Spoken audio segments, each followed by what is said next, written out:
Dear Naruto Lemon fans, I'm thrilled to invite all of you to my Boosty channel, where you can enjoy exclusive Naruto Lemon scenes in a comfortable and supportive community. Choose from various subscription tiers, from Mini Lemon to God Lemon, and gain access to unique content tailored just for our fans. Plus, subscribers to over Naruto Lemon and God Lemon will receive special mentions in my videos. Support my channel and dive deeper into the world of Naruto today. Dare!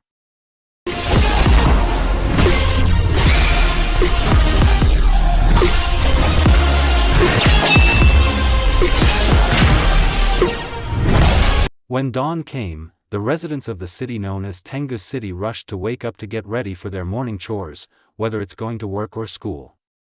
Since it was already morning, it is not surprising that road conditions have become congested due to the many types of vehicles passing through.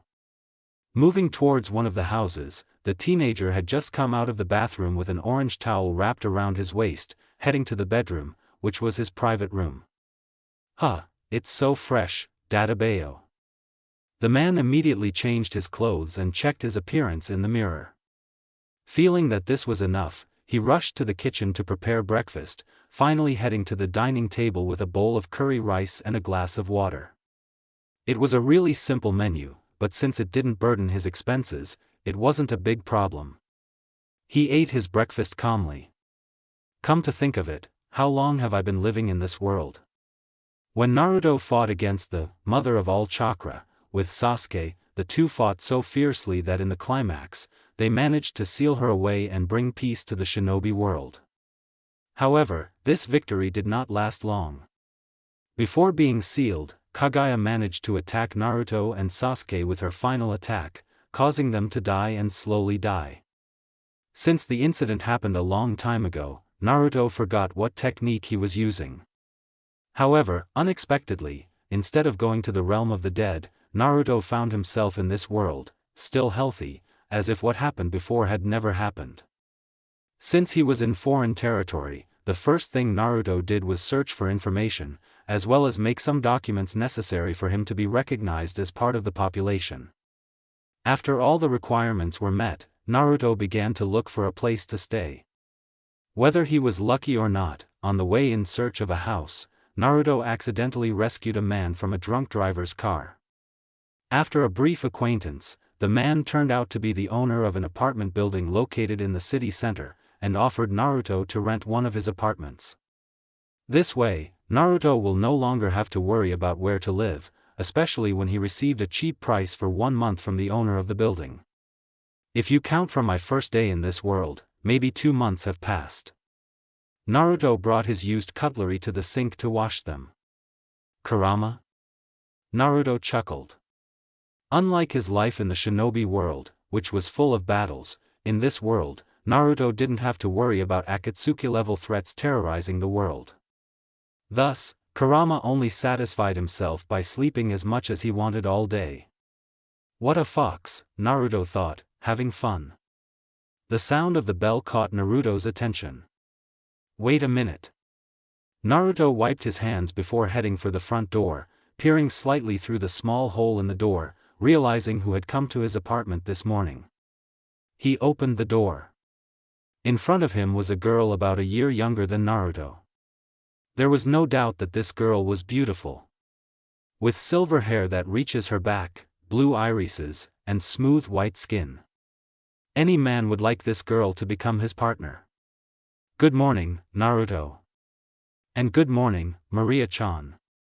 Asahiko Maria was a neighbor who lived in the apartment next door to Naruto. Maria moved in just a month ago. From her interactions with Naruto and other people, Maria was a friendly and hardworking woman, both at work and in the environment. However, for some reason, after learning that they were working in the same place, Maria insisted on making a lunchbox to prevent Naruto from getting sick while working. Naruto realized that this routine was done after Naruto saved Maria from a gang of thugs. The incident took place about 2 weeks ago. Maria was beaming, dressed in a short-sleeved shirt and skirt, complete with a belt bag, and seemed to be carrying a box. I came here to hand over this bento box. Thank you for lending it to me. Please. Naruto accepted the lunchbox. Tomorrow afternoon, I'll make you a lunchbox in return. Maria promised. Naruto scratched his cheek. You've made me dinner so many times. I can't bother you every day, Databeo, Naruto said. You say it all the time. Maria pouted, then smiled. It's okay. We are colleagues. Besides, I don't mind making you a bento. Naruto smiled, glanced at the clock on the wall, and turned back to Maria. It's still early. Where are you going to go? Asked Naruto, curiously. Today is the sale of my favorite cosmetic product. I need to buy it before it runs out, Maria explained. Maria enthusiastically told Naruto about the purpose of her departure from home. Who knows why? Good luck then. Even without makeup, I think you're pretty good the way you are, Naruto said, honestly. Maria smiled. I'm flattered that you think so. Maria looked at the watch on her left wrist and then looked back at Naruto. I think it's time for me to go. We'll talk later, Maria said. Naruto nodded. Be careful, Naruto said. Although Naruto knew that Maria could take care of herself, a little reminder would not be a bad idea. Roger. Maria curtsied, grinned, hurried to the elevator and entered when the elevator doors opened. Naruto smiled briefly as he closed the door of his apartment from the inside. And slapped his cheek. I spoke again without thinking. Take you, coquettish hermit. Meanwhile, in the elevator, Maria pressed the first floor button, waiting to descend and remembering Naruto's words, which she found very touching. Good luck then. Even without makeup, I think you're pretty enough the way you are. Maria smiled to herself with red cheeks. Break. As noon fell, Naruto walked along the sidewalk, seeing that most of the buildings were open. Naruto watched as the staff there quickly served the customers who came. Naruto realized that there were quite a few customers at the fast food restaurant. It is not surprising that such food was not only delicious, but also filled the stomachs of those who loved it. Although the benefits of fast food are sometimes questioned by health experts. Take the bus, or walk, thought Naruto, trying to make up his mind. He could use the bus service to get to his destination. After walking for a while, he reached the bus stop and sat down, waiting for the next bus. However, choosing a walk isn't really that bad, especially when you consider that Naruto didn't get tired of even running a little bit. Maybe I'd rather walk. I'm not in a hurry to go home. Suddenly, a ringtone rang out. Huh? Naruto took out something, read the name displayed on the phone screen, raised an eyebrow, and pressed the green icon. Yahoo Rudokuen. Are you still at home? Not really. I'm going to your house. What happened? Naruto was curious, thinking she was calling him to discuss their manga project together.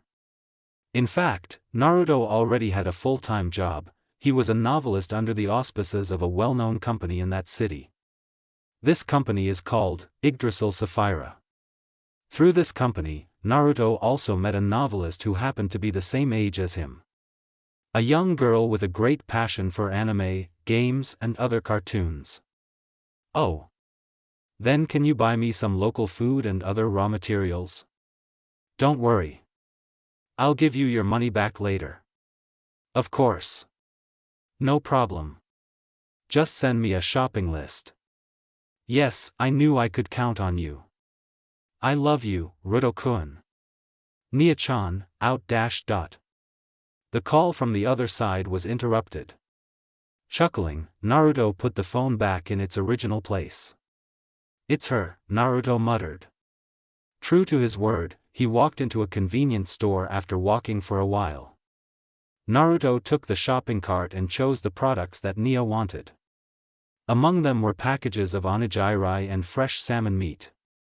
As he walked past another food stand, Naruto happened to see a supply of ramen products in new packaging and tasted enough to pick up a few without hesitation. Let's see.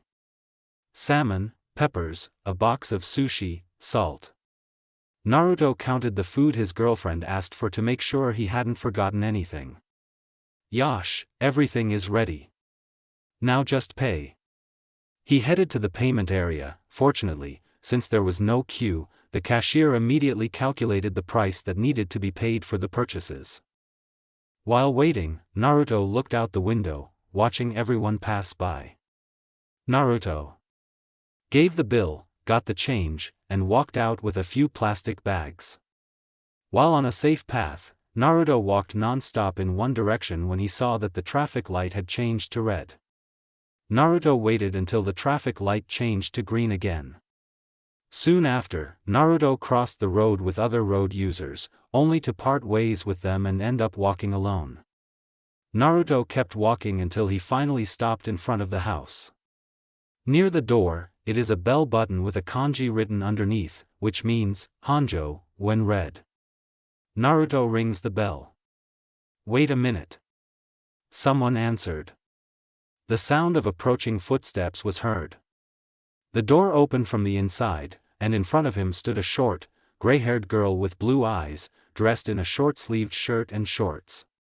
Her expression was bored while she was on the end was not happy when she realized who had come. Naruto-kun. You've come. Naruto showed Nia several white plastic bags. You're talking like you didn't call me here, Naruto said, a drop of sweat. Nia grinned. I'm sorry. I was just joking. She noticed the contents of the other packages. Huh? I don't remember asking you to buy me ramen.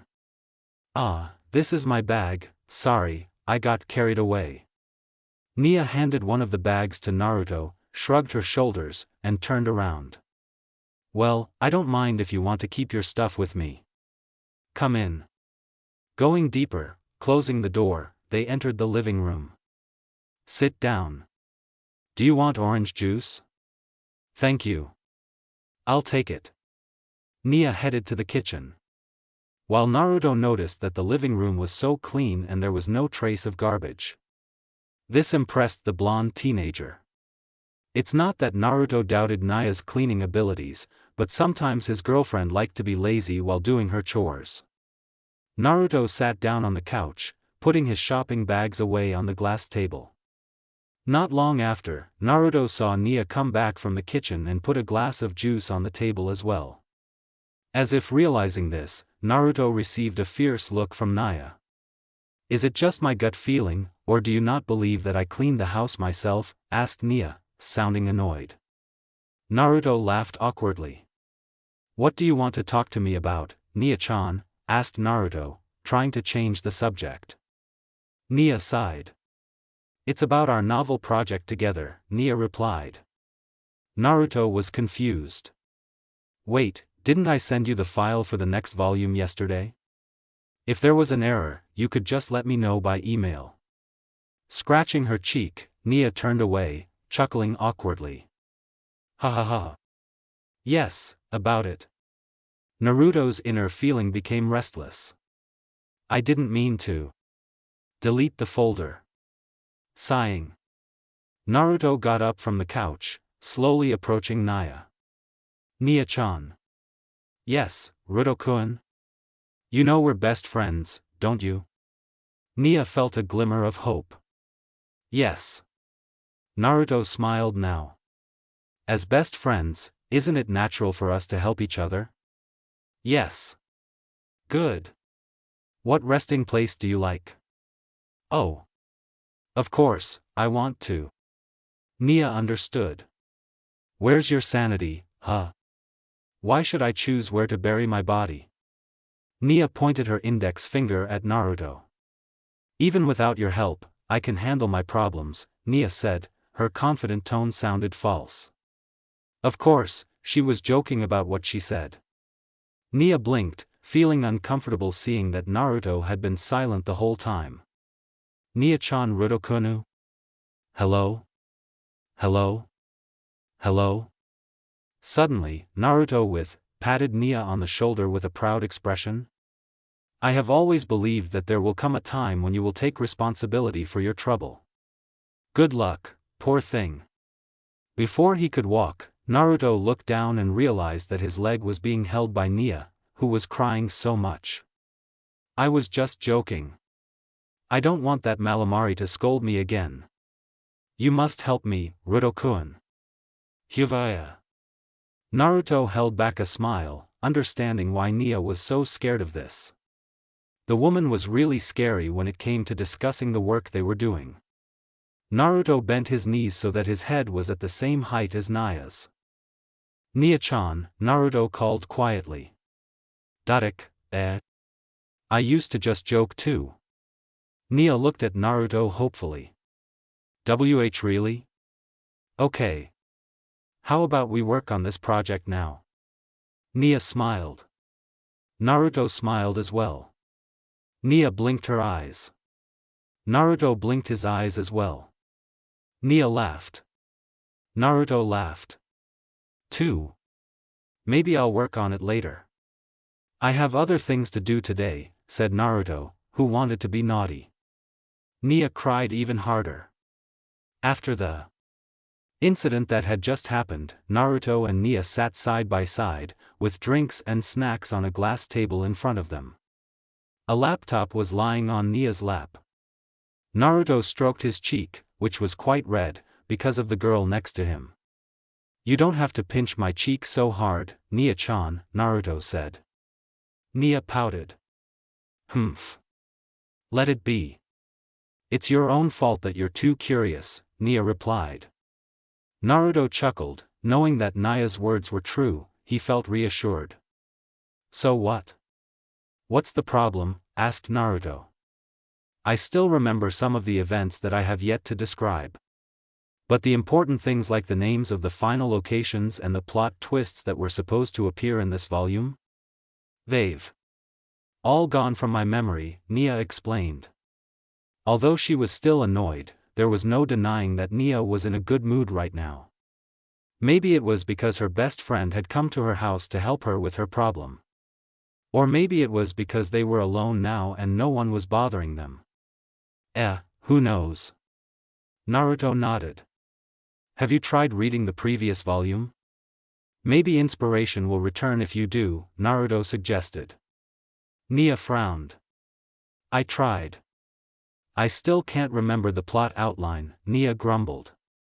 Silently, Naruto thought about how to help his friend until he finally came up with a way out. I know. Nia was curious. How? Nia asked. Listen, we still have plenty of time to finish this story, right? Instead of recalling the previous one, how about writing another plot that still ties into the previous volume? Naruto suggested. Nia rubbed her chin, thinking about Naruto's suggestion. Thinking about the advantages as well as the disadvantages. That way, not only will it gather hype, but it can also fix plot holes if they accidentally slip through. But on the other hand, having to write from the beginning while rereading the previous volume, is a difficult task for one person, Nia said, worriedly. Naruto tried to calm Nia's worries. We're partners, remember? Don't worry. I'll always help you, Naruto said. Nia blinked, then smirked. It's nice to have a reliable partner like you, Nia said. Naruto chuckled. You're welcome. A few hours later, they were working on the project. The good news is that won't happen. Naruto opened his palm, noticing that there was no familiar symbol with the sun design even when he channeled chakra. Ever since Naruto came to this world, he realized that he no longer had the Six Paths Yang symbol.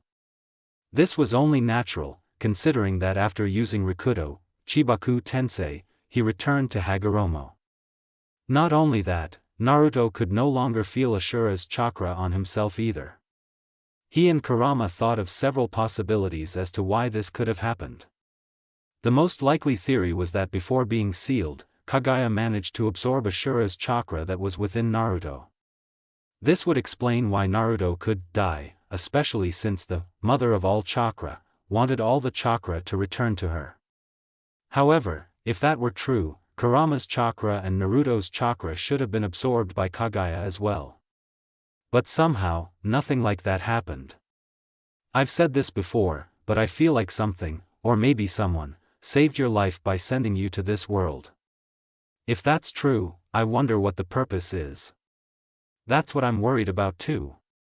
But since nothing has happened yet, let's just say we're safe, for now. Kurama understood why Naruto was worried. In their world, information was something that could mean the difference between life and death. Especially for those who were raised in the ninja way. Not knowing something that could affect their survival rate could be said to make any ninja feel uneasy.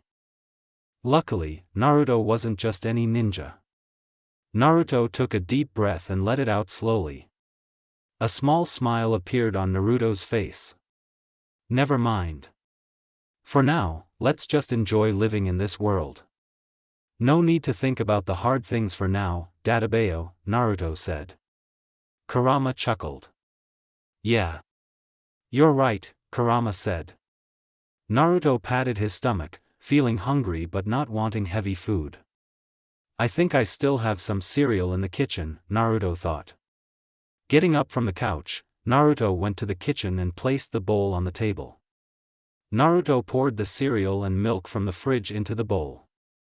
Naruto returned to the living room with the bowl, sat down quietly on the couch, and went back to watching TV. It might just be my intuition, but you once told me that the influence of nature in this world is weaker than ours. Naruto froze for a moment. That's true. Why? Naruto had tried meditating a few times to absorb the natural energy. It's just that compared to his old world, the natural energy in this world seemed low. Do you think there's another reason? It can't be that all of this happened just because of humanity. Be careful, Kurama. I thought you were starting to care about this world. Kurama snorted. TCH, don't get me wrong. My curiosity was piqued because I was just bored. That's all, Kurama said. Naruto chuckled. Of course, it's just because I'm bored. I believe that. Naruto understood why he was acting like that. Kurama might not want to admit it, but it was clear that he liked this world. Because indirectly, this world provided one thing that made Kurama stay comfortable. It was peace. Of course, that didn't mean the shinobi world wasn't peaceful. At least in the future generation, Naruto was confident that his old world was heading towards a better era than the previous one. I told you I didn't like this world. It's up to you, Kurama. It's up to you. Naruto's attention was drawn out the window, watching the dark sky with small objects shining high above it. I wonder how my friends in Konoha are doing, Naruto thought. Naruto smiled weakly. They would definitely mourn his death. But Naruto was sure that his friends would be able to let him go. Just like Naruto, who let Jiraiya die at the hands of Nagato. Naruto's attention was drawn to the TV screen. It was no longer showing a movie, but the evening news. I think I should go to bed, Naruto muttered. Putting away his cutlery, Naruto turned off the TV and the lights before closing the door to his room from the inside. Break. It was just before noon. Naruto and Nia were already at their workplace. Precisely in a building located on the other side of Tengu City. This building has several standard objects that satisfy its workers. Small examples are air conditioning, AC, and a cafeteria. It consists of several floors, and each floor has workers with their own responsibilities. Like the fourth floor. The people here are usually in charge of game-related things. One of the game themes that has ever been made in this company is the dating sims theme. Now, Naruto and Nia's position is on the third floor, their desks are next to each other. The area where the comic and novel writers work. Unlike the other floors, this floor was quite quiet. This is because most of the people here had individual tasks instead of group tasks. Naruto swiped the screen of the tablet in his hand, showing quite a few notes that he had made a long time ago. There is still time before the publication date of the next volume. Just a few more pages and it will be done, Naruto thought. Naruto sent the data for writing the novel to his computer online. Because Naruto planned to double-check them later after lunch. Naruto placed the tablet on the table. Hehe, thanks again Naruto-kun. Thanks to you, we won't be angry with Malum Suma. Nia said, cheerfully. Naruto chuckled. I guess it's only natural that we help each other. Especially when it comes to our joint project. Naruto was curious. I just remembered. You didn't forget to bring a storage device with you, right? Nia replied, taking something out of her bag. It was a small USB, but with a large storage capacity. Good job. Naruto praised. Nia smirked, putting the USB back in its original place. Looks like someone is in a good mood. Someone said. Naruto and Nia turned to the side, seeing Maria approaching them with a smile. Hello, Maria-chan. Nia smirked. That's all. Because thanks to that mustachioed man next to me, I was able to avoid my night rage, sorry, Mother-san. Heh, that's all, Maria replied. Naruto, sweat bead. How many times have I reminded you that this is a birthmark? Not a mustache, Naruto said. Nia patted Naruto on the shoulder a few times. Don't fool yourself. Look on the bright side, you can easily find a girlfriend because of the magic of your cheeks, Nia joked. Naruto exhaled, looking at Maria, who was holding back a laugh at Nia's words. What are you doing? On break too? Nia asked. Maria nodded. Want to have lunch together? Maria asked. Sure, Nia said. I'm just hungry, Naruto replied. Naruto and Nia got up from their chairs. They walked around for a while, occasionally returning greetings from colleagues who passed by them. Their current destination was the elevator. Along the way, they met a few familiar faces. Good afternoon Nakatsugawa-san, Shiozaki-san, Maria greeted. Minakika Nakatsugawa and Hinako Shiozaki. Naruto knew the two. Shiozaki was a scary-looking woman, but she was actually friendly and a little clumsy. Nakatsugawa was a cheerful man, and his passion for anime matched Nia's. They worked on the 5th floor, where voice actors worked on voicing their animated characters. It was also the place where they sang insert songs specifically for certain animations. Shiozaki smiled and greeted back. Good afternoon, Maria-chan, Nia-chan, Naruto-kun. Shiozaki was curious. Where are you guys going? To the cafeteria. We're going to have lunch, Nia replied. Ah, what a coincidence. We're going there too. They walked together. Nakatsugawa turned to Naruto. The latest version of my lovely sister's patch has been updated. Do you want to play together at my place when you get home? Nakatsugawa asked, his glasses were glowing mysteriously. Naruto smiled nervously. Sorry, Nakatsugawa-san, I can't right now. Maybe another time? He and Nakatsugawa were quite close, especially when they often talked about many things. For example, their favorite game genres. It's just that Naruto already had other plans for the future. So with a heavy heart, he had to decline Nakatsugawa's invitation. Nakatsugawa nodded. Okay. No problem. What matters is that we are both a duo who are looking for the most waifu. Nia and Maria held back their laughter when they saw Naruto cover his face with his hands. Naruto might have been hiding his embarrassment from Nakatsugawa's words. Shiozaki shook her head, but her subtle smile was visible. Arriving at her destination, Maria pressed a certain button next to the elevator. The elevator door opened. They immediately entered the elevator. Maria pressed the button for the first floor. Soon after, they arrived at the right floor. They exited the elevator, walked a bit, and entered the cafeteria area.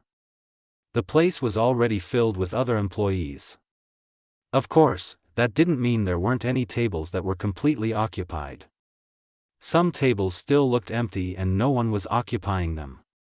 They had taken the other tables after standing in line for lunch.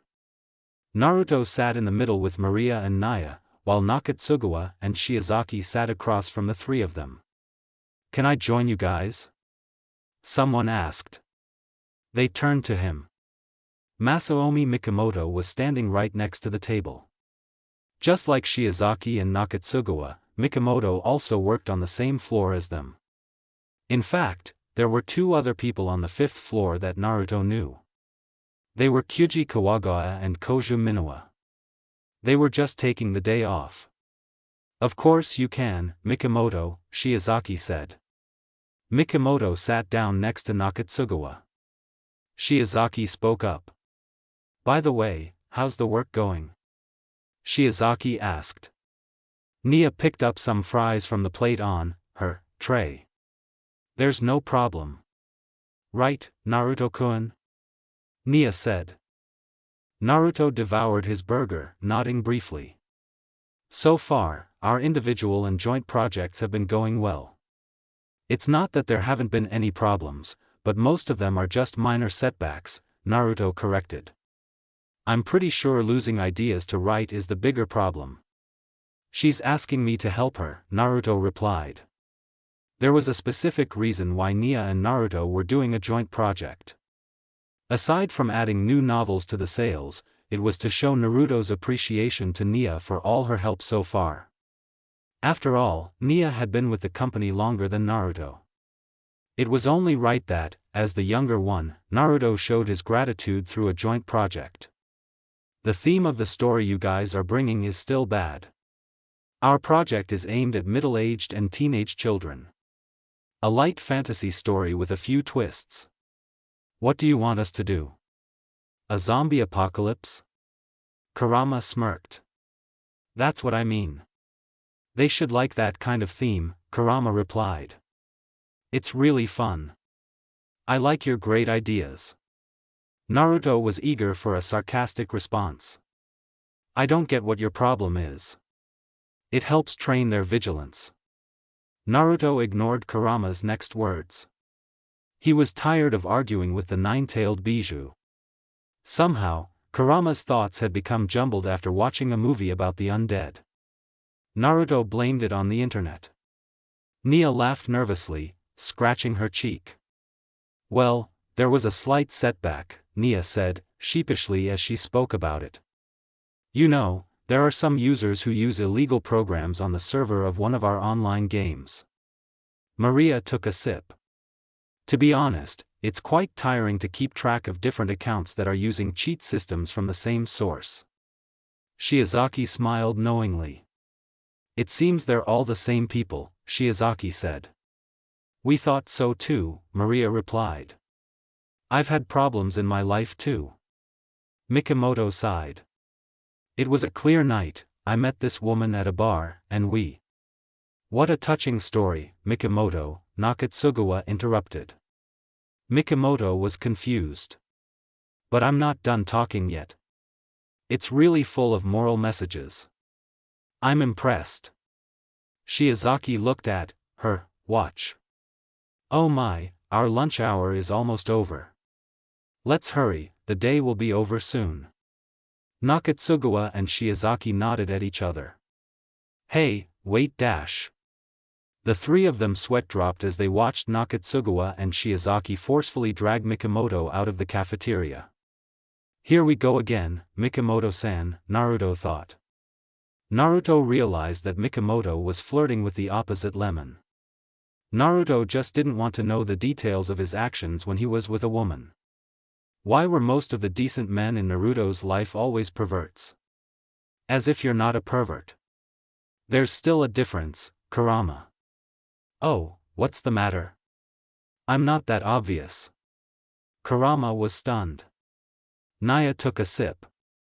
Maria turned to Naruto. "Naruto, I'm sorry I didn't make you lunch today," Maria said. Naruto chuckled. "It's okay, Dadabayo.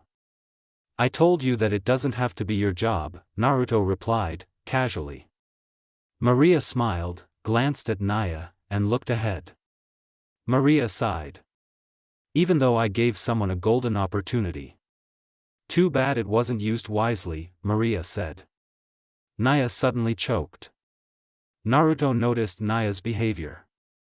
Are you okay, Nia-chan? Naruto asked, curiously. Ha ha ha ha.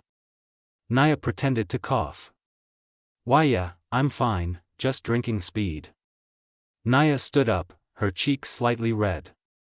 I'll wait for you at the top. I'll go first. Bye.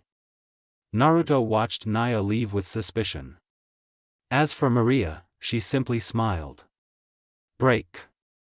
That night, Naruto was on the top of the mountain. It was outside the Tengu City area. Besides being away from public areas, Naruto didn't have to worry about his covert actions disturbing many people if they were to be carried out in this remote location. Naruto also set up a ninjutsu barrier around the corner of this area. For added security. Whenever he had free time, Naruto would always come here to train. Although he would often only do light training. Naruto did all of this to maintain his fighting abilities. This world may look peaceful. However, there was nothing wrong with Naruto preparing for the worst-case scenario. Say that again. Ready, boss. 10 clones surrounded Naruto, 4 of them immediately moving towards him. Naruto blocked a kick from the second clone, and kicked the third clone in the stomach, who slammed into them, causing them to disappear in a puff of smoke. The first and fourth clones attacked Naruto from the left and right. Realizing this, Naruto fought back with a combination of kicks and punches. Since he was faster, Naruto managed to defeat both of them without taking a single hit. The fifth and sixth clones appeared from above, one of them intending to hit Naruto with a noisy ball spinning in his hand. From the west, Naruto saw the seventh clone running towards him. Rasengan. Naruto dodged back from the seventh clone strike, grabbed him by the collar and threw him towards the fifth and sixth clones. The Rasengan technique failed because they were unable to avoid colliding in midair. An onslaught of shurikens targeted Naruto's blind spots. Kai, Naruto muttered. A small cloud of smoke appeared.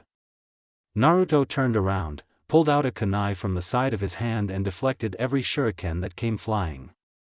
The 8th and 9th clones stood in front of him and pulled out their own kunai. No one took any action. Both Naruto and the two of them silently watched each other's movements. Then they moved. The 8th and 9th clones worked hand in hand to attack Naruto. Every time one of them clashed with Naruto with a kunai, the other would always try to punch him in the face or kick him in the stomach. However, their actions were in vain when Naruto could read both of their movements. With that, Naruto didn't hesitate to take the opportunity to defeat the clones. Like this happened now. When the 8th clone tried to hit the original, Naruto dodged to the side and then punched him hard in the side. From Naruto's actions, the 8th clone was blown away until he hit the 9th clone. As a result, they turned into puffs of smoke. Naruto was curious where the last clone went. The amount of smoke that appeared allowed anyone to use it as a distraction. Either run away or hide. Naruto saw a hole. I see. Naruto jumped back before he was hit by an uppercut from the 10th clone. Without hesitation, Naruto punched his last copy in the face so that he was now alone in this place. Naruto looked at his watch. I think that's enough for today. Naruto thought. Naruto looked at his surroundings, seeing at least 1 or 3 trees fall due to his training. I'll help. Thank you, Kurama. In return, let me watch a zombie movie later. Naruto, sweat drop. Whatever you say, Dadabayo. Naruto replied. Kurama smirked. Naruto placed his hand on one of the trees, seeing the natural object begin to return to its original form thanks to the Kyuubi's chakra flowing across its surface. Naruto then walked over to another tree and did the same. Done. Time to go home. Naruto muttered. Naruto gathered his training gear, the rest he sealed for use another day. The noise spread throughout the city. Naruto turned towards Tengu City. Even though he was quite far away, Naruto could still hear the warning sound that something was about to happen. It's the spatial destruction alert, Naruto thought. Spatial destruction was the name of the disaster. Its name was taken from its mysterious origins and the process by which the event occurred. Starting with vibrations that caused an earthquake, followed by the emergence of a destructive wave that leveled everything in its path. Naruto had actually known the information about the spatial destruction for a long time. However, perhaps now he would see it directly. A voice was heard from a certain location. Report the situation. Okay. The ship sensors have detected a Ryuryoku wave in the center of the city center. It's getting bigger as we speak. Is the energy reaction similar to some of the spirits we've encountered? For this one, yes, the energy reaction is very similar to the princess. What about Naruto? Any news on his whereabouts?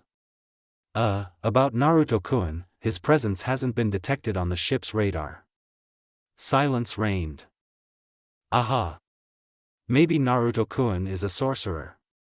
He must have traveled to another dimension and is now practicing the mystic arts. No way, Nakatsugawa, Naruto should be a descendant of Lucifer and was born with the divine dash.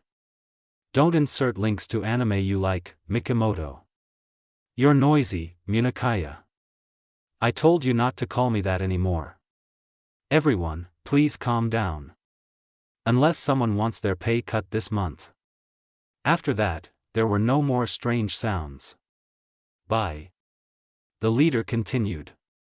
We'll do some observation first. Yes, Commander. They spoke in unison. His eyelids opened for the 100th time, the figure looked around at the environment he had woke up in. He snorted. Why does it always have to be this world that I see every time I open my eyes? How ridiculous, the figure said. For some reason, every time he woke up, he always found himself in this world, which he found irritating. He also found humor in the Mecha Squad's ridiculous attacks on him while he was in this world. It was only a matter of time before they would come and try to kill him. Though it was clear that their efforts would be in vain. No matter how hard they tried. He carefully observed his surroundings. The environmental damage was so clear to see. And in the form of destroyed buildings. A wide crater in the middle of the highway. Two-wheeled vehicles or more had been smashed and various businesses destroyed. The figure frowned. And this destruction, who did it, he wondered. Every time he came to this world, he always saw a scene of destruction. Even now, it was the same. He didn't understand why someone would do something like this. He might not like this world, but he understood that large-scale destruction was just a waste of energy and didn't bring any satisfaction. Hello, someone called out. The figure immediately looked around, apparently someone was standing on the rubble of a building. He saw a man with blue irises and hair, yellow? Blonde?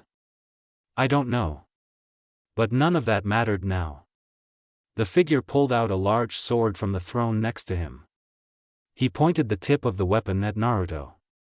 Tell me, human, have you come to kill me too? Your life or death is determined by your answer. Naruto smiled. Not really. I came here because I was curious, Naruto said. A purple energy blast destroyed the building behind him. I was being honest though. Aside from the attack he showed, he was just bluffing. Kurama was used to seeing a lot of ninja kills. So it was no surprise that Kurama knew what was a threat and what wasn't. I know, Kurama. That's why I wanted to try and talk to him peacefully, Naruto replied. Naruto continued their conversation. I actually just came here to talk, Databeo, Naruto said. Talk? Ridiculous. He chuckled. Since when do you guys want to talk to me? Appearing out of nowhere and attacking me for no reason. Do you deserve the right to talk to me after all that? When he first appeared in this world, he was suddenly attacked by a group of people in the form of mechs. At first, he tried not to fight back. It was just that every time they met, they always tried to hurt him to the point where his patience snapped. It made him feel bad. But on the other hand, for some reason, his heart felt clenched when they treated him like that. I don't think you get it. Besides, this you speak of is useless. Naruto remembered an important fact. It's not good to talk to him without knowing his name, Naruto thought. Naruto spoke again. Sorry, what's your name? Naruto asked. What? Name. You know? Something used to recognize and distinguish someone from others. Useful to be considered to exist as a separate individual. Naruto was still speaking. It's a little rude to keep calling you. By the way, my name is Uzumaki Naruto. The figure thought about what Naruto said. Name? Identity? I don't have one. If this name is really important to identify someone, then if someone doesn't have a name, is it right to consider that person as existing? Without a name, does that mean I never existed? If so, the figure felt pain. It wasn't physical pain, but a pain that was much worse. It was mental pain. Who am I really? He flinched for a moment, then shook his head, now focusing on Naruto. This is ridiculous. I don't need something like a name. Especially if I have one, that's the same as lowering my status, which should be much higher than you guys. He was still speaking. I'll ask you again. Have you come to kill me too? I have an idea. Use the Bijadama on him. Naruto was annoyed by Kurama's behavior. Speak peacefully, Kurama. Speak peacefully. Just a bluff. No one will get hurt except him. That's even worse, Databeo. He growled. If you don't want to answer. The figure was already in front of Naruto. Then die. The sword swung down, as if preparing to cut Naruto's body in two. Strangely enough, it never happened. Naruto didn't blink, even though the large blade of the sword was inches away from his head. He was shocked. This guy, he should have dodged. Doesn't he realize that his life could be lost right now? Since they were close, there was one more thing Naruto could do. That was look him straight in the eyes. A wise man once said that eyes are mirrors to the soul. By looking into someone's eyes, you can know what that person is feeling. Naruto knew exactly what he was feeling. Why? Naruto asked quietly. What? Why do you look sad? The figure came to his senses and immediately floated back. Humph. I don't think you understand, human. He chuckled. Unlike your kind, my existence is not tied to something as ridiculous as emotions. The figure's eyes narrowed. And I don't like liars. I see through your tricks. Both you and your predecessors. All of you cannot kill me. Naruto wondered who this predecessor he was talking about was. But there was something important to discuss now. If I were lying, we wouldn't be talking like this. Naruto continued speaking. Remember how you stopped your sword from cutting me? Even for a moment, you must have realized that this was the perfect moment for me to attack you. But do you see that I am holding the weapon right now? Silence took over. He thought carefully about what Naruto had said. If he had looked closely, during his interaction with the man, he had not been seen with any weapons like the Mecha Squad. Not that he believed it. However, seeing the man's behavior during their conversation, perhaps there was some truth to what he had said. You're right.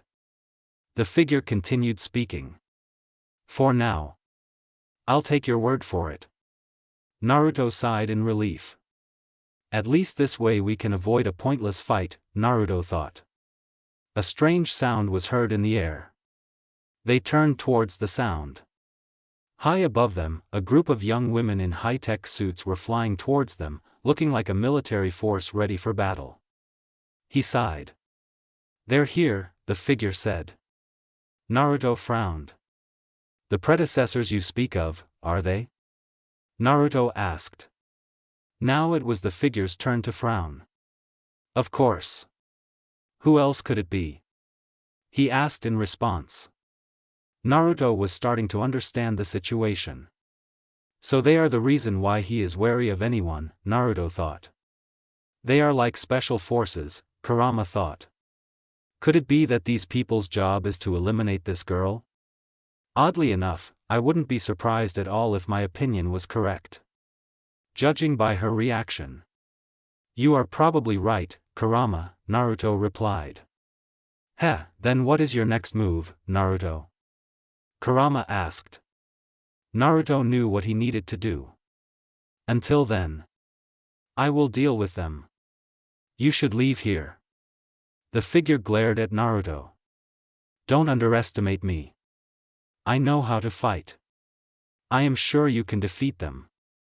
Naruto was still speaking. "But aren't you tired of them attacking you? Every time you show up?" Naruto could see that the girl had a history with them. If they were allowed to meet, both sides would definitely get into a fight that would never end. Let's just say Naruto wanted to stop it before it happened, again. He wasn't thinking that far ahead. But something was still bothering him. "Do you realize that helping me would be a betrayal of your species?" "I know. What if they attack you? Why would the same species hurt each other? Then why? Why are you helping me?" He was clearly different from his predecessor, but why would he go so far to help someone he had just met? The figure didn't understand the man's way of thinking at all. "When I do something, sometimes I just follow my heart." Naruto held back a smile. "Even if you ask me why, I don't know myself. All I know right now is that I want to help you. That's all." The figure couldn't believe what he was hearing. Follow his heart? Without thinking about the benefits or losses he would receive? "That doesn't sound wise," the figure said. Naruto chuckled. "Actions involving feelings never make sense." Naruto added. "Of course, you are free to accept my help or not. All decisions are in your hands." "Your name is Uzumaki?" the figure asked. Naruto, sweat bead. "Stupid me. You can, call me Naruto," Naruto replied. He frowned, but nodded. "Naruto, I will remember your name." He, and his weapon, were enveloped in purple light and disappeared from Naruto's sight. Naruto sighed in relief. The reaction was better than I expected, Naruto thought. "Any plans on how to deal with them? Because if you ask me, I only have one answer." "Baijidama," Naruto replied. "Exactly. Sometimes I wonder why your answers always involve violence."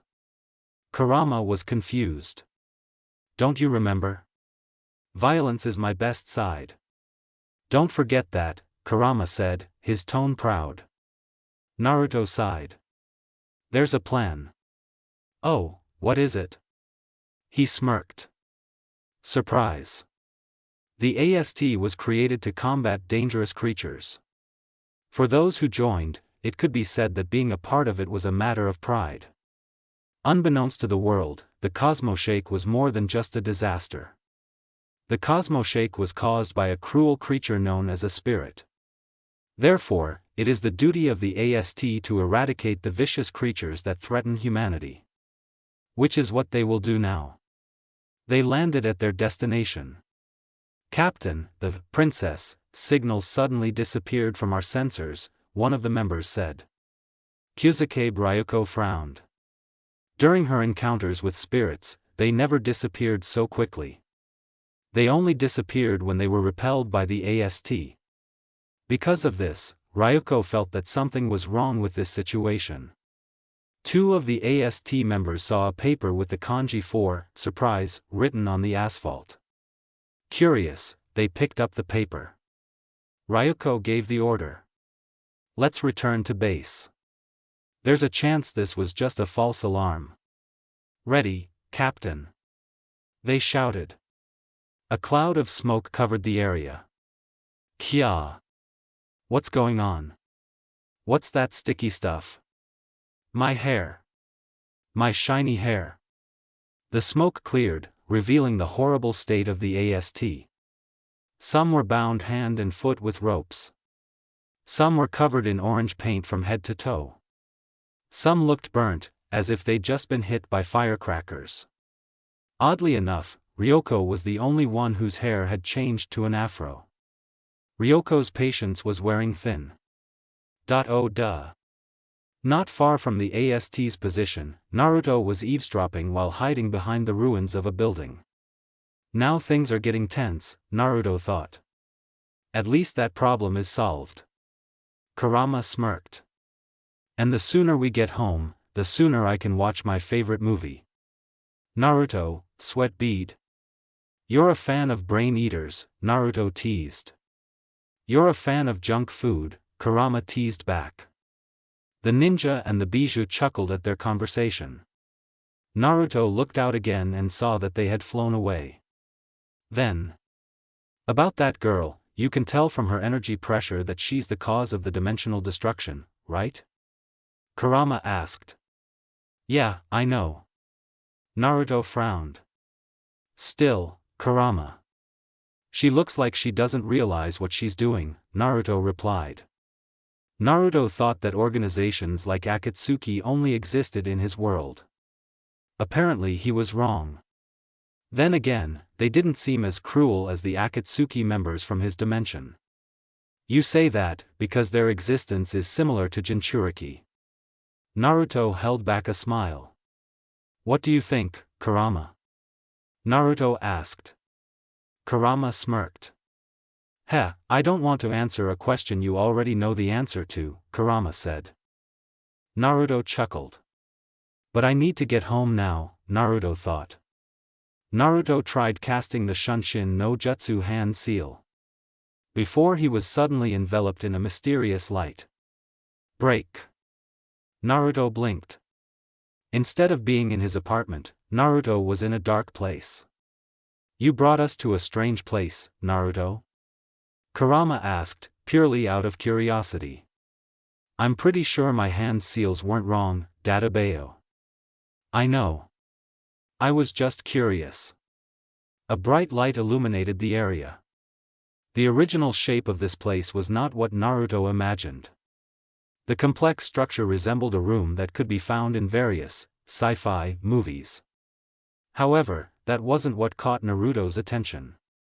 Instead, hello, Naruto-kun, Shiozaki greeted, smiling.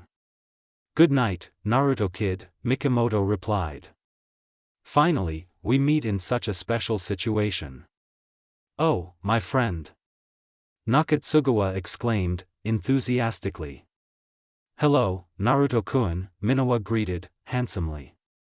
You look more manly than the last time we met, Kawagawa complimented, grinning. Naruto was surprised to see people he recognized. Shiozaki, Mikimoto, Nakatsugawa, Minawa, and Kawagawa. They were all there, dressed in special uniforms and sitting on different chairs, arranged in such a way. With desks and the latest technological devices. Naruto noticed that for every occupied chair, there were two still empty. One of the five, the other was positioned higher up in the middle in an upside-down state. I have a lot of questions now, Naruto said. The chair in the middle turned around, revealing someone, again, known as Naruto. The clothes he wore were slightly different from the others. Namely, a white uniform with blue lines on the sleeves. Maria smiled. That's right. We should explain it to you. Maria turned to the last chair. But before that, why are you hiding? Come on, you greet Naruto too. Naruto waited patiently. Slowly, A woman wearing the exact same uniform as Shiozaki and Minowa rose from under the table. She was. Ihihi, hello Naruto-kun, do you want me to make you some coffee? Maybe add 2 spoons of sugar? Nia laughed awkwardly. Naruto, sweat drop. It's definitely going to be a long night for our blonde ninja. Naruto drinks coffee, mixed with cream and 3 spoons of sugar, that was provided especially for him. According to Nia's, the one responsible for making the coffee, explanation, Naruto is currently on a unique ship called Fraxinus, specifically in one of the rooms that almost looks like a living room. Why is it almost similar? Because the part that should protect the privacy of the inhabitants inside, the walls, has been replaced by another layer, transparent glass. Naruto was asked to wait in this room. He didn't mind as long as one condition was met. Naruto was satisfied with his drink, placed the glass on the table, and opened the lid of the ramen cup. You're too relaxed, Naruto, Kurama said. We're not fighting, Kurama, Naruto replied. Naruto was casually cooking his noodles. While waiting for them to cook, Naruto played a game on his phone, smirking at the rare item he received after defeating the boss. Kurama chuckled. That's not what I meant. You have to understand what I'm saying. Naruto understood Kurama.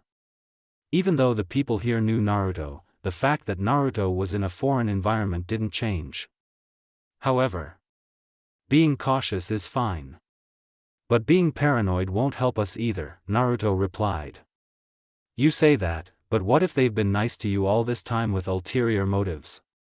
Kurama asked, raising his voice. What if they're just following their superior's orders and don't know that they're actually just being used behind the scenes? Naruto replied without hesitation. Kurama didn't say anything else. Maybe he was thinking about Naruto's words. Honestly, I haven't thought that far, Kurama replied. Naruto put his phone away, seeing that his ramen was ready. I understand that you're worried. But until we know their true intentions, we can only speculate, Naruto said. Kurama sighed. I hate this situation. Relax. They're not bad people. Don't tell me you've forgotten our ability to detect negative auras. You can laugh all you want. I'm serious. Naruto chuckled. Kurama was actually only thinking about Naruto's safety in his own way. Naruto had indeed lived there for a long time, but no matter what, he wasn't a native of that world. If his secret was exposed, and for example he was attacked, verbally, non-verbally, or worse, through digital technology, by the inhabitants of that world, then that meant Kurama was the only ally Naruto could rely on. If things came to a worst-case scenario, there was a chance that Naruto would have to change his population data and go to a remote location. It could even be overseas. However, Naruto was optimistic that that scenario would never happen. In the future, and in the future. Naruto placed the empty ramen cup on the table, seeing that there were about 5 other packages of noodles with rare flavors. Naruto smirked. The iron door opened and closed by itself as that girl walked in. Maria sat down opposite Naruto's chair. Did I keep you waiting for long? Maria asked. Only 10 minutes. It's not that long for me, Naruto replied. Maria sighed in relief.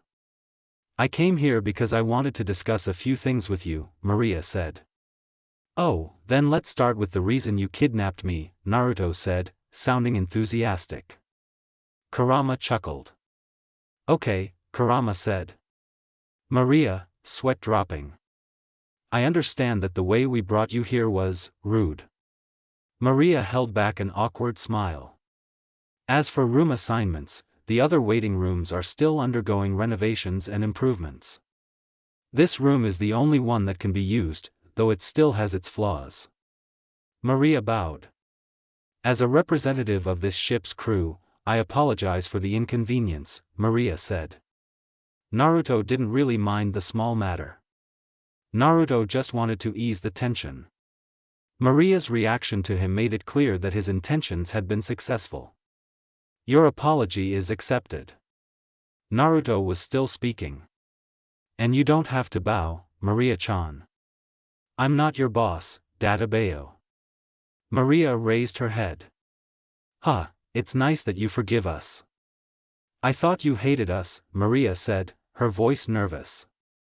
Naruto blinked. I have no reason to hate you guys. Unless, of course, our relationship was nothing more than a disguise. Then maybe I would be angry, Naruto replied. Naruto realized that his words were harsh. But if that wasn't the case, Naruto wouldn't have gotten a clear answer. Naruto preferred bitter honesty to sweet lies. At least bitter honesty, even if it hurt, wouldn't bring lies in the future. I'll be honest, we did disguise ourselves through the Yggdrasil Sapphira Company. Maria continued. But all of that was because there was a goal and purpose. Maria picked up the tablet, tapped the screen, which immediately lit up, and showed the video recording on the table. Naruto saw a recreation of the actions of a group of girls in suits at a certain military base. They showed unusual abilities that should be impossible for normal people. Such as flying, manifesting energy barriers, creating laser swords, and more. AST, in full, Anti-Spirit Team, is an organization created specifically to eradicate spirits. And the girl you met a few hours ago is a spirit. We call her, Princess. Princess. Naruto could understand that term. Perhaps he was referring to the figure's appearance, which was more beautiful than that of human women. And yet. Spirits, who are they really? Naruto asked. Before I answer that, answer mine first. Maria looked serious. Do you think spirits are dangerous? No, Naruto replied, without hesitation. How can you be so sure? I talked to her. When she almost got her head chopped off. I'm sorry if what you did down there was naive and unwise. Naruto's eyes narrowed. What did you expect? Her first contact with humans was a frontal attack. I wouldn't blame her if she was wary of any human who tried to get close to her. This confirms my opinion on how dangerous spirits are if left alive. The fact that she listened to me and I'm still here proves that resolving the conflict between humans and spirits is not impossible. Maria frowned. Some people have long considered the existence of spirits to be a threat. The spatial rifts were caused by their presence. What makes you believe that you can change anything? Maria asked. Naruto found a way out. And that is the crux of the matter. Trust. Naruto voiced his thoughts. If only there were a few people, or even just one person, who would talk to spirits properly. We could prevent further bloodshed. And in time, both sides could coexist in this world. You can call me naive. But, the fact that we can communicate peacefully, without any conflicts, must be taken into account. Isn't that progress that can't be ignored? Naruto looked at Maria. Maria looked at Naruto. They didn't blink as they looked at each other. They had only serious expressions on their faces. Naruto smiled. You're a terrible liar, Maria-chan, Naruto said. I don't understand what you're talking about, Maria said. You want to save the spirits, right? Just like me? Oh. Where did you get that idea? Then why ask tricky questions that might make me hate the spirits? Naruto continued speaking. You even indirectly doubted my ability to complete a task you thought was impossible. Naruto crossed his arms behind his head. Am I wrong? Naruto asked. Maria sighed. I give up. Your argument is much better and more convincing than mine, Maria said. Naruto chuckled. I won't apologize, Databeo, Naruto said. No need. At least I'm glad I can trust you. Maria smiled. That's right. Our organization's mission is to save the spirits and provide them with a comfortable life in this world. The cause of the spatial quake does come from them, but if people with bad deeds can get a second chance, why can't the spirits? That's why we exist. That's why Ratatoskr was created, Maria explained at the end. Naruto was pleased to hear this news. Something came to his mind. You didn't answer my previous question, Naruto replied. What do you mean? Oh. Maria laughed nervously. Sorry, to be honest, we're still researching the possibilities and their origins. I'll let you know later if we learn more information. Naruto nodded. Since our goals are the same, it would be good if we work together. What do you think? Naruto suggested. Maria chuckled. Try applying for a politician position. You have the talent for the job, Maria joked. Naruto frowned. Maria blinked. Oh, you're serious, I see. Naruto smirked. That's good. I'll think about your offer again, Naruto joked back. Maria beamed. Good. I'll be waiting for good news from you. Naruto chuckled. Maria chuckled. The tension that had been weighing down the room disappeared. They stood up and shook hands. Welcome to Ratatoskr. You won't regret joining us. Naruto smiled. Me too. Naruto remembered something. Do you mind if I take the rest of this ramen home? Maria beamed. Take it. We still have plenty, Maria said. Oh, great. Kurama slapped himself in the face. The atmosphere in the main bridge room was filled with uneasiness from the ship's crew. They had just seen Maria bring Naruto to one of the rooms in the Fraxinus. Of course, the young commander would discuss the existence of spirits with Naruto. However, that wasn't what was troubling their minds. Do you think Naruto-kun is okay with our secret? Nia spoke up. I mean, we weren't honest with him. So I thought he'd be a little upset, maybe? Up until now, the Fraxinus crew had considered Naruto a close friend, or for some of the female crew members, a special person. Maybe it was because of this realization that they were worried. What if their relationship with the yellow-haired man became strained after this? Or worse, Naruto didn't want to talk to them anymore. The iron door opened. Naruto and Maria walked through the iron door, which closed again by itself. The atmosphere became tense. We discussed many things and also came to an agreement. Maria was still speaking. And whatever decision Naruto makes, please respect his choice. They nodded. Yes, Commander, they said in unison. Naruto studied the faces of the six of them. No one knew what Naruto was thinking, but his expression was serious. Naruto smiled. Helping the spirits, it's not a bad idea if it's being helped by people I know well, Naruto said. Mikimoto raised his glass of wine. I will do my best to live up to your expectations, Mikimoto said. Shiozaki and Minowa sighed, not forgetting to smile. Please help me, Naruto-kun, Shiozaki said. Hehe, this is the best day ever, Minowa said. Nakatsugawa was touched, wiping his tears with his sleeve. Finally, our sacred mission will begin this very second, my friend, Nakatsugawa said. Kawagawa immediately grabbed Naruto by the neck like a wrestler. Kawagawa smirked. This is how a man should be. Naruto, sweat bead. It's hard, Kawagawa-san. It's tight. Naruto protested. Nia shook her head, looking at Maria, who laughed softly. Commander. It's strange that I expect Naruto would reject our offer? Not exactly. But if there is someone who can interact peacefully with spirits, then he is the right person, Maria said. Nia knows that Maria's words are true, although that doesn't mean she has to like them. There was a reason why Maria wanted Naruto to join them. Naruto was a man with an unusually sincere nature. The other staff members could tell from their daily interactions with the yellow-haired man. Nia's actions while working with Naruto were also more than enough to confirm this fact. So it was no surprise that Naruto was a suitable candidate for the spirit rescue mission. Moreover, it was hard to find someone like Naruto in this era.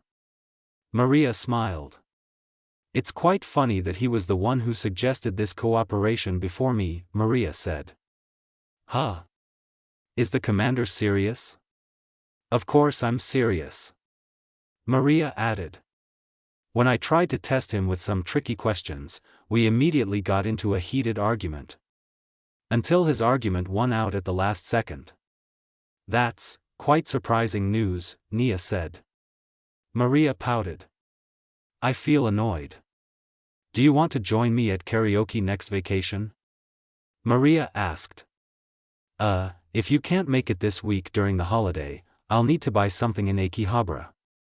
That's an order. You can't refuse. Hey!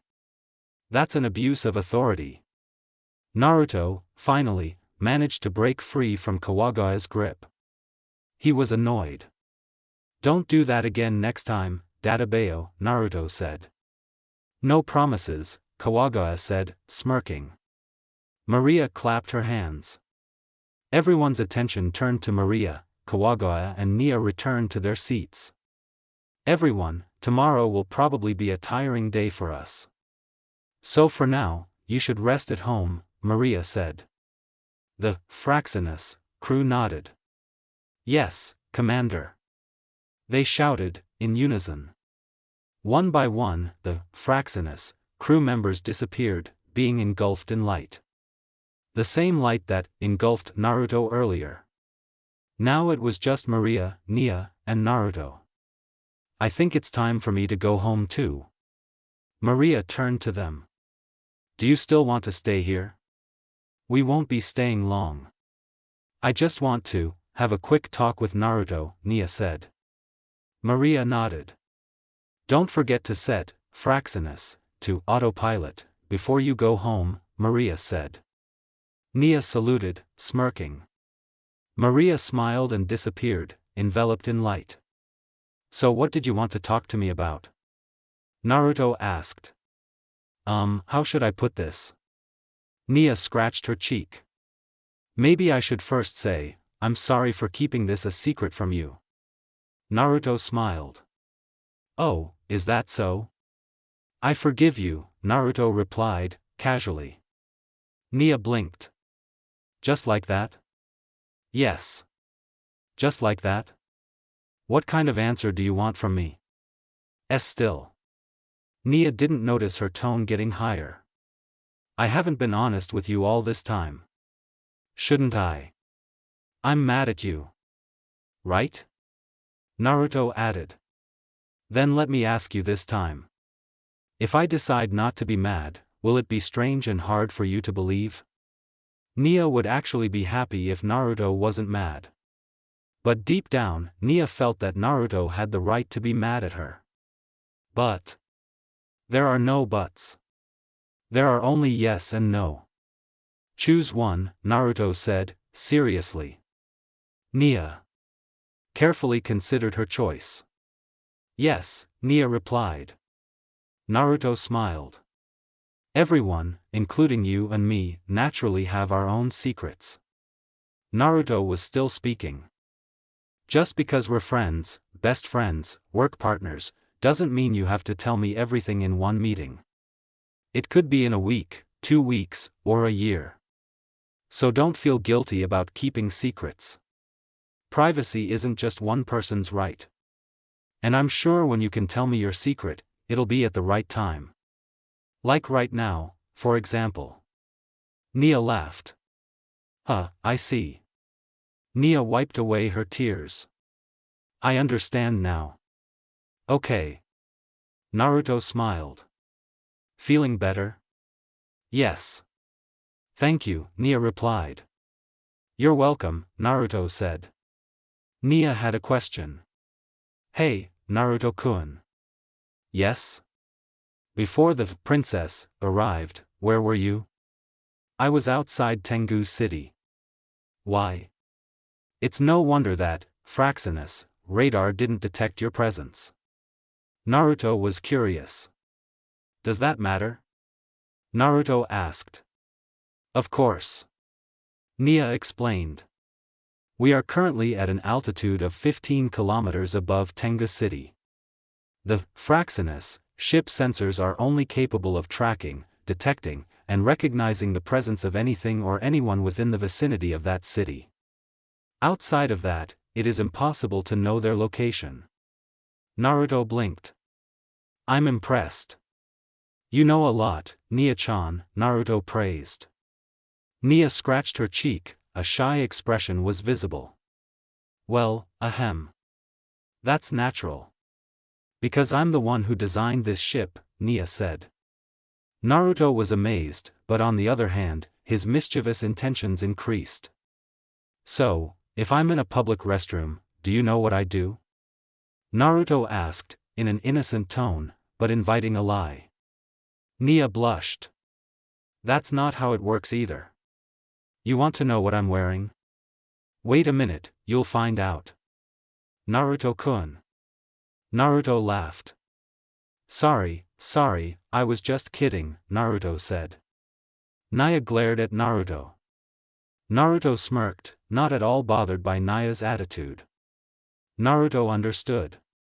I forgot to ask about the cosmic quake dash. I already have a solution for that, Nia said. Nia pressed the edge of her glasses, and a hologram showing a copy of the cosmic quake appeared in front of Naruto. I've been analyzing the energy emitted by spirits and its relationship with the cosmic quake for years. Nia added. And this is the solution I came up with. Another bracelet-shaped object appeared next to the cosmic quake. Cosmic quake occurs because the pressure of the Ryoryoku rapidly increases, making it uncontrollable. In order to overcome this, I created a device that can store a large amount of Ryoryoku. The hologram of the bracelet absorbed the aura pressure from the spacequake, showing how the size of the spacequake slowly decreased until only a small energy beam the size of a football remained. Naruto observed this small energy beam. It looked safe and harmless. The technology of this world is quite interesting, Kurama commented. Naruto agreed with Kurama. Is this device only available in bracelet form? Naruto asked. Customization is possible. If they want, for example, the form of an earring. Give me a few days and I can do it, Nia explained briefly. Although she failed several times at first, Nia was glad that she was able to complete her most precious project when someone like Naruto appeared. Because this way, it was only a matter of time until all the spirits were saved. Nia was optimistic that Naruto would succeed in convincing the princess that not all humans are bad. If there was someone who could show the positive side of humans, then Naruto was the right person. Naruto looked at Nia with a serious expression. Nia blinked. Why, are you looking at me like that, Naruto-kun? Nia asked. Sometimes I wonder why you never buy new glasses. Now I know the reason. Naruto said. Nia smirked, disappearing into a hologram by pressing the edge of her glasses, again. Naruto, sweat drop. By the way, did you give a name to that device you made? Not yet. Maybe after you finish with the princess. Naruto nodded. Naruto just remembered something. Nia-chan, can you tell me how to get home? Maria-chan didn't have a chance to tell me earlier. Naruto said. Nia came to her senses, handing Naruto a wireless device that looked like a headset, pulled out of her pocket. Put this, in your ear. It doesn't matter if it's your left or right ear. You just need to say, teleport, and the location you want to go to. The rest is up to the Fraxinus teleportation system, Nia added. And if you want to come here, instead of the location, just say the name of this ship. But remember, the Fraxinus teleportation system will only work in the Tengu City area. It won't work properly anywhere else. Naruto looked at the income, narrowing his eyes. Nia furrowed her brows. Is there a problem? Nia asked. I want the orange one. Do you have it? Nia, sweat drop. In an empty space where there was nothing, a single girl was floating with her eyes closed. Her expression looked very peaceful. The girl was sleeping, but at the same time, she was also dreaming. No. More accurately, remembering. But instead of the bad memory of the Mecha Squad attack, she remembered the memory of her encounter with the yellow man. When I do something, sometimes I just follow my heart. Naruto held back a smile. Even if you ask me why, I don't know. All I know right now is that I want to help you. That's all. Actions that involve feelings never make sense. Naruto added. Of course, you are free to accept my help or not. All decisions are in your hands. He may not realize it, but deep down inside. Naruto. He wanted to meet that man again. Break. Morning arrived. Naruto was eating breakfast while watching TV in the living room. While eating, Naruto recalled unique information from his last conversation with Maria on the Fraxinus ship last night, before they met the crew of the other ship. For example, Ryuryoku and Marioku. Ryuryoku is a spiritual energy that comes from the Sapphira crystal within the spirits. Each spirit has the ability to defy logic due to the presence of Ryuryoku within them. Meanwhile, Marioku is a spiritual energy that is produced from this world. Thanks to the presence of Marioku, it was possible to create a technology that could produce impossible phenomena. This technology was called Realizer. The ship, Fraxinus, like the AST weapon, was also equipped with Realizer. The difference between Ryuryoku and Marioku was actually simple. Ryuryoku was abundant, pure, but limited to spirits only. While Marioku, although it could be accessed by anyone with the Realizer technology, the quality of the spiritual energy is low compared to Ryuryoku. Naruto realized the reason why the natural energy in this world felt low. Because, in essence, this world produces more Marioku than the natural energy itself. I admit, the existence of spirits in this world interests me, especially the Ryuryoku and Marioku parts, Kurama said. I know about that too, Databeo. But my top priority is to save the princess first, Naruto replied. Including the other spirits? Including the other spirits. Kurama chuckled. What's so funny, Kurama? Naruto asked. If the other spirits, other than that girl from the past, were also women, I'm sure they would have stuck to you all the time, Kurama replied. Kurama could imagine a scenario where the spirits tried to get Naruto's attention. It would, definitely, be hilarious to witness. Naruto, sweat drop. I'm starting to fear for my future, Naruto replied. You don't like the attention of many women? Not really. But if another spirit is as strong as Princess, I'm more worried about the many things that will be floating around the house later, Naruto said. Traveling with Jiraiya had taught Naruto many things. One of them was the beauty of the female body. Naruto had lost his virginity a long time ago. So if, for example, one of the spirits wanted Naruto, then they would reciprocate the same. It would be even better if the spirit liked Naruto. Because sometimes Naruto felt weird having lemon with someone without a special relationship. Undress them with your chakra hands if that happens, Kurama added. And remember the saying, always have a spare pair of underwear ready before you get torn apart by force. Naruto blinked. Wait, shouldn't you always have an umbrella ready before it rains? A little improvisation. It means the same thing. Oh. Naruto finished his breakfast, turned off the TV, and locked the apartment from the outside. Naruto rubbed his shoes to make sure they were on properly. Good morning, Naruto. Naruto turned to the side. Maria walked over with a beaming smile. Good morning, Maria-chan, Naruto greeted.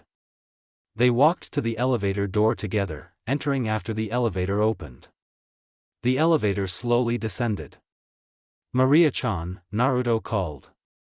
Yeah? Maria replied. It's about spirits. You said that Ryoryoku comes from the sapphire crystals, and is only possessed by spirits. Am I right? Maria became interested. Get to the point, Maria said. Could it be that spirits are essentially humans that accidentally transformed into another entity because they had sapphire crystals within them? Naruto compared the existence of Jinchuriki and spirits. This gave birth to his unique theory. In the ninja world, someone could be called a Jinchuriki because they had a tailed beast within them. What if, in this world, someone could be called a spirit because of something similar? Only, instead of a tailed beast, their replacements were sapphire crystals. To be honest, we have long believed that sapphire crystals are not only a source of pure energy, but are also alive and have their own consciousness. Maria added. Considering that dimensional quakes occur frequently, it is possible that over time, sapphire crystals create their own physical forms by mimicking the appearance of the people they meet. Naruto frowned. It gets more complicated when you think about it, Naruto thought. I thought the same as you, Kurama said. Maria smiled. Still, what you said earlier was quite interesting. Nia will definitely be interested if she hears about it, Maria said. Is that so? I'm glad to hear that, Naruto said. A short silence fell between them. By the way, what you did to the AST yesterday amused us. Maria was curious. And the form of your realizer is also unique. Is it your own work? Naruto scratched his cheek. It's not actually a realizer. I can explain it now if you want, Naruto offered.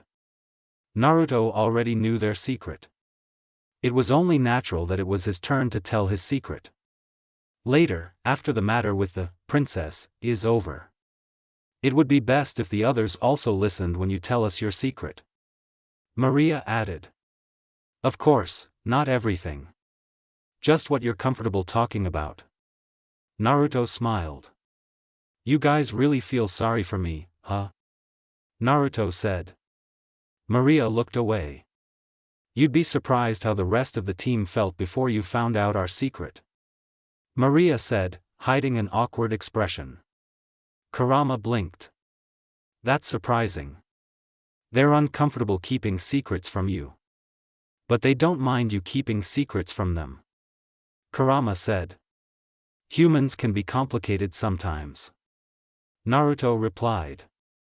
It's a good thing I'm not human. Kurama said. But you like human creations. Like movies. TCH, noisy. Naruto chuckled. Maria turned to Naruto. Is there something funny there, Naruto? Maria asked, curiously. Nothing. But if you think about it, we are complicated creatures. Humans, I mean. Naruto said. Maria smiled weakly. You're right. Sometimes I think so too. Maria said. They were already on the side of the road, coming out of the apartment building. There were already many cars driving along the highway, and there were many pedestrians around them. Several shops had opened in some parts of the city. Maria smiled wryly. I forgot to say this, but from today on, I won't be making you lunch anymore, Maria said. Naruto shrugged. It's okay. I understand that you'll be busy from now on, Naruto said. Maria pouted. You should act disappointed, not be so relaxed, Maria said. Disappointed? About what? Maria smiled, confidently. Because, you won't get lunch from a cute girl like me anymore, Maria said. You're not the only cute girl, Maria-chan, Naruto said. Oh. My pure heart cries after hearing your honesty. Naruto chuckled. Maria chuckled. This conversation was nothing more than a joke. Just think of it as entertainment to relieve boredom before they reached the Yggdrasil Sapphira building. Maria noticed a snack bar across the street. Many people from different circles were passing by and gathering there. I want to buy a pancake. Do you want one? Maria offered. Okay. Sweet cheese flavor. If you don't have one, just compare yours, Naruto replied. Maria nodded. While waiting for her to return, Naruto looked at his watch. There are still 50 minutes left. We shouldn't be late even if we eat a little, Naruto thought. Naruto took out his phone from his pants pocket. Let's see, there's another new thing today, Naruto thought. Naruto sat down on a public chair, because his back was hurting from standing all the time, and checked the items in his inventory. Most of these only serve to increase my character's stamina. The good thing is that the quality of all these items is high ranking. So it's not a problem if I sell some of them, Naruto thought. Naruto chuckled thinly, imagining the horror his opponent would experience during a PvP event. This would definitely be fun. Kurama chuckled. Don't show mercy to your opponent, Naruto, Kurama said. Of course, Kurama. Of course, Naruto replied. A mother and son passed by Naruto. Mom, why was your brother laughing alone? Just ignore him. You'll catch his madness if you see him. Okay, Mom. Naruto blinked. Why now, Databeo? Naruto thought, very annoyed. Naruto was lucky that he didn't have time to press the play button. Naruto stood up from his chair, immediately looked for a public toilet in the area, and carried it to the park. In that place, Naruto found the object, which he really needed. Finally found it, Naruto thought, relieved. Naruto immediately went inside. Naruto came out shortly after with a wide grin. I feel so relieved, Naruto muttered. Naruto walked over to the faucet and washed his hands. My gut feeling tells me that something interesting is going to happen today, Kurama said. I'm actually hoping for a good thing, Naruto replied. Don't wait for a good day, hope for a better day. Stop imitating cool movie lines, Databeo, Naruto replied. Kurama snorted. You're just jealous because my taste in movies is better than yours, Kurama said. As you wish. Naruto turned off the faucet. A purple light appeared. Naruto. We finally meet again, the figure said. Naruto looked away. Oh, it's you. How are you? Naruto just realized who he was talking to. Naruto, sweat drop. Minowa and Shiozaki laughed awkwardly. Well, honestly, I feel sorry for Naruto-kun in this situation, Shiozaki said. That's true, Minowa said. My friend is a real trouble magnet, Nakatsugawa said. Kawagawa shook his head. Meeting in a toilet, how unmanly, Kawagawa said. I don't get it. What's the problem? Mikimoto asked. That's definitely a problem. They should have met in a more romantic place. Not in public. Cliché. You haven't even grown armpits yet. Hey! Don't embarrass me. Everyone, our main priority right now is to help Naruto deal with the princess's arrival. Maria gave the order. Code F0-9. Execute. Yes, Commander. They shouted in unison. The Fraxinus crew pressed a certain combination on the numeric keypad in front of them. Maria chewed on a pancake, there were two in her hand, with a serious expression on her face. I'll leave the rest to you, Naruto, Maria thought. Naruto was in a park area with a girl. Luckily, it was still quiet. Because if it weren't for that, Naruto would have had to prepare various reasons why he was alone with a girl, who looked like a cosplayer, in a public restroom area. Kurama chuckled. Imagine if someone had seen you earlier, Kurama said. If that scenario had happened, my good name would definitely have been tarnished, Databeo, Naruto replied.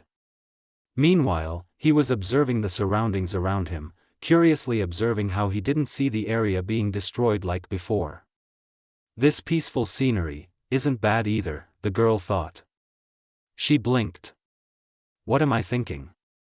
Whether it's destroyed or not is none of my business, but the people's business. Right. Why should he care? Besides, he doesn't like this world or anything. That's what is on his mind. I don't know if it concerns his heart. A voice was heard in the man's right ear. Naruto-kun, can you hear me? Naruto pressed, "Come." Yes, your voice is very clear, Nia-chan. What's wrong? Naruto asked. The commander would like to speak with you. Please wait a moment. Naruto heard another voice. Naruto, it's me. Oh, Maria-chan, you still have my pancake, huh? Naruto's eyes narrowed. Don't finish it. I haven't tried it at all. Don't worry. Your pancake is still intact. Maria was still talking. By the way, I want you to distract her while we carry out code F0-9. If you need anything, Shiozaki will help you. He is this ship's analysis officer. How long? As long as it takes. Understood. Okay. We're counting on you. There was no more sound after that. Naruto looked at the girl. So. Naruto understood. Oh, right, I forgot you don't have a name, Naruto said. The girl thought for a moment.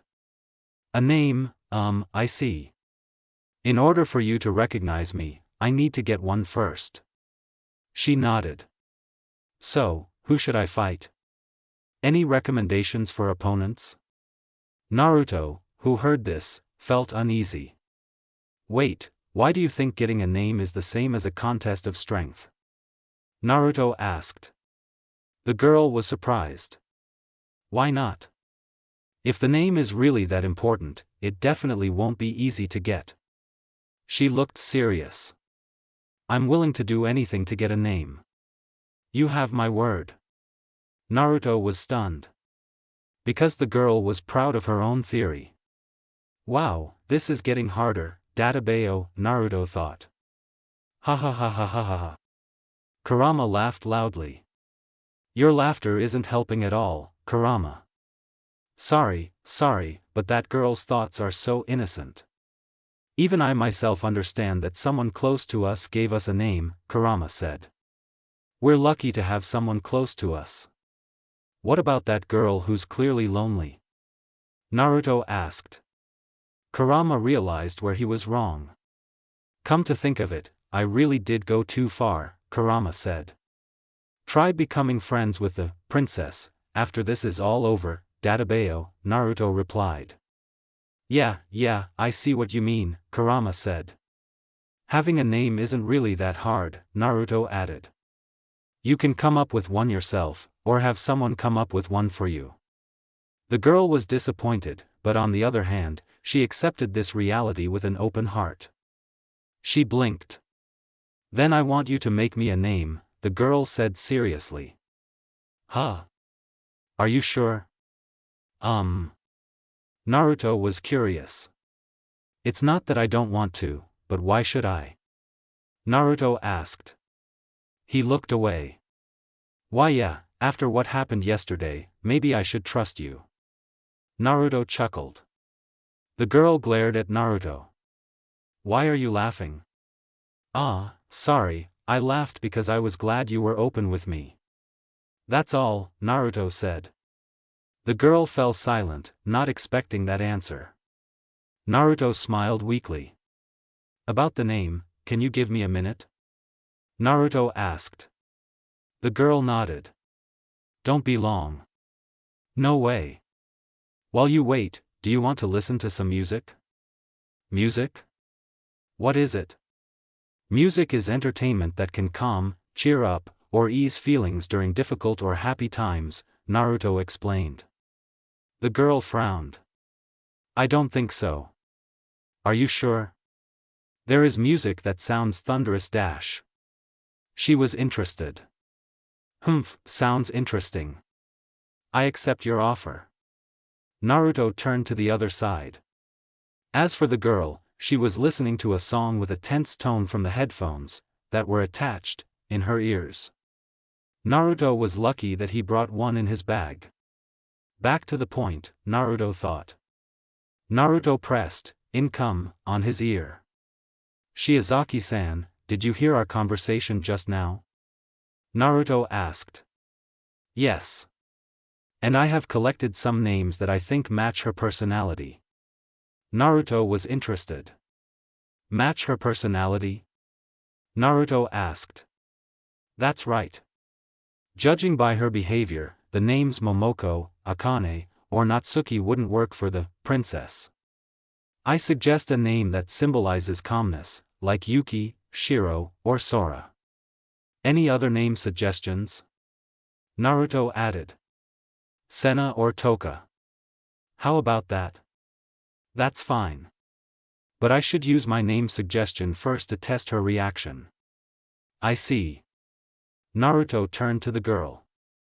The girl was humming softly, seemingly enjoying the music she was listening to. She noticed his gaze.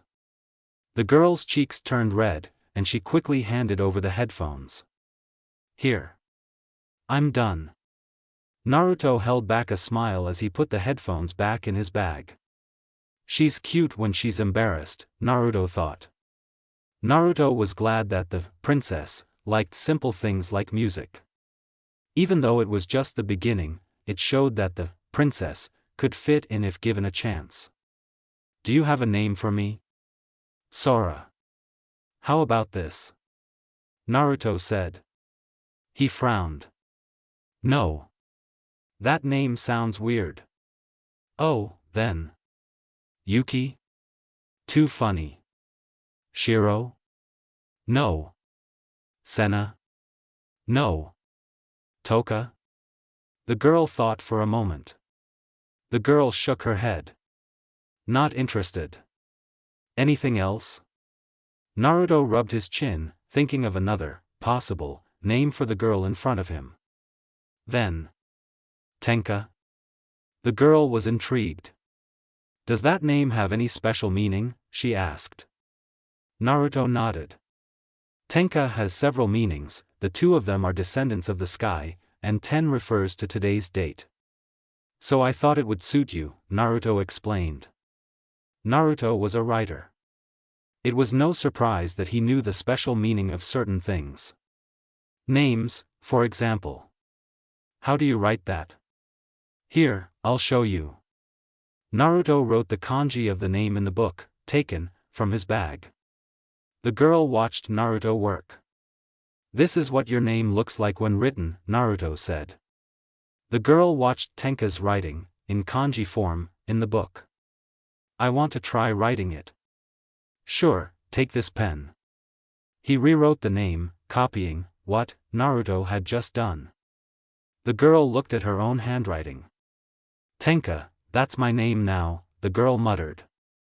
Tenka smiled thinly, but it adorned her beautiful face. Do you like it? Naruto asked. Tenka nodded. Naruto smiled, putting away the book and writing utensils. Okay, Naruto said. Silence fell over the area. Wait until she's here, maybe I should take her for a walk, Naruto thought. Ratatosk's mission is to save the spirits and make them comfortable living in this world. So inviting Naruto Tenka to a place should be included in the mission itself. Just consider this the first step so that Tenka won't be too prissy if she lives in this area. Naruto looked at Tenka. Tenka raised an eyebrow. What? Naruto blinked. No, coincidentally, since you're here, I'm planning on inviting you to a place. Do you want to? Naruto asked. Not interested, Tenka declined. Naruto, sweat drop. What a quick refusal, Databeo, Naruto thought. Kurama chuckled. I pity you, Kurama said. Noisy. He exhaled. One more time, Naruto thought. Are you sure you want to pass up this opportunity? Naruto was still speaking. Although you will be able to find many unique things later. Besides music, of course. Tenka carefully considered the words of the man in front of him. If it was another person, Tenka would not have thought twice before ignoring him. However, considering that the man was Naruto, perhaps there was nothing wrong with him accepting his offer. Moreover, Naruto had shown his kindness yesterday. It was only natural that Tenka would want to repay his kindness by trusting this yellow-haired man. Okay. Tenka added. But if I don't like something, don't force me to like it. Got it? Naruto nodded. Got it. Okay. Let's go. Tenka walked for a bit, but realized that Naruto wasn't following her. Why are you just standing there? Naruto looked at Tenka with a strange expression. Question from me, do you know where the place we are heading to now is? Naruto asked. Naruto smirked. I'm impressed. Someone seems happy, Naruto said. Tenka snorted, crossed her arms, and turned away. Don't be so smug, why should I be happy if you invite me?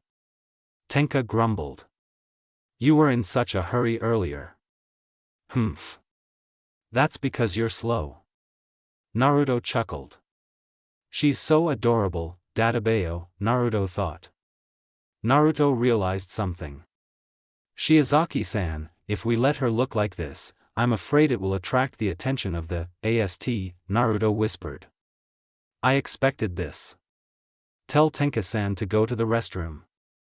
Door number 2 is there. There's already a set of clothes waiting for her. I understand, Naruto said. Naruto turned to Tenka.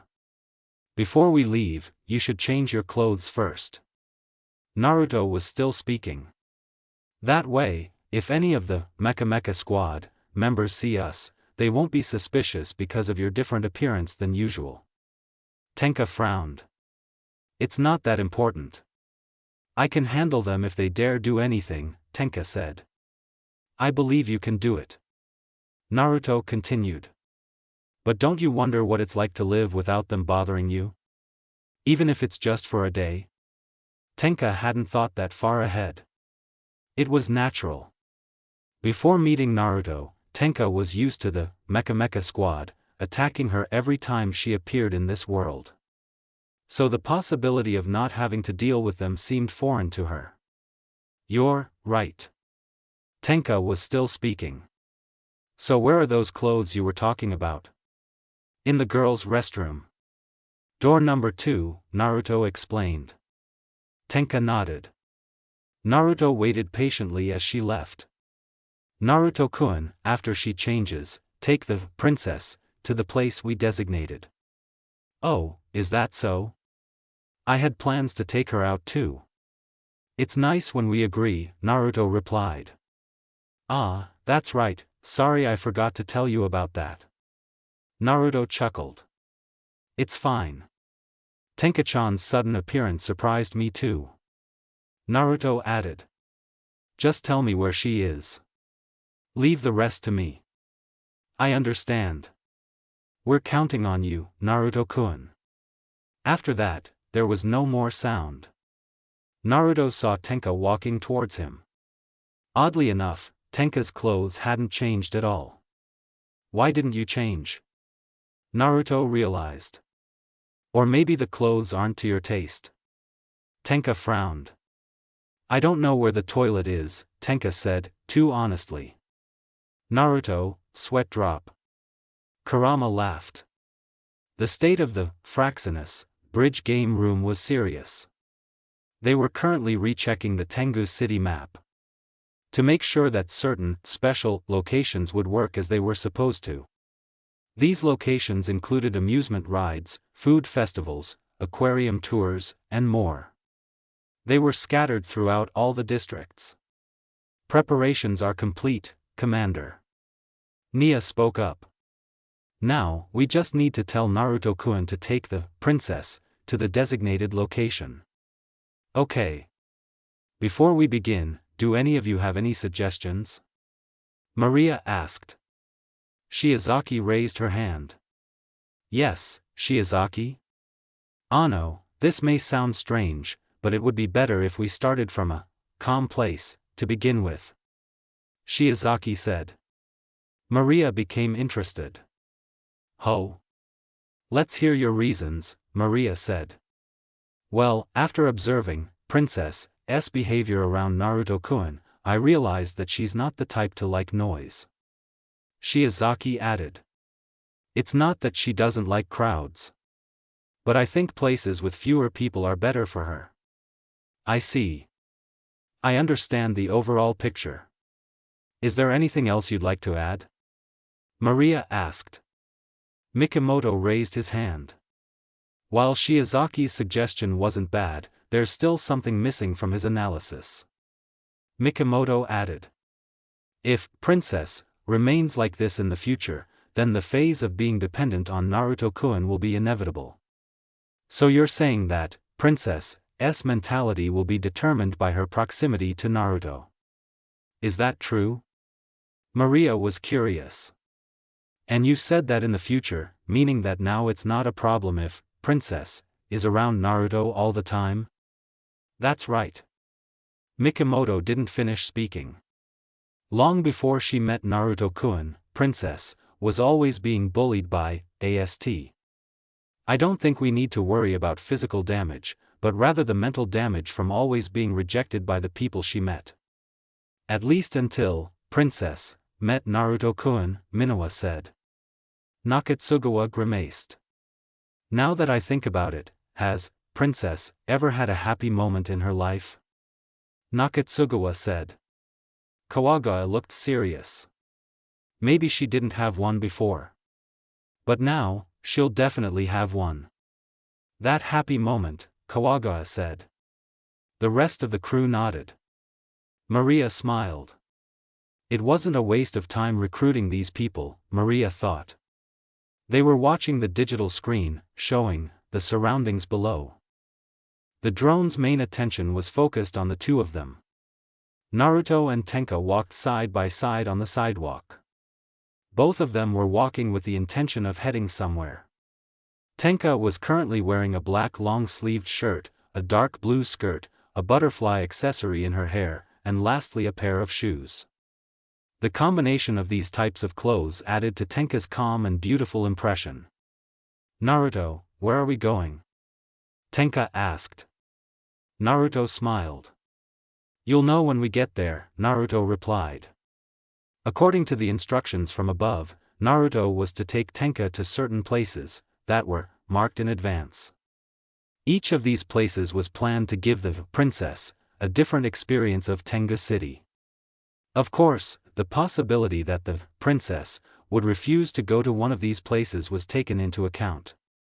Therefore, Naruto was instructed to take Tenka to a place that he thought that would make her comfortable until her heart condition improved again. Tenka nodded, not asking any more questions after that. Naruto was curious. By the way, where is that unique outfit you were wearing earlier stored? Naruto asked. Naruto felt a strong energy pressure from the magnificent armor. The sensation was the same as when he was in his Kyubi chakra mode transformation. Tenka blinked. Oh, you mean the astral dress? Tenka added. I put it back in a special storage dimension. If I need it, I can simply summon it, or to speed up the process, I can just think about it and the astral dress will immediately cover my entire body. Ah, I see. Tenka nodded. Strangely, she felt happy that Naruto was talking to her. Tenka was confused as to why that was the case. It wasn't like she really wanted someone to talk to her, was she? To a predetermined location. I wonder what that means, Kurama said. Maybe it means an area that was marked by Ratatosker. For example, a special building, Naruto replied. Is that so? Still, doing something like that in a short amount of time should be impossible. Naruto blinked. You're right. Maybe I'll ask about that later, Naruto replied. They saw a turn in the road. Naruto turned left and Tenka followed him. Tenka was curious about something. Naruto, Tenka called out. Yes, Tenka-chan. Naruto replied. What does the chan you added after my name mean? Naruto blinked. Oh, it's just a term of address from a man to a woman who is in a close relationship with him. Like a friend or best friend, Naruto explained. So, can we be considered close friends or best friends? Sure. If you don't mind too. I guess, that's fine too. Tenka added. How about the other way around? From a girl to a boy? The term is kun. Naruto replied. Tenka nodded. Then, Naruto-kun. Tenka said. Tenka frowned. No, that sounds weird, maybe I'll just call you by your first name. Tenka said. Naruto chuckled. That's fine too. As they walked for a long time, Tenka noticed several things that she thought were interesting to watch.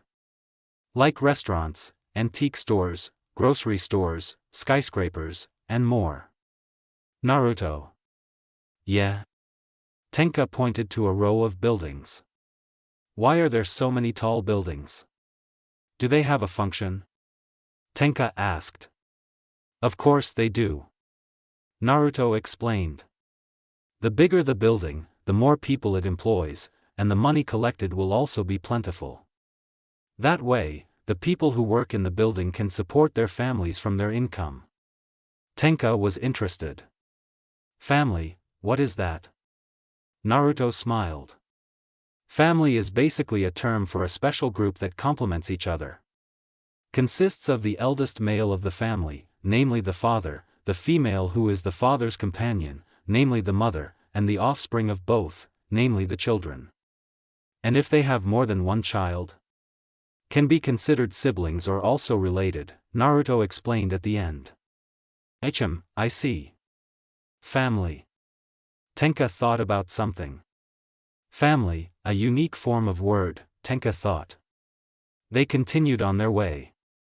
Tenka continued to pay attention to the surroundings. His attention was drawn to a glass display case that had several strange, glowing, box-like objects inside. Naruto, what are those things? Tenka asked. Naruto looked to the side. To be precise, to an electronics store.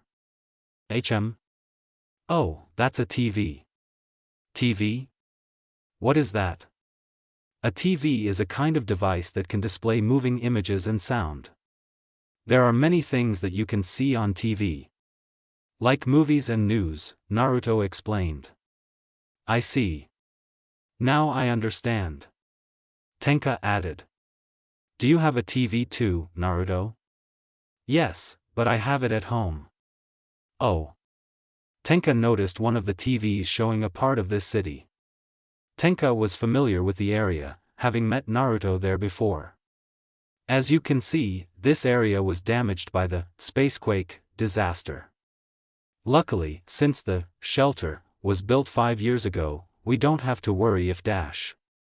Tenka felt a tap on her shoulder, and looked over to see Naruto. Naruto smiled. Why are you so quiet? Let's go, Naruto suggested. Tenka nodded. They continued on their way. As they walked, Naruto noticed the girl's behavior. Tenka, for some reason having watched the news earlier, did not make a sound at all. Naruto frowned, but said nothing. Soon, they arrived at the place they were talking about.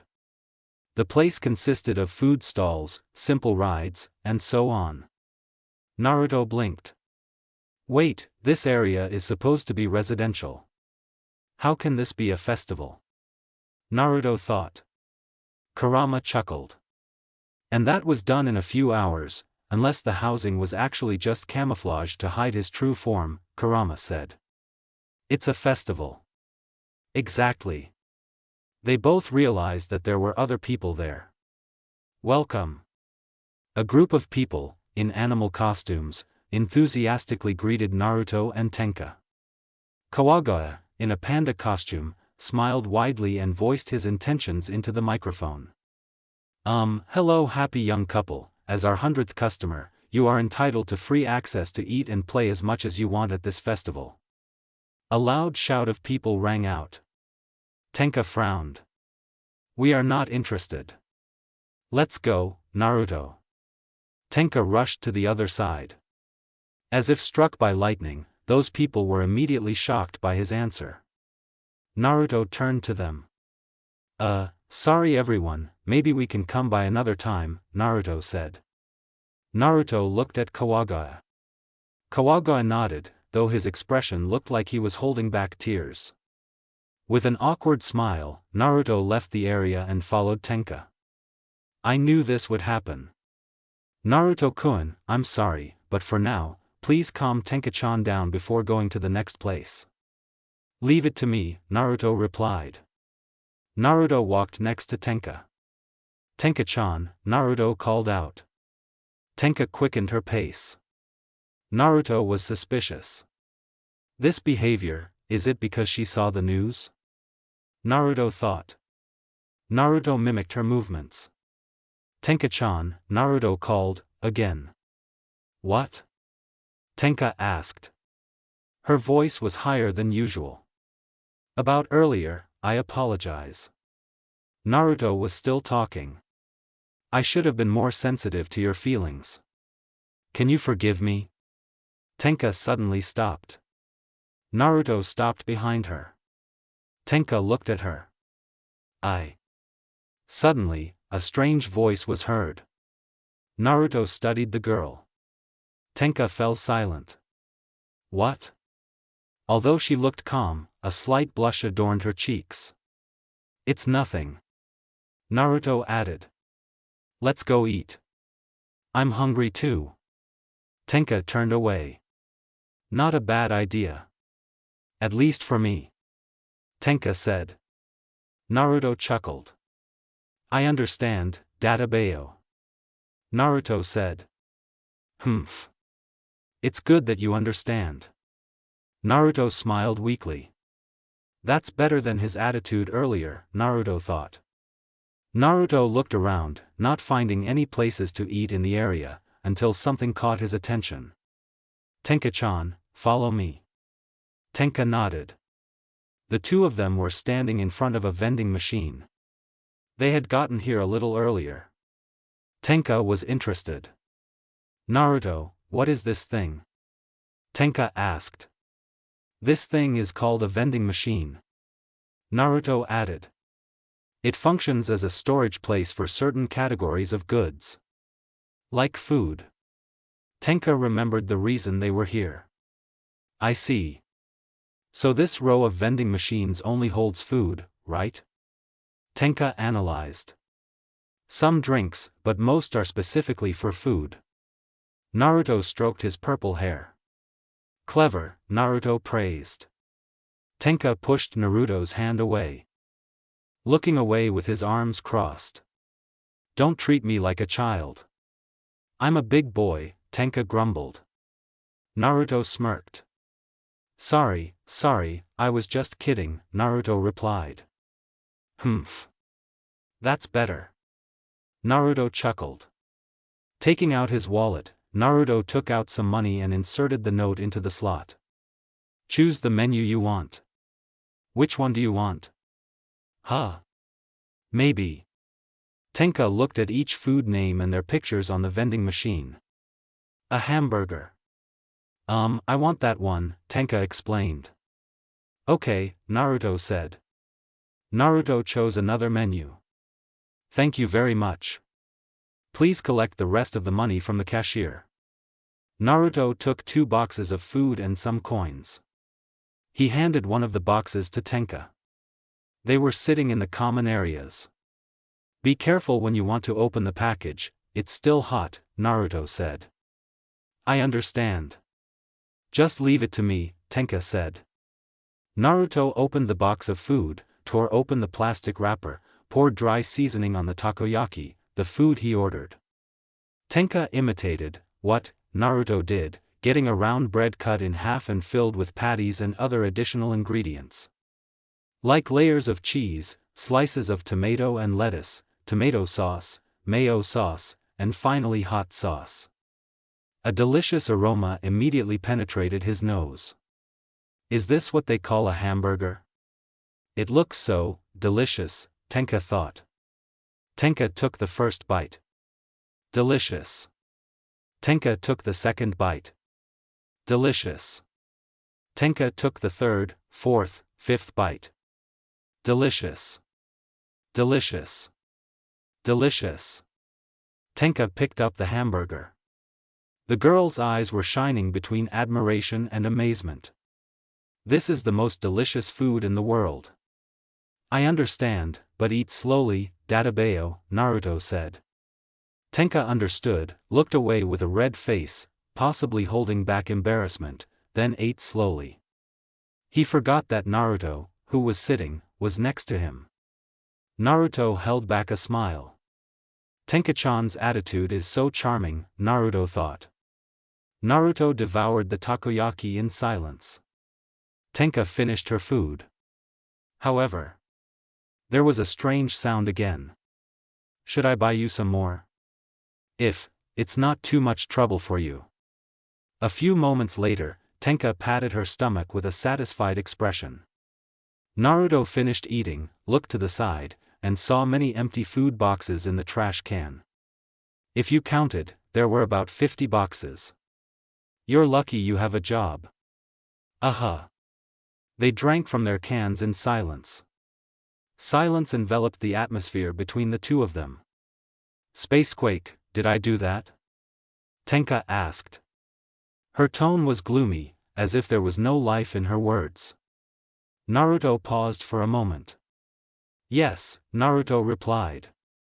Sorry. Naruto looked to the side. For what, Tenka-chan? Naruto asked. Tenka paused for a moment, then her mouth fell open. For what I just did, Tenka said. Tenka remembered her actions while eating. Thinking back, Tenka felt like he had been too harsh not only with Naruto, but with these people as well. It was obvious that they were just trying to be nice to her. Unlike a certain military faction, who always, that tried to destroy her at every opportunity. However, instead of responding properly, Tenka had rejected their kindness. It made her feel guilty. I know those people didn't have bad intentions.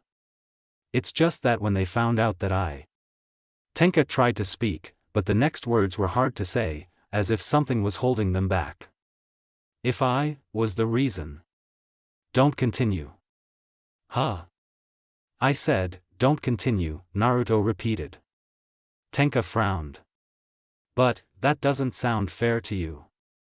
Tenka said. Naruto smiled. You may think so, but do I seem like the type to be in a hurry? Naruto asked. No, Tenka said. In her personal opinion, Naruto was a person who was always good-natured and also liked to be curious. Not only that, Naruto was kind to everyone, including strangers like her. So if you're not ready to tell me, then don't force me, got it? Tenka nodded, remembering something. And about yesterday. I'm also sorry for almost cutting your head off. Tenka-chan, stop. Tenka fell silent. Naruto looked serious this time. I understand that you regret what you did. But what's in the past, let the past stay in the past. Naruto added. Also, this may sound strange, but it's better to say thank you than to apologize. Why? Is it bad to apologize? It's not that apologizing is bad. It's just better to say thank you very much than to apologize a little. By saying thank you, we show that we managed to do something together and we are both happy about it. She thought carefully about what Naruto said. To be honest, Tenka didn't understand what the blue-eyed man meant. However, for a moment, Tenka thought that if she could understand, it would be a source of pride for her. I don't quite understand yet. But I will try to understand, Tenka said. Naruto smiled weakly. They both quickly stood up. Now, I will take you somewhere. Naruto was still talking. This place will impress you. I guarantee it. Tenka nodded. They walked in a certain direction. Meanwhile, on the Fraxinus. What's the status of the next vehicle? Maria asked. Nier entered a certain command. The main screen displayed the tourist attraction SeaWorld, the water part of the world, with no visitors yet. The other crew members nodded. Considering that it's a weekday, it's only natural that everything is still quiet, Minowa said. Exactly. I agree with you, Kawagawa added. Some people here realized that Kawagawa was still wearing his panda suit. Kawagawa, aren't you hot at all? Minowa asked. The suit has a cooling system that activates every few minutes. So don't worry, Nier explained. Nakatsugawa was surprised. Then how can you stand in that suit? Even though the air conditioning was on earlier, Nakatsugawa said. Kawagawa slapped his hand. No wonder the air is so cold. Silly me. Mwahahaha. Kawagawa laughed. They, sweat drop. Maria ate the rest of the pancake, not realizing that, the one she ate, also belonged to Naruto. Okay, Mikimoto, I'll leave this to you, Maria said. Mikimoto raised his glass of wine. I was born for this, Mikimoto said. SeaWorld is a form of indoor tourist attraction.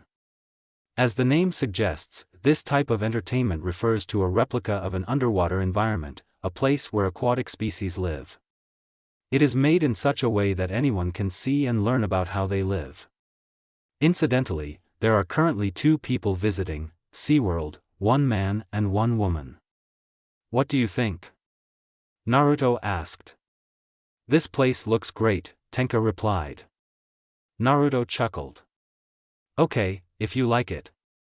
Naruto picked up a brochure, Tenka was holding the other one, and read it with interest. The brochure also had pictures and names of the sea animals here.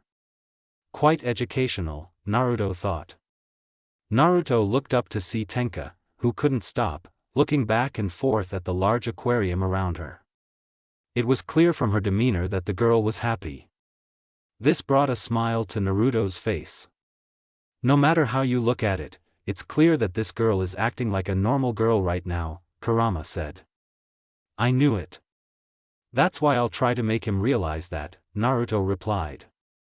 Realize for what? To realize that he also deserves a second chance to prove that he's not as bad as he seems. Naruto believed that some people, who made mistakes in their lives, deserve a second chance. It doesn't have to be a life of redemption, but at least just to mend fences with their beloved family. Of course, Naruto also understood that not everyone would use a second chance wisely. Because everything comes back to each of them. Kurama was stunned. For some reason, he felt like Naruto wasn't just talking about that girl. TCH, don't mention me too. When did I say that? Noisily. However, Kurama showed a thin smile with his eyes closed. Okay, I'll keep quiet from now on. Naruto chuckled. Tenka turned to him. What are you laughing at? Tenka asked. Just something funny I remember. Oh. The 2 of them wandered around peacefully. There was nothing strange that disturbed their peace. Naruto, have you been here before? Tenka asked. I have, but not in this city. Tenka was surprised. So, are there places like this in other places? Exactly, Naruto said. Naruto went to a nearby city with other colleagues. In addition to traveling, they also promoted game products suitable for people of different ages. The theme of the game is sea animals and their species. Thanks to the introduction, their products also sold well. Many children liked the game because of the cute appearance of the aquatic animals. Naruto wouldn't ask why sharks were more popular than other fish. He wouldn't. It sounds fun, being able to go wherever you want freely, Tenka muttered. Did you say something? Tenka winced. Oh, no. Tenka added. By the way, do you live in this town too? Naruto frowned, probably still thinking about what the girl had said earlier. Naruto smiled. Yes, I live in this town. Naruto was still talking. What about you? Ah, you don't have to answer if you feel uncomfortable. Tenka shook her head. You answered my question. It's only natural that I'll answer yours too. Tenka thought about her words carefully. The place I came from is empty, Tenka said. Her tone was sad. Something the yellow-haired man understood. Empty? Naruto asked. I don't remember how long I was there, but every time I was attacked by the Mecha squad, in this world, I always returned to this empty place and slept. Naruto nodded. Okay, forget the bad, make good memories, Naruto thought. Tenka watched the other aquatic animals swim. Tenka-chan, Naruto called out. Tenka turned to Naruto. Yeah? Naruto smiled slightly. Do you want to try taking pictures with the animals here? Flashback. They were standing in front of a building with a sign above their heads that said, SeaWorld. Tenka-chan, are you ready? Naruto asked. Tenka said. They paid their entrance fee at the counter. The attendant handed them something. The ID card in his shirt pocket said Mikimoto. Just for today, we lend out cameras to customers who come with their girlfriends, the attendant explained. Is that so? Can we take the pictures home for free? Naruto asked. Of course. Naruto accepted the camera. They then went inside. The two of them slowly walked down the stairs. Naruto, what is a camera and pictures? Oh, about that, it's like this. Flashback turned off. Tenka nodded. Sounds interesting. Tenka approached the dolphin, turned around, and folded her arms towards the camera. The aquatic animal noticed Tenka's presence, pressed its head against the glass, its face also turned towards the camera. Please take a picture of me with Dipsy, Tenka said. Her tone sounded proud. Naruto, sweat drop. I told you it was easy to name, but you don't have to name everything, Databeo, Naruto thought. However, seeing her so happy, Naruto thought he could leave her alone. Naruto got the camera ready, pointing the lens at Tenka and the dolphin. Okay, 1, 2, 3, say cheese. The sound of the camera was heard. A photo came out. Naruto pulled out the photo, waving the object around for a few moments. Tenka was next to him. I want to see, Tenka said. Let's look together, Naruto said. They looked at the photo. In this photo, Tenka was not only posing, but also smiling at the camera. It looked natural and did not look forced at all. Tenka blinked. That's weird, I don't think I was smiling, Tenka muttered. Naruto chuckled. Maybe it was a reflex, Naruto said. You're right. Tenka was then photographed with the other sea animals. After a while, Tenka came to her senses. Naruto, do you want to take a photo too? Tenka suggested. Naruto chuckled. Okay, but do you still remember my explanation of how to use the camera? Naruto asked. Sure, I remember you explained it when we were walking towards the entrance earlier. Okay then, Tenka said. Naruto smiled.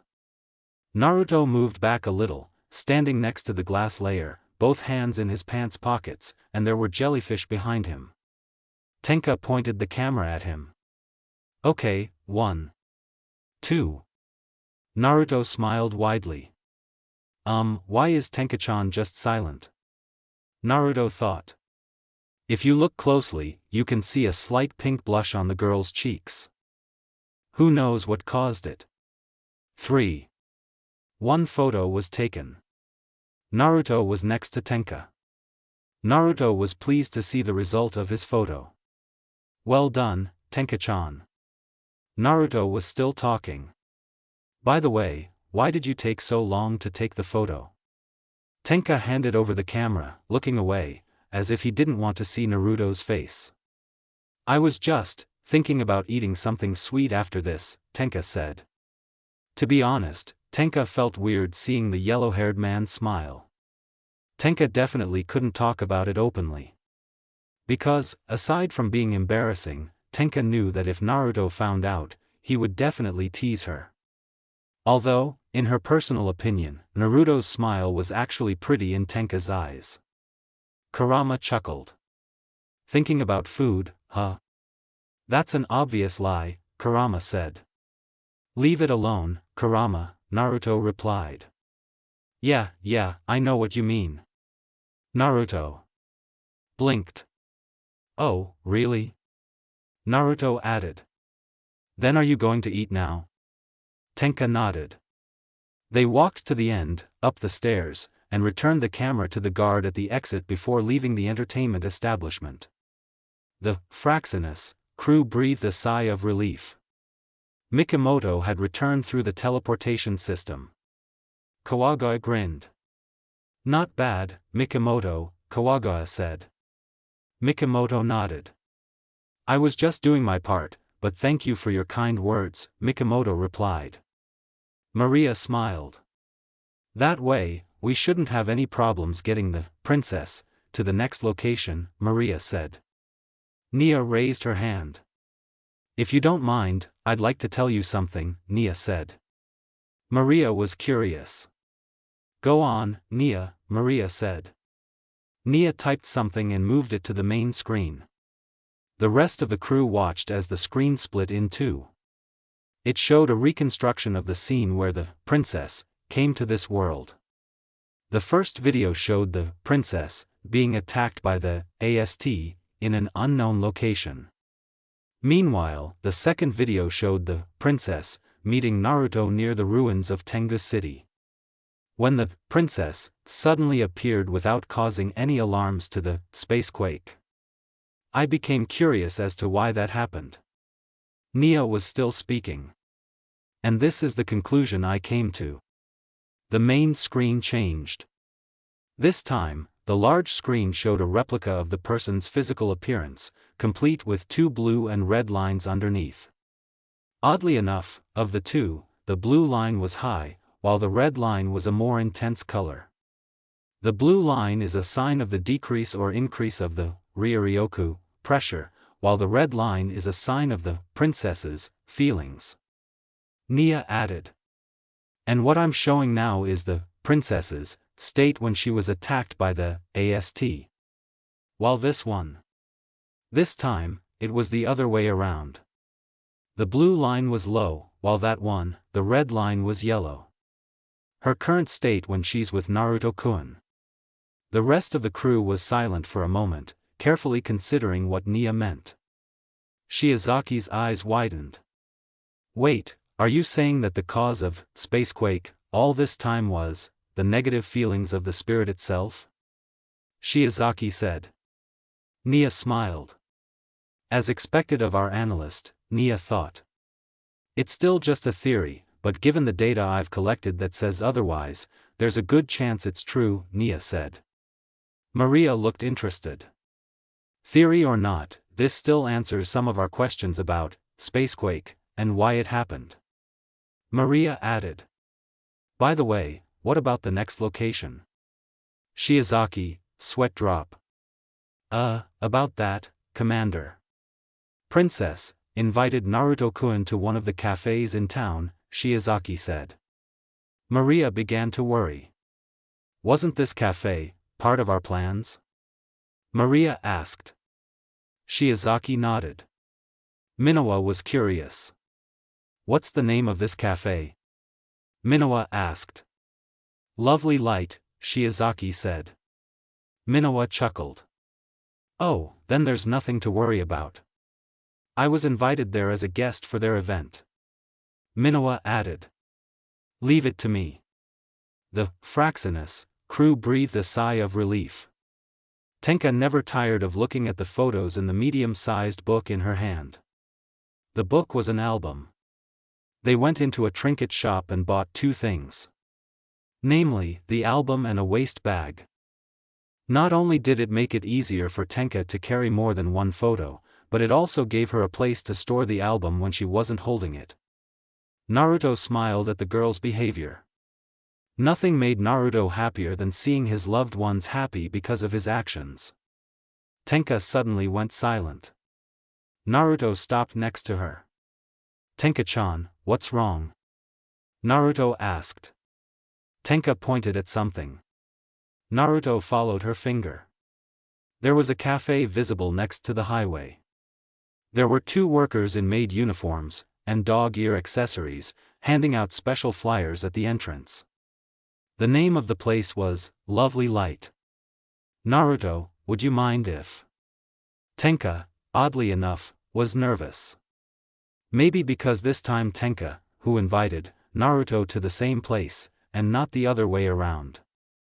However, despite everything, Tenka wanted to try making her own decisions. For example, this time. Eat at that place? The girl asked. Naruto smiled. Not really, let's go, Naruto said. They headed there.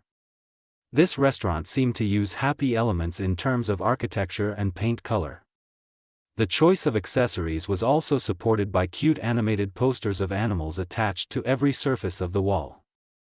Not only that, when Naruto and Tenka entered, they could already smell the fresh scent of grapes. In other words, the quality of cleanliness was undeniable.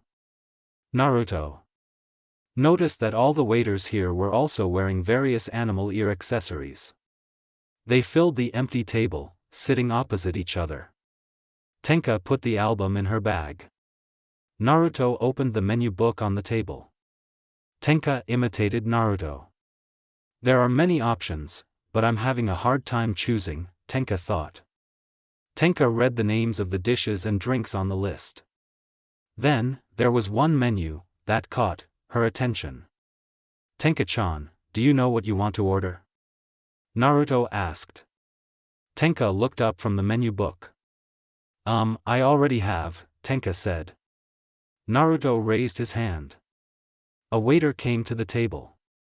Welcome to Lovely Light. Have you decided what you want to order yet, sir and madam? The waiter asked. His tone was friendly. I'll have the cheesecake with orange syrup on top and a vanilla milkshake, Naruto said. The waiter turned to Tenka. I'll have. Tenka looked back at the contents of the menu book. Royal ice cream, Tenka said. Ah, so you're interested in our newest menu. Tenka blinked. New menu? Tenka said. Yes, it just so happens that the menu was added to the menu today, the waiter explained. Tenka was intrigued. I wonder, Tenka said. I wonder what you'll try from this new menu. The waiter wrote down their orders. Okay, do you have anything else to add, sir and madam? Thank you, but I don't have anything, Naruto said. Tenka noticed that the waiter seemed pleased with his words. So that's what he meant, Tenka thought. Tenka joined in. Thank you, but I'm the same, Tenka said. The waiter smiled faintly. Okay, please wait a moment while we prepare your order, sir and madam. They nodded. The waiter walked in the direction. Naruto. Yes? Not only does it make you happy, but saying thank you also means we appreciate other people's hard work, right? Tenka asked. Naruto didn't expect her to understand what he meant so quickly. Of course, it wasn't that Naruto didn't like the way things were going, quite the opposite. Naruto smirked. Exactly, Databeo, Naruto replied. Tenka was happy to receive his compliment. Naruto blinked. Tenka-chan, if I may ask, why did you choose this place? Naruto added. It's not that I don't like it. I'm just curious as to why you brought me here. Naruto saw several people, mostly men, at several other tables. Unsurprisingly, the place was packed with customers. However, Naruto was curious as to why Tenka had brought him here, as it was clear that she was uncomfortable in crowds. Like when they were at the festival, designed specifically for Ratatoskr, this morning. Tenka muttered something. What? I said, this place looks interesting, so. I was curious. Tenka picked up the menu, pretending to read it while ignoring the yellow-haired man's strange gaze. So underneath her tough attitude, Tenka-chan likes cute things, apparently. Naruto smiled. Is that so? I get it now, Naruto said. There was no response. Naruto suddenly rubbed his stomach because he felt uneasy. Tenka noticed his strange behavior. Naruto, what's wrong with you? Tenka asked. Sorry, Tenka-chan, do you mind if I stay for a while? I need to go to the back room first, Naruto said. Tenka nodded. Don't worry, go finish your important business, Tenka said. Thank you, Dadabayo. Naruto immediately went to the restroom. Tenka turned away. A waiter came to another table. He placed the plates with the ordered food and drinks. Then, Tenka witnessed something strange. The waitress made a heart-shaped pattern with her hands. She smiled sweetly in a sweet tone. Oishiku ni ner, momo, kun dash. The three men's expressions immediately brightened. It was as if they had just received a miracle. Huh, this is so nice. I feel like I've been reborn. This is the greatness of a maid cafe, Gozaru. Tenka watched the other waitresses, and just like before, the customers here were receiving the same treatment from them. What's so great about this? Tenka thought. Another waitress came to the table with her order. Sorry for the wait, this is your order. Tenka blinked. A giant ice cream with many flavors was visible. It was served in a bowl, which was also giant in size, with various toppings on top. Is this king ice cream? Tenka asked. One of the waitresses nodded. That's right. We hope you enjoy it as the first one to try it. She added.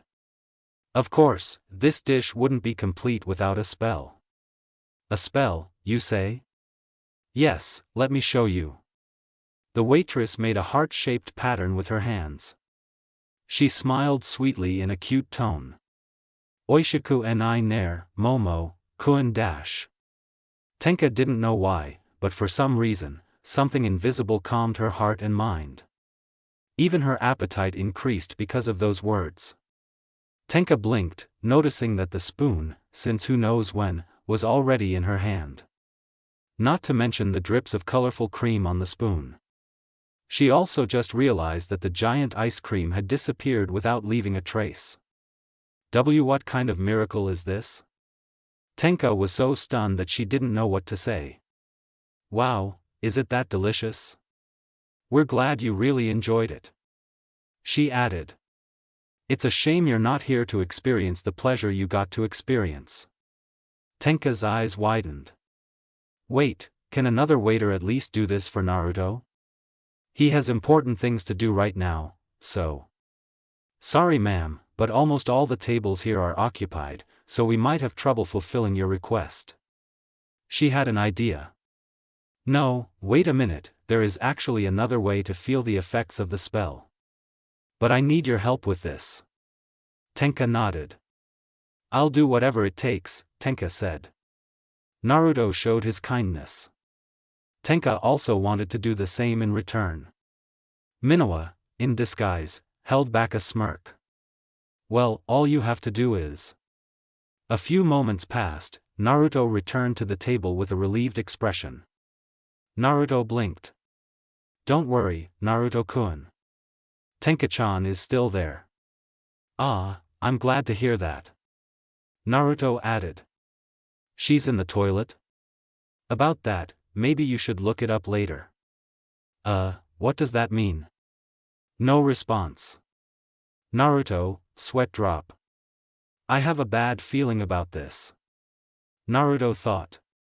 Naruto decided to wait while sitting, not forgetting to check some messages and ads on his cell phone.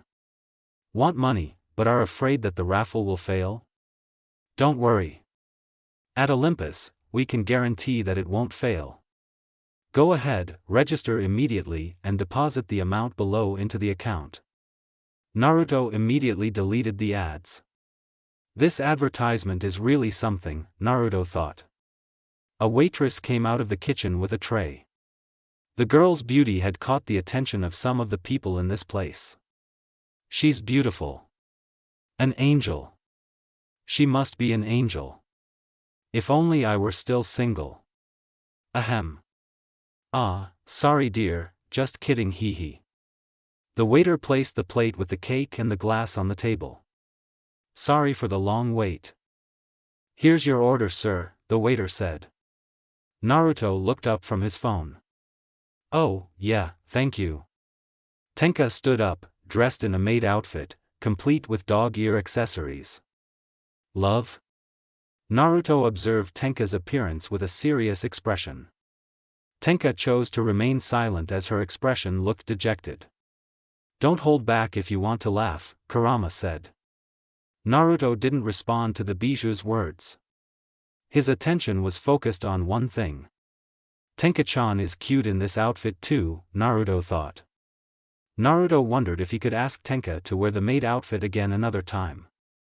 Kurama, sweat drop, with his thoughts. If you don't know yet, this meal wouldn't be complete without casting a spell, Tenka explained. Although his expression was calm, a subtle pink blush could be seen on Tenka's cheeks. Maybe it was because of something she would do soon. Is that so? Can you please show me what this spell is? Naruto replied. Tenka made a heart shape with her hands. She forced herself to smile sweetly with a cute tone of voice. Oishiku ni nair, momo, kun dash. All the guys here fainted, with nosebleeds. Seeing Tenka's cuteness. Except for one person, of course. Naruto turned to the, suddenly, empty plate and glass, something he hadn't even realized was there. Naruto also tasted cheese and felt a sweet feeling in his stomach. You finished all of that in less than 5 seconds. That's a good record, and strange, Kurama said. Naruto looked at Tenka with a smile. Thank you, I'm really happy with that spell, Naruto said. Tenka was happy to hear that. The yellow line suddenly changed to green. The crew of the Fraxinus was pleased with this development. Can I consider that we have successfully completed our first mission? Minoa asked. It's not over yet, Minoa, at least not until the device Nia-chan made is used on her, Shiozaki said. Maria nodded. Shiozaki is right. It's not over yet until the princess receives the device Nia made and gets an explanation of our organization's purpose when she comes here, Maria said. Nia stood up from her chair. I'll make sure the equipment we'll need later is working properly. If you need me, I'll be in the lab, Nia said. The rest of the crew nodded. One of the 2 iron doors opened. Nia walked through it and the door automatically closed. They returned to watching the large screen. Maria looked serious. I'm sure you can finish this, Naruto. I trust you, Maria thought. It was evening in Tengu City. Naruto and Tenka took a break in the park. They sat down and ate some warm bread. It was the result of them buying it at the store before coming here. So, did you enjoy your walk earlier, Tenka-chan? Naruto asked. Tenka nodded.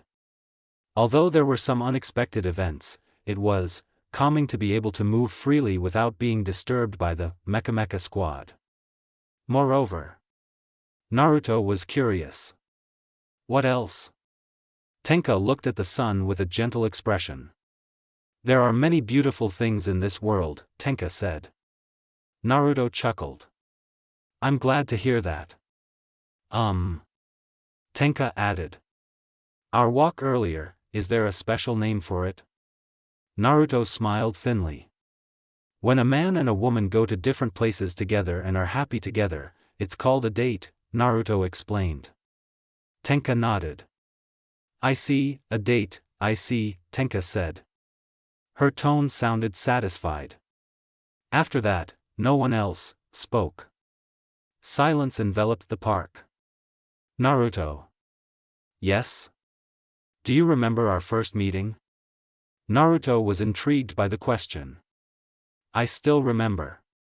Why is that? Naruto asked. Tenka looked at her palms, remembering how much destruction happened when she appeared in this world. Every time I come to this world, I sometimes wonder why destruction is always in my sight. Tenka added. At first, I thought it was normal and had nothing to do with me.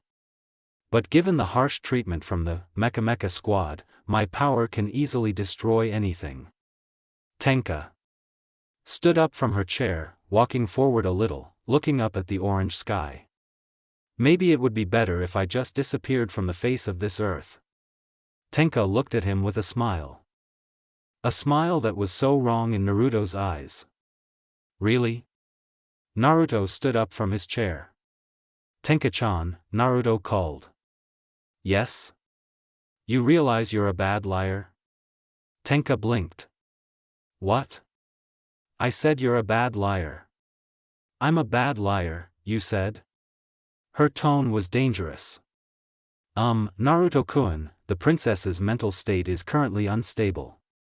Perhaps you should hold back your words and wait for further instructions from us. Naruto ignored the voice from above for now. Tenka's eyes narrowed. I don't understand. What are you talking about? Naruto's expression stern. Disappearing from this world, is that really what you want? Tenka looked at Naruto. My existence is a problem in itself. You of all people should know that, Tenka said. Tenka tried to hold back her emotions at this point. That may be true, but before you think that you are the source of the problem, answer me this question first. Naruto looked serious. Have you destroyed anything today? Naruto asked. Tenka hadn't thought that far ahead. Looking back, Tenka realized that she hadn't destroyed anything with her power today. And yet. Tenka gritted her teeth. Even if you say that, what about tomorrow? Or any other day? There is no guarantee that my power will be controlled properly in the future. There is a way to deal with this. Naruto was still talking. If you want to know, I can dash. Don't mess with me. An explosion of purple, Ryuryoku, erupted from the girl, blowing away several nearby objects and creating branching cracks in the ground. It only happened for a moment before the pressure of its power weakened. Tenka growled. Someone like me, how can I live among humans? Wherever I go, destruction will always follow me. You still don't understand?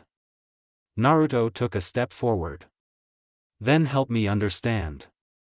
Tenka was shocked. What? You said I don't understand, right? So help me understand.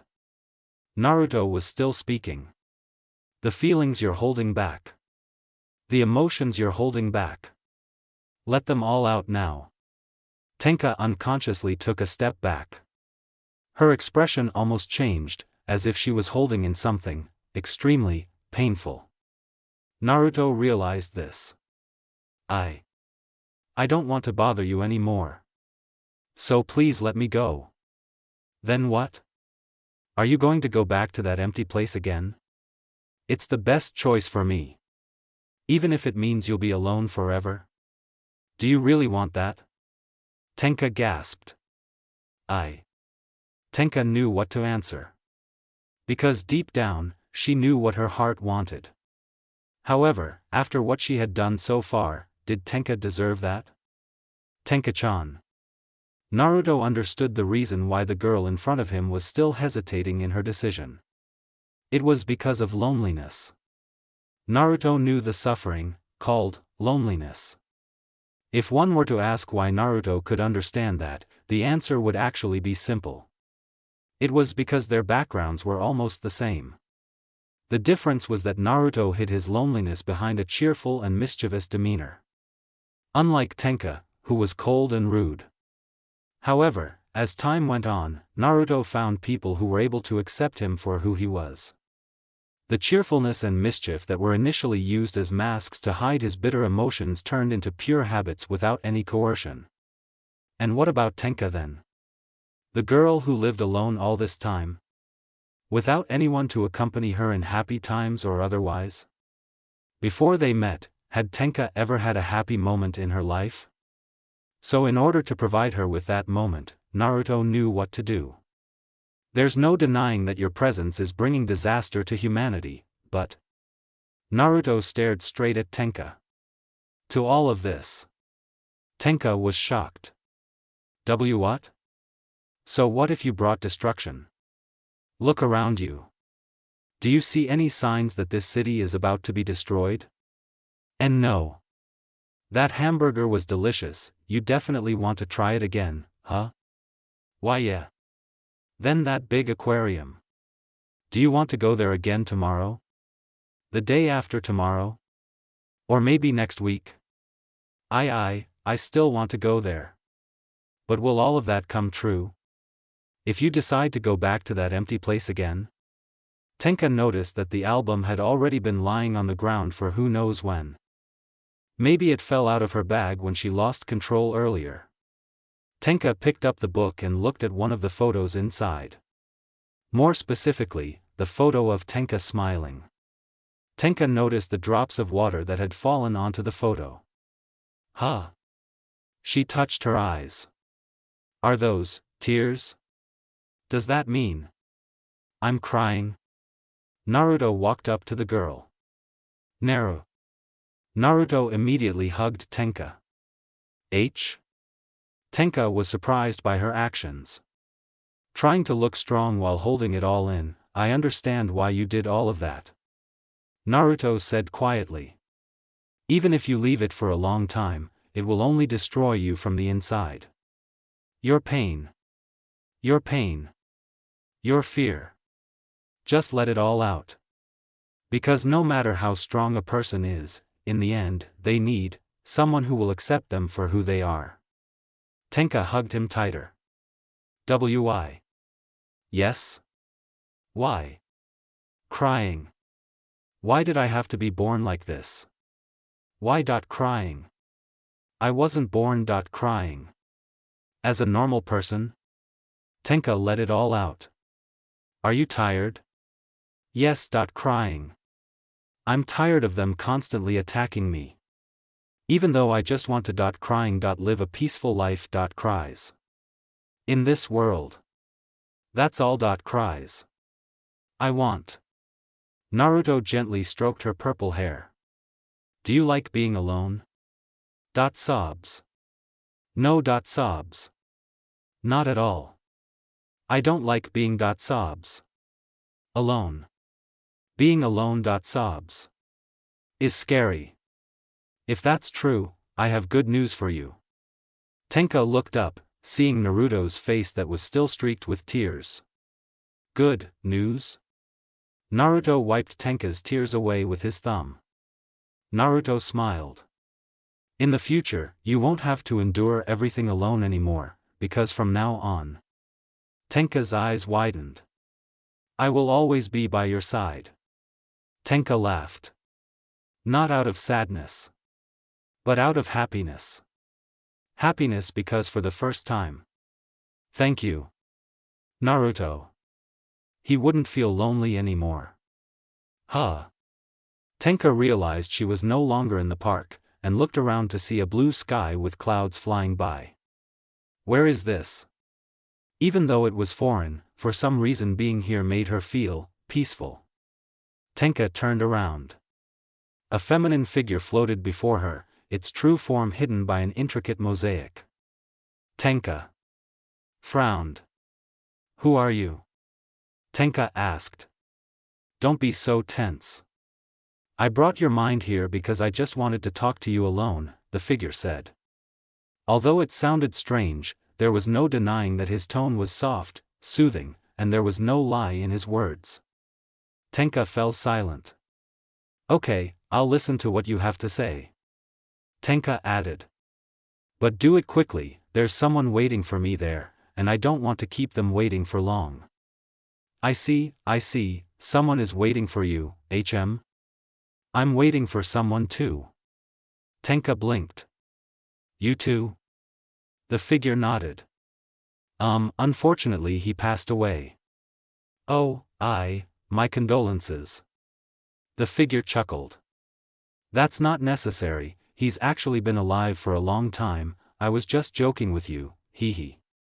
Tenka didn't know what to say. The figure looked sullen. Oh, you're too prim, come on, where's the smile for me? Can we just get to the main topic? Although small talk is important to start a conversation. He added. In short, I want you to kiss Naruto. Tenka blinked. Kiss? What is that? Put one lip to the other. Why should I do that? Because if I don't, your power will go out of control, and this time it will be much worse than before. He added. By kissing Naruto, your power will be sealed, so you won't have to worry about hurting people again like before. And lastly, if you're worried, of course you can still access your remaining power. Although it's not as strong as before it was sealed. Tenka's eyes widened. You know something about me? Doesn't that mean you're a spirit too? The figure clapped its hands. Yes, that's right, I'm a spirit just like you, the figure said. Tenka couldn't believe what he was hearing. For the life of him, Tenka had always thought that his existence was the only one in this world, so knowing that he wasn't alone brought him happiness. Tenka remembered something. Then, that means we're a family, right? Naruto explained the concept of family to her. So Tenka thought that the spirit in front of her knew something about it. The figure nodded. Always and forever, we'll be a family, the figure said quietly. Tenka accepted this information with relief. Actually, I have one question for you. Would you mind answering it? Tenka fell silent.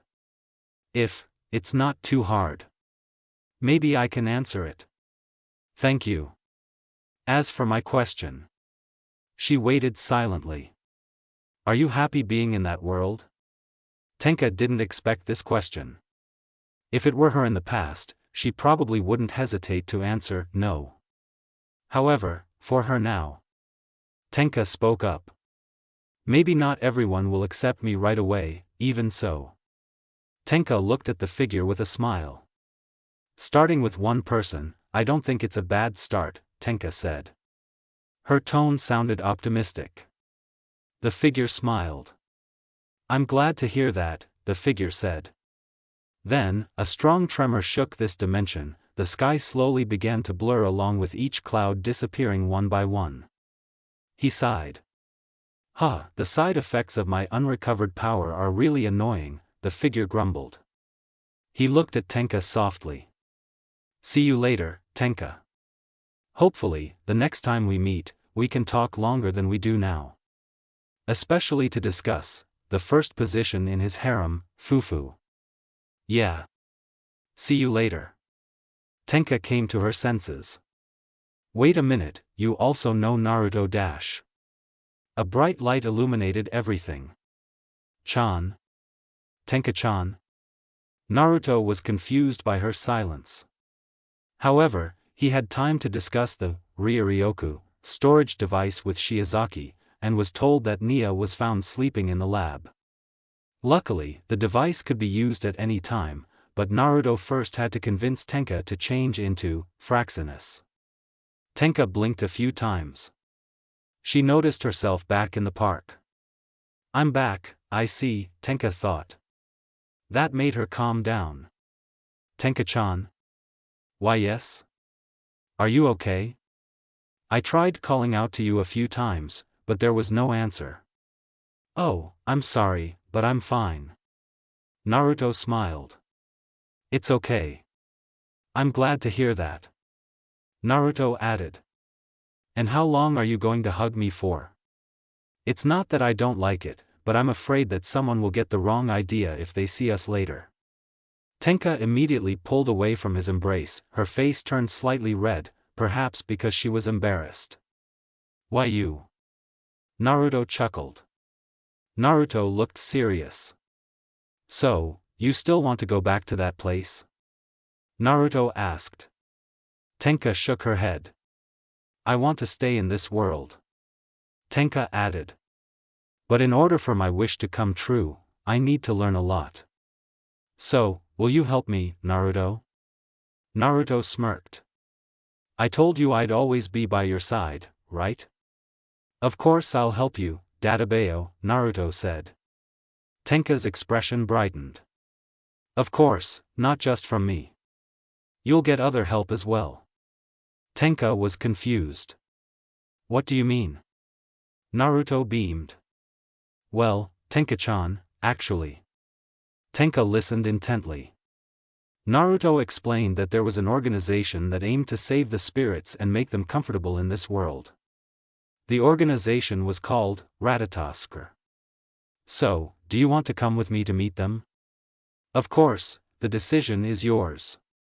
If you don't want to. Tenka nodded. I'd like to. When will we meet those people? Tenka asked. Now. Then let's go. Naruto blinked, then grinned and pressed, "Income," on his ear. Shiozaki-san, are you listening? Tenka looked at the album with a smile, then put it in her waist bag. Tenka now understood why she always appeared in this world. Even though she knew that the military group would always attack her. It was because, deep down, Tenka loved this world. To enjoy many things, to discover new things, to try other fun activities. Tenka wanted to do all of these things. It was impossible before, but now. Tenka watched Naruto out of the corner of her eye. Everything has changed. And in the future, maybe my life will be better. Tenka smiled. Then, an explanation for Naruto's sealing power came to her mind. Ah, I almost forgot, if I'm not mistaken, it's done by bringing my lips close to Naruto's. Tenka looked serious. Okay, I can do it. I understand. I'll tell Tenka-chan later. Naruto replied. Okay, one last thing. Yes? Thanks for your help, Naruto-kun. I don't know if we would have managed without you on this mission. Naruto chuckled. Happy to help. Naruto said. After that, there was no more sound. Naruto turned to Tenka. Fraxinus, teleportation system will be activated in a few minutes. Is there anything you want to do first? Maybe get something to eat or drink? Naruto became wary of the girl's serious expression. I have a bad feeling about this, Naruto thought. Tenka-chan, maybe we should sit down instead of standing. What do you think? Tenka suddenly pressed her lips to Naruto's. A shimmer of light enveloped them. The Fraxinus crew, minus Nia, were now waiting for the two to arrive. They stood there with different expressions. I can't wait to teach Tenka-chan more about being a waitress, Minowa said. There was enthusiasm in her voice. Shiozaki, sweat bead? I'd appreciate it if you didn't do that, Shiozaki said. Oh, sorry, how about I teach her how to cook? That would be better. Nakatsugawa wiped his glasses with a handkerchief. Nakatsugawa put his glasses back on. What are you doing? Mikimoto asked. A small stain. It's bothering me, Nakatsugawa explained. I see. A flash of light appeared in front of them. Kawaga grinned. Okay, here comes our hero, Kawaga said. The light slowly faded. Maria smiled. Welcome to the Ratatoskr Command Center, Tenka, we welcome you. Showing Naruto and Tenka kissing. The rest of the crew stared at them. Maria's smile faded. What are you doing? Tenka pulled away from Naruto's face. Naruto blinked. It's been a while since I've been kissed by a girl, Naruto thought. Naruto wondered why the girl did that. It wasn't like he didn't like it. They watched as a purple light rose from Tenka and went up into the sky. It spread after it disintegrated before quickly disappearing from their sight. Maria no longer looked upset, but rather surprised. What just happened? Maria asked. The rest of the crew were just as shocked as their commander. Tenka turned to them. What just happened was Naruto sealed my power through a kiss. Tenka added. Of course, if necessary, I can still access some of my power, although it is not as strong as before. Do you understand up to this point? Her tone was similar to that of a teacher speaking to his students. They nodded. Oh, I understand, they said. They came to their senses. Wait a minute, what did you say? A few moments passed, and everything calmed down. Still on the main bridge, the crew of the Fraxinus ship, along with Naruto and Tenka, were having an important conversation. Maria smiled. First of all, I would like to welcome you to Fraxinus, the main command center of the Ratatosk organization. Maria added. I understand that you must be confused about everything that happened. So if you have any questions, we will be happy to answer them. Tenka nodded. Thank you, but that's not necessary, Tenka said. Maria blinked. Sorry for saying this, but why? Because I'm not interested. The other crew members, sweat drops. Maria couldn't believe what she was hearing. Are you sure you don't want to ask something? We're part of an organization that aims to save the spirits, but instead we failed to protect you from the attack. For that, you have every right to be angry with us, Maria explained. Maria realized that her words were ridiculous and unreasonable. However, as part of Ratatosk, Maria and the crew of this ship knew that the mission to save the spirits was more difficult than it seemed. Not only did they provide the spirits with a comfortable life, but Ratatosk also had to accept the good and bad things they had done in the past, intentionally or unintentionally. Of course, Maria and the other members of the Fraxinus crew had long been mentally preparing themselves to carry out a mission that, while noble, could also be dangerous. So, knowing that their first spirit, who had been saved, held no grudge, the atmosphere here became awkward. Seeing her attitude when she was with Naruto down there, she should have been wary of us, but why isn't she?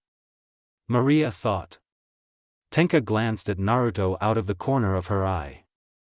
I made a mistake, but she forgave me. Tenka looked back at them. So, as people he knows, I will forgive you too, whether there is any fault or not. He didn't finish. I'm also not surprised that you guys would prefer not to show yourselves to them. There's no point in doing something that clearly doesn't benefit your duties. Moreover, Tenka looked at the Fraxinus crew for a moment. Her expression softened. You've never done anything bad to me, so for that, I thank you for your hard work. Naruto smiled. I knew it would be like this, Naruto thought. Naruto wasn't surprised that Tenka could easily forgive the Fraxinus team. Because from the way she acted, Naruto could see that Tenka preferred to use logic over emotions, so she also knew who was an enemy and who was a friend. Of course, that didn't mean Tenka didn't have a sentimental side, but it only showed up when she was really under a lot of pressure, like when she was at the park. In short, Naruto thought Tenka was a good person, and his guess turned out to be correct. The Fraxinus team sighed. Maria was relieved to know this.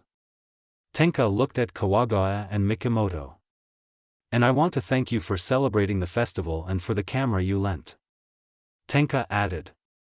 Please tell them that I apologize for my unpleasant actions.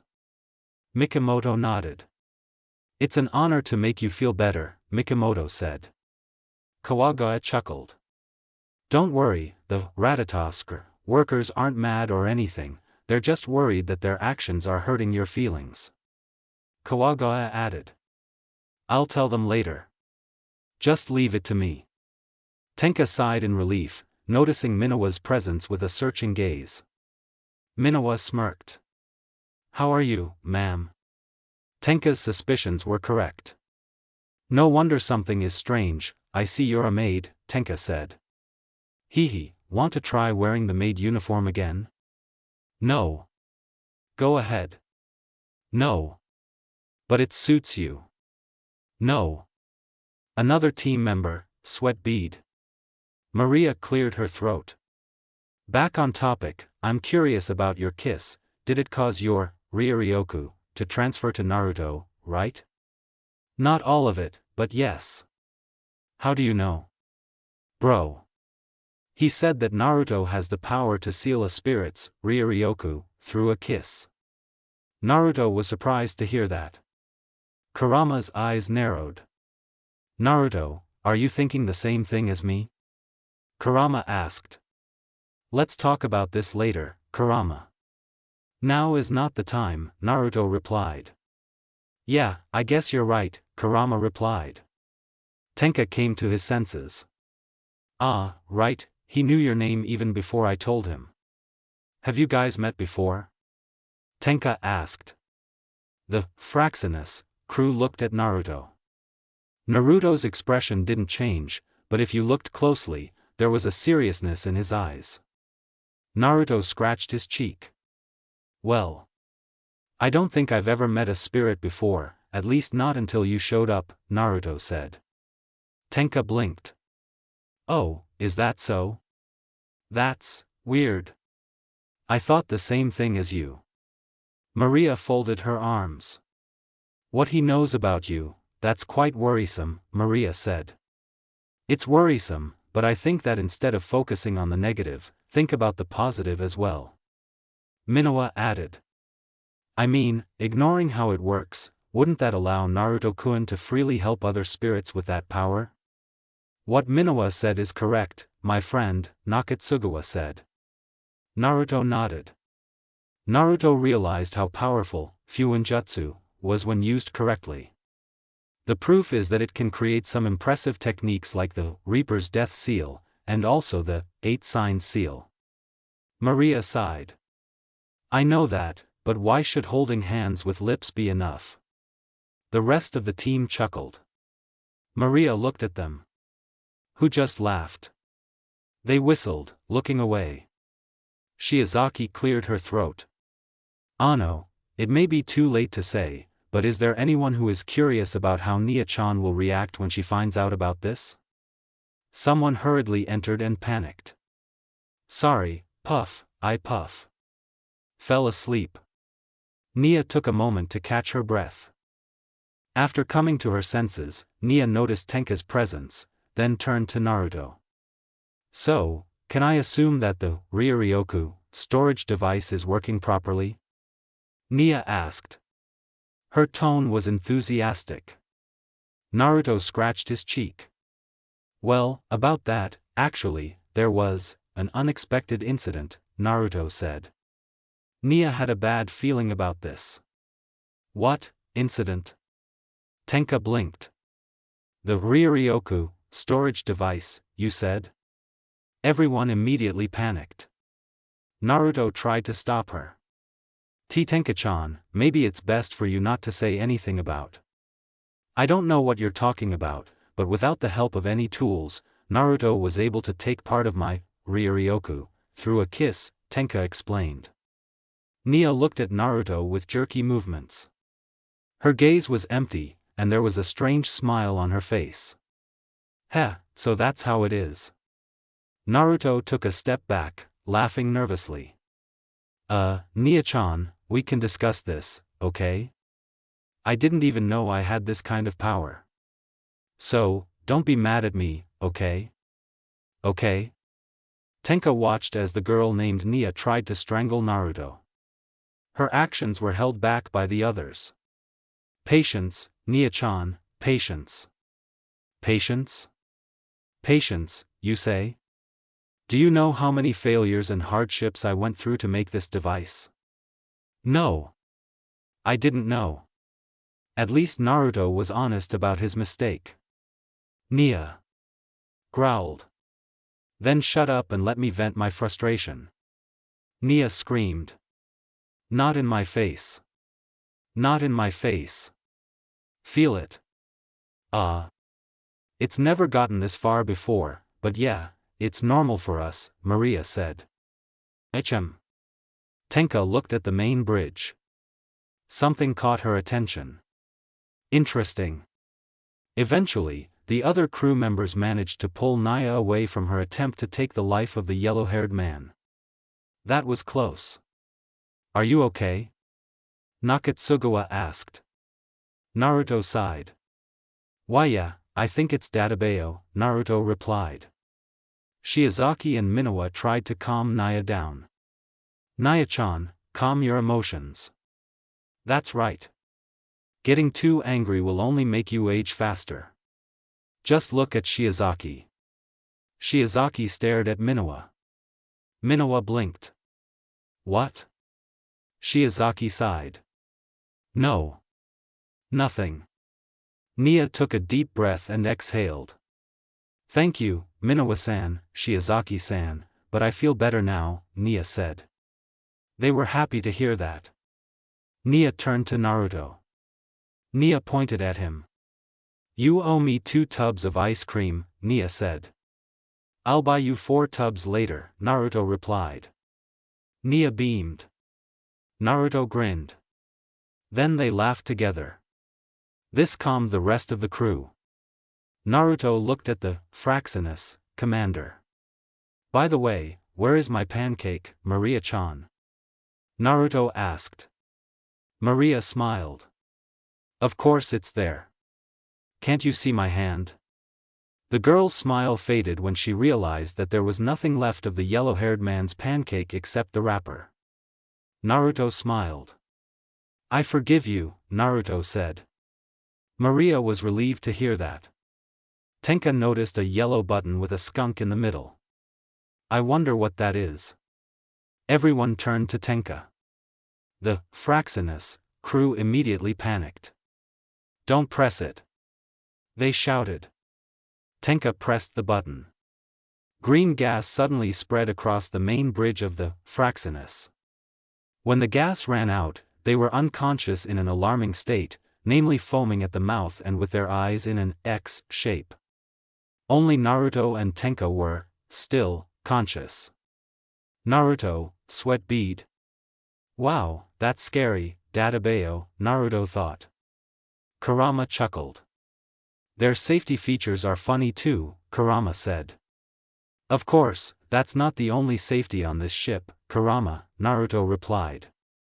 Naruto refused to think that a cool transportation device like the Fraxinus only had one safety system. I guess you're right. Remind me why you're okay? The Uzumaki immune system, and because of you. Oh, right. Tenka blinked. Looks like I just made a big mistake, Tenka said. Yeah, that's why next time you shouldn't mess with the people on this ship, you know? Naruto cursed. Tenka nodded. I get it, Tenka said. Naruto was pleased to hear that. Although the atmosphere had become chaotic, at least the Fraxinus had managed to accomplish its task, and that was enough for today. What is this? Don't touch anything else. Databeo. Naruto looked up at the blue sky with a smile. The window was open while cleaning. The cool morning breeze tickled his skin. It was so soothing to him. Come to think of it, it's been a week since Tenka-chan moved in here. A week had passed since that day. Tenka was living with Maria, waiting for the special house for the spirits to be completed. It was supposed to be finished the day after tomorrow. Naruto opened his palm. For a moment, that left hand was enveloped in a small purple aura that was glowing. Naruto closed his palm. It disappeared without a trace. Kurama blinked.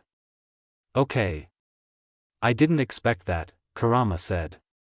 Did you feel anything strange in my chakra system? If you mean the chakra flow was damaged due to the intrusion of foreign energy? On the contrary. For some reason, this Ryoryoku can create its own energy channel within you. And that way, he won't collide with the chakra path, Naruto replied. Exactly, Kurama said. Naruto exhaled. I guess I'll take a shower first. That's not a bad idea. Naruto walked out, intending to head to the bathroom, not forgetting to grab a towel over his shoulder. Less than half an hour later, Naruto returned to the room, put on his clothes, and went to the kitchen.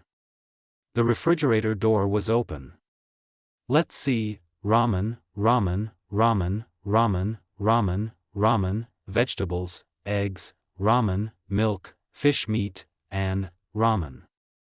The refrigerator door was closed. Naruto processed some of the ingredients that he took earlier. The yellow-haired man's plan was to make a simple breakfast menu. Breakfast was ready. Naruto walked to the living room with a tray. He sat down near the wooden table. The TV was on. Good morning, Tengu. As usual, today we will bring the latest news about. So, what do you think? Naruto ate slowly. It's too hasty to assume that Tenkachan's brother is the culprit, Naruto replied. You may think that, but somehow he knows not only your name, but also your ability to seal a spirit. Isn't that strange? I admit, the possibility that he sent us to this dimension is indeed high. Really? But for what purpose? Kurama chuckled. Perhaps because you are destined to save this world? Naruto, sweat drop. Your jokes are bad, Kurama. Naruto changed the channel. Alright, we don't have to think about it too much for now. Let's just focus on real life, Databayo. Kurama smirked. You and your optimistic attitude, Kurama said. Is that bad? When did I ever say that? Naruto chuckled. The yellow-haired man's breakfast continued calmly. Tenka had just finished getting dressed. He was now monitoring the condition of his bedroom. Tenka looked around, making sure that nothing was missed due to his supervision. Even if it was the smallest stain. Okay, everything is clean, Tenka thought. Tenka remembered something. If I'm not mistaken, Naruto sent me a chat this morning to invite me to go out somewhere. What else? Oh yeah, sparring. Tenka felt nervous for some reason. Tenka came out of his bedroom. He was planning to go to the kitchen to move the trash bag. What's wrong, Tenka? Maria asked. Maria came out of the kitchen wearing an apron. Oh, I'll take out the trash first. Maria smiled. That's not necessary. I'll do it later. Don't worry. I won't throw the plastic out the window like 2 days ago, Tenka said. His tone was reassuring. Maria was still smiling. That's what I'm worried about, Maria thought, sweat bead. There was a reason Tenka was living with her. Besides the fact that they were both women, Maria wanted to make sure Tenka had good ethics and was socially correct. Luckily, Tenka didn't mind sharing a home with her, but that wasn't the main issue. Instead, how about we start the test over again? Maria suggested. Tenka frowned. I don't think that's necessary, my personal test results show that I'm quite smart, right? That's true, but it's not science you need. Then what do I need? Good manners. A few days earlier, the Fraxinus team had run various tests on Tenka, intending to find out how smart she was. Starting with school knowledge such as mathematics, physics, chemistry, then continuing with IQ tests and so on.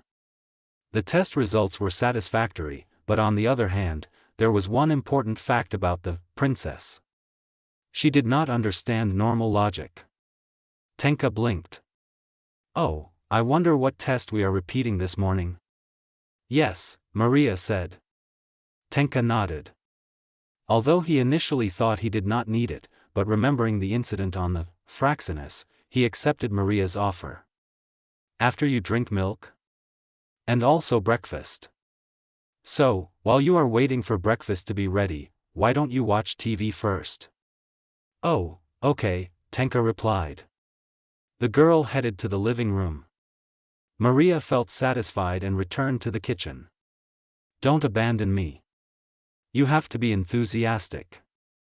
Stay optimistic, Maria thought. Maria patted her cheeks. Okay, now it's time to cook. Meanwhile, Tenka was watching a unique program on TV.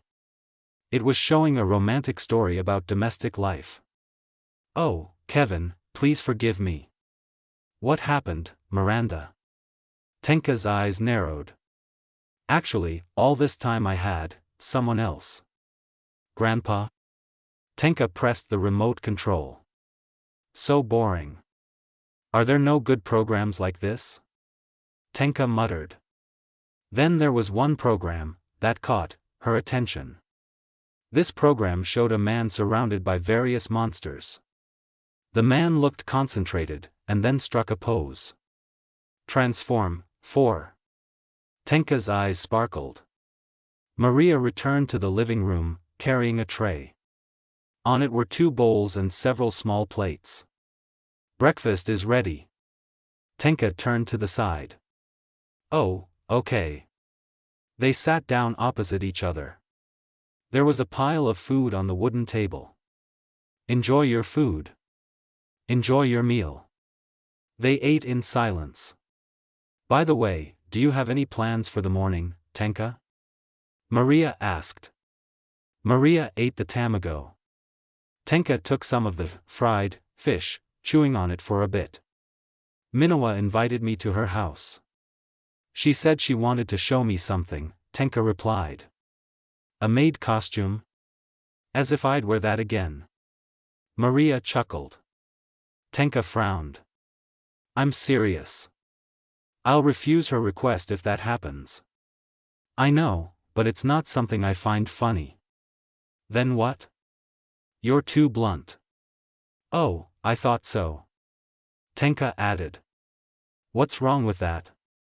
Nothing, it's just that when you're with other people, it would be better if you softened your words, Maria explained.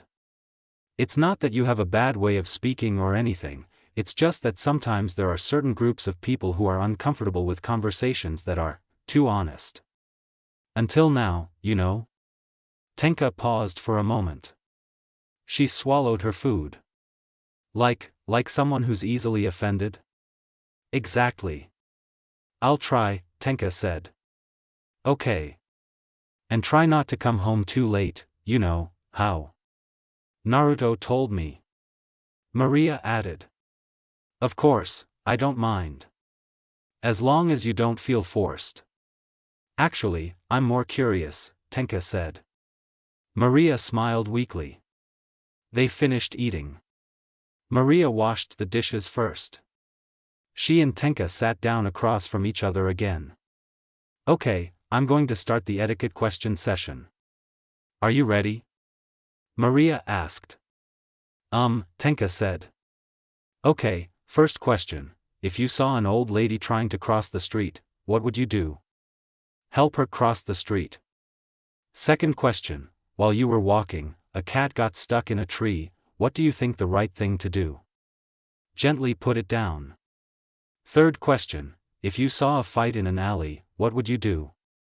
Report it to the nearest police station and let them handle it. Maria smiled. Good, Maria praised. Tenka was happy to hear that. Tenka frowned. I have a question. Go ahead. If a car gets stuck in a tree, how do you get it down? Maria's smile disappeared. This was going to be a very long lesson for her. Naruto locked the apartment. Naruto looked to the side and saw 2 girls walking towards him. Good morning, Naruto. Maria greeted. Her tone was cheerful. And good morning, Maria-chan, Naruto replied.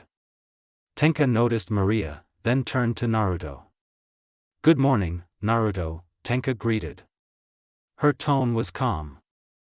Naruto smiled. And good morning, Tenka-chan. Tenka was happy. They walked towards the direction. So, how is your work? I remember that your previous miniseries is finished, right? Maria asked. I have plans to make a new series. Of course, this novel is still in the family genre category. Naruto added. And you, Maria-chan? Today, I was assigned to a different team, namely the group that supervises the graphics and visual settings of RPG-type games. Ah, if I'm not mistaken, they're short on people because one of them got sick today. Yeah. I hope there won't be any glitches during the beta test later. Maria looked at him with annoyance. From the bottom of my heart, please don't remind me of that time, Maria said. Naruto smirked. Sorry, it's just funny to think of a character whose head and legs are upside down, Naruto replied. Maria lightly nudged his shoulder. Don't bring up old topics. Naruto chuckled. Okay, but I see a smile there. Who's smiling? I'm not smiling. I never said it was you, Dadabayo. Huh, you're so funny, although I admit it's funny. They both laughed together. Tenka, from earlier, was listening attentively. Of course, she didn't feel ignored or anything. Because, silently, Tenka could understand the surrounding conditions and ask questions from her mind. Have you two known each other for a long time? Tenka asked. Huh? Oh, about that, Maria tried to remember. Not that long, I guess. Yeah, just like you said, Maria-chan. Naruto added. And when I saved you from those thugs. That's when we became close. Maria looked embarrassed. Why did you tell Tenka-chan about that incident too? Naruto chuckled. It's okay, let Tenka-chan know, Dadabayo. Naruto added. And about our argument about the spirits, I forgave you for that. Maria blushed.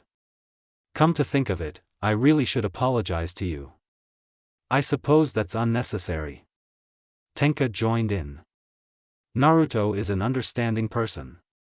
If he forgives someone, then that person definitely deserves a second chance. The spirit spoke from experience. Maria blinked. You're right, Tenka. Maria smiled at Naruto. Tenka did too. Naruto looked away, scratching his cheek. It's not good for my heart. Kurama chuckled. Oh, but it's good for my comedy consumption, Kurama replied. Noisy. Tenka blinked. Naruto, are you okay? Why is your face red? Ahaha. I'm fine. Are you sure? Tenka was serious. Because if you get sick, I can take care of you all day. Of course, Maria will help me. Maria glared at him. Her white face was partially red. Why you, don't say too much. Naruto smiled in a smirk. Clearly amused by their interaction. Tenka was still talking. Oh, if you don't want to, I can still ask others for help. Kawagaya and Mikimoto, for example. Naruto's smile faded. His face turned green. See? Naruto's face turned green. He must be sick. Tenka. Baka. It's your fault. So don't talk nonsense. Maria. Then what should we do? Naruto. Just use this plastic. Hulk. A few moments later. The atmosphere became quiet. They were waiting for the elevator door to open. Because there was someone before them, who got out. There was no need to wait 5 minutes. They were already in the elevator. Tenka pressed the button for the bottom floor. The elevator began to descend. Tenka crossed her arms with a proud expression. Naruto with Maria, sweat drop. I guess, this attitude of hers will never change, Maria thought. Maria definitely didn't mind the girl's attitude. Although, there were times when she had to rub her forehead because of her behavior. By the way, do you like the books I gave you, Tenka-chan? Naruto asked. Tenka nodded. Naruto had indeed bought several books for Tenka. 2 of the books were books about Japanese folk tales and mystery adventure books. Maria could tell that the girl was happy to receive the books. If she hadn't been reminded, Tenka would have stayed up all night just to read them all, over and over again. Yeah, I like them, Tenka replied. Naruto was happy to hear that. I'm more interested in Sadako's character, to be exact, Tenka said. Really? Which part do you like? Maria asked. No, not the story. And then? Her way of scaring people. Maria, sweat bead. Oh, I see. Naruto held back his laughter. The 3 of them got out of the elevator. They walked to the edge of the road. I'll take Tenka to Minawa's house first. You go, Naruto, Maria said. Naruto nodded. They went their separate ways. Nia was typing on her computer. While waiting for him to come, Nia started her day by continuing the rough draft of one of her novels. Nia was lucky that her deadline was still far away. Because if not, the silver-haired girl felt goosebumps on her skin. Forget about the bad possibilities. Focus on the positive. Nia adjusted her glasses. Okay, let's see, this is here. No, the speech mark isn't like that. Nia worked while thinking about someone's condition. Although there were no symptoms yet, Nia was actually worried that if she left it for too long, Tenka's spirit energy would have a bad effect on Naruto's body. Because after all, the case of a person, who was capable of obtaining Ryoryoku, had just happened now, and it certainly couldn't be underestimated. It wasn't anything new for people to be able to access Marioku. However, when it came to Ryoryoku, it was a different story. Therefore, in order to prevent bad things from happening, it is necessary to conduct regular checks for the safety of his life. Fortunately, Naruto did not object to the suggestion of checking. Nia took a breath. Nia focused on typing again. The conversation was happening next to him. Uzumaki-kun, good morning. Good morning to you too, Mihara-san. By the way, do you have plans to do another novel series with Hanjo-san? Maybe later.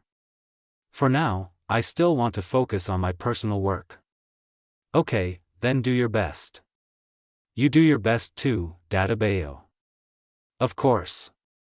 That's for sure. Laughter was heard. Nia heard footsteps and looked away.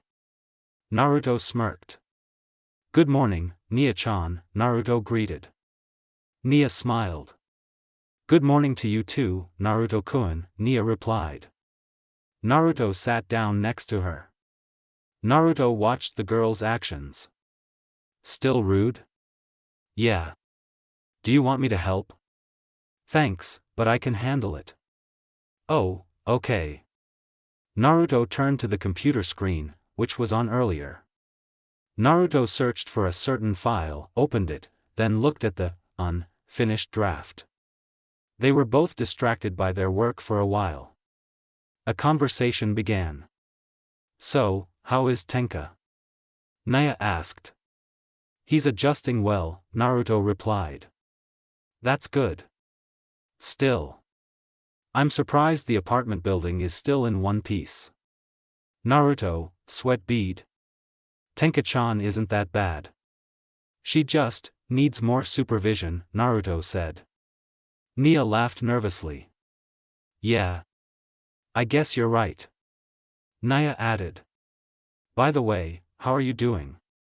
Any major changes? Like, have you started wanting to wear dresses or something? Whatever you're thinking, it's never going to happen. And I thought there'd be a day when you'd want to wear makeup. Naruto stared at the girl, his hands ceasing to work. Nia smirked. Naruto turned back to the computer screen. If anyone likes makeup, it's Maria-chan, Naruto said. I know. I was just messing with you, Nia said. Naruto chuckled. Kurama smirked. I wonder how she'd react if she found out you could become a girl, Kurama said. Please don't bother my head with weird things, Kurama. Kurama smirked. Yeah, whatever. Naruto sighed. Their work resumed. This time without interruption. So. I actually need help in the lab, so maybe with your clone. No. Nia pouted. In one of the houses in Tenga City, someone lived. He was currently with a special guest. They were both in the kitchen. Flour? Yes. Eggs? Yes. Cookies? Yes.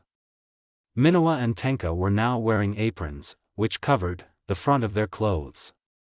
Both were standing there, examining the various ingredients on the table. They were planning on making a cake. Before doing so, they had to double-check. This was to prevent a mistake in the preparation. Natural sweetener? Yes. Okay. Anchor? Anchor. Tenka realized. Anchor? Anchor? We don't have an anchor. Laughter rang out. Tenka turned away with an irritated expression. Sorry, I was just teasing you earlier. So please forgive me, okay? Minowa said. Her tone was humorous. Tenka frowned, then nodded. Okay, Tenka replied. Minowa smirked. Minowa folded her sleeves. Okay, first we put the flour in a clean container, then mix the other ingredients like eggs, sugar. Tenka followed her instructions. But even so, chaos still ensued. Once the dough is formed, we cut and discard the unused gaps in the dough. Okay. Then why did you summon Sandalphon? Tenka was confused, her hand raised with the tip of angel, almost cutting the cookie dough on the table. It will cut faster this way, Tenka explained. Minowa, sweat beading. Just use a normal knife, Minowa said. But. Just use a normal knife. Tenka, ignoring, pouted. Sandalphon disappeared. Okay. Minowa sighed in relief. They placed the dough on a baking sheet. After adjusting it accordingly, they placed it in the oven. Minowa and Tenka waited in silence. Minowa, Tenka called. Yes, Tenka-chan. Minowa replied. Can I ask you something? What? Why, did you decide to join the spirit rescue mission? Tenka didn't understand why she asked that. It just came out of nowhere. Tenka blinked. Sorry, I don't think that's necessary. Please ignore my question, Tenka replied. Tenka had been causing a lot of trouble for Team Fraxinus and Naruto for the past few days. Such as providing a place to stay, creating a new identity, and more. That's why he didn't want to bother them any more than he was, now. Moreover, Tenka just realized that his question just now sounded rude. Minowa chuckled. Tenka frowned. What's so funny? Sorry, it's just funny when I imagine the AST's reaction if they saw you now. Why? Tenka asked. There was curiosity in her tone. Minowa smiled. Why, you say? It's because behind your strength that surpasses common sense, you're actually a beautiful girl who is kind and understanding of her surroundings, Minowa said. Minowa was honest with her words. Tenka looked away. About that, maybe there's no need to exaggerate, Tenka muttered. Minowa tried to look at her face. Tenka looked away from her gaze. Yeah, I see a red face there dash. Such noisy. Hehe, I wonder how Naruto will react if he sees you so cute now. Tenka immediately looked at her. Don't drag Naruto into this. Minowa smirked. Hehe, I was just kidding, Tenka-chan.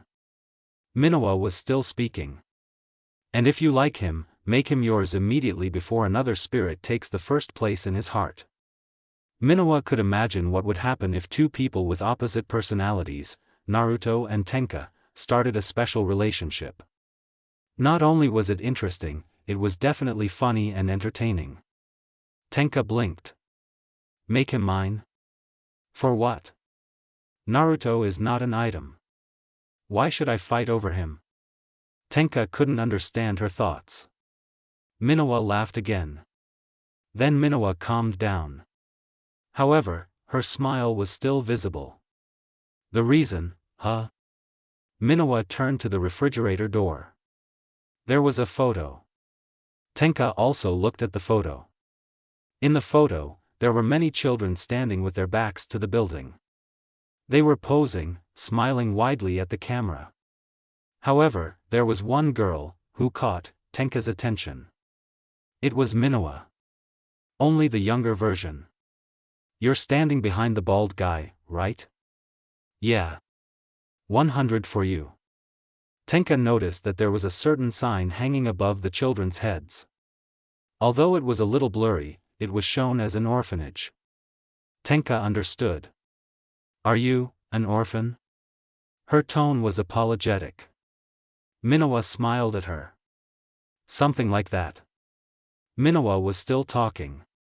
And before you think anything weird, my father and mother were killed when a truck crashed into their car. It happened when I was little. Tenka was speechless. It was understandable because every time they talked, Tenka always assumed that Minowa's cheerful demeanor was because that she had never had any problems in her life. She felt awkward. I'm sorry, Tenka said. Minowa smiled softly. It's okay. Besides, the others already know about my past, so it's not that big of a deal. Minowa added. This may sound weird, but if there's one thing I always remember from my parents, it's that wanting to help others is never wrong, and I believe that applies to you guys as well. That sounds like Naruto's words, Tenka said. Minowa chuckled. Come to think of it, you're right, Minowa replied. Minowa sighed. Still, the thought of him not being from this world is pretty surprising to us. Tenka frowned. Does that make you feel awkward? Huh? Oh, no. He's a close friend to us. So our views on him haven't changed at all. I see. Tenka was relieved to hear that. Minowa blinked. So, did you find what you want? What do I want? Uh-huh. Like a hobby or a goal in life. Minowa added. My hobby is making sweets, and my goal in life is to become the best voice actor, something like that. Tenka blinked. That. I haven't thought about it yet. Is that so? Mom, don't make decisions so quickly, you'll find out what you want, Minowa said. I guess you're right, Tenka replied. The oven beeped. Ah, the cake is ready. Right. They took the cake pan out of the oven, then sprinkled it with grated cheese and spread various flavored creams on it. Minowa cut off the smallest part of the cake. It was placed on a small ceramic plate. Here, try it, Tenka-chan. Tenka was the first to try it. What do you think? Minowa asked, her tone enthusiastic. It's delicious, just the right amount of sweetness, Tenka replied. Minowa was happy. I'm glad to hear that. Tenka was confused. I don't understand why you're asking that. Isn't this my first time trying your cake? Tenka had indeed tried her homemade cake before today. It could be said that it was delicious, even though it was homemade. Well, asking someone's opinion on the results of our hard work isn't really that bad, Minowa said. Tenka was curious. Why is that? Minowa smiled. Because sometimes other people's opinions are important so that we can know how far we've come in learning something. Like cooking our own food. I see. Tenka had a new understanding again. By the way, what are you going to do with the rest of this cake? I have a plan to share it with the neighbors. Tenka nodded. Want me to help? Tenka suggested. Minowa smiled faintly. Sure, why not? Tenka was happy. Night had fallen. Naruto invited Tenka to the place where he often trained. As promised this morning. They were wearing sports clothes. Black and orange for Naruto and purple for Tenka. Tenka looked around. He looked up. What do you think? Naruto asked. It looks like camping, Tenka replied. Yeah, you're right, although not many people have come here. Why? I don't know. I don't know the reason myself. Tenka looked at him. Are we really going to do this? This sparring, I mean. Sure. That's why I invited you here, Dadabayo. I see. I see. The spirit sensed a dilemma. It wasn't that he didn't believe Naruto would survive against him. Tenka just didn't want to hurt the yellow-haired man without a good reason. No. Tenka would rather hurt himself than Naruto. Naruto blinked. Ah, I get it now. Naruto added. You're uncomfortable with the idea of fighting me, aren't you? Tenka frowned. Is it obvious? It's obvious from your face. Exactly.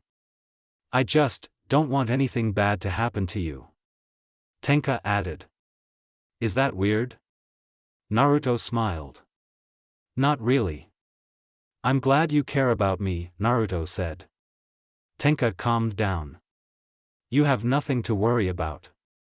We won't let this get to a dangerous level. Naruto added. Okay, before we start this sparring, let's do some stretching. Tenka nodded. They stretched for a few minutes. After that, they both kept a distance of 10 meters. The condition for ending this session is to flick your opponent on the forehead. What do you think? Naruto asked. No problem. I'll accept your offer, Tenka replied. By the way, I have a little advice for you. What is it? Naruto smiled. Always expect the unexpected. Tenka was confused. Wait. Naruto was already in front of her. Tenka's eyes widened. What? A punch aimed at her face. Tenka managed to dodge, but Naruto spun 180 degrees, continuing the attack, hitting Tenka in the stomach. Tenka didn't have time to dodge, so he was thrown until he hit one of the trees. There was silence for a moment. Naruto blinked. Strange, such an attack shouldn't have done much damage to him, Naruto thought. The sound of footsteps could be heard. Someone was following the shadow of the forest. That was. The spirit was visible. His tracksuit was a little dirty from dust and small pieces of tree branches. Tickles. Tenka replied calmly. It looked like he was relieved for some reason. Naruto chuckled. No more doubts now? Tenka replied, raising his hands. His body position was similar to that of a close combat fighter. Tenka smiled. Yes. Tenka moved forward. The pressure effect of his legs created small cracks in the ground. Naruto saw a punch aimed at his face. However, before that happened, Naruto managed to direct a kick at Tenka's face. The timing was perfect. However, Tenka immediately flew into the air, not only stopping his own punch, but also catching the yellow-haired man's foot as a bonus. Naruto, sweat bead. Oh no. Tenka beamed. Oh yeah. Tenka threw Naruto's body in any direction. As a result, he hit a large rock until the object shattered into several pieces. Tenka slowly fell to the ground. Get up, Naruto, this sparring isn't over yet. Tenka said. Laughter was heard. That was fun, Dadabayo. Naruto immediately stood up, his smile wide. This is just the beginning, Tenka-chan. Naruto said. I'm glad to hear that. Tenka said. They both smiled at each other. They ran in the same direction. Each opponent would unleash a different attack every few seconds, be it punches or kicks. Naruto and Tenka tried to outdo each other. The ground shook whenever there was physical contact between the two. However, Tenka found it difficult to counterattack, unlike Naruto who, almost, every attack was so easy to counter. Naruto took a step back, did a hand seal, and a cloud of smoke surrounded the area. Tenka became wary. When the smoke cleared, several shuriken were fired at him. "Don't dream, Dadabayo," Tenka barked. Sandalphon. Tenka used her sword as a shield. Her action sent them to the ground. Tenka saw him coming, then responded by hitting him with Sandalphon. Naruto pulled out his kunai. Sparks flew everywhere as the two sides clashed their weapons. Their movements became faster and more violent as time went on. Every time Tenka attacked, Naruto would retaliate, and so on. Fun, huh? Yeah. It's fun. Tenka was being honest with her words. Because this fight wasn't like the one she fought with a certain military group. Naruto chuckled. Okay then. It had been like this for a long time. Naruto jumped into the sky, dodging a swing of her sword that split several trees. Naruto delivered several kicks to the girl. However, Tenka immediately raised Sandalphon to protect her face, then swung her sword hard, sending her flying quite a distance. The spirit took advantage of this. Ha! Tenka swung Sandalphon, sending a wave of purple energy towards Naruto. The wave managed to hit him.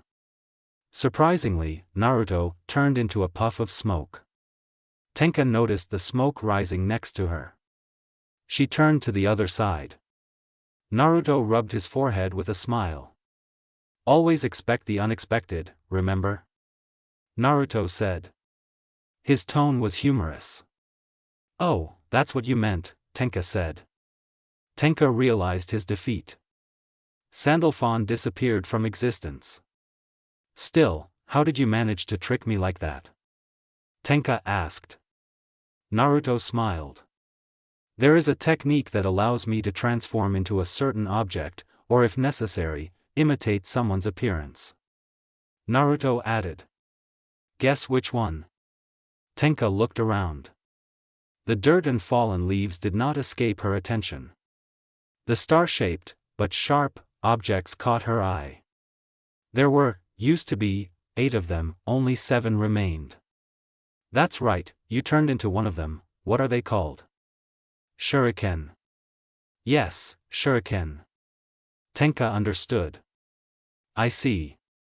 You hide in smoke, and then your imitation takes your place to distract me. Something like that, Naruto replied. Tenka frowned. Your attack tactics are strange. Naruto chuckled. It's natural. You, who are used to direct attacks, might be surprised by this. Well, perhaps you're right. Does it bother you? Not really. I'm just surprised you could do it. Tenka added. But why did you do it? You can't match me at close range? Tenka was curious. Naruto smiled. In a real fight, not everyone chooses fair tactics. Naruto added. It's not like there aren't people like that, but when it comes to life and death, sometimes anything will be done. Even if it's the most brutal thing. Why? Because the winner is guaranteed to stay alive, and the loser, you know what I mean, right? Tenka understood his words. Tenka blinked. Then is there another reason why you asked me to do all this? Tenka asked. Naruto beamed. I asked you here for some light training. Nothing more. Besides, with part of your power sealed, aren't you curious about how strong you are now? Naruto said. Tenka understood now. Ah, I see, Tenka said. Tenka looked at her palms. For me right now, my limit is probably 1/3 of this city and 1 to 2 mountains. And this is using your full limit? What about you, Naruto? Tenka was surprised. Naruto laughed awkwardly. Well, there is a limit to my strength, maybe. Tenka accepted that answer. Tenka looked around. By the way, this forest area is pretty much a mess, maybe we should do something about. Naruto smiled. You don't have to worry about that, Naruto said. Naruto formed a hand seal. Kai. Tenka watched as the space here vibrated slightly. Then everything returned to normal. The damage from their sparring disappeared, as if it had never happened. What happened? Tenka asked. I cancelled the barrier ninjutsu. Naruto added. We sparred in a special area from the start to prevent excessive damage. Of course, there are limits to what this technique can do, but that's not something we need to discuss. Tenka was impressed. That sounds useful, Tenka said. Naruto chuckled. I agree with that, Naruto replied. Tenka remembered something. Naruto. Yeah? There's something I want to talk to you about. Naruto smiled. Want to sit down? Naruto offered. Tenka nodded. They sat down next to each other on a large rock. There was a moment of silence. This may sound strange, but if there's one thing I always remember from my parents, it's that wanting to help others is never wrong, and I believe that applies to you guys too. Tenka finally spoke. Naruto, do you ever miss them? Tenka asked. Who? Your parents, I mean. Naruto smiled. I'd be lying if I said I didn't miss them. Naruto added. But on the one hand, continuing to be sad is also useless. Memories are good, but life must go on. Besides, I'm optimistic that somewhere. Naruto looked up. The stars, that completed, the dark sky sparkled for a moment. They must be watching over me and wishing me the best. Naruto turned to her. A wide smile appeared on his face. That's why, now and in the future, I will continue to move forward, because this is what is called life. Tenka smiled faintly. Once again. I have a new understanding. Naruto chuckled. Maybe this is good for you. You're right. Tenka smiled faintly. For some reason, I can't wait to meet the other spirits, Tenka said. You'll definitely meet them. I'm sure of it, Naruto said. Tenka looked at her watch. It's almost night. Is that so? Maybe it would be better if we went home soon. Tenka nodded. They immediately stood up. Side by side, they walked down to Tenga City. Tenka remembered something. Naruto. Yeah? Tenka turned away. Not wanting to look at him directly. I mean, maybe we could do it again, if that's what you want to, Tenka said. Her tone was awkward. Naruto smiled weakly. Sure I can, Dadabayo. If I have some free time, why not? Tenka turned to him. The girl's eyes were sparkling. Really? That's great. Tenka exclaimed. Tenka winced. Tenka pretended to cough. Yeah. I think it's great.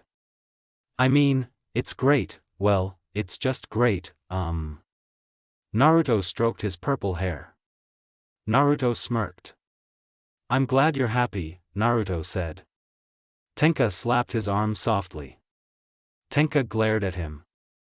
How many times have I told you, don't treat me like a child? There was laughter.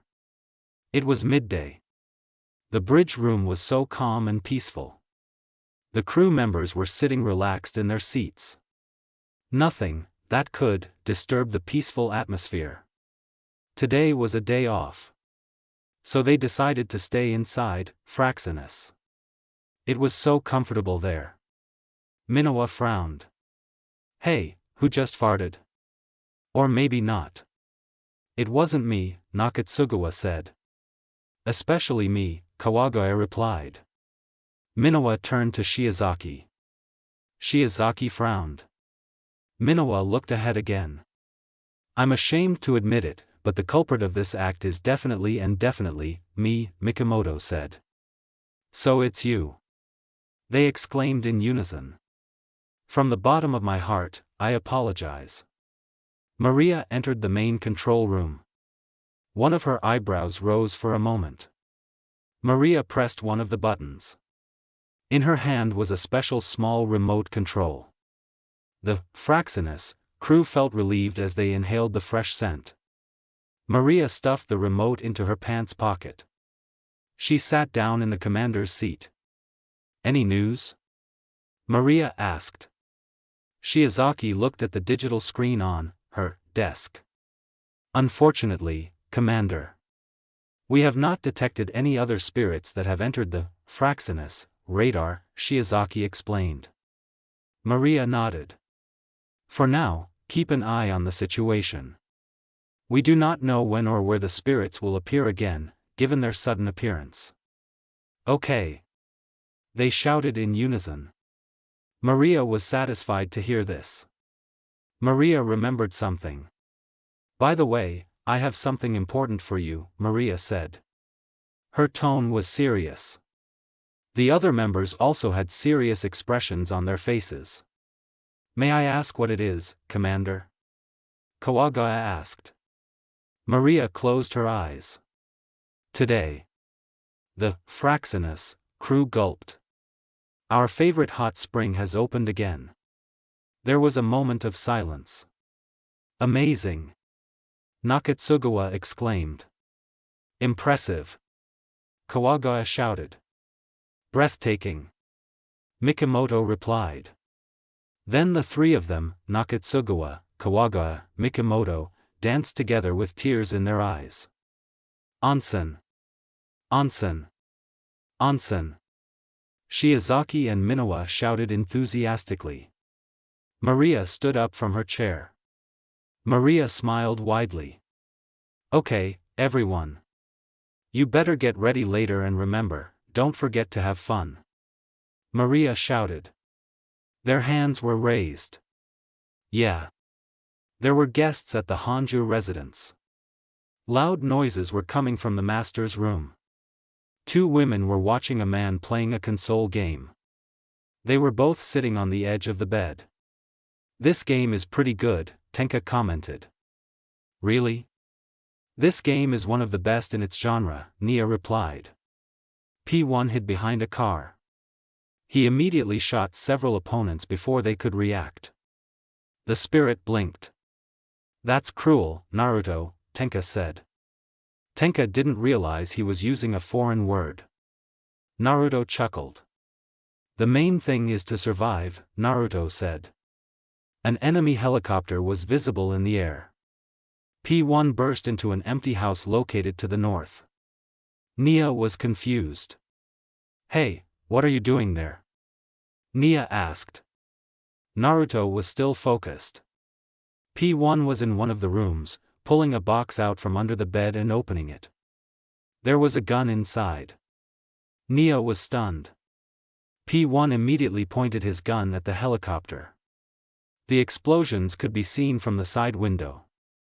Naruto smiled in satisfaction as he saw the words, Victor, on the TV screen. Naruto turned to face him. See? I told you there was a weapon hidden in an abandoned house near the battle site. You didn't believe me. Naruto said. Yeah, you were right and I was wrong. Are you satisfied now? Nia asked. Naruto smirked. Nia pouted. Cruel. I'll take that as a compliment. Tenka frowned. Does anyone smell something burning? Naruto watched as the girl disappeared. The door to the room suddenly opened. Tenka moved to sit next to him. I didn't think Nia could be so carefree, Tenka said.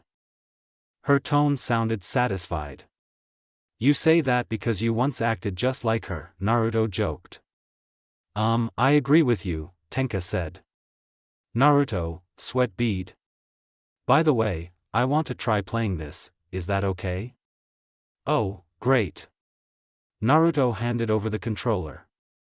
Tenka studied the TV screen. In his hand was the controller. You understand what the buttons do, right? Humph, of course, I've seen you play before. Naruto was happy to hear that. 10 seconds passed. The word, loser, appeared on the TV screen. Naruto blinked. Oh, right, the difficulty level of this game is still at the highest level, Naruto added. If you want, I can lower the... Tenka shook her head. No, I can still do it, I just need to adjust, Tenka said. Naruto smiled enthusiastically. 15 seconds later. The word, loser, appeared. On the TV screen. Correct me if I'm wrong, but wasn't the original mission of this game to survive an enemy tank attack until reinforcements arrived? That's right. Then why does this girl kill herself every time she pulls the grenade trigger? Newbie, kurama, newbie. Tenka stared at the controller, which he was holding. If you didn't want to cooperate, you should have said so from the start. You think you have a lot of buttons, but they're useless. Please remember the difference between living and non-living things, Tenka-chan. Oh, you're right, then it's my fault that I can't play. Tenka looked straight at the TV. Her purple irises were ablaze with enthusiasm. I can definitely complete this mission this time, Tenka said. Naruto beamed. That's enthusiasm, Databeo. A minute passed. The word, loser, was still visible on the TV screen. Naruto let out a breath. Maybe we should switch games. I know a few you might like. Naruto turned to her with a smile. Tenka started to tear up. Naruto's face turned pale. Wow, don't cry, how about I help you play? Naruto suggested. Tenka was silent for a moment. If it's not too much of a burden for you, Tenka replied. Not at all. Really? Tenka nodded. She wiped her tears with a napkin. Naruto was happy to see her. Half an hour passed. The words, victory, appeared on the TV screen. Naruto chuckled. See? You can do it after all, Naruto said. You're right, Tenka said. Her tone sounded happy. After 30 failures. Noisy. Nia returned to her bedroom, carrying something. A small plate of toast. It was the result of an online order. That's it. I brought you snacks, Nia added. Each of you will take one. No more. Nia placed the plate on the small wooden table. He stood between them. Tenka stopped playing. He placed the controller on the floor. Tenka nodded. I understand, don't be greedy, Tenka said. Nia was relieved to hear that. Nia turned to Naruto. I heard the others were going to the hot springs today, Nia said. Tenka swallowed one of the toasts. Oh, is that so? Do you want to go? Naruto asked. The toast disappeared. Tenka casually grabbed another piece of toast. I guess not. I already have other plans for today, Nia replied. Tenka finished the rest. Nia turned to her plate. Huh? Why did it disappear? Nia stared at the culprit. I said one for each of you. Why did you finish it? Tenka blinked. Sorry, my hands were moving on their own, Tenka said. The girl's expression was blank, despite the honesty. Nia rubbed her temples. I'm going to age quickly if this keeps up, Nia muttered. Tenka overheard. Are you really still young? Huh? Yes, I'm still young. Nia was surprised. Why are you asking that? Nia immediately regretted her words. No, I just thought you were an old lady, with hair color like most old people, Tenka said. Her tone was surprised. As if she didn't expect Nia to be a young girl. The door to the room closed from the outside. Erg. A cry full of irritation rang out. Kurama chuckled. I pity that girl with glasses. Really? Naruto turned to him. Naruto smirked. You're cruel, Tenka-chan, Naruto said. Cruel? What are you talking about? Tenka was confused. I just said it bluntly. Does that count as cruel too? And no. Maria-chan never said anything about caring about someone's feelings. Naruto tried to hold back his laughter. Tenka slapped his hand. You're right, I forgot about that aspect of life. Tenka immediately stood up. Wait here, I'll be right back, Tenka said. The spirit left the room. A conversation took place between them. Earlier, I meant that you were a little old, but because of the misunderstanding and the fact that you're a young girl dash. Stop destroying the remains of my pride that you just trampled. Naruto rolled on the floor, laughing loudly. Tenka clicked on the puddle, observing the unique reaction of the phenomenon. Tenka smiled faintly. Tenka saw a crab moving towards the edge of the bath.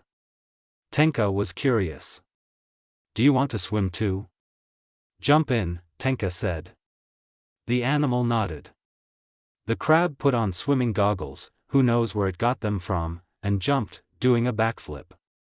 Water splashed in several directions. A few moments later, Minowa, Shiozaki, Maria immediately washed themselves after washing themselves. Huh, how nice dash. Minowa leaned her back against the layer of rocks, enjoying the warm feeling of the hot spring. Going into this bath isn't a bad idea either, Tenka said. That's right, Maria replied. Yeah, Shiozaki replied. Minowa sighed. Still, I'm disappointed that Nia-chan can't come with us. Shiozaki shook his head. There's one more chance, it doesn't have to be today, it could be the day after tomorrow, or it could be tomorrow. Maria nodded. Shiozaki's right, just because everyone is separated now doesn't mean they can't be together later, Maria explained. In other words, the commander wants to be alone with Naruto-kun, Minowa joked. Maria turned to face her with a smile.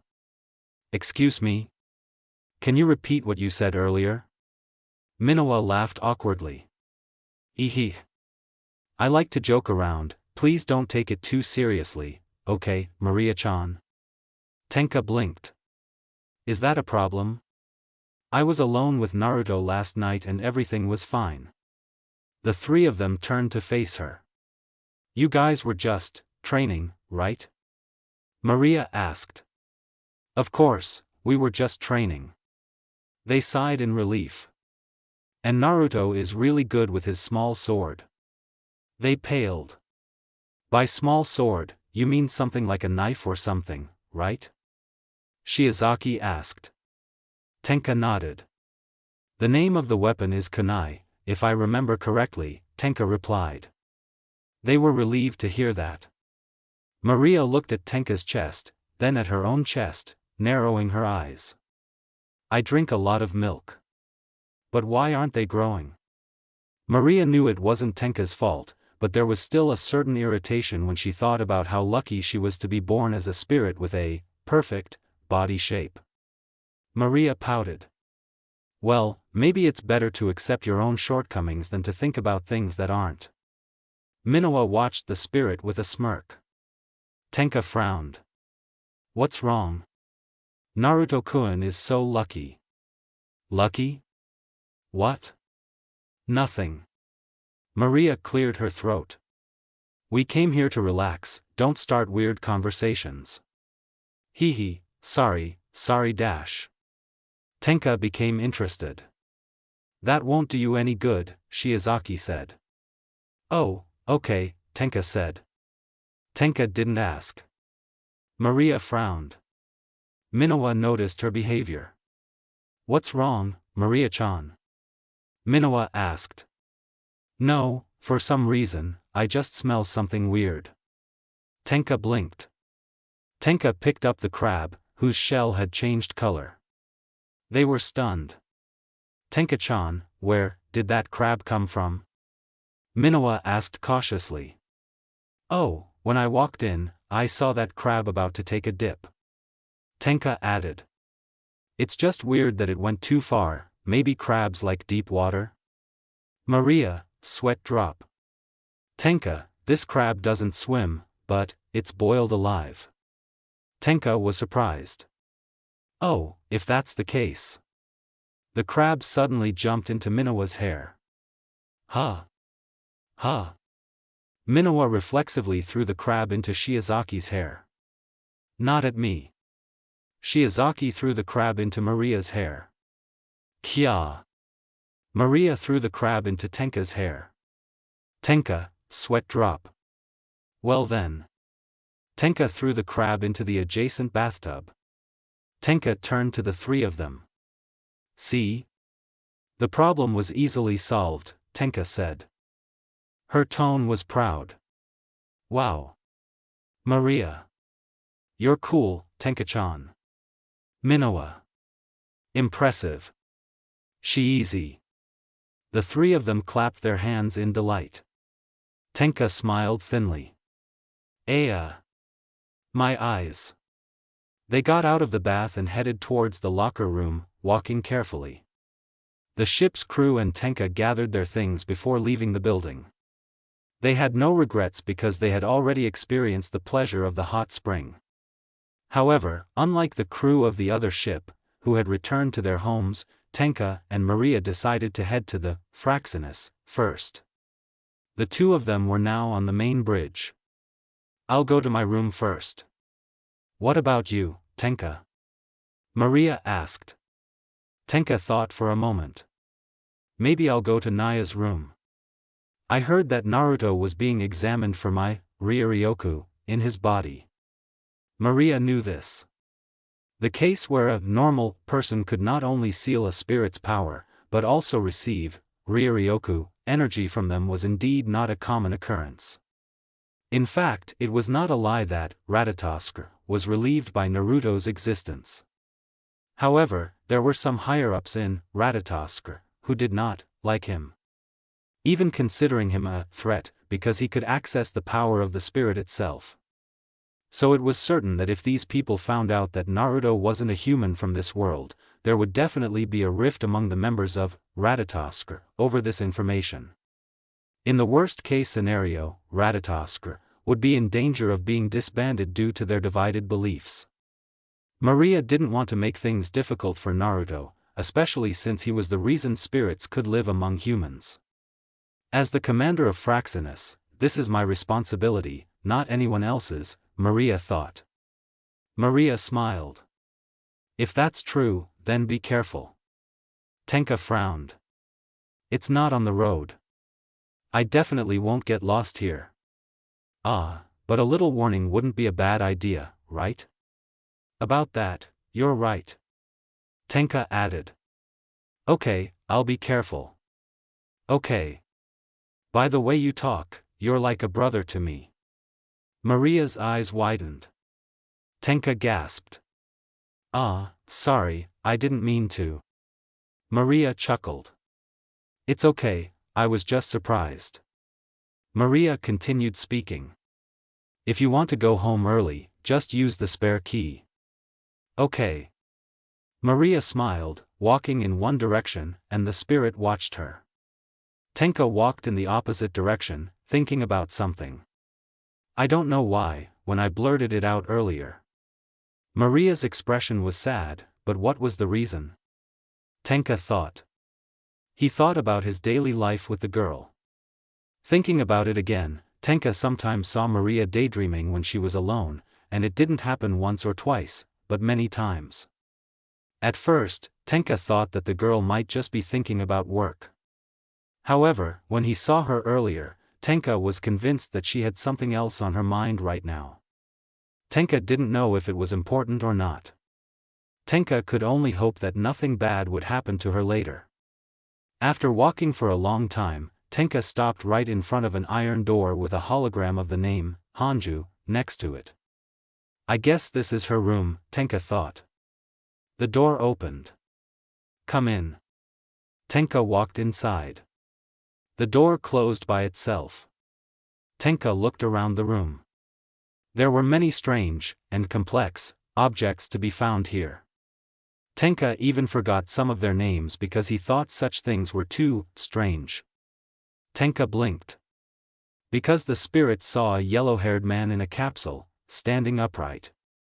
Tenka looked towards him. He's being examined, Nia said. Nia was watching the monitor, which displayed the structure of the skeletal system, internal organs, and the flow of energy, Ryuryoku. Not only the computer, Tenka noticed that there was a microphone and speaker on her desk. Tenka frowned. I know, there's just something that's been making me wonder. Nia was curious. Oh, what is it? Why is Naruto shirtless? Nia adjusted her glasses. Clothes will only hinder the inspection. So, yeah, that's all. I'm curious too, but since Nia-chan is the expert, I kept my mouth shut for now. Naruto's voice came from the speaker. Tenka's eyes narrowed. I hope this isn't just a trick to be used. Nia laughed awkwardly. Of course not. I don't have any strange intentions, really. It might have just been her intuition, but Tenka had always been very protective when it came to Naruto's affairs. I guess it's normal, considering Ruto-kun is the first person to contact Tenka-chan, so it's not strange that he wants her safety above all else. Tenka felt guilty. Oh, I see, forgive me for my words, Tenka said. Nia smiled. It's okay. It's also my fault for not telling you clearly. Besides, if someone deserves to be his partner, it should be a strong girl, not a troubled girl like me, Nia thought. Nia cleared her throat. Come closer and tell me what you see. Tenka stood next to the chair, hers. Tenka looked at the monitor seriously. Physically, Naruto's body, both inside and out, is not much different from a normal human in general. Tenka was still speaking. Ignoring that, we can see that his body accepts my Ryuryoku well. Nia nodded. Alright, for now we can rest assured that his body is fine for now, Nia said. Turning to his other side, Naruto yawned. Kurama blinked. Really? You're sleepy at a time like this? Kurama asked. Can you blame me for standing around the whole time? Naruto asked back. I was just kidding. You're such an idiot. Kurama's expression was serious. Naruto, about that Ryuryoku energy you just received, you should get used to it soon. You're right, just like when I tried to use your chakra. Kurama smirked. Then again, you don't have to fight to the death to gain the owner's approval. Naruto chuckled. You're right, want to relive old memories, Kurama? Kurama's smirk faded. Bastard. I only used one technique. If you mean the Raisin Shuriken, then you really are a bastard. Oh, you don't have to be a shy fox either. Where did you get a shy fox? Have you ever thought about how annoying your only technique is? Kurama was a chakra construct with a consciousness of its own. It was only natural that he didn't disappear when he was hit by the Raisin Shuriken because the bijou basically didn't have cells like normal beings in general. Oddly enough, that didn't mean that Kurama didn't feel the effects of the attack, on the contrary. It was really funny. Okay, you don't have to be that mean either, Databeo. TCH, how I want to. Naruto held back his laughter. The capsule opened. Naruto stepped out of it, approaching them after putting on his clothes. So, how is it? Naruto asked. Surprisingly, there's no sign of anything weird happening to your body, instead it's like. Naruto was curious. How? Your body functions to contain the Ryuryoku itself. Tenka blinked. Isn't that good? That way, Naruto won't have a problem storing the Ryuryoku of the other spirits, Tenka said. Nia blinked. Nia scratched her cheek. Come to think of it, I guess you're right. I'm probably the only one panicking here. Nia added. But if something happens, you have to tell me or else, okay, Naruto? Naruto smiled. Understood. Naruto was still talking. By the way, when is that test again? Tomorrow? Or maybe in a week? Since you didn't have any strange symptoms, it's best to wait until you seal the other spirit's power, before we do another test, Nia said. Naruto nodded. I understand. Okay. Tenka looked at the cup of coffee next to the computer. Nia noticed his behavior. Ah, I need this to stay awake. Do you want some too? The door opened. The spirit left the room. The door closed. You are very kind, Naruto said. Are you trying to be sarcastic or flattering? Nia asked. Naruto smiled at her. Nia glared at him. If you want, get yourself some coffee. Nia. Then no. Naruto. Lazy. Nia. Forgetful. Naruto. You really don't know? Nia. What about you? Naruto. Sometimes I forget. Nia. Finally admit it. Naruto. Nia's face turned a little red. Why you're so stupid. Naruto chuckled. Nia sighed. So, is there anything else you want to ask about your situation? Nia asked. No, I just have one more question, Naruto replied. Oh, what is it? Is it just my intuition, or do certain areas of this city exist solely to aid Ratatosk's plans? Naruto thought about this as he walked with Tenka. Nia frowned. Maria-chan didn't tell you about the incident 5 years ago? Nia asked. Wait, what happened during the incident 5 years ago? Naruto asked back. Nia rubbed her temple. Out of all the information she forgot to tell me, why this one? Naruto raised an eyebrow. How big was this event? Naruto asked. Very big, Nia replied. How big was the fire? A lot of space objects fell through the wormhole. Nia pouted. What kind of reaction? You should look shocked, not relaxed. Naruto scratched his cheek. Well, it's not like I'm not shocked or anything. Naruto added. So the reason why some of the places controlled by Ratatosk exist is because you guys helped rebuild this city? Yeah. The reason? The spirit codenamed Zodiac. Naruto stroked his chin. Nia noticed the man's behavior. Is something bothering you? Nia asked. I was just wondering how many spirits there are, Naruto said. Oh, so far we know of 3 spirits, and besides the previous 2, there's a spirit codenamed Nightmare. You should be careful around that one. Naruto looked curious. What's wrong with her? Nia typed something. The monitor showed a video of a girl with black hair tied into 2 pigtails shooting 3 men in an alley with a pair of ancient rifles. The spirit was wearing an astral dress, with black and red accents, and her expression was like she was enjoying killing, which she was. Nightmare is basically a killer. Nia was still speaking. There have been many recorded lives lost at her hands. But? Most of her victims are the worst of the worst types of people, Nia explained. His tone was awkward, like he was hiding something. I see, Naruto said. Nia cleared her throat. By the way, your theory about spirits originating from normal people who have sapphire crystals within them might be true. I thought about it after seeing you doing so well in preserving the princesses, Ryuryoku, for more than a day, Nia said. Oh, is that right? Yes, although we haven't found any spirits like that yet.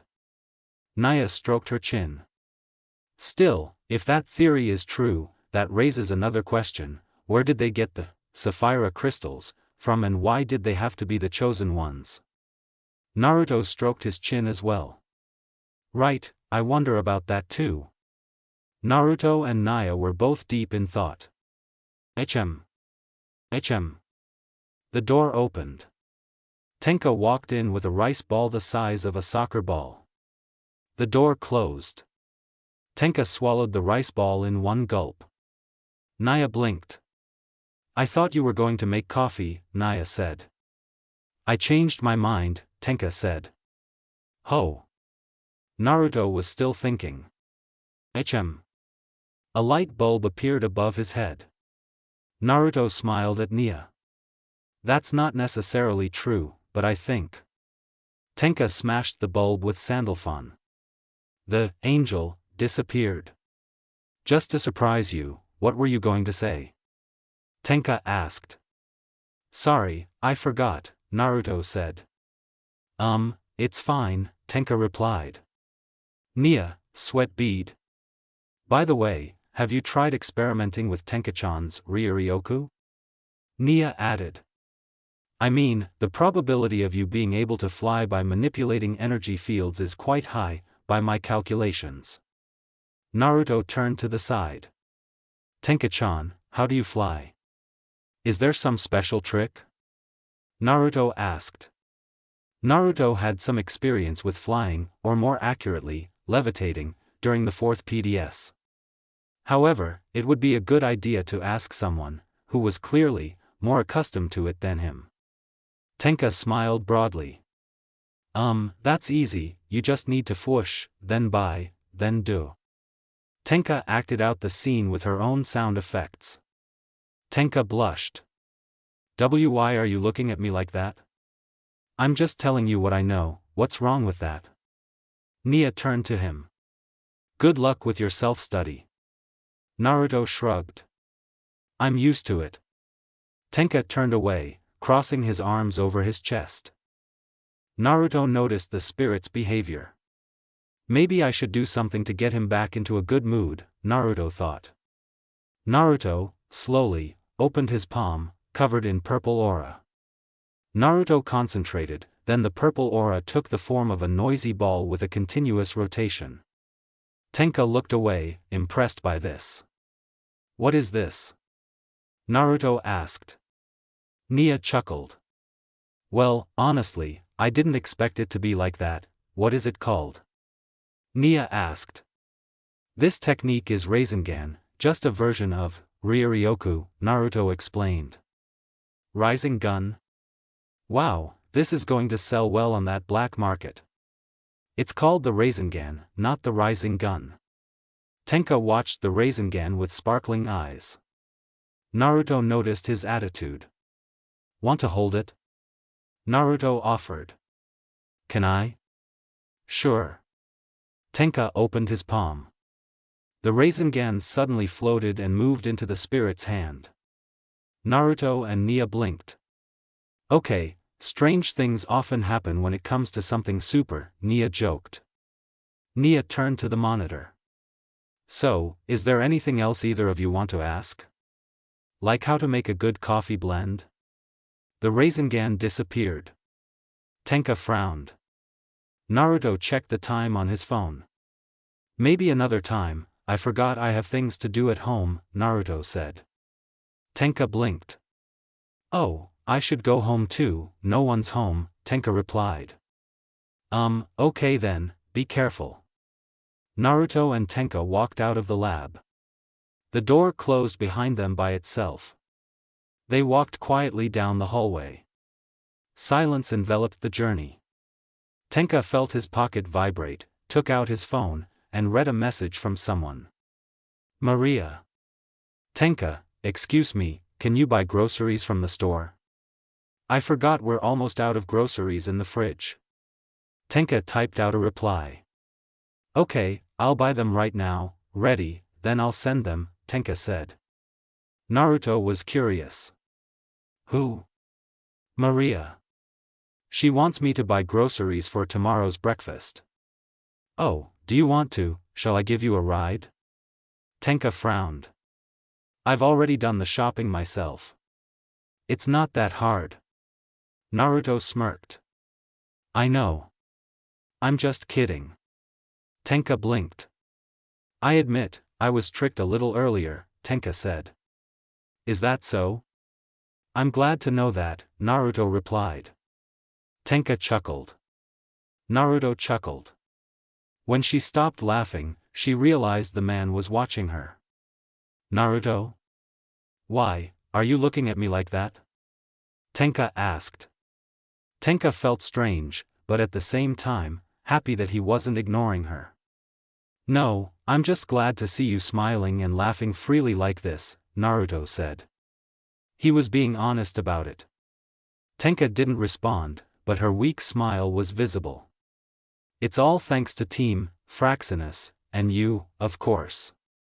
Tenka added. If we had never met, maybe I would still be here, without an identity, without a direction, and without a place to call home.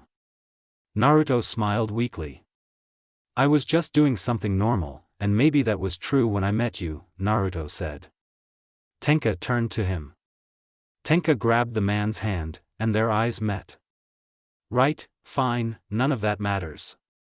The fact that you prove that there is someone like you who is willing to trust me is the most important thing to me. So if you need help, I will be willing to help you with everything I have. Tenka's expression was serious. I'm glad to hear that, Naruto added. By the way, I have a question for you. Go ahead. Tenka waited for his question curiously. How long are you going to hold my hand for? Tenka immediately let go of her hand, looking away with a red face. Sorry, I didn't mean to do that, it was just a reflex, Tenka said. Despite that, the spirit felt her heartbeat speed up for a while. Tenka didn't know why that happened to her. However, things like that liked to happen when she was around Naruto. Actually, what is this strange sensation? Tenka thought. Strangely enough, Tenka didn't feel it at all. Felt uneasy about it. It's okay, but I admit, your expression just now was funny. Tenka walked ahead of the man. Perhaps the spirit was feeling embarrassed right now. Naruto chuckled. He really is something. Naruto quickened his pace. Through the teleportation system, they found themselves in a secluded alley that parted at a bend in the road. If I'm not mistaken, the convenience store is over there, Tenka thought. Even though it was late, Tenka noticed a few people walking by, and they were walking alone, unaccompanied. Going home at this hour, they're probably people who just got off work, Tenka thought. Tenka turned right, seeing the place he was looking for, in sight. Tenka walked inside. Welcome. Enjoy your shopping at S-Mart, the cashier said. Her expression was bored. Tenka nodded. Good job, keep up the good work. The employee gasped. Huh? Oh, yeah, thank you very much. Tenka picked up the shopping cart. Okay, time to start looking, Tenka muttered. Tenka walked calmly, picking up items from his shopping list, his eyes focused on his surroundings. The music in this place is also good. Tenka noticed a small child trying to reach for a storybook. Tenka walked up to the girl. Just a little bit more. Tenka took the storybook. The girl was shocked. Tenka smiled faintly. You wanted this, right? Why yes. Tenka handed over the storybook. He received the goods, looking at his assistant with a happy face. Thank you very much, beautiful sister. Tenka nodded, looking at the storybook with curiosity. May I ask what this book is about? Tenka asked. A woman who dreams of becoming a knight, the girl said enthusiastically. A knight? Even when he was looked down upon by others, he never gave up on his dream and continued to fight until he finally became a hero by saving his homeland from an evil dragon. It's a good story. He smirked. Darling, have you picked up your book yet? Yes, Mom. The girl then hurried to the checkout. Tenka watched the child and mother leave with a satisfied expression. This is a good deed, not bad. Tenka turned to that bookshelf. But still, this is the first time I've seen something like this, maybe it's new? After everything was collected, Tenka headed to the checkout, letting the saleswoman do her job. It's all done. Tenka took out her wallet and handed her some bills. The saleswoman accepted the money. Please come back again. Tenka smiled. If I need anything, I'll definitely come back here. The saleswoman blushed, probably because she saw Tenka's cool behavior, although they were both women. Back at the side of the road, Tenka looked at the contents of the plastic bag, which she was carrying. That's it, Tenka thought. Tenka walked quietly alone. Instead of going home, Naruto was at his training ground while he was in this world. I thought you would invite that girl too. It doesn't have to be that often. Tenka-chan must be busy with other things right now. Naruto noticed a purple aura enveloping his palm. In one motion, Naruto swung his hand to the side. The wave of energy destroyed 4 trees without leaving a trace. So, how are the people hunting that girl still alive when it's clear that her power symbolizes destruction itself? Naruto, sweat bead. Maybe Tenka-chan held back when facing a group of AST. You're right. Naruto exhaled. Okay, now let's try flying. Naruto muttered. Naruto closed his eyes. I already have experience from the battlefield. This must be Naruto. What's wrong, Kurama? Why are you flying until you touch the clouds? Naruto opened his eyes. Touch the clouds? What do you mean? Naruto shivered as the night wind tickled his skin, his eyes widening as he realized where he was now. Right now, Naruto could clearly see the tops of the skyscrapers, the other side of Tengu's city like a playground, and the position of the clouds around him. Naruto could even see the building from his residential apartment. Kurama chuckled. You've come this far on your first try, as expected of you, Kurama said. Are you going to praise or insult, huh? I'm not picky. So it could be both. Naruto, sweat bead.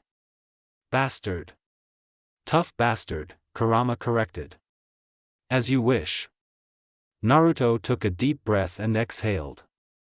Okay, let's calm down. And pretend you're in an elevator that's slowly descending. Naruto descended slowly, not too fast and not too slow, but carefully and deliberately. At the last second, Naruto managed to land quietly. Naruto sighed in relief. Finally back on the ground, Databeo, Naruto muttered. Naruto exhaled. Let's do this again. Naruto focused as he slowly rose off the ground, watching as his altitude stabilized. Okay, now. Naruto tried throwing punches and kicks, flying back and forth. The man's movements were stiff at first, but soon became dexterous and looked strong. Naruto paused, catching his breath for a moment. At least this way I won't feel stiff anymore if I ever repeat this training, Naruto thought. Naruto lowered himself to the ground. Naruto rubbed his chin. What happened? I was just thinking about something. Will it work or not? Then? What are you waiting for? Naruto smiled. You're right. Silly me. Kurama smirked. You're silly, why tell me again? Naruto's smile faded. You're a fox. Yeah. Naruto formed a hand seal, 3 shadow clones appeared in front of him. You guys know what to do, I need to finish something with Kurama first, Naruto said. Yeah boss. They shouted in unison. Naruto was satisfied.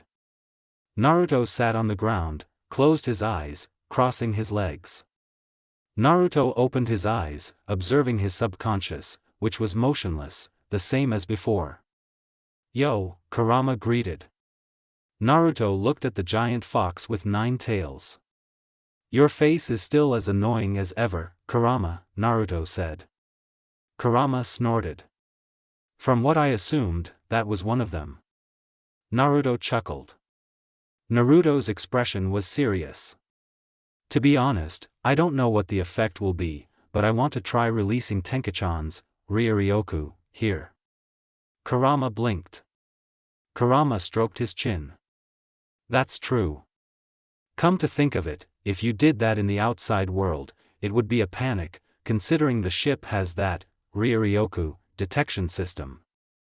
Or attract unwanted attention from others. I mean that too. Naruto nodded.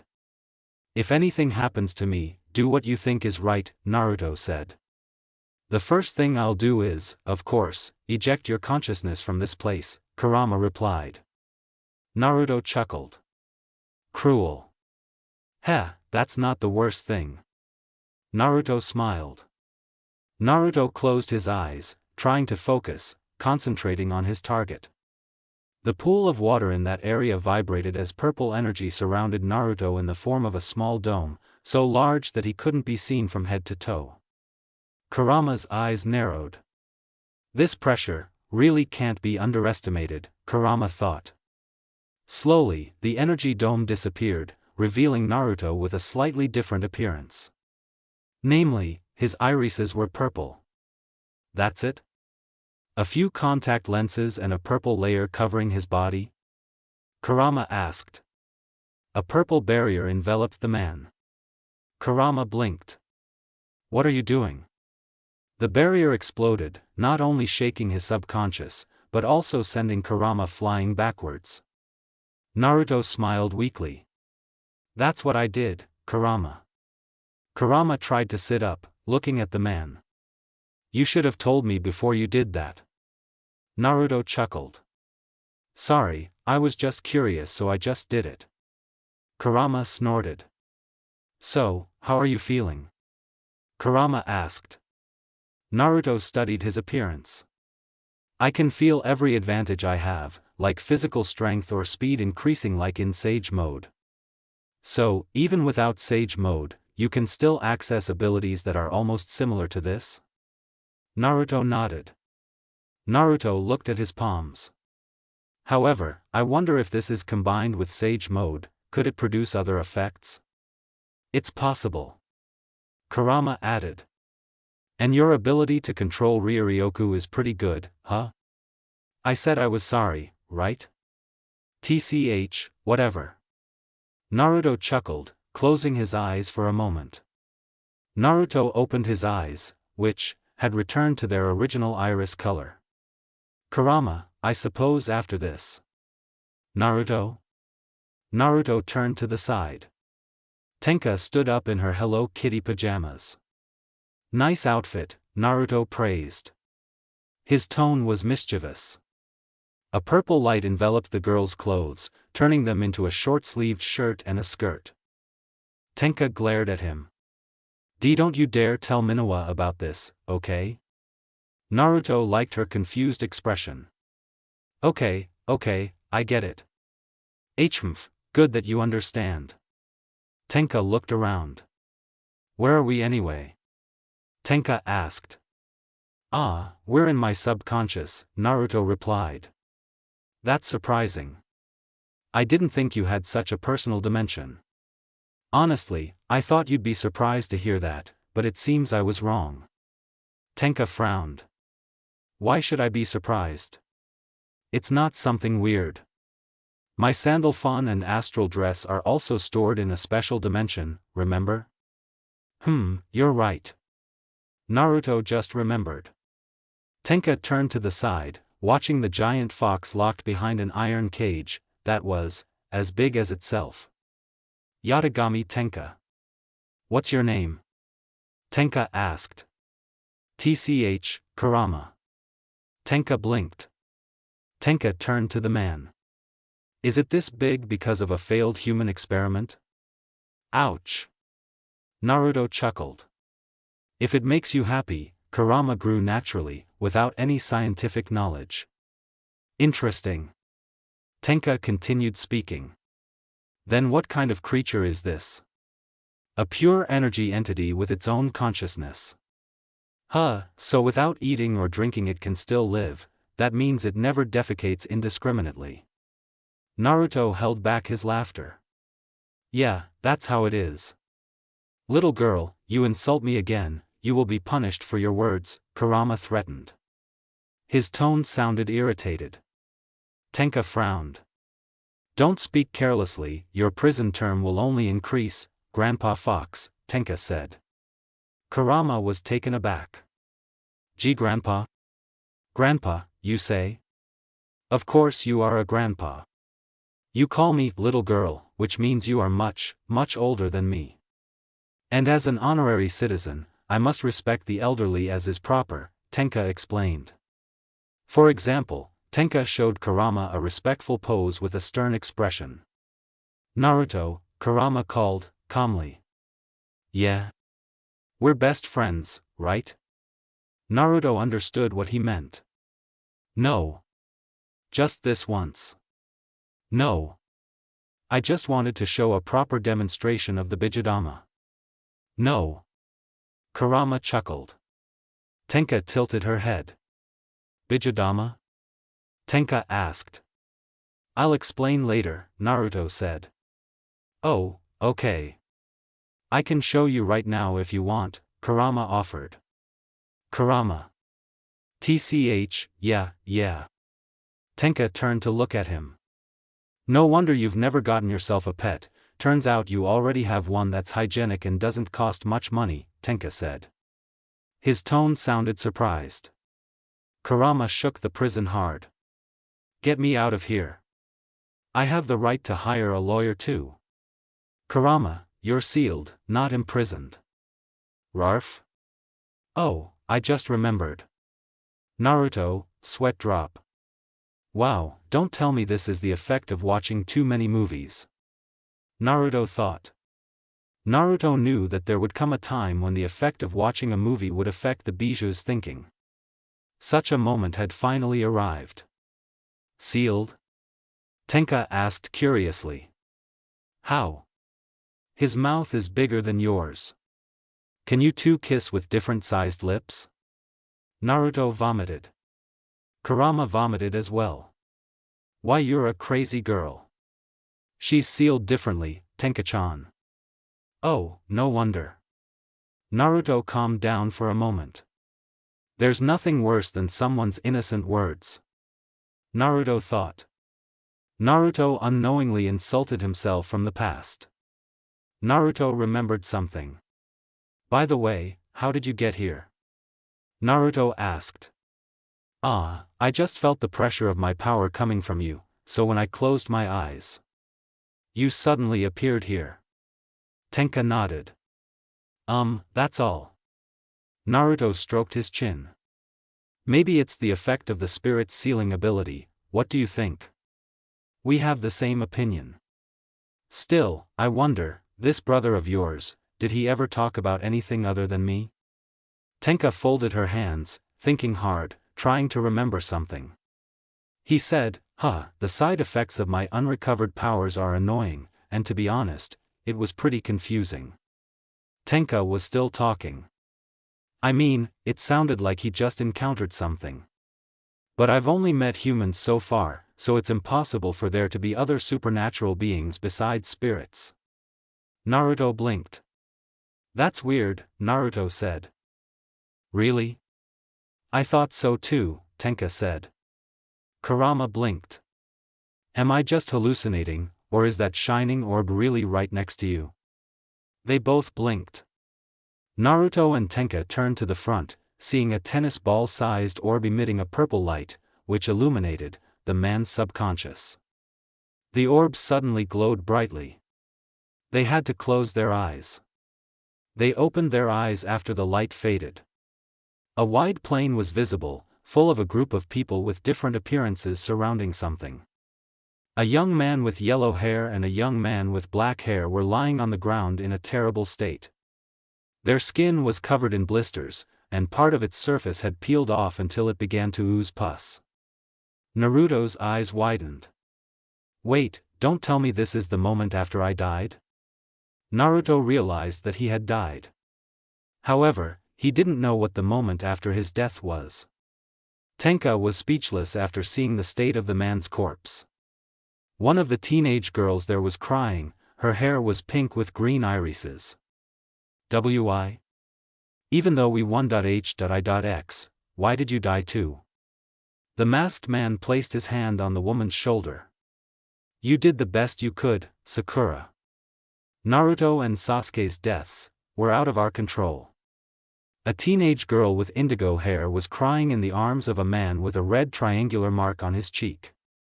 The man looked sadly at one of the corpses. Wherever you are now, I hope you can find happiness in another world, my friend. Several ninja with leaf headbands looked at the two corpses with strange expressions. At least, we can be glad that the Jinchuriki and the last of the Uchiha clan are dead. Tenka's eyes widened. Shoo, keep your voice down. Ah, sorry, it's just that I'm tired of pretending to be nice to the point of asking for an autograph in front of him. Well, the other villagers are actually afraid of our Jinchuriki's growing power, even if they don't say it outright. At least someone will be happy when they find out about it. You idiots, since he's dead, who will protect us if another threat comes? Why, you're right, how is that? Tenka growled, clenching her fists. A purple energy pressure erupted from her. What kind of people are these? A hand patted the spirit on the shoulder. Tenka looked away. Naruto smiled at her. It's all right. Tenka frowned, but then nodded. Meanwhile, the pineapple-haired man narrowed his eyes at them, only for a moment before turning back to the corpse of his yellow-haired friend. I know this sounds ridiculous, even to me, but I hope your next life will be better than this one, even if it means you forget about all of us, Naruto, the pineapple man muttered. Everything went back to normal as the light faded. Tenka studied the man's expression. Naruto was still smiling, but on the other hand, there was a different emotion in his blue eyes. Naruto? Yeah? Are you okay? Naruto blinked. Oh, I'm okay. Naruto added. I'm just a little surprised, but other than that, I'm okay. Naruto smiled. A smile that didn't look natural. There's something I have to do. So I'll go first, Tenka said. Naruto nodded. Tenka's eyes closed. A purple light enveloped the girl, then disappeared, leaving a purple trail in the air. Naruto yawned for a moment. I feel so sleepy, Dadabayo. I want to go to sleep soon, Naruto said. Naruto. Naruto turned to the nine-tailed fox. What's wrong, Kurama? Kurama smirked. Don't be such a crybaby. Naruto blinked. Naruto chuckled. You're so stupid. Naruto slowly disappeared from here. Kurama snorted. Yondaime, even after everything Naruto has done for the village, there are still people who only want to take advantage, and are afraid of his power. As Kurama remembered, Minato sealed the Kyubi into Naruto because he believed that his son could master its power and become a hero for Konoha village with his status as a Jinchuriki. In fact, Naruto had bad childhood memories because he became a walking prison for the Kyubi. Indeed, the villagers respected Naruto after Pain's attack, but who knows what they really had in mind. Kurama had lived longer than the yellow-haired man, so it was natural that he would be very cautious around anyone. Except for Naruto, of course. Maybe in this new world, Naruto still liked to help others, like saving spirits. However, Kurama could see that Naruto's struggle in this world would not end in vain. So, Kurama sighed. Maybe, in this world, you can get the happiness you deserve, Naruto. Kurama smiled to himself. The yellow-haired man's eyelids slowly opened. The other clones have disappeared, but there's nothing suspicious here except for the swaying grass, Naruto thought. Kurama blinked. Wait, doesn't that mean they have nothing to do? Naruto, sweat drop. Forget it, at least we can rest assured that nothing strange happened. You're right. Naruto patted his shirt as he stood up. By the way, you noticed that too, right? Yes. Naruto looked at his palms with a serious expression. Even so, this body, it definitely looks like my previous body, Kurama. Kurama's eyes narrowed. Or maybe there's someone with special abilities who can perfectly copy your body shape while living in this world. If it was from our world, I would understand, but from here? Are you underestimating the intelligence of the people of this world? Not that, but the fact that you're still inside me even after we found out that this body is, my second body, do you understand up until now? The thing is, I, and your soul, who survived, transferred into this body. Moving on. Kurama added. This is my wild theory, but let's say that the spirit, the strongest one, for example, did this to save you, but that doesn't make sense unless you met in the past. Another possibility. Naruto waited patiently. He's actually someone you love. Okay, that doesn't make sense. Kurama snorted. The fact that you're the one with the ability to seal a spirit is proof enough that you're special to whoever that person is, Kurama explained. Naruto blinked. Naruto stroked his chin. Still, the last meeting, HM? No, wait a minute. What's wrong? Is your ass starting to grow iron? That's cool. I just thought it was weird that we could see the moment of my death again, considering something like this should have happened a long time ago. Kurama blinked. You're right, it's impossible unless it was caused by the spirit's sealing ability. And that means that even before I died, the spirit's sealing ability was with me for a long time. That should be it. Naruto's eyes widened. Kurama's eyes widened. Oh. Oh. Naruto sighed. Okay, let's forget about that theory that isn't necessarily true, for now. Kurama nodded. And unlike you, I try to think hard rather than play around with girls. Naruto, sweat drop. First of all, just because I enjoy teasing the opposite lemon doesn't mean I play with their feelings. Secondly, how could I have relationships with spirits in the past when it's clear that they only appear in this world and not in the shinobi world? Third and lastly, you have to understand that every time I have a relationship with a girl, it ends before it reaches an end, remember? Naruto had relationships with several women in the past. However, most of them didn't last long. With Hinata, they tried to have a relationship after Pain's invasion, but it was only for a short time. The reason was simple because Naruto didn't have any feelings for Hinata at first, other than seeing her as a friend. Nothing more, nothing less. With Cheyenne, though, he was flattered, but it was the same as with Hinata. With Sakura, there's no need to explain. Oh, one of them is that girl named Hinata, right? Why is that? No, I just think she's more worthy of being your little sister. Naruto winced. Your straightforward attitude might become a problem in the future, Kurama. Humph. Like I care. Hey. Kurama understood. By the way, I think I understand why your relationships always go wrong when it comes to one girl. Naruto was curious. Really? What's the reason? Because you're destined to have a harem. Bastard. Kurama chuckled. Kurama's expression was serious. Still. I have something on my mind. What? The meaning of the spirit sealing ability. Kurama was still speaking. The way it works, it definitely requires mutual trust between you and the spirit for a bond to form and for you to be able to access their power in return. You're right, and considering there's more than one spirit, the possibility of me obtaining another's power is definitely high. Naruto added. But what's the point of storing so much power? Unless we're about to run into something bad. You have to be kidding.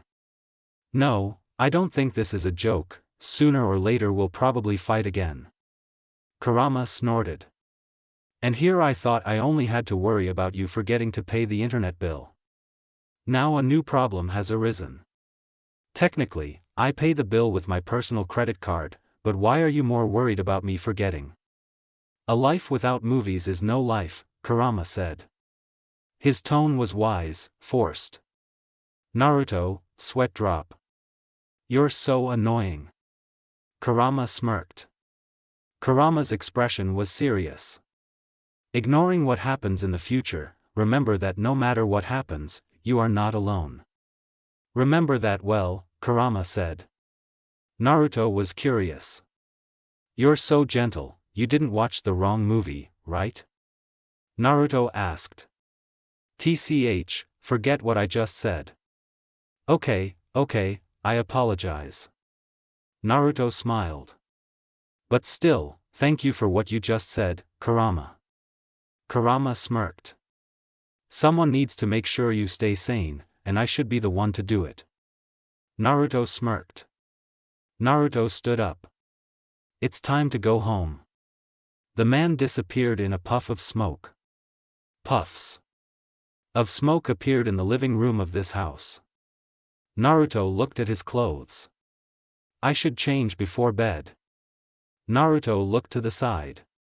And saw Tenka in a duck mask. Tenka-chan, what are you doing? Naruto asked. There was curiosity in his tone. Humph, I'm not Tenka. My name is Super Awesome Hero Awesome, Saha for short, Saha. Naruto said, sweat drop. Wow, don't tell me she ate something bad again, Naruto thought. Kurama chuckled. Crazy girl, she has the same level of insanity as you. Noisy. Naruto sighed. Okay, what do you want, is Saha with me? I came here to challenge you to answer a few questions of mine. If you can answer them all, there will be a prize waiting for you, Saha replied. Naruto nodded. First question, tell me the reason why chickens like to eat. Of course, because chickens are hungry. Wrong. Huh. The correct answer is because chickens like to eat. Second question, why do many fans root for their favorite team every time there is a football match? Oh, to cheer them up. Wrong. Huh. The correct answer is because they have nothing better to do. The third question dash. Naruto, annoyed, walked up to Saha and took off his mask. Tenka's eyes widened. Naruto enthusiastically grabbed the spirit by the neck. You're dead. You're dead. You're dead. Tenka, who didn't want to lose, also grabbed Naruto by the neck. They continued to do this until their faces turned blue. Naruto and Tenka let go of their necks because they were exhausted. How about .huh? Just make up? Why yeah .huh, that's a good idea. They sat down next to each other on the floor. Naruto looked at him. Tenka glanced at him. Naruto laughed softly. Tenka laughed too. Then their laughter died down. Why, did you do that? Naruto asked. Tenka blinked. Tenka cleared her throat. Well. I don't like seeing you, so sad, Tenka said. Tenka was used to seeing the yellow-haired man being mischievous, cheerful, and friendly all the time. So when Tenka saw that expression on Naruto's face, for some reason her chest hurt. Naruto fell silent. That's it, sorry for making you worry, Naruto said. It's okay, at least I'm glad to see you laugh because I took the initiative, Tenka said. Naruto smiled. Thank you, Tenka-chan. Tenka smiled weakly. You're welcome. The room fell silent. Naruto. Yeah? Tenka thought about something. These people, they. Naruto understood what the spirit meant. Some of them are my friends. The rest. I just happen to know them. I see. Naruto smiled at the spirit. Sorry, I think I just gave you an awkward expression, Naruto said. Tenka shook her head. It's okay. In fact. I'm glad to see you like this, Tenka said. Really? Tenka Tenka smiled thinly. Until today, and maybe a few days ago, I always thought that Naruto was a perfect person who could do anything. Naruto didn't respond, waiting for her next words. But after what happened earlier, I just realized that no matter what, Naruto is still an ordinary person with all his strengths and weaknesses. And you're not disappointed because it means that with the gaps in us, we can support each other and help each other, Tenka continued. Naruto chuckled. Tenka furrowed her brows. Is there something funny about what I said? No, I just feel a little bit of my burden was lifted off my shoulders right after I heard what you said. Naruto said honestly. Tenka blinked. Oh, is that so? I'm glad to hear that. Tenka remembered something. Hey, Naruto. Yeah? That death, was it painful? Naruto smiled weakly. Yeah. Naruto added. My old self probably wouldn't have believed it, until she experienced it. Naruto patted his stomach. The funny thing is, if it weren't for Kurama often healing my wounds every time I fought, I might have died a long time ago. Tenka was shocked. Naruto looked at his palms. To be honest, I didn't realize it myself, maybe my death back then changed a part of me, Naruto said. Tenka hugged the man. Naruto blinked. Tenka-chan? Tenka raised her face so that their eyes met. Naruto was surprised by the intensity of her purple eyes. I can't say I understand your pain, but I don't mind if you want to lean on me, Tenka said. Naruto hugged her back. I think I need this, Naruto thought. Naruto closed his eyes, enjoying the warmth the spirit gave through physical contact. They soon broke apart. Feeling better? Tenka asked. Naruto smirked. Yeah, thanks to you, Naruto replied. Tenka was glad to hear that. Tenka turned to look at the clock on the wall. I better go back now. Naruto chuckled. You're right, Maria-chan will probably nag me later. Tenka smiled. Surprisingly, but I can imagine it, Tenka said. I'll walk you to the entrance. It didn't take Naruto long to return to the living room, walking her to the front door. She's a cute girl. Wait, did you just compliment someone? TCH, I have no problem complimenting the right person. Naruto chuckled. I consider it one of the wonders of the world. Noisy. Okay, I was just kidding. Remembering something, Naruto rubbed his chest, remembering how Tenka treated him a while ago. Naruto smiled to himself. Maybe I'll sleep better than usual tonight. With that, the owner of this house headed to the bedroom, intending to rest both physically and mentally. Morning arrived. The atmosphere on a certain floor in the Yggdrasil Sapphira company building was calm. All the workers on that floor seemed to be doing their jobs casually, though there were some serious ones. Nia stopped typing, yawning for a moment. Naruto noticed the girl's behavior. Is there a problem? Naruto asked. I'm still a little sleepy from playing games yesterday. Nia replied. Online? Offline. Purely without the gacha system. Naruto, sweat drop. Just because I play online games a lot doesn't mean I want to use the gacha system too. Nia blinked. Oh, is that so? This is good. Naruto sighed. Naruto remembered something. Want a drink? Naruto suggested. If you treat me to one. Nia said. Naruto chuckled. Okay. Nia smirked. They stood up from their chairs, took a few steps towards the drink machine, and chose their favorite flavor. Naruto and Nia sat down on a long wooden chair. The two of them drank a glass. It feels so good. You're right. Nia glanced at him. By the way, Tenka-chan's things were moved to a special house for spirits today. Nia said. Naruto blinked. Oh right, I almost forgot about that. Tenka-chan is alone? Not exactly, Maria-chan and I will be staying with her. I see.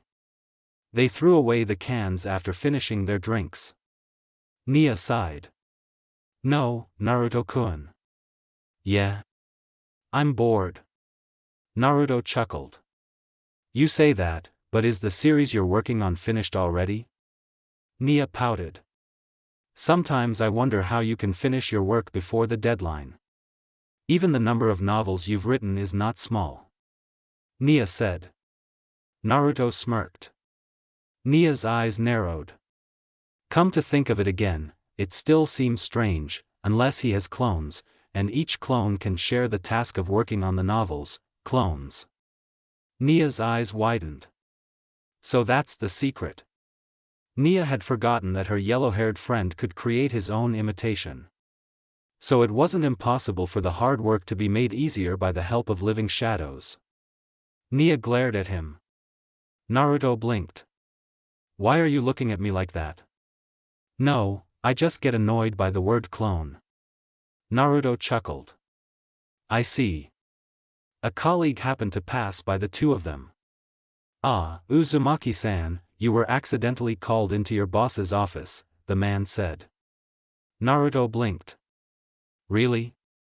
Thank you for the information, Naruto replied. You're welcome. He left. Nia gave him a strange smile. Naruto, sweat bead.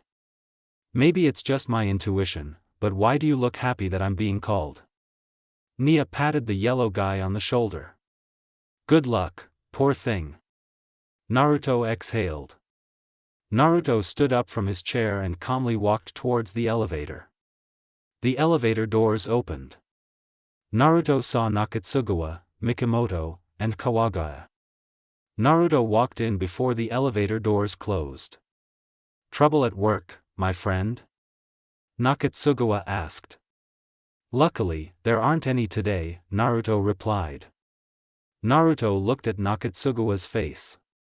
What's wrong with your one eye? Oh, last night a crab fell out of nowhere and pinched my eye. Oh, is that so? My condolences. Naruto, you too. Nakatsugawa, Kawagaya let out a sigh. Being a cute female voice actor is indeed a bit difficult, but that doesn't mean it's impossible, Kawagaya said. Naruto was stunned. Wait, isn't your role a manly guy? Oh, right. Then why do you voice female characters too? Most of the time, I get the cute female roles. Naruto laughed awkwardly. Wow, if the people out there knew about this, they'd probably be deeply traumatized, Naruto thought. Kurama chuckled. I'm crying. Because I'm sad? Because I was holding in my laughter. Naruto, sweat bead. Mikimoto adjusted his glasses. By the way, since we met at this time, we have something to tell you. Naruto was curious. I'm listening. Nakatsugawa looked at Naruto with a serious expression. We received news that a spirit codenamed Nightmare has applied for a job here. Naruto was surprised. This information is quite unexpected, Naruto said. We were also just informed earlier, Kawagaya said. So be careful, Naruto-kun, Mikimoto said. Naruto nodded. I understand. Leave this matter to me. The elevator door opened. The three of them got out, leaving Naruto alone. The elevator door closed. The elevator began to go up again. Naruto exhaled. A murderer, huh? That sounds funny, Kurama said. For you, Naruto replied. Of course, me, who else? Naruto, sweat bead. It's no use for me to talk to you about this. TCH, it's noisy. The elevator door opened. Naruto walked out, seeing two people in this magnificent room. One was standing, the other was sitting on a chair at the table. The first was a blonde woman in a formal suit and glasses. The second was a black-haired girl in a long-sleeved shirt and a black skirt. Naruto noticed that part of the girl's hair covered one of her eyes. Naruto-kun, given your track record, I would like you to help him adjust to his writing career. Just like Nia-chan helped you, the woman said. Naruto nodded. I understand, leave it to me, Mathers-san, Naruto replied. Karen Mathers was satisfied after hearing this. Naruto extended his hand to the girl. Allow me to introduce myself, my name is Uzumaki Naruto, just call me by my first name. No need to add, senior, or anything like that, Naruto said. The girl accepted his handshake. Yufufu, nice to meet you too Naruto-san, my name is Tokisaki Kurumi. Please help me in the future, Kurumi said. Naruto beamed. Kurumi smiled faintly. I think, this is a strange coincidence, even for me. At least Naruto knew one thing about it. He would save the girl in front of him. That was all. Everyone, allow me to introduce myself, my name is Tokisaki Kurumi, while I'm working here, please help me out. They all looked at me with a friendly expression. Hello, Kurumi-san. Tokisaki, you have a cool style too, do you want to join me for karaoke sometime? Kurumi-san, let's work hard together. Kurumi smiled faintly. Era, you're all very kind, I feel relieved that I was accepted to work here. Naruto smiled. Okay, I'll show you now. Kurumi nodded. Naruto showed Kurumi around, explaining a few things. One of them was the deadline rules. Regarding collecting the serialization chapters, if they're not ready, it's better to extend the deadline. Kurumi was curious. Isn't collecting before the deadline the right choice? Why is it necessary to extend it in the first place? That's a good question. Naruto added. Because if it is forced, I'm afraid that the flow of the next volume will be ruined and the reader's mood will drop due to this mistake. Kurumi understood the meaning of his words. But this is just a suggestion, right? Because it would be weird if I had to follow everything you said. Kurumi said. Naruto nodded. Of course. I could give you some suggestions or a little advice. But it all comes down to your decision, not mine. Naruto replied. Hehe, I'm glad to hear that. They were standing in front of a glass cabinet. The cabinet contained many books of different sizes, titles, and genres. Kurumi noticed that there was still a cabinet, the same one, there, exactly like the one in front of her. This made the girl curious. The cabinet you see now contains books written by the authors of this company. Some of them are kept as exhibits, but if you want to find inspiration, you can take some out and read them when you're confused, Naruto explained. That's quite impressive, Kurumi said. I agree with you. They both switched sides. By the way, what kind of stories are you used to, Tokisaki-san? Kurumi chuckled. Era, just call me by my name, Naruto-san. Naruto chuckled. Sorry, I mean Kurumi-chan. Kurumi smiled. I mainly write stories in the horror, drama, supernatural, and things that lean towards the thriller and suspense genres. Kurumi added. What about Naruto-san? What kind of stories do you usually write? Romance, friendship, humor, and most often, fantasy. I see.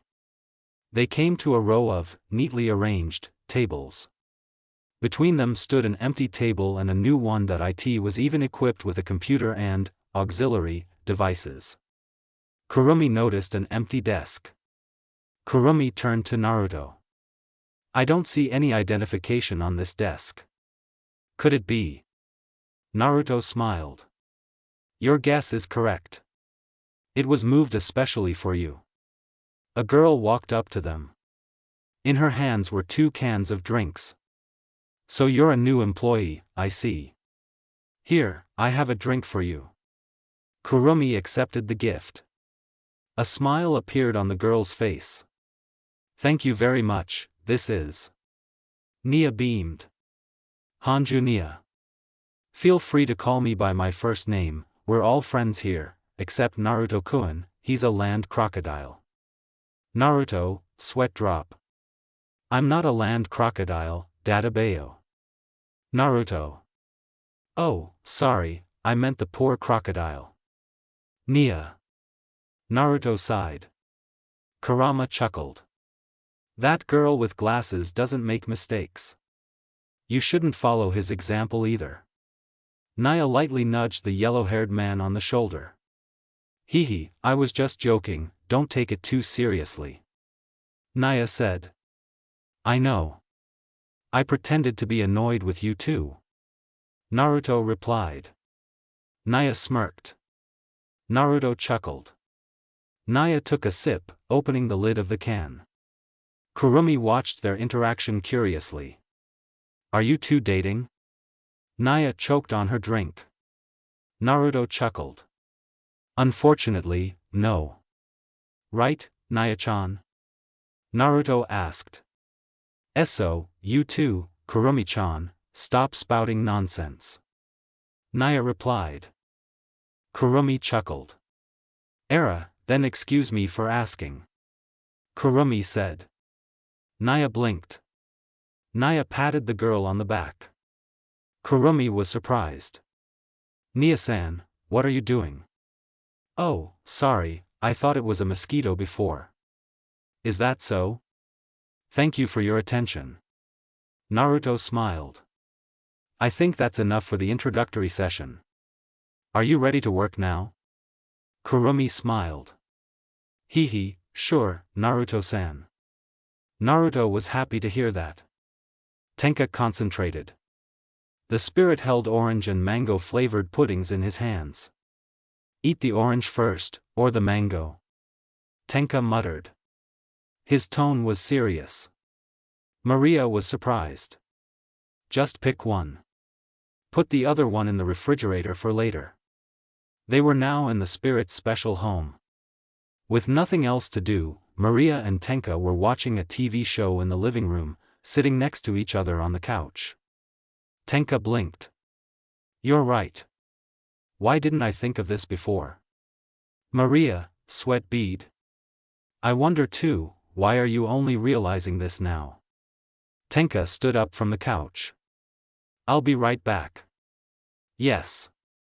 Tenka headed to the kitchen. Maria turned to the front. The girl's gaze was glued to the TV screen. We tried our best. But the patient's life can't be saved. And no. My child can't die. Diana can't die. It's fate, it's better if you let your child go. I'll apologize, there are other patients who need my help. Maria pressed a button on the remote. Why do dramatic shows on this channel always end tragically? It's as if the people who make soap operas don't believe in the concept of second chances, Maria muttered. The channel was showing a comedy show. After you. After me what? The nurse is making a slideshow. Maria smiled slightly. Tenka came out of the kitchen. Tenka sat down again. Huh? Did you change the channel? The last show was boring. Oh, no wonder. Tenka ate the pudding, opening the wrapper. By the way, are you not working today? Tenka asked. There was curiosity in her tone. Maria shrugged. I'm on vacation today, Maria replied. Tenka replied. Tenka remembered something. I remember Minowa once said that another spirit applied to work at Yggdrasil Sapphira. Who is she? Her tone was excited. Maria exhaled. Her name is Tokisaki Kurumi, the spirit codenamed Nightmare, Maria said. The girl's enthusiasm faded. Oh, she. Maria looked at her. Did you know about her? Maria asked. From Nia, when I asked her before she went to work, Tenka answered. Out of curiosity, Tenka asked Nia about the other spirits, one of which was Nightmare. I see, but why did you look worried when you found out that the spirit was Nightmare? Tenka shook her head. Nothing.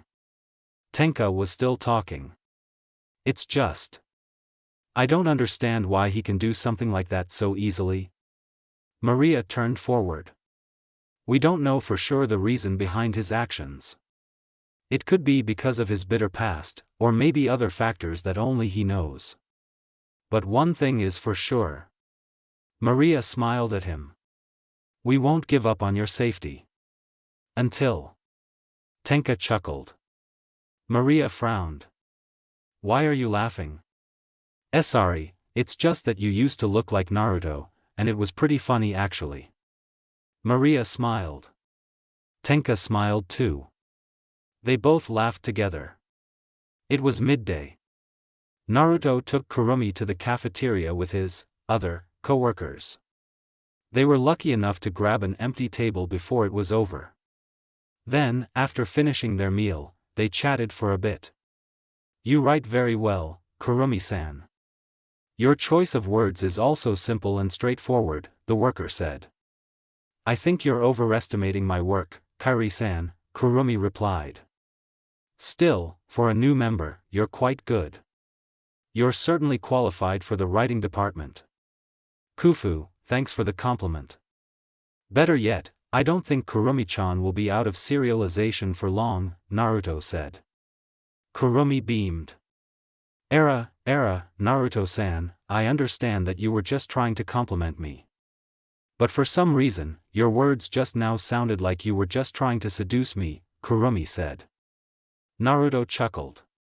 No thanks, I still like working here. So there shouldn't be any funny things between us. Kurumi chuckled. The male worker blinked. Oh, right, I forgot I had another task today. The female worker came to her senses. Oh, come to think of it, I'm the same way. They stood up from their chairs. Naruto-san, Kurumi-san, please enjoy your lunch. We'll go first. Naruto nodded. Kurumi smiled. The two of them watched their co-workers walk towards the elevator. Naruto leisurely finished the rest of his burger. Kurumi blinked. Naruto-san, why don't you choose the healthy meal set? Oh, it's on the menu, but I really want this. That's it.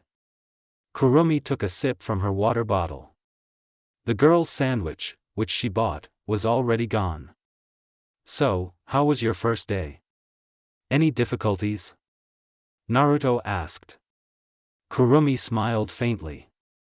Nothing yet, but to be honest, I'm still not very open with our other colleagues, Kurumi replied. Is that so? Mom, take your time, you'll get used to it on your own. Thank you for your concern, Naruto-senpai. Naruto chuckled. Didn't I tell you? No need to be so formal. Just call me by my name. Kurumi chuckled. Yufufu, Naruto-san, you know how to make a woman's heart melt. Kurumi added. By the way, if you don't mind, I have a small favor to ask. Please do so. I'm still new to these parts, so sometimes I'm afraid to go home alone. Naruto nodded. Don't worry. I promise to get you home safe and sound, Dadabayo. Kurumi beamed. Kurumi suddenly hugged him. Thank you very much, Naruto-san, I'm glad that a kind person like you is willing to accept my selfish request. Naruto laughed awkwardly. Well, please, but, Kurumi-chan, I also have one request. What is it? Can you take your hands off of me? Kurumi studied the man's face. Kurumi smiled mysteriously. What's wrong, Naruto-san? Do you not like it that I act like this towards you? It's not that, it's just. It's just? Naruto looked around. Some of the company employees were looking at Naruto with strange looks. Some of them even gave Naruto a thumbs up. I'm afraid that if we stay like this for a long time, strange rumors will appear, perhaps? Kurumi laughed sweetly.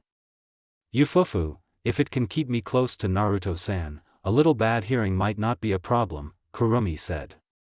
Naruto, sweat drop. You may not mind, but this is hard for me, Naruto thought. You say that, but it's obvious that you like being treated like this. Of course I like it, but the place and time also need to be taken into account. Kurama, sweat drop.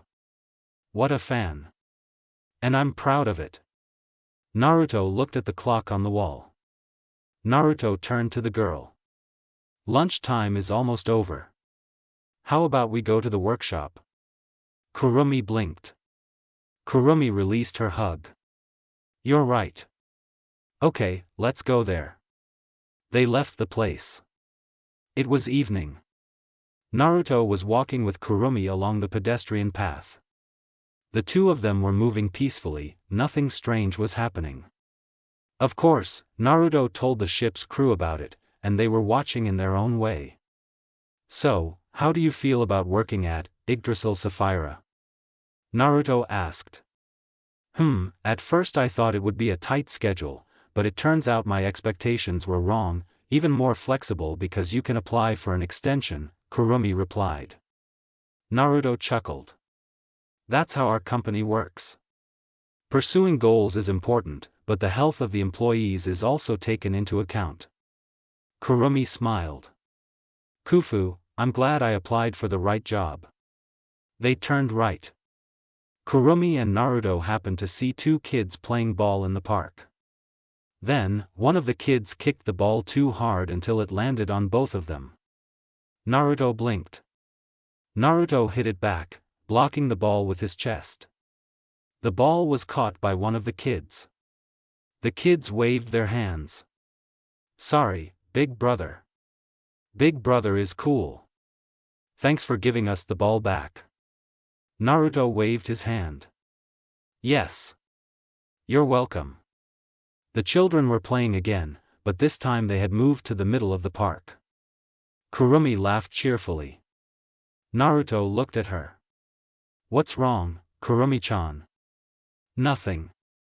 But after seeing Naruto-san's movements earlier, I wonder why you haven't tried to apply for the sports tournament.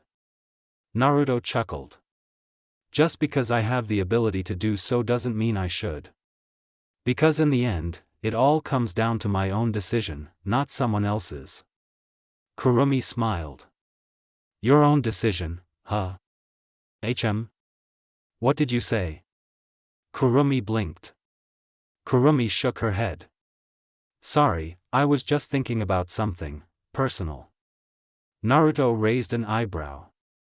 Naruto nodded. Want me to treat you to food? Just consider it a good impression of me. Naruto invited. Kurumi looked at him with a funny expression. Era? Treating me to food? Or, asking me out on a date? Kurumi asked. Naruto chuckled. It's up to you to think of it however you want. Yufufu, a date then. The two of them walked together again. However, this time, Kurumi was holding Naruto's hand tightly, so that her buttocks were pressed against his arm. Naruto didn't mind this state. The size isn't too big, at least it fits in the palm of your hand. Kurama was stunned. Did you just measure this girl's breast size in one try? Kurama asked. Yeah. Impressive. And I'm being sarcastic right now. A being with a questionable gender like you won't understand the hidden desires of men. Then I'm lucky that I don't have a gender. They entered a simple restaurant. A male waiter greeted them politely. Welcome. Allow me to show you to a vacant table. Naruto and Kurumi nodded. After being shown, the male waiter left, leaving Naruto and Kurumi, who were sitting, facing each other. A waitress approached the table. Naruto and Kurumi received a menu from her. They checked the contents of the menu. If you allow me, sir and madam, we have a new menu that was just added today. Discounts apply to the first 10 purchases, the waitress explained. Thank you, but I would like to choose only this menu. What about you, Kurumi-chan? I guess the same as you, Naruto-san. The waitress wrote on her small note. What kind of drinks? Orange juice, Naruto answered. Green tea, Kurumi said. The waitress nodded. Sir and Madam's orders will arrive in no more than 30 minutes. Please wait for them to arrive. Naruto and Kurumi simply nodded. The waitress walked away. Kurumi turned to the window. A couple of teenage girls in uniform could be seen walking side by side. They were talking and sometimes laughing together. Naruto noticed her attitude. Are you okay? Kurumi understood. Kurumi smiled at the man. Of course I'm okay, why are you asking that? Naruto fell silent. Naruto smiled. No, but if I can tell you something. Kurumi waited curiously. As your colleague, as well as your friend, you can count on my help if something happens. Kurumi simply smiled. A male waiter came to take their order. The two of them ate quietly. The situation on the main bridge was serious. The ship's crew and Tenka were watching the monitor screen, which displayed the situation below. Shiozaki, how are you? Maria asked. Even though it's small, Kurumi-chan's feelings for Naruto-kun have improved, Shiozaki explained. Maria nodded. Good, at least this way we can focus on their real date later, Maria said. Minowa chuckled. Naruto-kun really is a lady magnet, huh? Shiozaki sighed.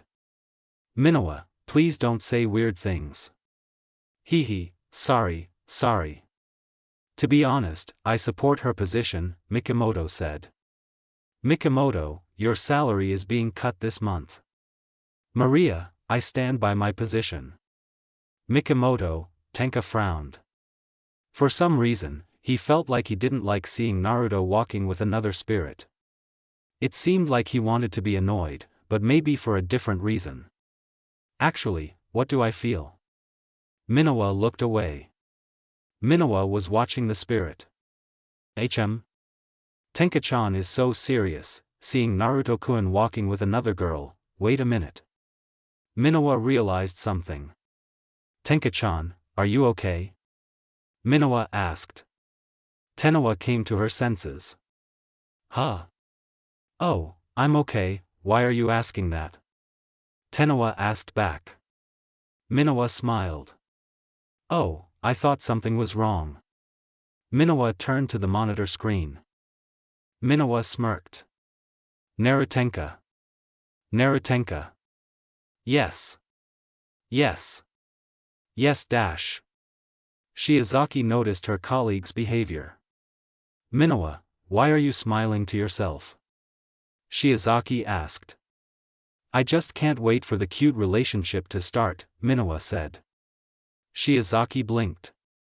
Shiozaki focused on the monitor screen again. Everyone, do any of you have any other suggestions? Maria asked. Since it's too early to say, it's best to just watch Tokisaki Kurumi-san's movements, Nakatsugawa said. All eyes, except Tenka's, turned to him. Nakatsugawa blinked. Why are you looking at me like that? No, how can I explain it? Minowa. Your brain rarely works. Kawagawa. Hey, even like this, I can still think of something useful. Nakatsugawa. Maria nodded. That's a good idea. It's best to just watch her movements, Maria said. Tenka's expression was calm. Naruto will definitely be able to win her heart, Tenka said. Nia blinked. Tenka-chan? If there's one thing I know about Naruto, it's that he keeps his word. Tenka added. So, I'm confident that Naruto can save my sister. Her tone was optimistic. They looked at each other. Kawagawa and Nakatsugawa chuckled. Mikimoto nodded. Minowa and Shiozaki beamed. Nia chuckled. Tenka noticed the behavior of the other team, Fraxinus. What's wrong? What's with your attitude? Tenka asked. Maria smiled. You're right. Our job is to provide support from afar and trust Naruto's decisions. Nothing more, nothing less. Maria said. Tenka nodded. That's what I just meant. Tenka replied. They turned back to the screen. Naruto and Kurumi finished eating. They were now at the cashier. The female waitress, who was serving, handed the bill to the yellow-haired man. Naruto took out his wallet, checking the list of accounts. Naruto blinked. Huh? Why is there no paper money? Naruto thought. Please tell me you remembered to withdraw money from the ATM. Naruto, sweat drop. And why, didn't you remind me? Kurama remained silent. Kurama smirked. Because it's funny? 191/#68-.2827 Kawaizuk. Kurumi was surprised. Naruto-san? Are you okay? Naruto came to his senses. Yeah, I'm okay, I just remembered something. Naruto handed the card to the cashier. The cashier smiled. Please wait a moment while the transaction is processed. Naruto nodded. That was close, Databeo, Naruto thought. Kurumi smiled. Era? Don't tell me. Naruto-san doesn't have any cash. Naruto laughed awkwardly. Yeah. I forgot to go to the ATM, so, that's how it is. Yufufu, that's how it is, I get it now. The cashier handed the card to Naruto. He smiled. Good. Your payment was successful. We look forward to your next visit. Naruto and Kurumi smiled as well. The two of them walked out of the restaurant. They walked side by side along the sidewalk. Kurumi held Naruto's hand tightly. The food at the restaurant was delicious. Right, Naruto-san? Kurumi asked. Naruto chuckled. Yeah, I thought so too, Naruto replied. Kurumi beamed. The two of them walked for quite some time until they passed an alley. Kurumi let go of the man's hand. Naruto saw him slowly running towards the corner of the alley. Kurumi turned to Naruto. Naruto-san, although the time we spent together was short, but I'm glad that I can spend the rest of my time with you, Kurumi said. Naruto was confused. Kurumi-chan, what are you talking about? Kurumi smiled weakly. Kurumi immediately went into the alley. Naruto hurried after her. However, when he entered the alley, the girl was nowhere to be seen. It was as if Kurumi had simply disappeared from the face of the earth. Naruto pressed the device to his ear. Did you get the recording of her leaving? Nia's voice was heard. Clear and crisp. Naruto was relieved to hear that. After the recent incident, Naruto went to the Asahiko residence, which was actually a special house for spirits, but disguised as Maria's residence. Now the four of them were in Nia's room, planning to watch the short recording of Kurumi's mysterious disappearance. Nia pressed the left mouse button. Now, let's watch the recording of one of the drones at the crime scene, Nia said. The monitor began recording the video. They looked at the screen carefully. Kurumi turned to Naruto. Naruto-san, although the time we spent together was short, but I'm happy, I can spend the rest of my time with you, Kurumi said. Naruto was confused. Kurumi-chan, what are you talking about? Kurumi smiled weakly. Kurumi immediately headed to the alley. Upon arriving there, a black shadow appeared from under the asphalt, absorbing Kurumi to enter it. The video recording stopped there. Nia stroked her chin. Now I understand why Nightmare is hard to track, Nia added. If his escape method is like that, then it's possible that we've been having trouble finding his location this entire time. Ratatosk's job is to rescue spirits and make sure they live comfortably in this world. So finding their location is necessary. However, in some cases, there are spirits that are hard to find. One of them is Nightmare. Despite having evidence in the form of her appearance on video, Fraxinus' team has never met Tokisaki Kurumi in person. At least until today. I think that raises another question, Naruto said. They turned to him. What do you mean, Naruto? Tenka asked. Her tone was curious. Naruto smiled. Listen, if what Nia-chan said about Nightmare was true, why would she bother exposing herself to us? Naruto was still speaking. I mean, Ratatosk is having a hard time tracking her location, right? So why did Kurumi-chan suddenly appear in front of us? Maria frowned. You're right. She can't do this without a purpose. Most likely, Tokisaki Kurumi has her own plans, and in order to realize them, she needs to step out of her comfort zone. Tenka's eyes narrowed. Nia became curious. What's wrong, Tenka-chan? Nia asked. Did anyone else find Kurumi's words in the video strange? Tenka asked. The three of them blinked. Come to think of it, you're right, Maria said. I think it's just a dramatic statement, like wanting to break up or something, Nia replied. Nia came to her senses. Wait a minute. Maria raised an eyebrow. Judging by her tracks, Tokisaki Kurumi can't escape that quickly before she gets what she wants, Maria said. You're right. Sorry, I panicked a little, Nia said. It's not a problem. Naruto rubbed his chin. I just remembered, do you guys know what her special ability is? Naruto asked. She often slips under our radar, so, we don't have much data on her, Nia said. Her tone was awkward. I understand. Naruto added.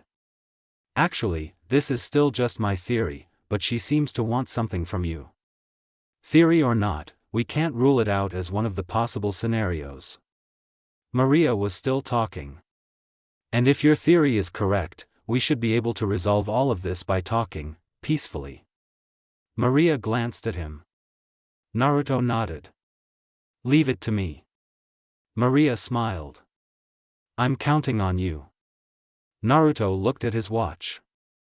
I think I should go home. I'm afraid if I stay here for too long it will create even more weird rumors, Naruto joked. Nia smirked. Be careful, sir, what you said might come true, Nia joked back. I mean, you three locked me in here overnight. Not the other way around. Nia blushed. Why you? That's already a crime. How could we do that? Tenka was confused. Lock you in? What's good about that? Naruto smirked. Naruto disappeared in a cloud of smoke. They suffocated even after the smoke cleared. Geez, why didn't he tell us before he did that? Nia grumbled. Naruto could have warned us beforehand, Tenka replied. That's right, Tenka-chan. You agree too, don't you, Maria-chan? They both turned to the Fraxinus commander. Maria looked at her strangely. Nia narrowed her eyes. Tenka-chan, I apologize in advance, but could you get me a drink? Nia asked. Tenka blinked. Oh, it's okay, what do you want me to get you? Tenka asked. Canned drinks. Any will do. Tenka left the room. Nia's gaze was still fixed on the girl. Nia snapped her fingers. Maria came to her senses. What? What happened to me? Don't play. You must be imagining Naruto tied up, no? Admit it. Maria looked at Nia. Never mind. How do you know I'm thinking about it? Maria blushed. Nia smirked. From the person directly, of course, Nia replied. Her tone sounded satisfied. Maria left the room. Nia turned to the monitor. Nia smirked. Huh, I'm so glad I have blackmail material, Nia muttered. The door opened from the outside. A book hit her on the head. Nia winced. Nia looked at the door. Maria stuck out her tongue. Nia growled. Come here. Nia chased after the girl. Maria immediately ran away. A chase ensued between them. Even into the living room. Tenka came out of the kitchen. A can of drink was visible in his hand. Tenka saw the two of them running around the room. Tenka's eyes sparkled. This looks fun. Maybe I can join in. Tenka put the can on the table. Right after they passed, she joined the line, running after Nia. They stood like that for a while. I'll catch you. Nia. You can't catch me. Maria. This game is so fun. Tenka. Maria and Nia stopped. Tenka stopped too. Nia was surprised. Tenka-chan, why are you following us? Tenka smiled. Oh, I saw you two playing. So since I was bored, I just joined in, Tenka explained. Maria, sweat drop. We're not playing, we. The girl's mind suddenly went blank. Nia, what did we just do? Maria asked. Nia blinked. Huh? Oh, we were. Nia shrugged. I don't know, I don't remember, maybe it wasn't important, Nia said. Maria nodded. You're right. Do you want some ice cream from the fridge? Maria offered. Nia grinned. Maria beamed. The two of them walked into the kitchen with happy expressions on their faces. Tenka blinked. Tenka looked at the can of drink, which was still sitting on the table. I got it, but I didn't drink it. It would be a shame to just leave it like that, Tenka muttered. Tenka tried to drink it, opening the can. Sour. A cloud of smoke appeared in one alley. Naruto stepped onto the sidewalk, walking casually while one hand was stuffed into his pants pocket. Kurama blinked. Not straight to the apartment? Kurama asked. I'll withdraw some cash first. Oh, you're right, I forgot about that. You forgot because of your old age, Grandpa Fox. TCH, what that Tenka girl said isn't necessarily true. Yeah, you keep denying the fact of your age. Noisy. Naruto chuckled. Not much time passed, Naruto walked out of the cashier's office, now intending to go home. Naruto walked alone. There were no other pedestrians besides him. Maybe because the sky had already darkened, most people chose to stay in their seats, avoiding the cold night and enjoying the warmth of their family at home. Naruto. What's wrong, Kurama? I wonder why you held back while chasing after that girl. Naruto smiled thinly. Maria-chan and the others want to know why Kurumi-chan was able to just disappear from their radar. After all, we're supposed to help each other, not get ahead of each other. Kurama blinked. No wonder. It's weird that you couldn't catch up to that girl before she disappeared. Naruto smiled thinly. In other words, you think I'm smart, don't you? Kurama smirked. Oh no, even now you're still stupid. Just like before. Naruto's smile faded. Your .ov partner. Kurama chuckled. And I'm proud to be one of them. You're a fox. Spirit. Naruto sighed. Walking towards the apartment building, Naruto walked towards the elevator, entering after it opened. Naruto pressed one of the floor buttons. The elevator went up. Naruto waited, checking his phone. Another notification came from one of the online gaming apps, installed. Looks like a new event. Kurama was interested. Want to join? Later, before too many people sign up. Okay. Destroy those annoying players. Naruto smirked. My pleasure, Kurama, my pleasure. Kurama smirked. This is my partner. The elevator door opened. Naruto stuffed his phone into his pants pocket. Naruto walked out of the elevator. Naruto passed by a man dressed simply. The man was carrying a little girl. The girl was beaming. Wow, good evening, Naru's brother, just got back from work. Is that so? Miho-chan hasn't gone to bed yet? The man glared at him. We may be close neighbors, but I will not give you my little daughter. Naruto, sweat drop.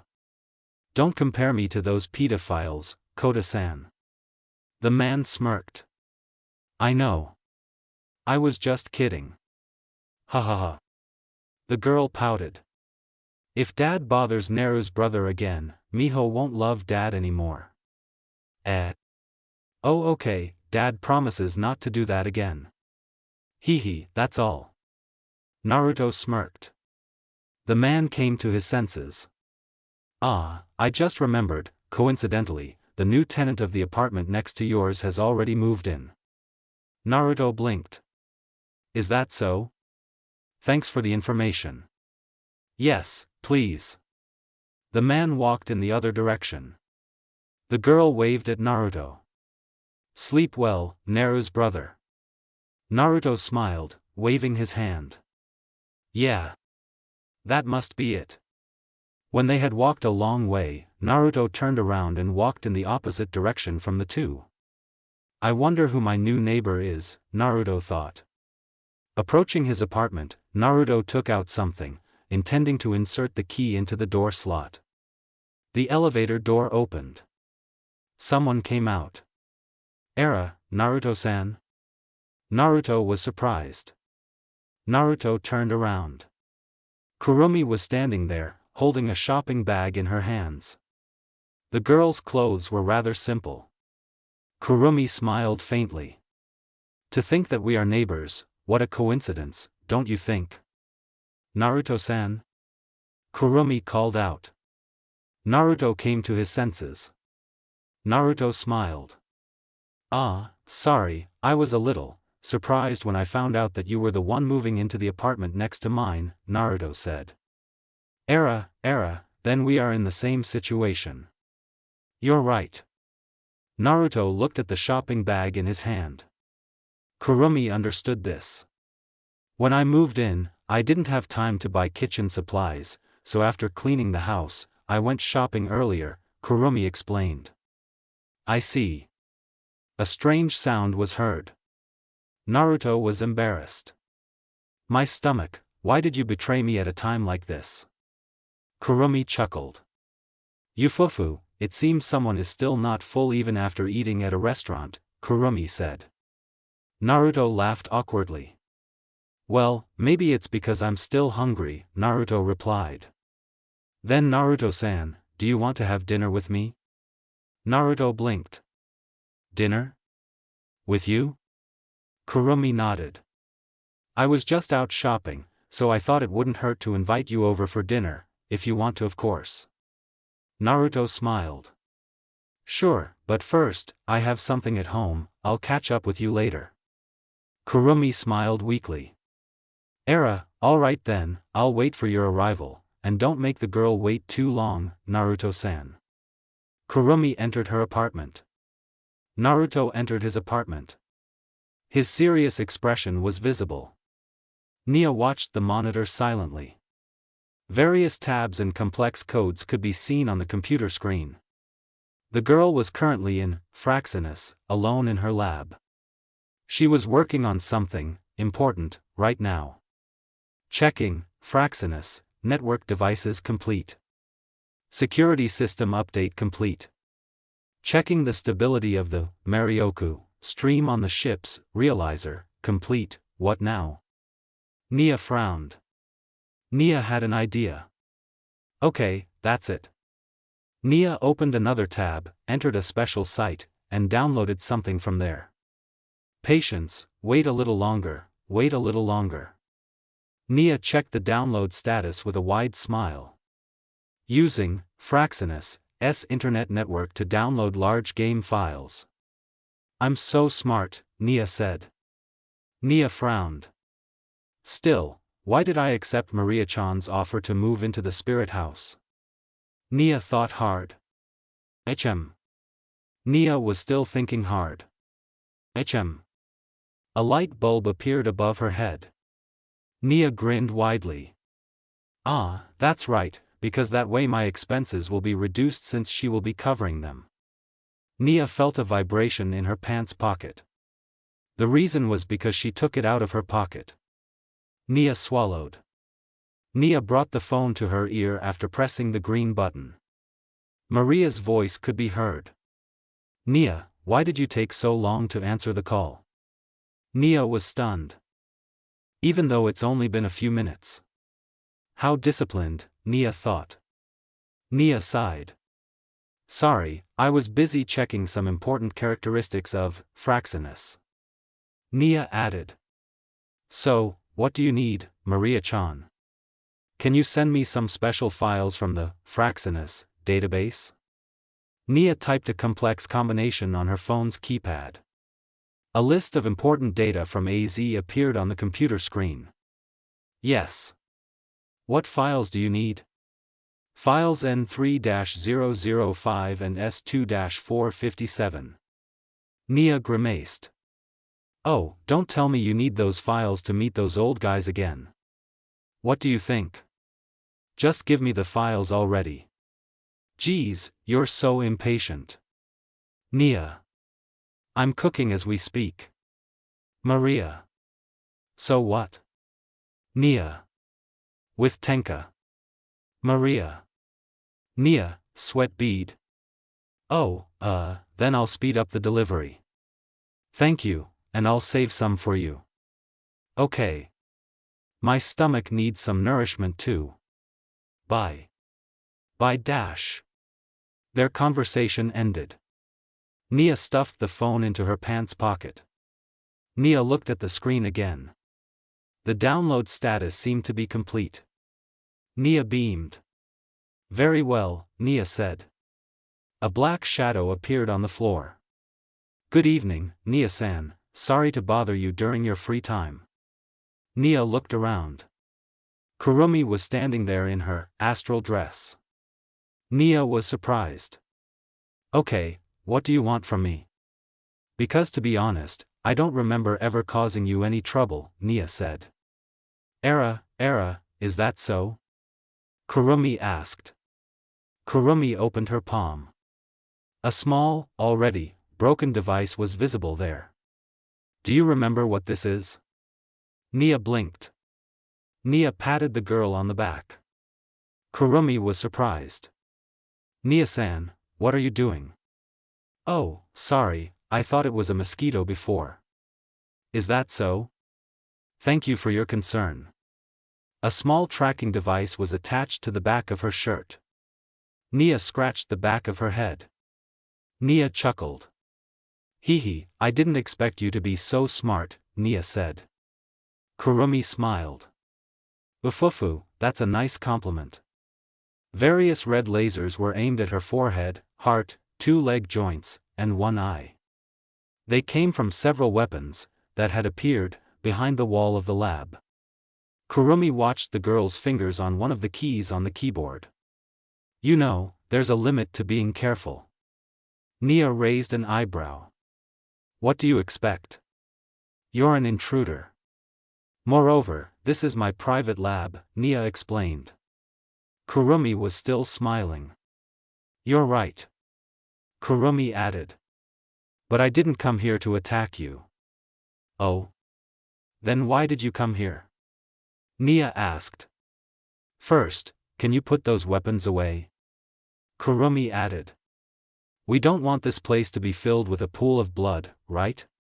Nia sighed. I hope I don't regret what I did, Nia muttered. Nia pressed a combination of letters on the keypad. The lasers went out. Each weapon returned to its original place, hidden by the wall. Nia looked at the spirit warily. Satisfied? Kurumi smiled thinly. Yes, of course. Kurumi added. I came here because I wanted to say that, it would be better if you surrendered to me. That's all. Abandon you? In what way? What else? Save me, of course. Nia smiled. Sorry if this is disappointing, but as far as I know, Ratatoskr won't give up just because you ask. Nia added. And we're very stubborn, so be prepared to get a lot of refusals from us, especially from Naruto-kun. Kurumi chuckled.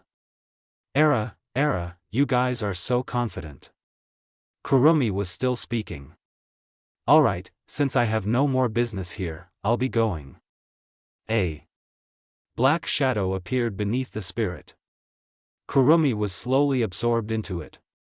Nia frowned. Are you leaving already? If you wanted, we could talk longer over coffee. Kurumi smiled faintly. While that sounds interesting, I'm afraid I'll have to decline your offer, especially since I'm a fan of tea, not coffee. Oh, is that so?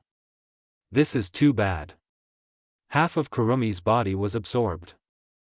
I think you guys need more luck, especially since the person you want to save doesn't necessarily want to be saved.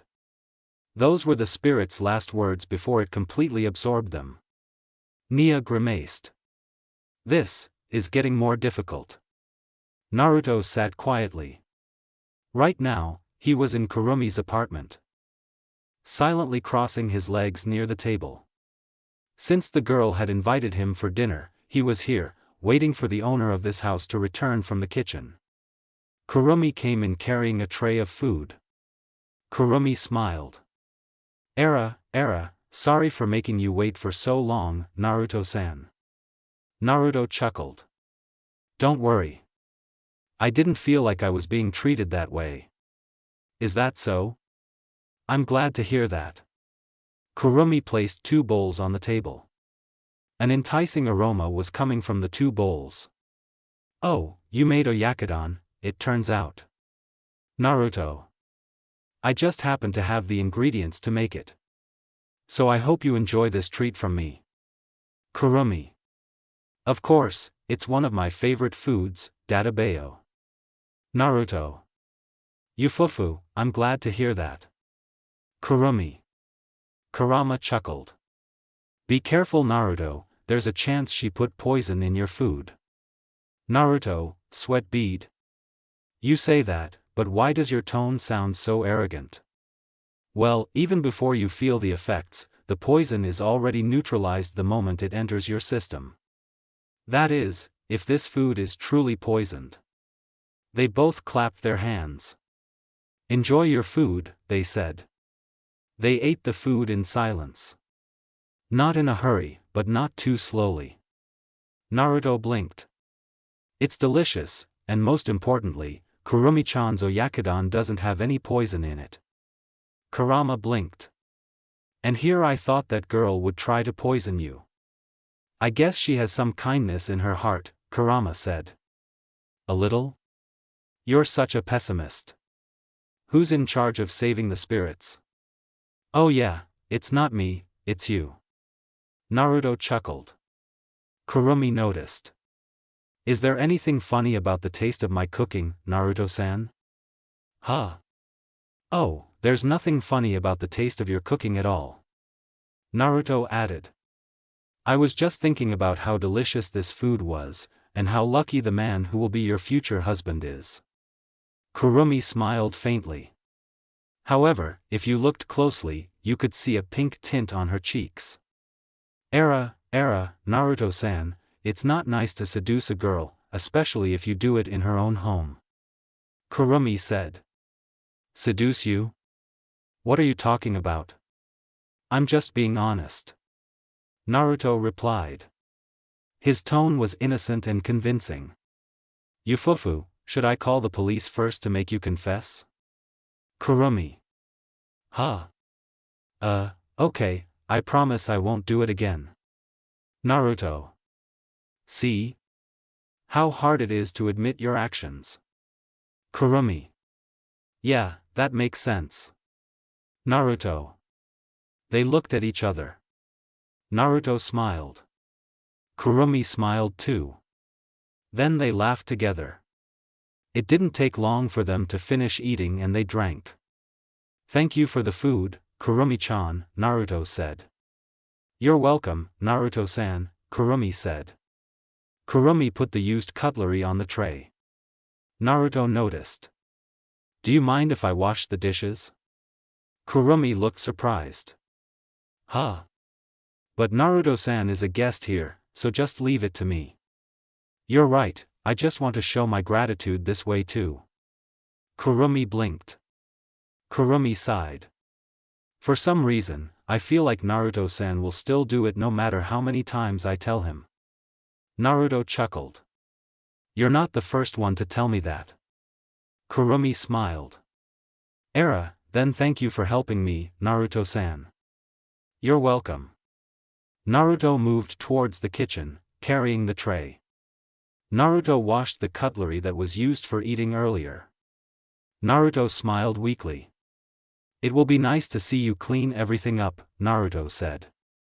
Kurama rubbed his chin. "I think it would be cleaner if you licked off the rest of the food," Kurama commented. Naruto's smile faded. "My interests don't extend that far, Kurama. We won't know until you try it." "Noisy." Kurama chuckled. Kurama's expression was serious. "Still, don't you think this spirit is strange, Naruto?" Naruto remembered something. "Naruto-san, although the time we spent together was short, but I'm happy that I can spend the rest of my time with you." "Naruto?" "Huh? Oh, sorry, I was dreaming earlier." Naruto sighed. "It's not just you. For some reason, I also feel that Kurumi-chan, this one is different from the one I met in the office." "Experience with the Kage Bunshin technique?" "I suppose so. Still, that raises other questions, like why the others can't give an answer regarding this nightmare's special ability." Naruto thought about his words carefully. Thinking about it again, Kurama's words were also true, and that made him think hard. Naruto understood. Wait, considering that Kurumi-chan is able to enter the Black Shadow, isn't there a possibility that she can get out of there too? Kurama understood what he meant. And not only that, say, her other selves or her clones should be able to do the same. In other words, Ratatoskr only knows that there is one Tokisaki Kurumi, but if you count her other selves, there could be dozens, maybe hundreds of Tokisaki Kurumis. "Heh, that's what I mean." Slowly. Noisily. Naruto chuckled. After finishing, he put away all the equipment and dried his hands with the dryer. Naruto saw something on the refrigerator door. Curious, he walked over to the refrigerator and saw a photo. The photo was of Kurumi and a girl with brown hair next to her. They were sitting on a park bench, smiling widely at the camera. Naruto glanced at the photo. Best friends forever. Kurumi and Sawa. Kurumi walked into the kitchen. "Naruto-san, what took you so long?" Kurumi watched him. Naruto came to his senses. Naruto turned to her. "Kurumi-chan, I'm sorry, I didn't mean to." "It's okay." Naruto fell silent. Kurumi touched the photo. The girl's gaze fell for a moment. "Her name is Sawa. She was my best friend in school, and she died a long time ago," Kurumi explained. Naruto felt guilty. "I'm sorry," Naruto said. Kurumi smiled. "You're too kind, Naruto-san." Naruto smiled too. "Maybe? I'm not really sure about that. And also weird." Kurumi. That's when I agreed. Naruto. Kurumi chuckled. Naruto chuckled. They returned to the living room. "Naruto-san." "Yeah? Actually, you already know that I'm a spirit, right?" Naruto stopped. Kurumi stopped too. Naruto looked at her. Naruto smiled. "That's how it is." Kurumi smiled too. However, there was something wrong about that smile. Naruto-san, I actually have a request, will you listen to it? Kurumi asked. As long as I can, I will try to fulfill it, Naruto replied. My request is. Will you kill me? Nia blinked. Sometimes I forget how hardworking you are. Nia said. Naruto chuckled. Come on, Nia-chan, it's normal for me. Naruto said. Kurumi smiled weakly. Era, you're already like a model worker, Naruto-san. Kurumi said. And that's a fact. Nia. Why do I sense a hint of doubt in your words? Naruto. Pfft, nonsense, maybe it's just your imagination. Nia. Naruto, sweat drop. Kurama chuckled. Before you say anything, know this, you're a bastard. Heh, that sounds like a compliment to me. Whatever. However, despite that, Naruto was still thinking about what the spirit said last night. Naruto blinked. Requesting to kill you, you said that? Kurumi nodded. Yeah. Naruto frowned. That question. I don't think I can answer it right now. Kurumi chuckled. Yufufu, of course you don't have to answer it now. Kurumi added. I'll give you some time, 3 days at most, what do you think? Naruto nodded. That's enough for me. Kurumi beamed. Okay. Then I'll see you tomorrow. Yeah, I'll see you tomorrow. Naruto was at a loss for words. Why could she ask him that so easily?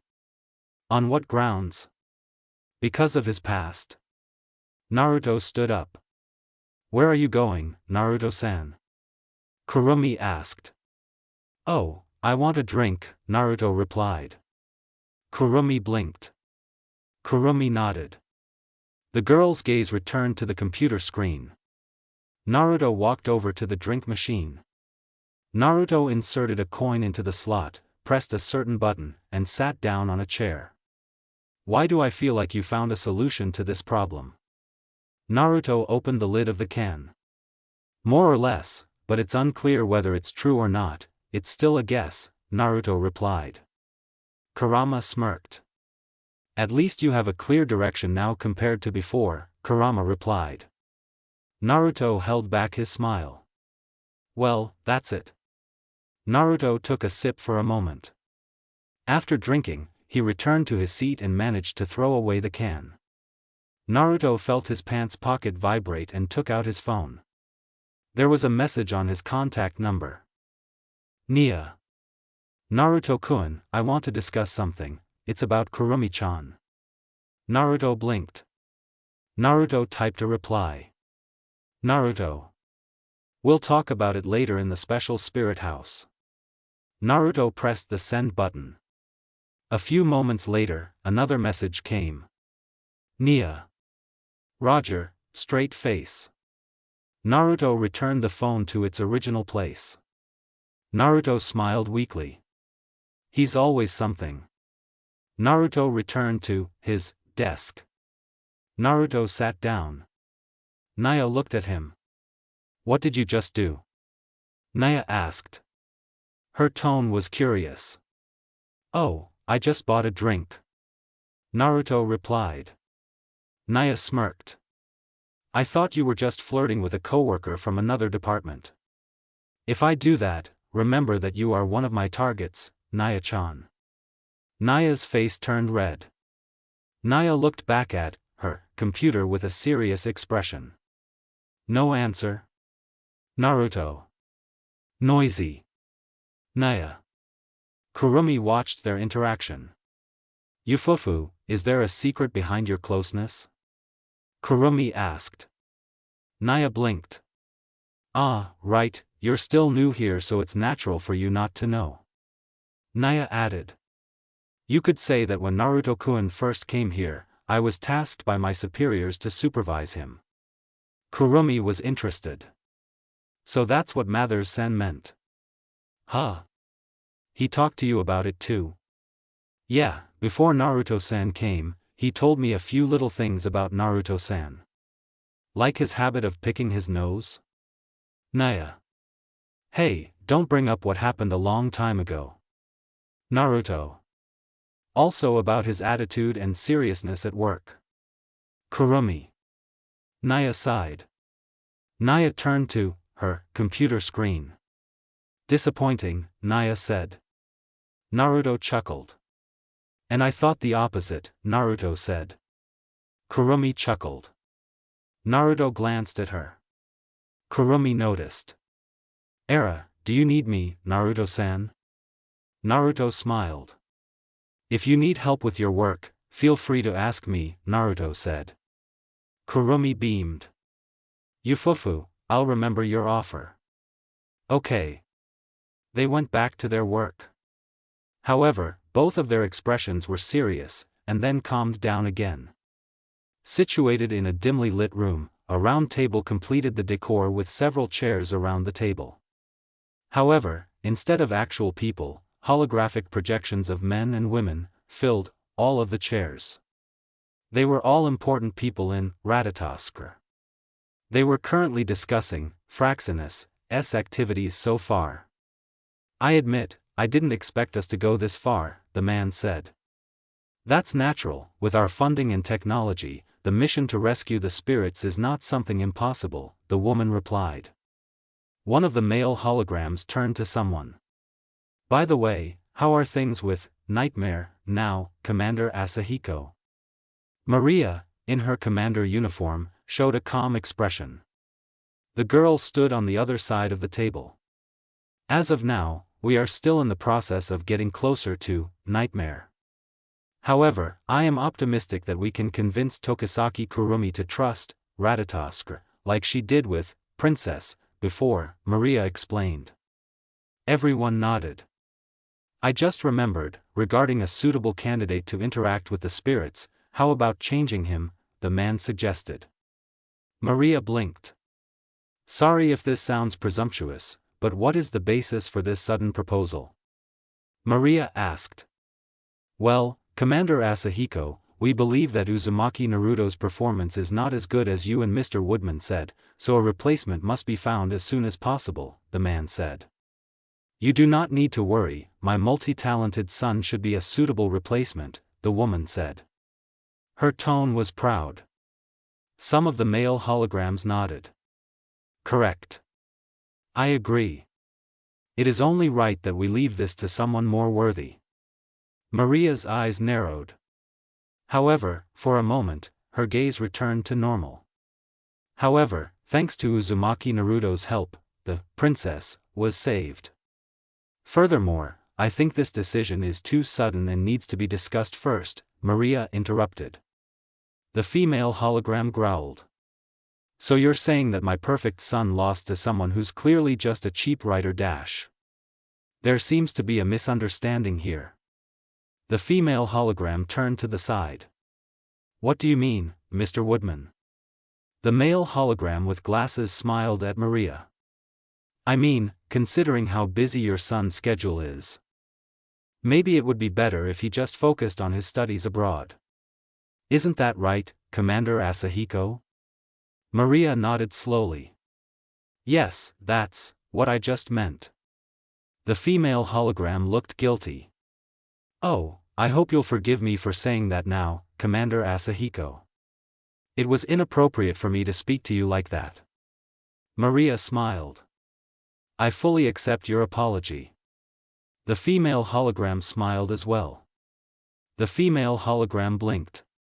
Oh, I just remembered, why don't you make Uzumaki Naruto your one and only right now? Maria was stunned. The girl's face turned red. Huh? Something like that, Some of the male holograms were discussing seriously. I know a suitable place for a young couple to rest. What about you? Let's talk about the cost of childbirth first, of course, this is our personal discussion, so Commander Asahiko does not need to join in. The male hologram with glasses interrupted their conversation. Enough guys, stop teasing Commander Asahiko. We are in a serious meeting right now, the man said. Their conversation stopped. Maria calmed down. The male hologram with glasses smiled. Considering that the information we know about Nightmare is also limited, we cannot be of much help. He continued speaking. However, if Fraxinus needs anything, Ratatoskr will immediately provide you with the necessary assistance. Be it in the form of funds, technology, or manpower. We appreciate the assistance provided by the center, Maria replied. Another hologram spoke. Time is up. Continue your fight, Commander Asahiko. We will support you behind the scenes. Most of the holograms shut down one by one. Only the hologram of the man with glasses was still active. The hologram of the man with glasses smiled at Maria. I hope you can be patient with my colleague's behavior earlier, Commander Asahiko. Maria nodded. It's not that important, Mr. Woodman. Maria continued speaking. Besides, this isn't my first meeting with them, so I'm used to it. Is that so? But for some reason, when others were talking about bad things about Uzumaki Naruto-kun, you seemed upset. Is there any meaning to your behavior? Maria cleared her throat. About that, it's true that I'm upset, but that's because I understand Uzumaki Naruto's performance and capabilities. Nothing more, nothing less, Maria replied. If you say so, then I won't discuss this topic anymore. Maria sighed in relief. I'll be leaving. Take care of yourselves. The hologram of the man with glasses went out. The lights in the room turned on. Maria walked to the door. The door opened. Maria walked out. The door automatically closed. Maria walked down the corridor of the ship alone. She was currently the only one on the Fraxinus. The burden of being a commander is heavy, but even so, I won't give up so easily. In fact, she had been preparing for this task for a long time and understood the consequences if their mission failed. Of course, Maria admitted that if it weren't for the help of the ship's crew, especially Naruto, the goal of saving the spirits would have been a mere fantasy. But, for someone to doubt my Naruto's abilities, that's quite annoying. Maria blinked. Maria blushed. Why did I even think that? My strange and annoying thoughts. Maria patted her cheek. Concentrate, think of something else, don't hold Naruto, Mao. Maria clenched her fists. Maria slapped her face. She shook her head. Haha, that's better, Maria muttered. Maria exhaled. Since there's nothing else to do, I think I'll just rest at home. Light enveloped the girl. Maria disappeared from where she stood. Minowa was curious. So, what do you want to discuss with us, Tenka-chan? They were currently in a cafe. It just so happened that the spirits themselves had chosen this place as the meeting place. Shiozaki smiled. If you're nervous, take a deep breath and exhale slowly, Shiozaki suggested. I understand, Tenka said. Tenka took a deep breath and exhaled slowly. Minowa and Shiozaki waited patiently. Feel strange around Naruto. Minowa suddenly hugged the spirit. Walking up to her. Tenka was stunned. Hello, Minowa. Minowa looked at her face. Minowa smiled widely. From the bottom of my heart, I'm really proud of you, Minowa said. Shiozaki sighed. Minowa, this is a serious conversation, so please don't take things like this lightly. Shiozaki. Hehe, sorry, I was just kidding. Minowa. You really are funny. Shiozaki. Teihai. Minowa. Shiozaki turned to the spirit. Shiozaki smiled weakly. This strange thing you speak of, what is it like? Shiozaki added. No need to rush. Try explaining it slowly. Tenka nodded. Somehow, it happened a few days after Naruto sealed my powers. They listened to his explanation. At first, nothing happened, but when Naruto continued to pay special attention to me, I don't know why. Tenka was silent for a moment. There is something warm that I feel whenever I'm around him. It hasn't happened once or twice, but multiple times. Tenka was still speaking. However, whenever I see Naruto with another spirit, I feel something hurts inside me. She looked at Shiozaki and Minowa. Actually, what do I feel? Shiozaki smiled. That means you think of Naruto as more than just a friend, Shiozaki said. Like a brother? More than a brother. Tenka paused. That sounds pretty complicated. You must have heard of the word family, right? Oh, I know about that. Tenka was still talking. A family consists of a father, mother, older brother, younger brother, and siblings, right? Shiozaki nodded. That's true, but you know, before father and mother are mentioned, what are they called in front of those two? Oh, I don't know about that, Tenka said. The answer is lovers, Shiozaki answered. Tenka was curious. A couple, you say? Minowa drank a little. That's right, and before they became lovers, they were friends, Shiozaki said. I see, now I'm starting to understand. Shiozaki was satisfied. Okay. Tenka stood up from her chair. Tenka smiled at the both of them. I'll figure out the rest myself. Thanks for helping me. Tenka left. Minowa and Shiozaki watched her go. I wonder why Tenka-chan didn't just look it up on the internet. Minowa, looking for other sources isn't a bad idea. Besides, not everything on the internet is true. Shiozaki, you're right. Minowa. Minowa blinked. Minowa glanced at her. Shiozaki frowned. What? Minowa smirked. So, when you confess your feelings. Shiozaki blushed. Minowa. She laughed. It was evening. She was at a restaurant. The man's clothes looked casual, but pleasant. So, are you just going to say that you refuse his wishes? Kurama asked. I have a better way, actually. Like what? A trick. Kurama blinked. Kurama grinned widely. Since when did you become such a jerk? Naruto held back his smile. You think? Naruto replied. Heh, I'll go along with whatever plan you have. With all my heart. A few moments passed. Someone approached the man's table. I didn't think you'd invite me to eat again. Consider it repaying you for the last meal. Kurumi smiled weakly. I see. Naruto smiled. They ordered their food. While they waited, the waitress brought them complimentary mineral water, which was how the place greeted its customers. Oh yeah, Kurumi-chan, can I ask you something? Naruto asked. Yufufu, if I can answer it then I guess it's no problem, Kurumi replied. Thank you, and what I want to ask is actually quite simple. What is it? Naruto smiled. Which Kurumi are you now? Kurumi took a sip. Am I wrong? Kurumi put her cup down. Kurumi sighed. No, you're not wrong at all. Kurumi added. And as you guessed, I'm not the real one, if that's what you mean.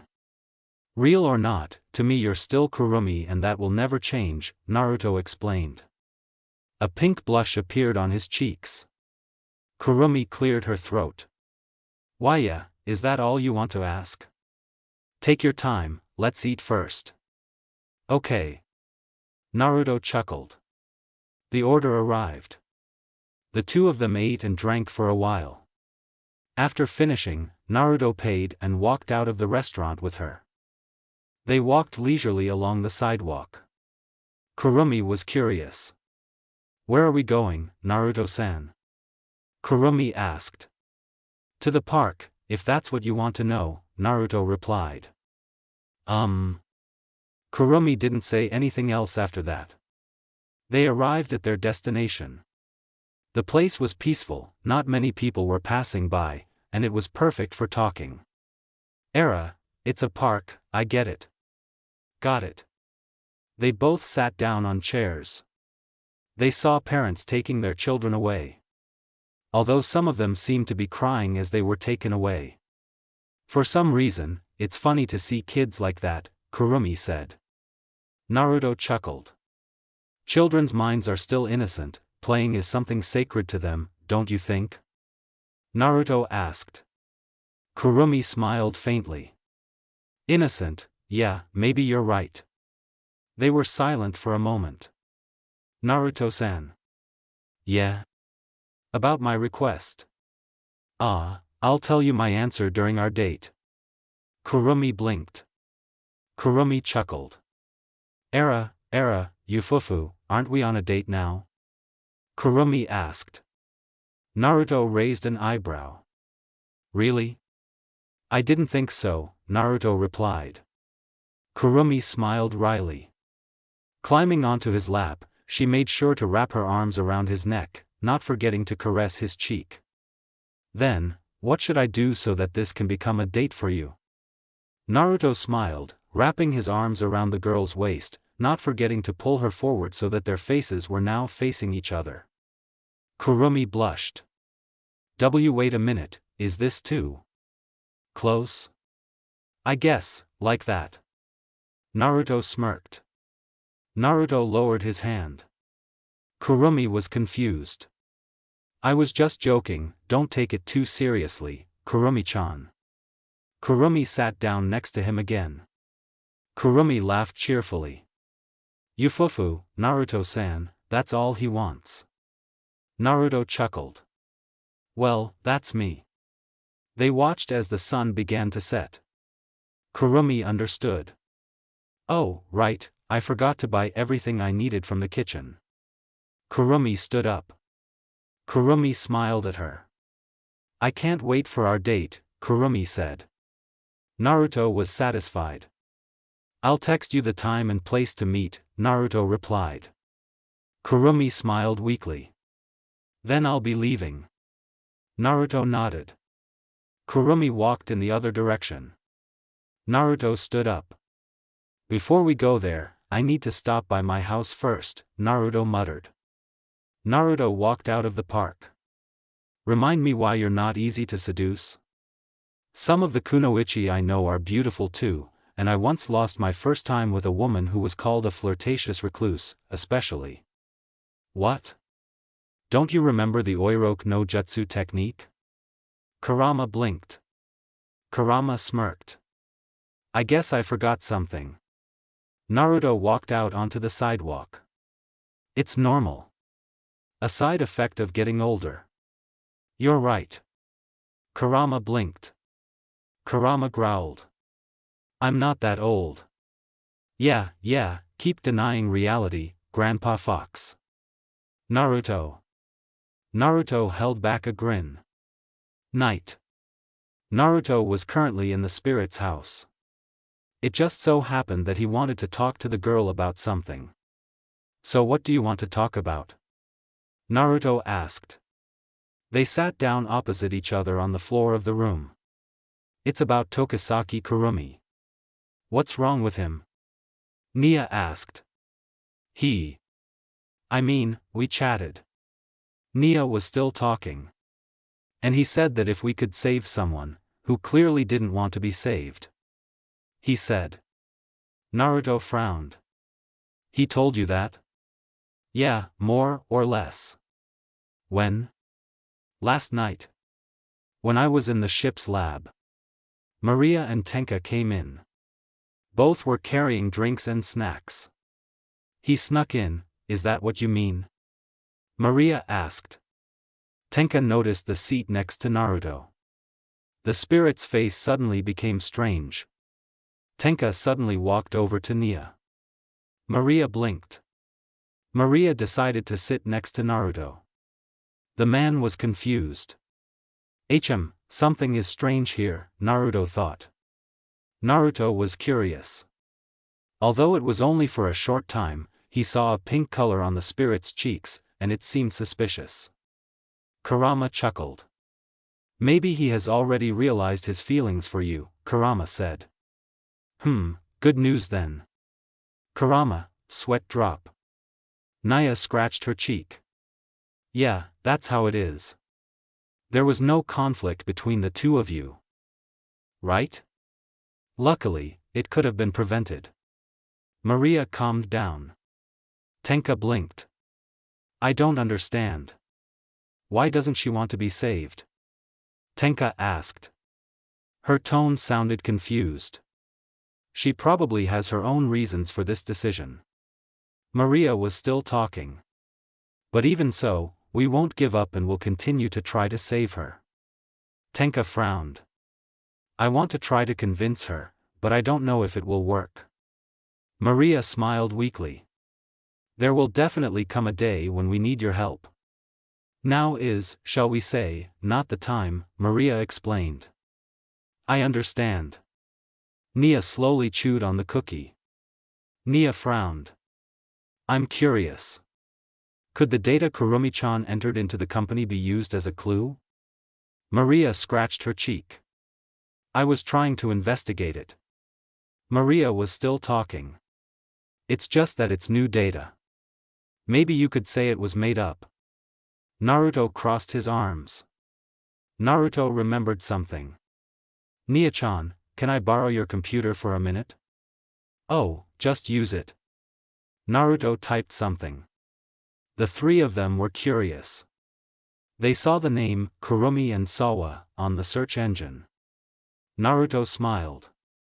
That's not all, but I think we got a small hint about Kurumi-chan, Naruto said. They looked at the monitor. Local news, 2 female students were found dead in horrible conditions due to the actions of criminals who tried to rob them. Fortunately, the security forces managed to find the gang, in the state of corpses. Maria added. After further investigation, it was discovered that the criminal's motive was not just robbery, but revenge because the parents of one of the victims fired him in the past. Among the names of the victims, Tokisaki Kurumi and Sawa Yamauchi. They were silent for a moment. With a background like that. I think I'm starting to understand why he chooses people with criminal backgrounds, Nia said. Tenka became interested. This news is from 30 years ago, doesn't that mean Kurumi is ageless? Nia looked at him. See? Your theory about humans becoming spirits has been confirmed. Do you want to have a party after this? Nia asked. Her tone curious. Naruto, sweat drop. It looks like you're expecting something from me. Nia smirked. Yeah, some clones, help with the research in the lab. No. Nia pouted. Honestly, I'm surprised you know about this, Naruto, Maria said. Kurumi-chan told me herself. Naruto added. It was when I was having dinner at her place. A dark atmosphere enveloped the room. Dinner for 2, apparently. Nia. Must be delicious. Maria. Naruto, you. Tenka. Naruto, sweat drop. I think I said something wrong, Databeo. Kurama smirked. The day you always tell the truth is the day I'll lay eggs and have children. Noisy. You are a creature that never farts. Hey. Naruto sighed. Naruto smiled. By the way, is there anyone I want to hug? Naruto suggested. All 3 of them blushed. Why you, now is not the time for such things. Maria. I agree with Maria-chan. Nia. Tenka. Naruto chuckled. Sorry, I was just kidding. Naruto added. About Kurumi-chan, I think I'm starting to understand. Maria blinked. Maria smiled. Then that sounds like good news. Maria added. But remember, you're not alone, Ratatosker, and of course, we'll always be here to help you. Naruto blinked. Naruto beamed. Yeah. Naruto remembered something. Tenka-chan, can we step outside for a minute? There's something I want to talk to you about, Naruto said. Maria and Nia were curious. Tenka blinked. Oh, okay, Tenka said. Tenka looked at her. Don't take too long, Maria replied. That's it, Tenka said. Tenka turned to her. Let's go. Naruto just smiled. A girl in an aesthetically pleasing black and red, astral dress, stood at the top of the tower. Her multicolored eyes were fixed on the presence of the planet. Even tonight, the moon is as beautiful as ever, the girl muttered. More shadows circled around her. Kurumi smiled. How's the search going? The shadows slowly took physical form. Their appearance was exactly the same as the real ones. Mostly just rumors about how kind he is to his neighbors, Kurumi, 2, said. Or how cool he is, Kurumi, 3, said. Anyway, we didn't get any important information just now, Kurumi, 4, explained. Kurumi smiled faintly. Well done, everyone. You can go now, Kurumi said. They dissolved into the shadows, nodding. Kurumi exhaled. Kurumi calmly looked up at the night sky. However, for a moment, a different expression appeared on her face. It was an angry expression. If you think you can change me, then you're funnier than I thought, Naruto-san. Kurumi closed her eyes. If you don't want to help others anymore, then that's fine, but at least, seek your own justice. A scream rang out. Kurumi's eyes suddenly opened. Kurumi smiled wryly. Yufufu, it's time to hunt. She disappeared into the shadows. The woman didn't know why this happened. At first, they were only planning on spending the night on a date, that's all. However, they suddenly encountered a group of dangerous thugs. Stop. Please stop, the woman begged. The 3 thugs stopped beating the man. The man's face was covered in bruises and part of his clothes were covered in dust. Hey, did you hear what he said? The first thug asked. Stop, right? The second thug asked back. Stop, and find yourself another pastime, the third thug replied. They turned to the woman. She was starting to get scared. What do you want? They approached with big smiles. Relax, honey. We're not going to do anything weird. Right. We just want to play with you for a bit. The woman took a step back. Her body was shaking with panic. The 2 thugs immediately grabbed the woman's arms tightly. The woman tried to resist. Let go. I said let go.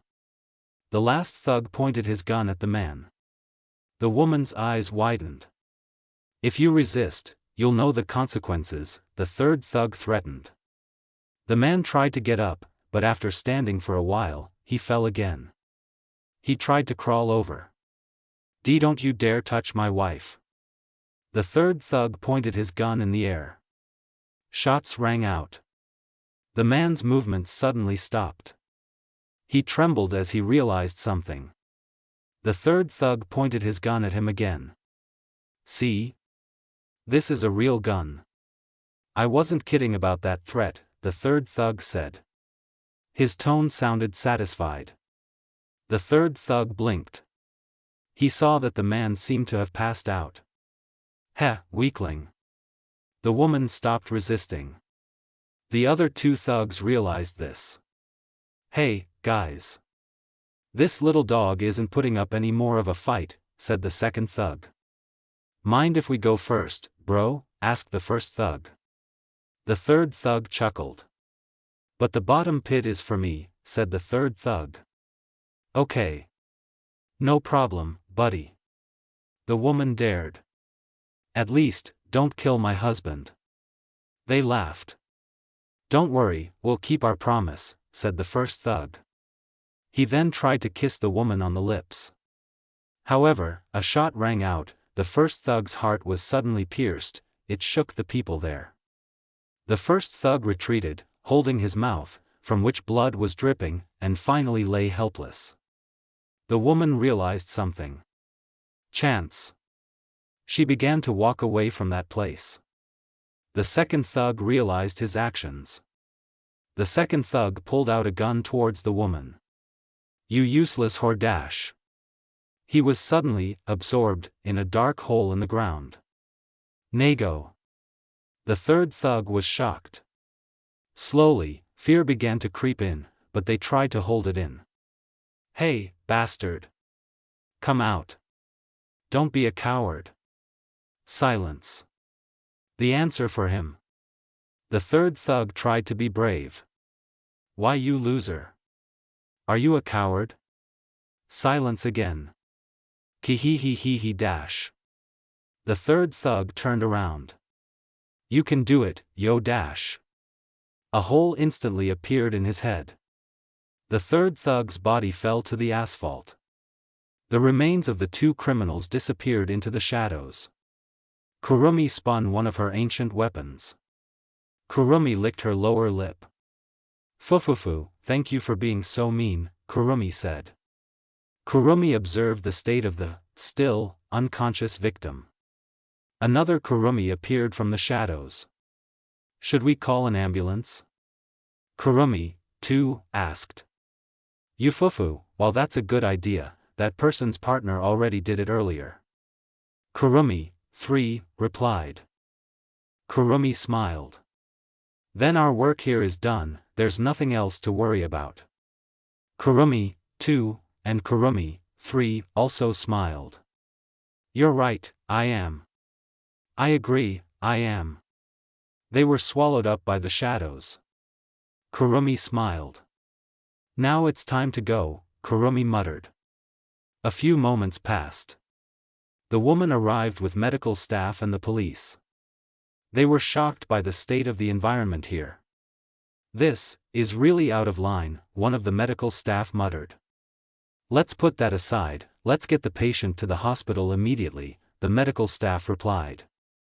"You're right. Let's go." They placed the injured man on a stretcher. They rushed to carry the stretcher out of the alley. The policeman took out a tool. "Officer Nakami is here, requesting assistance at coordinates dash." Meanwhile, the woman watched with horror mixed with relief as she saw blood stains in several places. "Maybe, karma is right," the woman muttered. The park was now quite quiet. However, that didn't dampen someone's intentions, and he chose this place because it was suitable. "So what do you want to talk about, Naruto?" Tenka asked. Tenka was now wearing a jacket because it suited the situation. Naruto smiled. "Before that, do you want to take a short walk?" Naruto suggested. Tenka blinked. Tenka smiled thinly. "I don't mind," Tenka replied. Naruto was glad to hear that. They walked for a while. There was no conversation happening between them on the way, it was just a normal walk. How long will this go on?" To be honest, Tenka was nervous right now, and of course there was a reason for that. After meeting Shiozaki and Minowa, Tenka learned about couples, family, likes on the internet. All of it led to one conclusion. Love. Tenka was of course extremely awkward when she found out about her feelings for the yellow-haired man. Moreover, she was worried that Naruto didn't have the same feelings, so at first, she just wanted to keep those feelings to herself. However, when he met Naruto again, something developed within the spirit. He was aware of it, so now he found himself in a rather difficult dilemma. At least, someone should start a topic, Tenka thought. Tenka cleared her throat. "The weather is nice today, huh?" Tenka said. Naruto stopped. Naruto watched the spirit. "If you mean it's not raining or anything, that's right, Naruto said. His tone was humorous. Tenka looked away. Maybe the spirit was embarrassed. Why yeah, someone should start a conversation, it'll be a little awkward if we just stay silent, Tenka said. Naruto chuckled. Tenka looked at him. Don't laugh. It's not funny. His laughter grew louder. Naruto. Sorry, you're just being cute, Dadabayo. Tenka's eyes widened. Tenka walked faster. Naruto raised an eyebrow. Don't tell me. Naruto quickened his pace. They walked side by side again. Naruto noticed her expression. A pinkish tint appeared on the spirit's cheeks. Oh, she's shy, I see. Kurama blinked. Is that something you're proud of? Seeing a girl's shy expression is a moment a man should never miss. I don't get it. Screams of agony? Ah, that's music. Naruto, sweat bead. You and your cute hobby. You're a noodle lover. Noisy. After a long walk, they sat down on a bench in the park located near the fountain, which was active. Naruto saw something. Want some ice cream? Naruto suggested. Grape flavor, Tenka replied. Naruto nodded. Naruto left for a while. While waiting, Tenka took out her cell phone and saw an incoming notification. Grandpa Zeus misses your money. Join us now and enjoy the best Gaker slot of the century. Tenka frowned. Tenka deleted the notification. That's weird. Shortly after that, Naruto returned with 2 ice cream cones. These are yours. Thank you. Naruto sat down next to her. They finished their ice cream together. The rest of the cone was eaten as well. So what did you want to talk to me about? Tenka asked. Her tone was curious. What I want to talk about is actually simple, Naruto said. Oh, what is it? Do you know what it's like to be in love? Tenka stared at him. Huh? Naruto looked up at the night sky. To fight for that person, to want them to be happy, even if it means hurting yourself. Naruto added. It sounds complicated, but that's love, it can make you happy, and at the same time, it can destroy you. Naruto, Tenka called. Yeah? Naruto answered. Have you ever been in love? Naruto nodded. Naruto looked up at the night sky. The first girl I liked someone else, while the second girl, she had feelings for me and we were in a relationship, though it didn't last. Why? Because it wasn't fair to her. Tenka looked surprised. Unfair? Why is that? Tenka was still talking. I mean, it sounds like there's nothing wrong with your relationship, so what's the reason? Naruto smiled. I could say a lot of things, but the point is, because I don't love her, Naruto explained. Hinata was an impressive woman. She was beautiful, the heiress of a famous clan, and a great teammate. Any man would be captivated by her charm and grace. However, Naruto found that no matter how hard he tried, he couldn't think of Hinata as anything more than a friend. Luckily, the Hyuga girl had accepted the fact that they couldn't be together. Although that didn't mean there weren't tears later. Tenka was also looking up at the night sky. You're right, something like love sounds complicated. Tenka said. That's how it is, Naruto said. There was a moment of silence. Tenka looked away. Naruto looked away. They looked at each other.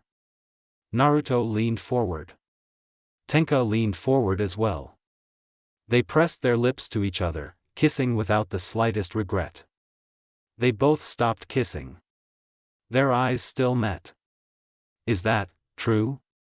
Tenka asked. Her tone was hopeful. Naruto smiled. You said it yourself back then, that you were glad when you found out I still had flaws because that way, we could support each other and help each other. Naruto added. Of course, all the decisions are in your hands. I won't force you or anything. Tenka smiled thinly. The decision is in my hands, HM? Tenka. Something you remember? Naruto. Our first meeting, actually. Tenka. Naruto chuckled. Tenka chuckled. She hugged the man. Naruto blinked. Naruto hugged her back. I'll take that as a yes, Naruto said. Tenka looked up. Two pairs of different colored eyes met. Eyes are the windows to the soul, Tenka said. Then what do you see? Naruto asked. Us. Naruto smirked. Tenka beamed. They hugged again. This time, with smiles on their faces. They both let go of each other. Naruto. Yes? What about the other spirits? Naruto paused. It wasn't like he hadn't been expecting the question. However, for a moment, the decision had to be made right then and there. Honestly, if I chose only one of you, I might hurt the other one, Naruto added.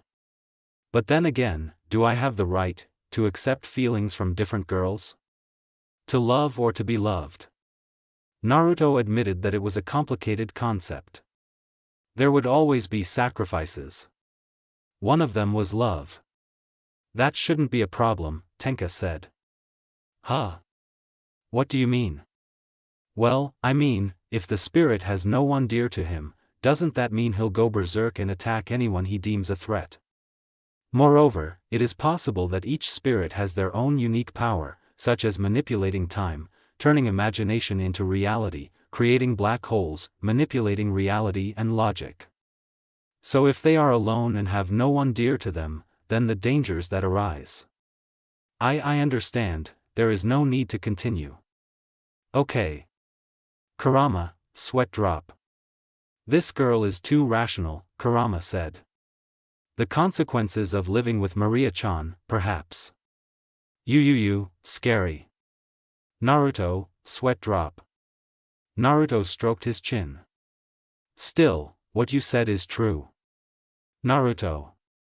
I get goosebumps too when I think about it. Tenka. Naruto exhaled. Naruto looked straight at the spirit. Okay, I understand the point, but if I make a mistake, feel free to hit me. Tenka nodded. I understand, but I don't think that will ever happen, Tenka said. Why? Because I trust you. Naruto winced. Naruto beamed. Then I'll try. Tenka smiled. Naruto looked at his watch. It's almost midnight. Home? They walked away from there. However, this time they were holding hands. Tenka rested her head on his shoulder. Naruto held the spirit's hand tightly. They couldn't stop smiling at that moment. The next day, the various entertainment establishments in this city were all buzzing with activity. It wasn't strange, since it was a day off from work, so it was natural for many people to spend their free time going on vacation. One of them was this man. A man with yellow hair, dressed casually but fashionably. Naruto looked at his watch. Naruto-san, sorry to keep you waiting for so long. Naruto turned to the side. Kurumi was standing there with a black gothic dress attached to her body. Don't forget that she was also carrying a waist bag. Naruto chuckled. Don't worry, I just arrived too.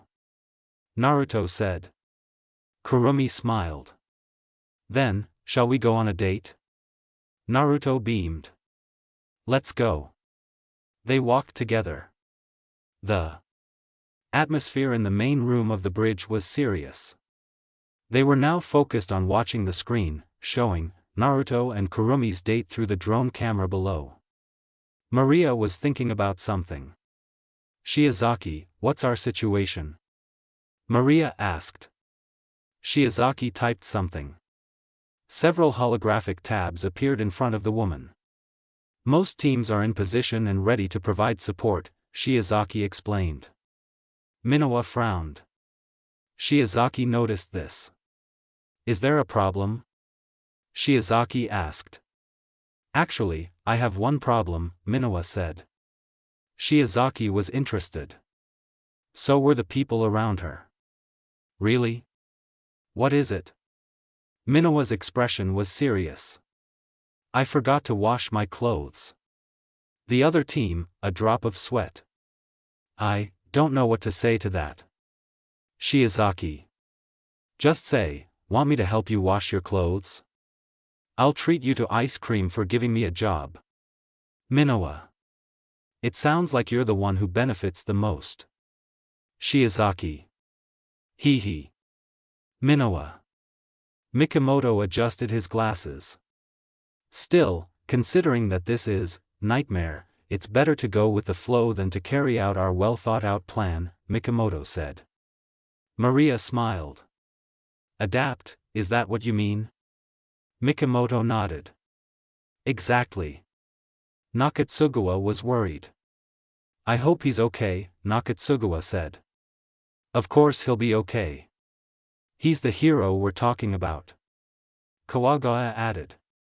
He's just like me when I was younger. Of course, if someone were to compare us, I'd still be dashing, gahahaha. They, sweat drop. The iron door opened. Tenka and Nier walked through it. The iron door quickly closed. Nier sat down on her chair. Did we miss something? Nia asked. Calm down. Their date has just started, Shiozaki said.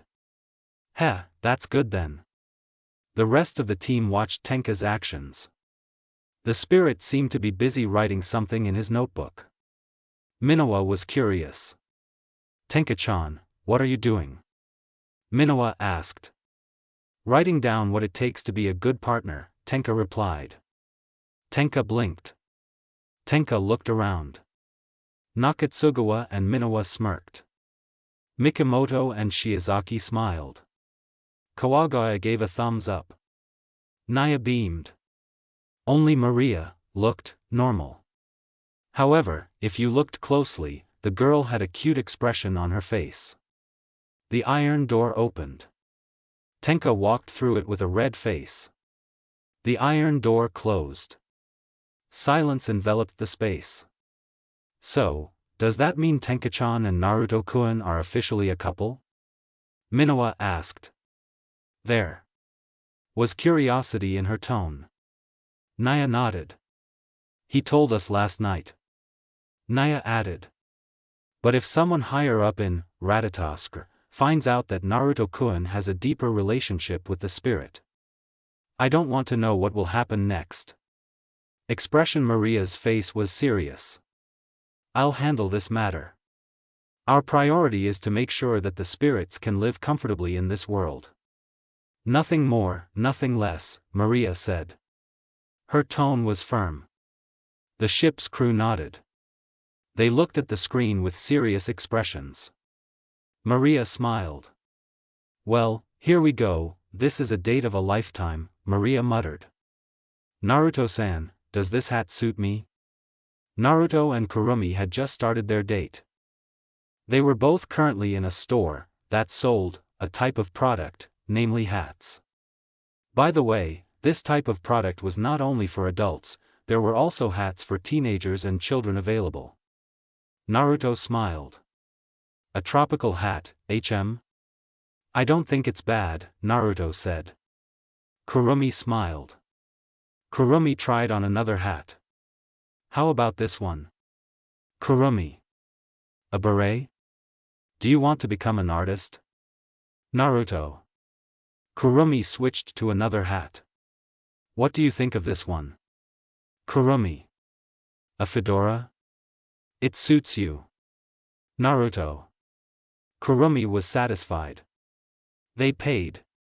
The cashier smiled. Thank you for your purchase. We look forward to the next arrival of the mistress and master, the cashier said. Her tone was friendly. Naruto and Kurumi smiled faintly. The two of them left the place. They walked among the crowd. Do you want to leave this hat at Fraxinus? So that it doesn't interfere with our date. It's fine. Naruto entered the men's room while carrying the item. Kurumi waited for a while. Not long after, Naruto returned. I admit that the ship's teleportation system is useful. I agree. Shall we continue our date? Kurumi. Definitely. Naruto. Kurumi beamed. Naruto smiled thinly.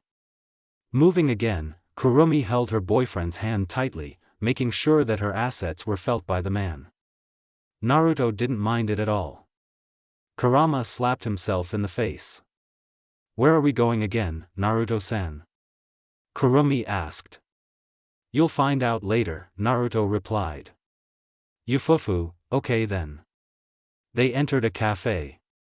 By the way, this place had a marine nature theme as an attraction. An employee dressed in typical pirate attire stood by the door. Ah, one of the favors from Ratatoskr. That's obvious actually. He smiled widely. Yeah, welcome aboard, sir and madam captain. By the way, we still have some seats available for you. Please follow me. Naruto and Kurumi nodded. They were soon led to a table. They sat down opposite each other. Kurumi looked around. There were various outlets to the ocean in this place. Two of them were posters of sea animals, and the walls were painted in blue with symbols of waves. Naruto became interested. For some reason, I wonder if we'll get anything from this cafe, Naruto said. Era, maybe some kind of hat, Kurumi replied. A few moments passed. The waiter came to bring their order. The order, in question, was a cold meal with a sweet taste. However, there was another interesting thing about this place, and that was the free item that they got. Namely, a pirate hat. Naruto. RRRGH. Kurumi. Naruto chuckled. Kurumi beamed. The two of them finished the cold meal they ordered earlier. Not long after that, they left the place after paying the bill. As she walked, Kurumi made sure to hold onto the man's hand tightly, as if she didn't want to let him go. Naruto didn't mind at all, plus, the spirit active was also squeezing his hand. Who would dare refuse that kind of physical contact? Of course, not him. Kurama slapped himself in the face, this time with his tail. Be careful, I heard that furry animals like to have fleas. Whatever. Naruto held back a smile. Where are we going, Naruto-san? Kurumi asked. Naruto looked around. Naruto saw something. Do you want to try the magic boat? Naruto asked. It looks good, Kurumi said. Naruto smiled. Okay. Naruto and Kurumi had to wait in line to enter a dark hallway. They walked slowly, waiting for the visitors who came first to move forward little by little. In the hallway, they saw pictures of people who had done the ride, as well as recordings, showing ridiculous failures during the construction phase. Some visitors were laughing, including Naruto, while Kurumi just smiled weakly. Finally, they exited the hallway, still in a building with a fairly large room. A staircase led down to where a ship was located that was supposed to take visitors on a journey that would definitely be fun. As the name suggests, the magic boat is a game attraction that involves an impressive journey along a waterway. Each ship only has 2 seats for the couple. Interestingly, the passengers do not have to do anything because the ship is powered by an automatic engine. So they are free to enjoy the thrills that this attraction offers. After waiting for a while, Naruto and Kurumi got their turn to board the next boat. They sat next to each other while the duty officer in the area fastened their seat belts. He beamed. I hope you enjoy this magical journey. Naruto chuckled. I can't wait. Kurumi nodded in response. Slowly, the ship that Naruto and Kurumi were riding on moved at a normal speed, neither fast nor slow. Meanwhile, they saw an artificial cave ahead called Crystal Country, that was emitting rainbow crystal lights. This meant the first magical journey. They became curious. The ship that the two of them were riding on entered this artificial cave. As the name suggested, there were many lights in the form of crystals of different colors embedded in most of the surface of the cave walls. They changed colors every few minutes, putting on a show that could be called unique due to the presence of these amazing objects. Naruto and Kurumi were amused by this. It's amazing. Isn't it, Kurumi-chan? Kurumi nodded, seeming to be fascinated by the unnatural crystals. Naruto chuckled and said nothing, watching Kurumi's expression. It was really funny and cute. A few minutes passed, they were no longer in Crystal Land, but in a corridor called Truth Glass. Truth Glass could be called unique as it was filled with many types of mirrors with different shapes on the inner layer. Ranging from normal shapes like rectangles to ones that resembled lightning. Funny enough, Naruto noticed that every time he looked into one of the mirrors, his appearance changed into something strange and ridiculous at the same time. Kurumi noticed this as well, but chose to remain silent, although she tried her best to hold back her laughter. Unfortunately, it was still audible. Kurumi-chan, were you laughing just now? Era, you're really funny, Naruto-san. Naruto, sweat drop. Naruto looked at his reflection in every mirror he looked at. Seeing my reflection in a different form is funny, Naruto thought. They finally saw the outside world again when the ship stopped right at the stop, getting off after the employee unfastened the belts that tied them both together. Naruto and Kurumi thanked her before walking out of the building. They mingled with the people again. That was fun. What do you think, Kurumi-chan? I think they should add a little more animated screens in the Crystal Land area. The rest is good. He commented. Knowing what Kurumi meant, she nodded and let out a small laugh. If there was something like that, maybe this ride would be more popular with kids. Kurumi nodded. Want to go on another ride? Naruto. Sure. Kurumi. Naruto and Kurumi went again. Ah, another failure. This is so hard to play. Kurumi saw something. This looks fun, Kurumi said. Naruto noticed the direction of her gaze.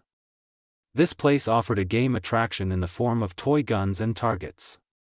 The name of this place was Target Shooting. The security guard of this place was watching the two of them. He smiled widely. Hey young man, want to try to get a gift for your girlfriend? Don't worry. This game is easy. The man said. However, there was a different tone in his voice and it seemed to be belittling. Naruto chuckled. Maybe you should try, Naruto said. Naruto looked away. Kurumi smiled at him. This necklace looks good, Kurumi said. Naruto nodded. Naruto gave her a bill. The man handed her a toy gun, which was loaded with rubber bullets. You have 3 tries and when you're ready, I'll start the game. Naruto nodded. Naruto focused and aimed the gun at the target. The man held the lever. I'm ready, Naruto said. 1, 2, 3. The man lifted the lever. Each target moved vertically. Not only was it confusing, but if you didn't focus, the visitors would have a hard time hitting the target they wanted. Everyone except that man. Naruto fired. The target was destroyed. The owner of this attraction was shocked. Naruto fired again. The 2 targets were destroyed. The owner of this attraction was stunned. Kurumi smiled, clapping her hands softly. Naruto handed over the toy gun. The owner of this attraction accepted the weapon. Prize necklace number 15, right? It just so happens that the target I shot at matched the number, Naruto replied. He nodded. Why yes, please take it. The same as prizes number 20 and 8. Wait, I'll get them out. Naruto was satisfied. He handed them over. Thank you. Let's go, Kurumi-chan. Yufufu, let's go. They walked in the other direction. Naruto was curious. Do you want to try wearing this necklace? Naruto. Maybe later, Naruto-san. Kurumi. Oh, okay. They walked around everyone again. The state of the game room on the bridge was calm. This was due to one important factor. Namely, the feelings of the spirit itself. Nia laughed awkwardly. Well, considering Nightmare's previous behavior, this is a good development. I think, Nia said. Don't be pessimistic, just trust Naruto-kun, he will definitely handle it, Mikimoto said. Nia blinked. Nia smirked. You're right, Mikimoto-san, Nia said. Mikimoto adjusted his glasses. But no matter how strong a person is, they'll fall sooner or later, when they slip on a banana peel. Kawagawa and Nakatsugawa laughed. The rest of the crew, sweat drop. Maria smiled faintly. Mikimoto. Maria. Yes, Commander. Mikimoto. How are your finances this month? Maria. It was just a reflex. Not on purpose. Mikimoto. Good. Maria. Minowa frowned. Still, seeing Kurumi-chan immediately getting close to Naruto-kun is kind of strange, Minowa said. Maria became interested. What do you mean, Minowa? Maria asked. How should I put it, Tenka-chan's behavior wasn't exactly friendly when she first met Naruto-kun, and this one is too close. Minowa added. It's not that I don't like her or anything, it's that she's called Nightmare. Is there a chance that he's pretending when he's around her? Shiozaki raised an eyebrow. You've been ignoring their interactions at work, Minowa. Minowa blinked. Minowa laughed awkwardly. Oh, you're right, I forgot about that. Shiozaki nodded. But what you said isn't entirely wrong, Nightmare's purpose is still a mystery, and that's something to worry about, Shiozaki replied. Ho ho, we don't have to worry about that, Kawagawa said. My friend can handle it, Nakatsugawa said. His tone was optimistic. They smiled. That's right. Mikimoto. I agree. Minowa. Yes. Shiizaki. Nia smirked. If it's Naruto-kun, I think he'll be able to surprise us all. Nia said.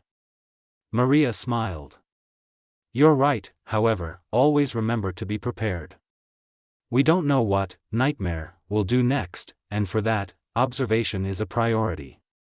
Maria said. Her tone was firm. The Fraxinus team nodded. Ready. They shouted. Maria was satisfied. It was evening. Naruto and Kurumi were currently in the park, relaxing on a long bench. It was fun. Don't you think so, Kurumi-chan? Era, you're absolutely right, Naruto-san. Naruto smirked. Kurumi smiled. The two silently looked up at the sky. Silence enveloped the area. Your friend. Sawa-san, right? What's wrong with her? Kurumi fell silent. No matter how much time passed. The spirit realized that it was impossible to forget about her friend's death. Kurumi sighed. That incident happened a long time ago. Even if you found her in the virtual world, that in itself would be greatness, Kurumi said. Naruto waited patiently. If there's a word to describe her, it would definitely be justice. Flashback. It was still evening. Kurumi, in her school uniform, watched as her friend helped an old woman cross the street. Sorry for bothering you. It's okay, Grandma. I don't feel bothered. The old lady smiled. After helping, he returned to Kurumi and the two continued walking. Sawa beamed. This time, Sawa Yamagata's ally managed to save someone with justice. Sawa exclaimed. Maybe the girl who likes to meddle in other people's affairs would be more appropriate. Mao, Kurumi-san, at least don't ruin my cool moment. Yufufu, sorry then. Sawa pouted. Kurumi smiled weakly. Sawa blinked. Sawa smirked. They laughed together. Time to go home? Of course. Kurumi and Sawa continued on their way. When they turned in the other direction, they saw one of the TVs in the store showing a natural disaster. As you can see, this tragedy took many lives. The estimated death toll is. They continued walking. Sawa frowned. These people, they are so pathetic, Sawa said. Her tone was sad. Kurumi nodded. Yeah, I hope they will be given an easy way to live, Kurumi said. Sawa nodded. Sawa remembered something. How about collecting donations? Kurumi blinked. Kurumi's eyes widened. Okay, we can do that. Sawa beamed. We'll start tomorrow. What do you think? Yes. That's fine. Okay, but before that, we need to ask permission from the school first, invite volunteers who want to help, and then. The two of them had planned a lot along the way. Flashback end. Well, I guess that's all I can tell you. Naruto was at a loss for words. That girl, Sawa, is similar to you, in terms of personality, of course, Kurama said. I agree with you on that. So, what's your next move? Just kissing that girl? It's too early. Moreover, the sound of alarm echoed throughout the city. The two of them saw many people running past in a hurry. Now, there were only the two of them in the park. Kurama blinked.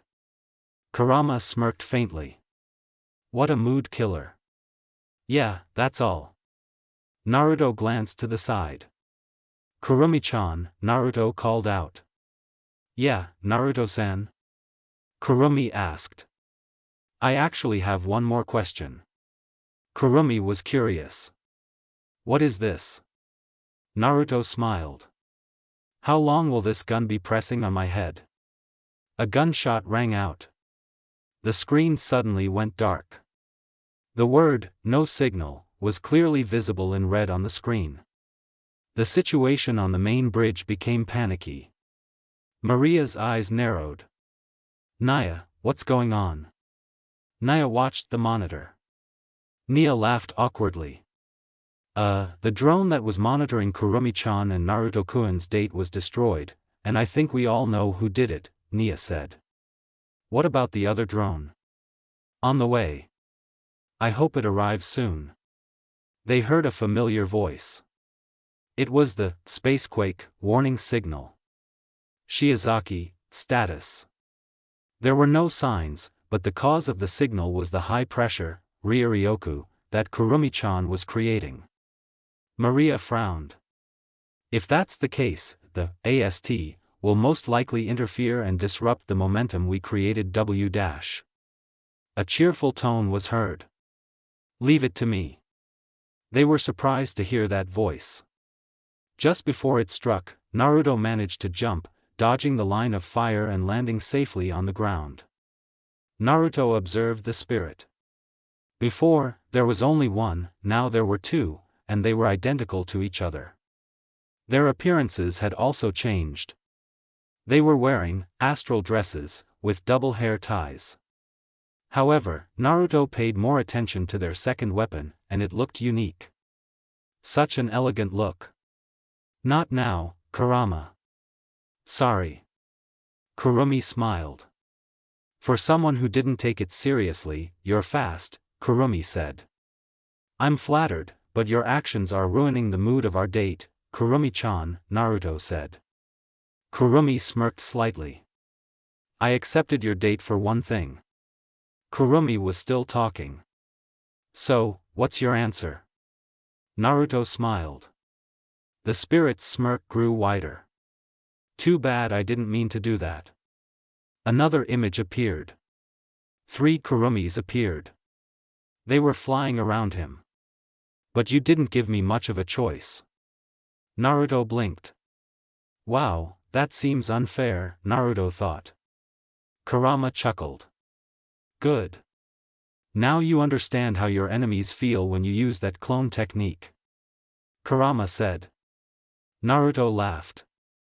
They were curious. Don't tell me Naruto-san is going crazy when he sees us. Kurumi, 3. Yufufu, maybe we should speed this up. Kurumi, 5. You're right, I am. Kurumi, 2. Let's do it. Kurumi, 4. Kurumi tilted her head. Considering that you also have spirit powers, protecting yourself shouldn't be a problem for you, Kurumi said. About that. Naruto patted his chest. Naruto smirked. I guess that's unnecessary, Naruto said. His tone was confident. Kurumi laughed cheerfully. Kufu, alright, but don't expect me to hold back. Me too. Kurumi shuddered. Kurumi looked away. Naruto smiled. Hi.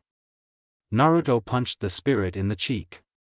Kurumi flew back, crashing not only into a tree, but also into 2 other clones. Kurumi, 2, and Kurumi, 4, fired at her. Landing on the road, Naruto dodged each shot, doing so by moving his body and jumping in the air. Naruto bit his lower lip. A few drops of blood fell on his hand. Kai. A cloud of smoke enveloped the area. Kurumi, 4, and Kurumi, 2, stopped firing. Be careful, we don't know what will happen next. Kurumi, 4. That's right, I am. Kurumi, 2. A rain of shuriken rained down from the smoke. Kurumi, 2, and Kurumi, 4, immediately fired at them until they fell to the ground. I thought it was. But this feels weird, I mean. Naruto flew out of the cloud of smoke. A kunai appeared in his hand. Kurumi, 4, and Kurumi, 2, were shocked. Wadash. Wadash. Both fired again. Naruto blocked each bullet without missing. The man's gaze was focused and there was no hesitation on his face. Jumping up, Naruto kicked Kurumi, 2, sending her flying until she hit a park bench. Kurumi, 2, passed out from this. Cough. Kurumi, 4, swung her flintlocks at him. Realizing the attack, Naruto spun around, blocking the tip of his firearms with the blade of his kunai.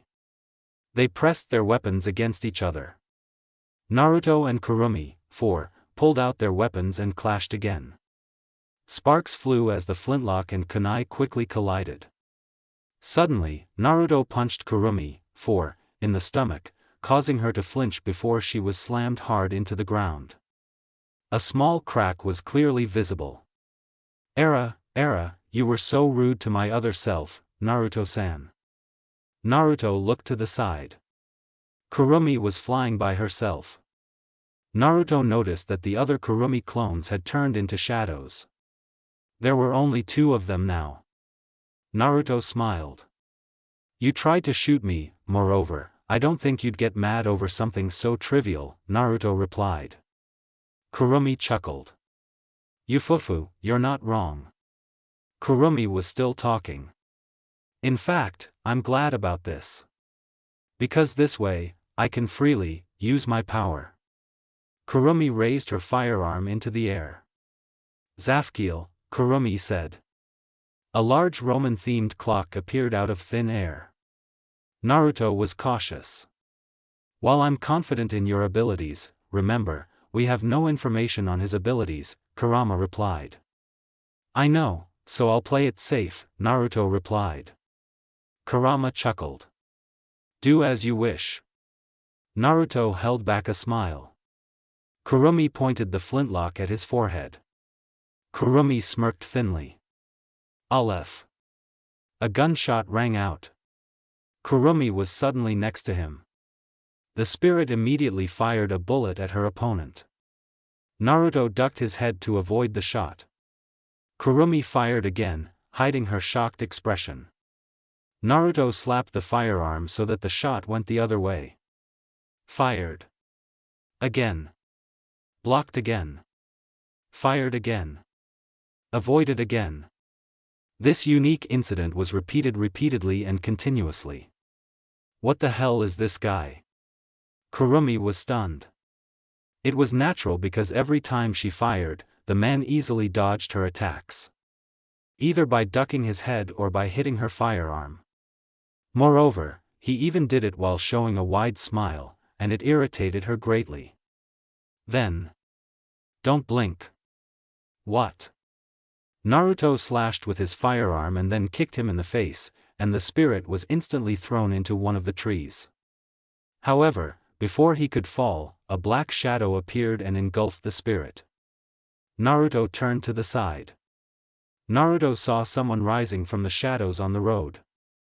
Yo, Kurumi-chan, are you okay? Naruto asked. His tone sounded curious. Kurumi smiled weakly. Drops of blood appeared on the corners of the spirit's lips and eyelids. Kurumi pointed the gun at her forehead. Dalit. The wound on her face instantly healed. No, to be precise, she turned back time to before she was injured. Yufufu, unfortunately, I can say that I'm still okay now, Kurumi replied. Then, can you stop pretending? Kurumi's smile faded. Pretend? What are you talking about, Naruto-san? Naruto smiled. Naruto took slow steps. Kurumi took steps too. They moved around each other. Nothing, I'm just a little curious, do you like hearing your victims scream when you take their lives? Yufufu, of course I like it because that's the best part. Naruto played with his kunai, laughing. Kurumi was surprised. Why are you laughing? Ah, nothing, it's just, life seems easy when you wear the mask, right? Kurumi frowned. Can you just get to the point? I don't like things that are too long. Naruto stopped. Kurumi stopped too. Naruto looked at her. Naruto smiled. I just wanted to say, if you need help. I'm here to help you. Kurumi blinked. Naruto fell silent.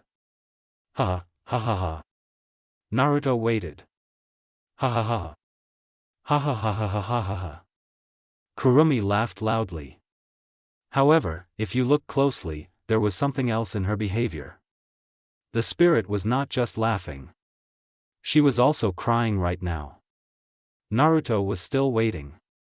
Kurumi stopped laughing. Kurumi wiped her tears. Ha, my god. Kurumi added. Your joke is great. Do you know what happens to people like that? Kurumi smirked. They will die. Naruto nodded. Sounds like Sawa-san, doesn't it? Kurumi's eyes widened. What do you mean? Naruto chuckled. During our date, didn't you say that your best friend was justice itself? Naruto added. Then, in every action that happens, you direct your form of justice at the people who fall into the worst category of people. In other words, you hate criminals because they are the ones who took the lives of your friends. Naruto's expression was serious. Am I wrong? No rejection? Kurumi sighed. In that sense, either you are too smart, or the Ratatosk connection is basically extraordinary, Kurumi said. Naruto simply smiled. Kurumi closed her eyes. Yes, it is true, I do hate criminals. However, more than anything. She opened her eyelids. There was anger in the spirit's eyes. I hate myself so much. Kurumi gritted her teeth. If only he hadn't befriended me, then that incident. Flashback. That night, Kurumi ran down an alley. Sawa-san, where are you? They promised to discuss their homework at the cafe. However, for some reason, her best friend didn't show up. Kurumi, who was worried, decided to search using the GPS network. It led her here. Almost there. Kurumi turned left. Kurumi's eyes widened. Because right now, she could see the state of her best friend, lying helplessly. Sawa-san. Sawa made her head tilt to the side. She saw her best friend running towards her.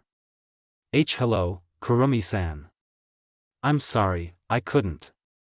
Don't say it. I'll call an ambulance right away and dash.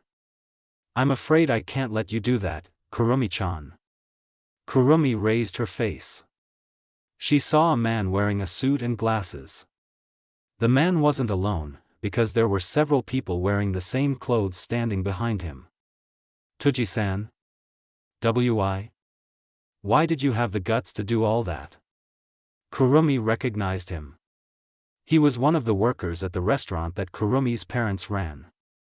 Friendly, hardworking, and also a kind person. However, suddenly, he was fired from his job. Kurumi didn't know the reason because her parents never told her about it in detail, and she was also sick at the time. Tuji smiled. You can blame your parents for this. Tuji was still speaking. Even though I was just asking for extra money for my daughter's treatment, your parents just fired me. But yeah, I guess for parents, their child's fate is more important than anyone else's, right? About that. Then, my daughter died. Kurumi was at a loss for words. Tuji was still talking. By the way, when I lost my way, I found another job. It was bad, but fun, and it definitely brought in a lot of money, Tuji said. Tuji reached into his shirt. Tuji pulled out a gun. Sawa's eyes widened. Kurumi-san ran. Kurumi froze. On one hand, she was scared. However, on the other hand, she couldn't leave her friend alone. Tuji came to his senses. About your friend, although we just wanted to talk nicely, she refused to tell us where you were. So we had to use physical force. Unfortunately, my subordinates were a bit fun with your friend, you know what I mean. A laugh was heard from behind the man. A dull thud. Kurumi's expression changed. No longer fear. But anger. Why did all this happen? Toji pointed his weapon forward. To be honest, I don't hate you, but I also want your parents to feel what it's like to be abandoned by the one they love. Although Sawa-san hasn't done anything wrong, she's not even a bad person. Tuji smiled. Before we part, do you have any last words? Tuji added. Don't worry, your parents will follow you too, after I'm done with you of course. What? Kurumi glared at them. Criminals, you. Tuji blinked. Very good. Congratulations dash. Everything suddenly stopped. Kurumi blinked. Kurumi looked around at her surroundings. What is going on? Suddenly, a light appeared right in front of her. Kurumi was shocked. What is this? The light slowly took the form of some kind of crystal. The crystal, in question, was a tiny crimson color. The crystal was glowing slightly. As if it was saying something to Kurumi. What? Do you want me to accept you? Kurumi didn't know why she could understand the language of the object. However, for some reason, she felt the attraction of its presence. The crystal was glowing quite brightly. Kurumi observed Sawa's condition. The girl's condition was quite bad. Not only were her clothes torn here and there, blood was dripping from her forehead to the corner of her lips, and white liquid was leaking from under her skirt. Kurumi clenched her fists. Yes, I will accept you. Zafkiel. Time returned to normal. Light enveloped the area. Wait dash. What the dash? The police? Dash. The light slowly faded. They saw something different. Kurumi was no longer wearing her everyday clothes. She was currently wearing an exotic red and black dress, her hair was tied into 2 ponytails, and she was holding 2 flintlock rifles. Tuji blinked. Your appearance has suddenly changed, Kurumi-chan. Kurumi pointed her gun at them. Tuji stared at them with wide eyes. Everyone, get out of the way. Several gunshots rang out. Now only Tuji was, still, standing, while his subordinates were lying on the ground with holes in their heads. Tuji watched who fired the shots. Kurumi chuckled. Era, Yufufu, please forgive me, Tuji-san, it seems I got too carried away in killing your beloved subordinates. Tuji dropped his gun. Kurumi was confused. Tuji chuckled. I don't know what happened to you, but my gut feeling is telling me, whether I resist or not, I'll still be killed. Kurumi nodded. Kurumi was aiming for his heart. Okay, any last words? You said, criminals, right? Tuji added. Then if that's true, good luck in your fight to eradicate us, O allies of justice. A single gunshot rang out. Tuji lay helpless. Kurumi smiled. Fufu, thanks for the nickname. Kurumi-san. Kurumi came to her senses. Kurumi immediately walked up to her. Sawa-san. I'll call for help right away. So. Sawa shook her head. Kurumi fell silent. They looked at each other. Before we part, will you hear my last words? Sawa said. Her tone was weak. Kurumi nodded. Why yes. I'll definitely hear them. Sawa smiled. If you don't want to help others anymore, that's fine, but at least seek your own justice. Sawa slowly closed her eyes. Kurumi straightened up. Another shadow appeared on the asphalt. Kurumi appeared with a casual look. Kurumi smiled. First, please forgive me, Kurumi said. Kurumi, too, also smiled. It's okay, do what you think is right, Kurumi, too, replied. Kurumi shot her. Kurumi, too, lay there with a hole in her chest. Kurumi looked at the corpse of her best friend. Sawa-san, I will definitely bring justice to those bastards. A shadow was created. Kurumi was absorbed by it. Even if it means I'll have to do this for the rest of my life. The shadow then disappeared. End of flashback. For the 100th time, I'm sorry. But, if you keep this up, you'll only end up in a cycle of hatred. Do you think I don't realize it? Kurumi added. Do you think I'm too focused on my goal that I ignore my surroundings? What's your reason? Because it needs to be done. Naruto shook his head. No, you're wrong, the path of atonement. Kurumi growled. Don't be stupid. Even as we speak, there's a child out there crying because both of his parents died because of a criminal. Kurumi added. Just imagining it, I feel sick. Her tone was filled with anger. Child killers, rapists, I believe there are people who need to die too. Kurumi was shocked. She didn't expect that someone, who wanted to save her would say that. Then, why? Naruto was serious.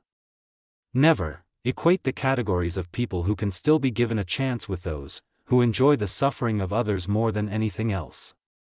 Naruto added. And you say that you enjoy hearing your victims suffer, but from your attitude, it's clear that it's the opposite. Kurumi wanted to respond to his words. However, not a single word came out of the spirit's mouth. Moving on, why do you want to die? Naruto asked. Kurumi smiled. A very fake smile in the man's eyes. There's a quote that says, either you die a hero, or live long enough to see yourself slowly turn into what you fought against, and that's exactly what happened to me. Moreover, after so many years of hunting criminals, I realized that I'm actually not that different from them. That's why I'm asking you to kill me, because it's the only way to save me. Kurumi tilted her head. Since I've told you so much, are you really going to kill me this time? Naruto smiled. I guess my method is different from what you think. Kurumi smiled as well. How annoying. Then another image appeared. 3 Kurumi appeared from it. Let's continue our battle until one of us is killed. Naruto's expression was serious. They flew around the man. All 4 fired. A hail of bullets rained down. Naruto deflected them with great accuracy. Numerous bullets flew in all directions. This lasted for a minute. Kurumi was at a loss for words. He didn't even use Ryoryoku at all. What kind of combat ability is that? Naruto smiled. However, he suddenly jumped into the sky, distracting them for a moment. Naruto formed a hand seal. A cloud of smoke covered the area. Kurumi, 2. What the Kurumi, 3. Wa Kurumi, 4. A group of Naruto clones appeared. Attack! Uvu. Aya. Rara. Kurumi's clones were overwhelmed by 3 clones each. Meanwhile, Kurumi tried to fire at one Naruto clone, who was approaching, but was surprised by a kick from another Naruto clone. You. Naruto, 5. Ku. Kurumi lost her balance. The 3 Naruto clones took turns kicking the spirit upwards. Zu. Naruto, 8. Ma. Naruto, 10. Ki. Naruto, 6. From high above, Naruto kicked the spirit right on the shoulder. Naruto Renden. Naruto. Kurumi was thrown down until her face hit the ground. Smoke was created from his fall. Naruto descended slowly and calmly. Naruto looked around the area. Kurumi's clone was absorbed into the shadow. On the other hand, Naruto's clone turned into smoke again, disappearing without a trace. Now it's just the 2 of us, Naruto thought. He straightened up. Blood dripped from the spirit's lips. Kurumi spat to the side. Kurumi smiled widely. You really are full of surprises, Naruto-san, Kurumi said. Kurama blinked. His pain tolerance is not bad either, Kurama commented. Agreed. Naruto shrugged. It's fine, at least for me, Naruto replied. Kurumi's grin widened. Finally connected. Wait, Naruto-kun, what just happened? Naruto laughed awkwardly.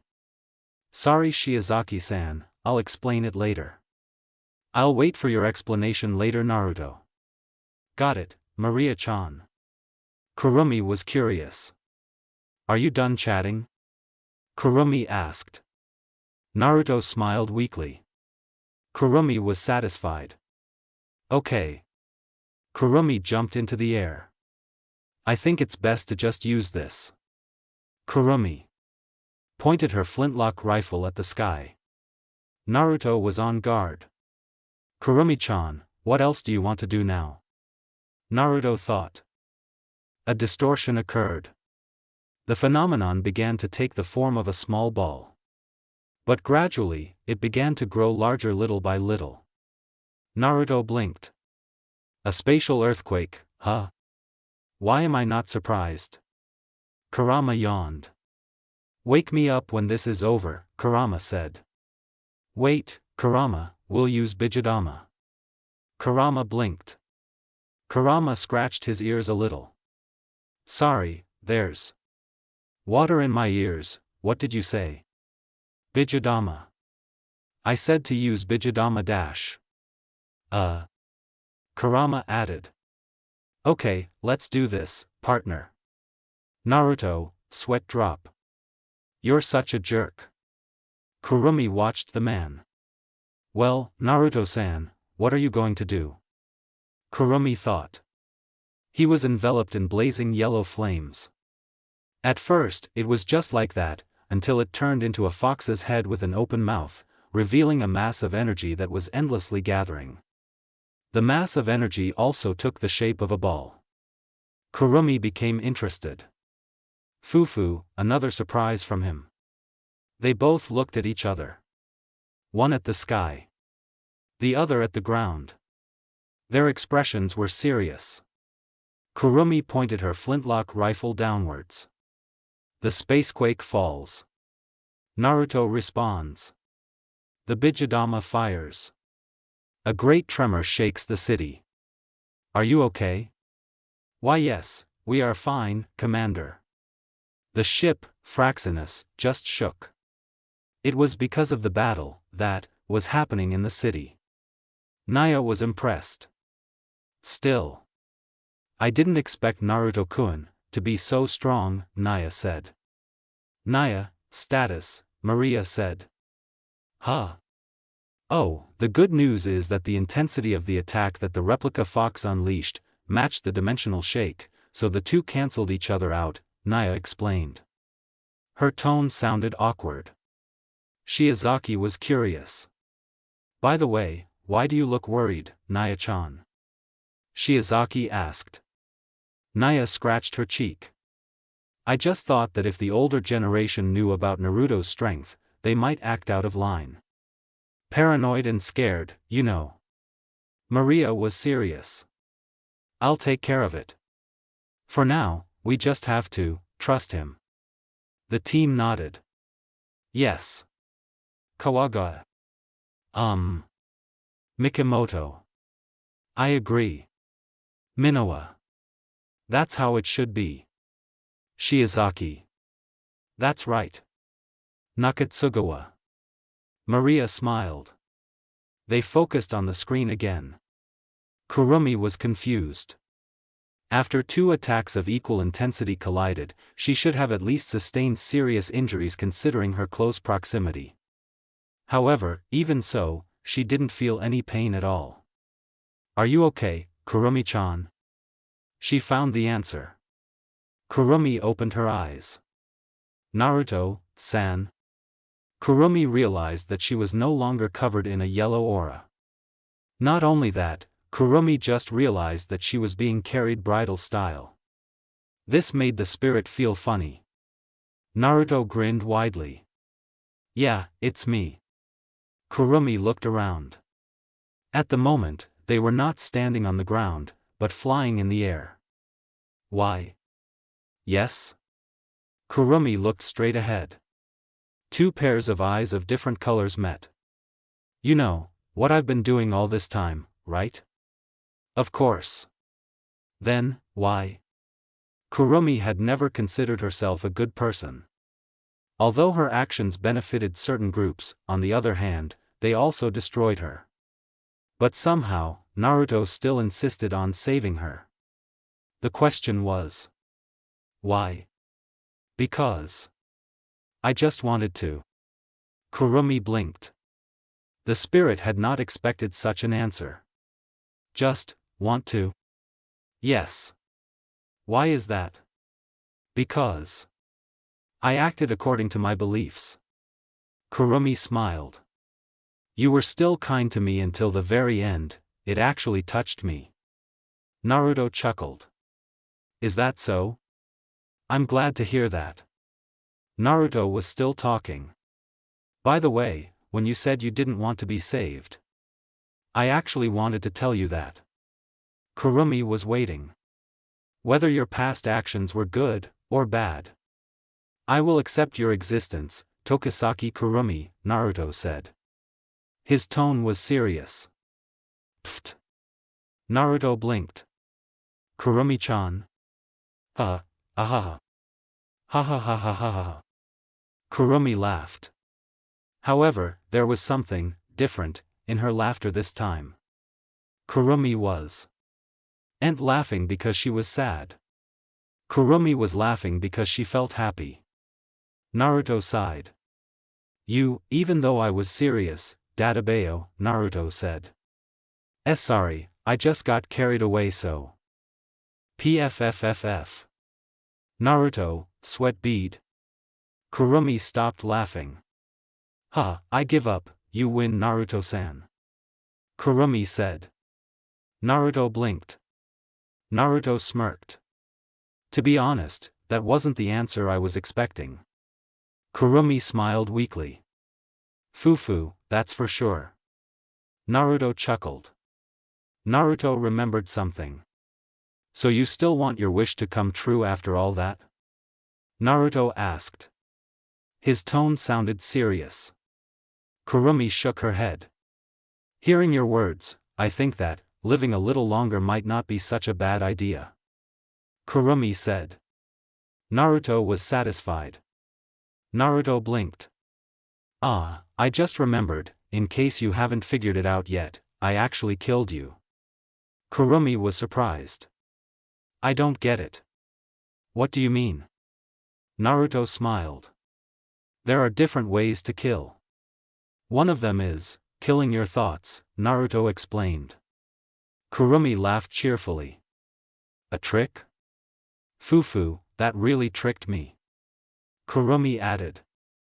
Well, come to think of it, I don't really have any thoughts about dying again, so there's some truth to what you said. But I have one more request, will you fulfill it? Naruto was curious. Unless it's as bad as before, that should be possible. It's not that weird. I'm listening. Kurumi let out a breath. Naruto waited silently. If, for example, I stray again, will you stop me? No, I won't stop you. Kurumi looked surprised. Naruto smirked. But I'll save you, Naruto replied. His tone was optimistic. Kurumi kissed him. A bright scarlet light rose from her. It disappeared a moment later. They slowly descended to the ground. The two stopped kissing. Naruto blinked. Naruto laughed awkwardly. Well, the requirement for sealing a spirit's power is through a kiss, if you were wondering. Naruto said. Kurumi chuckled. I don't mind if it's Naruto-san. Kurumi replied. Naruto smiled. How are you feeling? Naruto asked. Kurumi closed her eyes. Kurumi opened her eyes again. I feel relieved. Kurumi replied. I'm glad to hear that, Naruto said. And cold. Cold? What the dash? Naruto realized something. Kurumi wasn't wearing her astral dress anymore. Even worse. Kurumi wasn't wearing anything at all at the moment. Here, put my jacket on first. Fufu, thank you very much, Naruto-san. Naruto gently put Kurumi down. Naruto pressed, in come. We are ready for the transfer, and, please send a set of girls' clothes. Is there anyone else around you? Negative. Understood. The package has been placed in the girls' restroom by door number 10. Naruto sighed in relief. Thank you very much, Shiozaki-san. You're welcome. Naruto looked around the restroom. Naruto glanced at her. Kurumi-chan, for now, you can wear the clothes that Ratatosk sent to the restroom. Door number 10. Kurumi nodded. I understand. Naruto smiled. Kurumi went to change. Naruto waited for her to appear. Shortly after, Kurumi returned with new clothes. What do you think? These suit me. Kurumi was happy. Kurumi blinked. Kurumi looked around her surroundings. She was currently floating in the air, while below her was a vast, stretching, sea with no end. Where am I? A cheerful voice greeted her. Hee hee, another dimension, of course. Kurumi was surprised. Kurumi glanced to the side. A girl with brown hair was also floating like her. She was wearing a schoolgirl's uniform. Kurumi's eyes widened. Impossible, you. Sawa smiled widely. Hello, Kurumi-san, it's been a while. Sawa added. How are you? I'm doing well. Do you have a boyfriend? Kurumi hugged the girl. Sawa was surprised. Kurumi-san? Sorry. Huh? Kurumi released her hug. Sawa was surprised. Because right now, her best friend was shedding tears, so heartbreaking and touching at the same time. Forgive me. Sawa wiped the tears with her thumb. It's okay. It's not your fault either. But. Hush, even though you were calm when you faced that guy, well, even though you lost in the end. Kurumi blinked. Kurumi chuckled. Well, I guess, you're right in a way, Kurumi replied. Sawa was satisfied. Okay, Sawa said. Kurumi came to her senses. By the way, did you see my fight with Naruto-san? Sawa nodded. How? Of course, through me. Kurumi turned to the side. A figure floated in front of her, feminine in appearance, its true form hidden by intricate mosaics. Kurumi became wary. Excuse me, but, who are you? Kurumi asked. The figure smiled. I am what you might consider the first spirit, the figure replied. Kurumi shuddered. You, the origin of spirits? The figure chuckled. What are you so surprised about? It added. Don't tell me you have a different idea of the origin of spirits? No, I mean. Before we discuss this further. Sawa-san, is there something you want to say to your friend? Kurumi came to her senses. Kurumi turned to face her. Sawa smiled. Kurumi-san, my last words 30 years ago, it seems they led you down a bad path. That may be true, but on the other hand. I'm glad. Sawa flinched. Huh? Why is that? The figure watched their interaction with a calm expression. Kurumi smiled. Because, no matter how good or bad my past actions were, she accepted me for who I was. Kurumi added.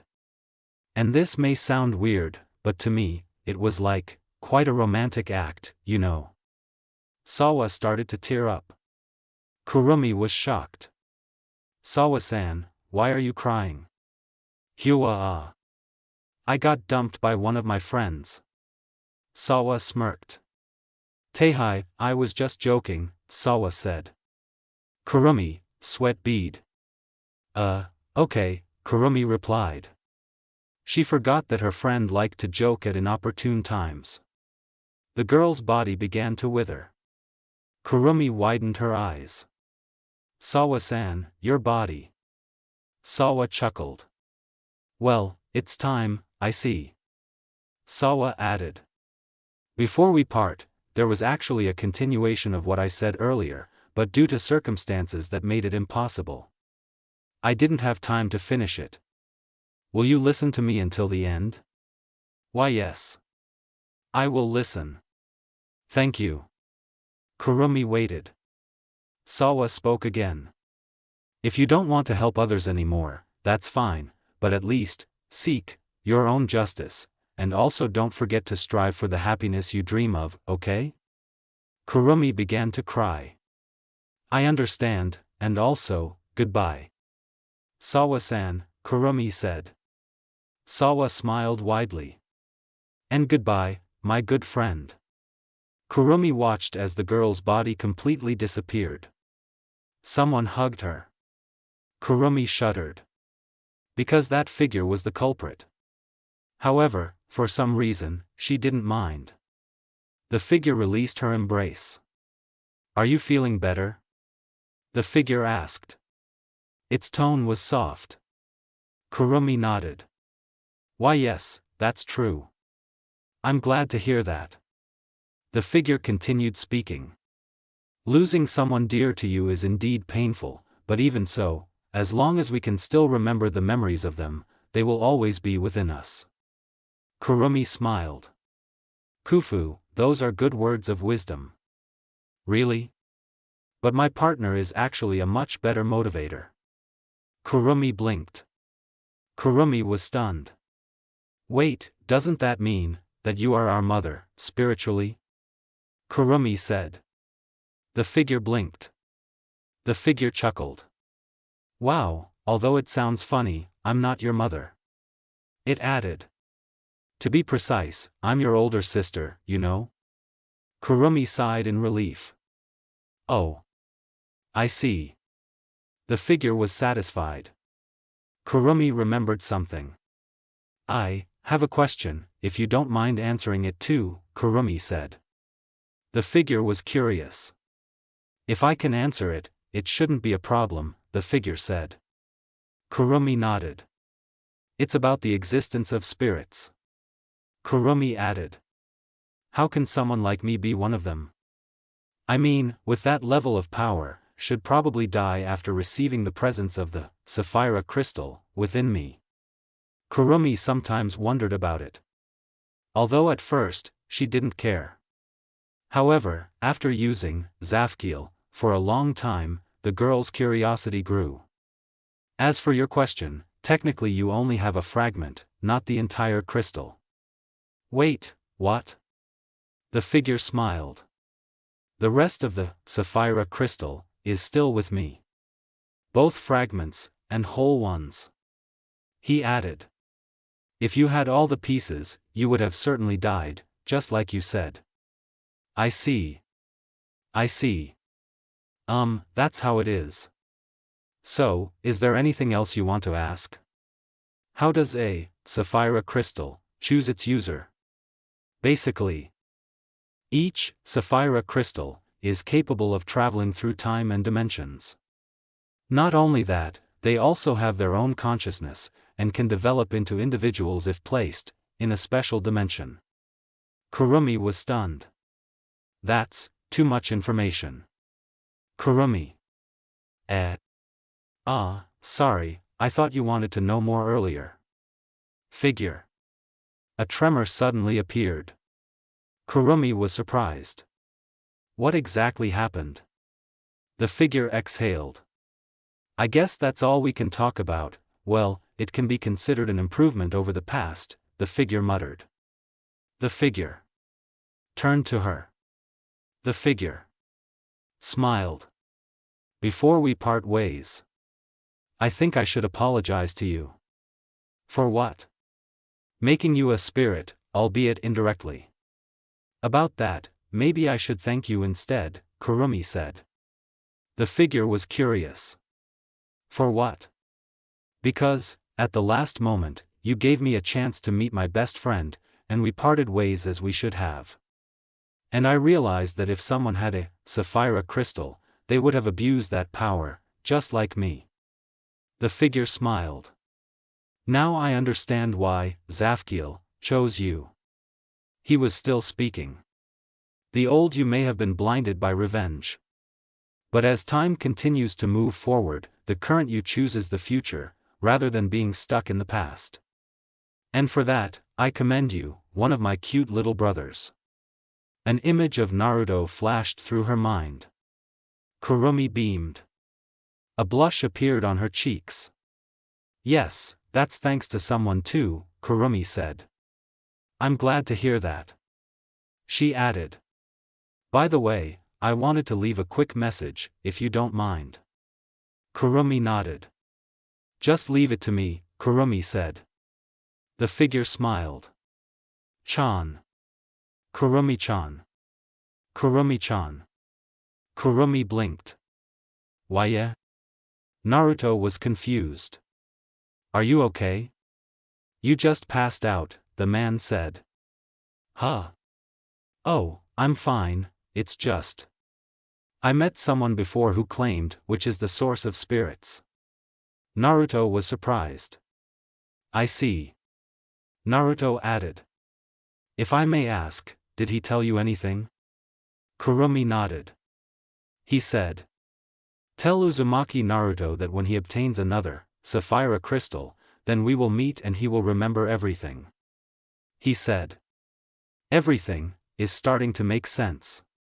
You're right, Kurama. Naruto was serious. I understand. Thank you for letting me know. Naruto. You're welcome. Kurumi. They were enveloped in light. Both of them disappeared from this place. The atmosphere in the main bridge room was joyful. Because today, another spirit was captured peacefully, although there were, admittedly, rather rough obstacles. However, they understood that Naruto's actions must have a purpose, such as dealing with Kurumi through battle. The Fraxinus team waited impatiently at this moment. Minowa was curious. I wonder what Kurumi-chan will answer about us, Minowa said. Of course, a good answer. I hope so, Shiozaki said. Minowa blinked. You're so pessimistic. Minowa said. You haven't paid your debt since last night. Shiozaki replied. Her tone was calm. Minowa gently massaged her shoulders. Minowa smirked. If anything still hurts, just let me know. Shiozaki looked at her. Minowa stopped massaging. Shiozaki nodded. There was a flash of light. Naruto and Kurumi were visible after the light went out. Maria smiled. We welcome your arrival, welcome to the Ratatosk Command Center, Tokisaki Kurumi. Maria greeted. Kurumi smiled. Era, it's nice to be here without having to infiltrate again. Kurumi spoke. By the way, I guess I should apologize to you, Nia-san. Nia shrugged. Relax, I forgave you a long time ago, and I wonder who said that they didn't want to be saved, Nia said. A pink blush appeared on the spirit's cheeks. Kurumi cleared her throat. Well, everyone makes mistakes in their lives, and I am one of them, Kurumi replied. Then we're even. Okay, Kurumi-chan. Kurumi blinked. Kurumi chuckled. Yufufu, it's okay, Nia-san. Nia smirked. Kurumi looked around at the rest of the team. Kurumi blinked. Now I remember, you work for Yggdrasil Sapphira, too, right? Kurumi added. I guess I should apologize to you too. Regardless of whether my actions affected your fates or not. It's still something to consider. Kawagawa smirked. Don't worry. We've all forgiven you, Kawagawa said. Nakatsugawa smiled. The world is beautiful, Nakatsugawa replied. Mikimoto nodded. If you think so, then make your life more meaningful in the future, Mikimoto said. Minowa beamed. No, Kurumi-chan, let's be good friends from now on, Minowa said. Shiozaki smiled faintly. Regret comes later, but from there we can learn, and grow into better people, Shiozaki said. Kurumi beamed. Era, I don't know if I can live up to your expectations, but I'll try my best, Kurumi said. Her tone sounded optimistic. The Fraxinus team was happy to hear that. Naruto remembered something. Naruto was watching them. By the way, did you hear what Kurumi-chan said downstairs? Naruto asked. Maria nodded. If you think it's through income, then that's for sure, Maria said. Minowa stroked his chin. Still, the other, Sapphire Crystal, are we talking about the spirit codenamed Zodiac? Shiozaki nodded. That's right. Still, we still don't know where it is. Kawagawa. Don't give up, as long as you try, the money will always come. Mikimoto. Nakatsugawa was surprised. Why did we bring this up? Mikimoto watched his male colleague. One day, you'll understand how scary it is to be in debt to a vegetable vendor at the market. Everyone is here, sweat drop. Naruto came to his senses. By the way, where is Tenka-chan? The door opened automatically. Tenka ate her sandwich as she walked through it. The door closed by itself. Tenka finished her food. Tenka blinked. "Oh, you're finished," Tenka said. Tenka walked up to them. Kurumi was curious. "This air, is that so?" Tenka blinked. "Oh, you're Tokisaki Kurumi, right?" "Yes, that's my name." Tenka extended his hand. Kurumi accepted his outstretched hand. "Yatagami Tenka, like you, I'm also a spirit," Tenka said. "Era, Yufufu, nice to meet you, I hope we get along," Kurumi said. Tenka smiled. "I'm looking forward to it." Kurumi smiled as well. Kurumi understood. "Naruto-san, I think I want to wear it now." "Oh, okay."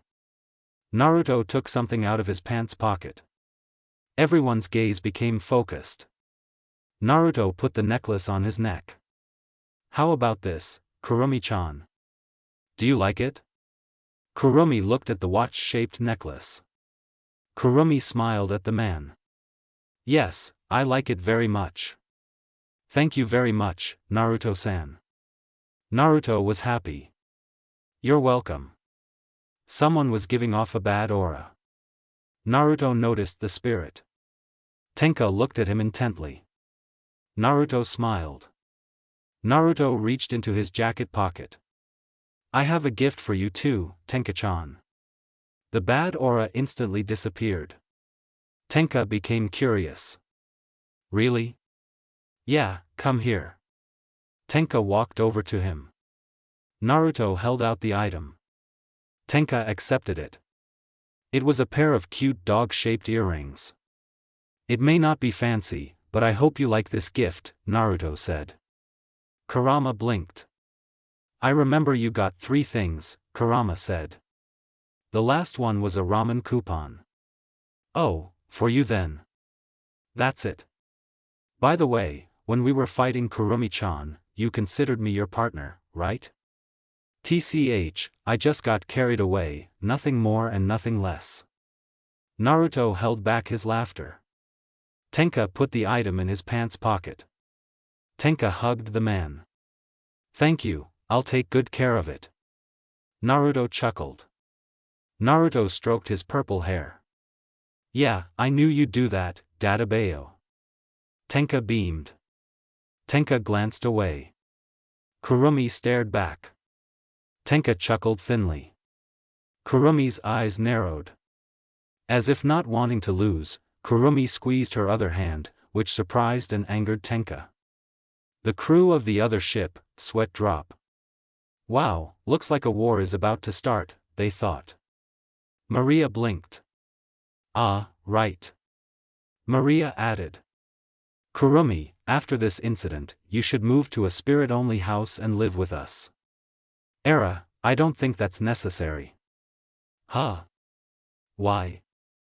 Kurumi rested her head on Naruto's shoulder. Tenka's smile faded when he saw that. "Since my powers are sealed, maybe it's best if I stay with Naruto-san, for protection and all that, of course," Kurumi said. Her tone was convincing. Maria was taken aback. I understand what you mean, but... So that's what you want." Tenka tightened her grip on Naruto's other hand. Kurumi was curious. "I don't understand what you're saying." Kurumi. "Don't pretend." Tenka. "I'm just holding Naruto-san's hand. Isn't that allowed?" Kurumi. "Huh, so you're challenging me." Tenka. They both looked at each other intently. Lightning sparkled in their eyes.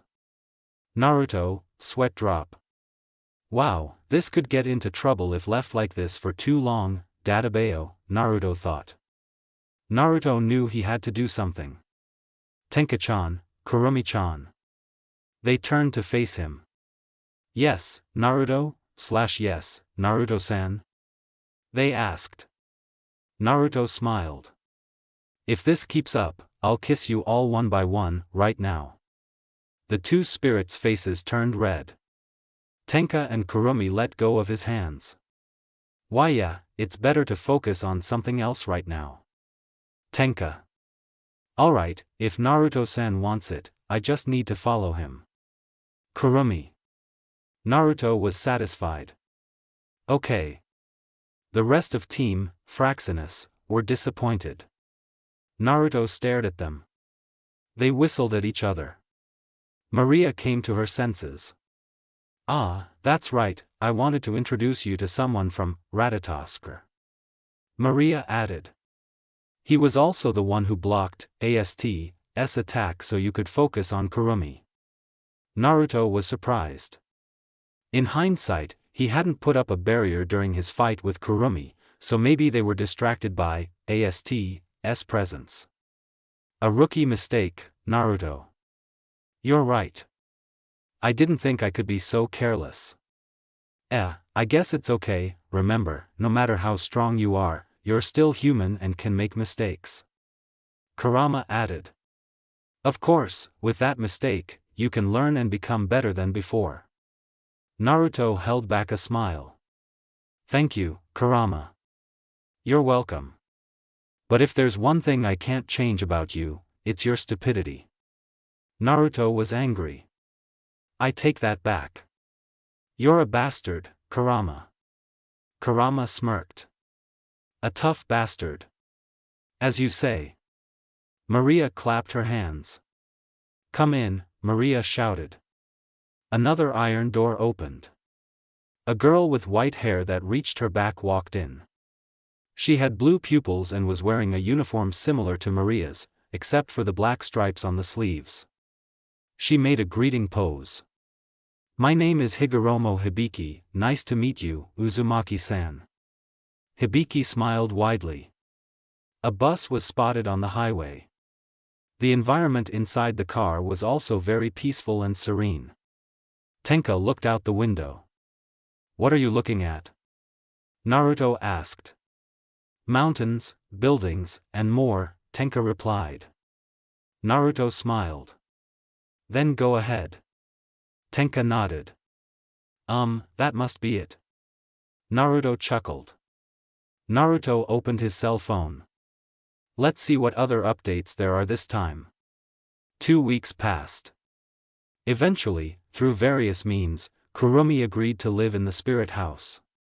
However, every time Naruto came over, Kurumi would quickly approach him, and this of course caused a big fight with Tenka. Luckily, Naruto always had a way to calm them down, and the chaos was stopped before it happened. My gut feeling is that Kurumi girl will be even more cranky if you two are together. Well, if anything, it actually seems obvious. Kurama chuckled. I'm just reminding you, but caution is also necessary. Naruto was playing an online action game. I'm sure Kurumi-chan doesn't have any bad intentions anymore, Databeo, Naruto replied. I have no doubt about it. Towards you. Heh, you naughty girl. Naruto held back a smile.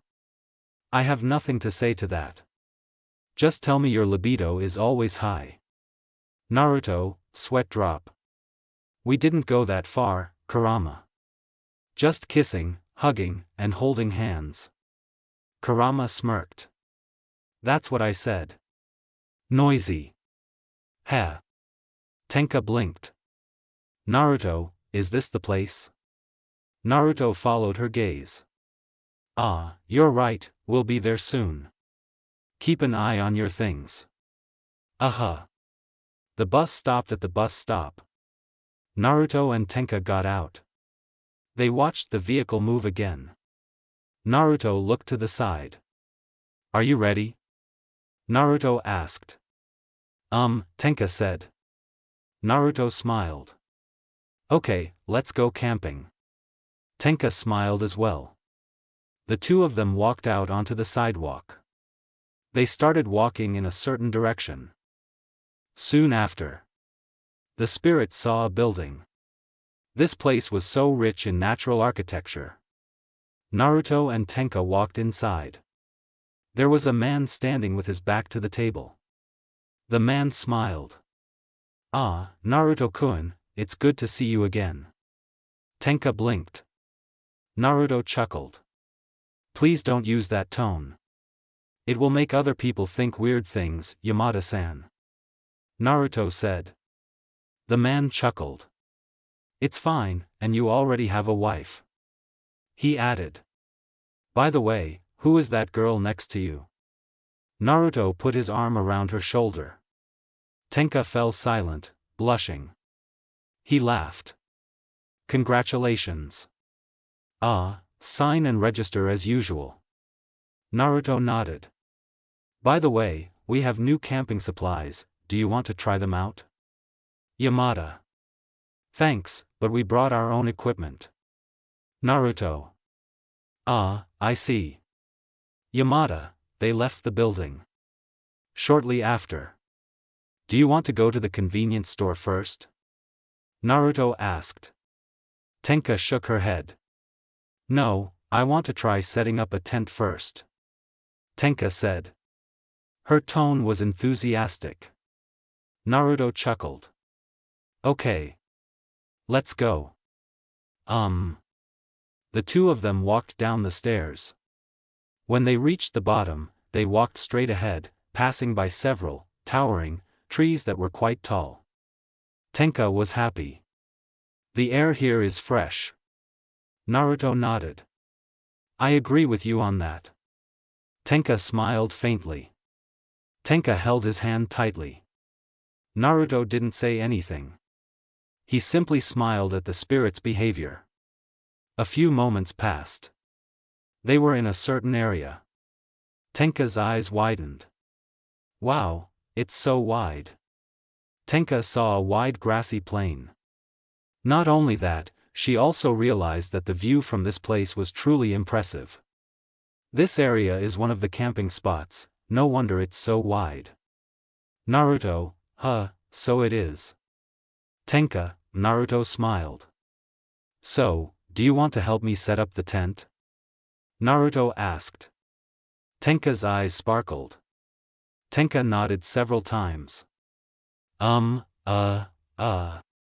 Naruto chuckled. The situation in the spirit house was calm. However, the same did not apply to one of the rooms, namely this room. Nia and Kurumi looked at the TV screen seriously. Both of them pressed the buttons on the controller several times. The two cars raced each other. Sometimes they crashed into each other and destroyed the other cars. Nia's eyes narrowed. Kurumi-chan," Nia shouted. "Yes, Nia-san?" Kurumi asked. "You said this was your first time playing a console game, right?" "That's right." The second car crashed into the first car for the 100th time. "So the winner of this round is player 2. Nia was annoyed. "Then why are you so good?" Kurumi smiled. "Maybe it's because of love." Kurumi. "Please don't joke. This isn't funny." Nia. "Yufufu, then I'm sorry." Kurumi. Since today was a day off, Nia asked Kurumi to play something, and this is how it went. The match ended. The TV screen displayed the scores obtained by the players. Nia put the controller on the floor. Nia sighed. "Well, there's no point in dragging it out." Nia was still speaking. "By the way, how is your body after being sealed by Naruto-kun?" So far everything is fine." "Like this?" "That's good." Kurumi was curious. "I know it's late to ask this, but is it normal for a person to keep Ryuryoku from another spirit?" Kurumi asked. Kurumi was genuinely worried about the man's condition. Naruto might seem fine now, but in the future? Nia blinked. "I understand your concerns, but...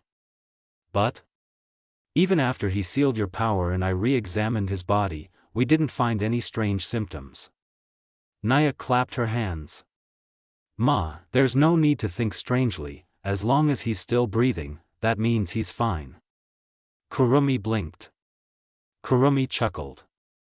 Era, Yufufu, you're right. Really? Ha ha ha. He he he he. However, there was worry on their faces, but it was hidden by a strange laugh. Maria walked in. Maria noticed the spirit. You're here by chance. Kurumi, do you have time? Maria asked. Kurumi placed the controller on the floor. Kurumi nodded. Let's talk about it in my room. They walked out of the room. Nia watched them go. The door closed from the outside. Nia turned to the TV screen. Nia exhaled. It was so fun just now. Tea or coffee? Just coffee. Maria poured coffee powder into another glass. Kurumi looked around. Era, this is your personal space on this ship, right? Well, something like that. The two of them were currently inside Fraxinus, specifically the commander's private quarters. Maria brought 2 glasses to the table. Kurumi inhaled the distinctive aroma. Very expensive. Maria smiled. So, how's your life been lately? Kurumi took a sip. Kurumi put the glass down. Relax, so to speak, Kurumi said. Kurumi wasn't lying. For the past 30 years, she had been plagued by occasional nightmares, particularly visions of criminals, who had died, at her hands. As someone with the codename, Nightmare, Kurumi admitted that she found this ironic. I'm glad to hear it, Maria said. Kurumi smiled. Kurumi came to her senses. I do have a question. Go on. How much do you know about sapphire crystals?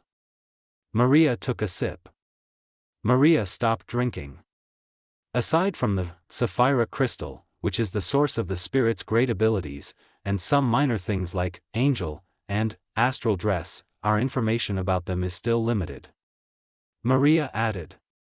At least before your power was sealed by Naruto, we knew from your conversation with the first spirit that the sapphire crystal is also capable of traveling through time and dimensions.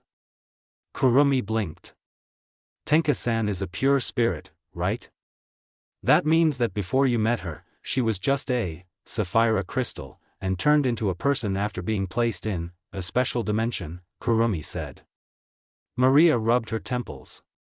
The more we know, the more questions we have. Maria. Don't worry, Maria-san, everything will be answered sooner or later. I'm sure of it. Kurumi. Well, you're right. Maria. Kurumi came to her senses. I just remembered the existence of the first spirit, are you going to tell your superiors about this? Maria shook her head. Kurumi was curious. Why? Maria sighed. To be honest, I only trust one of them, the others, not so much. Maria added. It may sound paranoid, but that's how I feel every time I'm in the same room with them, they're holograms, I mean. Kurumi fell silent. Kurumi nodded. Internal affairs. I won't interfere. Maria smiled. Thank you. Your understanding means a lot to me. The conversation stopped. Silence reigned. Don't you want to ask me in return, Maria-san? Kurumi asked. Her tone sounded curious. Maria chuckled. I didn't know at first, but since you said so, I'll take this opportunity. Maria was still speaking. It's certainly not a difficult question. Era, Ufufu, go ahead. How did you know where Naruto was? Let's get straight to the point, no problem, I'll explain it to you. Maria waited. Dem. Maria gasped. Wait, what? I found out from DM, after I made a mess there. Maria couldn't believe it. Maria rubbed her head. This kind of thing is beyond my expectations. Maria was still speaking. Do you have a physical form of the document? A memory card, perhaps? Kurumi shook her head. I glanced at it, but that facility has a slow action system. Maria nodded. I'm sorry to hear that. Maria took another sip. Kurumi tilted her head. So, why don't you try becoming Naruto-san's girlfriend? Maria choked. Maria cleared her throat. Huh? Do you know what you're talking about? Kurumi shrugged. Aside from me and Tenka-san, you and Nia-san also have feelings for Naruto-san, right? Then why are you guys just keeping it to yourselves? Kurumi asked. Kurumi realized this after seeing their interactions with her. About that. I don't think I can answer that, sorry, Maria said. I understand.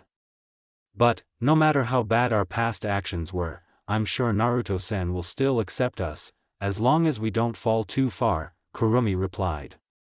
Maria smiled. That's how it is. Kurumi smiled as well. Kurumi stroked her cheek. Still, even now, the feeling of being hit still lingers a little. Maria blinked. That bad? Maria. It's like being hit by a boulder. Kurumi. Maria, sweat bead. Sorry. Another voice came from the speaker. Ano, good afternoon, Commander. Are you there? Maria pressed the button. A girl's voice came from inside the room. Come in. The door opened automatically. Hibiki walked in, carrying something. The door closed again. Maria became interested. Investigation results? Maria asked. Hibiki handed over the document. That's right, even so, this is all I could get from one of their facilities, Hibiki said. Let me guess, an automatic file deletion system? Maria. Actually, the system was strengthened after someone managed to make a terrible mess. Hibiki. Hibiki turned away. Kurumi blinked. Is there something on my face? Kurumi asked. Her tone sounded innocent. Hibiki smiled. The girl's hand was slowly covered in a mechanical glove, which emitted light that resembled a sword blade. Kurumi was impressed. Era, what a cute toy, where did you get that? It happened suddenly. Kurumi looked down. The blade of the cyber weapon was almost touching her neck. Kurumi raised her face. Fufu, are you not going to continue? Hibiki looked down. The ancient rifle was aimed straight at her heart. Hibiki looked back at the spirit. Is there any guarantee that one of my internal organs is safe? Kurumi smirked thinly. Hibiki smiled widely. Maria exhaled. If you want to joke, go somewhere else, not in my room, Maria said. They both put away their weapons. Hibiki turned to the Fraxinus commander. Then I'll be leaving. Hibiki said. Maria nodded. Yes, good work, Officer Higoromo. Hibiki nodded.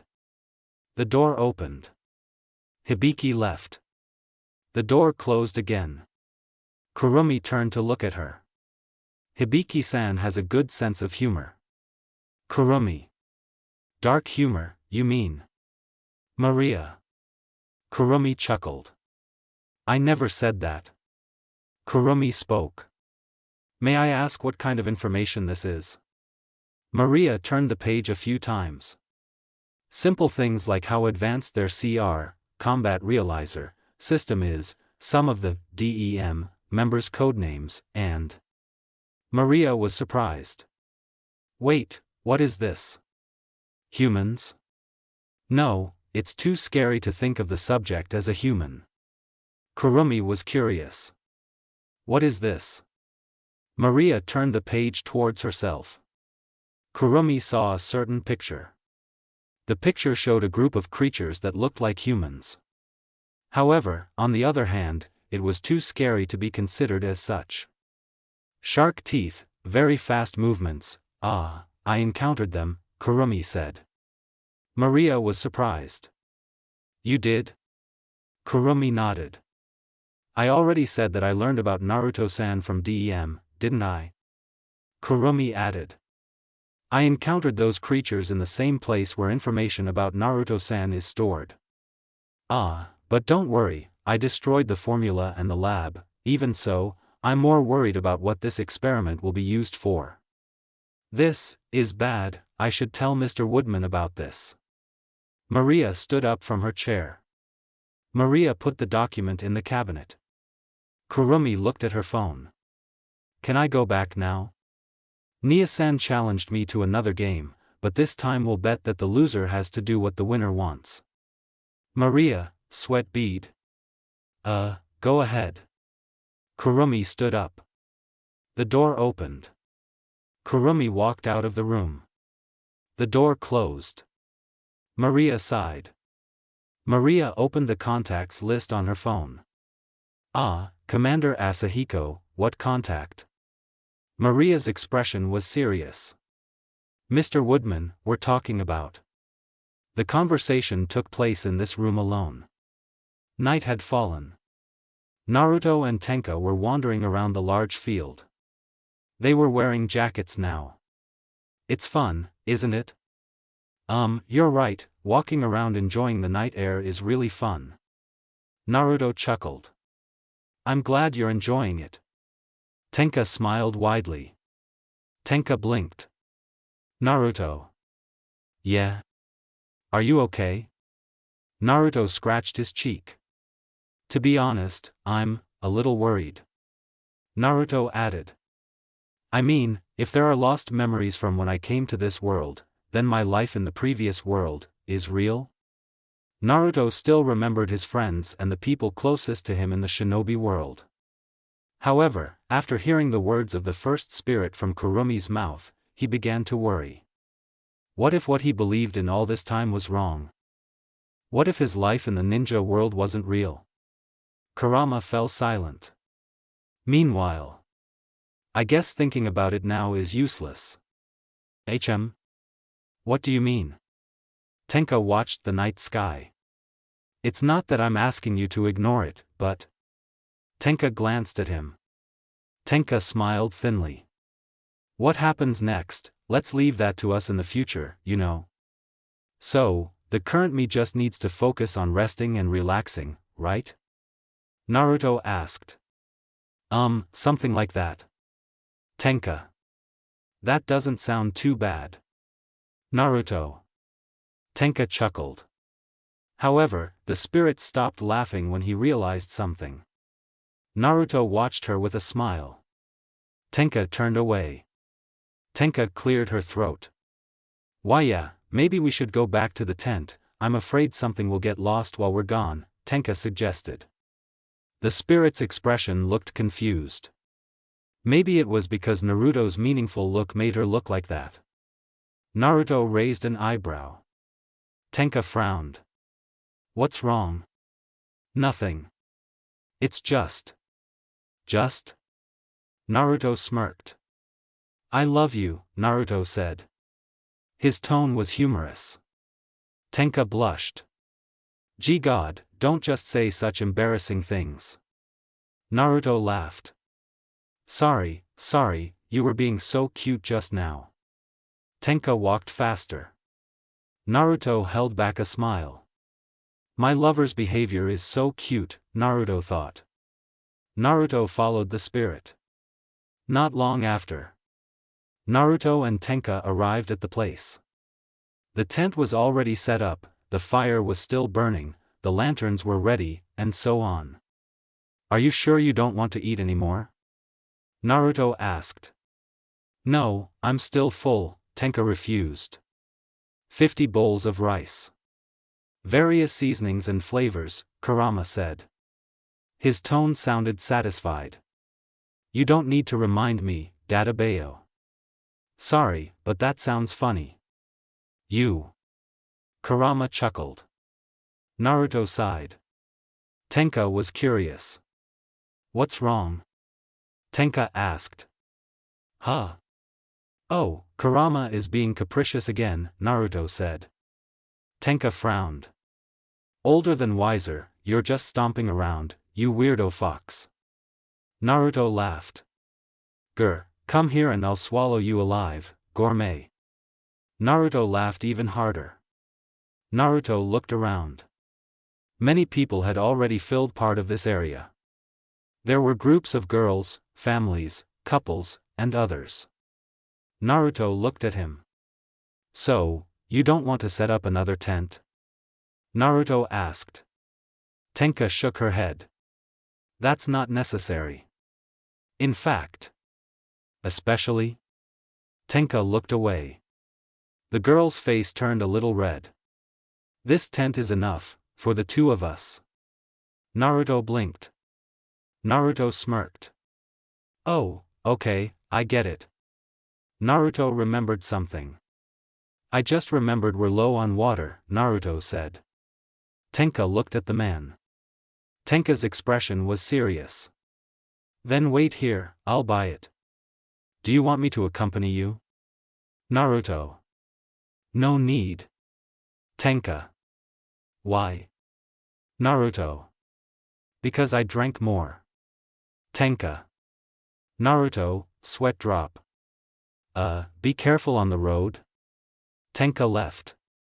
Naruto was alone. Maybe I should check the supplies inside, Naruto thought. Naruto entered the tent.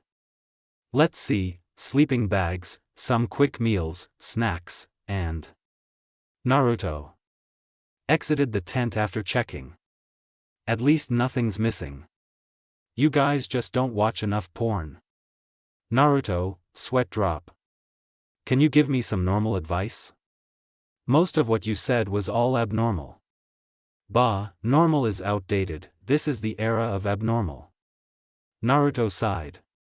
Tenka returned. A few moments later. With a plastic bag filled with various drinks. The plastic bag was placed in the tent. Naruto smiled. Many people bought this before? Naruto asked. Not really, Tenka said. Then why did it take so long? I got lost. Naruto laughed, holding his stomach. Tenka's face turned red, holding back embarrassment. Stop laughing. That's not funny. His laughter grew louder. Naruto.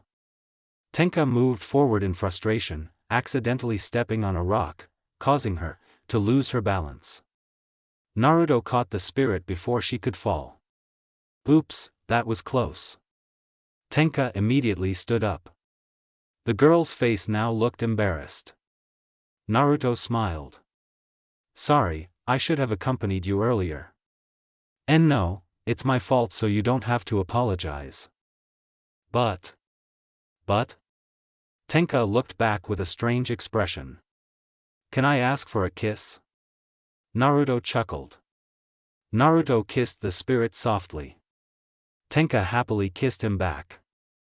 When they felt enough, they sat on the mat, watching the night sky, holding hands tightly. Not forgetting Tenka's head, which was tilted, on Naruto's shoulder. They happily enjoyed the night. The day had come. The other ship crews had come to visit the spirit's residence. Now they were chatting about each other's daily lives. And after that, I caught a lot of fish, Kawagawa said. Nakatsugawa chuckled. As expected of an old man. Kawagawa was annoyed. Hey, I also exchanged blows with many women. They were shocked. At the zoo. They, sweat drop. Hibiki was curious. Oh, it happened while I was on a mission, apparently. Hibiki added. I'm curious dash. Minowa covered the girl's mouth. Hibiki-chan, she meant the gorilla, Nia whispered. It's a female gorilla, Shiozaki also whispered. Hibiki's face turned green. Hey, don't talk badly about my achievements. Kawagawa. Fighting a gorilla is bad, you. Nakatsugawa. Nia opened her cell phone. Minowa came to her senses. By the way, I don't see Kurumi-chan and Tenka-chan, where are they? Minowa asked. Oh, Kurumi-chan went on a date with Naruto-kun, Nia said. What about Tenka-chan? Nia chuckled.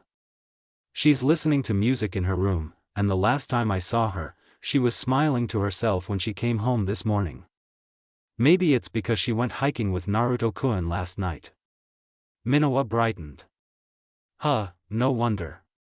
Hibiki looked around the living room. Hibiki smiled. I know it's late to say this, but it's good to meet you again. Shiozaki smiled. I'm also glad you returned safely from your mission. Minowa nodded. And here I thought you were married to your job and had forgotten about us, turns out I was wrong. They sighed. Interesting, but Minowa. Kawaga. I'm starting to. Nakatsugawa. Geez, I was just kidding, guys. Minowa. Hibiki chuckled. So, what did you find? Nia asked. There was a hint of humor in her tone. Curiosity. The commander himself will tell us later. Right now, he is compiling a report on the results of my investigation, Hibiki said. Nia nodded. It is the destiny of being a leader. Hibiki laughed awkwardly. Maria came out of the kitchen. She was carrying a box of ice cream and various ingredients for pudding. They looked at it enthusiastically. There are still many things in the refrigerator. If you want, you can buy more, Maria explained. Thank you, Commander. They exclaimed. Maria smiled. This relaxing time is really good. At least until they find out about the experiments, conducted, Maria thought. Everyone relaxed as they watched the movie, which was approaching the middle of the end. Hibiki had a realization. Ah, I just remembered, what kind of person do you think Naruto-san is?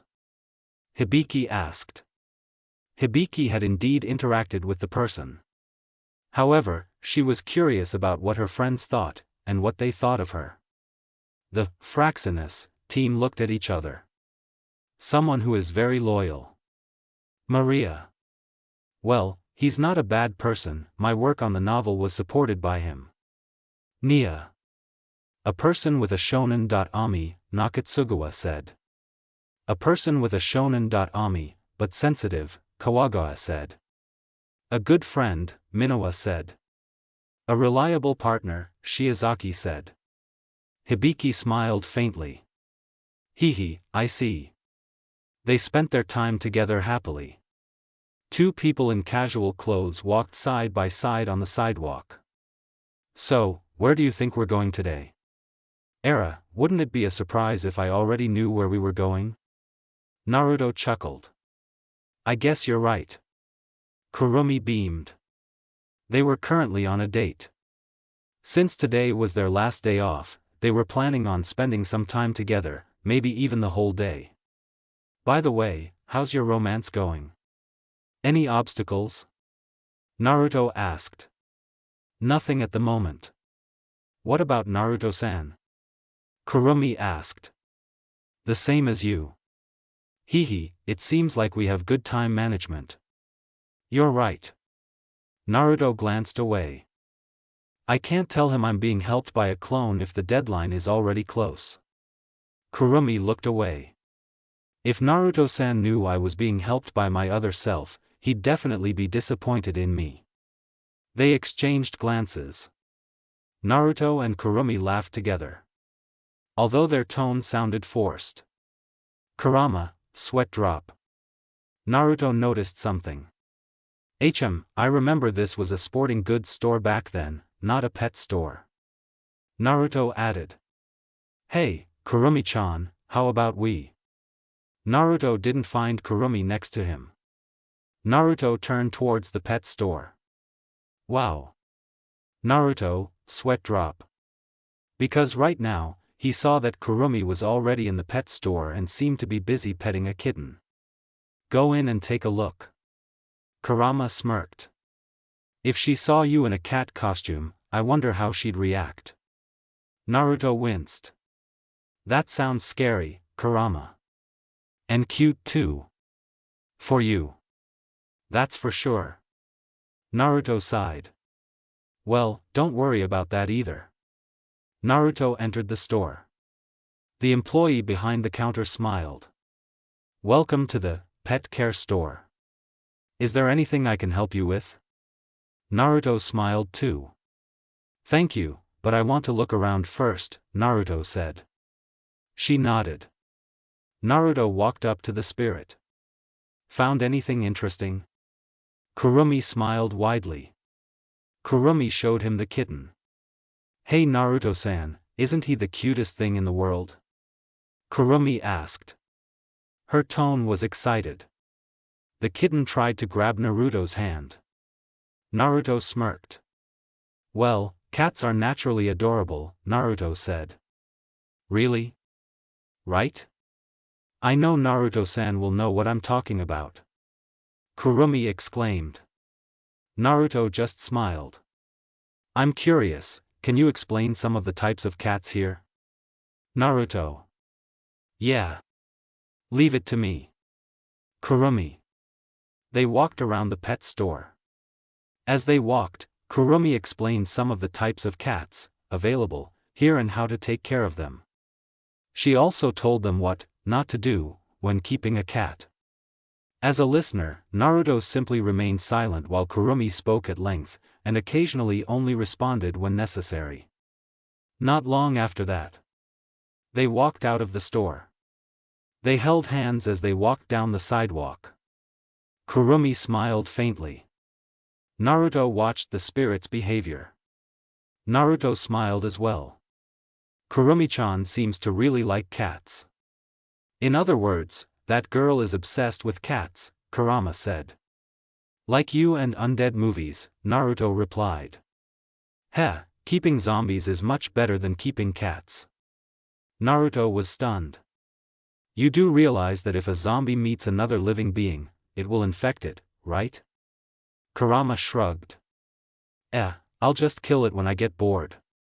Kurama was still talking. Besides, there's no way I'll get infected even if they try to bite me, just consider it an advantage of being a pure energy being like me. Naruto, sweat drop. Talking about logic with you is so hard, Dadabayo. Kurama raised his hand. Forget about logic, increase the madness. You. Live by chainsaw. Kurama exclaimed. Naruto sighed. Kurumi noticed his behavior. Naruto-san? Are you tired? Kurumi added. We can take a break if you want. Naruto blinked. Nothing, I was just arguing about logic with someone inside me. Naruto. Kurama-san, right? Kurumi. Yeah, that's all. Naruto. Kurumi. The spirit did learn a few things about Naruto from the Fraxinus team.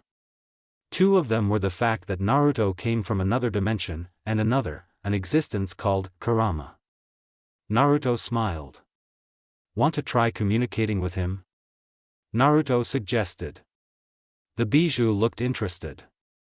Kurumi shook her head. Later. Are you sure? Yeah, more than that. Naruto looked surprised. More than that? Kurumi rested her head on the man's shoulder. Kurumi beamed. I just want to focus on our date. Is that weird? Naruto chuckled. Not exactly. Kurumi chuckled. A few moments passed. They saw a restaurant. Want to have lunch first? Naruto suggested. Kufu, that sounds good, Kurumi said. They went inside. The staff member smiled at both of them. Welcome to Royal Meal. Allow me to show you, sir and madam, to a vacant table. Naruto and Kurumi nodded. They followed the waiter. A few moments passed. Naruto and Kurumi sat down opposite each other. The waiter went to serve another guest after showing them over. They opened the menu. Naruto looked at her. Do you know what you want to order? Naruto asked. Kurumi nodded. Naruto raised his hand. A male waiter approached the table. Sorry, we'll order. Naruto blinked. Mikimoto blinked. They looked at each other. I still owe you something. Mikimoto. I understand. Naruto. Mikimoto wrote down their orders. The order will be delivered in approximately 30 minutes. Please wait until your order arrives, sir and madam. Naruto and Kurumi nodded. He left. I've heard it said that with debt, your life will be difficult. Kurumi. Don't imitate that. That's a mistaken way of thinking. Naruto. Kurumi chuckled. Kurumi looked around. Almost all the tables were occupied. There were more complete families among them. Kurumi was happy to see that. A few moments later, they left the restaurant after paying. The pasta at the restaurant earlier was also delicious. Kurumi said. Don't forget the tempura. Naruto replied.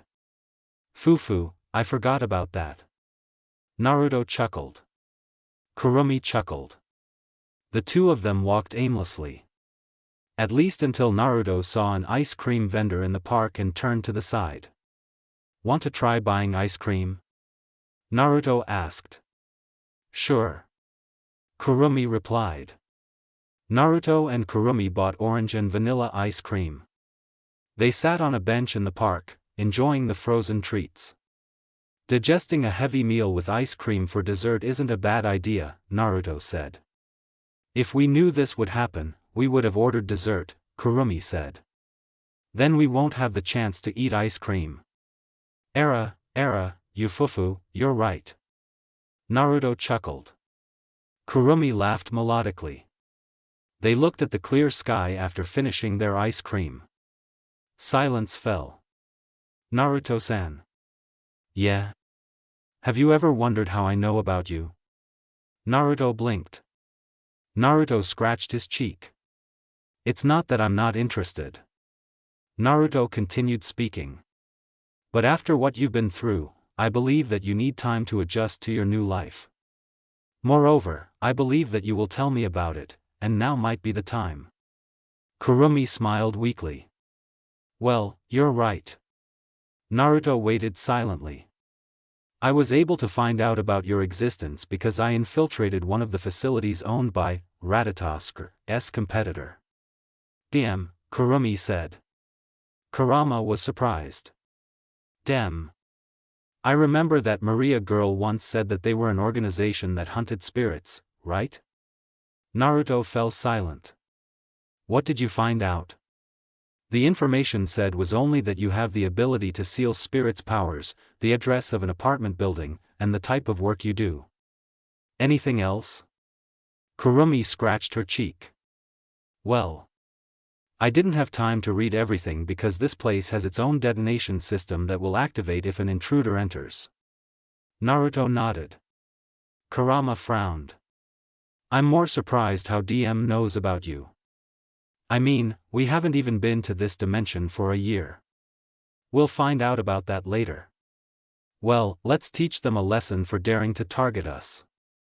Naruto chuckled. Kurumi was curious. Naruto-san, are you okay? Sorry, I just finished talking to Kurama. I see. Kurumi checked her phone. A small vibration was heard. Naruto was studying the screen of his phone. Naruto turned to the spirit. Kurumi-chan, you're so naughty, Databeo.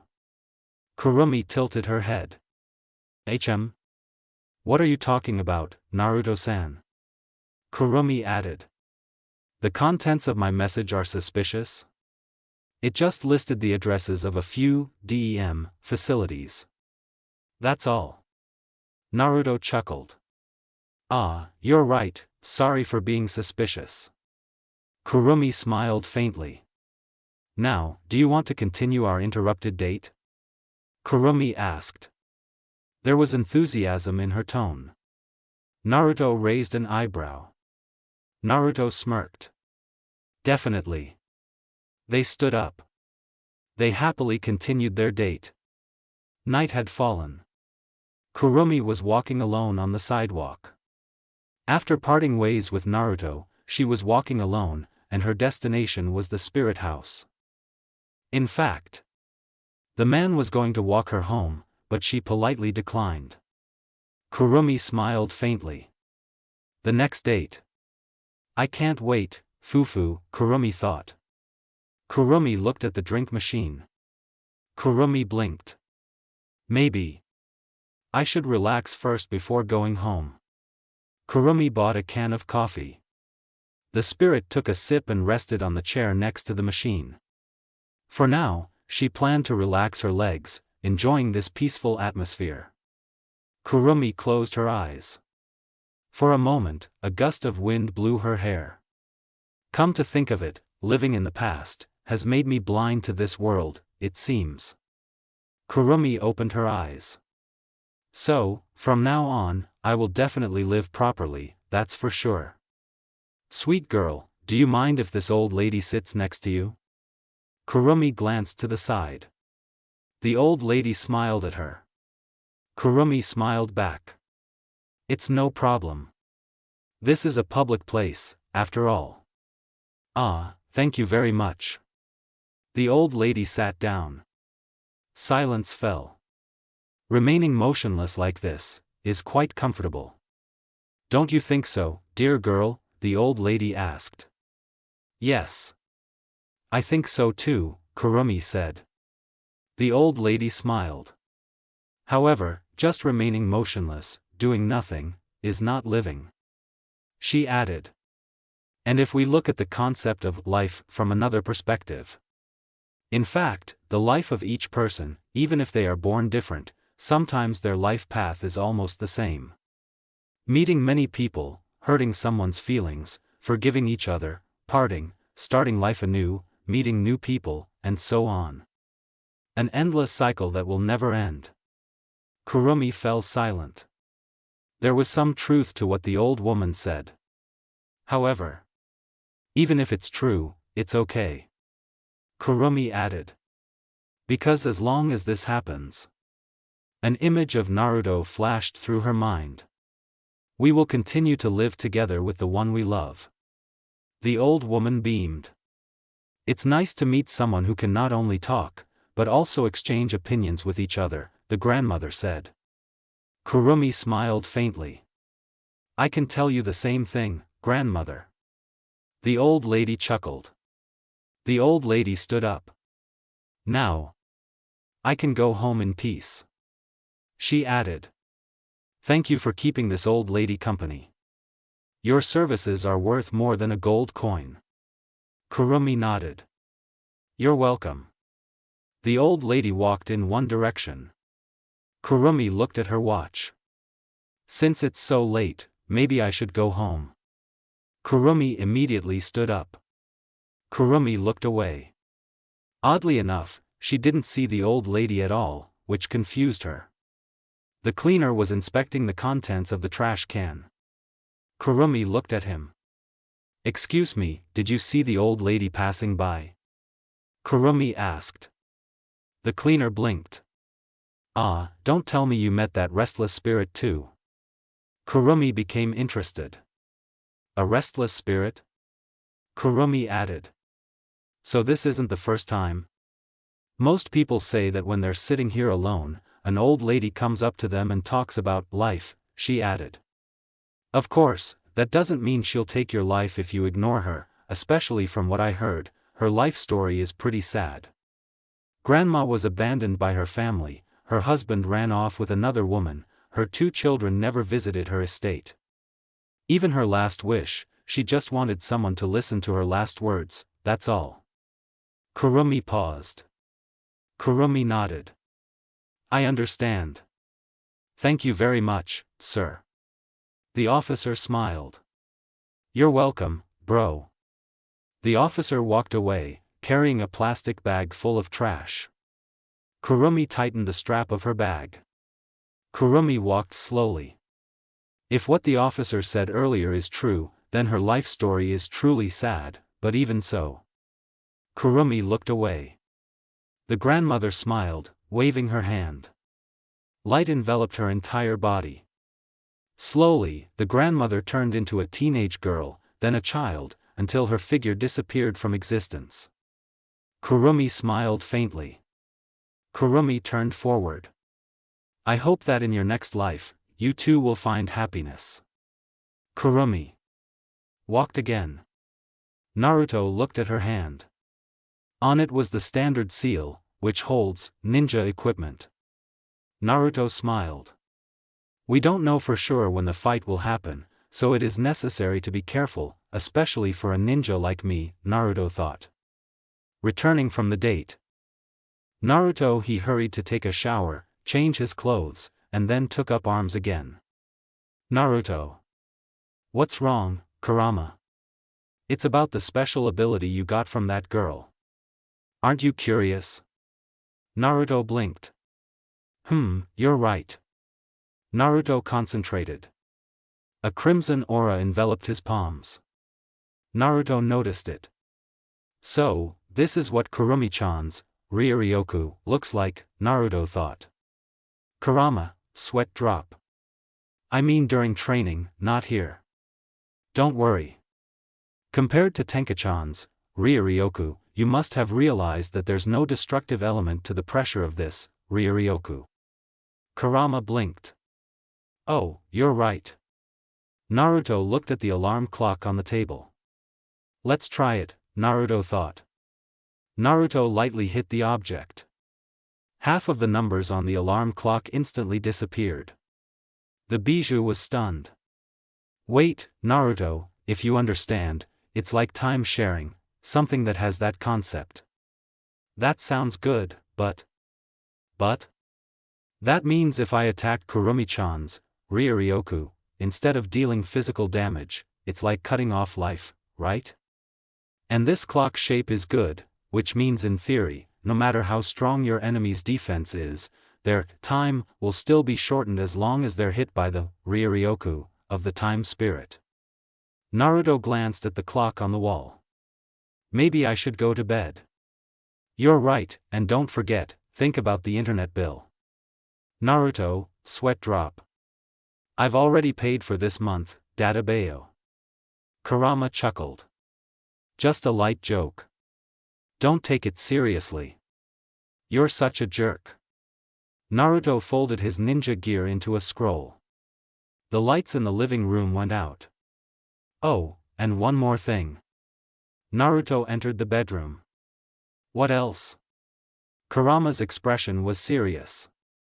If we run into those guys, and they have bad intentions, don't hold back. Naruto simply smiled. I think you know what my answer will be. Kurama chuckled. Okay. The door to the room closed from the inside. In the Japanese branch of the AST military base, in the commander's room, Ryoko glared at the two people in front of her.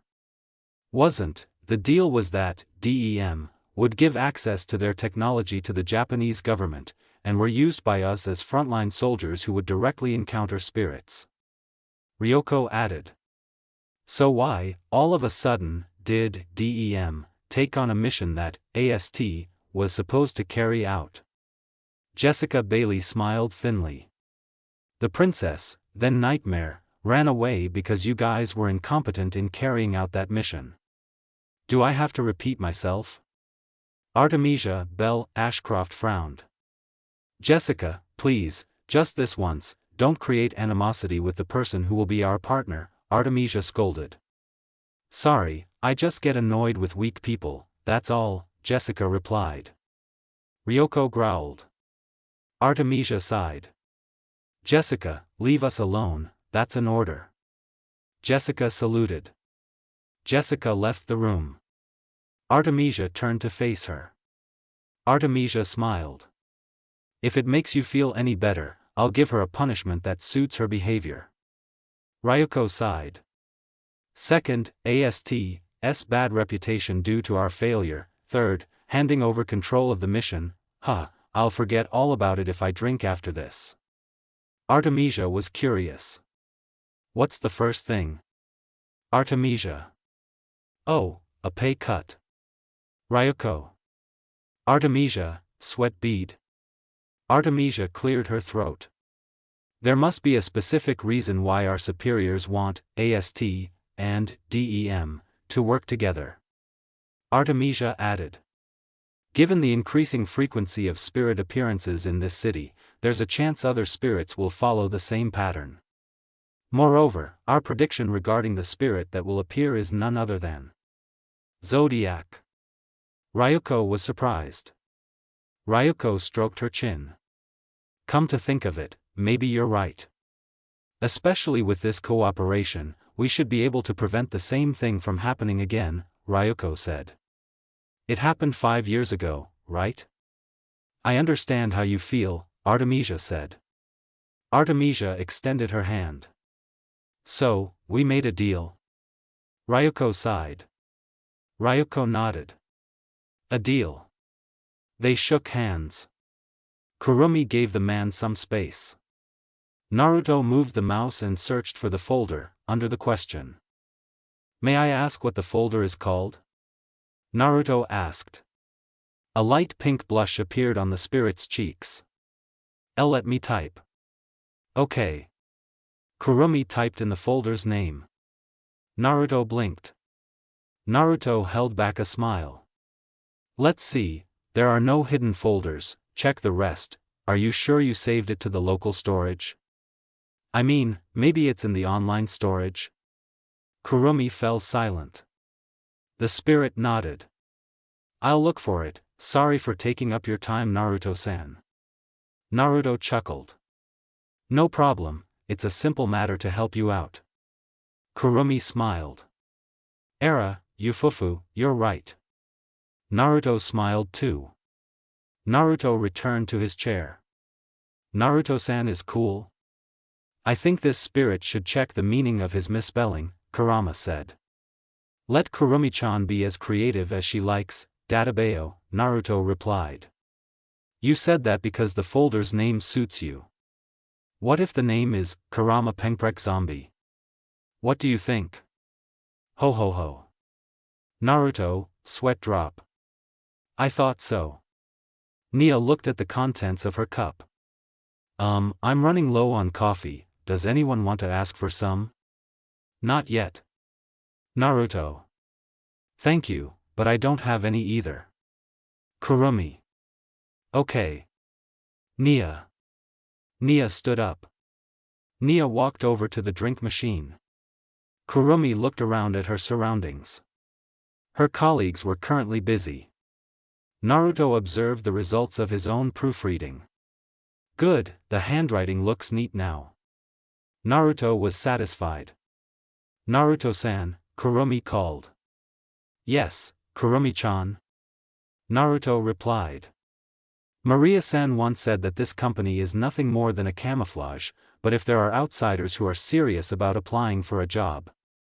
Oh, by the way, Yggdrasil Sapphira has branches in other cities, so they will still be accepted.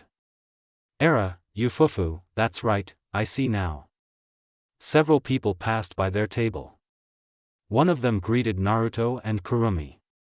Uzumaki, Tokisaki, we're going to have lunch. Do you want to come?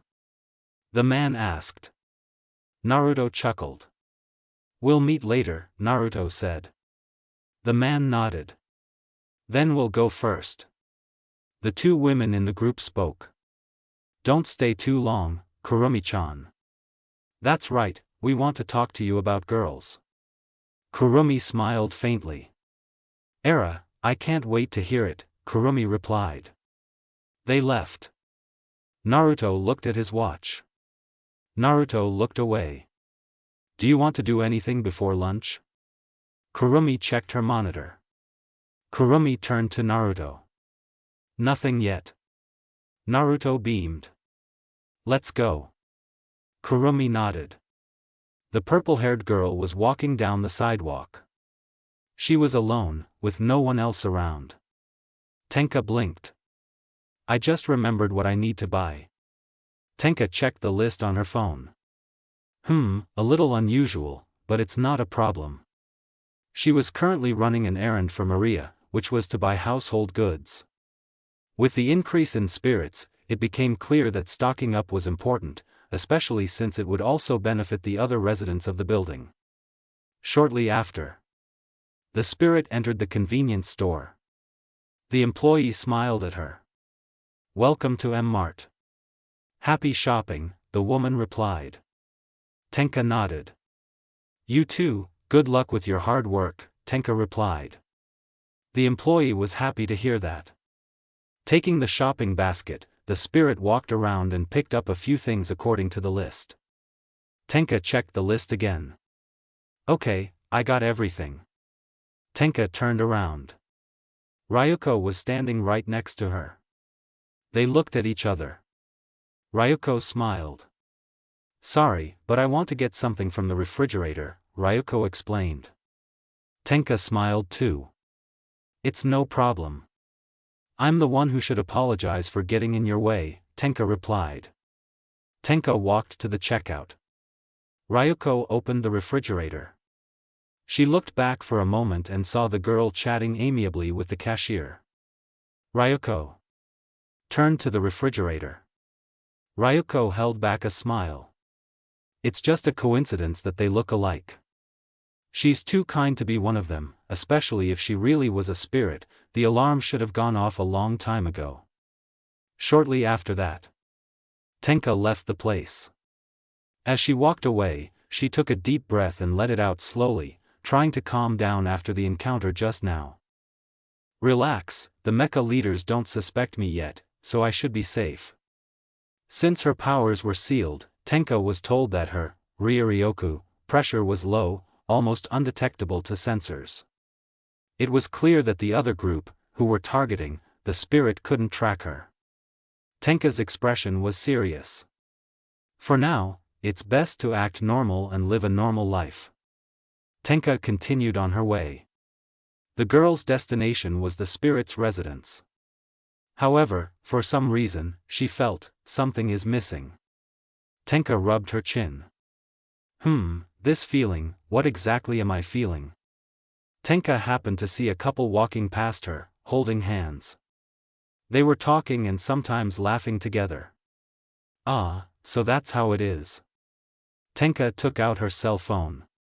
Tenka looked at the name in her contact list. It might be lunchtime, but, is this okay? To be honest, she didn't want to take away her lover's productive time, but for some reason, she was getting impatient. Even though it was just a short conversation. Tenka took a breath and exhaled. "Maybe I should try first. If they don't pick up, it means they're still busy," Tenka thought. Tenka pressed the green icon. Tenka waited. Someone's voice was heard. "Yeah? What's wrong, Tenka-chan?" Tenka was happy. "And Naruto? Are you free?" "Well, that's right, it's break time. Do you need something from me? Do I need to be honest? But, for some reason, I feel so awkward." The spirit was nervous. "Tenka-chan?" Tenka flinched. Sorry, I just wanted to say that I miss you." Tenka didn't finish her sentence. At that moment, the girl's face began to change, a pink blush appeared on her cheeks. A soft laugh was heard from there. "Do you want to come over to my place tonight?" Tenka's eyes sparkled. "Why yeah, it's no problem for me." "Okay, and one more thing." Tenka waited patiently. "I don't know where you are right now, but if you're in a public place, I advise you not to do anything that might attract too much attention. See you later."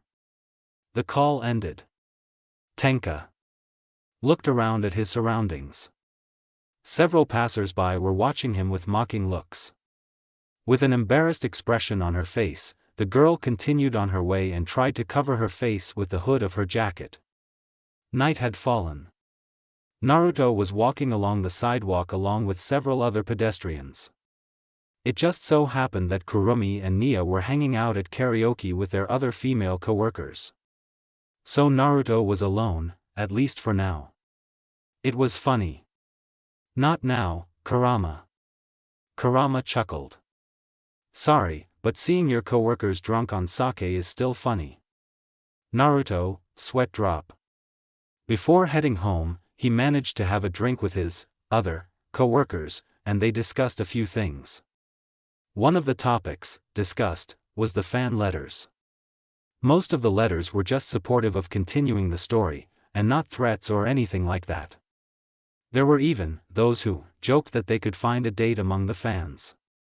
In fact, they were planning on drinking until midnight, but Naruto politely declined and decided to go home. At least we discussed healthy topics, Naruto said. Heh, you said that because you already have a girlfriend, Kurama replied. No comment. While walking, he happened to see a unique and possibly rare phenomenon, namely a girl lying in an alley. That's a bit unusual. Naruto ignored the comments in his head. Naruto knelt down, approaching the girl. Hey, are you okay? Naruto asked. His tone sounded worried. It was natural, especially considering the sky was dark. Usually criminal activity could happen at any time of the night. However, he realized that the woman didn't have any scars or anything, but that didn't mean that was an excuse to ignore people who needed help. He slowly opened his mouth. I. Naruto waited silently. A strange sound was heard. Kurama chuckled. Huh, the fried chicken was delicious. They were both currently in a restaurant, and had just finished eating. Naruto smiled weakly. I'm glad you liked it. The girl beamed. The girl understood.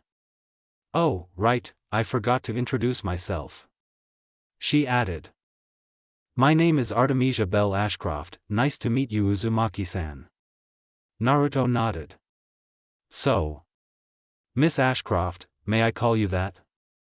Naruto asked. Artemisia smiled.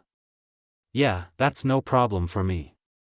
Thank you, so what happened to bring you to that alley? Artemisia took a sip. Naruto waited. Artemisia put her glass down. I beat up 3 thugs, Artemisia said. Her tone awkward. Wait, what? Why yes, that's right. They tried to seduce me, but when I refused, they demanded my money, so in self-defense. I threw it away. Artemisia covered her face with her hands. The girl's face turned slightly red, a sign that she was embarrassed. Naruto was stunned. Wow, this is worse than I thought, Dadabayo. Naruto thought. Kurama laughed. Your laughter is annoying, Kurama. Heh. Naruto cleared his throat. Why yeah, but it mostly wasn't your fault, so don't feel too guilty, Naruto replied. Artemisia lowered her hands. Artemisia looked at the man. Really? Yeah, why not? They started it first, and they're the ones who have to deal with the karma of their actions. Artemisia sighed. That makes me feel better. That's good. Naruto was curious. But I'm still wondering why you fainted back there, besides the fact that you were defending yourself, and of course, you weren't eating. Artemisia blinked. I guess you misunderstood, I didn't actually faint. Huh? Then what were you doing there? Lying down. Ahahahahahaha. Naruto, sweat drop. Oh, I see, now I understand. After eating, the two of them walked out of that place and started talking again. By the way, do you remember how to get to your house? If you want, I can show you the way, Naruto offered. Artemisia shook her head. Thank you, but I contacted a friend of mine. He should be here soon, Artemisia said. Naruto smiled. He sounds like a good friend. Artemisia smiled too. He acts a little rough, but deep down he's a soft person. I see. Naruto was still talking. Then I'll be going. Take care. Yeah. Naruto walked away. Artemisia watched the man go with a smile. Bo. Artemisia almost jumped. Artemisia looked away. Jessica smirked. Can you stop that? We're not little kids anymore, Artemisia said. There was annoyance in her tone. Jessica shrugged. Considering my team leader is someone who likes to sleep around, it's only natural that I treat her like a child. Artemisia pouted. Jessica chuckled. Okay, excuse me. By the way, Captain, looks like you've been busy watching a man. Wow, you have a feminine side too, scary, Jessica joked. Artemisia blushed. Don't get me wrong, he's just helping me. That's all. Who am I, to dare stand in the way of the leader's love story? Jessica. Laughter rang out. Naruto focused. Is something bothering you? Bye. I'm still curious about who we're facing. Kurama's expression was serious. You're right, but remember, this is no easy bet. One try, one win. I know, but thank you for reminding me. Naruto took a deep breath and then exhaled. The wizard's figure stood on a pillar, watching his final opponent who was underwater, a three-headed dragon to be exact. Each head of the mythical creature shot a fireball at the wizard. Now! Naruto pressed the buttons at the same time. The wizard swung his staff coated in reflective magic, causing the fireball to turn back, burning the entire surface of the dragon's body until there was nothing left. The text, "Winner for Champion," appeared on the TV screen. Kurama clapped his hands. Considering the level of difficulty you went through to get to this level, it's pretty impressive that you managed to clear it in one try. Kurama praised. Naruto chuckled. No continues. Naruto said. Naruto looked at the clock on the wall. Naruto stroked his chin. If I'm not mistaken, Tenka-chan said she was coming over tonight, she's probably on her way already. Can't wait for your girlfriend? Who wouldn't? Kurama sighed. I can't believe the behavior of men and women. Naruto frowned. Okay, do you know how to survive among zombies? Oh, yeah. Make sure to attack the deepest part of the head. And make sure you don't get bitten, their saliva is infected with viruses, especially mutations like the G virus, which dash. Well, that's not important. Hey! The doorbell rang. Naruto turned to the door. Yeah. Wait a minute. Walking up to her, he opened the door, then saw a girl dressed simply in a jacket. Tenka smiled faintly. Am I late? Tenka asked. Naruto smiled too. Not really, come in, Naruto invited. The spirit walked inside. Naruto closed the door. They walked until they reached the living room. Tenka was interested. Are you playing a game? Just finished. Naruto added. Now I'm playing with you. Tenka's eyes sparkled. Tenka nodded enthusiastically. Naruto chuckled. They were sitting next to each other downstairs. Tenka took the controller from the man. Thank you. You're welcome. Naruto remembered something. Naruto stood up. Wait a minute, I forgot there were snacks in the kitchen. Yeah, no problem. Tenka said. Naruto went into the room. While waiting, he looked around the surroundings and noticed the state of his lover's home. Even though he lives alone, Naruto keeps his house clean. Tenka thought. Naruto returned with a tray, which was placed downstairs. Tenka noticed 2 glasses of juice and various pastries on the tray. What do you want to play? Naruto asked. Maybe an action game and a little horror. Tenka said. Naruto nodded. After choosing it, they both focused on watching the TV screen and watched the opening scene. Which character will you choose? Naruto. Maybe a weapons expert. Tenka. Oh, then I'll choose a medical expert. Naruto. Naruto and Tenka pressed the button. Their gazes were glued to the TV screen. Several hours had passed.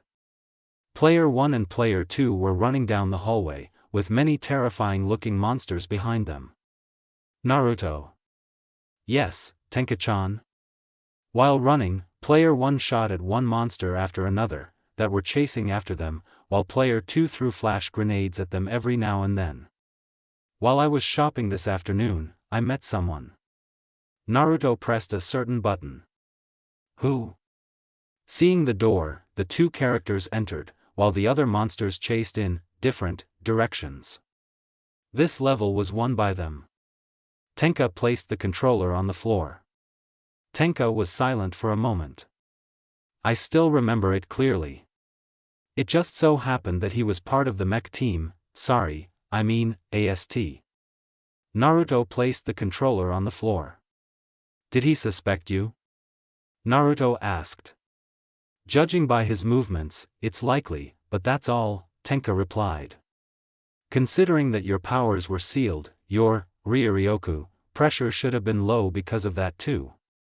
You're right, especially with so many civilians around us at the time, he couldn't have done much. Naruto chuckled. That's funny. Tenka beamed. Naruto turned to the TV screen.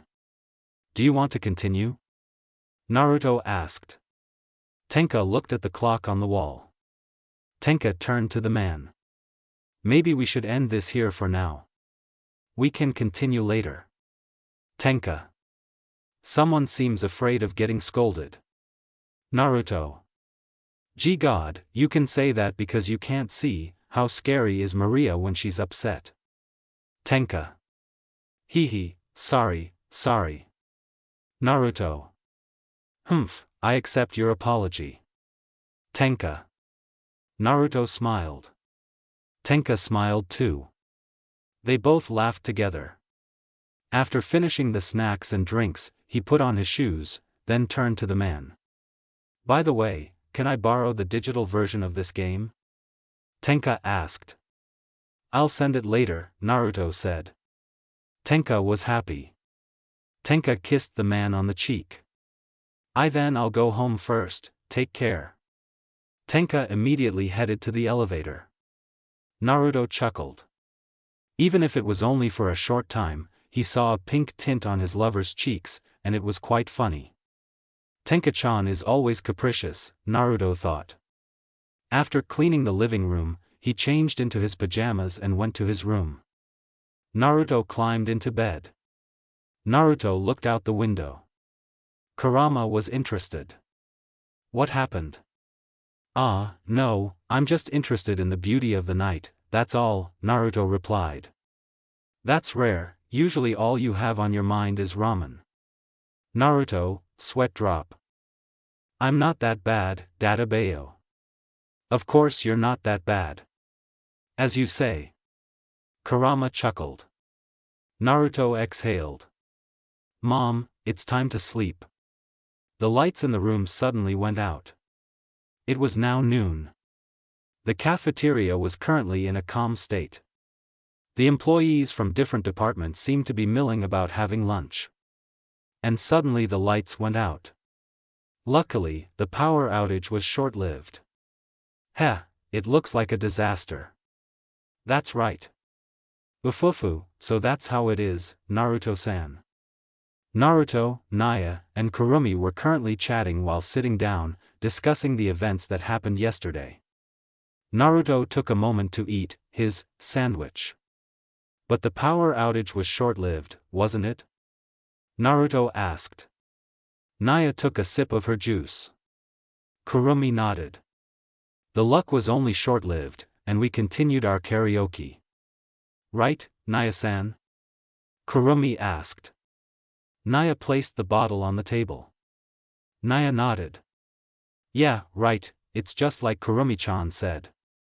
Nia said. Surprisingly, Nia-san has a good voice, you should hear how melodious her voice is when she sings.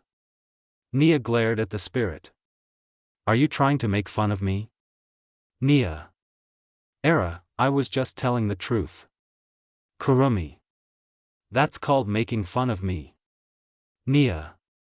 The man chuckled. I'm glad to hear it. Naruto replied. Nia turned to the spirit. I just remembered, do you want to continue the console game from that time? I don't have any projects in the lab today. Naruto took a sip. Kurumi smiled.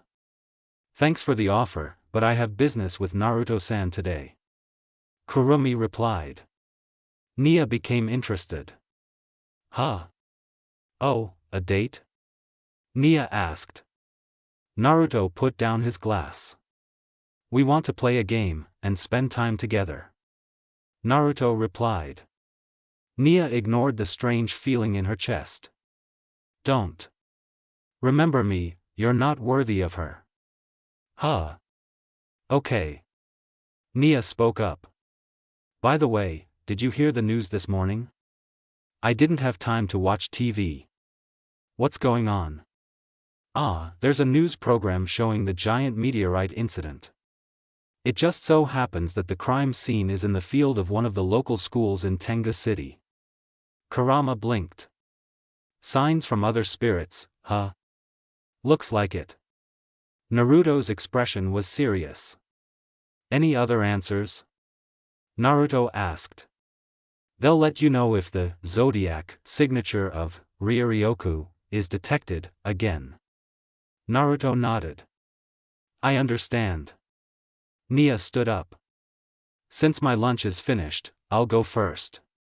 Naruto and Kurumi nodded. Nia walked in the other direction. Kurumi was watching the man. Naruto noticed. What's wrong, Kurumi-chan? Kurumi smiled. I wonder how long Nia-san will hide her feelings for you, Kurumi said.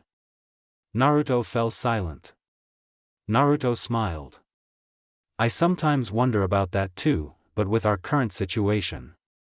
Nia-san will definitely tell us to focus on the spirits, right? Naruto fell silent. Naruto nodded. Then it's simple. Kurumi added. If my prediction is correct, after you deal with the zodiac, we'll have some free time, that is, if DEM doesn't do anything bad. Naruto's expression was serious. I'll think of something about them. Kurumi smiled. I knew you'd say that. Naruto smiled thinly. It was already evening. The atmosphere in the main bridge room looked concentrated. Maria, who was sitting in the special commander's chair, had a serious expression. As you know, an object from outer space fell into this city this morning, right on the field of Raisin High School. Shiozaki, it's your turn now. Shiozaki nodded. Shiozaki pressed a combination of letters on the numeric keypad. A holographic screen appeared in front of them. A special wave, which sometimes rose and fell on the screen. And this is the Ryoryoku reaction that we captured a while ago. Maria added. Any questions? Nakatsugawa raised his hand. Yes, Nakatsugawa. Judging by the unknown sign on the screen, doesn't that mean that the source of this spiritual energy is not on Earth? Maria smiled. Exactly. That's why The door opened. Naruto, along with Tenka and Kurumi, walked through it. The door closed by itself. Naruto is going to space. Naruto, sweat bead. Is there a reason why I suddenly need to go to space? Other than looking for the moon rabbit? Tenka was interested. A moon rabbit? Green, with pointy ears, and likes to use a club? Tenka. It's a goblin, Tenka-chan. Nia. Oh, I see. Tenka. Naruto looked at the holographic screen. Naruto turned to the girl. So, in order to meet this spirit, I need to go outside the planet first? Naruto asked.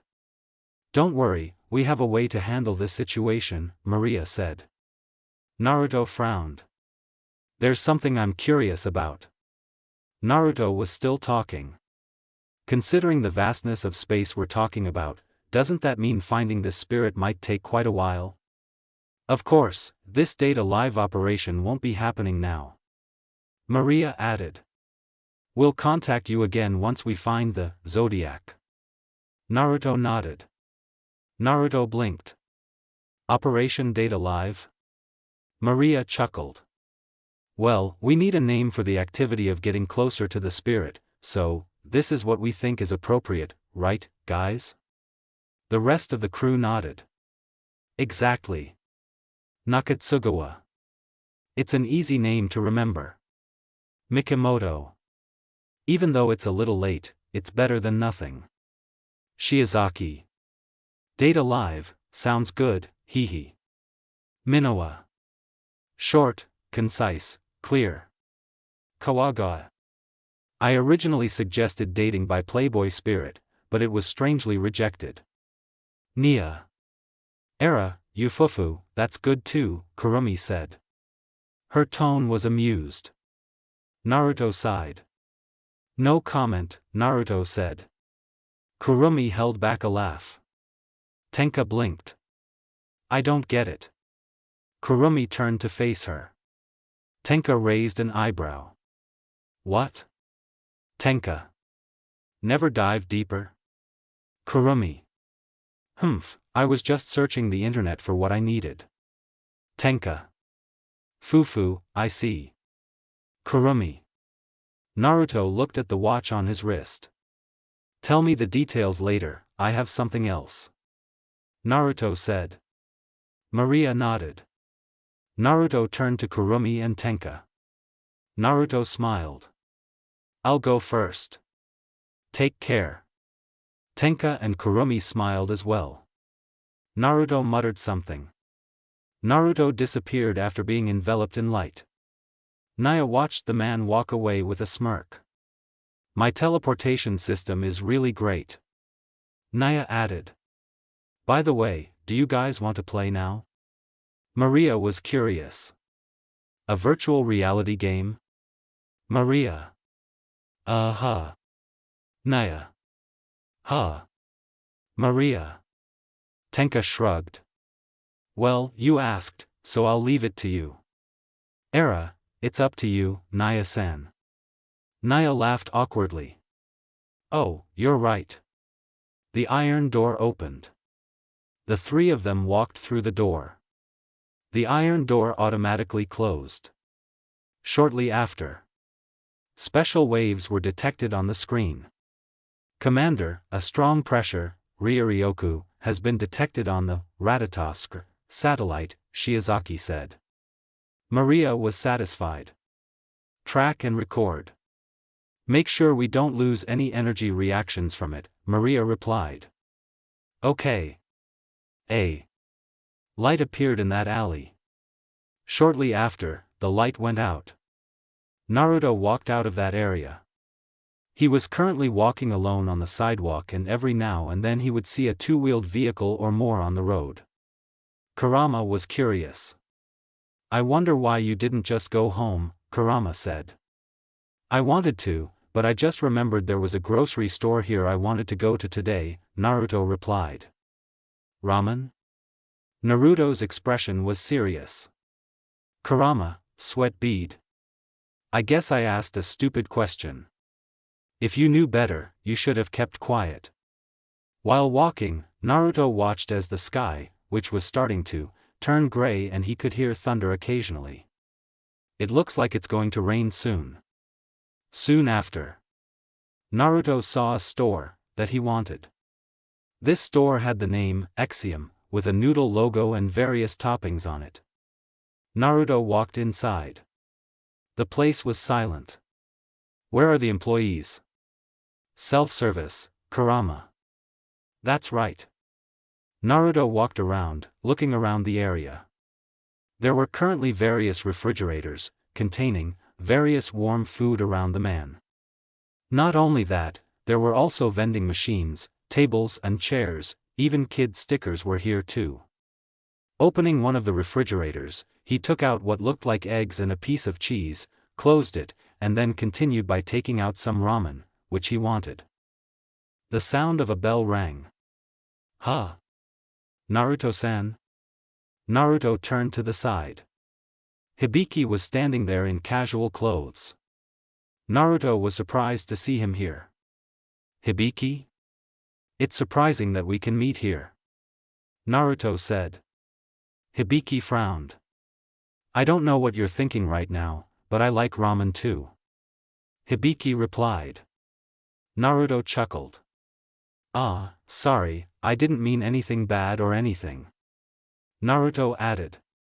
But honestly, I'm glad to have acquaintances who like ramen too. Who doesn't like ramen? Naruto smiled. Hibiki smiled too. They both laughed together. They then cooked their own noodles, then sat down opposite each other. Naruto and Hibiki ate their noodles with relish. They were also accompanied by cold drinks. Both of them finished eating. There's nothing better than eating something warm when it's raining outside, Naruto chuckled. Exactly. Hibiki laughed cheerfully. Naruto remembered something. I know this sounds weird, but for some reason you rarely go to the Fraxinus. Hibiki smiled. That's because technically, I'm an extra, Hibiki added. I also don't have the obligation to always be on the ship, since my duties are different from theirs. I'm more of a soldier, especially with. Hibiki looked around. The girl's expression was wary. Naruto's eyes narrowed. She's acting like she's expecting an ambush or something. Hibiki looked at the man again. The existence of DEM, that's already in this city, just think of me as being there to protect the others. Naruto frowned. DM is in this city, you say? Hibiki nodded. Of course, not all of them, but there are some of the best among them that were sent to Tenga City. I see. Kurama snorted. What's so hard about that? Just use the Bijadama. Naruto, sweat bead. I don't need your advice for now. Hey! Thunder was heard from outside. Naruto took a deep breath. Naruto's expression was serious. Does anyone else know about this? Maria already knows, and there's a chance she'll tell the others about it. Naruto nodded. Hibiki turned her head out the window. The girl's gaze fell on the couple of children and their father. The father was carrying an umbrella and holding his child's hand tightly. It seemed like they were talking about something. Knows what they were talking about, but the child was laughing and the father was just smiling widely. Naruto flinched. Because right now, he saw Hibiki shedding tears, and it surprised him. Hey, are you okay? Hibiki was surprised. Hibiki immediately wiped her tears with her sleeve. Ah, yeah, sorry for showing you something bad. Naruto frowned. Crying isn't bad, Naruto added. Because no matter how strong someone is, in the end, we also have our weak side. I understand, thank you for your words. Honestly, I haven't done much, but you're welcome. Hibiki chuckled. Naruto chuckled. Naruto looked out the window.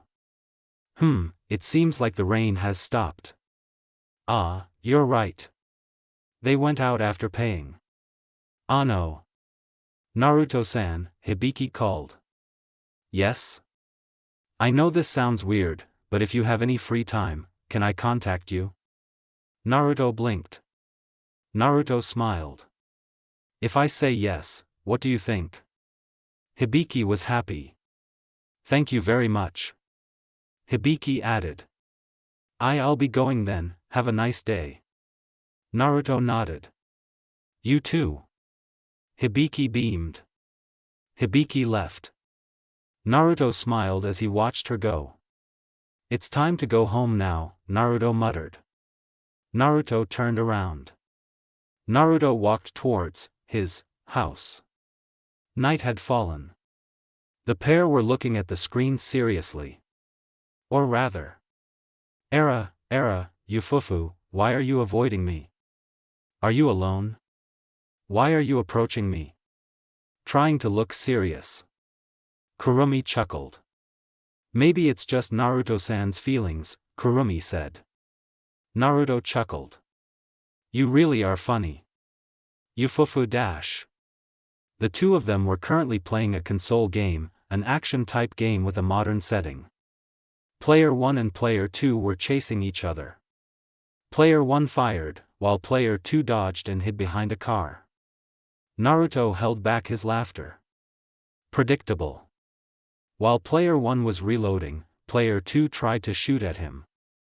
But to Player 1's surprise, he flipped over and his opponent's shot missed.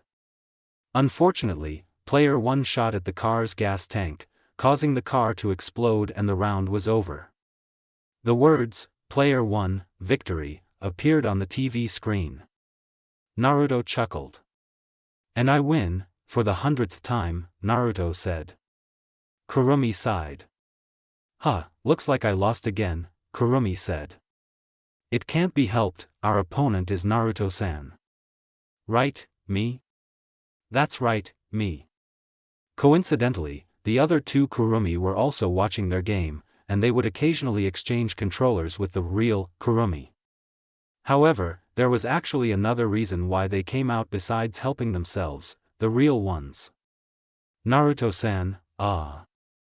Naruto opened his mouth and allowed Kurumi, too, to feed him some apple slices.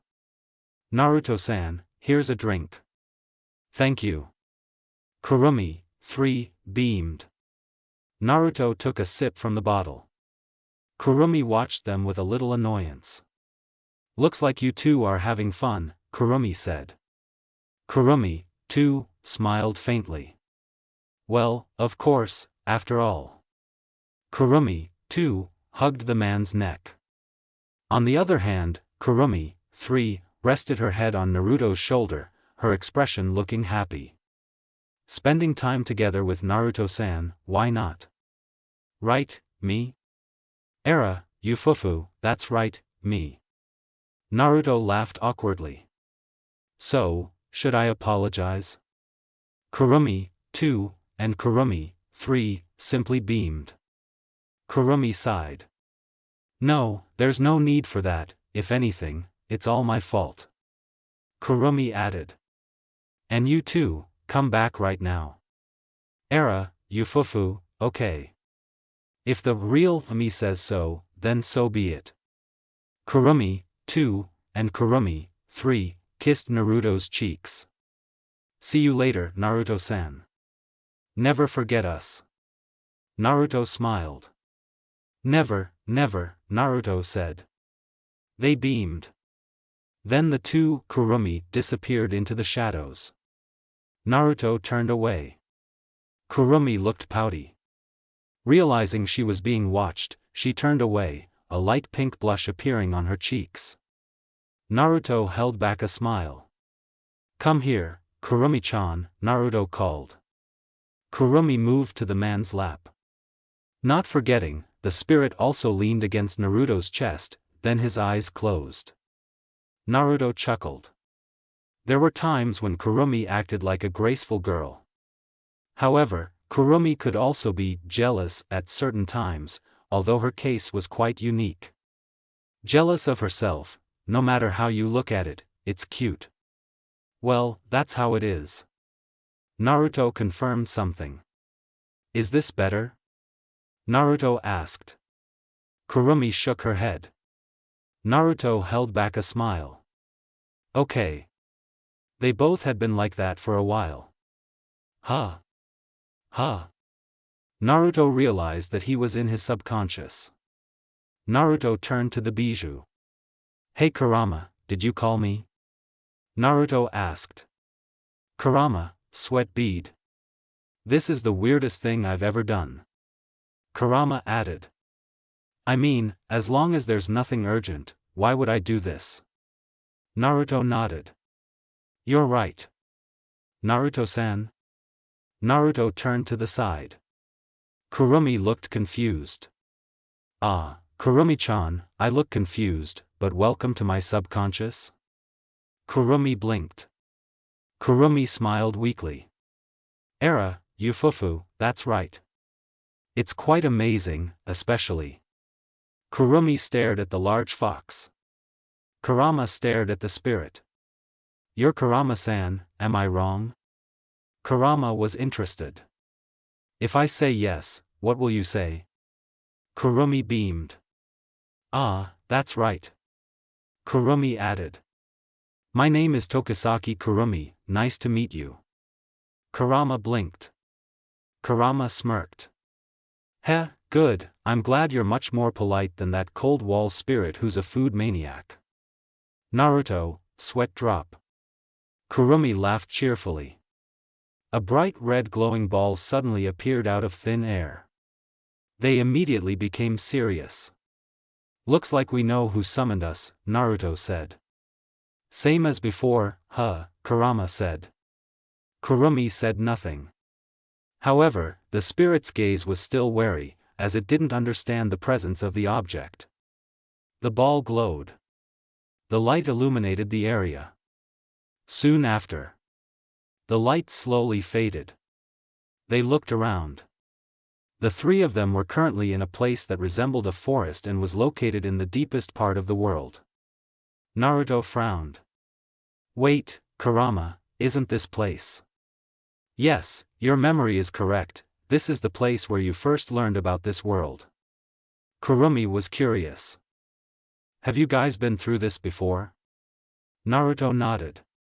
It started with Tenka-chan. Naruto added.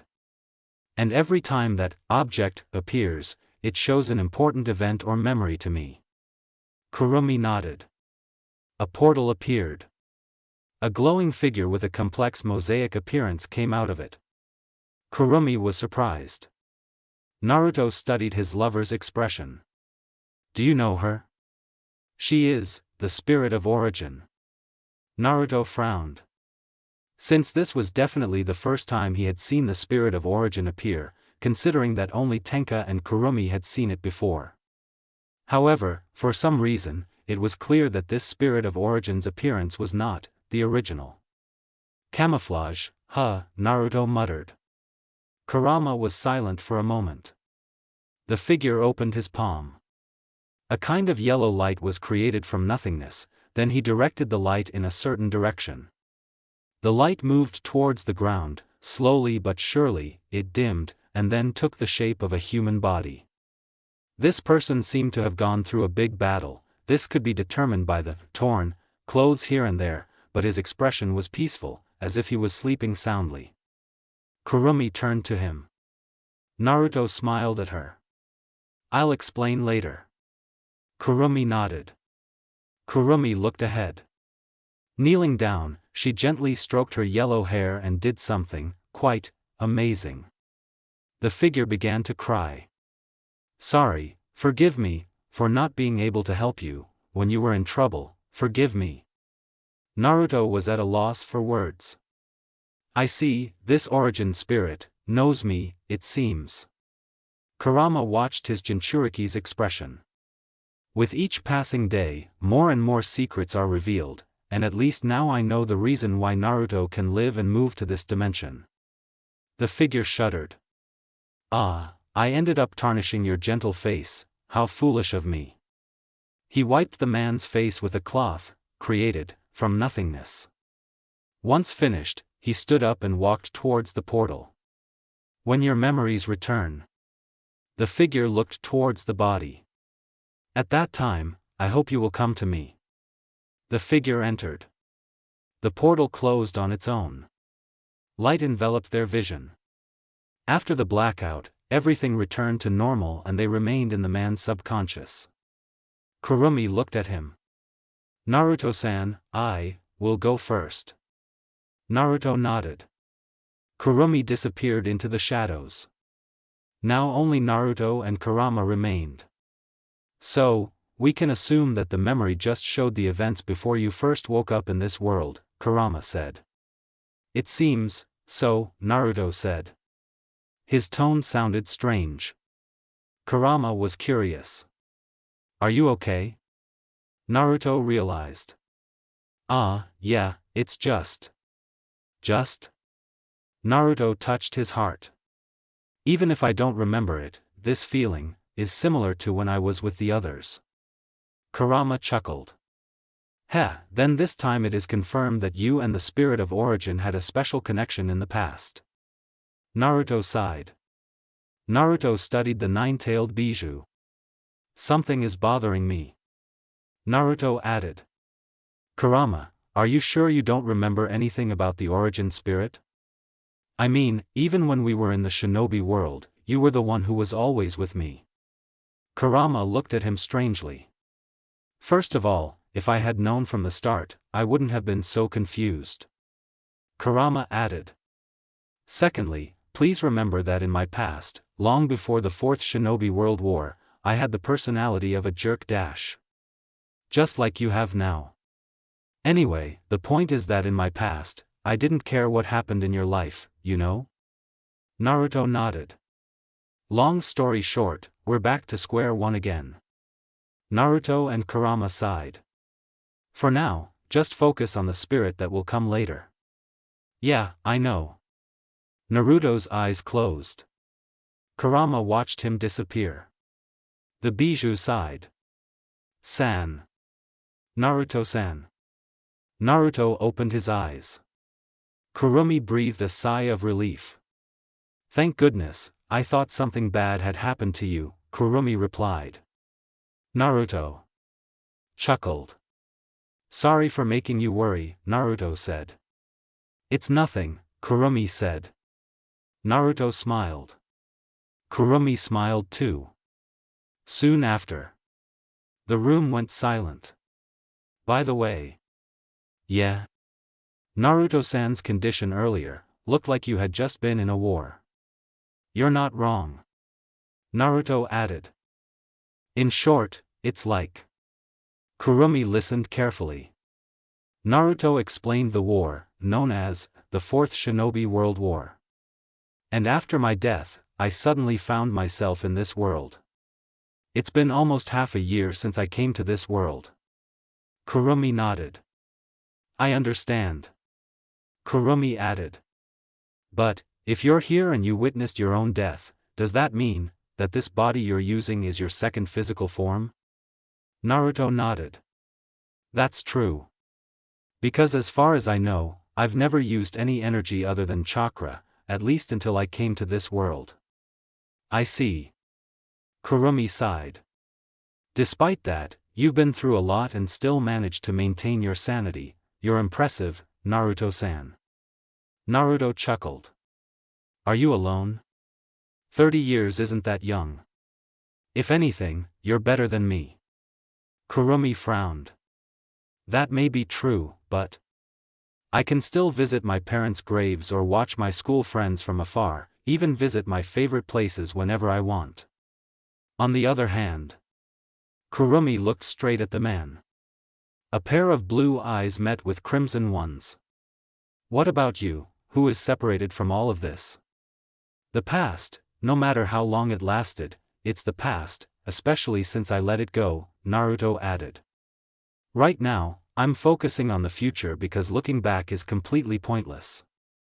Moreover, the people I love in that world will definitely be able to continue their lives even without me. Kurumi smiled. Era, Yufufu, you're like the protagonist of a shonen series. Naruto smiled as well. Shouldn't a character like that be emotionless? Era, if that's the case, the readers will be bored. No comment. Naruto glanced at the TV. Since our game is over, do you want to help me clean up? Naruto. With all my heart. Kurumi. They cleaned up the room. It started with cleaning the console, washing the plates used for snacks, and so on.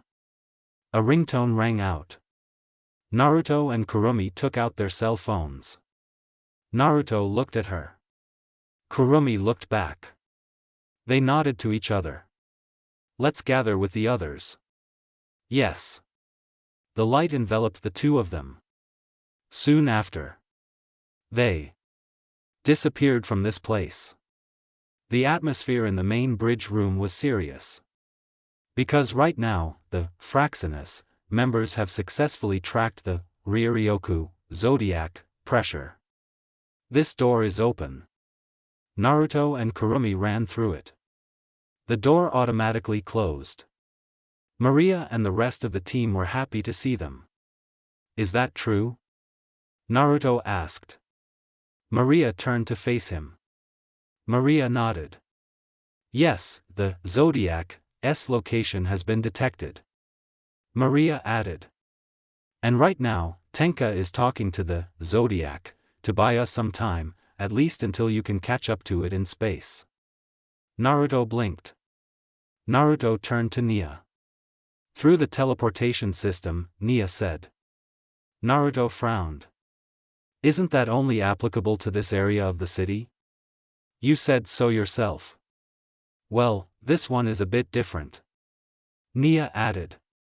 Aside from the fact that this teleportation system is not included in the income function, it can only be activated manually from this ship, and of course, after receiving approval from the ship's commander. Not only that, Ratatosk has also agreed that this teleportation system can only be used on someone who truly has capabilities beyond human capabilities. Kurumi was curious. Era, then, how do you know it only works on non-human figures? Shiozaki cleared her throat. We used robots before, and what happened next was really bad. Minawa smirked. To be more precise, we used robots belonging to someone here. Nakatsugawa and Kawagawa chuckled.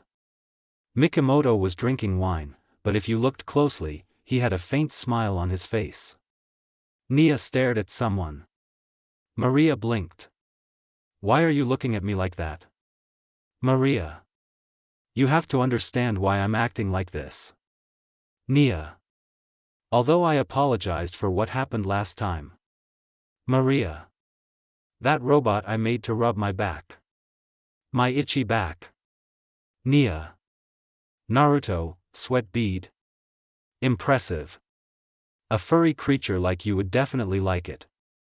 That's for sure. Naruto sighed. Anyway, the sooner I catch up to Tenka-chan, the better, Naruto said. Maria watched the other crew members. The rest is up to you guys. Okay. They shouted. The rest of the crew quickly typed on their digital consoles. Then, a holographic screen appeared in front of everyone, showing a countdown. Maria turned to the man. Good luck. Leave it to me. Maria remembered something. I understand. But no matter how bad our past actions were, I'm sure Naruto-san will still accept us, as long as we haven't fallen too low, Kurumi said. Then, unexpectedly, a faint pink blush appeared on her cheeks. Maria cleared her throat. And after we're done with Zodiac, there's something, what I want to talk to you about, Maria said. Her tone was shy. Kurumi blinked. Kurumi held back a smile. Era, Yufufu, Maria-san is finally being honest. Naruto blinked. Naruto chuckled. I see. Naruto said. Naruto looked away. By the way, do you want to come too, Kurumi-chan? Kurumi smiled weakly. I don't think that's necessary. Kurumi added. Especially with the DM presence in this city, it might be better if I stay here to make sure nothing bad happens later. Oh, I understand. Naruto moved to the central area. Naruto was watching everything. Okay, I'm ready. Nia nodded. The countdown will begin in a few seconds. Naruto sighed. 5, 4. Naruto's eyes closed. 3, 2, 1. Not long after that, Naruto disappeared in a green light. At the same time, the screen in front of them changed, this time showing the situation in outer space. Maria's expression was serious. Once again, we begin this Operation Data Live. Before you think anything else, I have absolutely no plans to do anything bad or anything like that. If it makes you feel better, you can kill me if my words turn out to be a lie, Zodiac said calmly. Tenka fell silent, but their gazes met for a moment. Sandalphon disappeared. Zodiac fell silent for a moment. I'm impressed, I thought you'd get carried away easily and attack me without thinking. Tenka's expression was calm. If it were me back then, I might have done so, but unfortunately, the current me is very different from the previous me. Zodiac nodded. Good words. Tenka didn't respond, choosing to observe his behavior. How long? Yes? How long have you been in this space? I'd guess about 5 years, no more and no less. Tenka nodded. I know this sounds weird, but do you know what happened to one of the cities on Earth? Tenka added. Tengu City, to be exact. It happened about 5 years ago. About that. A green light appeared between them. It faded before a person appeared. Naruto blinked. That's fast. Tenka was pleased. You're late, Naruto. Naruto smiled at her. Good job buying me some time, Naruto said. Tenka nodded. Naruto looked around, seeing the shape of the earth, some planets, and other celestial bodies. So this is what it's like to be in space. It feels weird. Focus, Naruto. I knew it, Kurama. Naruto turned to the spirit. So. Zodiac, I was wondering if we could talk, without any conflicts. Zodiac nodded. I don't mind, Zodiac said. Huh? Is that all? Zodiac tilted his head. You said yourself that you don't want any conflict, right? Well, that's true. Naruto pressed, Income. Nia-chan, can you move us dash? Zodiac noticed this. Allow me. Zodiac opened his palm, a beam of light appeared from nothingness, slowly, that light took the form of a golden key. Zodiac lifted Mikhail as high as he could. Open, Retabu. The state of the bridge game room was heavy. It was natural, since they were doing their duties at this time. So. Zodiac, I wanted to ask if we could talk, without conflict. I don't mind. Minoa was satisfied. This way, our interactions with the Zodiac should go more smoothly. Minoa added. Moreover, if I recall correctly, this is probably the first time we've brought a spirit directly onto the ship. Kawaga frowned. You say that as if no spirit has ever set foot here. I mean, before Naruto-kun convinced, and sealed their powers. I see, our hero really is a man. Ha ha ha. The rest of the crew, sweat drop. Soon after, they saw a portal being created. They were wary at first, until Naruto and Tenka floated out of the portal. Soon after, the Zodiac descended as well, and the portal closed on its own. Kurumi tilted her head. That's quite a surprising development, Kurumi said. Naruto laughed awkwardly. I know this sounds sudden, but is there a special room for us to talk? Naruto asked. Maria blinked. Yeah, follow me. Getting up from her chair, Maria walked towards the door, followed by Naruto and the Zodiac. The door opened. They walked through it. The door closed again. Silence fell over the main bridge room. Nakatsugawa cleared his throat. So, are you guys thinking the same thing as me? Nakatsugawa asked. The rest of the crew fell silent for a moment. However, Mikimoto spoke up for a moment. However, keep in mind that this meeting is too early, so we still can't be sure that this operation is going well. Nakatsugawa blinked. Oh, right.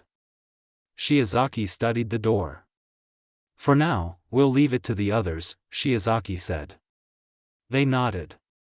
In this room, Naruto, Maria, and the Zodiac sat across from each other. Maria smiled. First of all, allow me to welcome you to the Ratatosk Command Center. Maria added.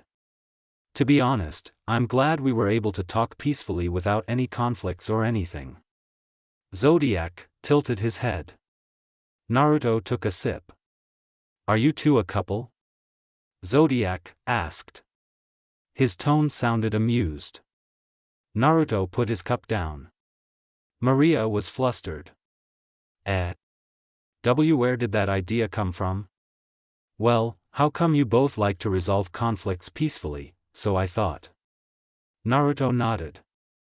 The future is unique, so. Maria blushed. Naruto. Hehe, I was just joking, Databeo. In annoyance, she pinched the man's arm, causing him to flinch. However, it only lasted for a moment before Naruto smirked at her. Maria ignored it, clearing her throat and trying to appear calm. Back on topic, do you have any more specific questions? The spirit fell silent. Actually, if possible, I'd like to talk alone. Zodiac turned to Naruto. Alone with you. Is that okay? Maria nodded. Maria stood up. I'll wait outside. Please use this time to brainstorm, Maria said. Naruto and Zodiac nodded. The door opened. Maria walked out of the room. The door closed by itself. Silence fell over the room. It looks like the senshi lock is working fine. Wait, what did you say? Zodiac tilted his head.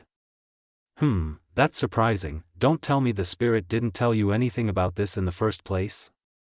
Naruto scratched his cheek. Through Kurumi-chan, she simply said that after I obtain another Sapphire crystal, we will meet. Ah, I see, she wanted to explain all this to you later. That's all. By the way, can you explain anything about this senshi lock? Zodiac nodded. No problem. He added. Senshi lock is essentially a unique system because it can allow its owner to safely access all of a spirit's powers without having to worry about any side effects. However, this can only happen if the spirit in question truly trusts you to the point of loving you. However, not only that, senshi lock also provides a special effect that can allow its user, if any, to access their old powers and even combine various energies to create a new source of power, Zodiac explained. Naruto nodded. That's a good explanation, thank you, Zodiac. Please. Is there anything else you want to ask? At the moment, I don't think there is. I see. By the way, would you mind calling the girl you were with? Naruto smiled. No problem. Naruto immediately stood up and walked through that open door. Not long after, Maria walked inside. The door closed.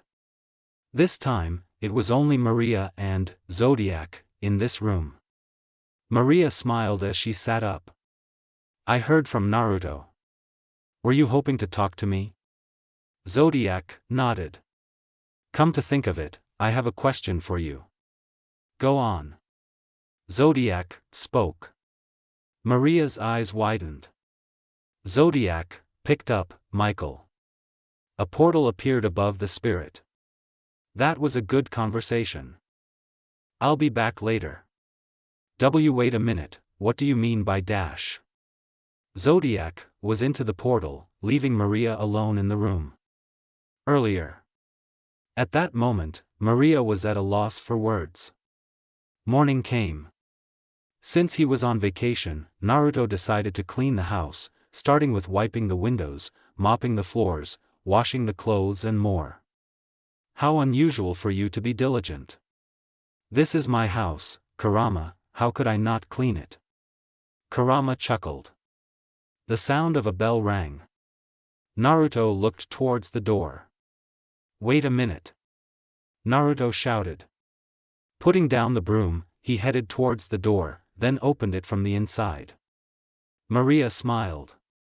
Am I disturbing you? Maria asked. Naruto smiled too. Not really, come in, Naruto replied. Sorry. Putting on her shoes, Maria followed Naruto to the living room, then sat down on a chair. Juice or coffee? Tea, if you have it. Naruto nodded, then turned to the kitchen. On the other hand, Maria looked around and realized something. He just finished cleaning, Maria thought. Not long after, Naruto returned with a tray. One by one, he placed small plates of snacks and 2 cups of tea. Maria frowned. One for whom? Naruto chuckled. For the master of the house, of course. Who else? A pink blush appeared on the girl's cheeks. Oh, you're right, sorry. Naruto raised an eyebrow. The two of them drank tea in silence. Silence fell over the room. Naruto spoke. So, something is bothering you? Maria fell silent. Was I that obvious?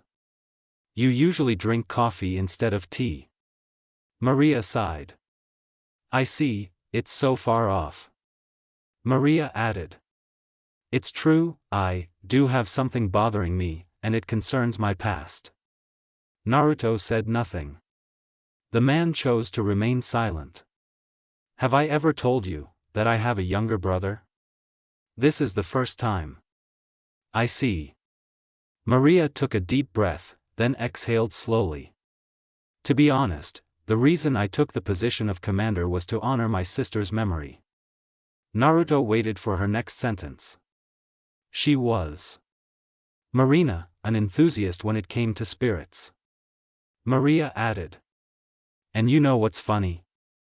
If she were still alive, the position of commander would probably go to her. Naruto concluded.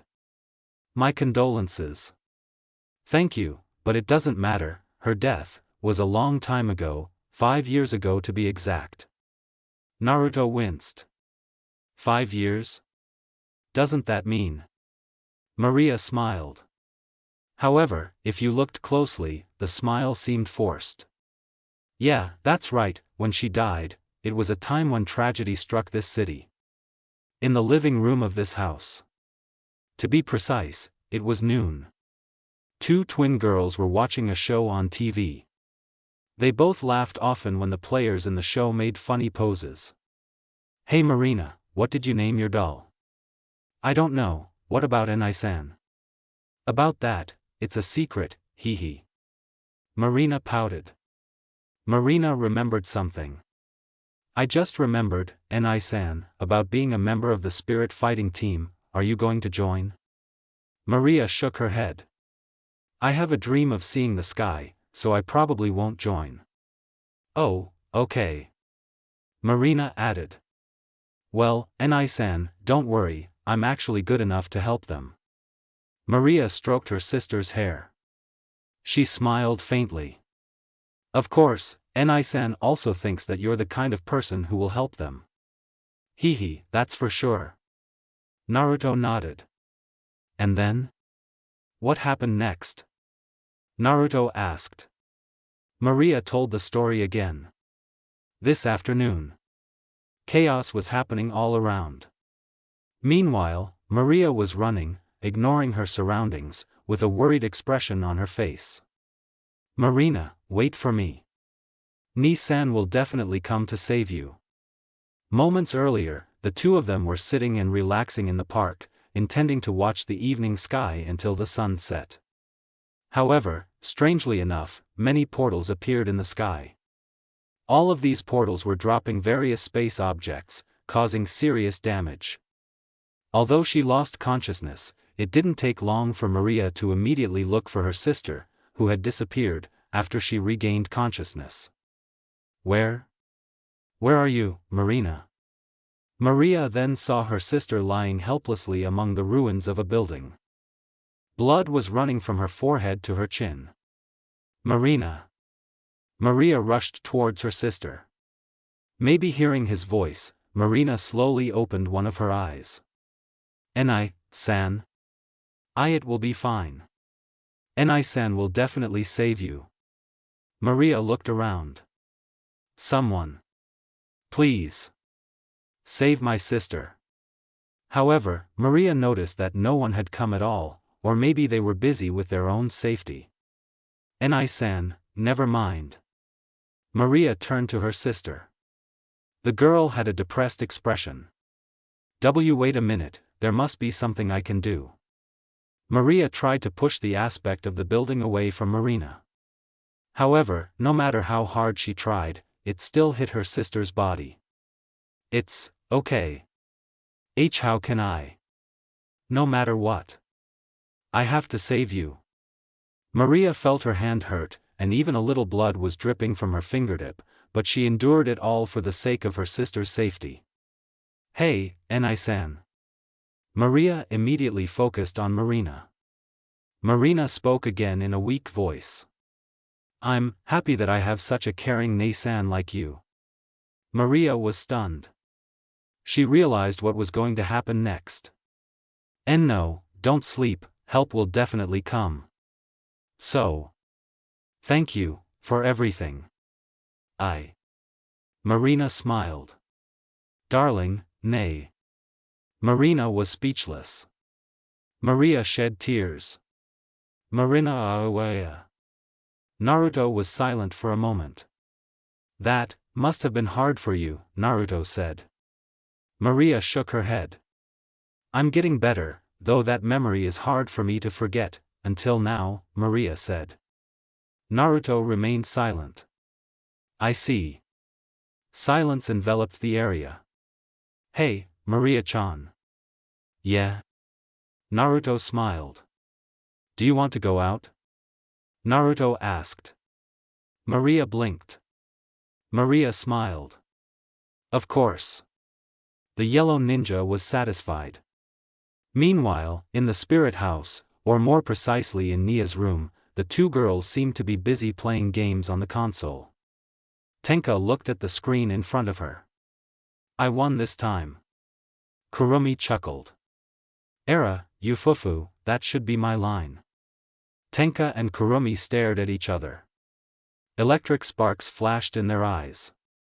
On the other hand, the owner of this room was more occupied with his tablet and was currently watching a romantic comedy.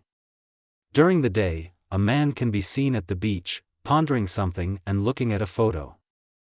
Oh my love, forgive me, if time could be turned back, would not have made this mistake, the man said. A female voice was heard. Brother.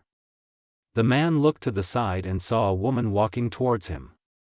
He was surprised before feeling happy. Brother. The woman continued to run. Brother. The man also ran. Brother. Nia smiled. Well, at least they got a happy ending, Nia thought. As she continued to run, the woman pulled something out from her back. It was a large club. The man panicked, then turned around to run. Why did you do that? Because you're a cheater. You're a land crocodile. The movie ended with screams and the words, happy end, on a black screen. Nia, sweat drop. Wow, what a ruined ending, Nia thought. Turning off the tablet, she saw the two spirits still busy playing the console and decided to approach them. So, has a winner been decided? Nia asked. Her tone curious. They turned to Nia with strange expressions. The two spirits' eyes seemed to be burning. The girl nodded. Okay, I'm going to the kitchen, can I get you something? Nia. Juice, any flavor. Tenka. Soda, anything. Kurumi. She stood up. I'll be right back. Nia left. It was now just the two of them in the room. They exchanged glances. Then, as if there was a hidden message, Tenka and Kurumi nodded to each other. Not long after that, Nia walked in carrying a tray.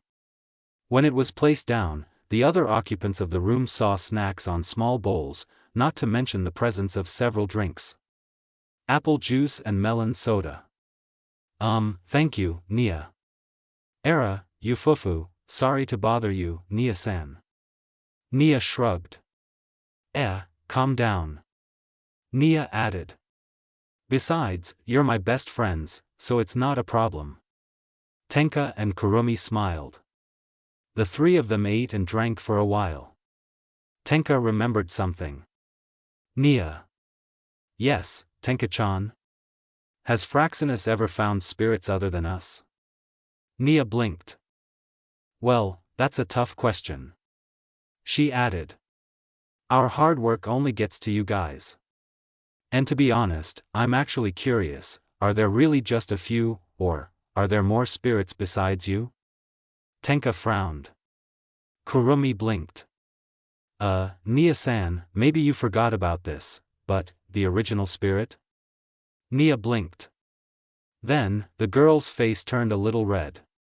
Why yeah, you're right, I'm so stupid, ha ha ha. 2 spirits, sweat bead. Nia cleared her throat. Back on topic, can you mention the characteristics of the original spirit? Like attitude or behavior? Era, that's easy, he sounds like he knows everything, humble, Kurumi replied. Wise, and like he knows what to do, Tenka added. Nia stroked her chin. Guardian? No, that's bad. Sacred? Too simple. Let's think about it. Deus, well, maybe that's good. Tenka was curious. Is that his code name? Yeah. Kurumi giggled. Kufu, I agree. Nia smiled. I combined your opinions, and voila, Deus immediately came to mind. Nightmare was curious. So what now? Tenka blinked. Nia frowned. Then, want to play another game? The 2 spirits flinched before looking at each other. Sparks of electricity formed between their eyes. Nia, sweat bead. Wow, looks like I said something wrong. Despite that, they continued playing, and funny moments occasionally occurred. Naruto and Maria were sitting on a bench in the park. Sweat was clearly visible on their faces. Both of them were currently taking a break from their morning jog. Then one of them spoke up, and that person was Naruto. So, how did your conversation with the Zodiac go? Naruto asked. Maria blinked. Am I too transparent for you? Maria asked back. Naruto shrugged. Somehow after I heard your brother's story, I started to think that what happened in between your conversation with the Zodiac is now burdening you. He chuckled. The girl looked up at the clear sky with a smile. About that, what the Zodiac told me before he left was. Naruto listened intently. Naruto frowned. It sounded like he knew you. Well, I thought so too, as weird as it sounds. Maria suddenly stood up. I want to buy a drink. You? Maria. Caramel flavor, a can or a bottle, you can. Naruto. Maria nodded. Maria walked away for a while. In the meantime, she took a breath and thought about something important at the moment. Still curious about what will happen after this? You mean after I seal the Zodiac power, is that all? Kurama was surprised. Where else? He held back a smile. Sorry, but to be honest, there are actually a lot of things I want to ask the spirit of origin about. Naruto stroked his chest. And this feeling I feel, what is it? Kurama fell silent. Like his partner, he was also curious, but in a different sense of course. For example, if in the future we meet that spirit of origin and it does something funny to you, I won't hesitate to send a Bijadama greeting to its face, 100 times if necessary. Naruto, sweat drop. After that memory of Kurumi-chan, I think we should be positive if we meet him. The Bijou chuckled. You say that because you still have an empty spot in your harem. Ouch. Naruto sighed. Shortly after, Maria returned with several cans of drinks. The girl sat down and handed one of the cans to Naruto. Thank you. You're welcome. They drank while looking at the clear sky. Maria-chan. Yes? As for the zodiac, this doesn't look like the spirits we've encountered before. Maria chuckled. Well, I agree with you on that. Naruto chuckled. The man's expression turned serious.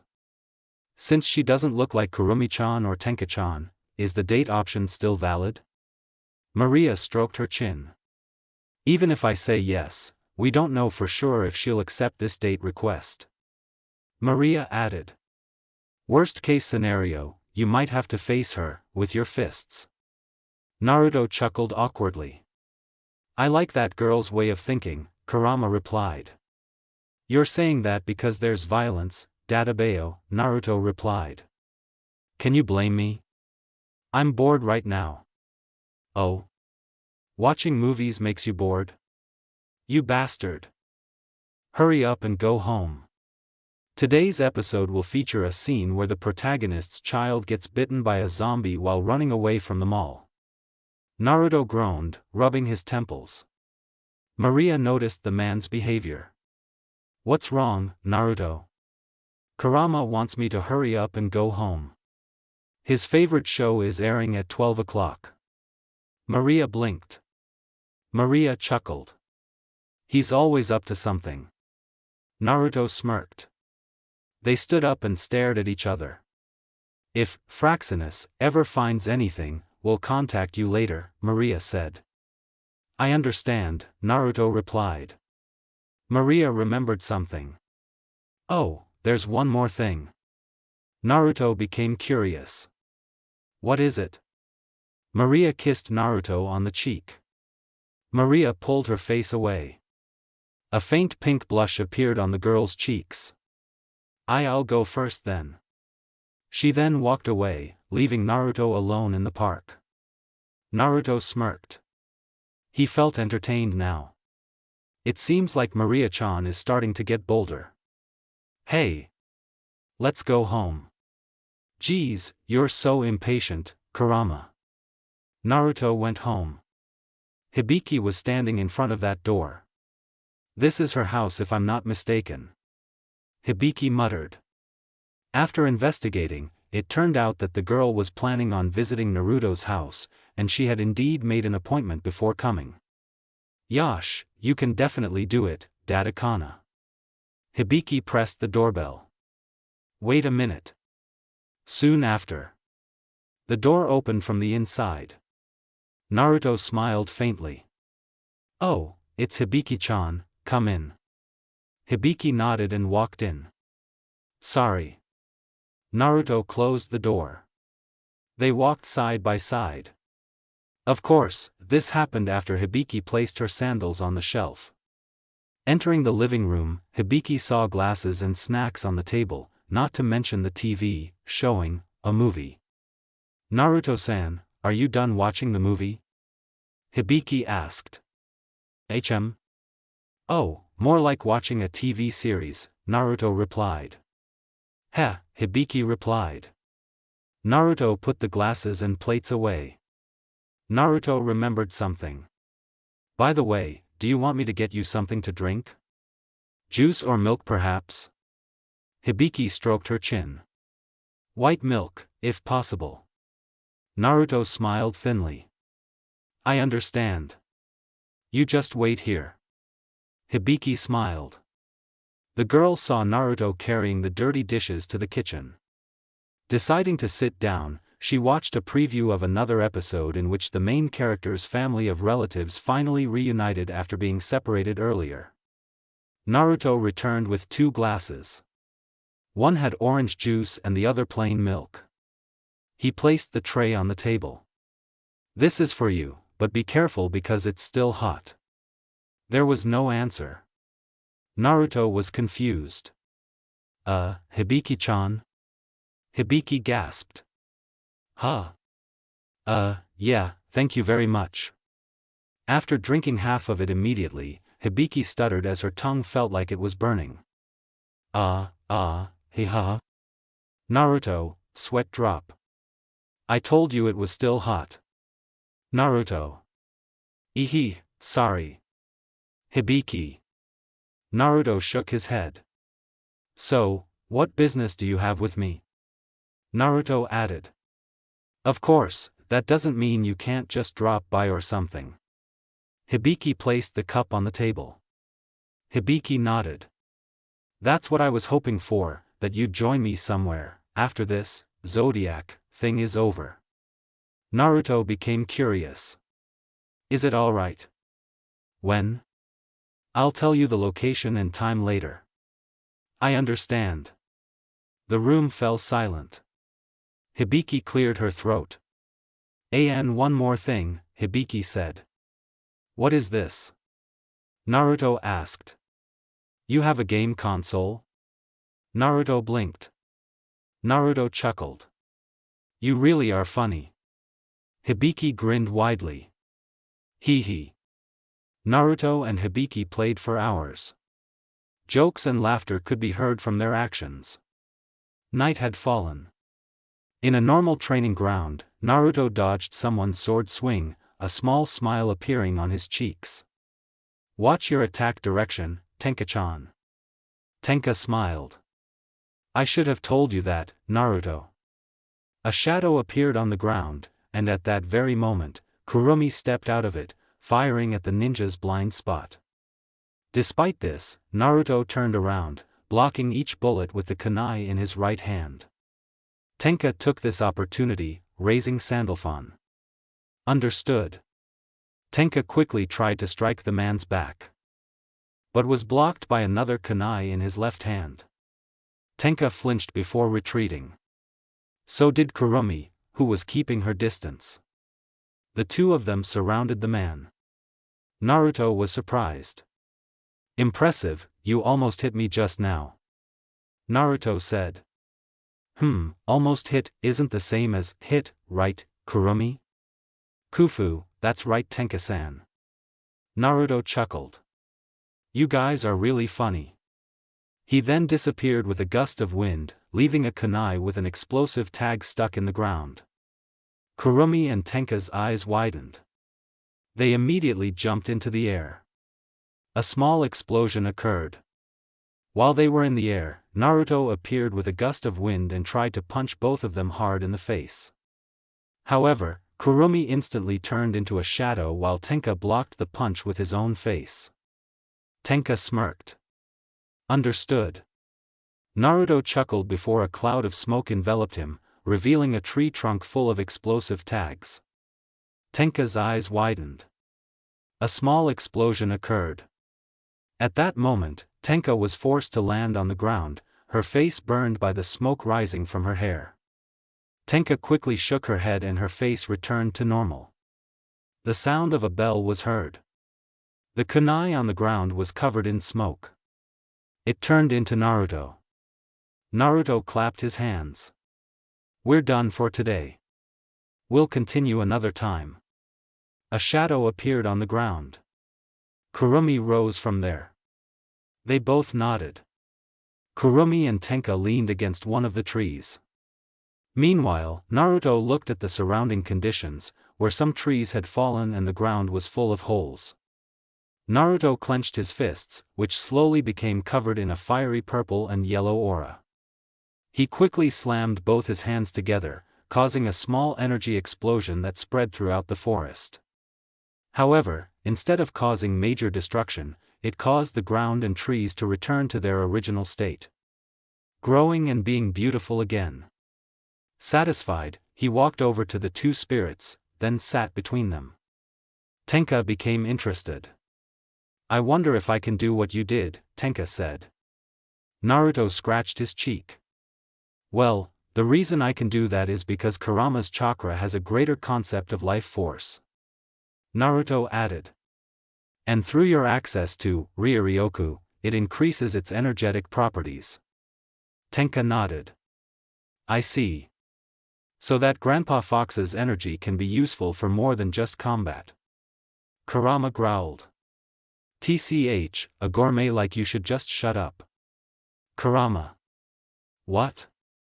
That stupid girl started it. Patience is good for your health. TCH, whatever. Naruto laughed awkwardly. Kurumi sighed.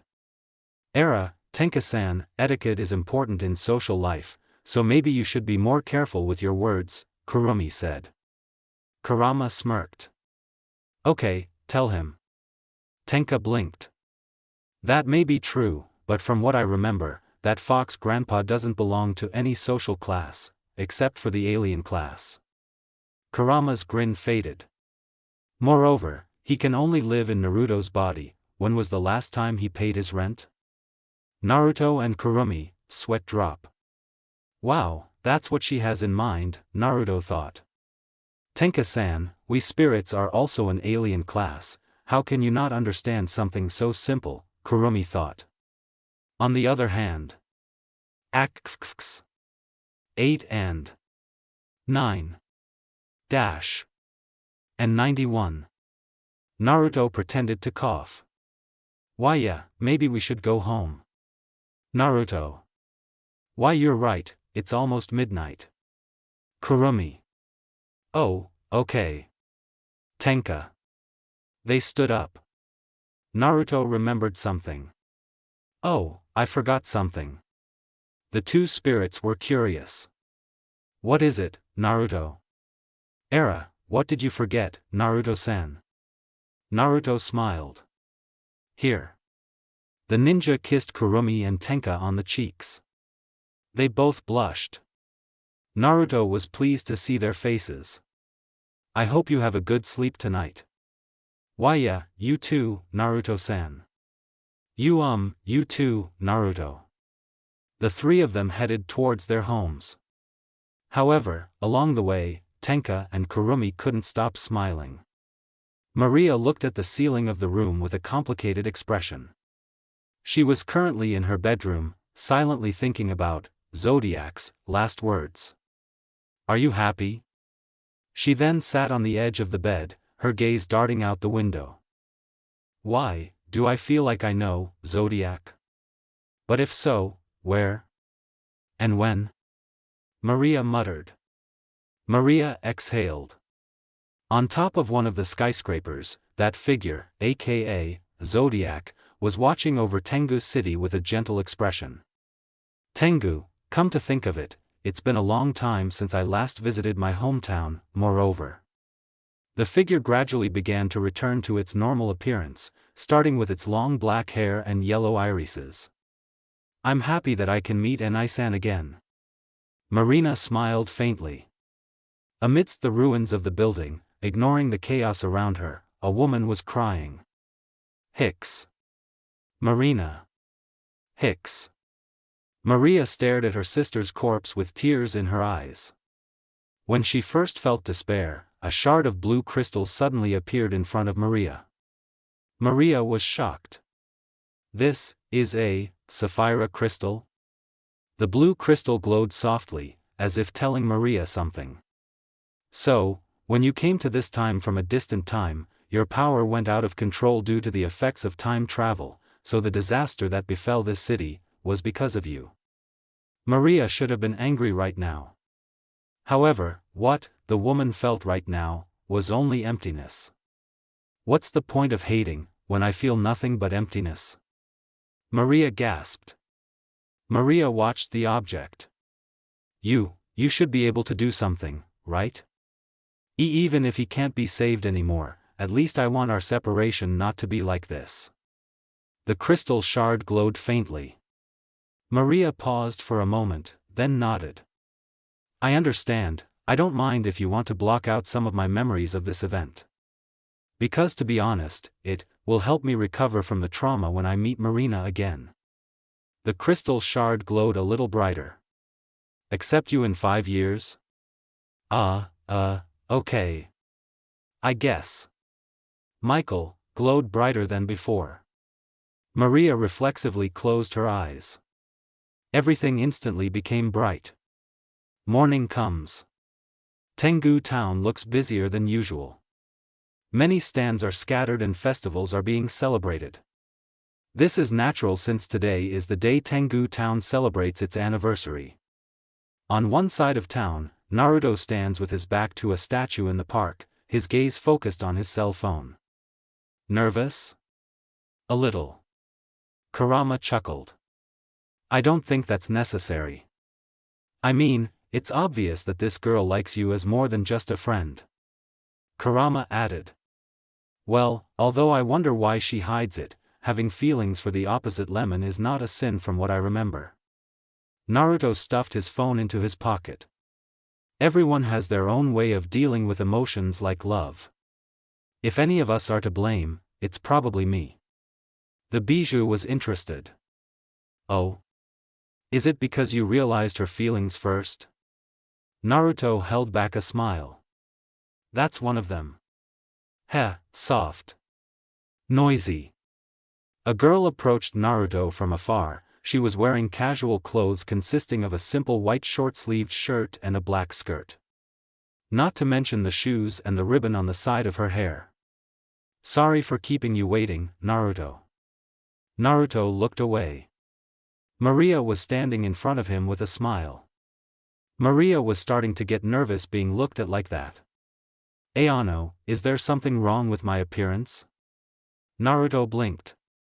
No, actually, I have a lot to say right now. Naruto added. But maybe it would be better if I just hug you. Is that okay? Maria blushed. Focus. It's my first date, so let's be a little more serious. Naruto chuckled. Hee, sorry about that.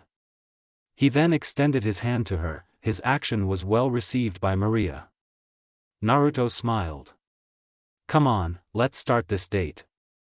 Maria nodded. They walked through the crowd. Hands clasped. The situation in the bridge room seemed serious. Hee, I finally saw our commander act feminine too. Or maybe not. Minoa, please be serious. Minoa pouted. Oh, you're not funny, Shiozaki. Shiozaki sighed. Please remember the purpose of the commander and Naruto-kun's date. Of course I know, it's so that Zodiac can give his power to Naruto-kun for free, right? Kawagaya rubbed his chin. But I wonder why he asked the commander to do that. He added. I mean, usually the spirits themselves go on dates with our yellow hero, but this is a little different. Nakatsugawa studied the girl. By the way, can you retell the story for us, Nia-chan? Nia nodded. So. The dining room was filled with several spirits and humans. It was Tenka, Kurumi, and Maria, and finally Nia. Maria, add some. Oh, give me your plate.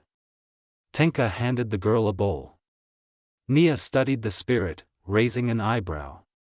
Spirits don't have to worry about diets, right? Did you say something, Nia? Nothing. Maria handed Tenka a bowl. Thank you, Maria.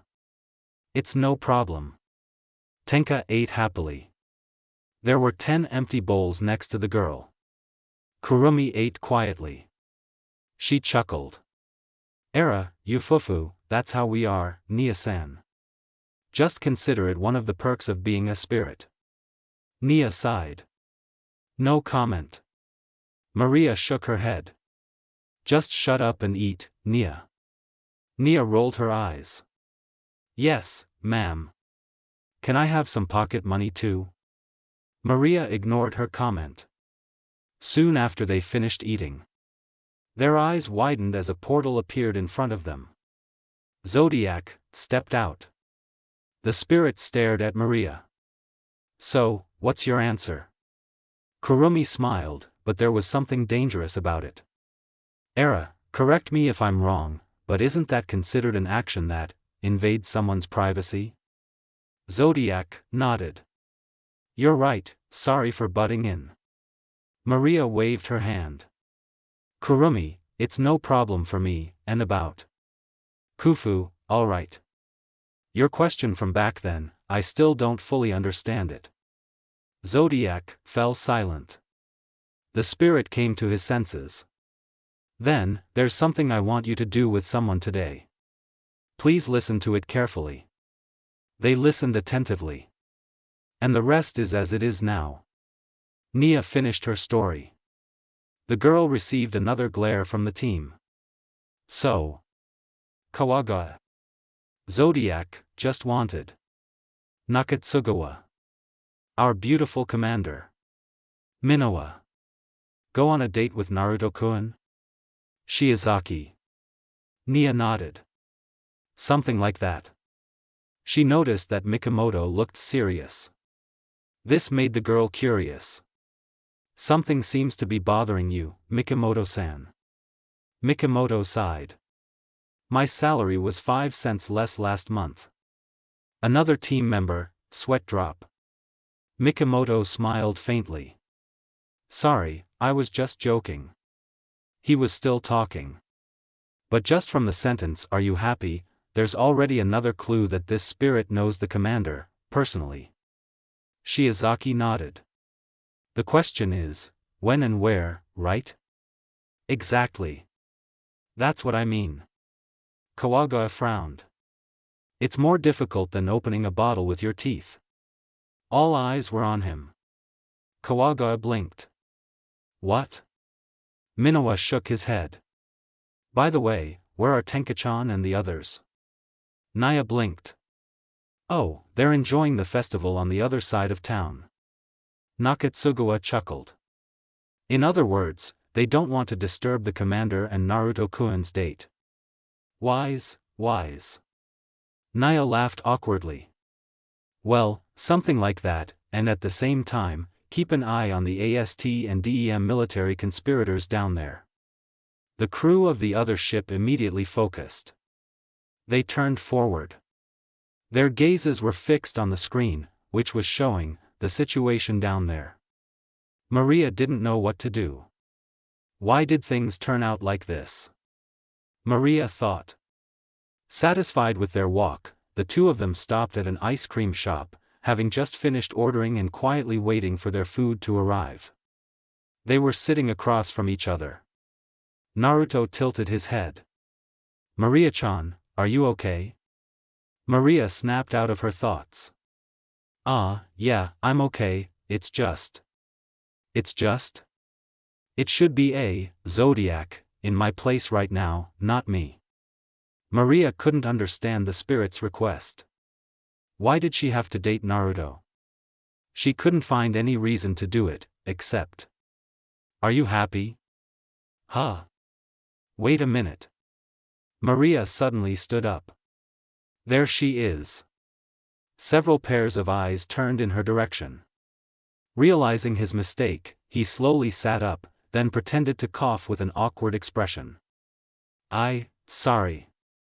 Naruto nodded. That's not a problem, but what did you mean?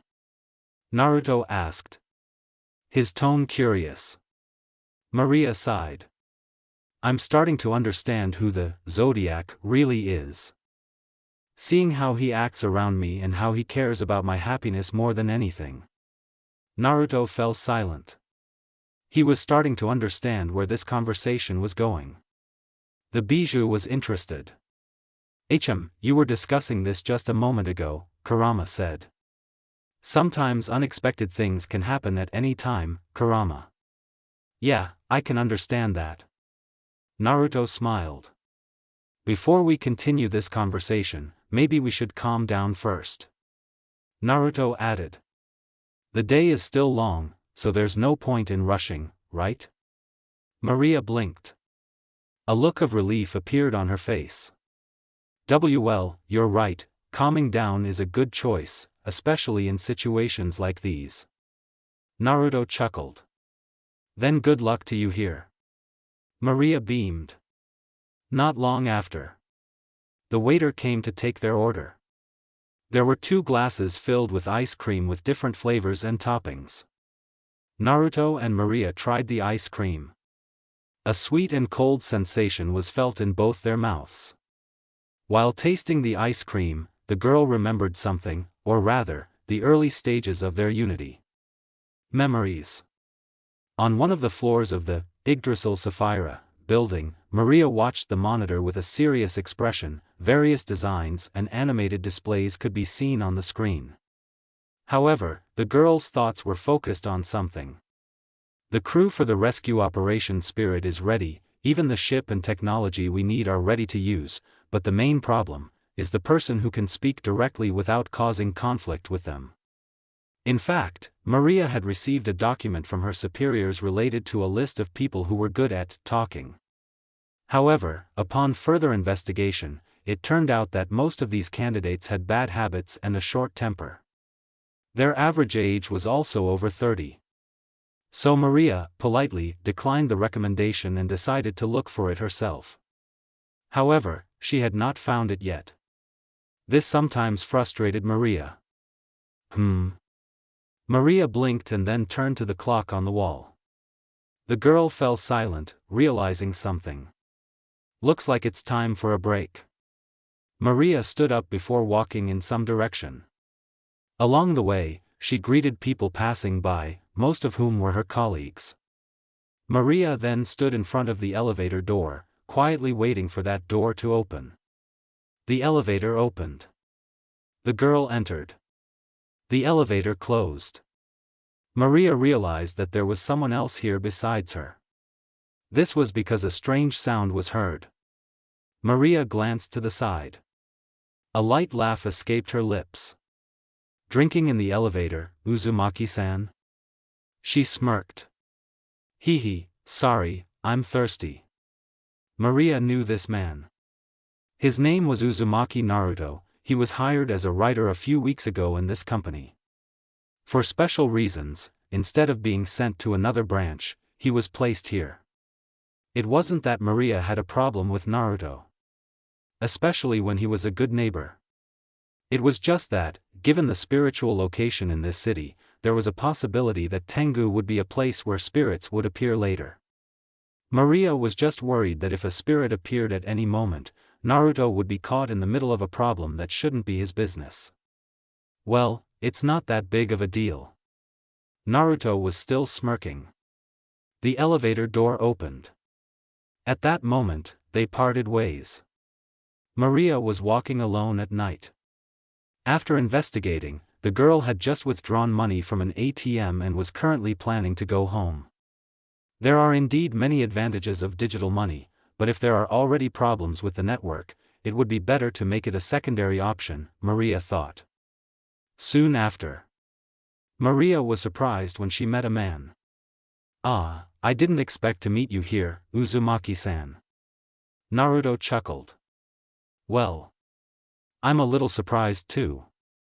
Naruto added. Do you want to go shopping too? Maria shook her head.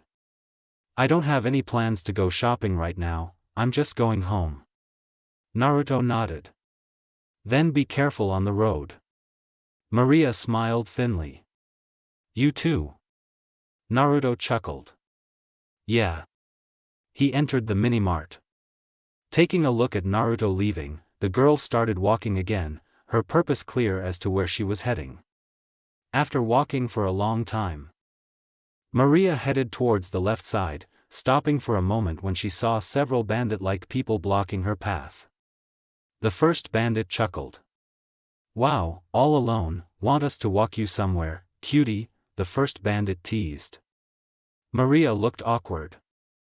Sorry, but I don't have any business with you, so, sorry. They were angry. Gah, we didn't mean to do this. But since you didn't want to be asked nicely, so. Don't hate us, okay? One of the thugs pulled out a sharp knife. Maria's eyes widened. She didn't expect them to act like that in public. Before the fight started, someone ran past Maria, then kicked one of the thugs until he crashed into a trash can.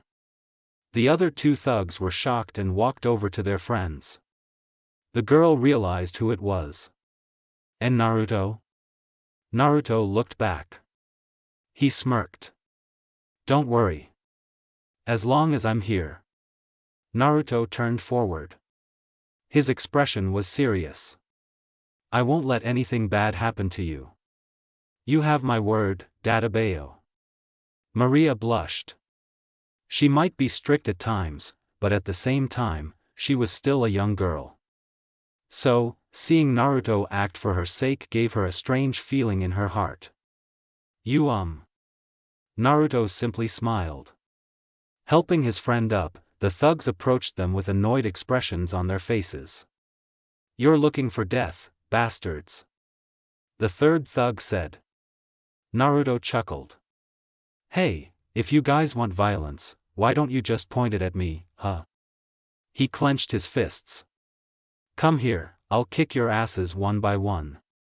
Just when they were about to attack, they realized something and walked away, giving Naruto a sharp look. Naruto blinked, turned around, and saw the girl put her phone in her pants pocket. They're smarter than I thought. Naruto said. Maria smiled. I took a picture of them for self-defense if I need to. Maria added. But it wouldn't have been possible if you hadn't distracted them, so, thank you for helping me. Naruto chuckled. Relax, we're neighbors and friends, so it's only natural that we help each other out. Naruto added. By the way, I don't know if I misheard or not, but you just said my name. A slight pink blush appeared on Maria's cheeks. She looked embarrassed. Sorry, next time I'll. Well, it's no problem for me, I already call you by your name most of the time, so we're even now. Maria blinked. Oh, okay, Naruto. Naruto smirked. See? That wasn't that hard, was it? Naruto. You know, the pronunciation isn't the hard part. Maria. Hehe, I know that, Databeo. Naruto. The man remembered something. You want to go home, right? How about we go together? Naruto suggested. I don't mind, Maria said. Okay. The girl was confused. Before that, I have a question. What is it? You were shopping, right? Where are your groceries? Naruto panicked. Wait a minute, I'll be right back. He then walked in the direction, namely the convenience store we saw earlier. Maria chuckled. Really, he's always up to something. End of flashback. Maria smiled faintly. Come to think of it, because of that incident, I also think that Naruto is the person we've been looking for, and, these feelings I've had for a long time. Chan. Maria-chan. Maria-chan. She snapped out of her thoughts. Sorry, what did you just say? Maria asked. Naruto blinked.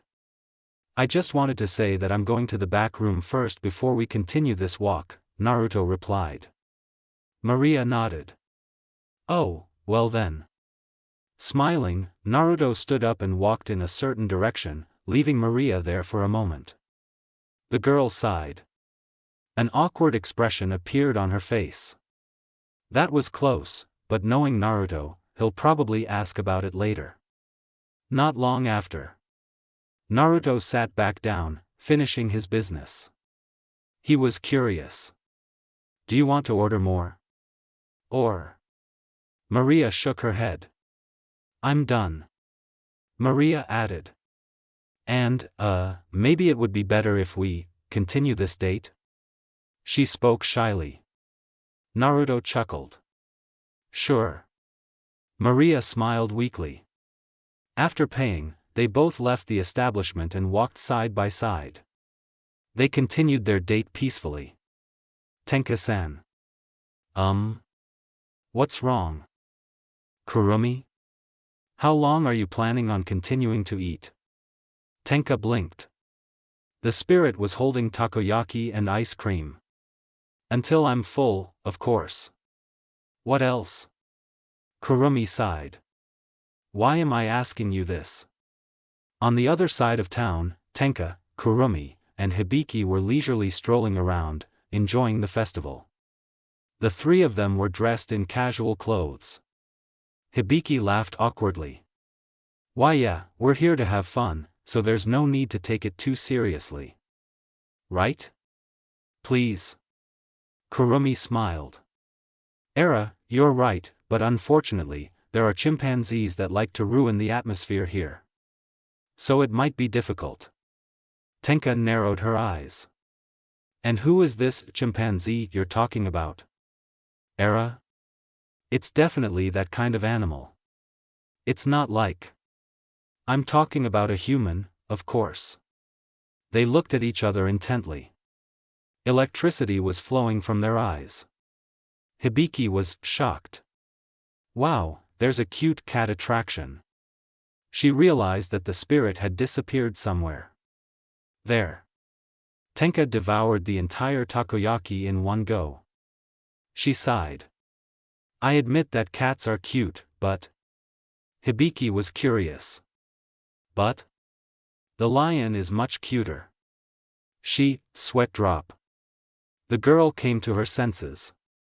Oh yeah, while we wait for Kurumi-san to finish, how about we take a short break? That sounds like a good idea. Hibiki smiled. They walked over to the nearest chair and sat down. Hibiki looked around and silently, relying on her abnormal hearing, heard a certain conversation. It was happening on the other side of the city. Is our operation stopped? But, Zodiac, I understand, if this is an order from above, then nothing can be done. We will take a step back and leave this city. Immediately. Hibiki frowned. I see, DEM and AST seem to have withdrawn their forces from this city. She didn't know if that was a good sign or a bad one. However, she would take it as a good sign this time. At least this way, Naruto-san can focus on his duties. After eating, Tenka threw her trash in the trash can, then turned to Hibiki. The spirit blinked. Huh? What are you thinking, Hibiki? Tenka asked. Hibiki flinched. Huh? Nothing. She added. By the way, I want to buy some food first. Do you mind waiting here? No problem, but can you buy me some water? Okay. Hibiki walked in one direction while Tenka still sat there. Soon. Hibiki returned with a cup of ramen and a plastic bag with a few drinks in it. She sat down next to Tenka again. Mango or grape, it's up to you to decide what you want. Tenka picked up the grape-flavored can. She drank it quietly. Hibiki opened the lid of the cup. A wide smile appeared on the girl's face as the aroma of ramen wafted to her nose. She then slowly ate the ramen. Ramen is truly the food of the gods, Hibiki gasped before biting back her sentence. Are the ingredients and the taste, it's the best, Hibiki continued. Tenka noticed the behavior of the woman next to him.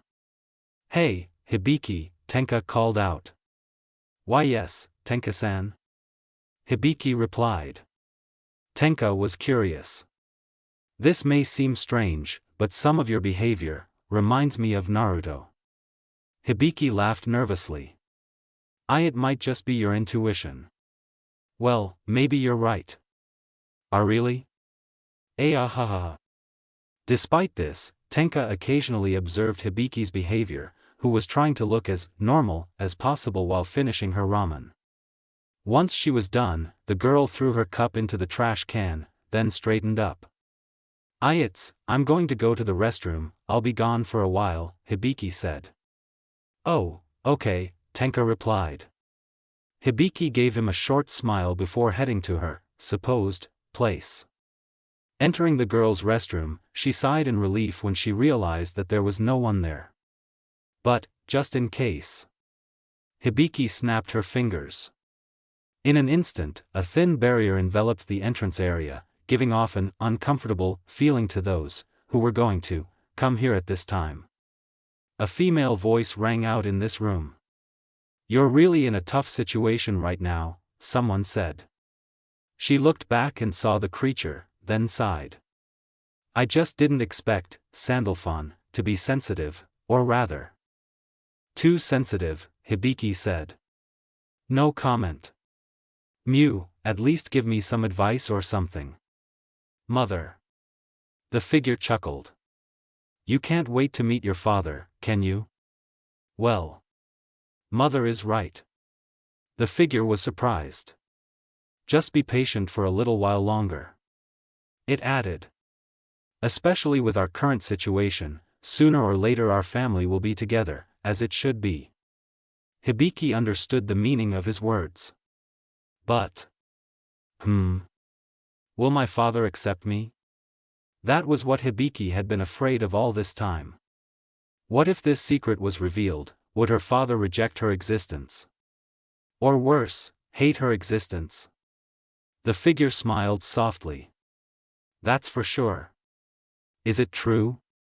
Yeah, didn't you see how he acted yourself? Hibiki did indeed. Well. I guess you're right, and maybe. I was just scared. The figure smiled softly. Want a hug? Hibiki blushed.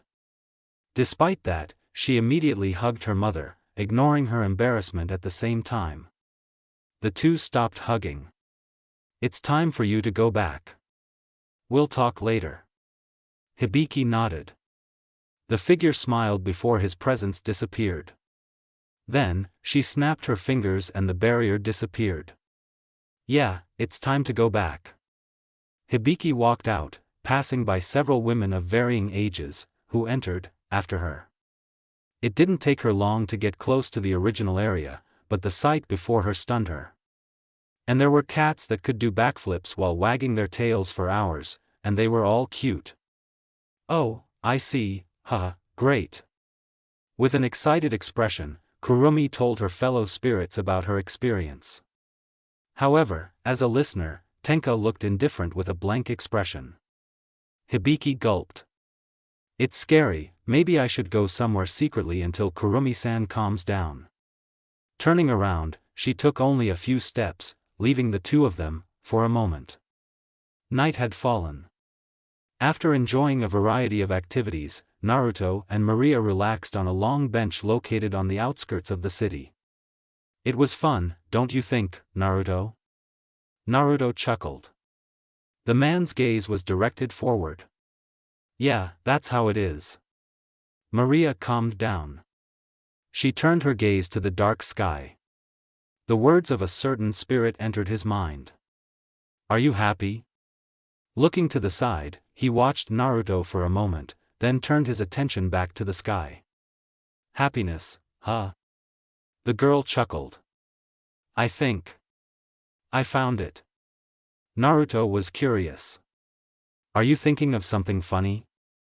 Maria smiled at him. That. Naruto waited silently. A secret. He blinked before chuckling. You're always so funny. Naruto. Hee, sorry. Maria. Still, Maria dared to rest her head on the man's shoulder, then closed her eyes.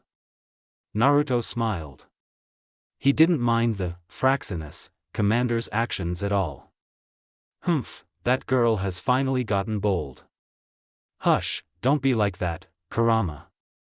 Remember that Maria-chan has her own busy schedule, so it's hard for her to control her emotions. Kurama snorted. I just wanted to say that holding in her emotions for too long will only hurt her mentally and physically, that's all. Ah, I speak from experience, Kurama. You're a bastard. Naruto held back his laughter. After a while, she realized something. Come to think of it, it's really quiet here, Maria said. There's a concert in the center of town, remember? Most of the villagers should be there already, Naruto replied. Oh, you're right. Maria had forgotten about that. However, since there were only the two of them now, it was a good opportunity for her. Naruto. Yes, Maria-chan. Maria looked nervous. I told you that I needed to talk to you about something after this Zodiac thing was over, but I'll tell you now. Naruto nodded.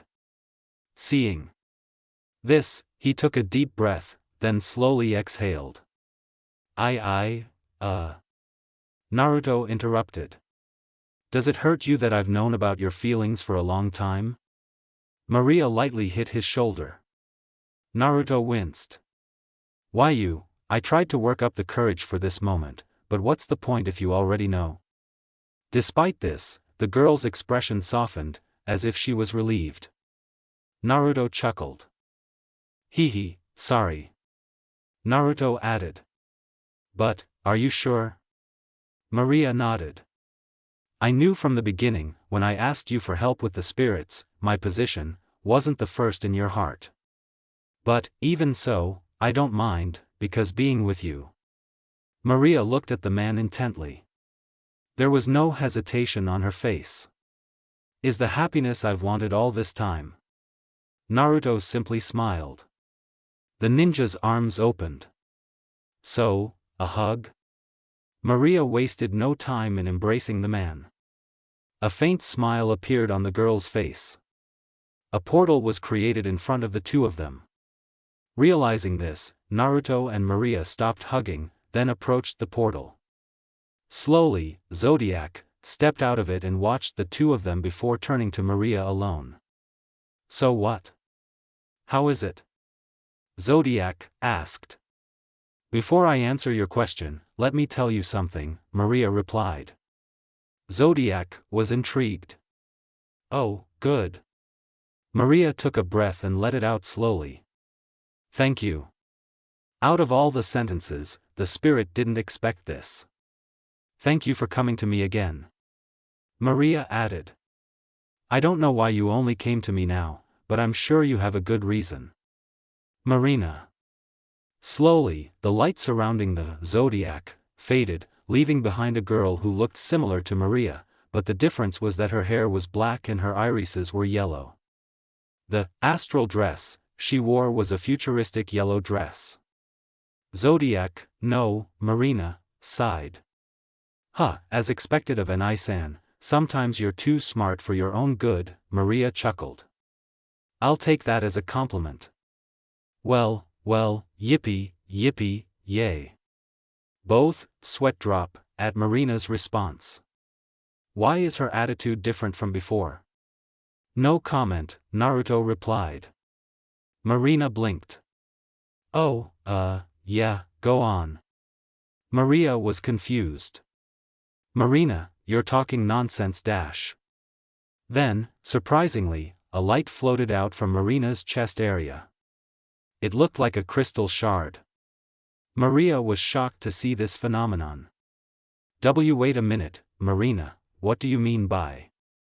The crystal glowed slightly, as if saying something. Naruto frowned. Because Maria's expression looked shocked for a moment, and then changed to a serious one. As if Maria remembered something important. I see, so that's how it really is. After saying that, the object floated towards Maria, then entered her body. The light enveloped the girl for a moment, then faded, revealing her different appearance. Maria seemed to be wearing a futuristic, astral dress, similar to the one Marina had worn before. However, there was a slight difference, namely, the color of this astral dress was blue. Naruto blinked once, twice, then 3 times. Maria laughed awkwardly.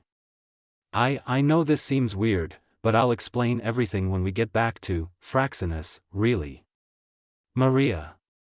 Oh, okay. Naruto. Marina cleared her throat. Both of them turned their attention to her. Marina smiled faintly. Well, long story short, Nisan was supposed to be the spirit, not me. Marina added. Just because she begged Michael to help me, that's what happened. But since my body was essentially dead, Michael could only accommodate my soul. Any questions? Maria had a complicated expression on her face. She tried to say something, but no words came out of her mouth. Naruto simply smiled. I don't think so, but if I may ask, is there a message you want to convey to your brother first? Naruto said. Marina nodded, then looked at her twin sister cautiously. Even though I know this is our last meeting, but I'm happy that I can meet Nisan again. Instead of speaking, Maria walked up to Marina, then hugged her brother. Marina returned the hug wholeheartedly. Seeing the touching scene, Naruto still smiled and remained silent because he had no intention of interrupting their communication. They stopped hugging after a few moments. Maria studied Marina. Marina frowned. What? When was the last time you took a bath? Oh my, just take care of your armpits. Maria smiled. Marina smiled too. They laughed at each other, although a few tears were visible on their faces. Marina came to her senses. So what about my question, Enai-san? Seriously, you haven't given me an answer yet. You know. Maria grabbed Naruto's hand. He looked at Marina with a happy expression. Here's my answer, Maria replied. Marina beamed. Knowing that someone cares about my brother, it's so nice. They realized that Marina's body was starting to wither. Maria realized something. I see, that's all for our meeting, Maria said. Her tone sounded sad. Marina shrugged. Well, anyway, I've been dead for a long time. Michael was kind enough to accept my soul for 5 years for this meeting. By the way, can I call your boyfriend brother-in-law? Marina. Maria. Maria. But I'm not mistaken, right? Marina. She couldn't answer because she was feeling awkward right now. Naruto chuckled. Then it would be an honor. Marina beamed. Hee, good then. Marina added. Then, goodbye. Nei-san. Maria smiled faintly. And goodbye, my little brother. The girl's body completely disappeared. It left nothing behind. She's a wonderful girl, your sister, Naruto said. Yeah, Marina is like that, Maria replied. Maria closed her eyes, took a deep breath, and exhaled slowly. Naruto watched the girl's expression. Want to sit for a while? Naruto suggested. Maybe, it's not necessary, Maria replied. I understand, but is there anything you need right now? Maria turned to the man. Suddenly, she immediately hugged Naruto, and slowly, part of his shirt seemed to get wet. Naruto didn't say anything, deciding to remain silent and let Maria be like that. After a few moments, Maria stopped hugging, looking nervous. Sorry about the shirt, Maria said. Naruto chuckled. It's not a problem, the main thing is, are you feeling better? Naruto asked. I think so. I'm glad to hear it. Even so, there's something we need to do first, before we return to Fraxinus. Naruto frowned. Are you sure? I mean. Maria nodded. Marina wouldn't want to see me sad again. Maria was still talking. Moreover, this time our separation is much better than before. So if you ask me whether I'm sure or not, my answer is. Maria's expression was serious. Of course. Naruto smiled thinly. Okay. I won't refuse if that's what you want. Mustering up her courage, she kissed the man, tenderly and caringly. Naruto kissed Maria back. The light enveloped the commander's body, then faded, revealing Maria with the exact same appearance as on their date just now. They stopped kissing. Naruto was impressed. And I think we should prepare some clothes for you. Maria realized this. She sighed in relief. It's a bit of a relief, to be honest. Naruto blinked. So feminine. Where is the strict commander I knew? Naruto. Why you, I'm serious. Maria. Sorry. Naruto. Maria sighed. However, a smile appeared on the girl's face. Really? Naruto chuckled. Maria realized something. She was currently floating above the ocean and looked up at the clear blue sky with a few clouds visible. I remember, if I remember correctly, Tenka and Kurumi once told me about this. If that's true, then. I thank you from the bottom of my heart for your efforts so far. Maria looked back. There she saw a figure glowing with an intricate mosaic. The tone of her voice was distorted, but unmistakably female. Maria realized who this being was. You are the spirit of origin, right? The figure beamed. 100 for you, and let me guess, you must have some questions right now. Maria was confused. Was I too transparent? The figure chuckled. Something like that. Maria exhaled. The girl's expression was serious. It's about the existence of spirits. Maria continued speaking. I mean, what is the meaning of their existence? The figure didn't answer right away, but asked another question. If I told you that we appeared without a specific purpose, would you be disappointed? Maria shook her head. No, it's better this way. This way they can focus on their lives without being burdened with great responsibilities, Maria said. The figure calmed down. I'm glad to hear that, but, the truth is, I'm afraid we still have a lot to go through before we can truly experience peace, the authority figure said. Maria listened carefully. In ancient times, there was a spirit that hated humanity so much that it lost control due to its hatred. It could have destroyed this universe if I hadn't stopped it first. Maria was shocked to hear that. Wait a minute, the ancient times, you say? Oh right, you didn't know that spirits existed even before this modern era. The girl was stunned by this. At first, she was going to ask another question, one of which was about how spirits were born. However, knowing that spirits already existed in the ancient times, naturally, it shook Maria to the core. I don't know what to say.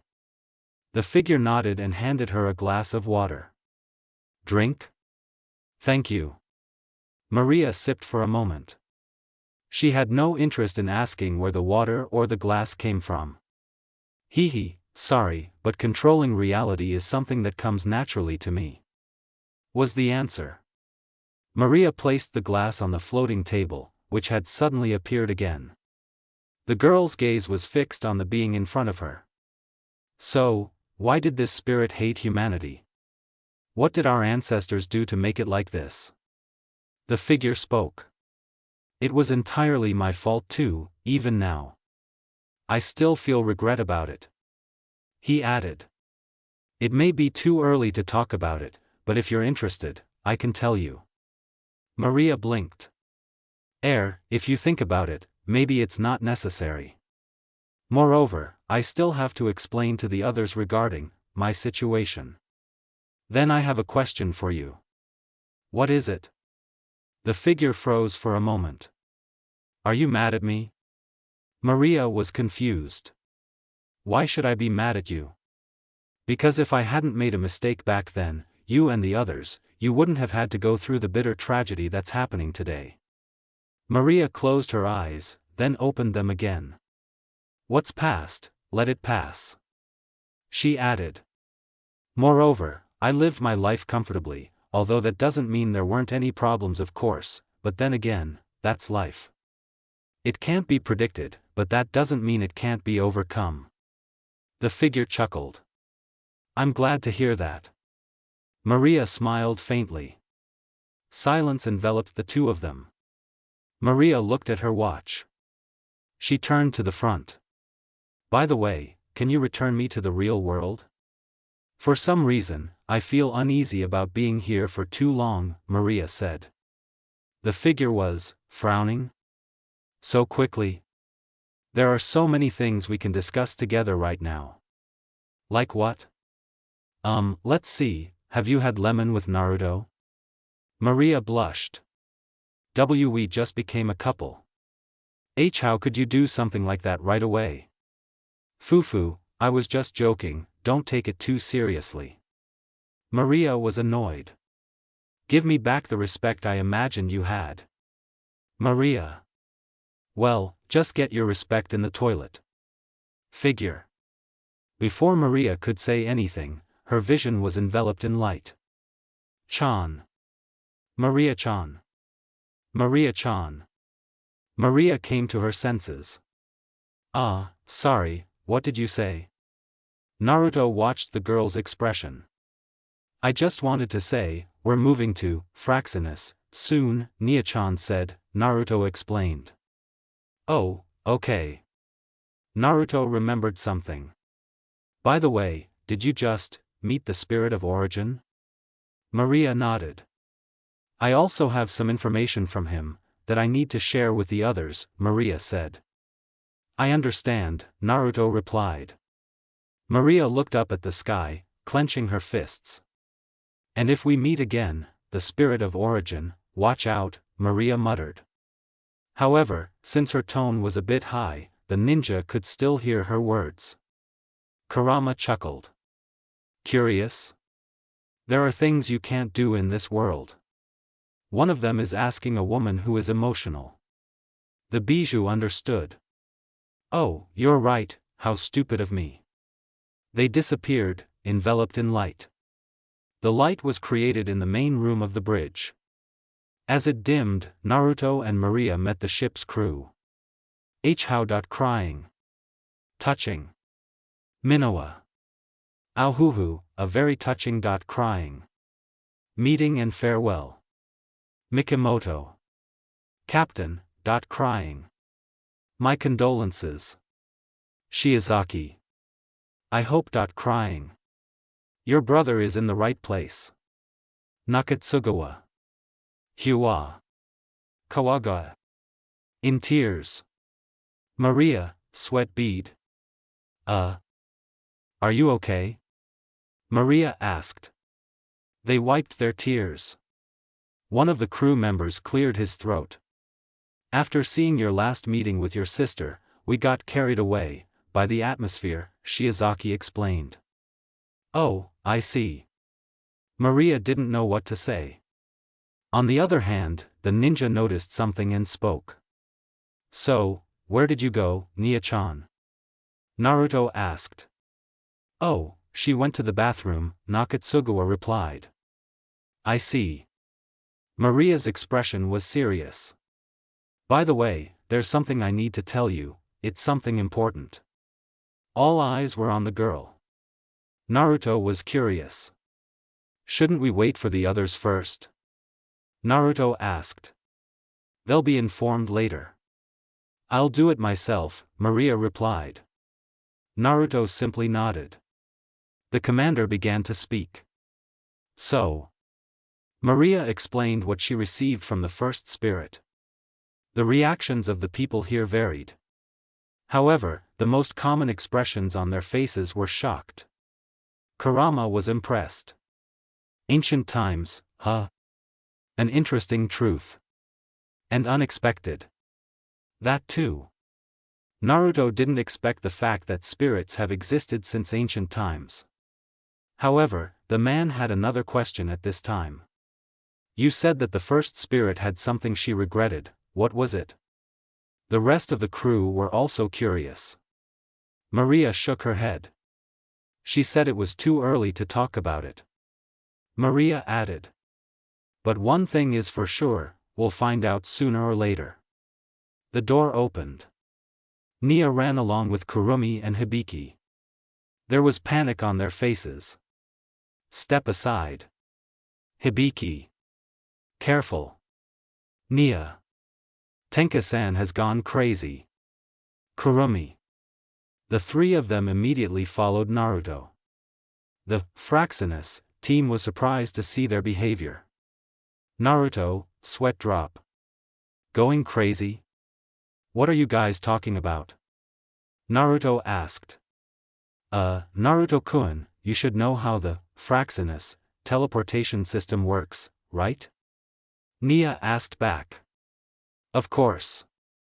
You told me about it yourself, right? Why yeah, actually I went into the lab from the restroom, and when I went in, Tenka and the others apparently moved to the lab instead of here. What's the problem? Hibiki gulped. The problem is what Tenka-san, the Datakan, brought. Huh? He was confused because for some reason the man had heard Hibiki say something similar to Databeo earlier. Naruto shook the thought off. Maybe it's just my gut feeling. Naruto turned to the iron door. What did Tenka-chan bring? Tenka ran, holding the lion up as high as he could. A look of pure annoyance crossed the spirit's face. Is this a lion? Take it, Kurumi. Tenka immediately threw the lion at them. Kaya! The lion screamed. Michael. Seeing this, Maria called out to Mikhail, and waved the mystical key, causing a portal to be created, which immediately absorbed the animal. I returned it to its natural habitat, Maria explained. Everyone breathed a sigh of relief. Everyone except Tenka. TCH, you got lucky this time, Tenka chuckled. Naruto, sweat drop. Tenka-chan, why did you do that? Tenka looked at Kurumi. That answered everything. Kurumi-chan. Naruto. Tenka-san, I apologize for my behavior earlier. Kurumi. It's good that you understand. Tenka. However, Tenka's expression softened, perhaps because she realized that Kurumi's apology was true. Seeing that the situation was safe, Kurumi, Nia, and Hibiki felt relieved before realizing something. So. Maria-san is also a spirit, Kurumi said. Wow, prepare to report later, Commander, Nia joked. Hibiki replied. Tenka studied Maria. Maria raised an eyebrow. What's wrong, Tenka? Tenka became curious. That means. Naruto kissed you, huh? Minowa looked at her watch. Wow, it's already late, time to go home. Shiozaki blinked. I just remembered I have business at home. Mikimoto sighed. Duty calls me. Kawaga smirked. This old man has business with another old man, so I'll see you later. Nakatsugawa stroked his chin. That's right, I have a dating sim I need to finish tonight. Yeah, I almost forgot. Nia pretended to be surprised. Oh, I forgot there was a draft I haven't finished yet. I need to go home this time. Hibiki just smiled. Sorry. They disappeared into the light. Now it was only Naruto, Maria, Tenka, and Kurumi. However, especially for these three spirits, a tense atmosphere enveloped them. Maria smiled. A smile that looked different from usual. I know it sounds weird, but I won't lose to you guys either, Maria said. To prove her statement, Maria pulled Naruto's hand, which confused the ninja. Maria-chan? What is MMPH? Maria kissed the man aggressively. Tenka and Kurumi's eyes widened. Maria! They both exclaimed. Before either of them could react, two portals appeared on the ceiling and them in, closing soon after. Naruto and Maria stopped kissing. The man blinked. To be honest, I didn't think you could be that fierce, Naruto said. Michael disappeared from the girl's arms. Maria chuckled. Surprised? Maria asked. A little, but yeah, I was surprised. All's fair in the war of love. Naruto smiled weakly. That's a terrible idea. Maria beamed. Just kidding. Naruto chuckled. By the way, where are you sending them? Naruto. To the spirit house, of course. Where else? Maria.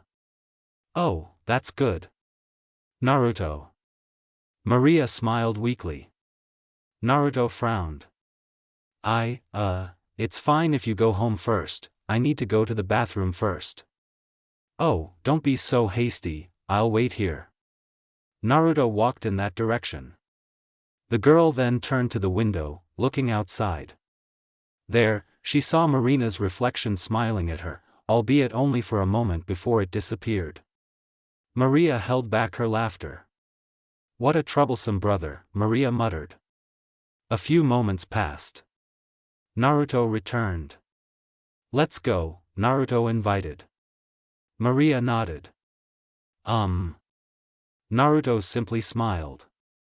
"I'll go first." Maria disappeared into the light. "You're late." "No need to take this seriously, Kurama." "I know, but it's still funny." Naruto sighed. "Huh." Naruto looked around. "Wait, where is this?" Until now, he had only seen white everywhere, as if he was in a room that had no end at all. Backstage. Naruto, sweat drop. "Hey, I'm serious." Kurama chuckled.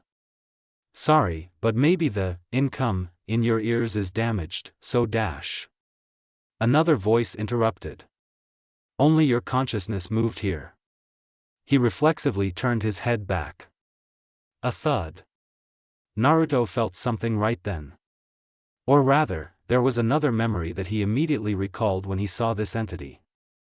Because in front of the man stood a figure with a female silhouette, but with a complex mosaic appearance, so that no one could see his true form. Everyone except Naruto. Kurama narrowed his eyes. "This pressure, he is also a spirit, but it is clearly stronger than what we usually." "Mio-chan?" The bijou did not finish his sentence. If he was asked why, it was because right now he was surprised by the foreign name, uttered by his partner. "Wait, Mio? Who? Who are you talking about?" Naruto did not answer Kurama's question. The ninja's expression looked much more shocked than usual. The figure laughed melodically. "Fufu, long time no see." The light enveloped the figure. When the light faded, a girl with long pale blue hair appeared, dressed in a casual white dress. Her blue pupils immediately sparkled when she saw the young man in front of her.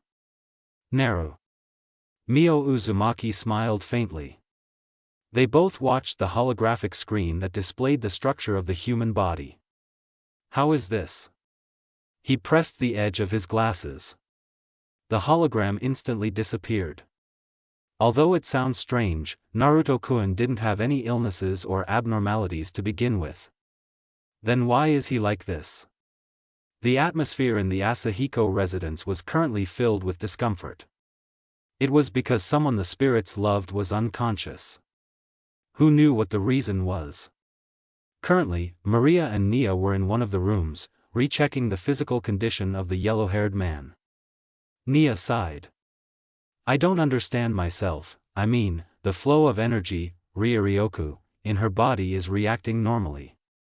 The rest, like blood pressure, skin cells, genetics, even all of that is fine." Maria frowned. "So, she just fainted? That's all?" The spirit nodded. "I understand." With this news, the other spirit's worries should ease, Maria said. Nia laughed awkwardly. "Even after a week of doing this, in the end we can only say, oh, she just fainted, you don't need to worry. Although there must be an important factor as to why, HM?" Maria was curious. "What's wrong?" Nia looked at the girl with a serious expression. "No, do you still remember the words that Kurumi-chan's original spirit said back then? Tell Uzumaki Naruto, after he obtains another sapphire crystal, then we will meet and he will remember everything." Maria widened her eyes. "And now that I think about it, I even forgot about it," Maria said. "Well, that makes sense. From what I remember, that conversation happened a long time ago."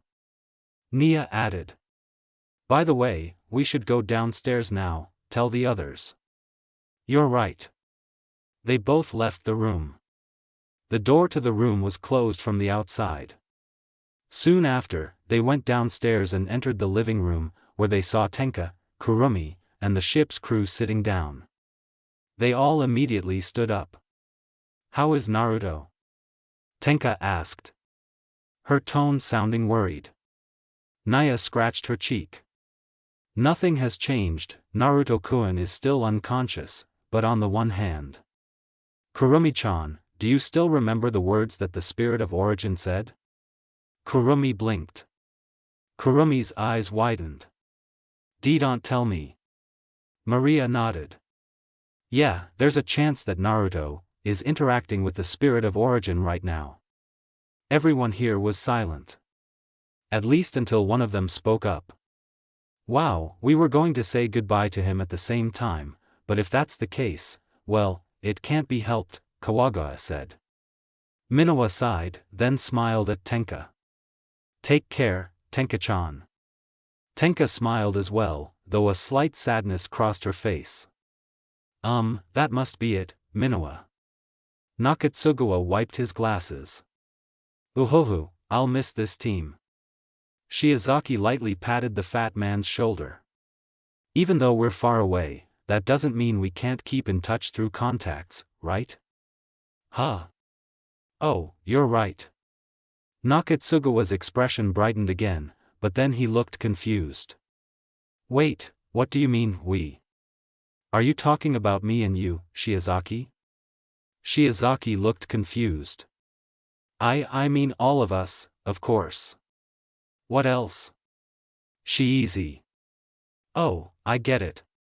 Nakatsugawa. Kurumi beamed.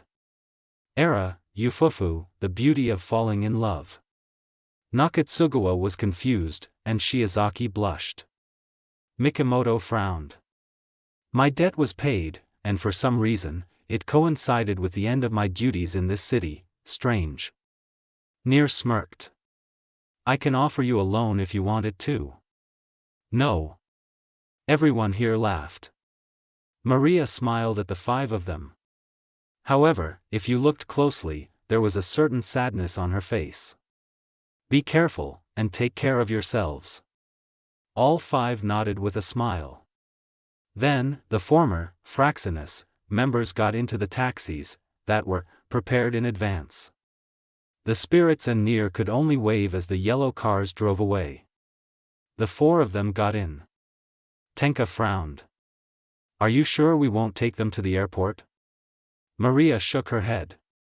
That's not necessary. Because if we do that, they'll feel guilty towards us, Maria added. On the other hand, it's very likely that the spirits won't appear again in the future. Moreover, the other members' contracts have expired, so it's only natural that they would go off to pursue their other desires. Nia blinked.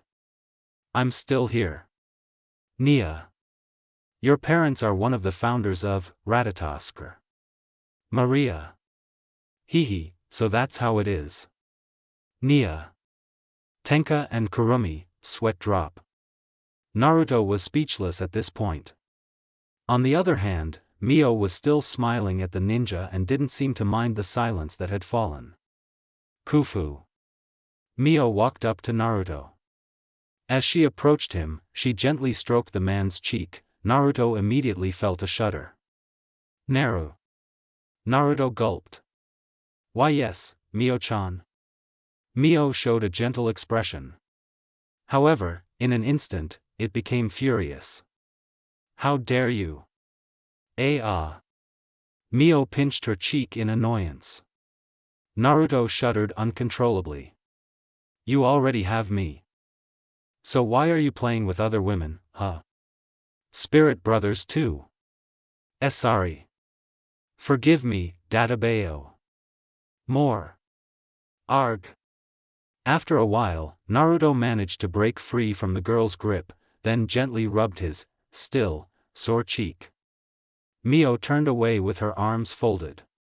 She looked sullen at this point. Naruto noticed this and tried to think of something. That's it, Mio-chan, no matter what happened. I'm really, really sorry, Databeo, Naruto said. There was no answer. Naruto began to panic. Wow, she's still mad dash. Fufu. Huh. The original spirits suddenly laughed. Naruto was confused. Mio-chan? Sorry, seeing your panicked expression is so cute, so pfffff. Ninja, sweat bead. He eventually stopped laughing and a satisfied expression appeared on his face. Huh, it feels so good to laugh after that, Mio said. Naruto blinked. Does that mean you're not mad at me anymore? Mio tilted her head. Mad? Why should I be mad? Huh? But you said. Mio hugged Naruto's neck. She smiled sweetly at the man. You, how could I be mad at you, honey dash? Naruto blushed. Oh, then that's good. Hee dash. The bijou blinked. Wow. Kurama, please shut up for once, I beg you. Sorry, it's just that when was the last time I saw you blush like that? Naruto couldn't find the words to respond. Mio took a step back. She frowned as she realized something. Even though it seemed strange at first, that creature is actually very friendly towards you. Naruto realized. Wait, you noticed its existence? Then how come Kurama didn't know about you? I wondered about that too. Mio blinked. Oh, that's easy. Mio added. When I came to your world, I dropped logic in that dimension and not only made myself look like a normal girl, both inside and out. But it also gave me powers and limits on the number of species that can interact with or notice my presence. Is my explanation enough? The thing is, you don't like my presence? Is that true? Kurama asked. Mio smiled. Naruto and Kurama flinched. That's enough, Mio-chan. Kurama has changed, Databayo. That's right. I was an idiot, a complete idiot, and a total idiot for not realizing my partner's kindness. Mio sighed. Well, I know, that's the reason I let go of Kurama, right? Well, Kurama went with your soul to my dimension, and that was made possible by performing Senshi Lock, Mio explained. Oh, come to think of it, it's pretty versatile. When did you have time to put it on? Naruto asked. His tone sounded nervous. Mio beamed.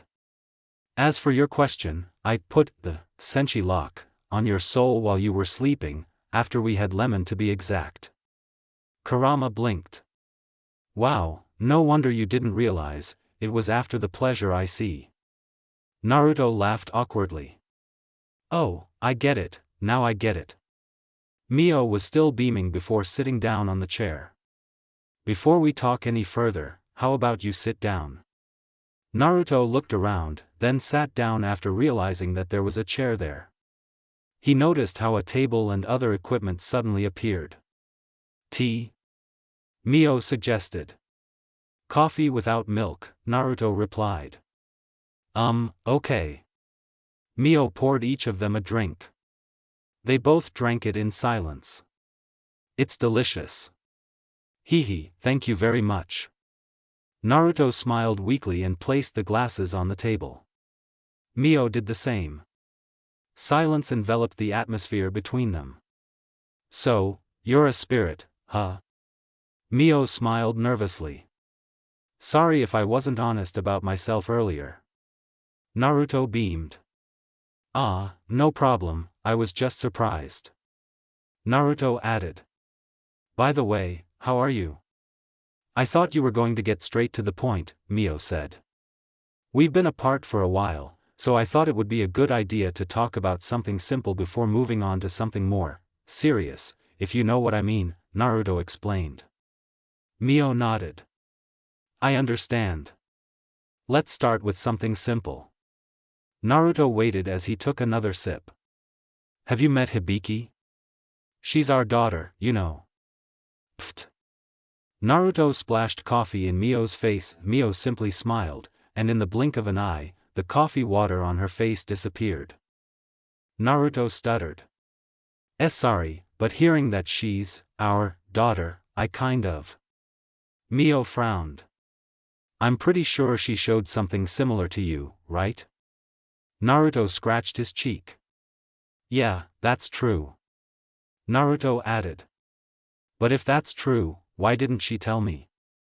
Unless she doesn't hate you, if that's what you're worried about. Naruto winced. Mio stood up from her chair. Follow me. Naruto stood up. They walked in silence. I heard that every time you meet another spirit, you change the setting and surroundings to the ocean and surround yourself with clouds. Yeah. Why am I just white forever? Mio chuckled. I just want them to be comfortable. If you, I don't know what the reason is either. Naruto, sweat bead. They stopped right in front of the stage. It showed Mio watching a baby crawling towards her. Naruto gasped. This is Hibiki's childhood memory? Naruto asked.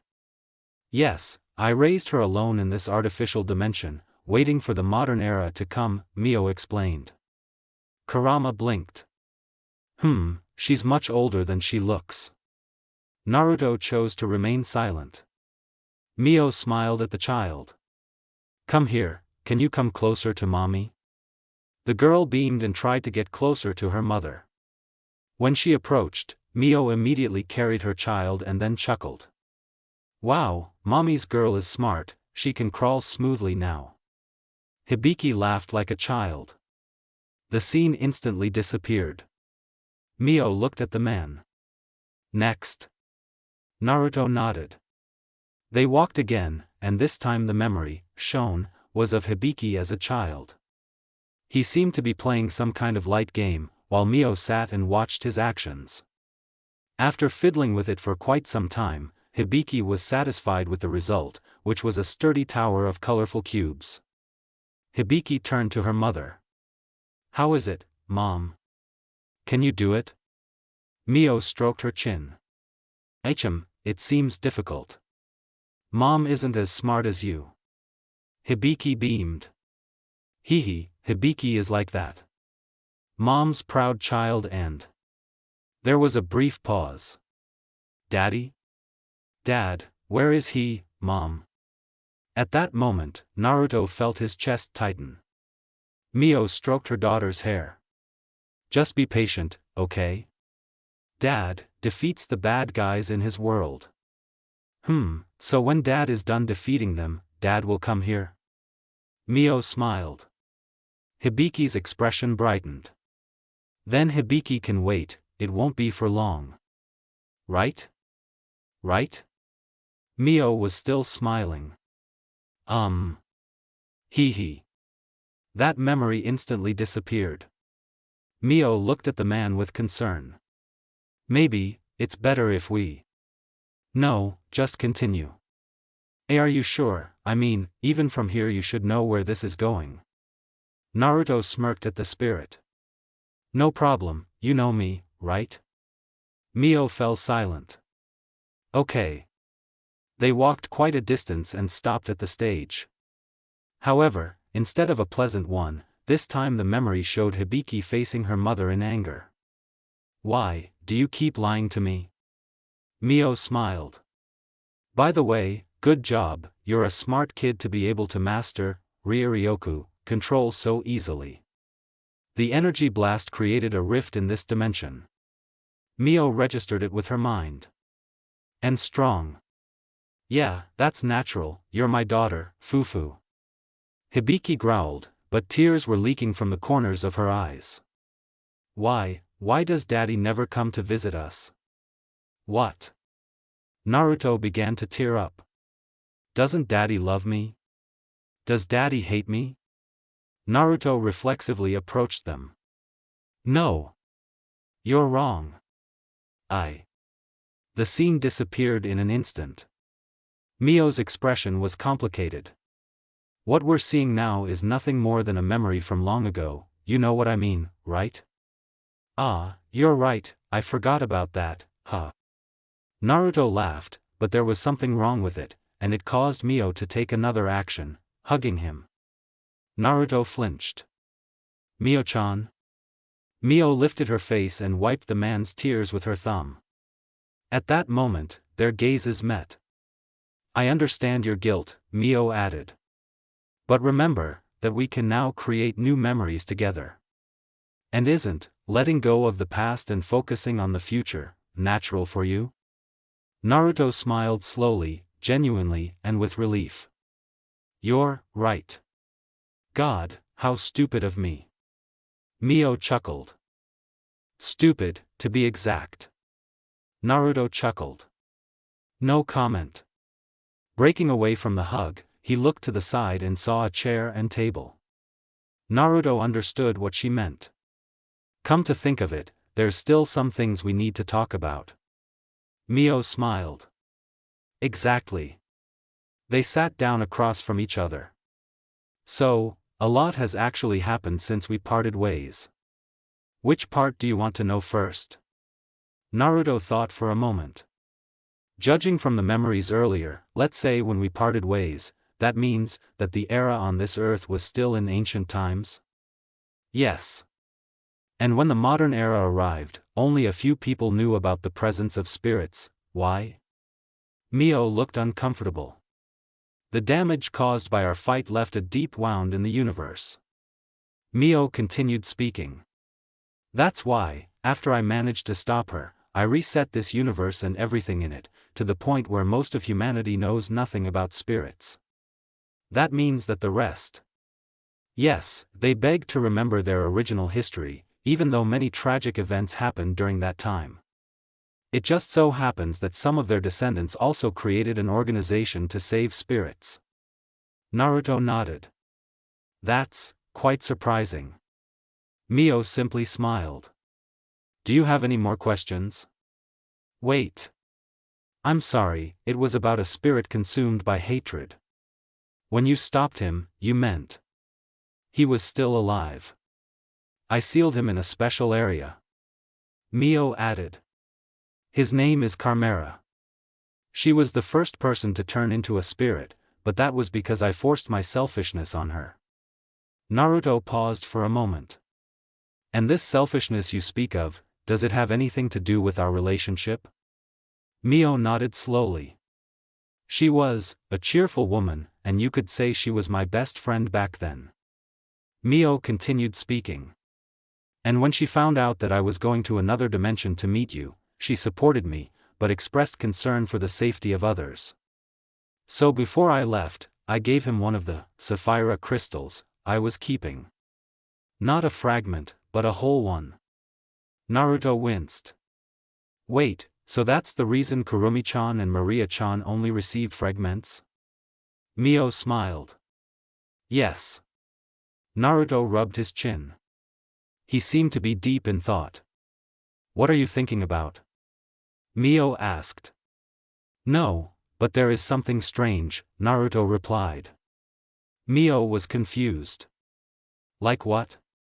Well, aside from granting power, each sapphire crystal basically has a personality as well, right? And from what I've seen, they always try to do what's best for their owner. Why yeah, that's right. Then why was Chimera suddenly filled with hatred? Plus, you were in my world when it happened, so it's understandable why you wouldn't know, that maybe, just maybe, there was an external factor influencing her mind. Mio patted her head. And when this is over, now I'll have something else to worry about. Naruto laughed awkwardly. Sorry, but I find this strange. Mio chuckled. It's okay, that makes sense. Naruto was satisfied. Okay, have I ever told you that you're so cute right now? Naruto. Mew, I'm always cute and handsome, you know. Mio. Hehe, I was just kidding, Dadabayo. Naruto. Mio pouted, but then a small laugh escaped her lips. Fufu, you. Naruto chuckled. He was curious about something. I forgot to mention this, but about the senshi lock. Oh, wait. Mio snapped her fingers. Light erupted from Naruto's chest and then floated out, revealing a crystal with a different color every second. Sometimes purple, crimson, blue, white, and it all repeated. He blinked. It tickled a little when the crystal fell out. Naruto added. By the way, I know 3 owners of these colors, but I don't recognize the white one at all. The first spirit pouted at Naruto. Naruto realized his mistake. Oh, that's right, the senshi lock was created by you, so arg, not your ears too.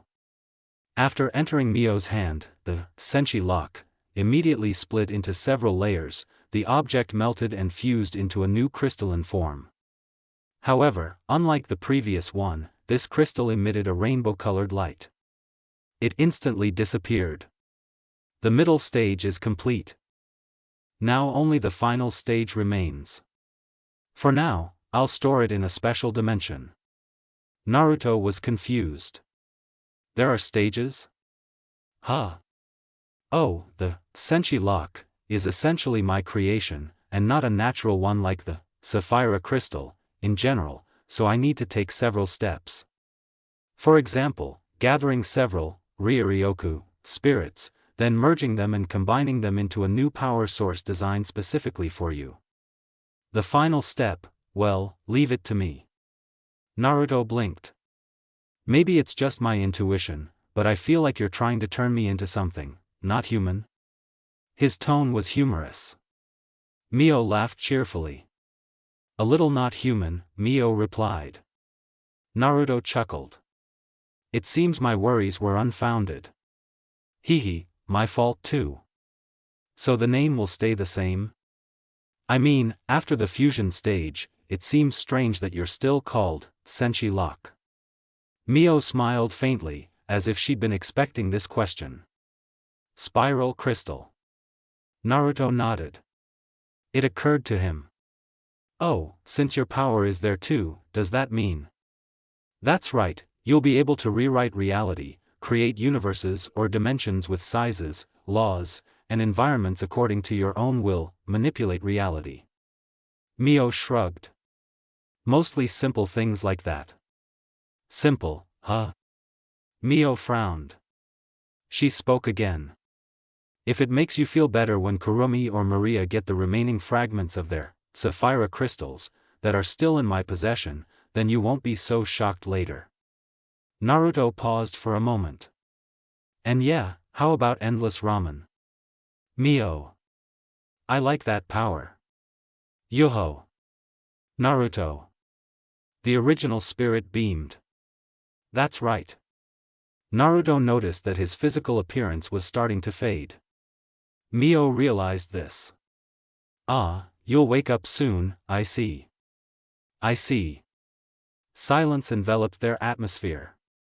Then, unexpectedly, the two of them immediately kissed. Sweetly and tenderly. That was how Naruto felt when he kissed Mio. After that, they stopped kissing and smiled at each other. Mio blinked. By the way, since I took the spiral crystal, your connection will be severed for a while, and you won't be able to access the power of other spirits. Mio added. And if you want to show us our past, the instructions are already in your brain. At first, only Maria could see it, like when Tenka saw the moment of your death, but I think it would be fairer if everyone could see it. Naruto chuckled.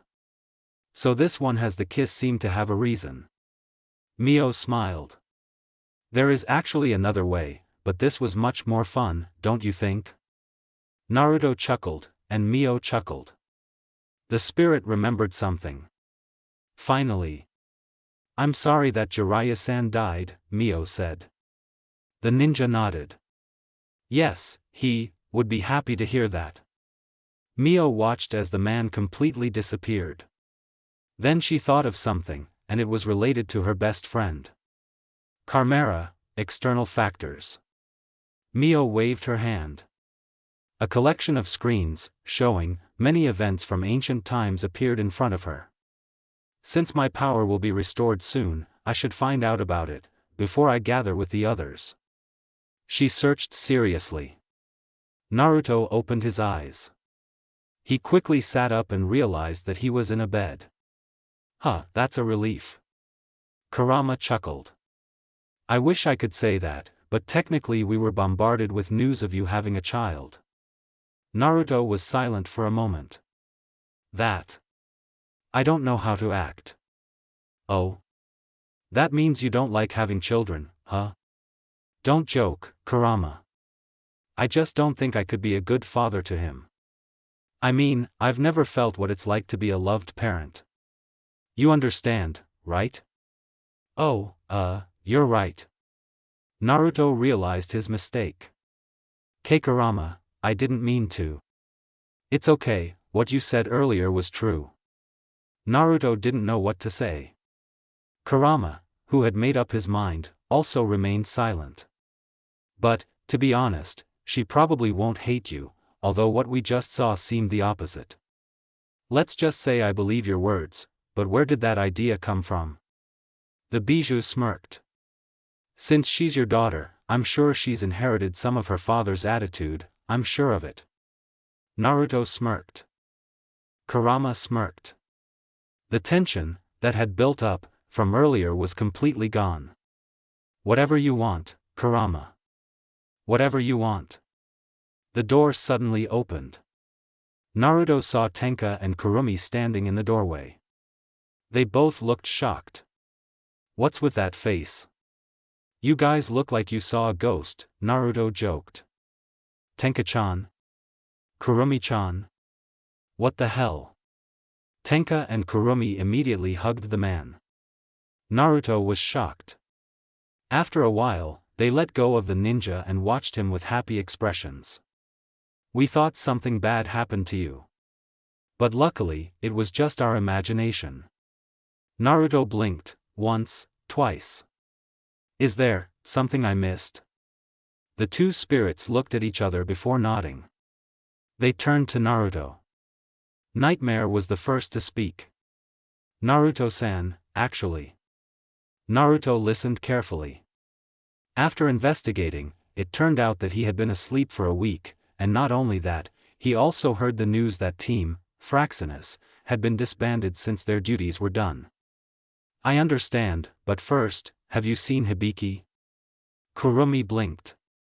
Ah, Hibiki-san, she said that she had some business outside, but she'll be back later. Naruto nodded. He then felt his pants pocket vibrate and took out his cell phone. Hibiki. Naruto-san, are you free tonight? Let's meet at the park. Naruto replied to the message. After finishing, he put his cell phone back and noticed curious looks from the two of them. Hibiki. She asked to meet me at the park tonight. Naruto said. Tenka was interested. I wonder what she wants to talk about. Naruto smiled. I'll tell you the details tomorrow. Naruto added. By the way, where are Nia-chan and Maria-chan? They're in the living room. Perfect. Tenka was confused. But, for some reason, our spiritual connection seems to have disappeared, huh? Kurumi was curious. What Tenka-san said is true. You know what, Naruto-san? Naruto smiled. I'll tell you when I go downstairs. They both nodded. Getting up from the bed, he blinked and sniffed his armpit, then watched them with a raised eyebrow. Tenka looked confused, while Kurumi simply smiled. So, this whole week, have you been enjoying the scenery? Tenka blushed and Kurumi's smile grew wider. Yufufu, does it bother you, Naruto-san? Naruto chuckled. Maybe if it was someone else, but since our relationship is special, it shouldn't be a problem. Naruto added. And we should go to the living room now. Yeah. They walked out of the room. The door was locked from the outside. The three of them then walked down the stairs, arriving in the living room in no time and seeing Maria and Nia. The two girls gasped before running towards him. Naruto/Naruto-kun. Oof.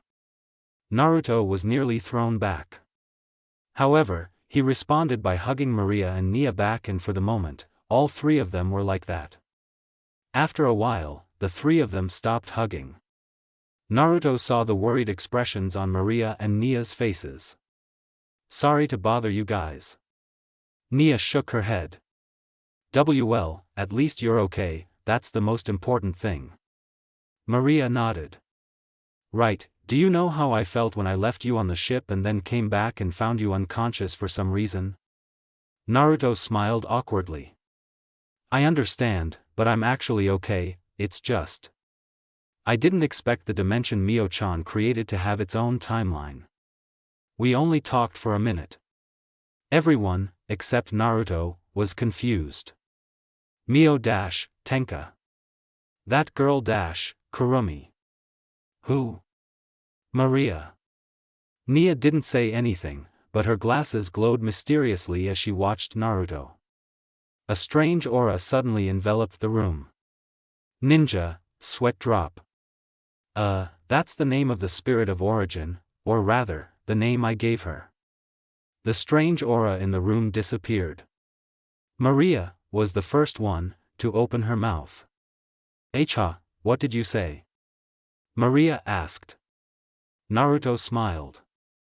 Before I knew you guys and before I came to this world, we met once. Naruto added. Sorry, more accurately, he was the one who visited my world. They nodded. Maria was confused. Somehow, I feel like, my connection with you has disappeared. Why is that? Nia pressed the edge of her glasses and it emitted a sensor, which enveloped Naruto's entire body before going out. Wow, even a trace of Ryoryoku has disappeared. Is it related to the spirit of origin? Excuse me, Mio-san? Nia asked. He said it was temporary, it would come back later, Naruto explained. They sighed in relief. Naruto opened his hand. Then the girls saw a sparkling light from there, and it seemed to float slowly upward. Regarding our past, I can explain everything, but it would be better if I just showed you directly. The light blinded the room. They both opened their eyes after the light faded. Observing the surrounding conditions, they saw a rather peaceful forest. The chirping of birds could be heard in the air. It's peaceful, Maria muttered. This area is located near the commercial district. I used to come here often to train, Naruto explained. Tenka and Nia were impressed by the scenery around this area. Soon after, someone appeared among the trees. It was a yellow-haired and blue-eyed man of average height. The clothes he wears are a combination of orange and black. If there is one interesting thing about this man, it is the birthmarks on each of his cheeks. The girls gasped when they saw this man. Naruto simply smiled and said nothing. You, a flirtatious hermit, looking for inspiration by peeping at the hot springs? Bah, looking for inspiration or not, and then inciting a riot, huh? They, sweat drop. Is that, really you, Naruto? Tenka asked. Naruto laughed awkwardly. The old me was a little enthusiastic about calling other people special nicknames, Naruto explained. No one spoke after that. They focused on watching this Naruto activity. While walking, Naruto opened a book and there were some notes in it, then looked up for a moment. He smirked. Leaves are there, it turns out. It's not hard to find these grass leaves. Jumping up, he plucked a few leaves before climbing down, then put them in a special plastic bag. Yosh, time to go back and eat ramen. Suddenly, a strange sound came from above. Naruto blinked, realizing that it was coming from the large trees. The Jinchuriki took out a kunai from his bag and got into a stance. Someone suddenly fell. Reflexively, he let go of the kunai before jumping up and catching the man, then they both landed safely on the ground. Hey, are you okay? Naruto realized that the woman he saved was the one. He noticed her pale blue hair and the clothes she was wearing were a white dress. The color of the girl's irises were the same as Naruto's. Just? The girl's lips formed a smile, subtle but full of meaning. Thank you, thank you. Naruto felt embarrassed when he saw her smile. Why yes, please. The girl was still smiling. I was wondering. Yes? Don't your arms hurt from carrying me all the time? Naruto realized this and put the woman down. Sorry for making you feel awkward. He blinked. Not really, it was actually quite comfortable before, but I didn't want to bother you, hee hee. The girl laughed melodically. Kurama chuckled. Let me guess, you thought this origin spirit was a lot more charming than the tomboys you know in our world. No comment. He tilted his head, surprised by the man's silence. Hello? Are you okay? Huh? Oh yeah, I'm fine, really. The girl calmed down. Naruto cleared his throat. So, what's your name? I'm Naruto. Uzumaki Naruto. The girl remained silent. I don't have a name. Naruto was stunned. Then what should I call you? He rubbed his chin, then smiled. How about you come up with a name for me? Are you serious? Out of everything Naruto had been through, this wasn't one of them. The girl nodded. Naruto scratched his cheek. I don't have a very good experience with this, but okay, how about Momo? He blinked and shook his head. Excuse me, is there anything else? Oh, wait. Mikan? The girl laughed nervously. Maybe a simple name? Naruto crossed his arms, closing his eyes. Simple, simple. Mikan. Momo. Mi, Omo. Mi, oh, no, Mio will do. What's that name? The girl, Mio, smiled. Mio. Mio, well, that's my name. Naruto smiled too. The ninja was now also feeling happy. Naruto was curious. By the way, what were you doing up there? Naruto asked. Up there, picking fruits, fruits, Mio replied. Naruto nodded. Wait here. He jumped into the trees and soon returned with some fruits. Naruto smirked at the girl. Here, take whatever you want. Mio picked up a certain fruit. She chewed slowly. It's delicious, Mio said. Huh, okay, if you like it, Databeo, Naruto replied. Databeo? Huh. Sorry, don't worry about it. It's just my habit. Mio smiled sweetly. Don't worry about it. You looked so adorable just now. Naruto blushed. The spirits and Nia watched the man. For some reason, Naruto covered his face with one hand, and if you look closely, a slight blush appeared on his cheeks. I know what you're thinking, but please, not now. They turned their attention back to what was happening. However, if you look closely, the spirits and Nia seemed to be holding back their laughter at this time. Turning to the side, he tried to calm himself down, then turned back to her. So.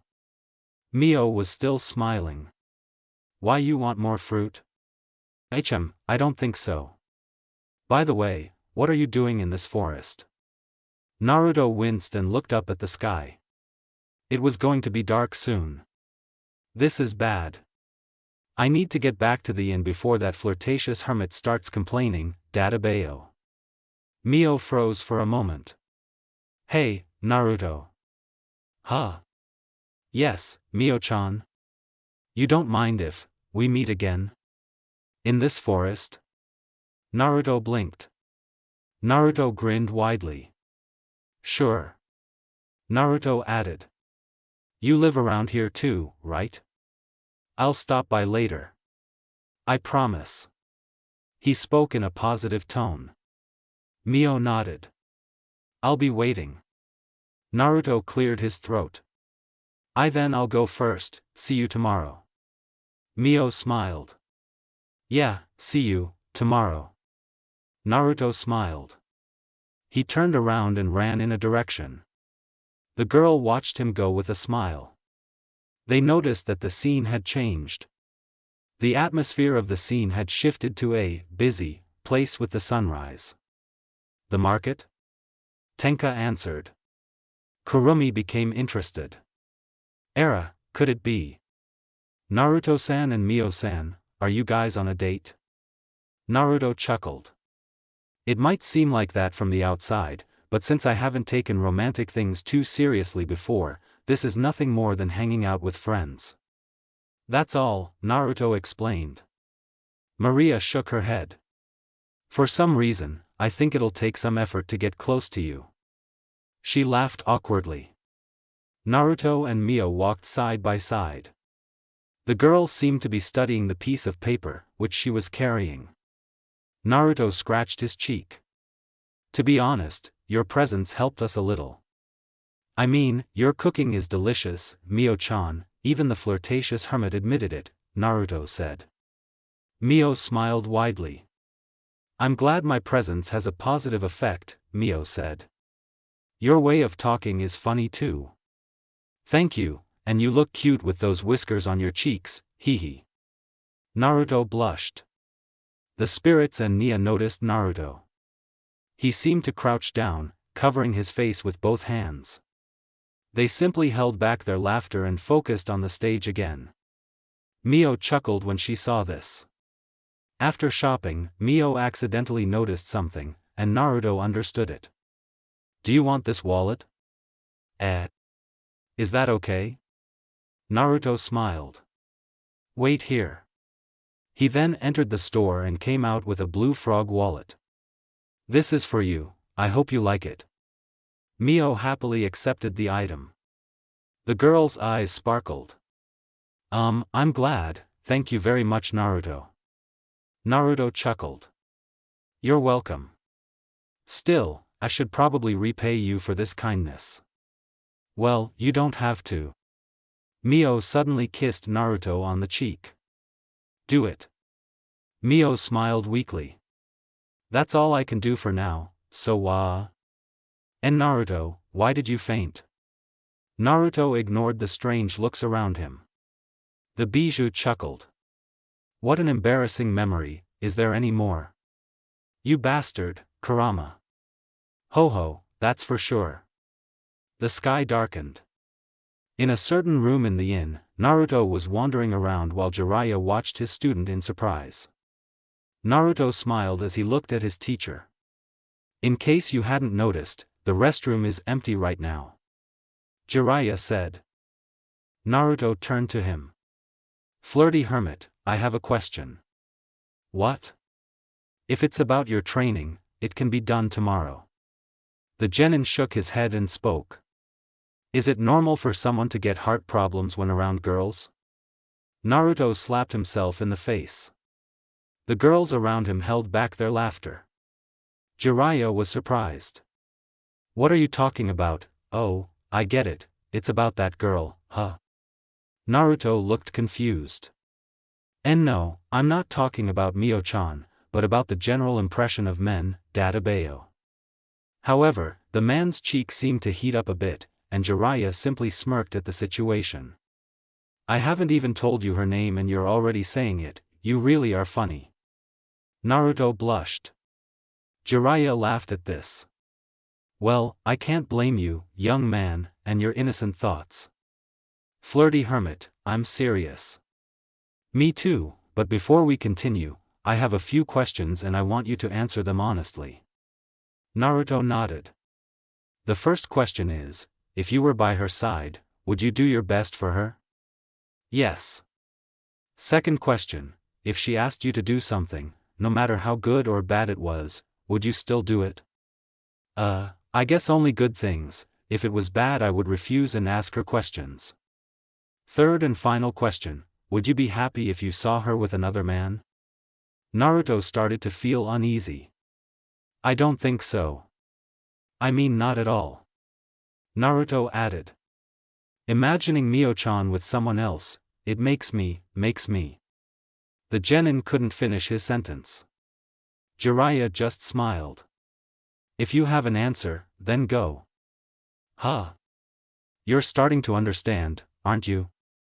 This complicated feeling, uneasiness when you think about her, it's even more than what you felt towards that Haruno girl. Did I do something wrong?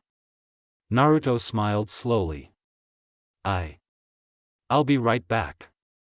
He quickly left the room and closed the door from the outside, leaving Jiraiya, who was watching, to watch his student leave with a smile. Well, if there was one good thing that happened this time, it's that you, Naruto, started thinking about your own happiness instead of others. Maria was impressed. This guy seems like a good teacher. Naruto laughed awkwardly. After a while, Jiraiya opened the drawer and took out a book, then closed it. And since no one will bother you now, it's time to get some inspiration from the onsen, lemony body, wait for me muihihi, ihihi dash. Jiraiya jumped out the window with a trickle of blood flowing from his nose. Nia watched the spirit with a smirk. A good teacher, isn't he, Maria-chan? Maria was embarrassed. How was I supposed to know he was like that? Kurumi laughed cheerfully. Yufufu, Maria-san is so cute. So noisy. Tenka just smiled. Tenka, your food portions will be cut for the next 2 days. Maria. From the bottom of my heart, I apologize. Tenka. 1 day. Maria.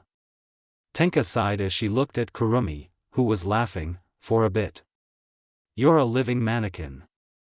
Kurumi's laughter died down, and a dark expression appeared on her smile. Tenka-san, do you want a rematch? A flintlock rifle appeared in Kurumi's hand. Tenka opened her palm and grabbed the hilt of the manifested sword. I accept that offer. Naruto watched the two of them. If you continue, part of your dates will be given to Maria-chan. Maria smiled. I don't mind. The competitive atmosphere between Tenka and Kurumi immediately died down. Each of their weapons even disappeared from existence. Naruto was satisfied. This is better. Nia shook her head. There's always something. Maria sighed. A bit disappointing, but maybe next time. Tenka and Kurumi stared at Maria. Maria simply smiled and said nothing else. Everyone focused on the memorable scene. In this forest, Naruto was seen running between the trees and eventually managed to find the girl. Mio was seen reading a book on a large rock, accompanied by fireflies. Mio-chan. Huh? Naruto?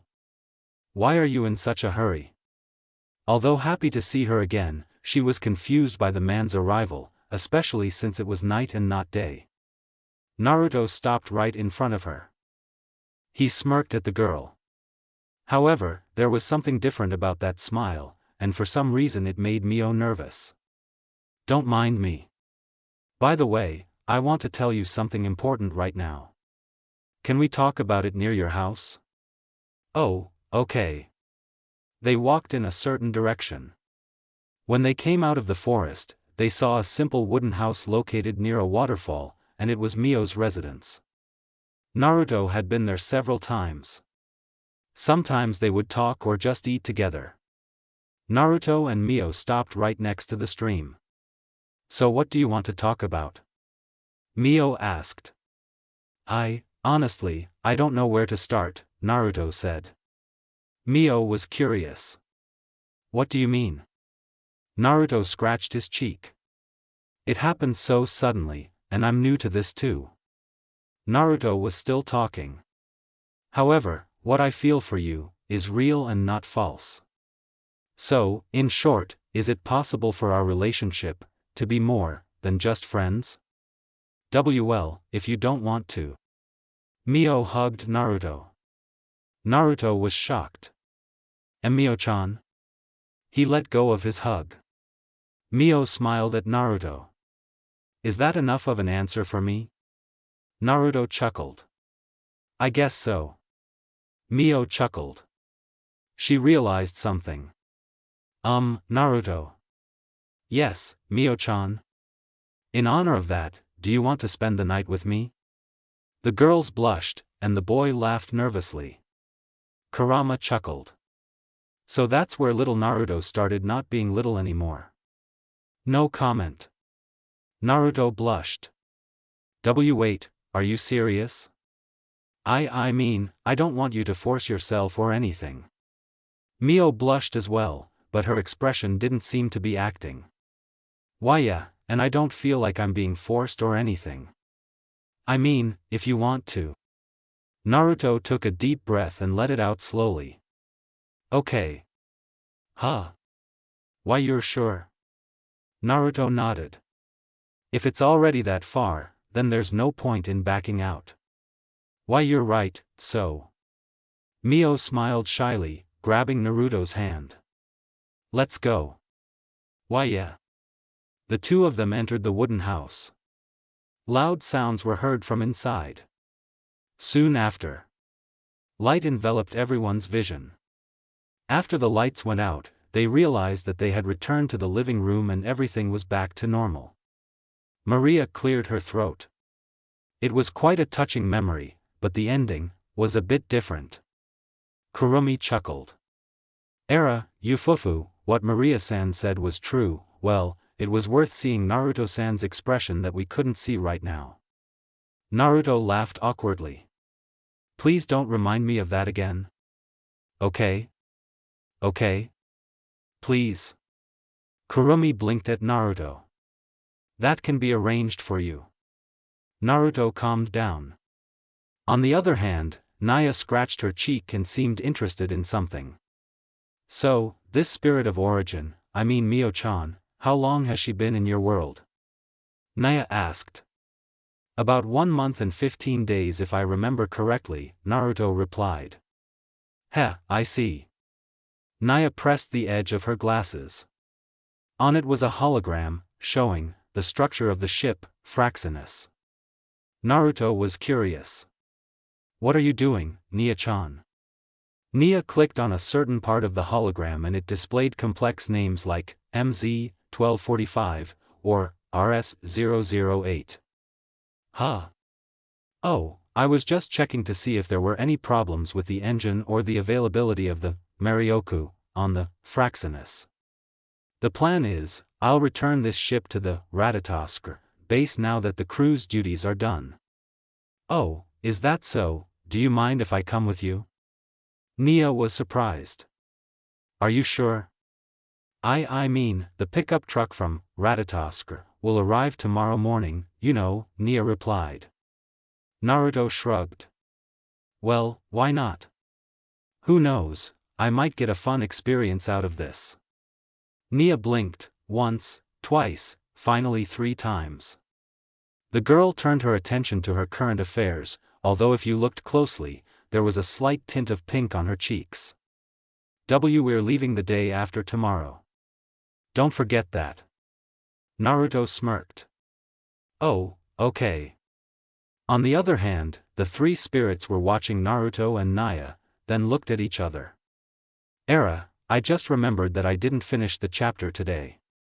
Kurumi. I'm going to the bakery too, there's some bread there that I can't miss this afternoon. Tenka. Tenka and Kurumi left the room. One left the house, and the other went up the stairs to her room. Maria glanced at her watch for a moment. I can't believe it's already evening. Naruto noticed this. What's wrong, Maria-chan? Naruto asked. No, but I have plans to go somewhere soon, Maria explained. Want me to accompany you? Huh? Oh, it's okay. Maria looked nervous now. Naruto smiled, noticing this. Nia-chan, we're on our way, Dadabayo. Nia nodded. Yeah, be careful on the road. Naruto and Maria walked out of the room.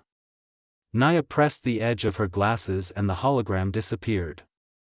She sighed. Maybe I should just finish this examination in the lab, Nia muttered. Nia closed her eyes before the light enveloped her. She disappeared and the light followed her. It was getting late. A taxi seemed to stop near the place, and after they both paid, they walked out into the cemetery grounds, carrying wreaths of flowers.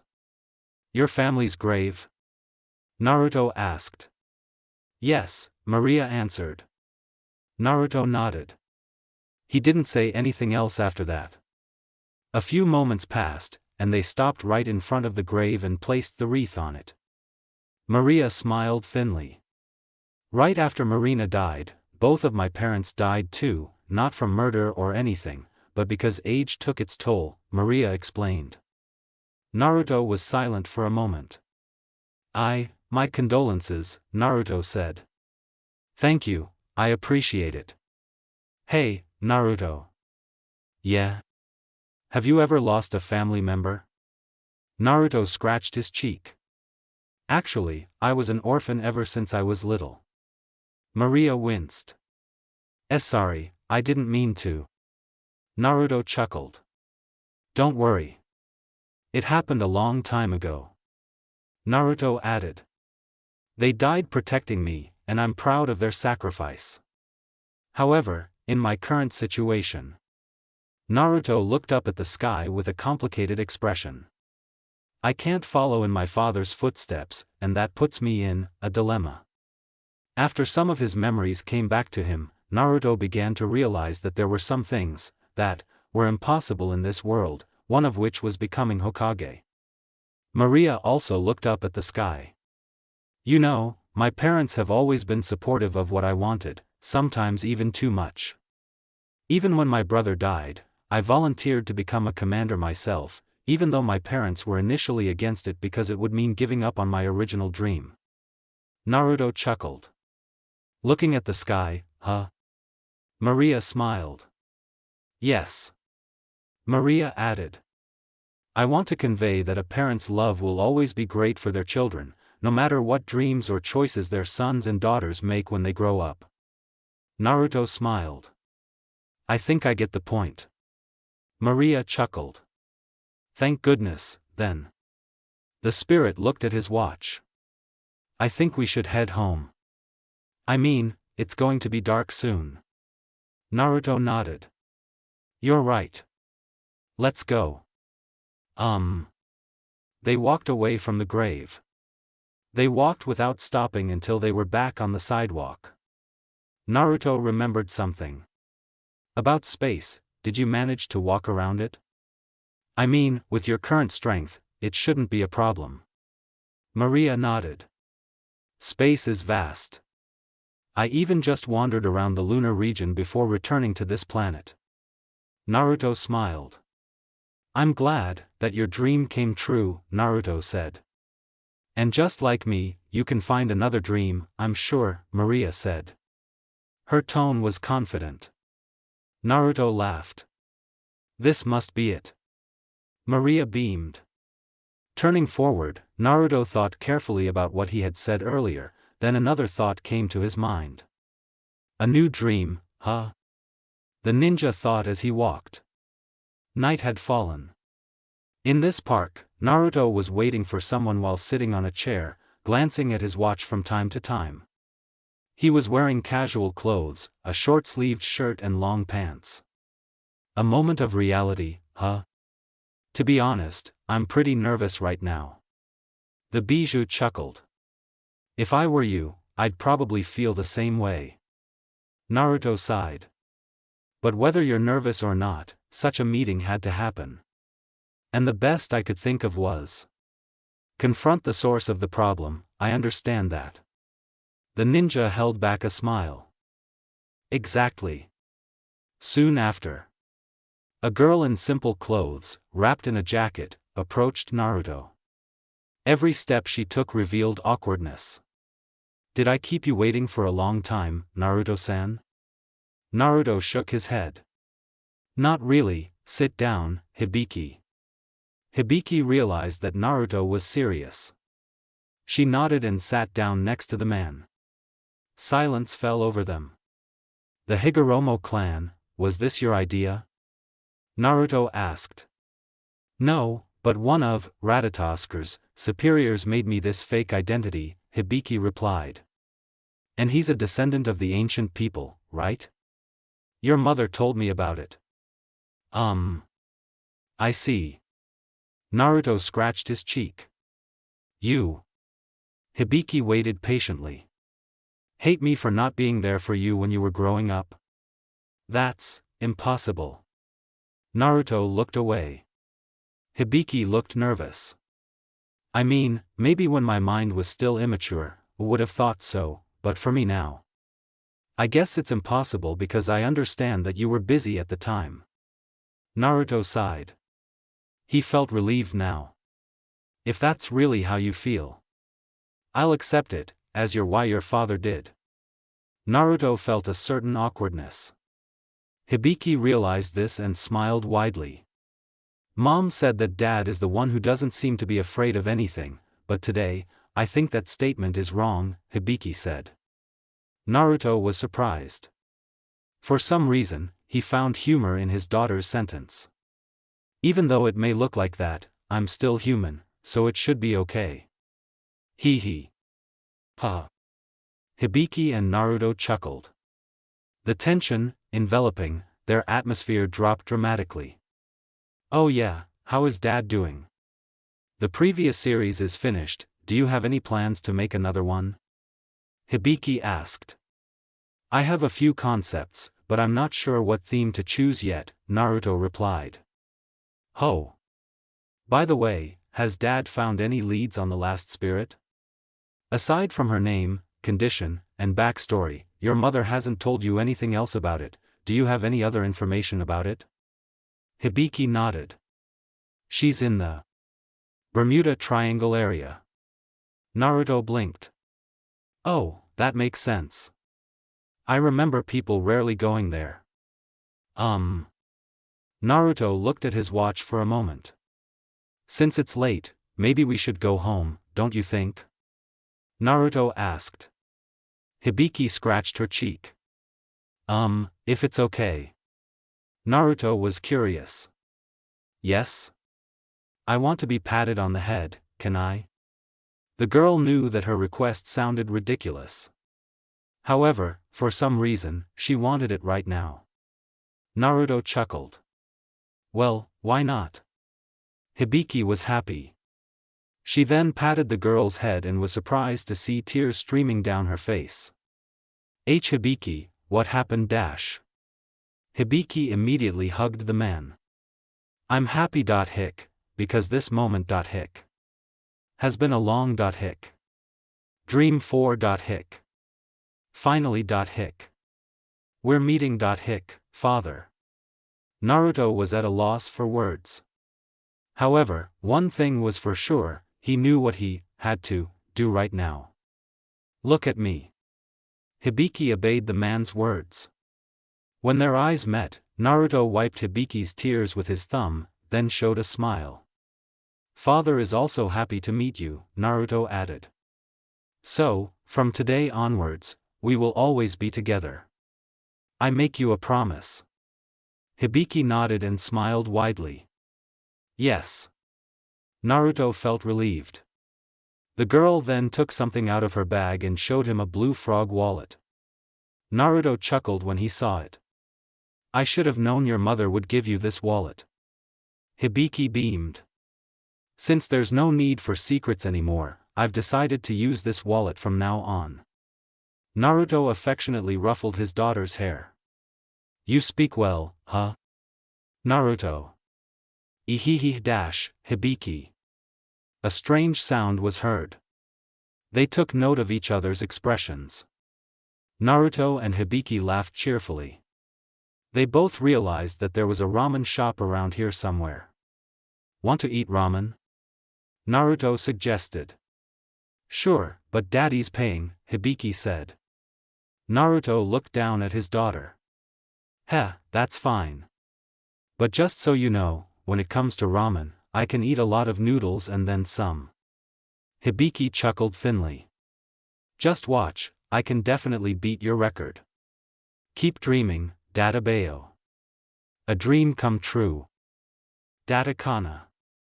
They walked towards the ramen shop with happy expressions on their faces. In the dimly lit room, a man in a neat suit known as Isaac Westcott looked at several corpses on the floor with a concerned expression. The corpses' name tags read Artemisia, Jessica, and Ryoko. All that potential, wasted, Isaac said. The woman next to him sighed. From the start, the creation of the organization, AST, was not only to eradicate the spirits, but also to make them bait, so that the spirits would hate humanity and that hate energy would be directed at other gods. Isaac chuckled. Exactly. You're smart, Ellen. Standing up, he inspected the corpses on the floor before snapping his fingers, causing 3 portals to be created in the air. These portals emitted a dark and unfriendly aura. Several tentacles emerged from the portals and immediately pulled the corpses inside before the portal closed again. Isaac raised an eyebrow. This is unusual, usually Ghidorah, but for some reason he moves fast. Well, as the creator, it's not a problem for me. Ellen looked calm, but if you look closely, her back seemed to tremble for a moment. This was because the darkness that enveloped the room earlier made Ellen like this. Ike, about Han Jr. Isaac frowned. Don't let anything bad happen to him. After all, he is an important tool in our plan. Ellen nodded. I understand. Then I will leave.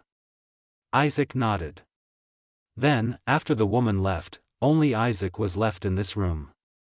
He sighed. If everything goes smoothly, then there will be absolute peace in the universe, and if another problem arises. Then a change occurred in Isaac's vision, and this time his irises were black with no pupils. Isaac smirked thinly. His row of fangs were clearly visible. Then it is definitely the existence of Naruto Uzumaki. Morning arrives. Many of the residents of Tengu City begin their activities at this time.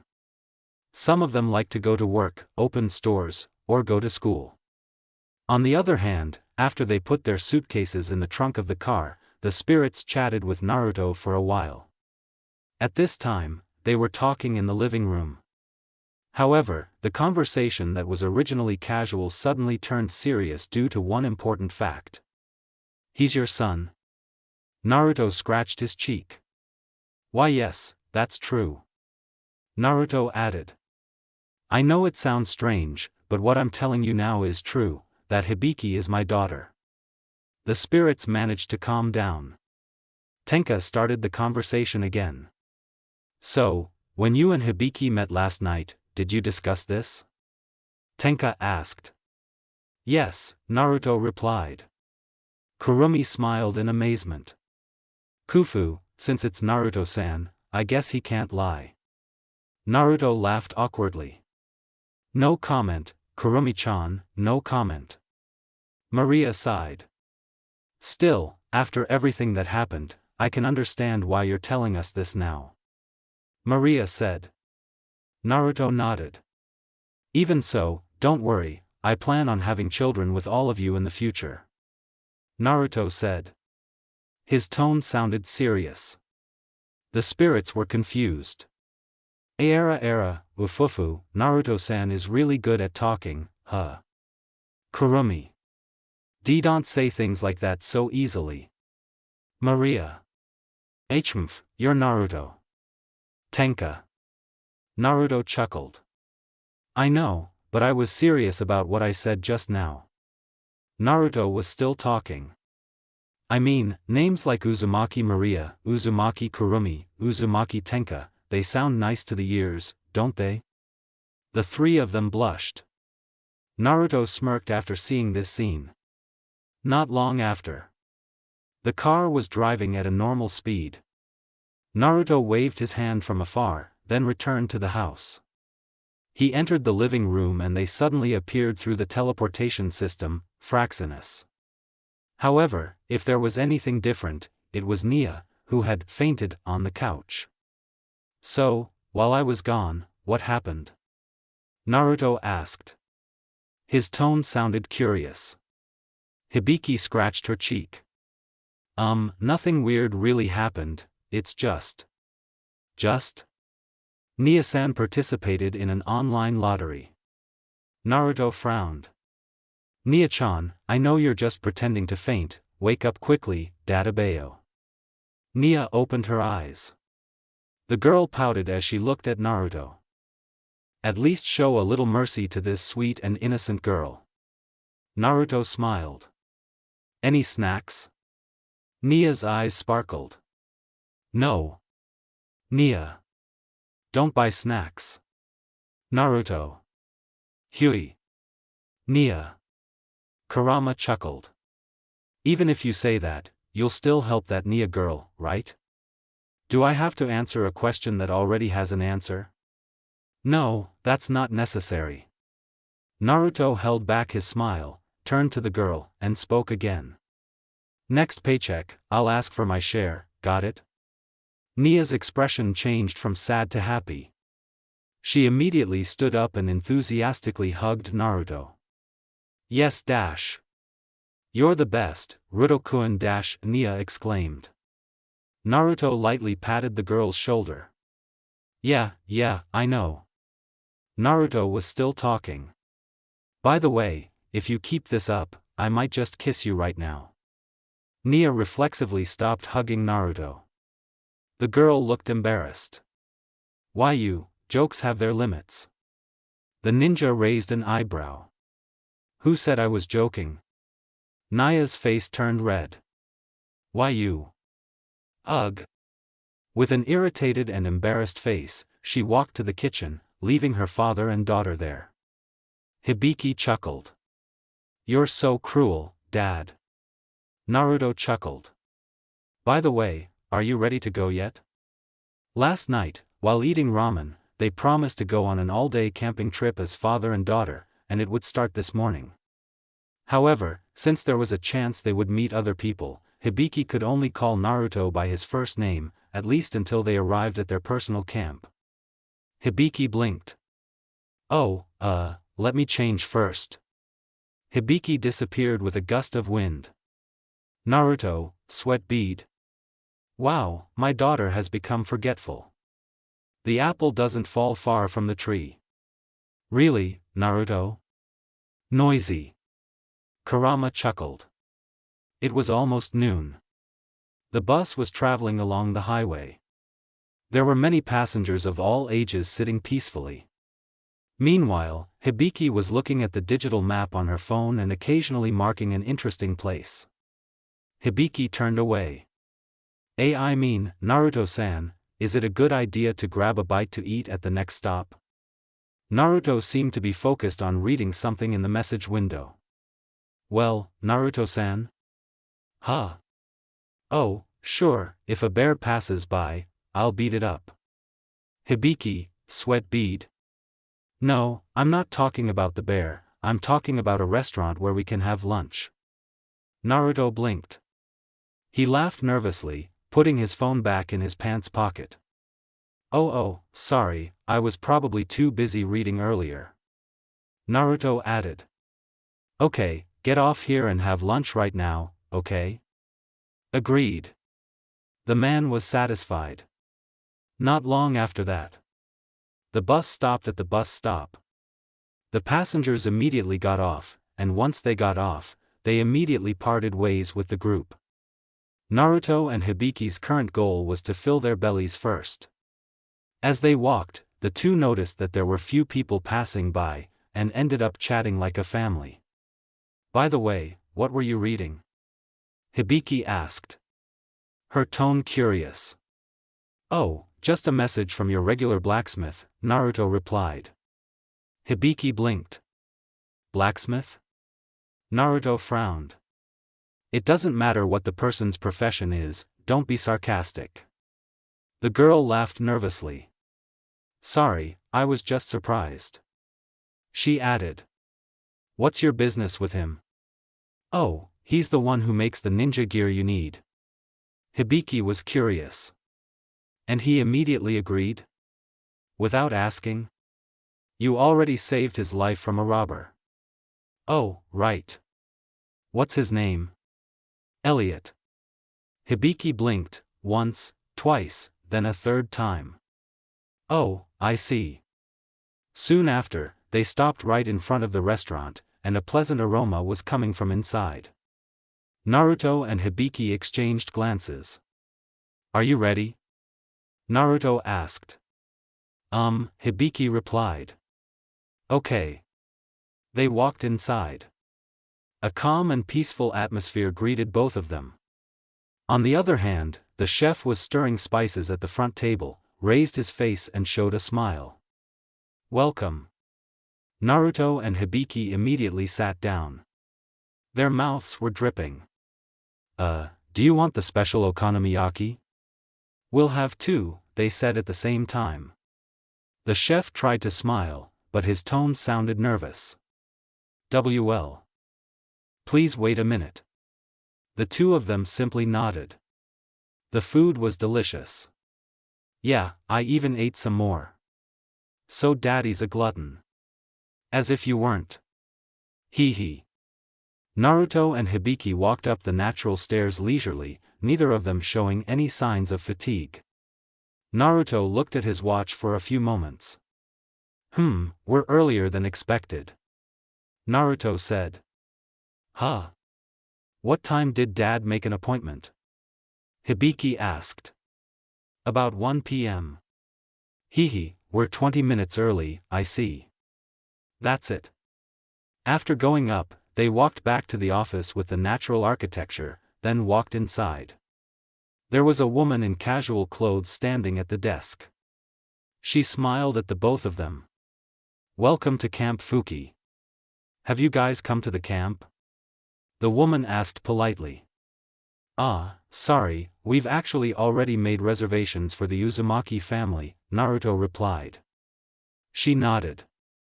"Okay, let me check if that's true. Your campsite is at site number 08, is there anything else you need before you go?" Naruto shook his head. "No thanks, but what we need is more than enough."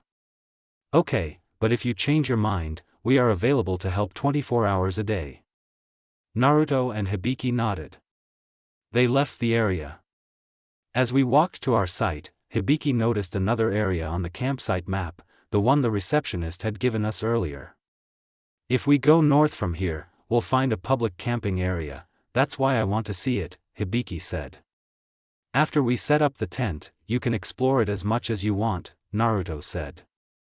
"Huh? Really?" "Of course." "Yes." Naruto smiled. He was happy to see his daughter so happy right now. Once they arrived, Naruto and Hibiki placed their bags on a nearby tree, then slowly took out their camping gear. The ninja turned to his daughter. "Daddy's going to go to the bathroom first. Please take care of our things." Hibiki gave him a thumbs up. "Leave it to me, Dada-kana." Naruto chuckled as he patted her head. "Smart girl." Hibiki smirked as he saw himself being treated like that. After the man left, he walked over to a special iron door and opened it, revealing a large pile of logs inside. That's one of the perks of having a private place, Hibiki thought. He looked around the tent, which hadn't been set up yet, then an idea came to him. "Maybe I should set it up first, that way my father will be happy." Hibiki smiled widely. Naruto approached their place from afar, a relieved expression on his face. Luckily the toilet wasn't full earlier. "If you wanted, you could have done it in the bushes," Kurama said. Naruto was dumbfounded. "I'm not a primitive man, Kurama," Naruto replied. "Just say you wanted to show off in front of your daughter. Middle finger for you." The bijou chuckled. Not long after, Naruto arrived at the place. He was dumbfounded by his daughter's current state. "A spider. There's a spider. A spider." Hibiki, tied up with the rope of the tent, flipped over, causing her face to hit the tree hard. "Wow. Naruto, sweat bead. Even though I was there for a short time, how did things turn out like this?" Shaking his head, he acknowledged his father's presence, then laughed nervously. "Hey, Dad, a little help? Please." Naruto massaged his temples. Night had fallen. Naruto and Hibiki were currently looking at the dark sky, not to mention the warmth of the fire that accompanied them both. "Even though it's just looking at the night sky, for some reason it feels so cozy," Hibiki said. "Well, maybe it's because of the effects of drinking hot chocolate earlier," Naruto said. Hibiki chuckled. "This papa is really something." Naruto chuckled. "By the way, how was the nabe papa made? Is it delicious?" "It's delicious, and it's also easy on the stomach." Naruto was pleased. "I'm glad you liked it." Hibiki beamed. He remembered something. Papa. Can you show me the Rasengan form? Is that okay? Yes? Naruto looked around the area before turning to his daughter. She nodded. Look. Hibiki waited patiently. She opened her palm and concentrated, then a vortex of energy appeared and it slowly took the form of a ball. Naruto smiled at his daughter. This is called Rasengan. Naruto added. What you see now is just the basic form. If you want, you can change the size or insert elements to increase the attack power many times. Is it clear yet? I see. Okay. The Rasengan instantly disappeared. As if out of curiosity, the girl opened her palm, then a vortex of energy was slowly created. However, the flow of the vortex seemed irregular, and because of this, a slight vibration occurred. Naruto frowned. Maybe it would be better if I can. I definitely can. Hibiki concentrated harder. A drop of sweat rolled down her chin from her forehead. After a while, the pressure of the energy became controlled, then its shape changed, becoming exactly the same as the Rasengan as a whole. However, this version of the Rasengan quickly disappeared, and Hibiki tried to catch her breath. It seems. It's not as easy as. It looks. Naruto handed Hibiki a bottle of water. He took it from their tent. Maybe it's because you're too used to Ryoryoku. Why yeah, maybe Dad's right. Hibiki finished the contents of the bottle in an instant. The ninja sighed. If you want to do the same, at least don't do it suddenly, wait for the right moment first, Naruto said. His tone was soft. It contrasted with his choice of words, which were firm. Hibiki laughed nervously. I'll remember the advice, I promise, Hibiki said. Naruto smiled. I'm glad to hear it. Naruto added. By the way, do you have any questions about the Rasengan? Or is there anything else you want to ask? Hibiki thought for a moment. Question, which one of you suggested the name Hibiki? Mom or Dad? Your mom. Oh, I thought it was Dad. That's annoying, but Minako doesn't sound that bad. Hibiki, sweat drop. Wow, then it's lucky my name is Hibiki. Hibiki thought. The girl remembered something. By the way, did Dad ever do anything bad when he was little? Naruto chuckled thinly. If you really want to know. Sit back and listen carefully. Hibiki nodded enthusiastically. Okay. Ho, good spirit. So Dad used to. They spent the night in a warm atmosphere. Like any normal family. From Hibiki's own words, Nia learned that she and Naruto were blood relatives, which of course surprised her when she heard this information.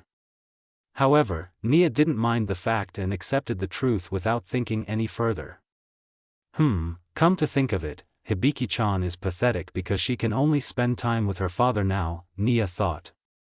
Even though her parents were gone, Nia realized that her childhood was happy, and it was because her father and mother raised her well.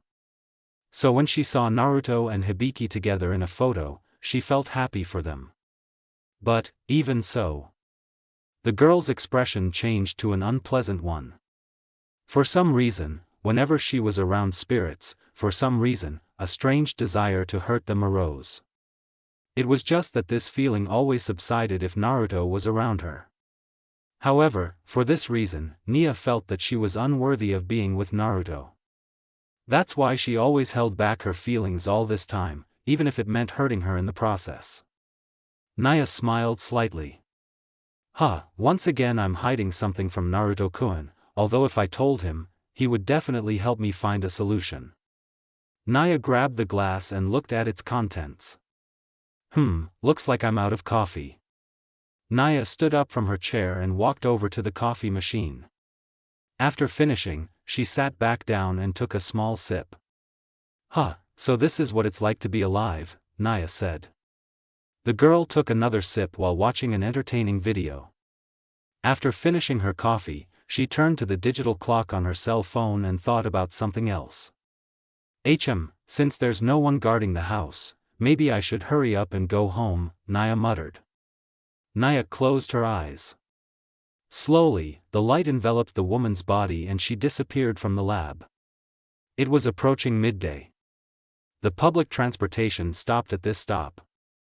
Several passengers started to get off. Two of them were Naruto and Hibiki, both wearing clean clothes and looking fresh. The father and daughter duo walked side by side and intended to go to the spirit house. Naruto noticed a missed call on his cell phone.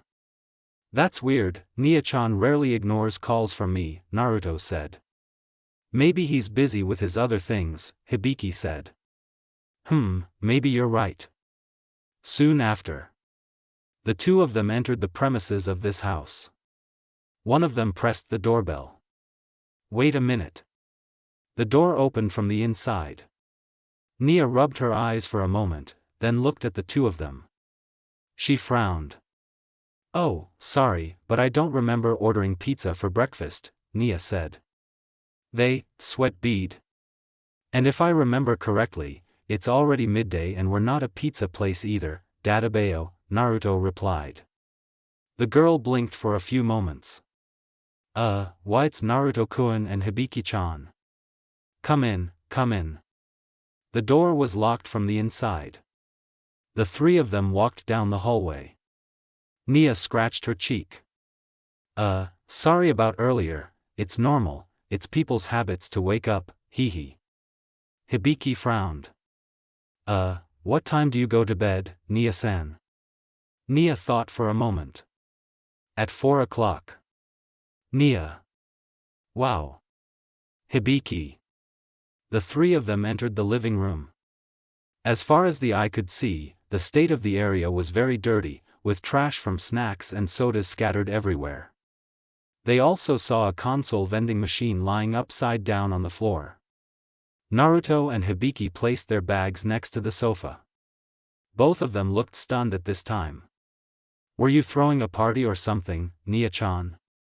Nia laughed nervously. Well, I had nothing else to do and I couldn't sleep even after drinking coffee, so I decided to play a game and then fell asleep. Nia added. But you guys just sit on the couch and I'll clean this up, huh? The entire room suddenly looked clean. Turning to the side, she saw the father and son clapping their hands as if dusting off, a satisfied expression on their faces as well. I'll make you lunch. Please wait a minute. Nia headed to the kitchen. Naruto and Hibiki exchanged glances. High five. High five. They high-fived each other while smiling widely. A few moments passed. Nia returned to the living room with a tray. She placed the tray on the table and set out 3 bowls of curry rice. I didn't buy anything else, but, please enjoy. Naruto chuckled. That's more than enough. Isn't that right, Hibiki? Hibiki nodded. Yeah. Nia sighed in relief. They were eating lunch while watching an action movie on TV. What kind of movie is this? It says it's an action movie, but why is it mostly a comedy? He was surprised. Kurama, we've been watching almost half an hour of shootouts between criminals and the police, and you're telling me it's all a comedy? The bijou snorted. There's no bloodbath, that's the problem. If this was a zombie movie, you wouldn't be complaining. Ho, that's for sure. Naruto, sweat bead. After the movie ended, the 3 of them threw the rest of their food into the sink, and Hibiki immediately cleaned it up. Nia turned to the side. So, are you ready to go? Nia asked. Her tone was mocking. Why are you looking at me like that? Naruto asked back. Because technically you're the only one in this room who hasn't been in there before. Naruto looked at his daughter. Hibiki just smiled nervously. Naruto looked back at Nia. Okay. I get it now. Naruto was still talking. So, are we going now? Or do you have other things to take care of first? The girl sniffed her sleeve. She looked at them with an awkward expression. Do you mind waiting for half an hour? Or maybe more?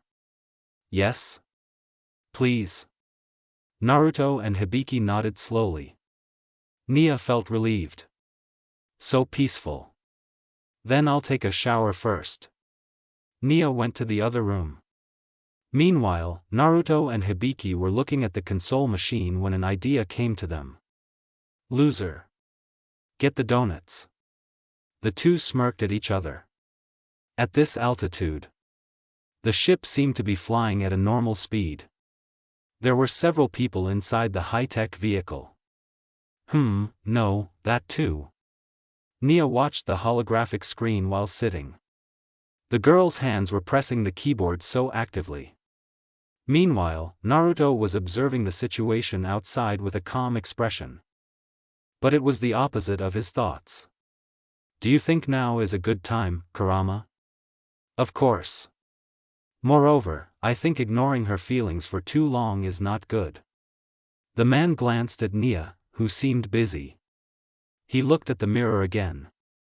Well, you're right. In fact, he had indeed been aware of Nia's feelings for a long time, but he was unable to act on it due to other activities, one of which was the spirit's matters. However, since the atmosphere seemed favorable now, it would be better for him to immediately bring up the topic with her. That's all. Naruto walked up to the girl. Nia-chan, Naruto called out. Nia replied. There's something I want to talk to you about. Nia stopped typing. She turned to him. What, Naruto-kun? Nia asked. Her tone was curious. Naruto smiled. I've known for a long time that you have feelings for me. Nia blushed, and smoke came out of her ears. Sweat drop. Wow, I didn't expect such a reaction, Databeo, Naruto thought. After a while, the girl's expression returned to normal, and she pretended to cough. Well, then, what do you plan to do about this fact? You're not denying it? Nia shrugged. The truth will eventually come out. Nia was still talking. So instead of putting it off in vain, it's better to confess from the start. The bijou blinked. This girl is right. Naruto laughed nervously. Nia-chan is like that. The girl was surprised. Why are you laughing? Naruto realized. It's nothing. Naruto added. By the way, what were we talking about earlier? Are you sure? Nia froze for a moment. Maybe she was trying to put the words together. I mean, I'm not a spirit, you know? Nia-chan. Why yeah? Did I ever say that my type should be spirits? Naruto added. Even when I first met Mio-chan, I didn't know she was a spirit, remember? Nia was confused. Oh, right, we haven't even seen Naruto-kun's flashback in so long, Nia thought. Naruto cleared his throat. But, it all comes down to your decision, so I won't force you or anything. If that's true, will you wait for my decision? Nia added. It's not that I don't want to, but this is all too sudden, and it's weird to answer now. The ninja nodded. No problem, take your time. But? Naruto smiled. If you need anything, call me. Nia blinked. The girl beamed. Thank you, Naruto-kun. You're welcome. The iron door opened automatically. Hibiki walked in with a box of donuts. The iron door closed again. Naruto was curious. It took so long. What were you doing earlier? Naruto. You were busy streaming videos. Hibiki. No wonder. Naruto. Naruto accepted the box. He stroked his daughter's hair with a smile. Smart girl. Ehe. Nia was curious. Oh, can I have one? Just have one. Just wake up. They ate in silence. Nia finished her donut and blinked. Now I want a drink. Nia pressed a combination of letters on the keypad. It disappeared along with the holographic screen. I'm going to the kitchen. Do you want me to get you a drink? Nia offered. Orange flavor, Naruto replied. Iced coffee, Hibiki said. Okay. Nia walked through the door and closed it again. Meanwhile, she looked at her watch, then turned to Naruto. We have to go, Dad. Naruto's expression was serious. Let's go. Nia returned. Shortly after. With a plastic bag containing several drinks. She watched as Naruto and Hibiki just stood there silently. The girl was confused. Aren't you going to get your drinks? Nia asked. Naruto and Hibiki were surprised. Huh? Oh, right, we want to drink, right, drink. Nia frowned, but then shrugged. Well, maybe they are like this because of our long journey, Nia thought. With that thought, she leaned back in her chair and returned to monitoring the ship's status through the monitor. Naruto and Hibiki looked calm, but in their hearts at this time, there was a scream, which they were trying to hold back. Boss! Come back soon. They both thought. The flock of birds seemed to be flying freely. They were busy flapping their wings, not caring about anything.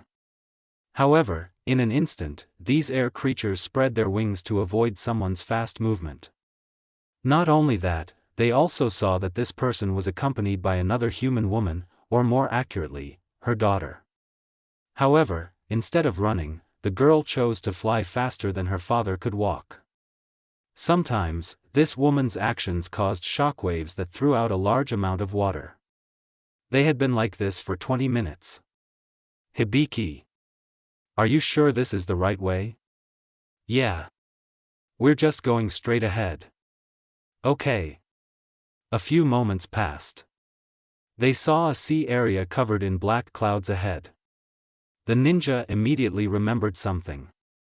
I should have taken an umbrella earlier. Naruto. Not now, father. Hibiki. Sorry. Naruto. Stopping right in the middle, they looked at the surrounding conditions, and as far as the eye could see, all they saw was a cluster of black clouds above. So, what next? Is there a mystical entrance or something? Naruto asked. His tone was curious. Hibiki landed and stepped onto solid ice. It was made of his thoughts. Now? Let's wait. Hibiki replied. Wait for what? I don't know either, but Mom said we don't have to do anything once we get here. Naruto nodded. Silence fell over them. Hibiki? Are you sure about this? Why yeah, sure. 5 minutes passed. Nothing happened. Naruto frowned.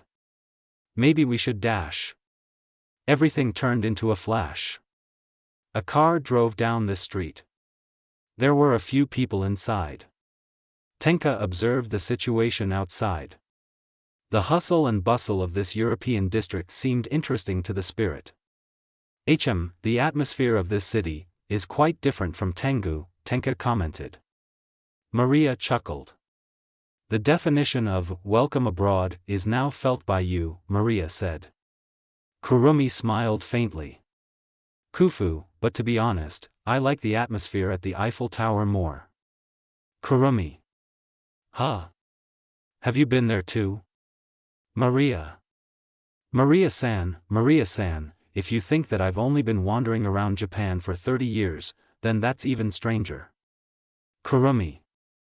The spirit laughed nervously. Oh, with your ability to transfer shadows, it's understandable that distance is not a problem for you. Well, at least until Naruto-san sealed my power. She nodded in understanding. A few moments passed. The car pulled into the parking lot. The passengers inside the car got out and rushed into the hotel. The three of them walked through the crowd of hotel employees and regulars. The receptionist smiled at them. "Welcome to the Aripes Hotel. How may I help you?" the staff member asked politely. "Oh, yes, we accidentally booked a room under Miss Asahiko's name," Maria explained. The receptionist nodded and looked for a name on the monitor. After a while, she pulled out a certain drawer on the desk and took out a key card, then pressed the bell. A male hotel employee came over and looked at the receptionist. They nodded at each other, and then the employee carried the spirit's luggage upstairs through the service elevator. He handed the key card to Maria. "Have a nice rest, Miss Asahiko." Maria smiled. "Thank you very much." The three of them walked in a certain direction, and Maria pressed a special button. They walked inside, and that special door opened. The elevator slowly rose. Tenka became curious. "So, before we go to headquarters, should we leave our bags in this hotel room?" Tenka asked. "Yeah, but even so, we've actually already arrived at headquarters," Maria replied. Tenka was confused. "Wait, what did you just say?" Maria beamed. "Don't worry. You'll understand later." Kurumi stroked her chin. The spirit was thinking about something. "Hotel Aripes. Aripes, wait a minute." The spirit chuckled slightly. This caught Tenka's attention. "What's wrong, Kurumi?" "Fufu, Tenka-san, if you change the name Aripes, what will it become?" Tenka frowned. "Aripes, wait, Sapphira? Is that what you mean, Maria?" Maria smiled faintly. "What else is there?"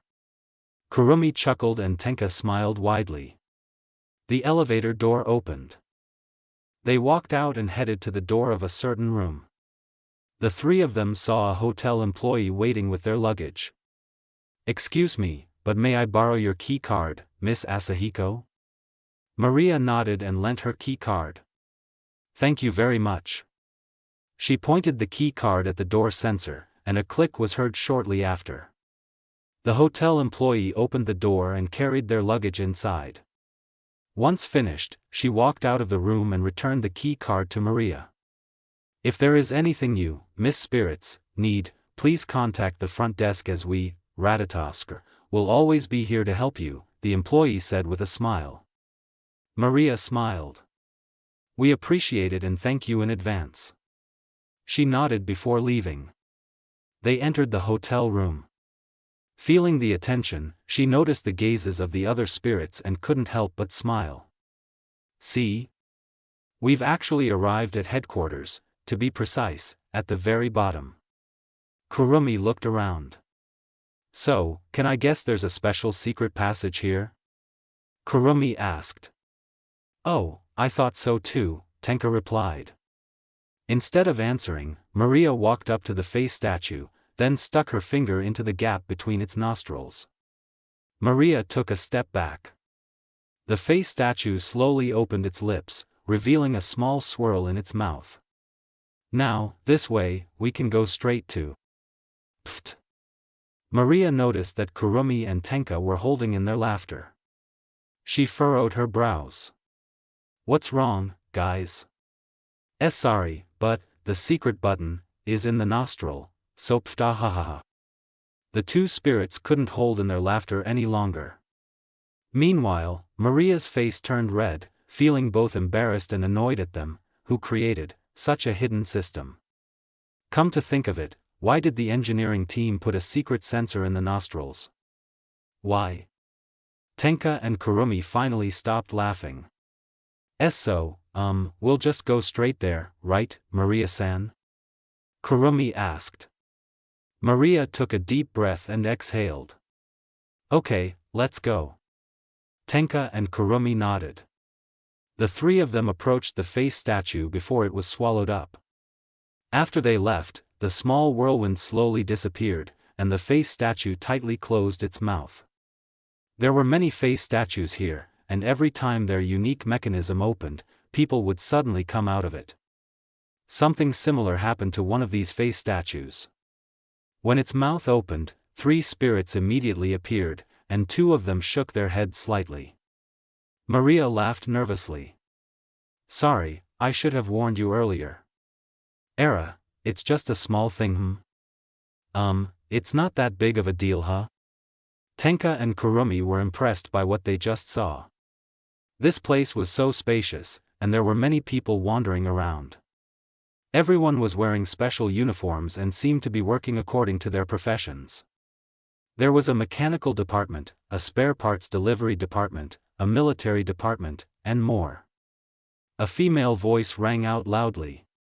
Repeat. The nanomachine weapon test simulation will begin in 10 seconds. Repeat. The nanomachine weapon test simulation will begin in 10 seconds. That's all. Thank you. Tenka was curious about this. Nano-machines? On the other hand, Kurumi happened to see several robotic cats flying on a small plane, and they seemed to be delivering envelopes to the people here. Even though they aren't real cats, but either way, they're still Nico-san. Kurumi's eyes sparkled. Maria looked at the other spirits suspiciously. What are you guys doing in a daze? Let's go. Maria. Sorry, Maria-san. Kurumi. Why, you're right, let's go. Tenka. The 3 of them walked among the crowd. Kurumi and Tenka looked at the sea of clouds outside the window. Above the clouds? Interesting. Era, Ufufu, we're pretty high up. While watching other things, the 2 of them saw many aerial vehicles flying past the window every now and then, one of which was a jet. They also happened to overhear some interesting conversations as they passed by people. Has anyone seen my shoes? I asked for documents on plasma energy. Not minced meat. Whose bra fell on my face? The 3 of them, sweat drop. Then, there, Tenka saw several teams that were apparently creating a series of special robotic frames that resembled prehistoric creatures. She was intrigued. Maria, what are they doing? Maria blinked. Huh? Oh, it's one of the organization's old projects, if I'm not mistaken, it's called Predacon. They turned to the back. In front of the 3 of them, there were several people standing there, one of whom was a blond man with glasses. I can explain in more detail, but first, welcome to Ratatoskr, the man greeted. Maria beamed. It's an honor. To meet you here, Mr. Wood. Excuse me, Elliot-san, Maria said. Elliot Woodman smiled. The father and daughter duo opened their eyelids. They looked at each other. Wahahaha, your hair is curly. Ow. Naruto sighed in relief. Do you want to continue? Or take a break? Maybe it's best if we just continue. I'm afraid the longer we stay here, the more Nia-san will realize that the us next to her right now are just clones. Good idea. Hibiki beamed. The 2 of them continued on their way. Luckily, the cave passage had a lighting system in the form of emerald crystals, and they were embedded into every layer of the rock walls. Though it didn't take long, it looks like you guys really are acting like a normal family. Naruto held back a smile. I guess this is what's called blood ties, maybe? You're right, but I'm glad you didn't pass on all your stupidity to your daughter. Hey! The bijou chuckled. One last thing, I'm going to sleep, so don't bother me. As you wish, Databeo. ZZZ. Naruto, sweat drop. Wow, she's actually sleeping, Naruto thought. Hibiki watched her father's expression. Is something bothering you, Dad? Hibiki asked. Her tone was curious. Huh? Oh, nothing, I just finished talking to my partner, Naruto replied. The girl nodded and didn't say anything else. Naruto remembered something. By the way, what did your mother teach you when you were still together? Hibiki blinked. Oh, besides controlling energy, Ryoryoku, Mom once told me that I could do the same thing she could do, but on a smaller scale. That's it. A few moments later, Naruto and Hibiki saw a wall of water ahead. It looked sparkling and a rich color. We'll just have to get through this, right? Why yes, this must be it. Naruto and Hibiki took a breath and then slowly exhaled. They walked straight until they passed by the unique phenomenon. After that, both noticed that their appearance had become clean and dry again, without any feeling of moisture. Only your mother likes this. Naruto. Hee. Hibiki. They both walked again until they came to a room. When viewed from above, the place was in the shape of a complete circle, with all surfaces, both the walls and the floor, made of stone. They also noticed several blue flame torches located in several corners of the room. Then, both of them saw a black chest with intricate inscriptions, and it was located in the center of the room. However, if there was something interesting, it was the portal of light that appeared next to the chest. Hibiki understood. Oh, I just remembered, if I'm not mistaken, Mother once said that this portal can take us to the desired location, but it can only be used once. Naruto blinked. Oh, then we can quickly return to Fraxinus. The father and daughter duo approached and touched the side of the chest. Everything instantly turned into light. Naruto and Hibiki were confused. Both of them looked around and realized one important thing. They currently seemed to be floating in the vast sky, but for some reason, both of them felt like there was a foothold beneath their feet. Not only that, there were no planets, stars, or other space objects. It was all silent and empty. Who are you? They both turned around. A girl with long black hair and green irises appeared in their vision. She was dressed in simple clothes in the form of a white toga. However, there was one thing that surprised both of them, and that was that the woman's face looked like someone. You. Carmera, right? Hibiki asked. Carmera was surprised, and then smiled widely. Aha! It's me, the beautiful Carmera. She suddenly prostrated herself in front of Hibiki. They were both surprised by the woman's attitude. Sorry for not greeting you first, Miss Spirit. Hibiki stuttered. First of all, please stand up first. Carmera complied with the girl's request. And secondly, I'm not the spirit you're looking for, but rather her child. Another female voice rang out. I was worried at first, but I'm glad that in such a short time, you two were able to get along. They turned around to see Mio. The original spirit seemed to appear out of nowhere. Naruto blinked and suddenly smiled. Are you here by any chance, Mio-chan? Is there AA? Mio was surprised when the man hugged her from behind. A shy smile appeared on the spirit's face. Honey, you missed dash. Naruto immediately hit Mio hard. Yujiya. Hibiki clapped her hands loudly. It seemed she understood why Naruto did that. Bravo, father. Bravo. Mio winced and tried to stand up. Why did you have the guts to do that to me? Naruto and Hibiki stared at her. Lightning, they both said at the same time. Mio blinked. The spirit smirked. Oh, it seems my daughter got hit too, then it's worth it.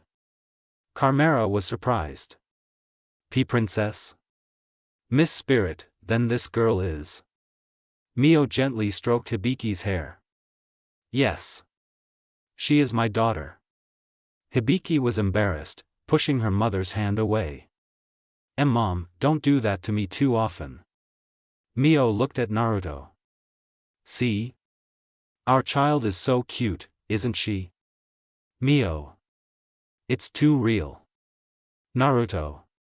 Not daddy either. Hibiki. Naruto and Mio chuckled. Hibiki pouted at her parents' behavior. On the other hand, Chimera watched the man and then remembered something. Oh, so you're the one Miss Spirit was talking about.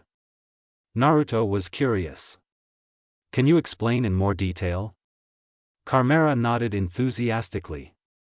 I forgot what day it is today, but in our era, Miss Spirit suddenly had a vision of someone and started training in household chores like cooking, poses. Naruto and Mio reflexively covered their daughter's ears. Hibiki was confused as to why she was being treated like that. Kama Sutra, then dash. They both stopped covering Hibiki's ears. Nanny, Chimera added. Naruto blinked. So, indirectly, you've been watching me from afar for a long time, right, Mio-chan? Naruto asked. Yeah, right, Mio replied. Her tone sounded relaxed. As if there was nothing strange about her actions. Cool. A certain Hyuga girl did something similar, but from a close distance. So she wasn't worried at all, just impressed. Mio spoke up. Now then, let's talk about why you're here, but before that. She waved her hand. A girl suddenly appeared there. There's someone else who should be present. The girl was surprised to see the two of them. Wait a minute, what are you doing here? Huh? Then who's on the ship with me? Naruto laughed nervously. They're clones with the henge technique, and as for why we're here, it's a long story, Nia-chan. Naruto added. And if you don't know yet, these two girls are Mio-chan, the first spirit, and her friend Chimera. Nia blinked. Whoa. Can I call you Mio-chan too? As you wish. Cool. Nia was stunned. Because right now, she was looking at the atmosphere of space around her, and it almost made her have a heart attack. What the dash? Mio laughed cheerfully. Don't worry, it turns out our consciousness is in the universe in my artifact, and it's safe. Mio.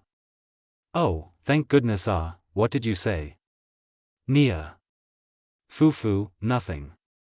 Mio. Nia blinked a few times, then shrugged. She turned to Chimera and was surprised. Chimera felt the same way. You. How come your face looks like mine? Nia asked. Why yeah, I'm just as surprised as you are, Chimera said. Meanwhile, Mio watched the two of them with a smile, but her thoughts told her otherwise. Considering their synchronization, is that possible? But if that's the case, that means that Chimera has already. Nia spoke up. So, why am I and everyone else here? Mio realized. Oh, we're going to watch a reenactment of some scenes from ancient times. Since it's regarding the threat we'll be facing later. Nia frowned. It's regarding the spirit that hates humanity so much, right? As the first spirit, you were the one who told Maria-chan this information. Mio paused. She seemed to be thinking over her words. I was mistaken. Mio added.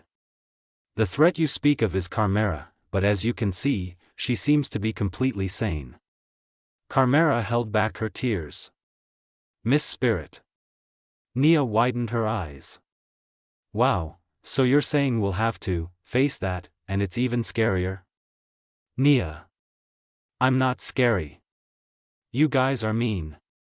Chimera. Chimera was actually crying. Hibiki handed her a tissue. Want one? Thank you, ahuhu. Naruto, sweat drop. Shaking his head, he looked at Mio, then at Nia. Like you, I'm also curious about what Mio-chan is talking about, especially since she suddenly blurted out that important information. Naruto said. Hibiki nodded. He agreed with his father's words. Mio smiled. Maybe I should show you this right now. He snapped his fingers. The atmosphere around them changed. Instead of silence, Screams and roars could be clearly heard this time, and they were coming from monsters of various types and sizes that almost filled the universe. However, among them, there was one that stood out, namely the supermassive black wolf. Mio blinked. Oh, before you get surprised, this battle happened before the ancient human race appeared, and there were only spirits, galaxies, stars, planets, solar systems, and other cosmic objects. Mio added. By the way, the name of the creature that looks more ferocious than the rest is Karkaroth.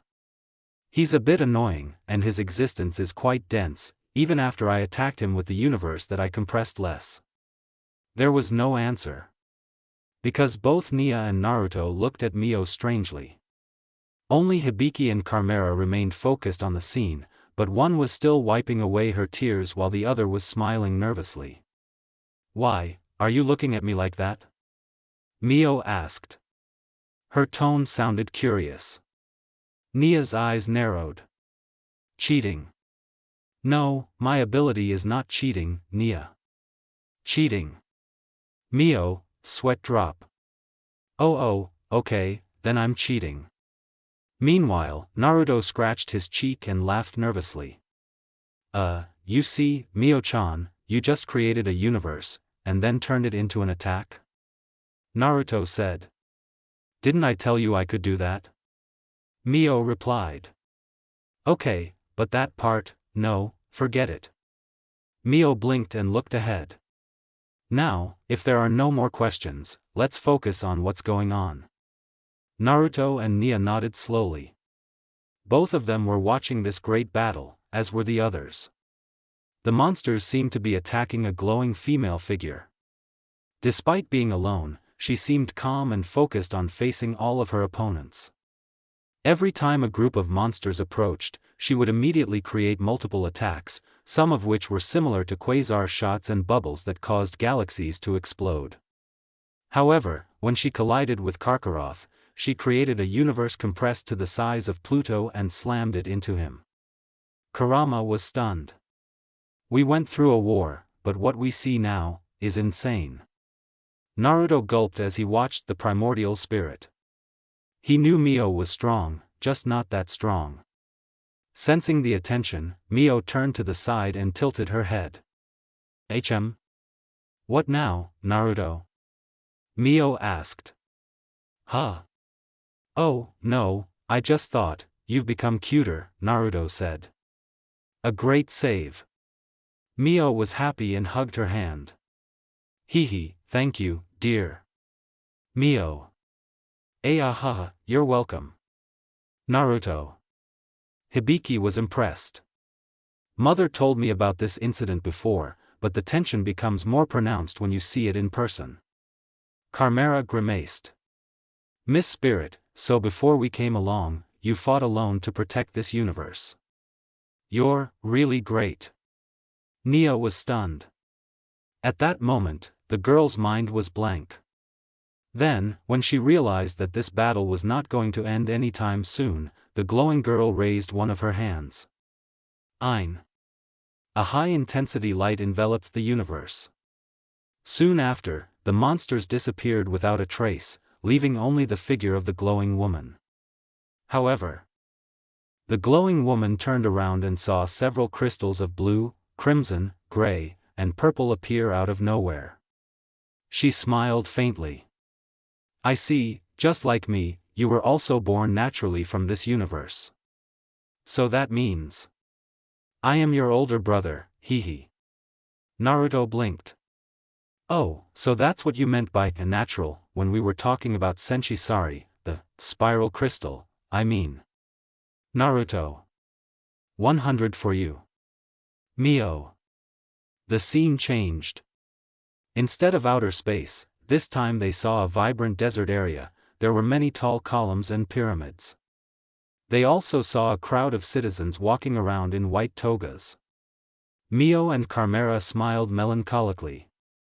Miss Spirit. Yes, I understand, Chimera, I understand. Their daughter was curious. So this is the area of the ancient humans, mother? Hibiki asked. Yes, it's called Relia, Mio replied. Nia whistled. The girl's thoughts went again. I made many assumptions about the environment of the ancient humans, but this far exceeds my expectations, Nia said in awe. Naruto didn't say much, but on one hand, he was also impressed at this moment. Soon after, everyone in the area noticed someone, and without thinking, they immediately moved out of the way. That person was a girl with pale blue hair and blue irises. She wore a white toga with an additional doroi in the form of a hood around her head. The villagers were happy when they saw the girl. Miss Spirit, good afternoon. Good afternoon. Your beauty is as impressive as always, Miss Spirit. Hee, you are just as beautiful, Ria. A group of children suddenly approached Spirit. They brought something. Miss Spirit.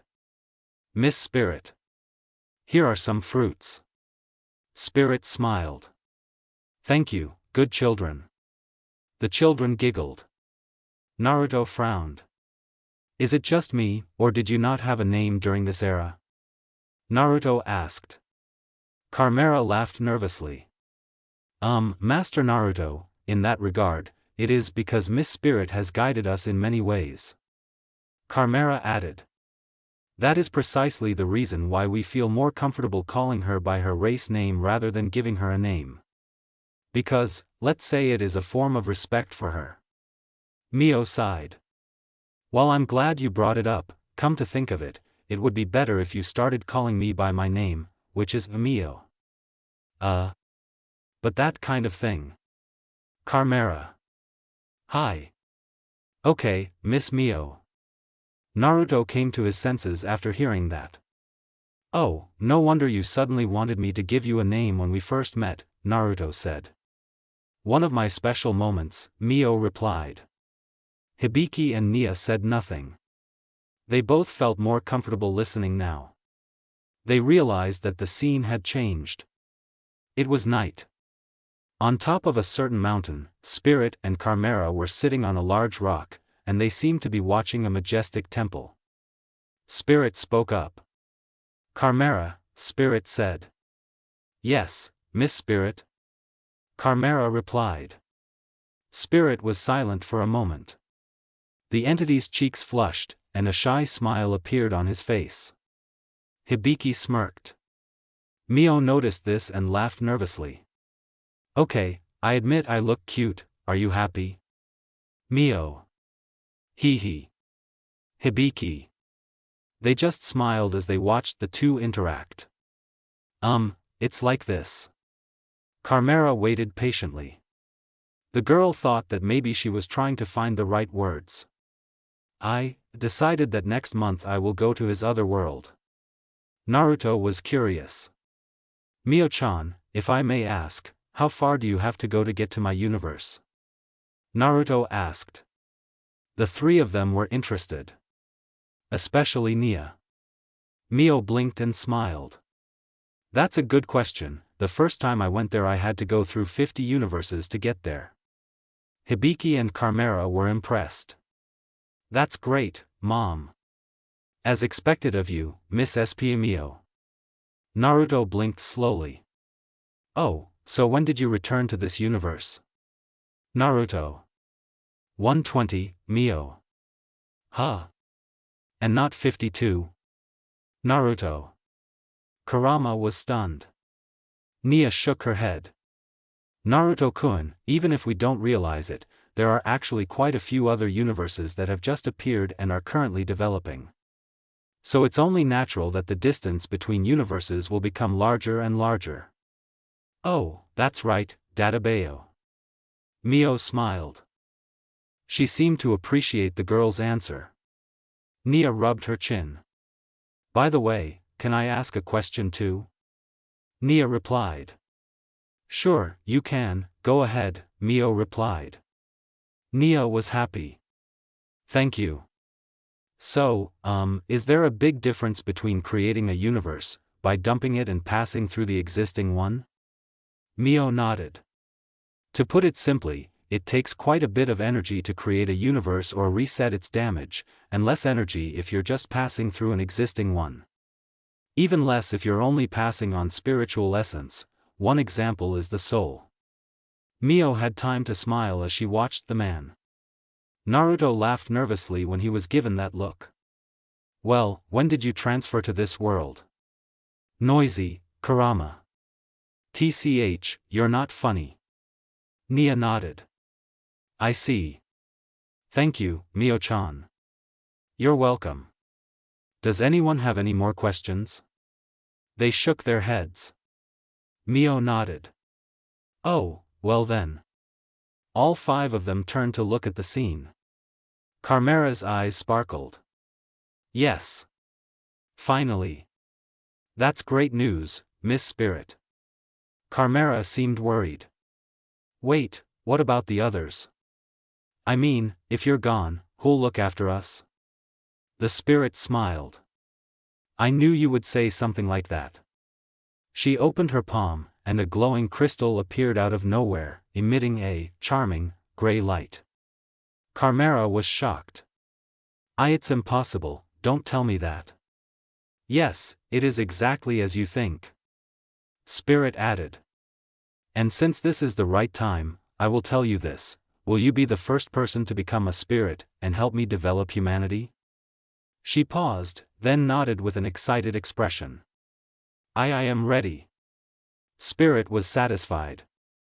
It just so happens that, Raziel, also wants this, so, close your eyes. Carmera's eyes closed. Raziel then flew towards Carmera, then enveloped her in gray light before fading. Carmera currently had the appearance of a, similar to, nun. The color of the outfit was a reference to ink with a translucent outer fabric, a golden line around the waist area of the outfit, and lace-up boots. Nia smirked at Carmera. Astral dress you have is quite cute. Carmera smirked as well. Hee, thank you very much. Kurama chuckled. Hee, I guess this is what they call friendship through personality. Naruto simply smiled. Carmera blinked. That's nice, but can you return my clothes to their original state? The light enveloped the girl once more. After a few moments it revealed Carmera's previous appearance. The spirit nodded. For starters, you can only use a portion of its power, but that will change in the future. He added. And before I go, I will observe how you handle my tasks until you can, you understand? Understood. Okay. Slowly the clothes the spirit was wearing changed, it became a white dress.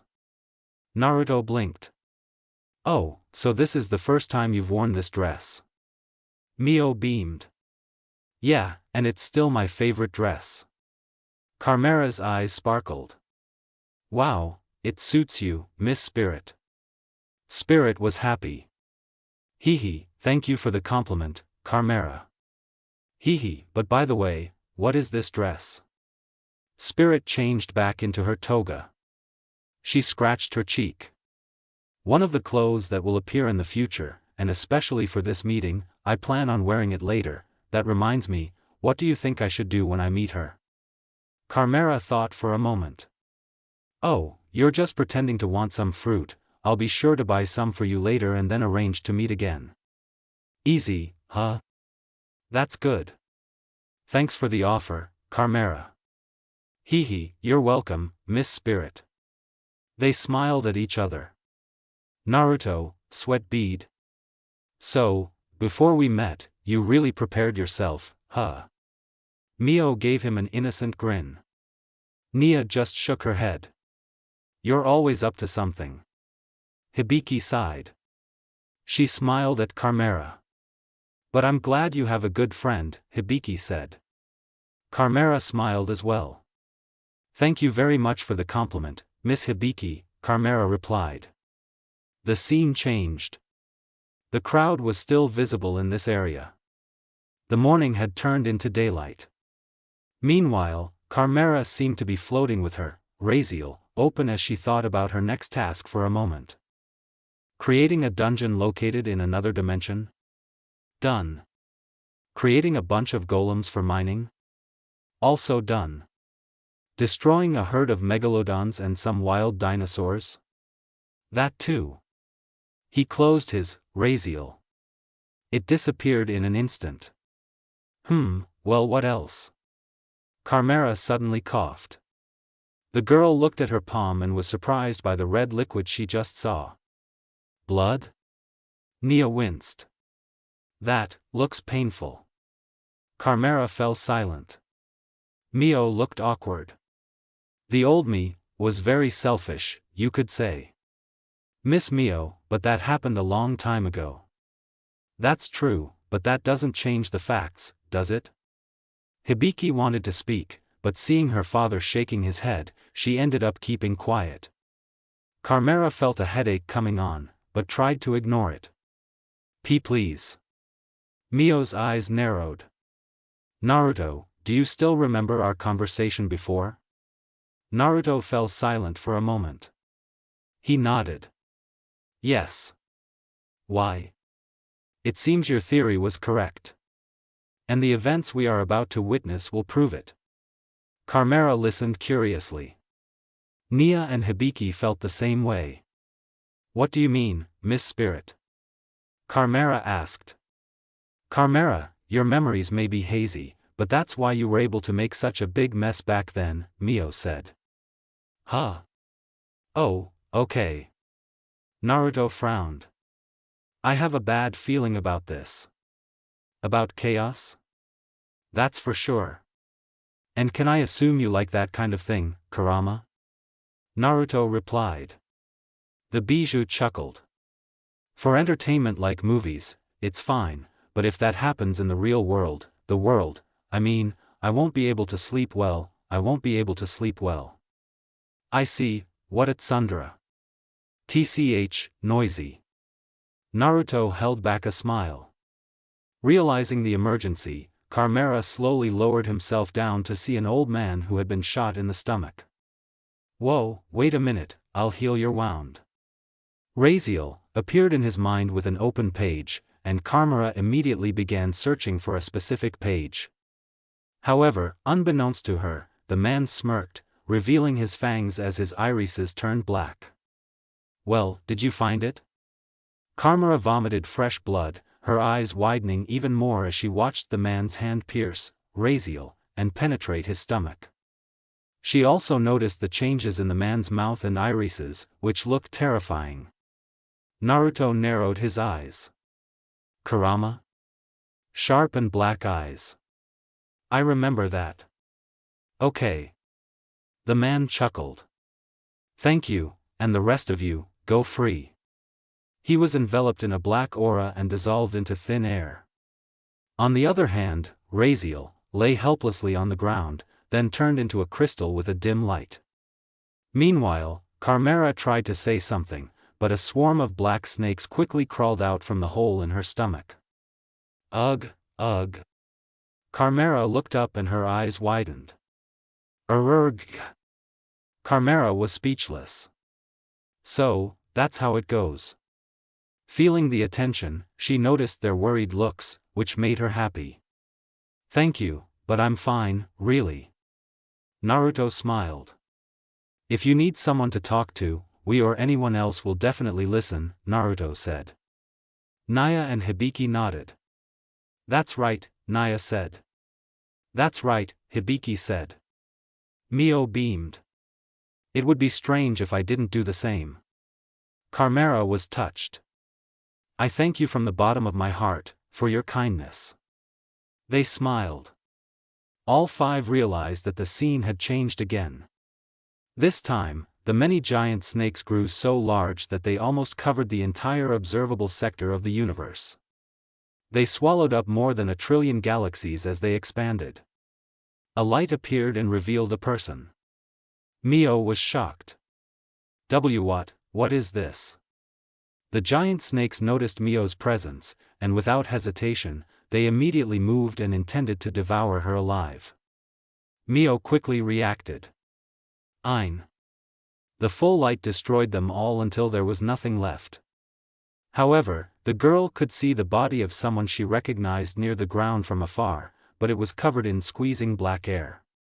Carmera. Roarorg. Carmera responded with a terrifying voice. The black air around her quickly formed a circle, it shot out black energy that surpassed a quasar. Realizing this, Mio pointed her palm and shot out white energy that shot out very quickly. A supermassive explosion occurred. This clash of attacks created a strong friction, which cut the outermost and deepest layers of the universe. Ugh! Mio was almost thrown back, but she immediately created an energy barrier to reduce the damage to herself.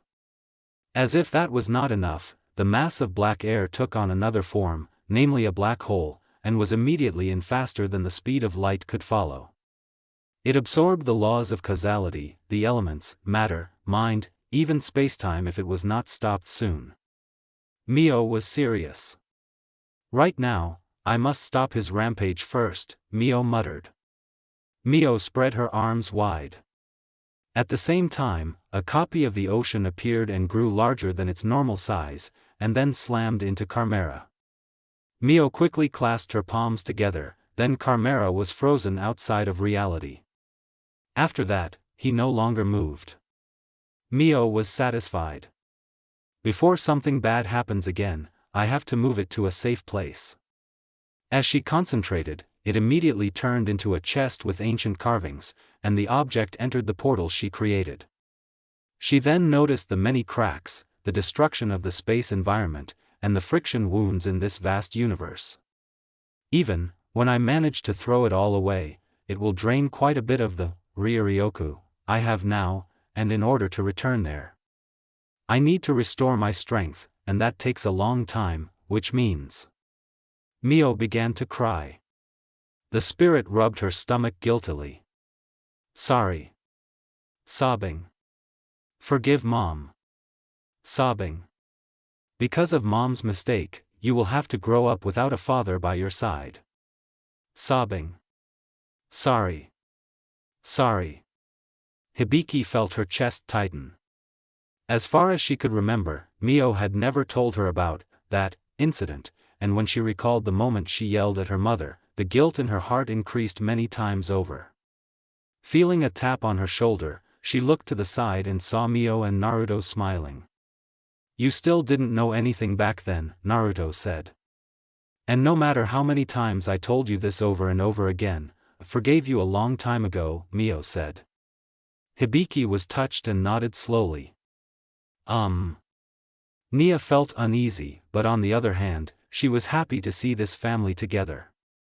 Carmera was silent for a moment.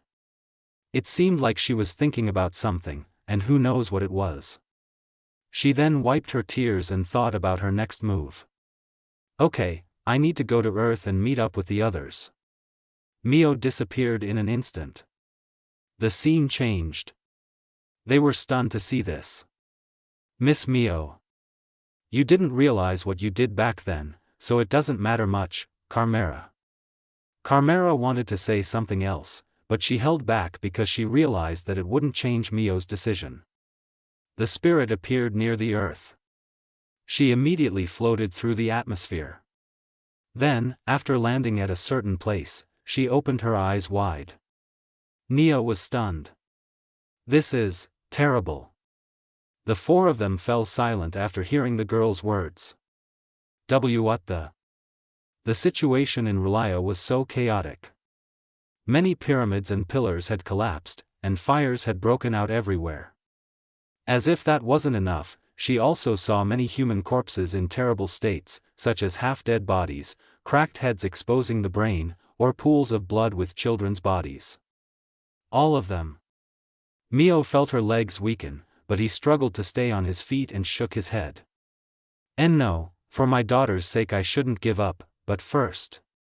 Mio raised her hands up. All of the collapsed buildings were reunited and unharmed in the blink of an eye. Clouds also began to appear in the sky and rain down on the fire area.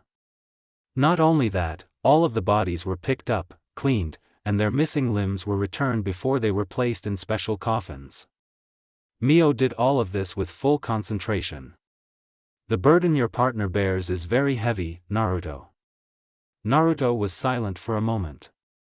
He was watching the spirit. Feeling that she had been noticed, Mio looked back and simply smiled, then turned back to the scene, which was happening. Then she felt something. And suddenly a crystal flew towards her from afar. The spirit was surprised. Raziel? Why aren't you with Karma? The crystal glowed slightly, then its light dimmed. Mio caught the object before it fell to the ground. Hatred of humanity. Mio muttered. She gasped. I see, is it possible? Karmera became a spirit consumed by hatred and lost control because she couldn't control her power? Mio rubbed her temples. Ugh, my pride. Mio. And I thought you didn't have that.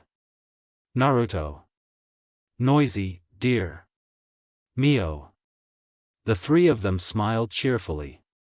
That's not strange, Mio-chan, especially since you've never met the mastermind behind Karmera-san's attack, so it's only natural that you'd think of other scenarios. Nia said. Her tone was humorous. However, if you noticed, she was trying to lighten the mood. Mio sighed. You're right, Nia. Naruto frowned. The ninja was thinking about something at this time. Is it possible? No, big or small, the possibility still exists. Kurama? I think so too. Karmera was watching the man. Master Naruto, what are you thinking? Karmera asked. Oh, I was just thinking, if the monster invasion happened at the moment the spirits were born, is it possible that it was the work of the same culprit who attacked Karmera? Naruto said. Mio gasped. But something like that. Wait, if you think about it again, your guess might be right. Karmera was surprised. That's not a bad idea, Master Naruto. Hibiki blinked. Hehe, Dad can be smart too. Hibiki. Hey.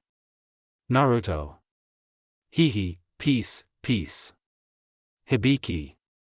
Shaking her head, she closed her eyes and the crystal quickly disappeared. For now, recover first, Raziel, Mio muttered. She saw the ground suddenly split open and many buildings rose to the surface. Many people immediately came out and happily approached the spirit. Miss Spirit. Miss. The spirit was surprised, but on the other hand, he was happy. Mio also noticed that about 100 people were, still, alive. Everyone, I am glad there are still survivors here. Everyone nodded. One of them spoke up. Miss Spirit, about Karmera. Mio thought for a moment. She thought about hearing other opinions on the matter. I know this sounds weird, but, do you guys know the reason why she's like this? The old woman spoke up. We don't know either, it just happened. She fell silent as she saw the spirit clearly. Oh my God, Miss Spirit, are you pregnant? Who's the father? Mio and Hibiki pointed at the man. Him, Mio said. It's him, Hibiki said. Naruto chuckled. Really, you guys are really funny. The mother and daughter duo smirked. Nia shook her head while Karmera simply smiled. They were surprised to hear that. However, there was a look of happiness on the people's faces, but it turned to worry when Mio didn't respond at all. His father's name is Naruto Uzumaki, but since I sensed danger here, I decided to leave him here. The people were shocked. Guilt was evident on their faces. Miss Spirit, we apologize, the man, representing everyone, said. Mio shook her head. It's not a problem, Gerard Woodman, but if you want to be able to enjoy your life again in the future, considering all of this. A certain woman interrupted him. Wait a minute. Miss Spirit, no matter what happened, no matter what, you and the others are still the most important history of this era. And we want our descendants to know that, the woman explained. If you looked closely, most of the people here looked confused, and only a small number nod. Spirit understood what she meant. I see, you are right, Elena Mathers. Someone in the crowd raised their hand. Unlike the 10 of them, if we want to, forget this incident, Miss Spirit, the man said. They ignored the incredulous looks from the small number of people here. Mio nodded. I will do so when everything resets. Don't worry, Mio added. And for those who want to remember all of this, I have a request, will you listen to me? The 10 people nodded quickly. Thank you. Regarding my request, there is a possibility that the new humanity in the future will not be as friendly as the current one when it comes to spirits. So I would like you, or your descendants to prepare for that. We understand, Miss Spirit. Yes. That's all. Surprisingly, 3 more, sapphire crystals, suddenly appeared in front of everyone, and they emitted a small light. Spirit was surprised. I understand, if that is your wish, I will not forbid it. He added. But specifically for the 2 of you, could you please, not give all your power to the people you think are suitable to become spirits? As if they understood, the crimson-blue crystals broke into several pieces, and the largest one immediately approached her. Mio held it with a smile. Thank you, Zafkiel, Michael, you can go now. The 2 fragments of the sapphire crystal disappeared. They were on their way to the present future. Meanwhile, Mio watched the purple crystal and nodded. There is a special dimension that I created with my mind. If you go there and wait for a long time, you will be able to develop into a person as you wish. The purple crystal shone brighter and then disappeared. Mio sensed something. She watched as her hand withered, but only for a moment. There was no response. They simply remained silent, saying nothing. Many people here held back tears as they saw this. Even regretful expressions were visible on the faces of most of the people here. Mio turned to everyone. When the reboot begins, I will go far away to recover my strength, so. She smiled faintly. Farewell, everyone. The spirit raised one hand. The universe spun quickly, all the destruction that had occurred was discarded and remained intact as before. The moment this phenomenon occurred, Mio disappeared from their sight, leaving behind the light of fireflies in the air. The light illuminated the vision of the 5 of them. As the light faded, some of them noticed that the surrounding conditions were the same as when they entered, namely, a silent space without any objects. The girl turned to him. I think it would be best if I return to Fraxinus soon. So, can you bring me back to my senses? Please? Nia asked. Mio nodded. Leave it to me, but if it makes you feel better, 1 minute there is equal to 1 hour here, Mio explained. Nia sighed in relief. Oh, that's good. By the way, that means Carmera will be coming with us to the headquarters, right? Naruto blinked and nodded. That should be it.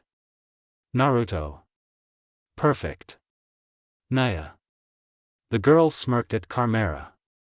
And you'll see, Carmera, you'll love the modern era, especially the games.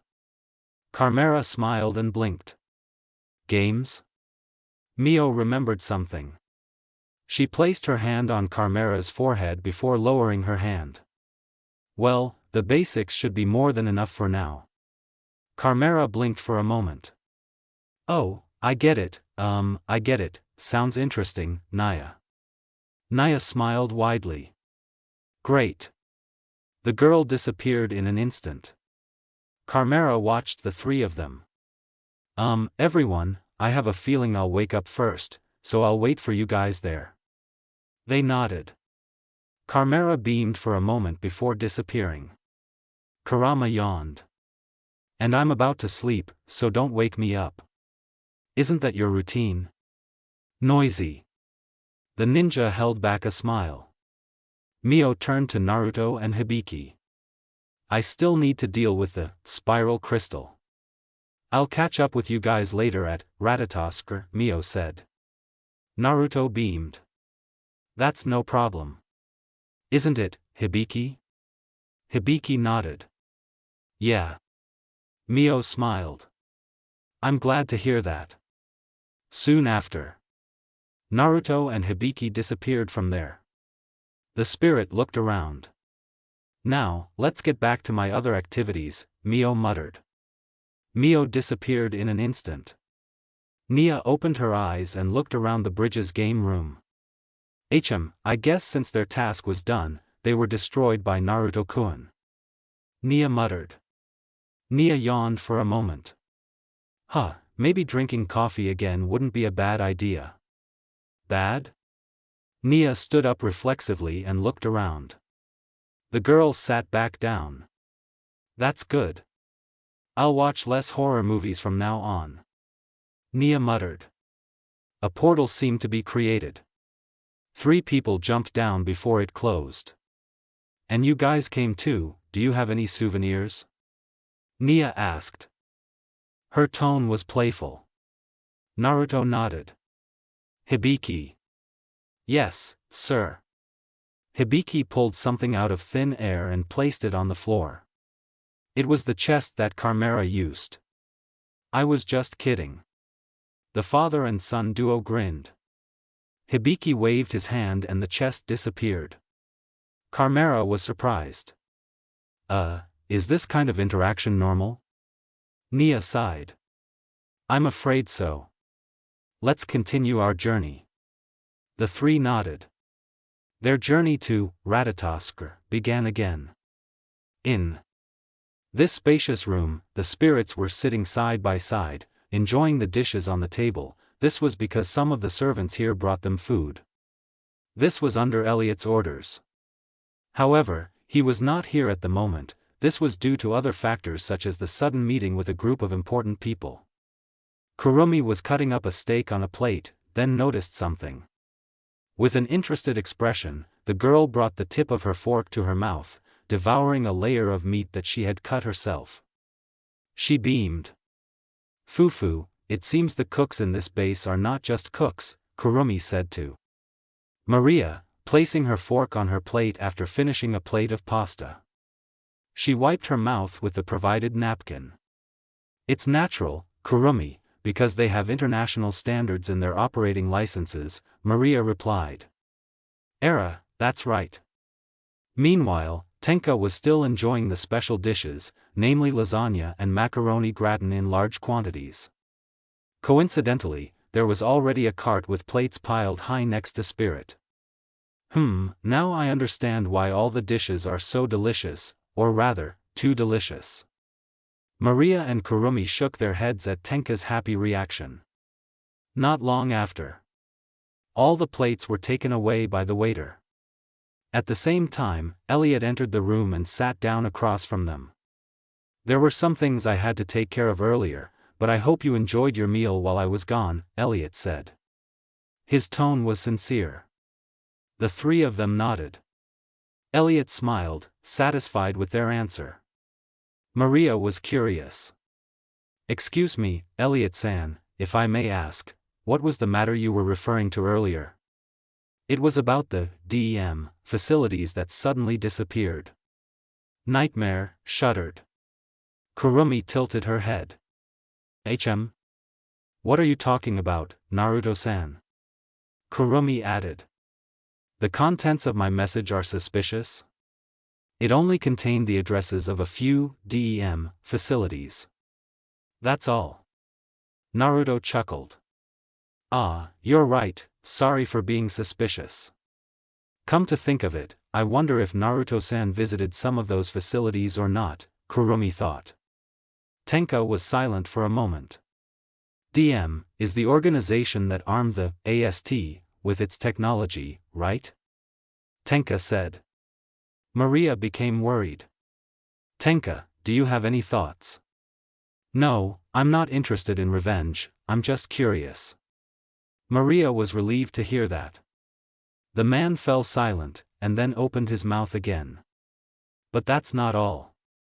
Actually, it's been going on for a long time, but after Fraxinus, Commander turned out to be a spirit, Ratatoskr, had an internal problem.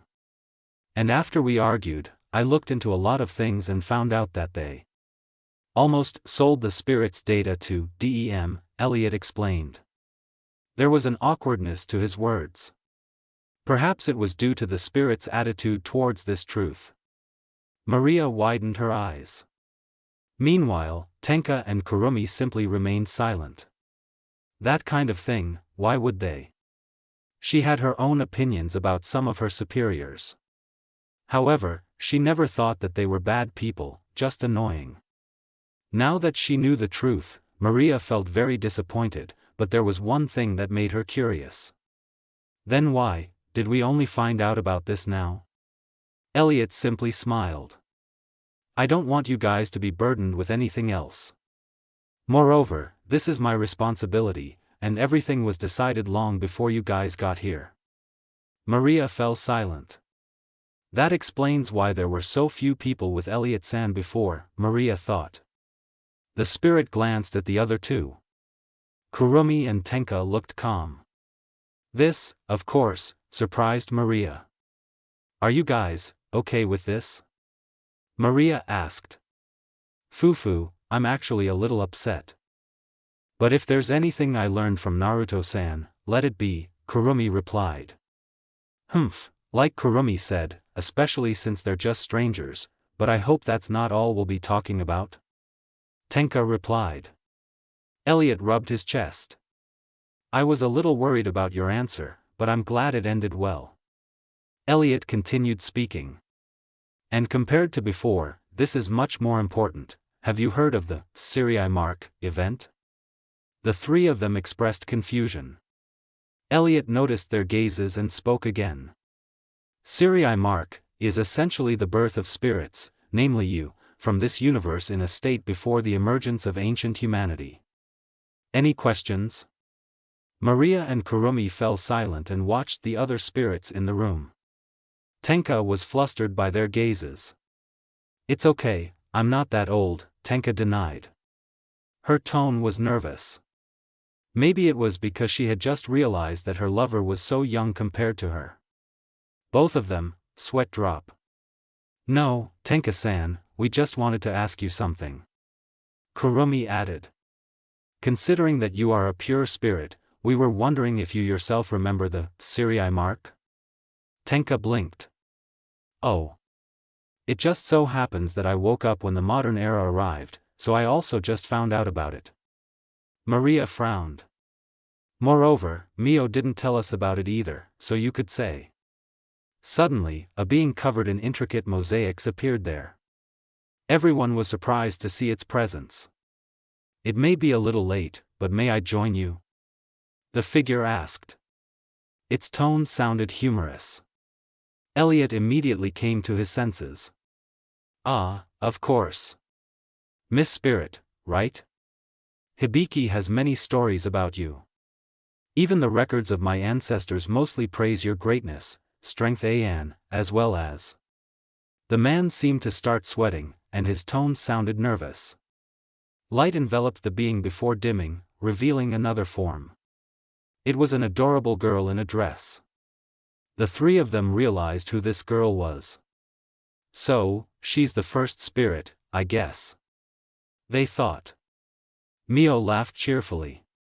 I hope my daughter has a good story to tell. She added. And maybe it would be a good idea if you just called me by my name. It would calm me down. Why yes, as you wish, Miss Spirit, Miss Mio. Mio smiled in satisfaction and turned to the other spirits. Both she and the three of them watched each other. Mio instantly hugged the three of them. Tenka, Kurumi, and Maria's faces turned red in embarrassment, and then suddenly turned blue at how tight Mio's hug was. Hee, it's so nice to have such cute sisters like you so tight. Mio gasped and let go of the three of them. Sorry, I guess I overdid it a bit, Mio said nervously. The faces of all three returned to normal. And no, that's not a problem.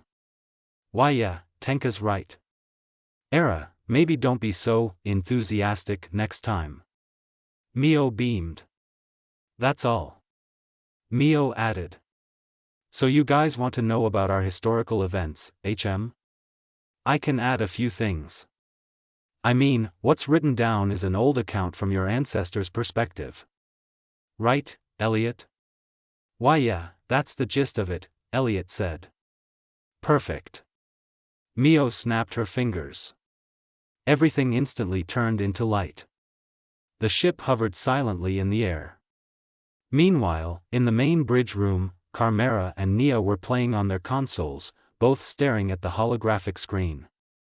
Their hands also kept pressing the controller's buttons, connected wirelessly. Player 1 and Player 2 hid behind the machine. On the other side, the rat-like mutant was trying to track the location of his two victims, relying on his nose since his vision was blinded by them. I saw the gas canister earlier. Can I use it? Carmera asked. I'll be the distraction, you're the shooter, Nia said. Okay. They focused on the game again with serious expressions. Hibiki watched the two of them happily. It seems like both Nia-san and Carmera-san are too close now, Hibiki said. I guess that's good.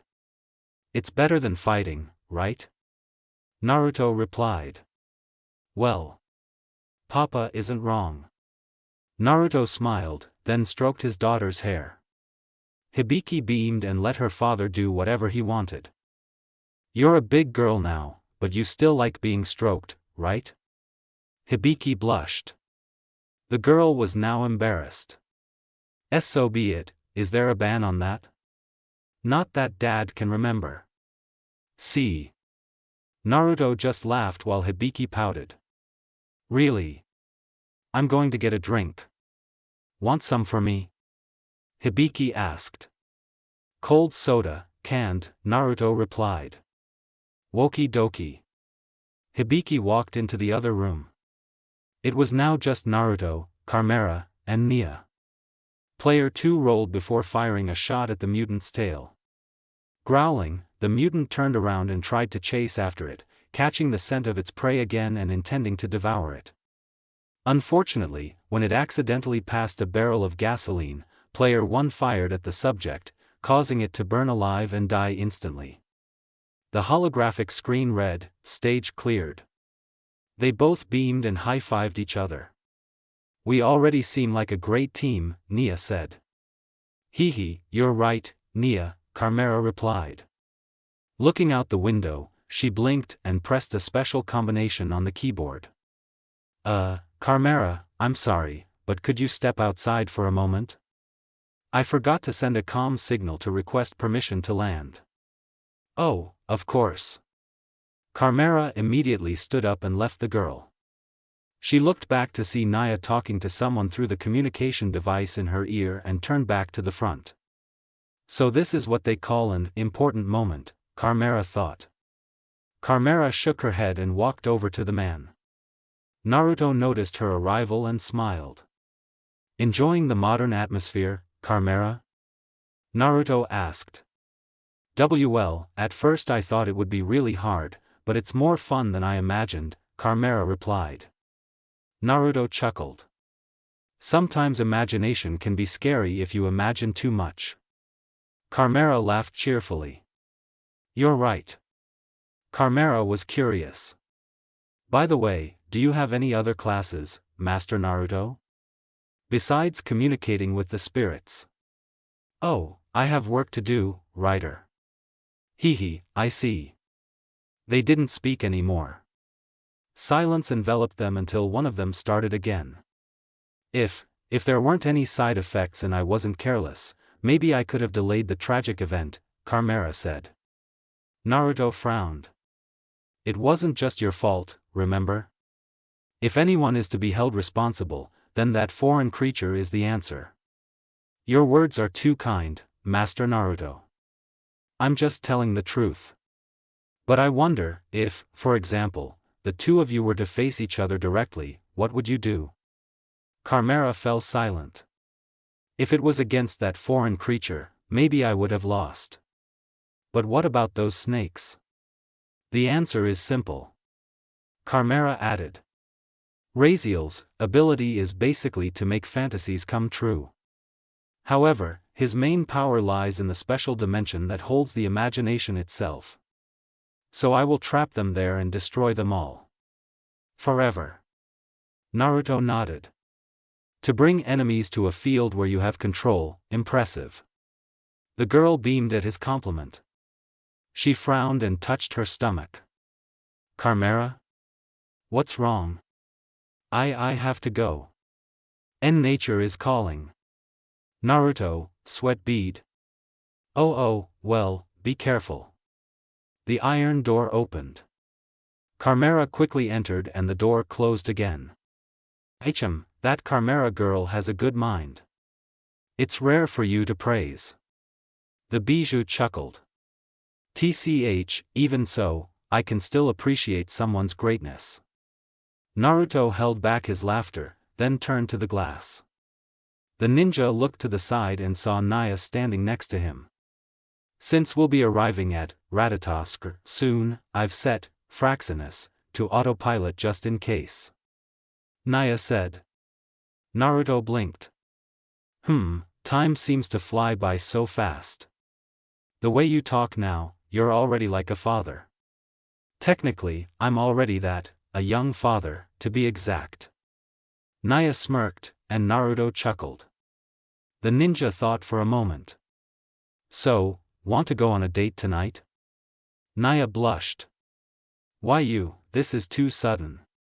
Nia. Hee, sorry. Naruto. The girl sighed and turned away. She cleared her throat. Why yeah. It's okay. Naruto smiled. I'm glad to hear that. Soon after. Hibiki and Chimera returned to the main room of the bridge. Chimera sighed in relief. And on the other side, Hibiki handed Naruto a drink. Father, here's a drink. Thank you, Hibiki. They both looked out the window. All four of them saw a magnificent base at a certain altitude. Oh, that's Ratatosk, Chimera said. Yes, that's right, Nia said. Naruto was impressed because it looked like a supermassive aircraft hovering above the clouds. The ninja noticed that there were many different types of aircraft taking off and landing there. The bijou whistled. They could have established a colony or something here. It looks like they've been doing this for a while now, kurama. Irony. Fraxinus landed on one of the landing pads. The passengers immediately disembarked and were met by a group of scientists. Officer Hanju, we have come to request permission to thoroughly inspect this ship, the man said. He was the leader of this group. Permission granted. I present to you my beloved creation, Nia replied. They were satisfied and noticed Naruto's presence. Naruto smiled. Naruto Uzumaki. It's a pleasure to meet you. The man immediately shook his hand. The ninja was surprised by the man's enthusiastic reaction. It's an honor to meet you, Naruto Uzumaki. Even though you're from a different universe, why your courageous legend of winning Miss Spirit was an inspiring story for generations. Wait, what did you say? The man was still talking and missed Naruto's question. I know you're a busy man, so if you'll excuse me, we'll be leaving. The group of scientists immediately entered the Fraxinus. Naruto scratched his cheek. It's a little weird, but I can understand why he's like that. Hibiki and Chimera laughed nervously. Nia shook her head. Well, the sooner we get in, the better. Let's go. The three nodded. The four of them walked in the same direction and passed by a group of running soldiers. They stopped for a moment and saluted. Welcome to Ratatosk, Naruto Uzumaki. Naruto winced at how noisy these people were. He nodded at them. Thank you for welcoming me. You're welcome, sir. The ninja was stunned. Wow, their fighting spirit is really palpable, Databeo, Naruto thought. Kurama chuckled. And these guys are wearing green too, you know what I mean? Oh, don't compare these people with the thick eyebrows, there's a big difference between them. Heh, but that guy with the thick eyebrows and his teacher are much more extreme, to be honest. Naruto, sweat bead. You're right. I thought so. As they walked away, he noticed the three of them holding back their laughter. The ninja sighed. The sooner we get in, the better, right? Naruto walked faster. The three followed him with humorous expressions on their faces. Oh, great Naruto, want to jump on the trampoline with me? Noisy, Kurama. Kurama laughed loudly. The light in the room was dim. Everyone, except Mio, had different expressions on their faces. However, if there was one expression that was more noticeable, it was tension.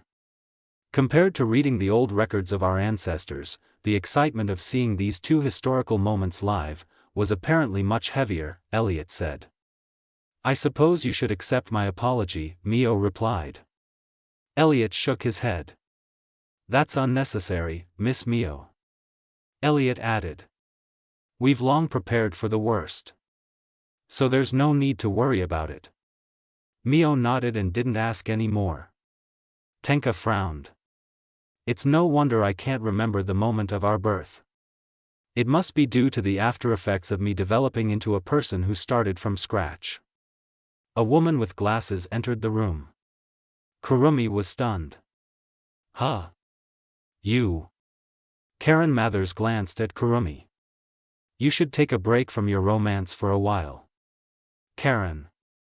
Okay. Kurumi. Elliot chuckled. Karen is basically in charge of Tengu, to act as a go-between for me, if anything bad were to happen. Elliot was still talking. She's also a big anime fan, so when she was given an important position in Yggdrasil Sapphira, she immediately went Antuarf. They, sweat drop, saw Elliot pinch Karen's ear. Karen sighed and spoke. Elliot, you're needed in the main room. All the important people from the different departments are awaiting your presence right now. Oh, it's time. Elliot stood up from his chair and looked at the spirits. Sorry everyone, but I have other things to do right now, so, if there's anything you need, feel free to ask. Elliot said sincerely. The four of them nodded. He was satisfied and walked out of the room with Karen. The room was silent. At least until Mio noticed her other sisters. Are you okay? Mio asked. His tone was worried. All three of them blinked. One of them spoke. Yeah, we're okay, it's just. I didn't expect you to go through something so hard. Maria said. Tenka and Kurumi nodded. The two spirits didn't speak because Maria's words represented them. The first spirit smiled. Indeed, but for all that suffering. I guess it's worth it with what I have now. Kurumi beamed. Fufu, it sounds like you're imitating someone else's speech. Tenka folded her arms. Humph, exactly. She actually said that, but with a smile on her face indicating that she was trying to make a joke. Mio shook her head. You guys are so funny, so how far have we come with Naruto? She sounded mischievous when she asked this. Tenka and Maria were both embarrassed. Only Kurumi seemed relaxed among them. Why yeah, we kissed, hugged, and slept together once while camping. That's all, Tenka replied. Yufufu, unlike Tenka-san, Naruto-san and I are unfortunately not that far apart, Kurumi replied. I may be smaller than Tenka and Kurumi, but I'd be lying if I said I didn't want more, Maria replied. Mio smiled faintly. I'm glad to hear that. Mio added. Moreover, in ancient times, a man being involved with a lot of women wasn't uncommon, in fact, it was encouraged. Maria scratched her cheek. I was going to ask about that, but I suppose that's for the lower ranks of today's humanity? Exactly. It didn't take long. A group of people entered the room. The ninja were curious about something. Is it just my gut feeling, or did you guys just finish discussing something important? Naruto asked. The spirits chuckled. Well. Mio. What are you saying? Kurumi. Actually. Tenka. It's not wrong. Maria. The ninja, sweat drop. What's with this harmonious rhythm, Dadabayo? Kurama chuckled. It's probably a natural attitude for a spirit. Well, maybe you're right. Mio cleared her throat and all eyes turned to her. Since everyone is here, I suppose there are a few things we need to do, one of which is to restore the three of you to full power, but before that. Opening his palm, he saw a crystal with rainbow colors and immediately floated in front of Naruto. The object emitted a faint light and Naruto realized what it meant. Kurama. What? Our little friend says he wants to enter my body again, only on the other hand, he wants you out. Hey! It's just, wait, I'll take you up on your offer. He was surprised. Are you sure? I mean, after everything we've been through, I don't want to force a decision on you. The bijou was silent for a moment. He took a deep breath. Actually, to be honest, I wonder what it's like to live outside, in this world, I mean. A little freedom and all that, Kurama explained. Kurama. Naruto had never thought that far ahead. However, come to think of it, didn't his bijou partner deserve freedom as well? I understand. Prepare yourself. Prepare yourself, wait, what about your body later? Naruto held back a smile. Did you forget? Mio-chan's artificial body is basically stronger than my real one, remember? The bijou understood. Oh, you're right. Naruto held back his laughter and turned to the rainbow crystal. I'm ready. So. I'll accept you. The crystal flashed brightly and flew into his body. However, at the same time, a yellow light suddenly burst out from Naruto's back and landed on the floor. The light took the form of a fox, about the same height as a dog. Gah, my head, ugh, that's pretty painful. Everyone, except Mio and Naruto, were shocked. Hibiki turned to the first spirit. Wait, Mom, do you know anything about this? Mio scratched her cheek. Technically the spiral crystal only accepts Ryoryoku and your father's chakra, so when it returns to his body, it will probably reject other presences. Otherwise, your father won't be able to use his full potential in battle.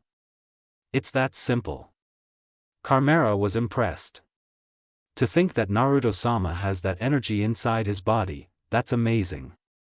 The bijou shook his head for a moment. He chuckled at Hibiki. Well, relax big girl, it's my choice so you don't have to worry. Hibiki paused, then nodded. Kurama was satisfied, then looked around at everyone present. He looked at the girl with glasses. Oh, smart cutie. Nia smirked. I accept the compliment. The bijou's gaze landed on three specific spirits. Disciplined girls. Maria smiled faintly. I think it's best if you just call me by my first name, Kurama. Heh, okay, oh, this is Kurumi. Kurumi chuckled. Era, Yufufu, you look great, Kurama-san. Kurama chuckled. And you're polite as usual. When the bijou saw Mio, he became startled and turned to the other spirit. Mio held back her laughter at his reaction. Kurama blinked. Here comes the gourmet. Tenka narrowed his eyes at Kurama. Humph, you weirdo fox. Tenka. TCH, you're starting a fight, huh? Go make some noise. Kurama. Naruto immediately interrupted him. Kurama, you didn't forget that your favorite show is coming out soon, did you? Kurama winced. Oh, you're right. Kurama added. Can someone lend me a cell phone? Or maybe a room with a TV? I want to watch my favorite zombie show now. Hibiki laughed nervously. I guess. I get what you mean. The bijou chuckled. Perfect. Lead the way, big girl. Nia blinked. I'll be going. There's something I need to do outside. Carmera became curious. And me too. The four of them left the room. Now only the spirits and Naruto remained. Tenka frowned at Naruto. But I can handle it. Tenka said. I know, but I better not if you don't want this place to fall apart, Naruto said. The spirit blinked. Oh, you're right. I almost forgot about that. Naruto rubbed his chest. Mio shook her head and snapped her fingers. 2 layers of crystals emitting crimson and blue light suddenly appeared in the air. She watched her other sisters. Now, I want you to kiss Naruto. Especially Tenka, because your crystal is still intact and only your Ryoryoku paths are sealed. The effect will not only restore your full power, but will also help control the destructive influence that will arise later. For Maria and Kurumi in particular, the effect of this kiss will not only open your sealed Ryoryoku paths, but thanks to this, the Michael and Zafkiel crystals will be intact again and you will be able to access their full power without any obstacles. The 3 nodded. Tenka took a step forward but was stopped by Kurumi. The spirit duo stared at each other. Tenka-san, just because your power was sealed first doesn't mean the same thing will happen as before, Kurumi said. Humph, just say you want to be the first one to do it, Tenka said. Yufufu, at least I'm not being a hypocrite. They started arguing and didn't notice that Maria had taken the lead, standing right in front of Naruto. I guess I'll go first, Maria said. Well, I can see that, Naruto replied.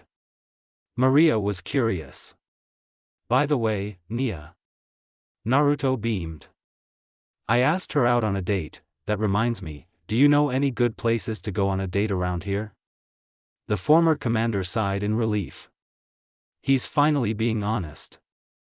I know something, I'll send you the location later. Thank you, Maria-chan. Please. There's nothing wrong with helping my lover, right? Naruto chuckled as Maria beamed. They kissed softly, then stopped when they noticed a blue glowing castle above Maria's head, which quickly opened and went out. The rest of Michael's crystal immediately entered Maria's body. Maria's eyes widened as if something amazing had happened to her. All these new abilities I just learned, wow. Mio was satisfied and turned to face the rest of the spirits. She was confused to see Kurumi crouched down with a tired expression, while Tenka looked satisfied as she approached Naruto. What did you do? Mio. I won rock, paper, scissors. Tenka. Mio, sweat drop. No wonder. Tenka stood in front of Naruto with a serious expression. You look so much better when you smile, Tenka-chan, Naruto said. Tenka faltered, her serious expression turning into an embarrassed one. Why you? I'm trying to concentrate right now. Tenka said. Naruto smirked. Sorry, do you want to start now? Tenka thought of something and pretended to cough. The spirit's face slowly turned a little red. Before that, I want to hug you, can I?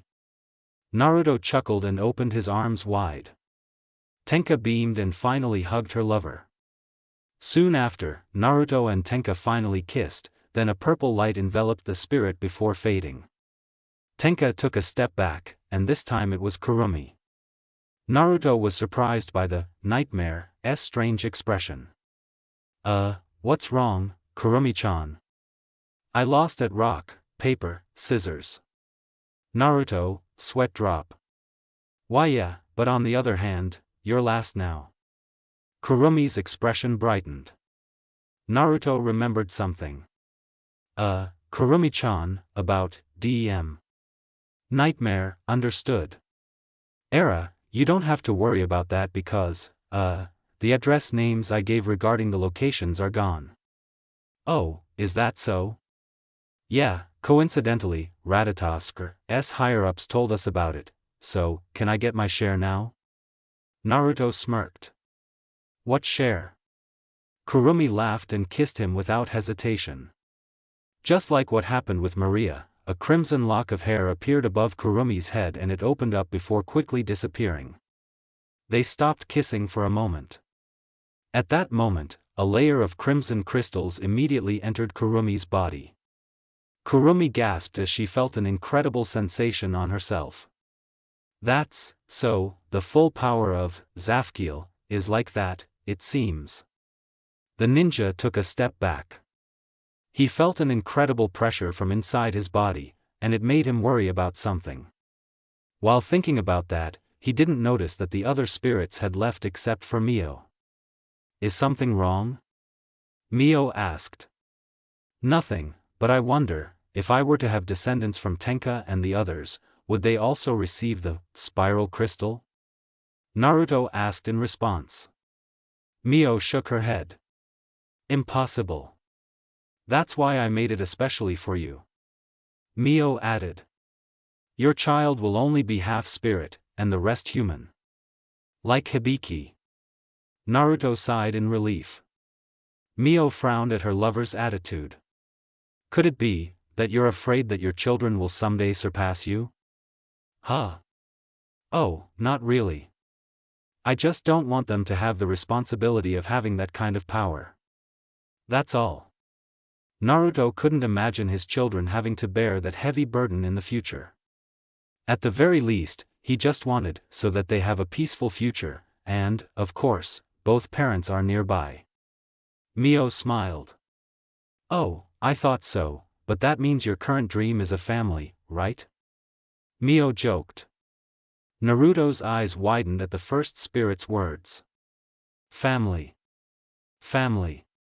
Oh my, how could I have been so blind all this time? Mio blinked. My love? Are you okay? Naruto came to his senses and smiled. For some reason, Mio felt like there was something different about that smile, like she had just received enlightenment. Yeah, I'm okay, do you want to join the others? Naruto asked. Mio laughed cheerfully. Of course. Naruto smirked. Let's go. Yeah. They both walked out of the room. It was nighttime. Naruto and Nia were walking side by side on the sidewalk. They were dressed in casual clothes and fur jackets, matching the theme of this date. I still can't believe that the person who made my ninja gear is a high ranker in Ratatoskr, Naruto said. Especially me, but it's nice to have an ally, right? Nia replied. Naruto smiled. You're right. Nia beamed. Hee, Nia-chan is like that. They both chuckled. However, he noticed that the girl immediately shifted her gaze when she spoke face to face, which made him curious. Nia-chan, are you nervous? Naruto asked. Not really, actually yes, after all, this is my first date, Nia replied. Naruto frowned. That's weird. Though I'm sure you're cute enough to fight over. Nia became nervous at the ninja's words. Too much is not good, Naruto-kun. Maybe in your imagination, but I'm just being honest, Databeo. The girl blushed. Naruto smirked at the uniqueness. See? Just admit that you're cute. Naruto. So noisy. Nia. Naruto laughed while Nia pouted. Turning around, the two of them walked through the park and saw several people enjoying their time walking up the natural stairs, then the sounds of good music could be heard. They continued walking and a food truck was spotted in front of them. This truck was parked in a special area with tables and chairs neatly arranged around it. However, if there was one interesting thing about this truck, it was the sound of the speakers blaring out music. Naruto and Nia walked over before one of them could take an empty table. I'll order food. You wait here. Okay. Nia took out her cell phone while Naruto was walking towards the truck. He opened a link to a bookmark with a lot of information on how to attract the opposite lemon. Nia had kept this site a secret after Naruto found out about her true feelings. Am I really going to do this? Nia thought. Surfing the internet had indeed become a normal habit for Nia. However, this time she intended to do something that was very rare for Hanju Nia. That was flirting. Not long after, Naruto returned with a tray with 2 lunch boxes and 2 bottles of water on it. Naruto sat down, placing the tray on the table. What are you looking at? Wow. Nia reflexively dropped her cell phone, but Naruto caught it. Naruto handed the electronic item to its owner. Cell phones are easy to damage, so be careful when handling them, Naruto advised. Why yes, thank you very much Naruto-kun, Nia replied. You're welcome. Okay, let's eat. They opened their lunch boxes and a wonderful aroma wafted out. The boxes contained fried sausages covered in curry and tomato sauce, along with French fries. Nia smirked. Currywurst, huh? Naruto chuckled. Simple, but delicious. This is too factual. The 2 of them ate quietly. Naruto noticed that only a few tables were occupied. Maria-chan was right, this place is one of the hidden gems in this city. Naruto understood why Maria suggested this place. With its calm atmosphere, simple dishes, and good music, it was a truly special place for a date. The 2 of them eventually finished their meal. Naruto drank while Nia took a breath and exhaled slowly. Don't worry, Hanju Nia, you can do it. You can do it. Naruto noticed the girl's gaze suddenly change. He put the bottle down and wondered about her attitude. Nia-chan, why are you looking at me like that, Dadabayo? Naruto asked. No, it's just. Just? Nia blinked at Naruto. You seem seductive to me. Naruto was at a loss with a stunned expression. Nia realized her mistake and hid her face behind the edge of the table. Please don't look at me yet. This is awkward. Naruto scratched his cheek. Okay, if that's what you want. No one else spoke. The atmosphere would have been awkward if it weren't for the sound of music and the presence of several people around them. It must have been really awkward right now. Naruto realized that Nia's actions were intended to add to her charm. However, for Naruto, the girl's natural beauty was more than enough. In fact, he didn't think he needed to force himself to do something that wasn't Hanju Nia at all. He blinked. Wait, I remember when I was little, I would often act over the top with the villagers just for a little attention. I almost thought of myself as a hypocrite before. Naruto waited patiently. Nia finally raised her face from the table. So, do you want to go somewhere else? Naruto smiled. Why not? The girl sighed in relief. They stood up and walked in the other direction. Naruto and Nia walked quietly along the side of the road. Not long after, the 2 of them saw a crowd gathering in the park near the fountain statue. They also heard the sounds of instruments from there. Want to watch for a minute? Naruto asked. Sure, Nia replied. Naruto and Nia walked towards the crowd. They stood among the crowd and saw a man wearing a black suit and a fedora. The man seemed to play the saxophone very well. The song he was playing made Naruto realize. Oh, it's the song from that romantic movie where the ship sank, Naruto thought. Feeling something, he looked to the side and saw Nia resting her head on his shoulder. This made Naruto smile and then he looked forward again. Naruto saw how one by one people started dancing with their partners. This is not bad. Naruto held the girl's hand. Nia-chan, let's go too. Huh? And Naruto-kun? Naruto gently pulled Nia into a dancing position. Nia was very nervous about the position they were in. This is so awkward, Nia said. What's so embarrassing? Naruto asked. Nia came to her senses. No, I mean, it's just weird to be treated like in the movie. Naruto smirked. Hee, you saw that movie too. What's wrong, huh? Me too, a girl, you know.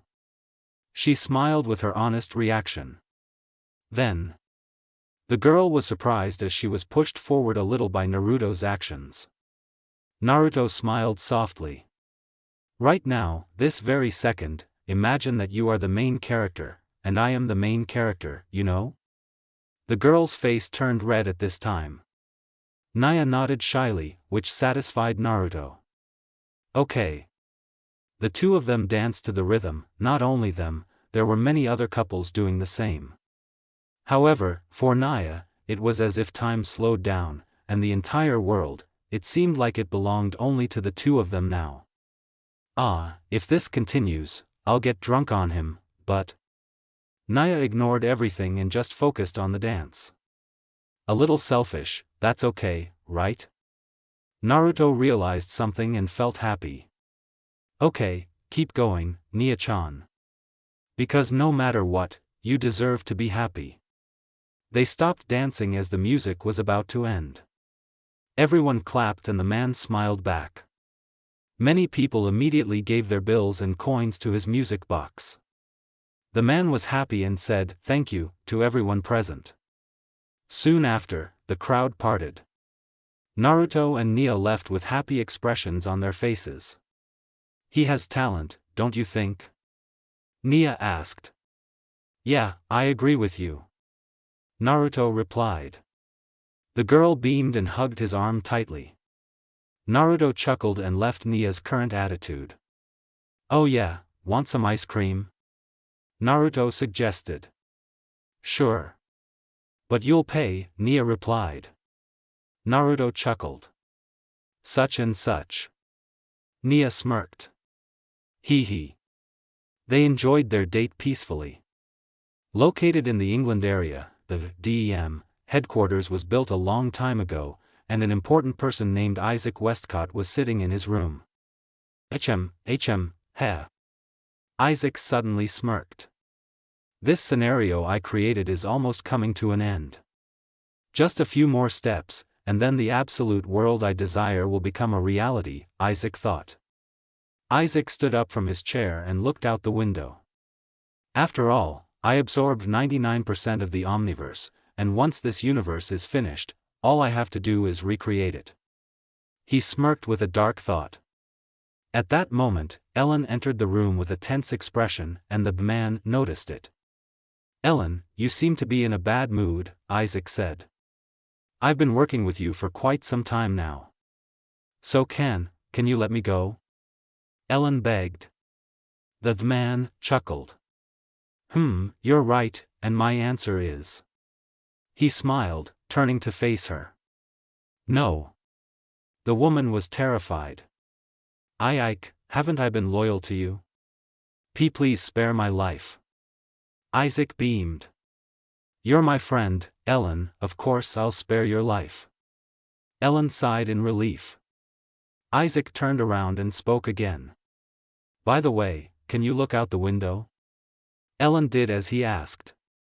However, instead of the bustling city, all that was visible was a red plain filled with terrifying creatures. They had fangs and black eyes. However, they all had similar appearances, namely yellow hair, 3 stripes on their cheeks, and orange and black ninja clothes that were stained with blood all over. The woman turned to face Isaac with a terrified expression. I've changed my mind. I've changed my mind.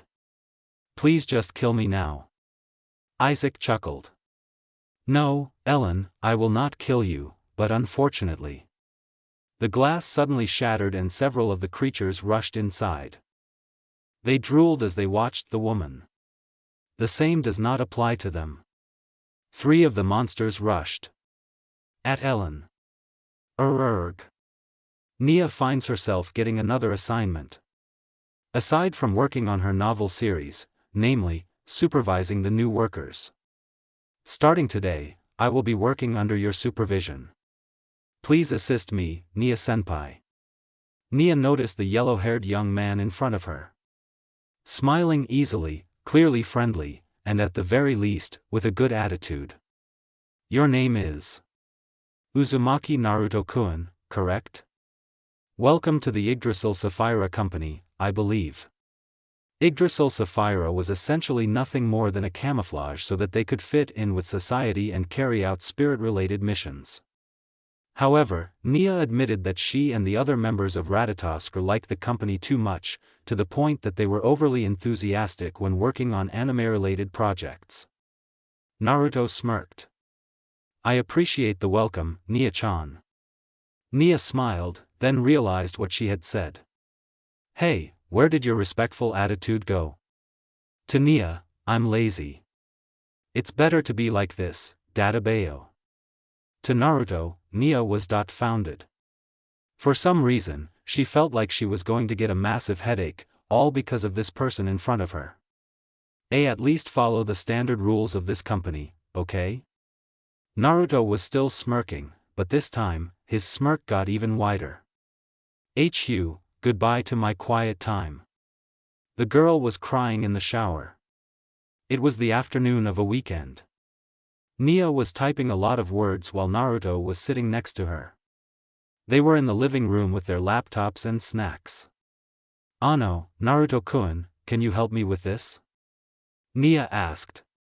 Although she was skeptical at first, after a few weeks, she eventually got used to Naruto's presence in her life.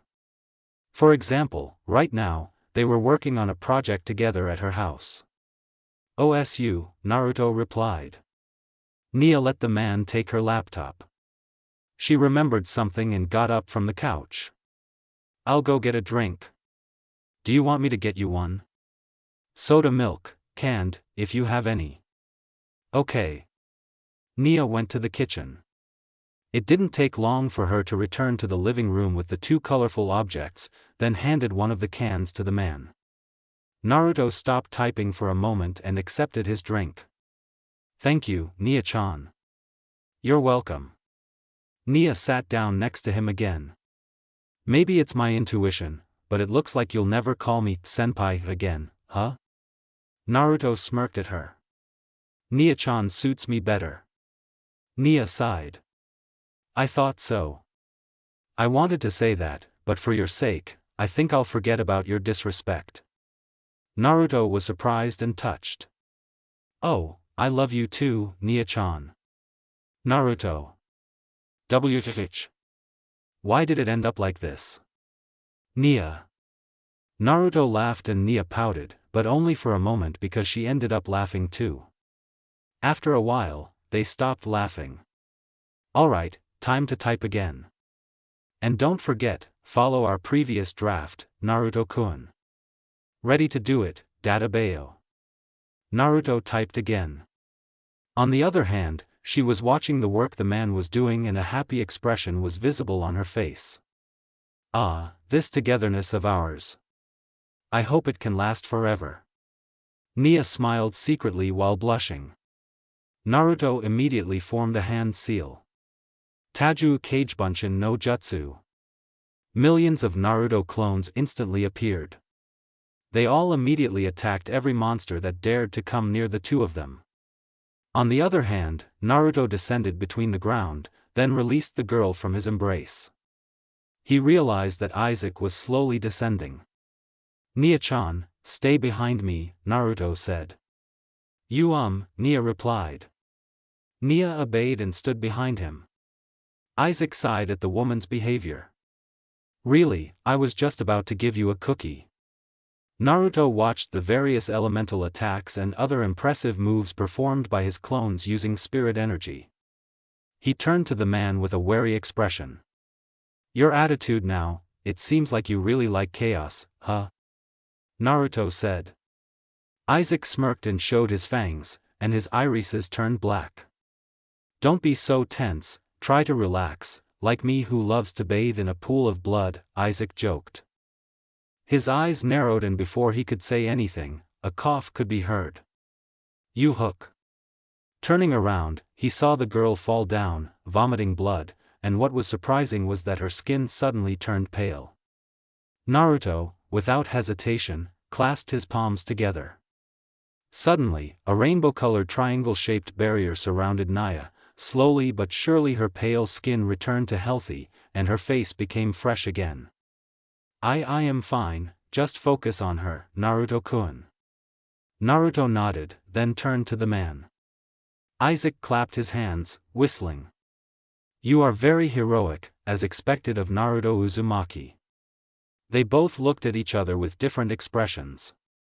Naruto was serious, while Isaac was relaxed. The bad aura that's coming from Nichan, for some reason, I can feel it from you. Isaac chuckled. I can see why you think that. Isaac added. You weren't even using Sage Mode at all. Ryoryoku is really something, huh? But oddly enough, only the spirits of this universe have completely different origins, as well as powers that are too overwhelming compared to the others. You say that as if spirits exist too. The two of them ignored the violent shaking that was happening due to the battle between Naruto's clones and the monsters. Isaac spoke with an amused expression. Not as strong as here, of course, but at least I was still kind enough to kill them all at once. Another vision flashed through the man's mind. A blue-haired teenager was crying among a pile of female corpses. A huge bonfire was burning around them. Yoshino, Kotori, Kagaya, Natsumi, Miku, Toka, everyone. He slowly glared at the ugly humanoid figure with wings flying through the air, then quickly summoned a sword and flew towards it. The humanoid waved its arms. Instantly, the blue-haired teenager's head was torn from his body and died on the ground along with the others. This is his true form? No, given that creature's attitude, he probably still has another physical form, Naruto thought. Naruto shook his head, then focused again. Spirits? Do you have a grudge against spirits too? Isaac shrugged. Not really. It just so happens that I took the identity of Isaac Westcott from that world, but you. Isaac's expression changed. There was no longer a trace of humor on his face, only anger, hatred, and all the other bad emotions. You, Uzumaki Naruto, who I can never forgive. Isaac's tone changed. Although his appearance was human, his voice became deeper and sounded inhuman. He didn't say anything, but he already understood one important thing from his words. In short, you are the last threat to our lives. The human laughed. Exactly. And it would be better if we moved to a more nice place, especially for this fight. Isaac snapped his fingers. Naruto looked around at the changed environment. He was currently in a building that resembled a hospital, but with a quiet atmosphere, as if no one was here. Even only some of the lights were working, while the rest were turned off. Naruto slowly walked forward. Stopping for a moment, he realized that there was writing on the wall, and it was written in blood. Why am I the only one who knows reality? The man frowned. Reality? What does this have to do with this? Naruto looked to the side. Then he saw another bloody writing, this time expressing a different meaning. Because I'm the only one, does that mean I'm the true, right? Before he could say anything, he watched as each active lamp shattered one by one until it finally became completely dark. The ninja's eyes were still open. Because, in fact, he could still see everything clearly, then he exhaled. So? How long are you going to stand behind me? Naruto turned around, hearing an explosion in front of him, then without hesitation, he punched something strong. Instantly, everything became bright again, but this time he was standing on a red ocean with a purple sky as an addition. Naruto also noticed the presence of a red crescent moon above him. Again, another dimension, Naruto muttered. A ball of red liquid rose from the ocean and then floated in the air. Naruto was on guard and saw the ball change shape, taking the form of Isaac. Isaac stroked the corner of his slightly red lips.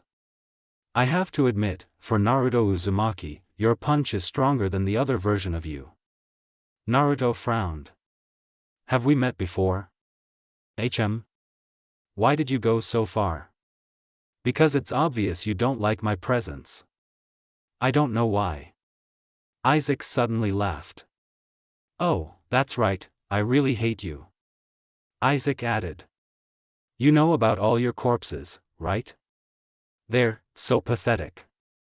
It doesn't matter if you were the Hokage or your younger self, they all lived happily ever after, and it makes me sick. Naruto thought for a moment. Several theories came to mind. Akatsuki? Naruto asked. Far away, Isaac replied. Otsutsuki? Are you kidding me? Uchiha? Not even close. Kabuto? Good joke. He frowned. If it's not one of those people I mentioned, then who? Isaac clapped his hands. The man's actions caught Naruto's attention. Now all the talking, now. Isaac smirked. It's time to start the party, don't you think? Naruto's expression was serious. Silence enveloped the atmosphere between the two. A shockwave sent seawater flying in all directions. As it did, Naruto and Isaac slapped each other in the face. They immediately jumped back, but Naruto quickly pulled out a kunai while Isaac created a dagger out of thin air. The two then clashed their sharp weapons together, causing sparks to appear. Feeling uncomfortable, Naruto jumped up and then threw several shurikens covered in a white aura at Isaac, which his opponent easily dodged. However, strangely enough, the black portal immediately absorbed the shurikens, transporting them back to Isaac right on his back. Isaac was instantly struck by a powerful bolt of lightning after the shuriken got stuck in his back. TCH. Isaac forcefully pulled out all of the shurikens. Seeing an opportunity, Naruto flew down and kicked Isaac in the face, sending Isaac flying far away from his previous location. However, Isaac immediately transformed into a giant cobra, which immediately hissed at Naruto before finally attempting to devour him. Naruto flew again and finally settled in the air. Realizing that his opponent was still chasing him, he created a purple raisin shuriken, which he immediately threw, cutting the cobra in half before exploding. Naruto caught Isaac's fist from the side. He smirked. You catch on quickly. You won't lose that easily. Bingo. Isaac instantly transformed into a mermaid-like woman before yelling at the ninja. He lunged forward and immediately grabbed the siren by the neck before throwing her down hard until she reached the sea. Naruto noticed blood dripping from her ear and a white aura coming from the wounded slit. That should be enough. Naruto looked down, raising his hands. Suddenly, the Titanoboa rose up and opened its mouth wide. A rainbow ball was created before it finally grew rapidly. Cho Udama Rasengan.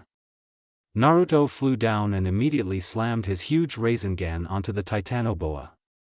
The technique sent the ancient creature flying back to the deepest bottom of the ocean. However, Naruto suddenly found himself in the blue sky in free fall and saw many buildings collapsing around him. Naruto reflexively crossed his arms as Isaac kicked him. He was thrown a bit, hitting the wall a few times before stopping after his back hit the fish tank, and immediately stood up when he saw Isaac appear in the room. They rushed at each other and the close combat began again. Both Naruto and Isaac threw kicks and punches, and the result was a shockwave created by their physical attacks. It even destroyed all the furniture and broke all the glass in the room. However, at one point, Isaac threw a punch with his hand, which suddenly turned into a sharp spear, but Naruto didn't hesitate to clash with his fist, destroying the tip of the spear, before punching Isaac in the face until his opponent was thrown back. Naruto ran up and landed an uppercut to Isaac's chin, then jumped and followed up with another strong kick to the face. This was done repeatedly until it destroyed multiple ceilings. Not long after, the roof of the building was punched through, and the two of them were in the air again. Without stopping, Naruto was immediately absorbed into the black portal, only to appear behind Isaac and try to strike again, but was blocked by him this time. Isaac was shocked. That's not Naruto Rendan. Without hesitation, Naruto turned around and backhanded Isaac across the face, followed by another punch, and then turned around again before backhanding his foot straight into his opponent's stomach. Sure Rendan. Isaac dove down like a meteor and fell to the ground. Naruto realized that this dimension had changed again and he was standing on the Red Sea once again. Watch out for me, don't let your guard down. Naruto looked around with concentration. A tense silence enveloped this dimension. Naruto immediately flew into the sky. He saw the megalodons in large numbers trying to get him with their sharp teeth. 1,000, huh? Maybe 100 suns should be enough. Naruto's eyes turned white and suddenly various sun planets were created in the sky, which immediately struck the megalodons without exception. At that moment, a great shock occurred throughout the entire dimension. As his attack stopped, he noticed that the Red Sea had dried up and only the red land remained. He slowly descended and landed. A dull thud. He looked back and immediately caught Isaac's punch, but at the same time, another punch was thrown that instantly sent Naruto flying backwards, and both of his eyeballs burst. Isaac jumped up with one leg raised, then came down, slamming his back leg straight into his opponent, splitting Naruto's head in two, causing it to bleed out. However, Naruto didn't hesitate to catch Isaac's leg, spinning it quickly until it created a tornado before throwing his enemy far away to the other side of the earth. Instantly, a purple aura enveloped Naruto, and his condition was restored to before. Isaac suddenly appeared with another physical attack. So did Naruto, who was ready with his fists this time. They clashed and suddenly another vision appeared in the man's mind. Among the ruins of that city, someone behind the red dragon armor with green crystals roared at an ugly humanoid figure with wings, but in the end, his body was torn apart and his corpse lay with the bodies of his other friends. They struck each other again and the man received another vision. Two twins, a boy and a girl with blonde hair, appeared floating in the air, attacking the ugly humanoid figure with wings. However, in the end, they both lost, but managed to shout the names Lumen and Ether before disappearing from reality. Naruto and Isaac clenched their fists as their physical attacks ceased. Naruto growled and then clashed head-on with Isaac until their heads almost split. A vast plain was visible, complete with a group of people with different appearances surrounding something. A young man with yellow hair and a young man with black hair were lying on the ground in a terrible state. Their skin was covered in blisters, and part of its surface was peeling off until it began to ooze pus. One of the teenage girls was crying, her hair was pink with green irises. Why? Even though we already won. Crying, why did you die too? The masked man placed his hand on the girl's shoulder. You did everything you could, Sakura. Naruto and Sasuke's deaths were beyond our control. A teenage girl with indigo hair was crying in the arms of a man with a red triangular mark on his cheek. The man looked sadly at one of the bodies. Wherever you are now, I hope you can find happiness in another world, my friend. Several ninja with leaf headbands looked at the two bodies with strange expressions. At least, we can be glad that the Jinchuriki and the last member of the Uchiha clan are dead. Shoo, keep your voice down.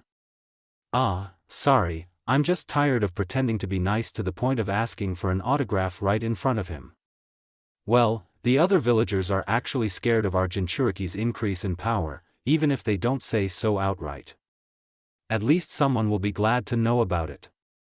You idiots. Since he's dead, who will protect us if another threat arises? Why, you're right, how is that? Meanwhile, the pineapple-haired man narrowed his eyes at them, only for a moment before turning back to his yellow-haired friend's corpse. I know this sounds unreasonable, even to me, but I hope that your next life will be better than this one, even if it means you forget about all of us, Naruto, the pineapple-haired man muttered. Both of them were forced to take a step back. The ninja was confused by the vision he was receiving, ignoring the fact that his forehead was dripping with blood, but it instantly healed. Likewise, Isaac's wound also quickly healed. Impossible.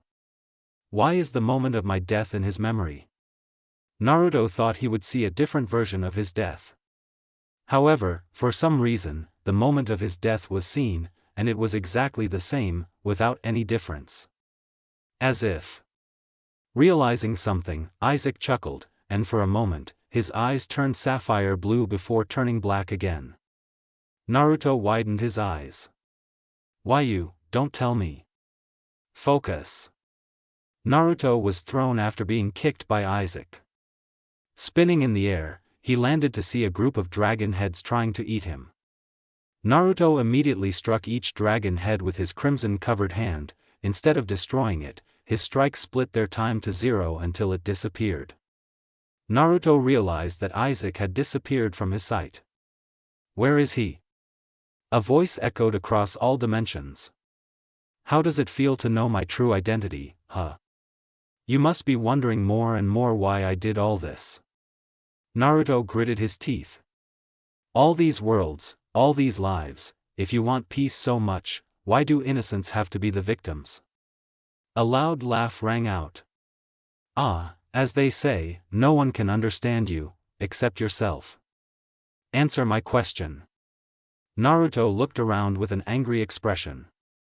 He tried to control his emotions, but after finding out who Isaac Westcott really was, he felt emotions, and also guilt. Well, that can be done later, because right now. Suddenly, a multitude of creatures similar to the ninja himself appeared from nowhere.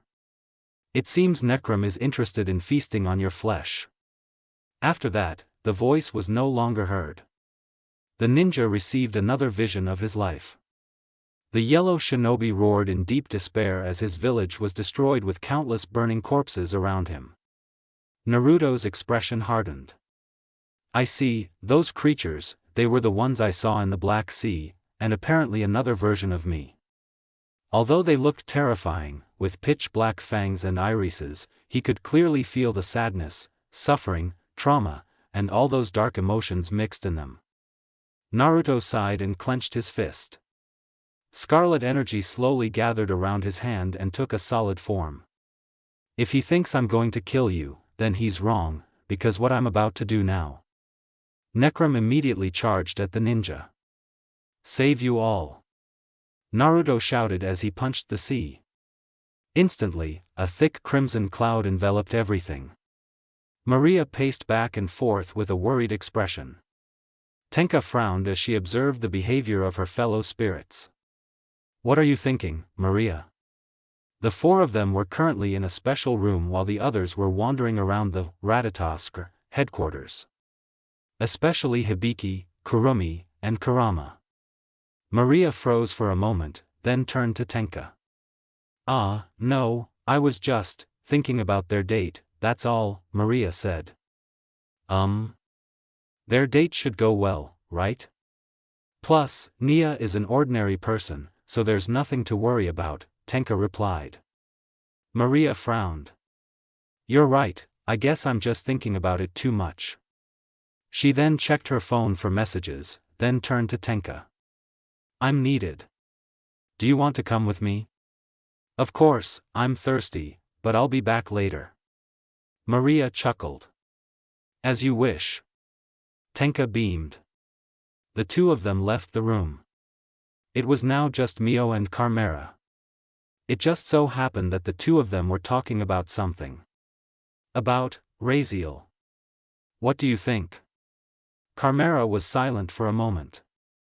I am not entirely sure, Miss Mio. Carmera added. This may sound strange, but I feel like Raziel will no longer be suitable for me. But, are you sure? I mean, it's so that you can stay alive in this era for a long time. Mio. Positively. Carmera. Mio didn't speak anymore. The spirit opened its palm, and a gray crystal appeared out of nowhere. Raziel glowed softly, hovering between them. Carmera was surprised. Wait a minute, why did Raziel say that I also exist in the present? She fell silent. A complicated expression appeared on the first spirit's face. That's because there's a possibility that Hanja Nia is your reincarnation in this modern time. Carmera thought for a moment before speaking.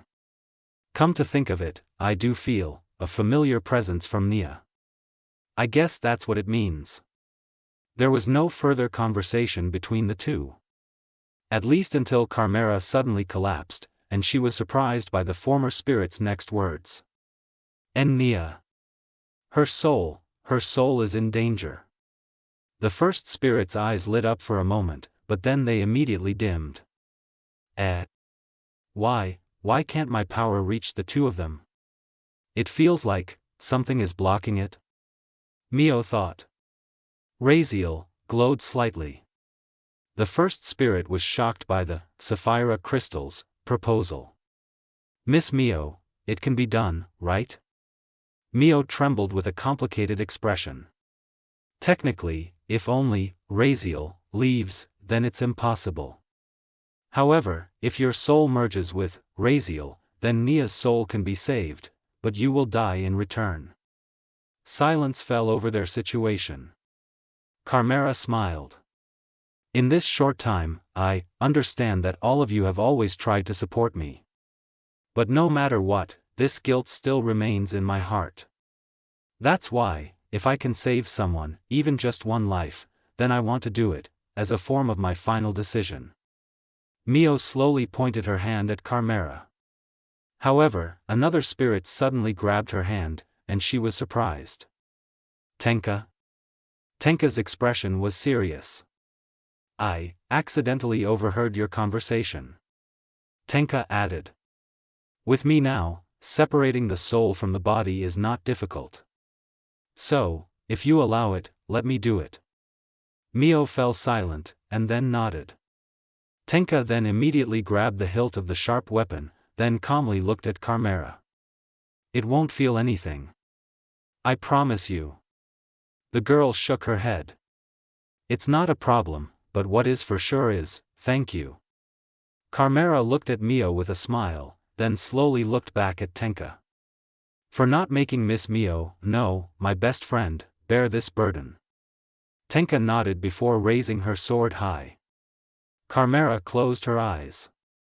She then swung Sandalphon, and Carmera's body collapsed, and white smoke emitted from her body. This smoke formed Carmera, but with an almost transparent appearance. Mio forced herself to smile. Farewell, my friend. Carmera simply smiled, then returned to her previous form. The white smoke enveloped Raziel, and then they both disappeared. Mio slowly filled the chair, and Tenka sat down next to her. Would you like to bring me something? Maybe food or drink? Tenka suggested. Her tone was worried. The first spirit nodded. Also, call the others here. With that errand, Tenka left the place, leaving Mio alone. Tears began to flow. Nia pursed her lips. I hope he's okay. Remaining motionless within the barrier, the girl tried to remain calm, although in reality, she was very worried about Naruto's current condition. Even so, who would have thought that the leader of DEM himself was the mastermind behind all of this? But for some reason, he seems to prefer to act alone. I guess that's the true definition of someone who can do everything by himself.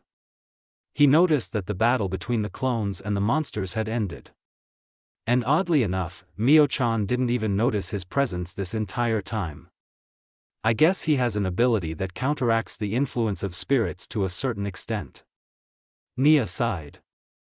Well, Naruto-kun's luck lies in having other energies within him, so in other words, he has the advantages of spirits without their disadvantages. Some of them disappeared in a puff of smoke, while the rest moved towards the girl. Miss Boss, should we move the barrier? Perhaps increase the regeneration factor or manifest some menu to fill your stomach, a certain clone suggested. One of them chuckled. Regeneration, he said. Oh, it's not my fault that my way of thinking suddenly developed in a strange direction. You're right, I just learned about absolute zero's cooling, but strangely enough, I immediately understood how to use it in battle just now. And my fart incinerated a giant wyvern. Very epic. They laughed at each other. Nia's sweat dropped as she heard the conversation between the clones.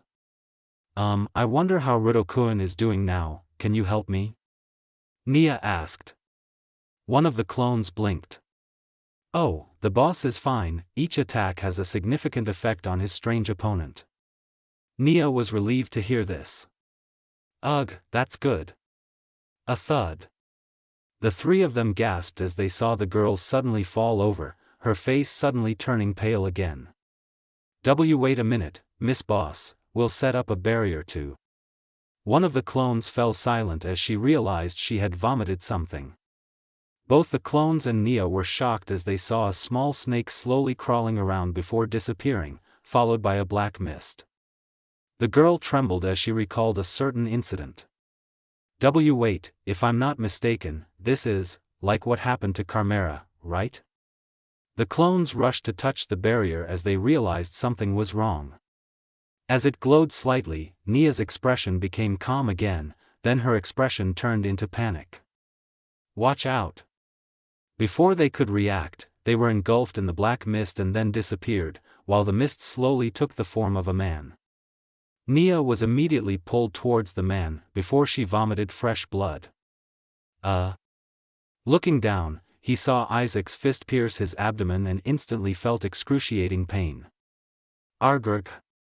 Isaac ignored Nia, who screamed and fell to the ground. He smiled in satisfaction at the black orb floating in his palm.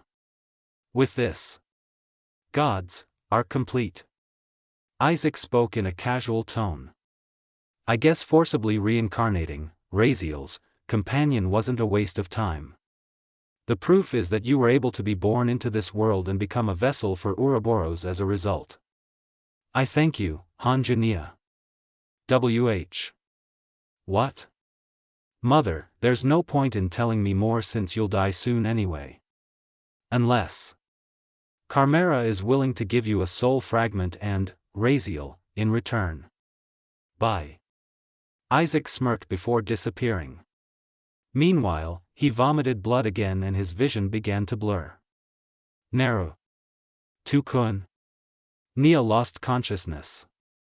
A portal was created on the other side and a man appeared from it. He rushed towards Nia and watched the girl with his eyes that changed color for a moment. Naruto's eyes returned to their original color as he found the source of the problem. Her soul was partially cut out, but the current me should be able to easily restore the fragments of her life. All I need to do is prepare a spiritual medium so that her life can be restored to its original state. Suddenly, a gray crystal appeared in front of the man. Naruto was confused by this incident. Raziel? Why are you? The crystal glowed slightly. Naruto was surprised by the information he received and then his expression became complicated. I see. If this is truly Chimera's wish, then I will respect her final decision. Raziel glowed brightly and immediately entered Nia's body. Naruto did the same, slowly closing his eyes. Nia opened her vision. Where am I? Hearing an inhuman voice, she looked up and saw the head of a snake hissing at her. She also noticed a dim light around her and realized that her body was wrapped around the animal. I have to do something. Nia tried to move her arms, but no matter how hard she tried, her efforts were futile. When she tried again, for some reason some of her bad memories from school came back to her mind. Wow, Nia wrote something weird in her notebook again. That's already ugly, and she's a nerd, no wonder no guy wants her. Ugh, you're a weirdo. She shook violently as more bad memories started to appear in her head as time went on. Nia is weird. Nia is ugly. You should die. Nia. Die. Die. The word die kept repeating in the girl's head. This was made worse by how strong the snake bond had become over time. Die. Die. Die. Die. Die. Die. Die. Nia gritted her teeth. No. I won't die here. Another memory appeared in her mind. However, unlike the previous ones, this memory contained the good things in her life. Happy birthday, Nia. The memories of her parents. Hey, Nia-chan, did you know that Nakatsugawa was just picking his nose? Ouch. That's slander. Her unity with the crew of the other ship. Making coffee is easy, you just have to rip open the packaging. I'll try using sandalphon. No need. The spirit's peculiarity. It's not a problem, take your time as much as possible. But? Naruto broke into a smile. If you need help, call me. Her closeness with the man she loved.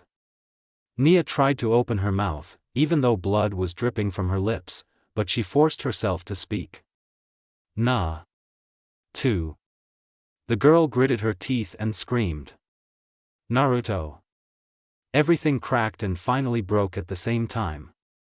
Before she fell, she felt someone catch her, lift her face up, and tears started to flow when she realized who that person was. I told you, if you need help, just call for me. Naruto smirked. Nia immediately hugged the man and cried in his arms. Naruto is crying. Naruto is crying. Naruto is crying. Shoo, just let it all out, I'll be here to accompany you, Dadabayo. The two were like that for a while. Eventually, she stopped crying, then looked around. Nia was impressed by the sight of a colorful flower garden and a bright blue sky. She also saw flocks of birds flying here and there. This is your artificial dimension? Nia asked. Yeah, I made it especially for you, Naruto replied. Nia blushed, and Naruto chuckled. The girl realized something. Naruto, what happened to me? Isaac, he is a fragment of Ouroboros, I understand. Naruto added. If it weren't for Raziel and Mio's intervention, Chimera should have died a long time ago, but since she was still alive, the fragment was passed on to her reincarnation, which is you. Nia noticed the strange tone in the man's voice. When you said her name. Chimera, she was still with the others, wasn't she? Naruto opened his hand. An entire crystal emitting a gray light appeared in Nia's field of vision. However, if she looked closely, she would have seen that there was something different about this sapphire crystal. Before saving you, I heard Chimera's request from Raziel, who wanted to restore the part of your soul that was eaten by that creature with her own soul, Naruto explained. And since we are essentially the same person, she merged her soul with Raziel, is that so? Naruto smiled wryly and nodded. Nia thought for a moment. Isn't that so? With the way you are now, you can turn back time so that a part of my soul can become whole again. Yes. But Chimera, she wants to pass on her legacy to you, as well as make the final atonement at the end of her life. Why yes, if you were I accept. Naruto was surprised by the girl's serious expression. Nia continued her speech again. If this is truly a request from Chimera, that is, me from ancient times, then it is only natural that I reciprocate her good deeds, right? Naruto smiled slowly. This may seem strange, but bear with me for a moment. Nia nodded. After a few moments, the gray crystal floated and approached Nia, slowly emitting a bright light that enveloped the girl. Soon after, the light dimmed, revealing Nia's appearance, which resembled that of a nun. The color of the outfit was ink-colored, with a translucent outer fabric, a golden line around the waist area of the outfit, and lace-up boots. Nia blinked, realizing her current state. This outfit isn't that bad. Nia said. I guess it's a side effect of your past life, Naruto replied. Yeah, maybe you're right. Naruto simply smiled. Maybe we should go back now. Are you ready? Wait a minute. Nia. Is something wrong? Naruto. Nia scratched her cheek. The spirit's expression looked nervous. Yeah, even if you say so, I guess, one more time, okay? Naruto blinked, then brightened. The ninja spoke. Since you asked for it, I guess I have no choice but to accept, huh? Nia simply smirked, and Naruto chuckled. They kissed tenderly for a few moments. Then they both pulled away, and Naruto was enveloped in gray prana for a moment before it disappeared. And I thought that this astral dress would disappear when we kissed, Nia said. Instead of sealing your power, I simply adjusted your physical state so that you could handle the full potential of Raziel, Naruto explained. Oh, I see, Somehow, it feels like some of my Ryoryoku has transferred to you. Nia. I guess it accidentally entered me just now. Naruto. Well, just leave it, that will be even with the rest. Nia. Naruto chuckled. As you say. Anyway, see you in the conscious world, bye. The ninja's presence instantly disappeared. Nia blinked, then slapped her forehead. Oh right, it's still in my subconscious. The spirit realized something. From creating another dimension here to interacting with souls, he's like a walking game shark, Nia muttered. Nia smirked to herself before she too disappeared. Nia. Nia opened her eyes and the first thing she saw was a ninja. She looked around and saw a similar dimension to where Isaac had forcefully dragged them into. Oh, I forgot we were still in that dimension, Nia said. Yeah, something like that, Naruto replied. Nia nodded, then took in her appearance. She focused and her clothes returned to normal. Well, that's better, huh? You didn't just call me Chan. Naruto blinked and smiled. It's a little hard to explain, but I guess this way I can get closer to you guys maybe? Nia accepted the reason and made a decision as well. Then I'll just call you Naruto from now on. Naruto chuckled. As you wish. Nia chuckled and realized something. Naruto, about the beings that look like you dash. Necro. Yeah, that's what happened to them. The ninja froze for a moment. With Kurumi's power, I separated all of their dark energy to the point of nothingness, and since they were essentially dead, they simply disappeared. Naruto. Oh. I see. Nia. A great earthquake slowly shook this dimension, and the cracks quickly spread. Naruto immediately waved his hand, and a portal was created in front of the two of them. Now. Okay. They both jumped into the portal. The other spirits were waiting in the room. They seemed to be worried about Naruto and Nia's condition. I hope they're okay, Tenka said. Era, you don't have to worry, we're talking about Naruto-san, Kurumi replied. However, Nightmare's expression looked confused, although he had his usual trademark smile on his face. On the other hand, Hibiki noticed that her mother had been thoughtful from the start, which made her worried. Do you want me to get you anything? Food, perhaps? Hibiki suggested. Mio came to her senses and smiled. Mom's okay, she's just still a little shocked that Mom's best friend left, that's all, Mio replied. Hibiki nodded and didn't say anything else. A voice was heard over the speaker. Tenka, Kurumi, I need you to go to the control room for a moment. Thank you. Kurumi and Tenka exchanged glances. They both turned to Hibiki and Mio. No, Mio-san, Hibiki-san, it seems like Maria-san requires our presence, we will return after we finish our business. The mother and daughter nodded. Tenka and Kurumi walked out of the room, leaving the two of them. Not long after. They saw a portal being created in the center of the room. The two jumped down and it closed by itself. Daddy! Ugh! She immediately hugged her father.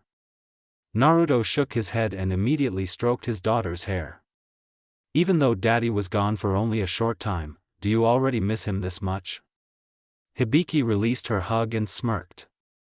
On the other hand, Nia turned to Mio before showing a guilty expression, and it was because of someone.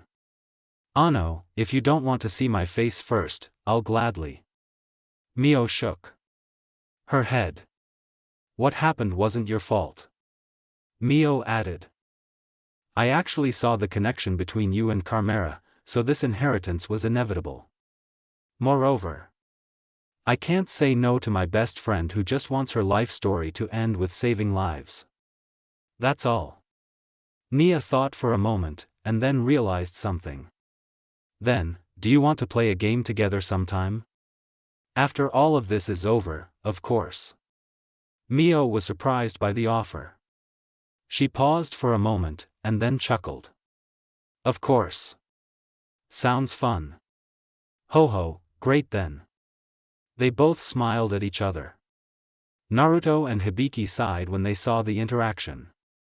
Then Maria, Tenka, and Kurumi, all three of them entered the room and felt relieved when they realized Naruto and Nia were here. Thank goodness, even though you guys suddenly disappeared while we were on a date, I was actually imagining a bad scenario, Maria said. See? I told you that Naruto-san and Nia-san are fine, Kurumi replied. Humph, as you wish, Kurumi, Tenka replied. Naruto chuckled. Sorry for making you worry, but I guess we can blame the mastermind for all of this. Naruto added. And the reason you don't know that, well, basically, his existence is too high for your power, Mio-chan. Mio frowned and nodded. I sometimes wonder why my abilities can't reach him, but if that's the case, then I guess there's nothing I can do. Nia cleared her throat. Not only that, but we already know the true identity of the main culprit, who is Isaac Westcott. There was no response. Maria folded her arms across her chest, her expression turning serious. To think that his position was too high to reach to begin with, even among people with his position as the leading owner of DEM. Naruto frowned. Maybe, it's a good idea to tell you Isaac Westcott's true identity. He sighed and turned to face them. Everyone dash. Bam. Ugh. Naruto was suddenly enveloped in aurora crystals from head to toe. Everyone, except Mio, were shocked by this phenomenon. Mom, what does this mean? Hibiki asked. Oh, this is the work of the spiral crystal. You could say it's some sort of precaution to prevent all the power stored up in your father from exploding, Mio explained. They sighed in relief. Then, someone awkwardly raised their hand and spoke. I guess I'm responsible for this, sorry everyone. Nia. It's no problem. Moreover, considering Naruto's attitude, you should also understand that he prefers to make sure that the people around him are okay. Mio. Then, when they took a closer look, they realized that Naruto was sleeping very peacefully. Kurumi laughed cheerfully. Ufufu, for some reason Naruto's sleeping face looks really adorable, don't you think? Feeling the attention, Kurumi looked to the side and realized that almost everyone here was watching her. Why are you all looking at me like that? Kurumi asked. No, Kurumi, but it seems like you don't add san to your words anymore. Tenka asked. Kurumi blinked and scratched her cheek. The girl's face turned red. Why yeah, I think it's because I want to get closer to you guys as fellow spirits. Ouch. So noisy. Nia smirked. Well, I'm like that too, let's give it a high five, Kurumi. Nia. You too. Kurumi. Almost everyone here was smiling while Kurumi was pouting. Mio shook her head and spoke again. Yeah, well. Deg. The first spirit flinched. Maria was confused when she saw her pale face. Mio? No. They're coming. Suddenly, a loud alarm sounded. Another voice came from the speaker. Every squad on standby. Repeat. Every squad on standby. Repeat. Every squad on standby. The door to their room opened. The Red Fox entered the room and was shocked by the ninja's state. Oh, what happened to Naruto? Hibiki looked nervous. About that. Hearing Hibiki's explanation, the bijou felt relieved, then two more entered. Everyone, please look at this. Karen placed the tablet on the table and raised the screen. Several holograms in the form of monitors instantly appeared on the ceiling. They noticed many insect monsters in the atmosphere, and not only that, there were other entities spreading in certain areas of the planet and even in space. Elliot looked serious. Our military will be focusing on these creatures, especially you. The man paused, noticing the serious expressions on the girls' faces. He was shocked. Are you serious? They nodded. Elliot paused and took a deep breath. We'll be returning to the control room to establish command with our security forces. And you guys? Elliot smiled. Good luck. The girls nodded. With Elliot and Karen gone, the only ones left were the spirits, Kurama, and Hibiki. Mio glanced at Kurumi. New York, Kurumi replied. Mio turned to Tenka. Tenka replied. Mio turned to Maria and Nia. Space, they both replied. Mio noticed the bijou. Kurama studied the holographic screen for a moment, then turned to Mio.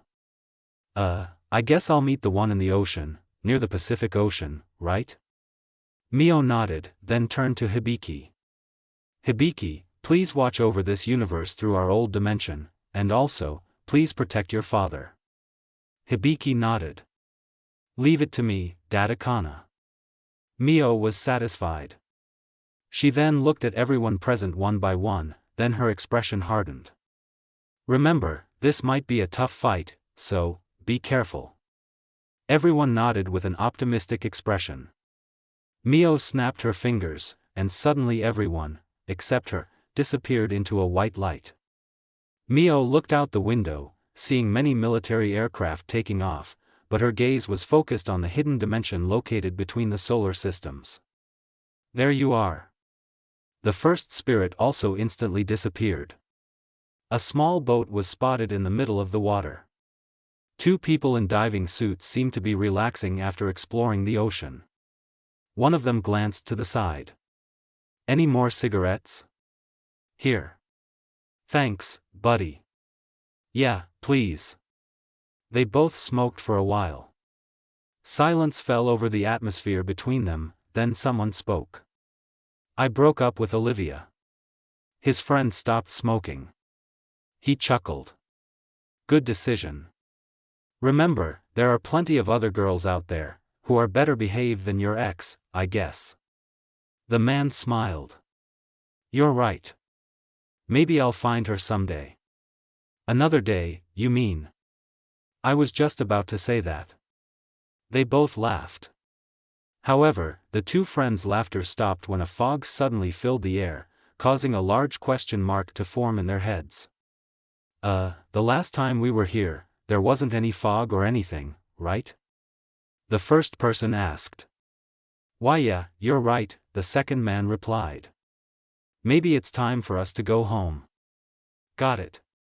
The second man immediately stood up, but suddenly a violent shaking shook the boat, forcing the two of them to hold on tightly to a nearby pole. What's going on? I don't know. The high seas alarm didn't even sound. The two were shocked when they saw multiple tentacles entering the ship's territory and destroying everything inside. Some of the tentacles even grabbed onto their waists and wrapped themselves tightly. The two men then immediately screamed in fear as they realized that a pair of large eyes were looking at them from the surface of the sea. Don't kill us. Please. We still want to live. However, when things looked bad. Oops, that was close. A giant yellow hand with black lines forcefully pulled the two of them out of the tentacle's grip. The two friends breathed a sigh of relief, but they reflexively cried out when the face of a large fox looked at the two of them. Now a giant weasel. The two men. Who are you calling a weasel, huh? Kurama. Suddenly, a strong vibration shook the sea. Kurama immediately realized the danger, throwing his friends into the air, and soon after, a laser beam from inside the helicopter hit the two of them and formed a kind of ball of light. It floated until it faded as it landed right inside the aircraft. The civilians are clear. Master Kurama, we will leave the rest to you. Yes. You military, just focus on those flying insects. The helicopter followed his advice and immediately took off. Hearing the strange sound, the bijou turned around, then saw another creature rising to the surface of the sea. This creature had a human body, an octopus head, and finally, dragon wings. Kurama was annoyed. My opponent is also a tentacle hentai. Cthulhu looked at his opponent blankly. Someone suddenly appeared here. He looked around the area and only saw the galaxy, planets, and solar systems, all in the distance. However, this spirit's vision was quite clear, down to any detail. So quiet. Well, that's understandable considering I'm in space right now, huh? The spirit reflexively looked to the side.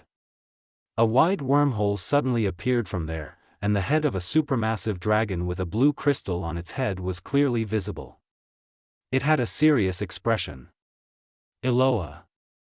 Maria immediately put on her astral dress, after being enveloped in a sapphire aura. After manifesting Michael, she pointed the tip of her mystical weapon at the creature and her eyes narrowed. I will not allow you to move any further from here, creature. Zoruim growled softly. Oh, this place looks terrible, Kurumi muttered. When she arrived, she found herself in the center of New York City in a chaotic situation, with many buildings collapsed and numerous cracks spreading widely across the ground. The spirit also noticed that most of the vehicles with wheels were burning in the streets. However, since the streets here are deserted, it is likely that the residents were moved to the underground vaults.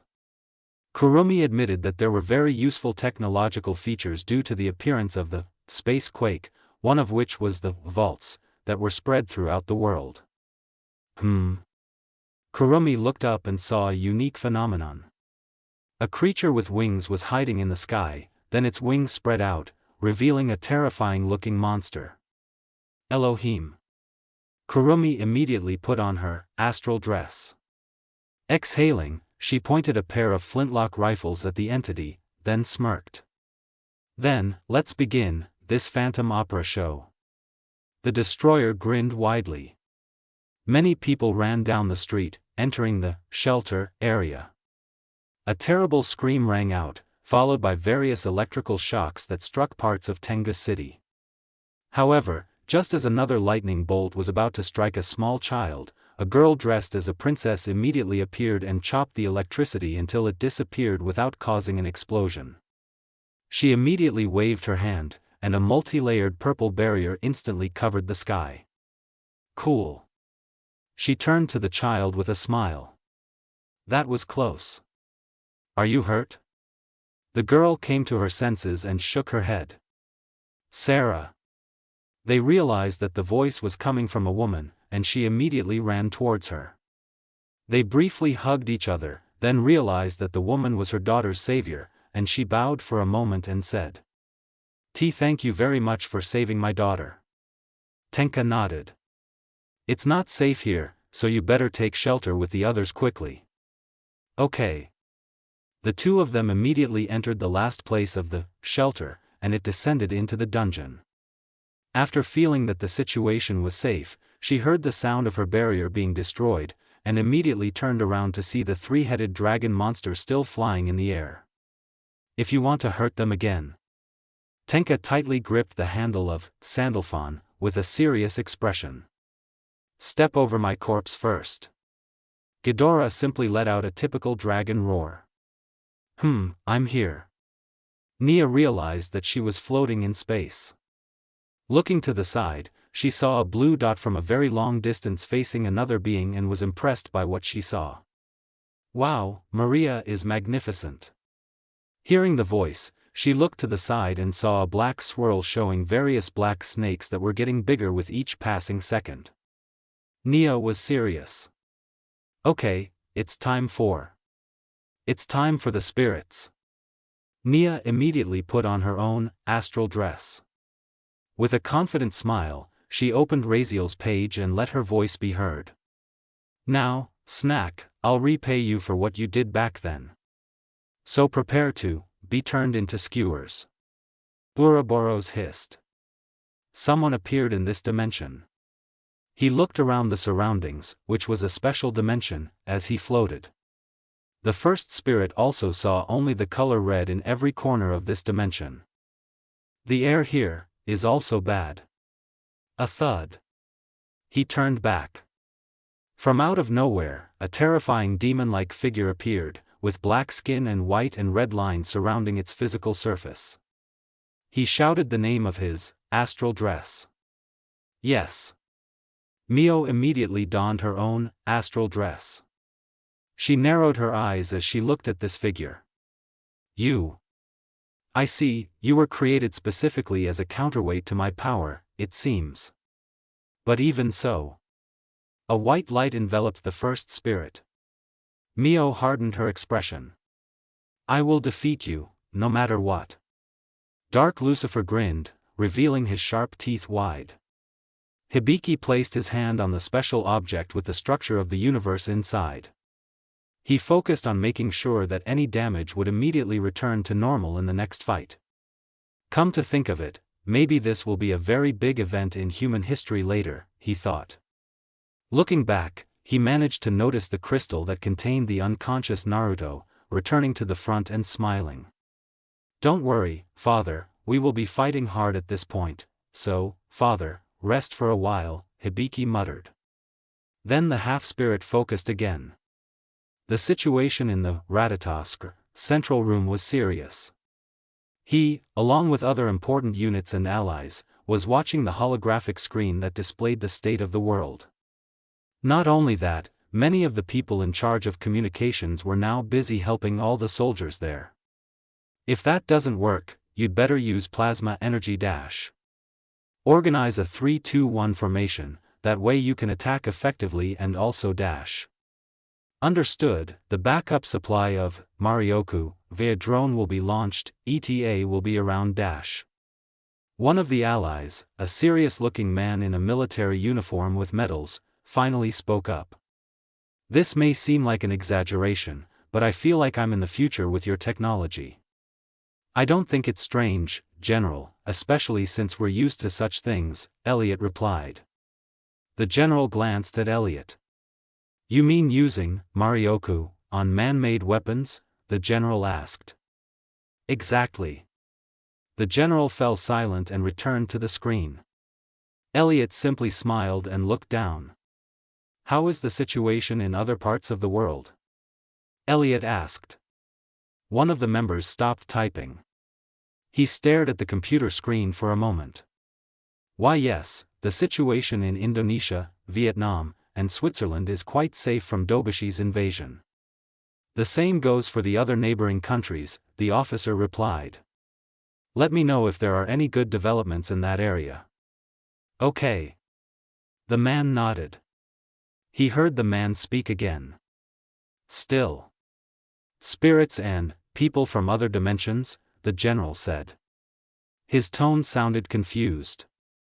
Indeed, I have already discussed this topic in our special meeting with the leaders of other countries, but I think it is understandable if you still cannot fully accept all of this, Elliot replied. No, it is not. I just think that giving a Medal of Honor is not enough to repay the service of the spirits and these ninja. Elliot blinked. He was surprised that the man could think that way. Can I ask you something? Elliot asked. Yes? What is it? The general asked. General, I'm sorry if this sounds rude, but what do you mean about their power and existence? Karen tensed up at Elliot's question. Deep down, she could only hope for the best at that moment. The general crossed his arms over his chest, snorting. A hero of our world, of course. What else? Elliot smirked. Agreed. Karen sighed in relief. Finally, they returned to watching the holographic screen and witnessed the Great War continuing. Electric current struck the sky of this city. The attacks were aimed at a girl dressed in an astral dress, and wielding a magnificent sword. Despite being called such, she didn't actually hesitate, dodging each attack and responding with a swing of her sword, shooting waves of energy at her opponent. Unfortunately, the dragon flapped its wings and flew away, finally outliving the spirit's power. If this keeps up, it will never end. Tenka held the hilt of Sandalphon tightly as her gaze was focused on Ghidorah. Ghidorah on the other hand did nothing and only stared back, showing that he had a bit of intelligence among his extra heads. Should I use this now? The spirit shook its head. No. It's too soon, unless... Tenka was shocked as Ghidorah was already in front of her eyes with one of his heads trying to devour her. She then tried to fly back, but didn't have time as the claw swung at her, causing Tenka to be thrown far away and crash into several buildings until they were destroyed. However, Tenka suddenly appeared in front of Ghidorah and looked at each other for a moment. Instantly, the spirit and the dragon were enveloped in a ball of energy, purple and yellow, and then fired at each other. Boom! The collision of the two produced a powerful shockwave. Tenka and Ghidorah relentlessly hit each other, so that the impact of their fight reached not only the ground, but the sky as well. Just as they both moved away, Tenka suddenly raised Sandalphon and copies of the sword in the form of energy appeared, filling the sky, then they fell on Ghidorah. Ghidorah covered himself with the electric ball, but unfortunately, although a small part of the copy was destroyed, the rest managed to penetrate the electric ball, so that it pierced several areas of Ghidorah's skin, causing the dragon to roar in pain from the wound. Now! Tenka quickly flew down towards Ghidorah with his sword raised. Unfortunately, to his surprise, something like a wormhole suddenly appeared in Ghidorah's stomach. Tenka was shocked. What dash? The spirit was instantly into it. Huh? Tenka looked around and realized that she was in an empty universe with nothing around her. Tenka also noticed that below her was the morning sky, and above her was the night sky. However, besides that, she also saw various galaxies, such as one of them being the Cartwheel Galaxy, Sculptor Constellation. Impossible. It's like being in a copy of the universe itself. A roar rang out. Tenka looked up and his eyes widened as he saw a Ghidorah much larger in size than before. Instead of having a physical form, this Ghidorah seemed to be made entirely of yellow electrical energy, with its tail forming a sort of downward circle that didn't even show an end. What this is? Electric currents immediately targeted Tenka from all directions.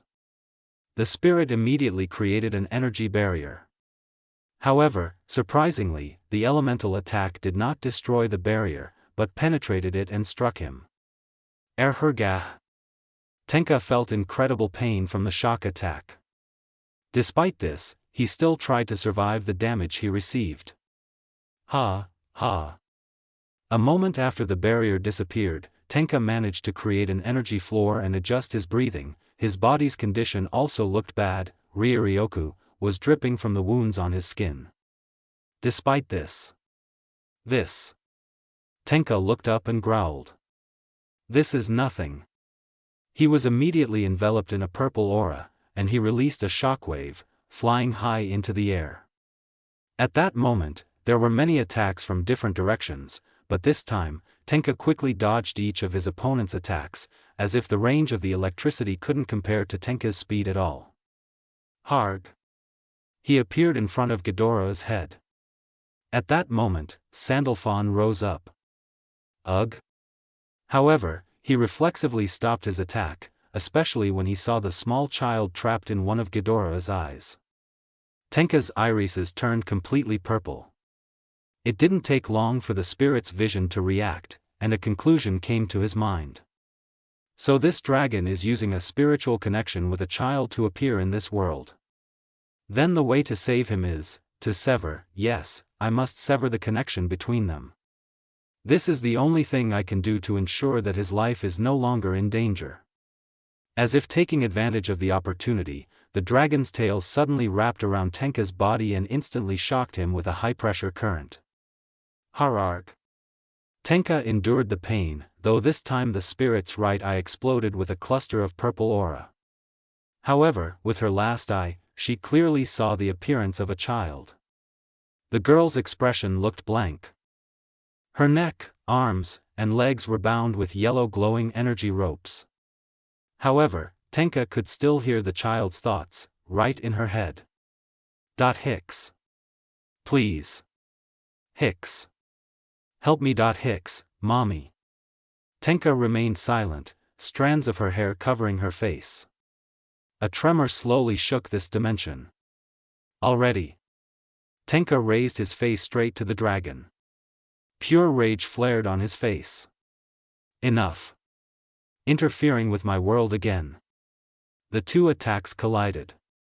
A powerful tremor shook the dimension due to the aftermath of their battle. However, Tenka's swing of the sword not only cut through Void Ghidorah's electrical attack, it also sliced him in half. ROA. What do you mean? The girl was shocked. However, she looked around and saw herself in a purple cube floating in the air. I am free? Tenka nodded. Yeah, I don't know how the dragon caught you, but at least you're safe now. Huh. The girl suddenly beamed. Wow, so you're a real knight? Amazing. Tenka was shocked. Now she was confused. Have we met before? Tenka asked. At the store back then, I couldn't buy a book because of the altitude, the girl said. She tried to remember. Tenka nodded, looking at the book with a curious expression. If I may ask, what is this book about? Tenka asked. A girl who dreams of becoming a knight, the girl said enthusiastically. A knight? Even when he was looked down upon by others, he never gave up on his dream and continued to fight until he finally became a hero by saving his homeland from an evil dragon. That's a good story. He smirked. The spirit shuddered. Oh, you're the one from back then. Hee hee. The cube reached the ground before disappearing on its own. It looked uncomfortable. I want to see Mom. Tenka smiled at the girl. Then your mom must be in this city's shelter. Let's go find her. The girl nodded with an excited expression. The two of them visited a certain shelter in Tengu City. A large number of pieces of paper flew out from Raziel. However, they all instantly turned into giant swords that seemed like they could cut through Ouroboros when swung, but unfortunately, they all broke upon contact with the snake's skin. Nia nodded in understanding. Then, the paper flew out again. However, this time, it turned into a number of elements, ranging from thunderstorms, acid arrows, magma tigers, which mercilessly struck Ouroboros. The snake made a loud noise, not enough to kill it, but the side effect caused Ouroboros to suffer intense pain. I was pessimistic, but this attack seems to have an effect. The spirit was a little worried. But even so, this alone is not enough to, Nia frowned. It was because Raziel was telling her something important right now.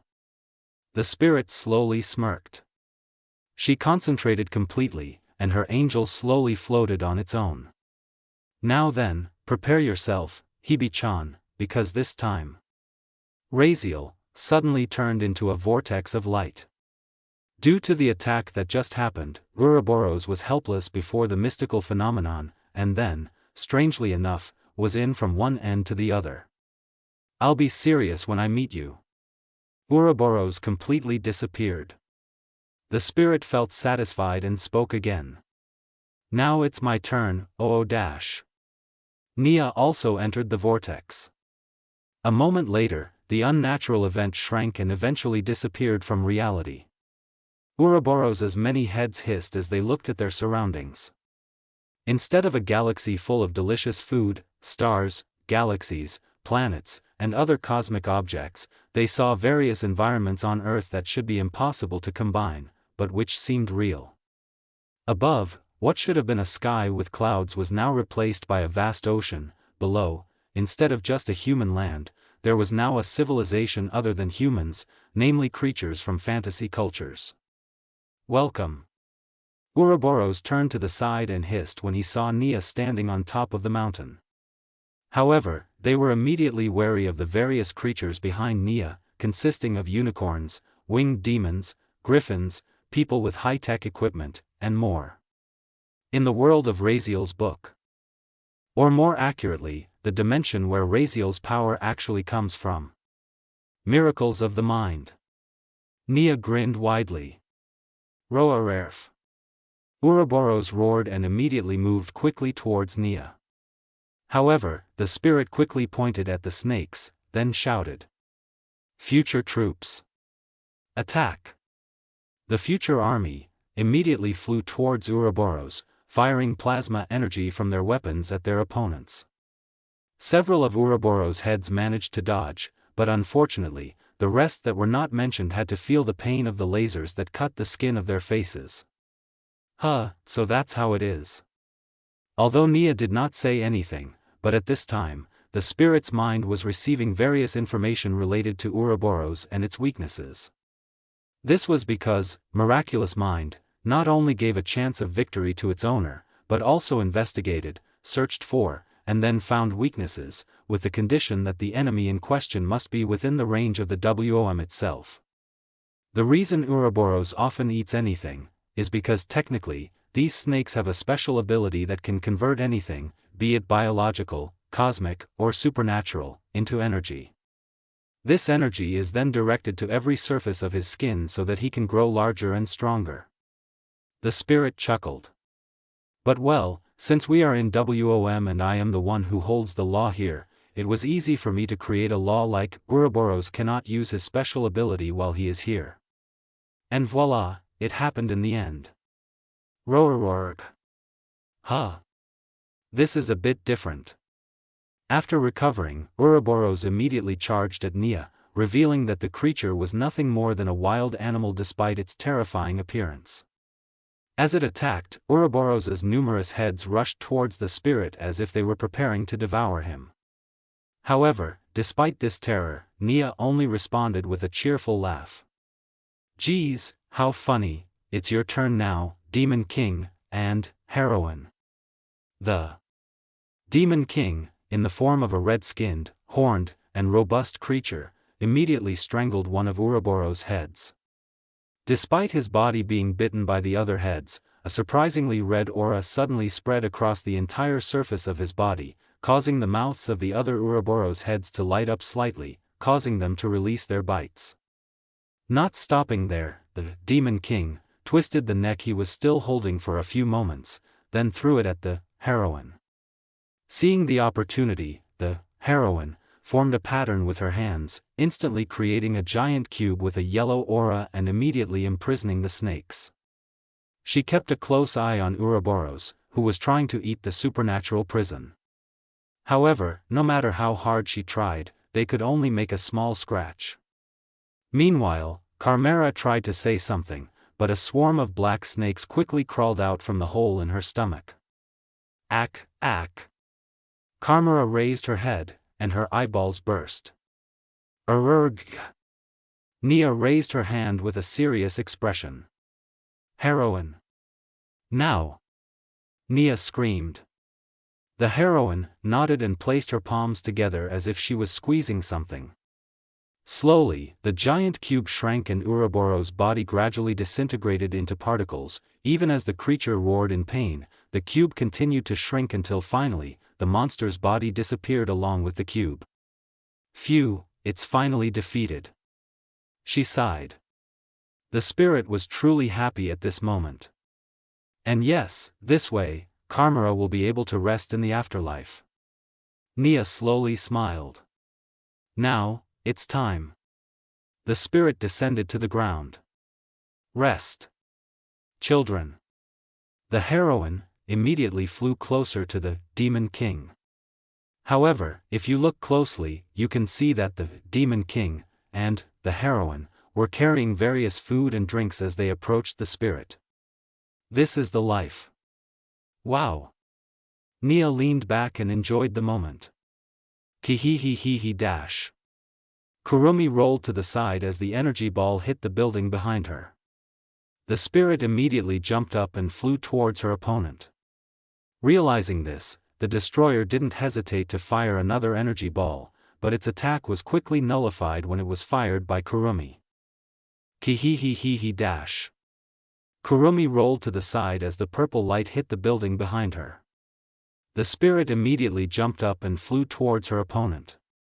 Realizing this, the destroyer didn't hesitate to fire another micro-oxygen beam, but its attack was quickly nullified when Kurumi fired it. Fufu, as long as it's tangible and I can see it, my ability to control time can function without any problems. Seeing her opponent approaching, the destroyer was enveloped in a red aura before finally falling apart, then surrounding Kurumi with its small size but many. The spirit didn't hesitate to fire at each of them. However, one part managed to bite Kurumi's hand and quickly moved away from her, so the spirit did not notice. Why are these creatures leaving? After successfully shooting them, Kurumi realized that these small monsters had reunited in the sky, returning to wholeness in the figure of the destroyer.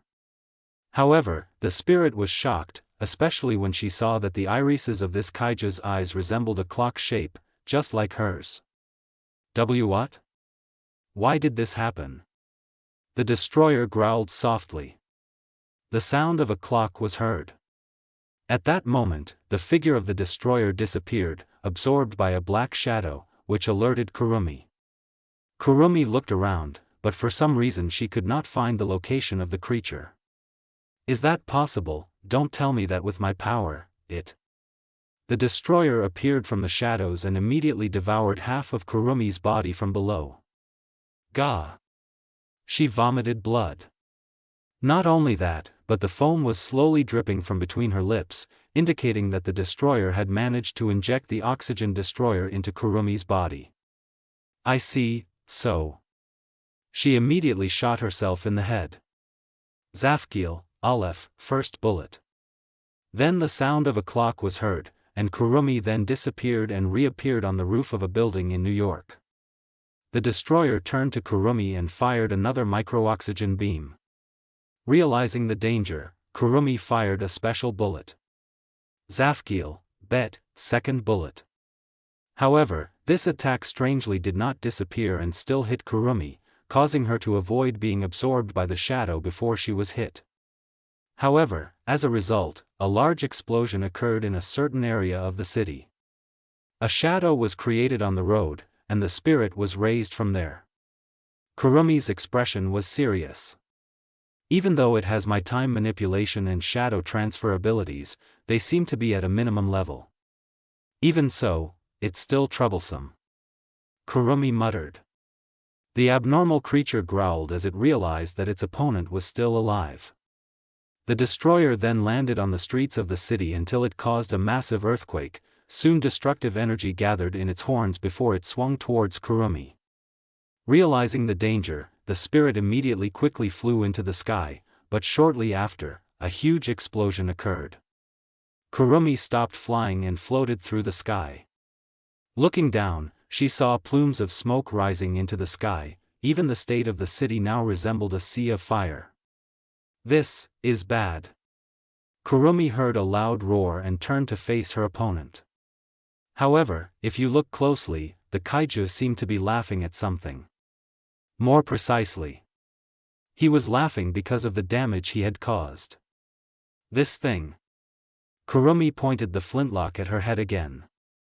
Considering that it almost devoured me just now, I should be able to dig up more information about the polluted substance in my body. She fired. Zafkiel, Yud, 10th bullet.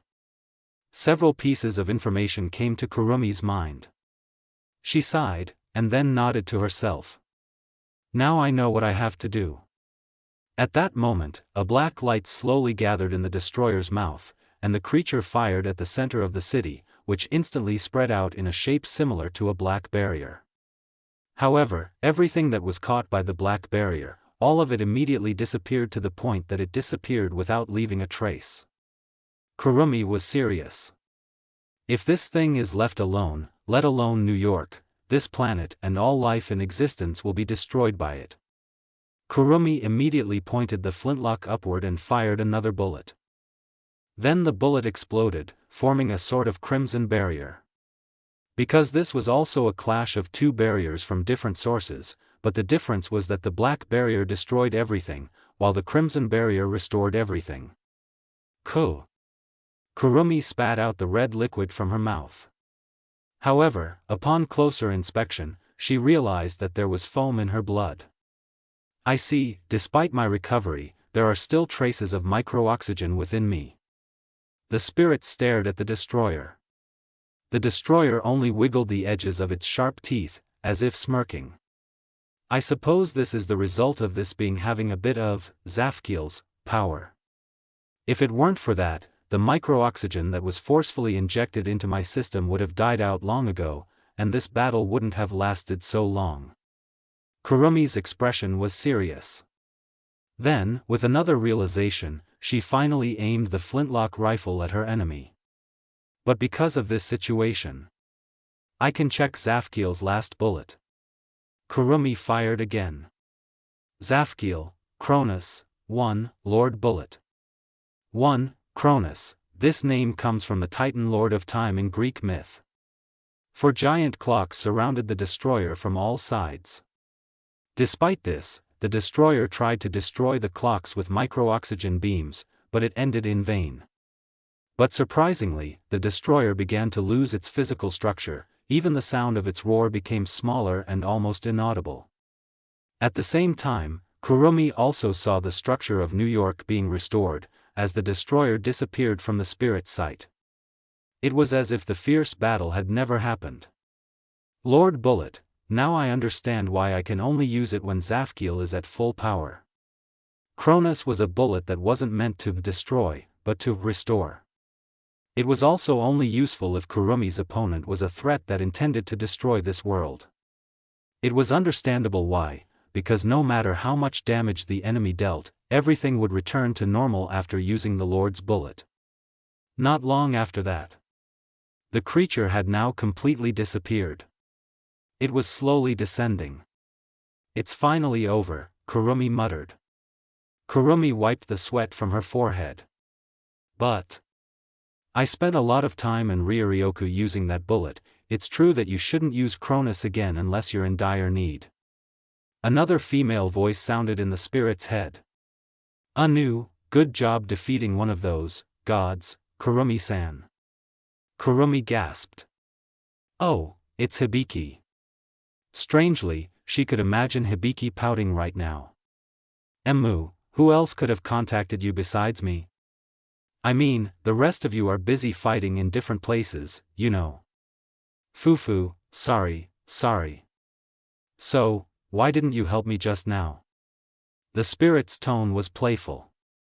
Well, aside from repairing the damage, there are also dobushi everywhere, and I'm not just talking about the atmosphere of this planet, Datakan.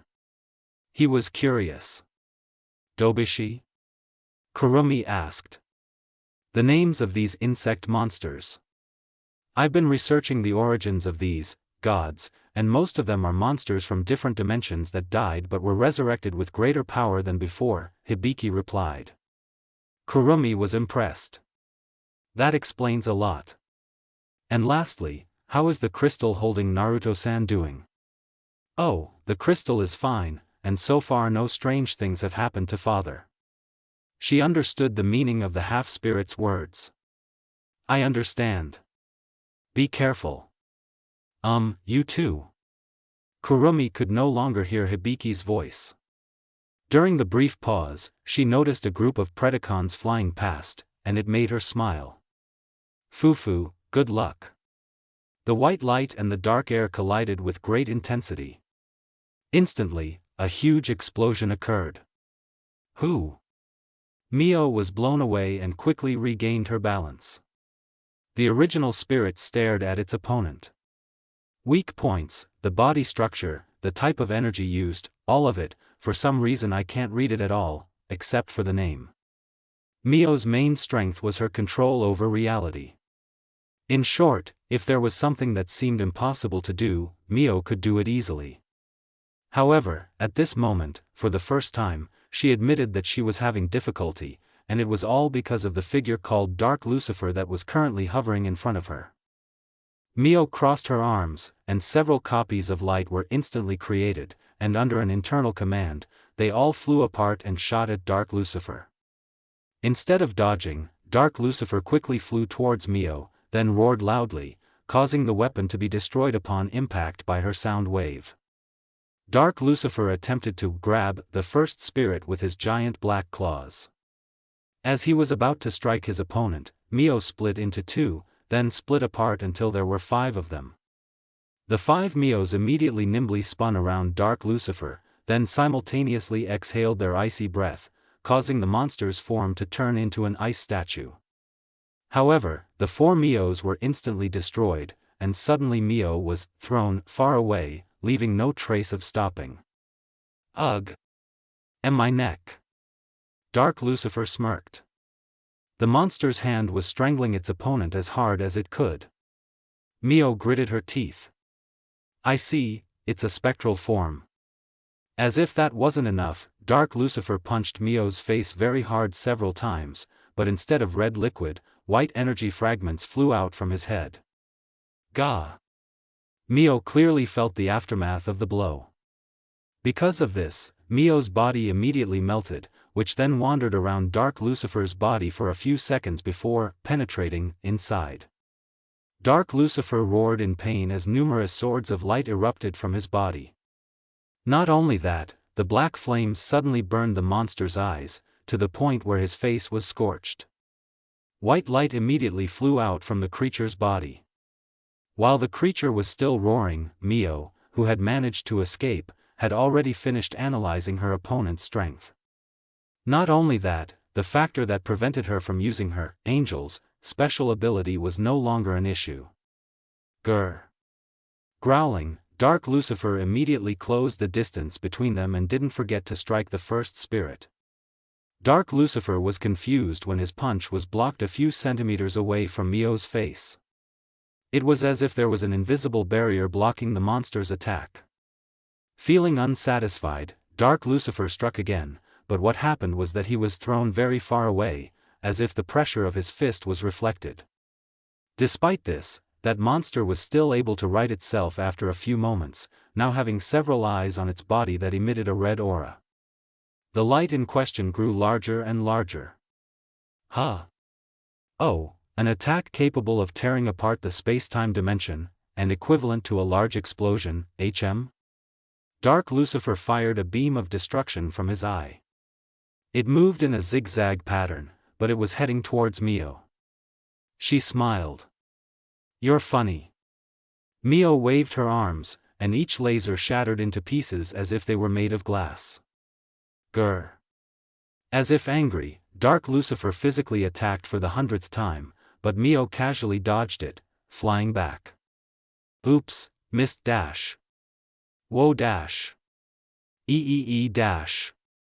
Every time Dark Lucifer tried to scratch or hit, Mio dodged without hesitation, and as a result, none of the attacks hit her at all. Kufu, let's play tag then. Mio changed her form into a ball of light before firing in any direction. The spirit's movement looked like a white line. Dark Lucifer got angry, and then enveloped his body in a thick red aura. He immediately moved quickly, chasing after Mio. For a few moments, the movements of the two were like white and red lines that stretched here and there, even this dimension often vibrated due to the clash of their powers. Soon after, Dark Lucifer stopped moving and looked around. For some reason, he couldn't detect his opponent, and this irritated him greatly. Huh? Oh, you get it. Mio felt relieved and managed to spit one out. In fact, she was basically floating behind Dark Lucifer, but since her nose was itchy, she decided to grab it first. Grr. The creature turned around and found the first spirit. It beamed. Hello. Mio flicked the snot forward and it instantly turned into a tornado. In the end, Dark Lucifer was trapped inside it. Mio winced. Whoa, sorry, I didn't mean to want. She sneezed, which caused more fire to enter the tornado. Dark Lucifer was instantly fried. Dark Lucifer punched out and the tornado disappeared. She immediately opened her mouth. Dark Lucifer fired a destructive beam at Mio's face. However, their positions suddenly switched, causing Dark Lucifer to be hit by his own attack, causing his body to explode. Sorry, I accidentally switched our positions earlier, Mio said. Her tone was playful. However, Dark Lucifer's body quickly recovered, although it looked like there was nothing left of it before. Mio's expression was serious. There was no humor on the first spirit's face now. I think, it's time to put an end to this. The first spirit clasped his palms together. Dark Lucifer instantly froze and was unable to move at all. You were quite troublesome at first, but now. Mio narrowed her eyes. You're nothing more than a pest that should be eradicated from this universe. The first spirit's vision lit up. Ein. Without a cry. Without warning. Dark Lucifer disappeared, enveloped in light. Even the dimension of their battle disappeared along with his death. Mio watched as she floated back into space. Even though I won, for some reason, my Ryoryoku energy was quite depleted. She frowned. Maybe it's because Dark Lucifer isn't like my previous opponents. Furthermore, he might have killed me, if I hadn't let him consume me. Mio shook her head and patted her cheek. Well, don't think about it. What's important now is... The first spirit smiled. It's time to gather with the others. Mio shattered into glass shards before disappearing. Kurama realized one important thing in this battle. Ow squid. Tentacles. This. Annoying. Oops, missed. Kyubi avoided Cthulhu's tentacles that emerged from under the sea. Kurama did this by jumping in different directions every second. Despite this, Cthulhu simply stared blankly at his opponent, and did absolutely nothing but repeat the same attack over and over again. Now.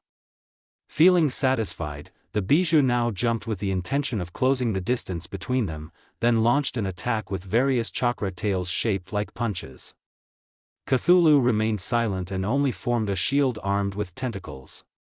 However, Kurama, who realized this, did not stop and continued his attack until Cthulhu's flesh defense collapsed and his squid face was wounded and bloodied. As a result, Cthulhu was thrown quite far away because of this. Feel. Kurama, who was pleased, jumped back. As soon as their gazes met, he accidentally saw his opponent's eyes glow green, and suddenly something strange happened. Why can't my body move? The bijou froze in a floating position in the air. As if taking advantage of the opportunity, Cthulhu strangled Kurama's neck with a tentacle, then dragged him to the bottom of the sea along with himself. Grr, bastard. Kurama had no problem with underwater combat, especially when he didn't need oxygen to survive.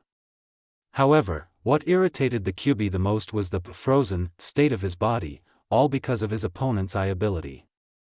The power of the eyes again, the power of the eyes again, why do almost all of my opponents have it? Take that. Cthulhu's eyes suddenly turned red. Kurama's eyes widened, feeling an incredible heat flowing through him. The funny thing was that the bijou wasn't even burning at all, but for some reason the sensation of heat was so noticeable to him. Arg.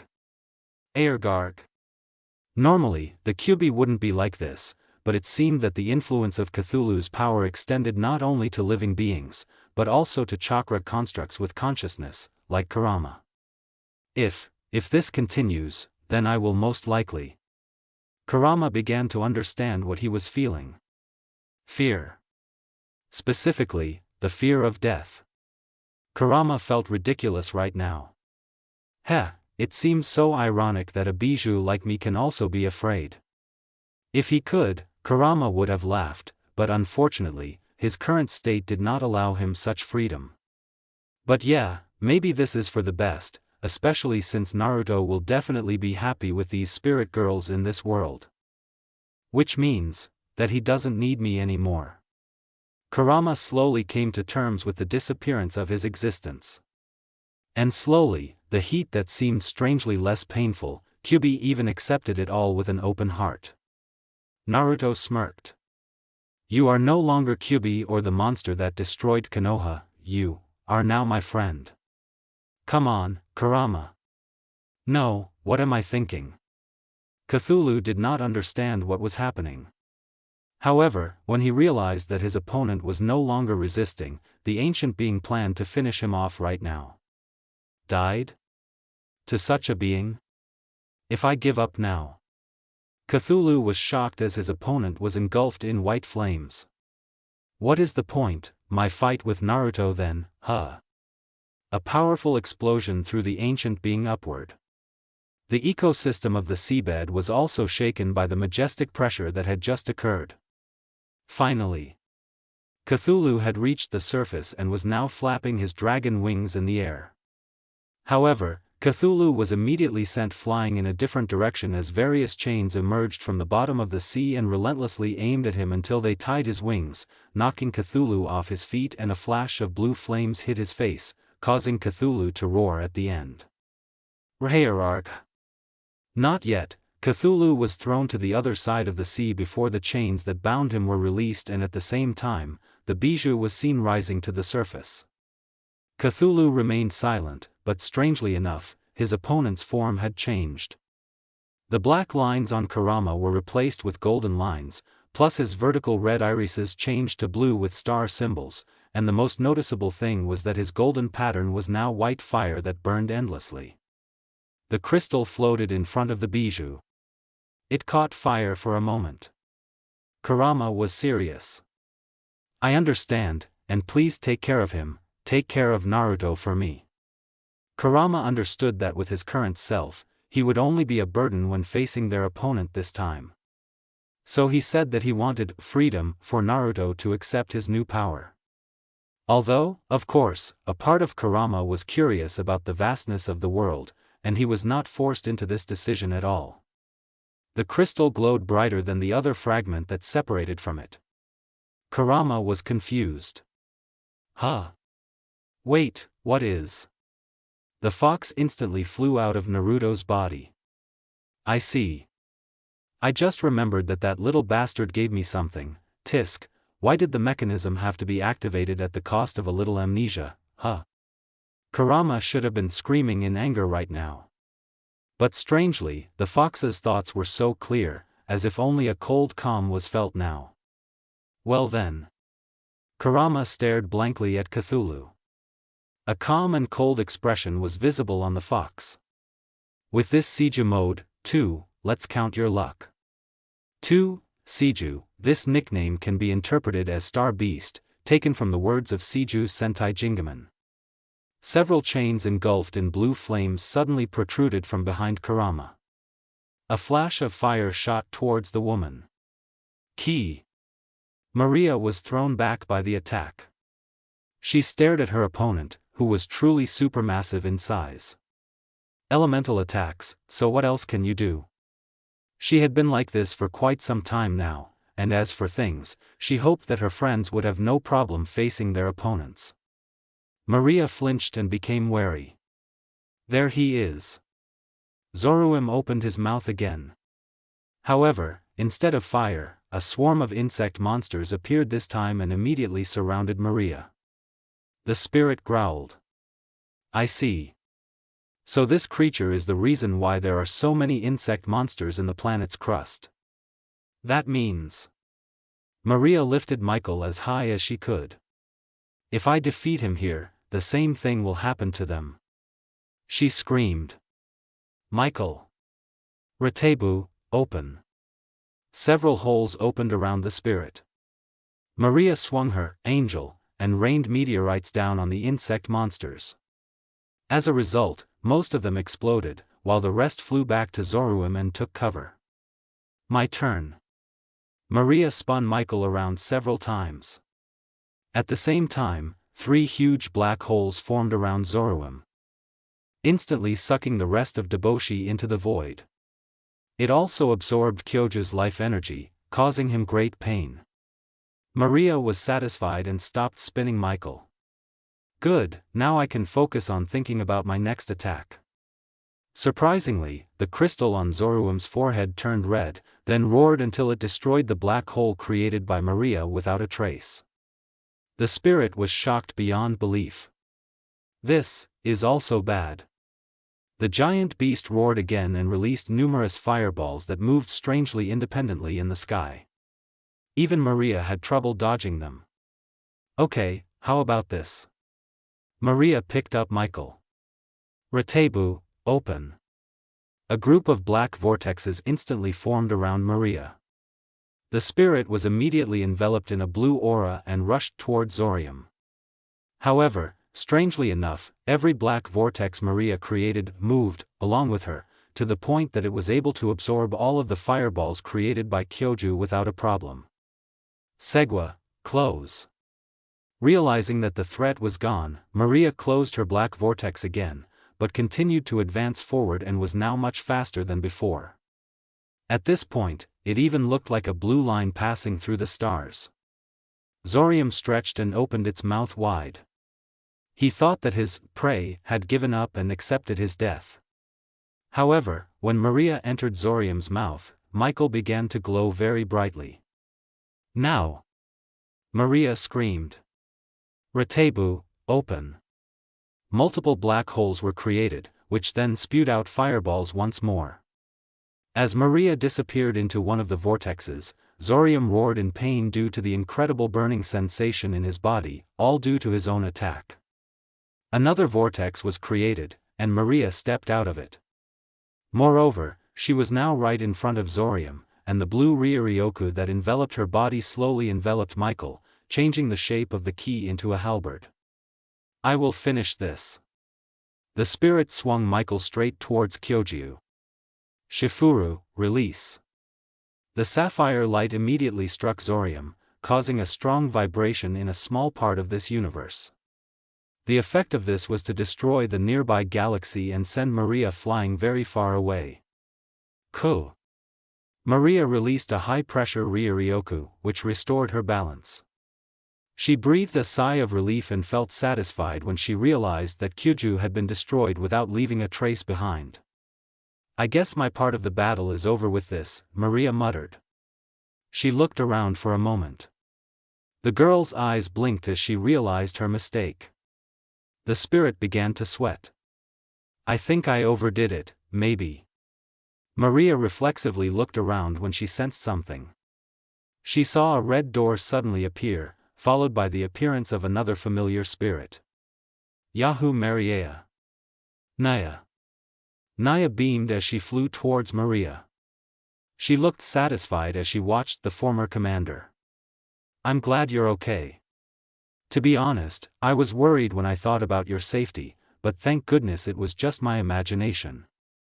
Nia. Maria was touched. Well, if something happens to you, where else can I borrow money, hee. Huh? Maria? What did you do? Ouch. After she had her fill of pinching Nia's ears, Maria exhaled, then folded her arms across her chest.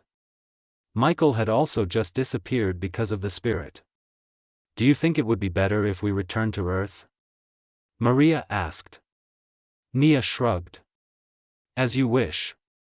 I mean, in our current situation, returning to the Milky Way region shouldn't be difficult. Wait, where's the cigar galaxy? Nia realized that Messier 82 was out of place. Turning to the side, she saw Maria looking at her nails seriously, and slowly smiled. When it's all over, I'll paint you again. If Naruto finds out, he'll definitely think you're a barbaric girl with no ethics. The spirit was flustered. That's good. I'm not like that. Maria. Yeah, keep dreaming, but facts are facts. Nia. Maria sighed. Come on, let's meet the others at. Nia opened, Raziel, that appeared in her vision. Egypt. Nia. Yes, that's what I meant. Maria. A black hole was created and Maria was into it. Meanwhile, Nia entered the red door again, then the object disappeared from the sky. They immediately clashed. Between this battle, there were strong vibrations and large tremors. Even the ocean waves often split from their attacks.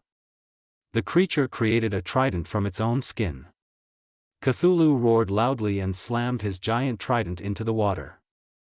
Instantly, electricity spread and headed towards Kurama. Interesting. Kurama swung his tail, and his chains approached the electric current.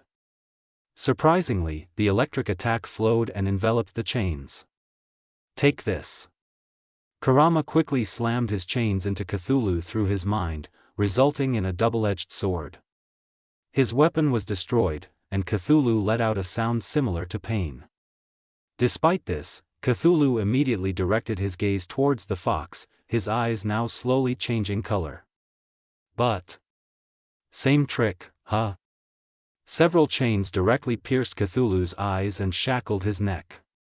Ignoring his screams, Kurama, who was holding the chains directly, now pulled Cthulhu into the sky, then spun him around several times until he created a tornado. Up and fall. Kurama slammed Cthulhu onto the other side of the distant ocean. Strong vibrations were felt for a few moments. However, Cthulhu was still able to fight, now flapping his wings and spinning towards Kurama. The tentacle monster's eyes had also fully recovered. Both Kurama and Cthulhu fired at each other. The two were suddenly enveloped in a dark green aura, Cthulhu, and white flames, Kurama, before finally colliding heads. Shockwaves were created that shook the ocean waters around them. Not enough, Cthulhu hit Kurama several times, but the physical attacks only penetrated and had no effect on the fox. My turn. This time, Kurama struck.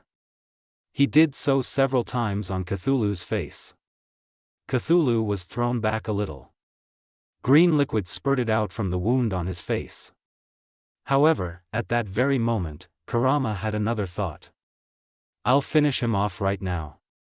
With that, Kurama closed the distance between them, turned around, and slammed his tail into Cthulhu, sending his opponent flying into the air. Not enough, multiple chains flew out from the fox, binding Cthulhu's wings and other limbs. Kurama opened his mouth wide and the heat gathered, coalescing into a fireball with a level of damage that should have been capable of destroying a star, but was deliberately reduced in power so as not to destroy this planet. Cthulhu tried to free himself, but his efforts were futile because the chains were so strong that even his strength seemed to gradually disappeared. With this, the fox shot a blast of hot air at Cthulhu. It's over. Instantly, the tentacle monster was burned from top to bottom. There was no sign of it reappearing because Cthulhu was now dead. Kurama sighed. The fox's form had now returned to its original form, namely, orange fur with vertical irises. It's finally over, you. Tentacle hentai are just getting in my way, Kurama grumbled. The bijou blinked as he realized. Wait, since I have a different form, it's still reasonable to consider myself a bijou, or seiju, no, just a bijou. After all, it's just a name change. Kurama was satisfied with his thoughts. Soon after, he turned around, and his gaze was directed at a certain place. For some reason, after receiving his new power, many things improved in him, and one of them was his eyesight.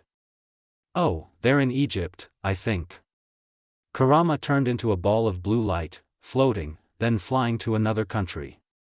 Isaac's eyes closed. He suddenly chuckled. I knew it would be like this. Involving the existence of the gods was not the point. Or rather, it was nothing more than an attempt to prevent the other spirits from confronting him at full strength.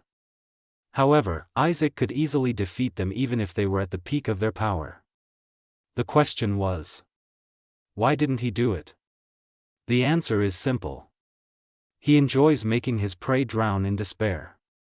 Isaac looked around the surroundings, where there was only darkness. He smirked weakly. I guess I just need to focus on Naruto Uzumaki, and yes, this void is more than enough to become our battle arena. The man took a breath and exhaled slowly. So. Isaac smirked. Time for the decisive round. He disappeared from here. The insect monsters roamed the desert. They seemed to be shooting balls of magma at the few visible jets. I hate to admit it, but I'd rather destroy cockroaches than this. A soft laugh came from the comm unit. We're soldiers, remember? Just think of it as another way to serve the world. The man sighed. I guess you're right, let's get going. Each jet spun in the air, shooting at the swarm of dobishi. The plasma energy mercilessly destroyed the insect monsters. Although it wasn't as it seemed, they had actually moved from one location to another, originally assigned to China, France, and now here. Another soldier joked. Still, I wonder what it's like to destroy a pyramid here. A strong female tone came over the radio. Don't even try unless you want your pay cut, soldier. He broke out in a cold sweat. I was just kidding, Chief. Suddenly, a purple line appeared and caught the attention of all the soldiers. Then, looking closer, they saw Tenka with Sandalphon descending. Harg! A burst of purple destruction flow destroyed the remaining dobishi here. They were impressed when they saw the spirit's ability. Wow, Miss Princess is amazing. As expected of the spirit's power. I just remembered that my daughter is a fan, maybe I should ask her for an autograph after this. Kaya. Pay attention to me, Miss Princess. I'm a big fan of yours. The other participants broke out in a sweat at their leader's words. Chief, your true colors are coming out again. The salary has been cut. Hey. My salary yesterday was only $5 less. Satisfied, he turned around and flew towards them. Sorry I'm late. How are the others? Tenka asked. One of them cleared his throat. This time, the voice came from a normal network. Why yes, we've been spread out for a long time, and there have been no problems protecting other countries so far. Especially Russia, India, the Asian countries, and the European region, the soldier explained. Oh of course, it's thanks to the efforts of the spirits who are fighting a bigger threat, so we're grateful that we can help out even a little, the other members added. Tenka smiled. No matter how big or small your achievements are, remember that at this point, we are allies fighting together right now. So hold your chins high and be proud of yourselves, warriors of humanity. The special pilot's cockpit opened, and the leader immediately jumped up to Tenka. Miss Princess. Let me hug you just once. The other members panicked. President? What did you just do? Someone stop him. Just leave him alone. Whether he dies or not is none of our business. Hey! Before he could do so, a black vortex appeared and someone came out of it, causing the leader to hug Maria. F. Commander Fraxinus Asahiko? Maria blinked, her expression turning serious. More precisely, the former commander, and return to your seat, now. Ready, execute. The female soldier pressed a special button on her belt. She then released the hug and floated thanks to the anti-gravity system, returning to the pilot's cabin, which soon closed again. Maria looked at all of those soldiers one by one. Now, I want you to return to Ratatoskr. Most of the Dobushi have been destroyed and will not appear again anytime soon. Rest. Okay. They shouted.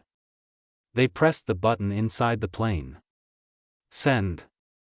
The side of the plane suddenly detached itself tightly and revealed another form, namely, the Terra-type Predacon engines. Instantly, these engines were enveloped in a bright light before quickly firing in a direction. When it was done, there was even a slight tremor. It's fast. Tenka. It only takes a few minutes for the Predacons to move to another part of the world, if you must know. Maria. Oh, no wonder. Tenka.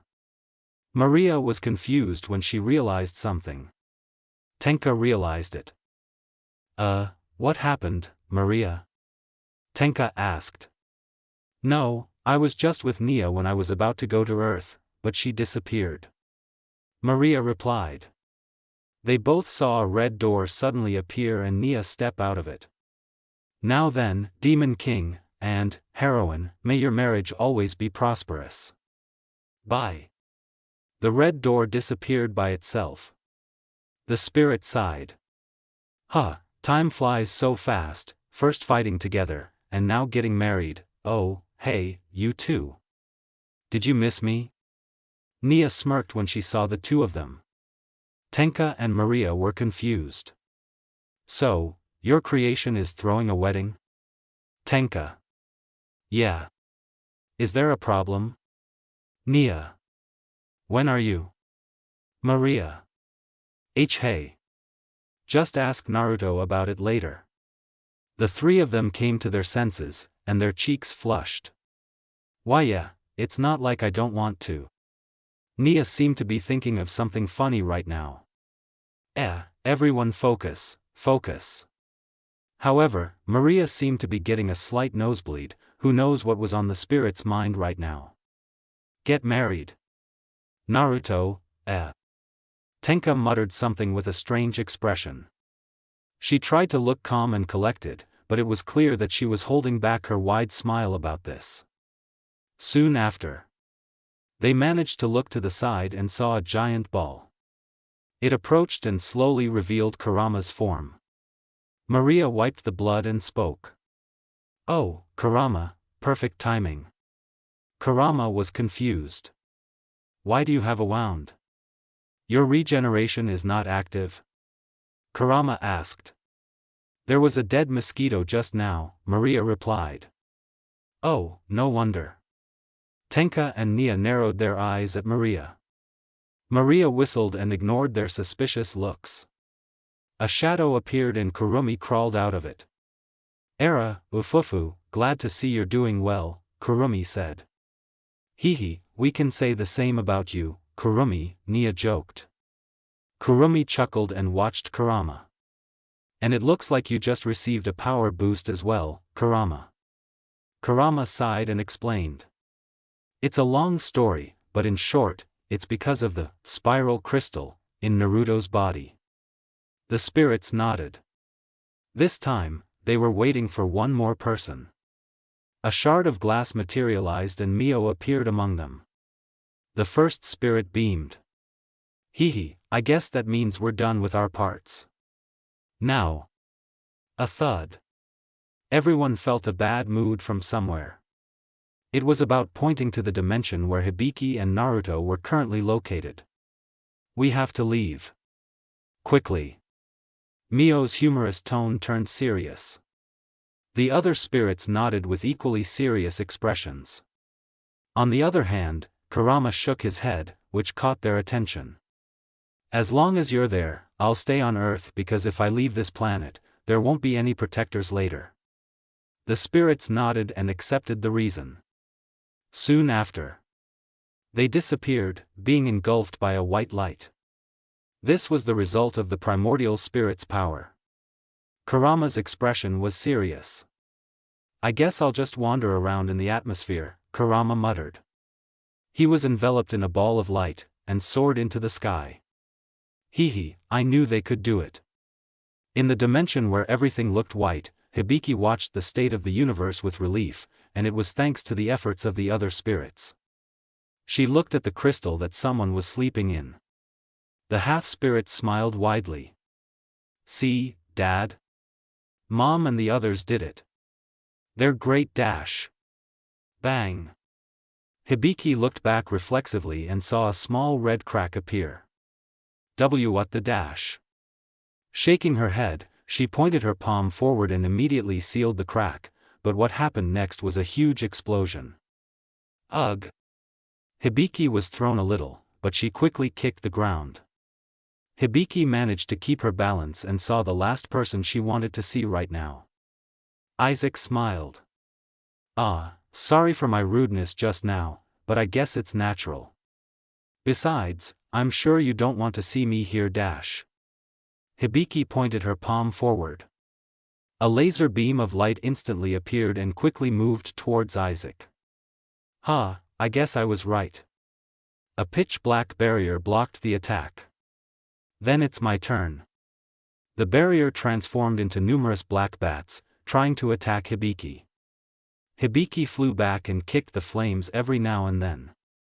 When they were kicked, they instantly froze and eventually shattered into tiny pieces in the air. Isaac blinked as Hibiki suddenly disappeared. Oh, don't tell me. He looked to the side and blinked. Oops. Isaac was immediately thrown far away after receiving a brutal blow from the half-spirit. As if that wasn't enough, Hibiki moved and kicked Isaac hard in the back into the air, then disappeared and reappeared in the air. The two were now standing opposite each other.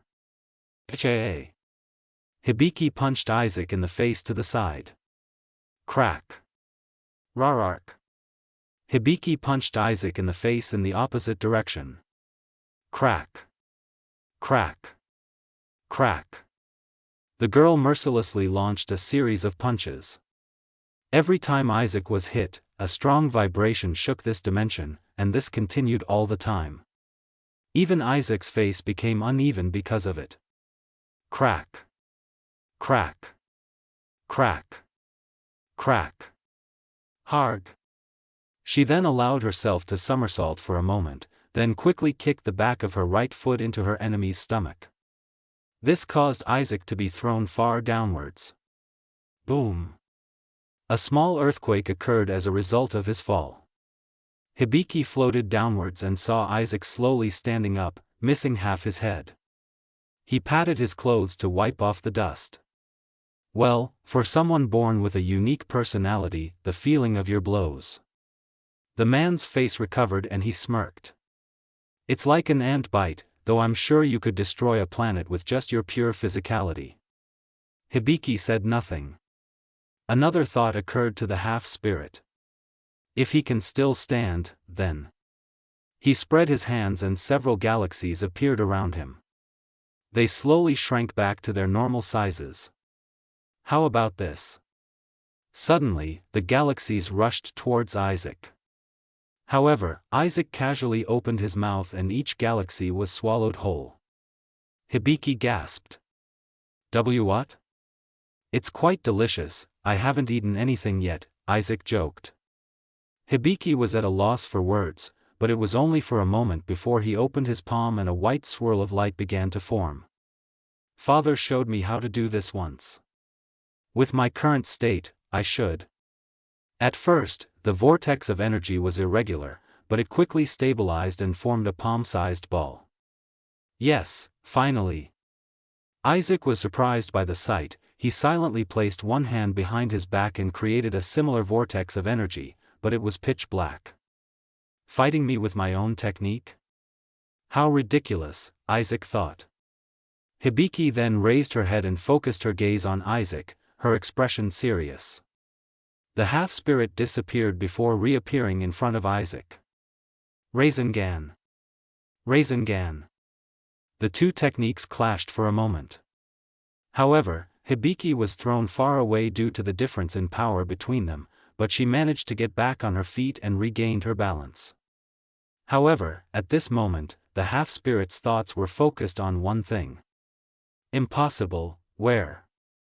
Hibiki gritted her teeth as she stared at Isaac. Pure annoyance was visible on the woman's face. Where did you learn that Rasengan technique? The man stroked his chin for a moment. How so? Isaac chuckled thinly. The Rasengan was my technique back then, aside from the cage bunch and no jutsu of course. Although I rarely use it these days. Hibiki's eyes widened. He expected Isaac to say, I can copy anything I see, or, forming any technique is not difficult as long as I understand how energy works, and the like.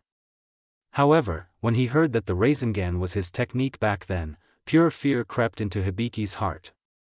I don't believe it. You're just trying to deceive me. Hibiki exclaimed. Whether you believe it or not is up to you, Isaac said. They both saw a light appear on the other side of this dimension. Oh, they're here too.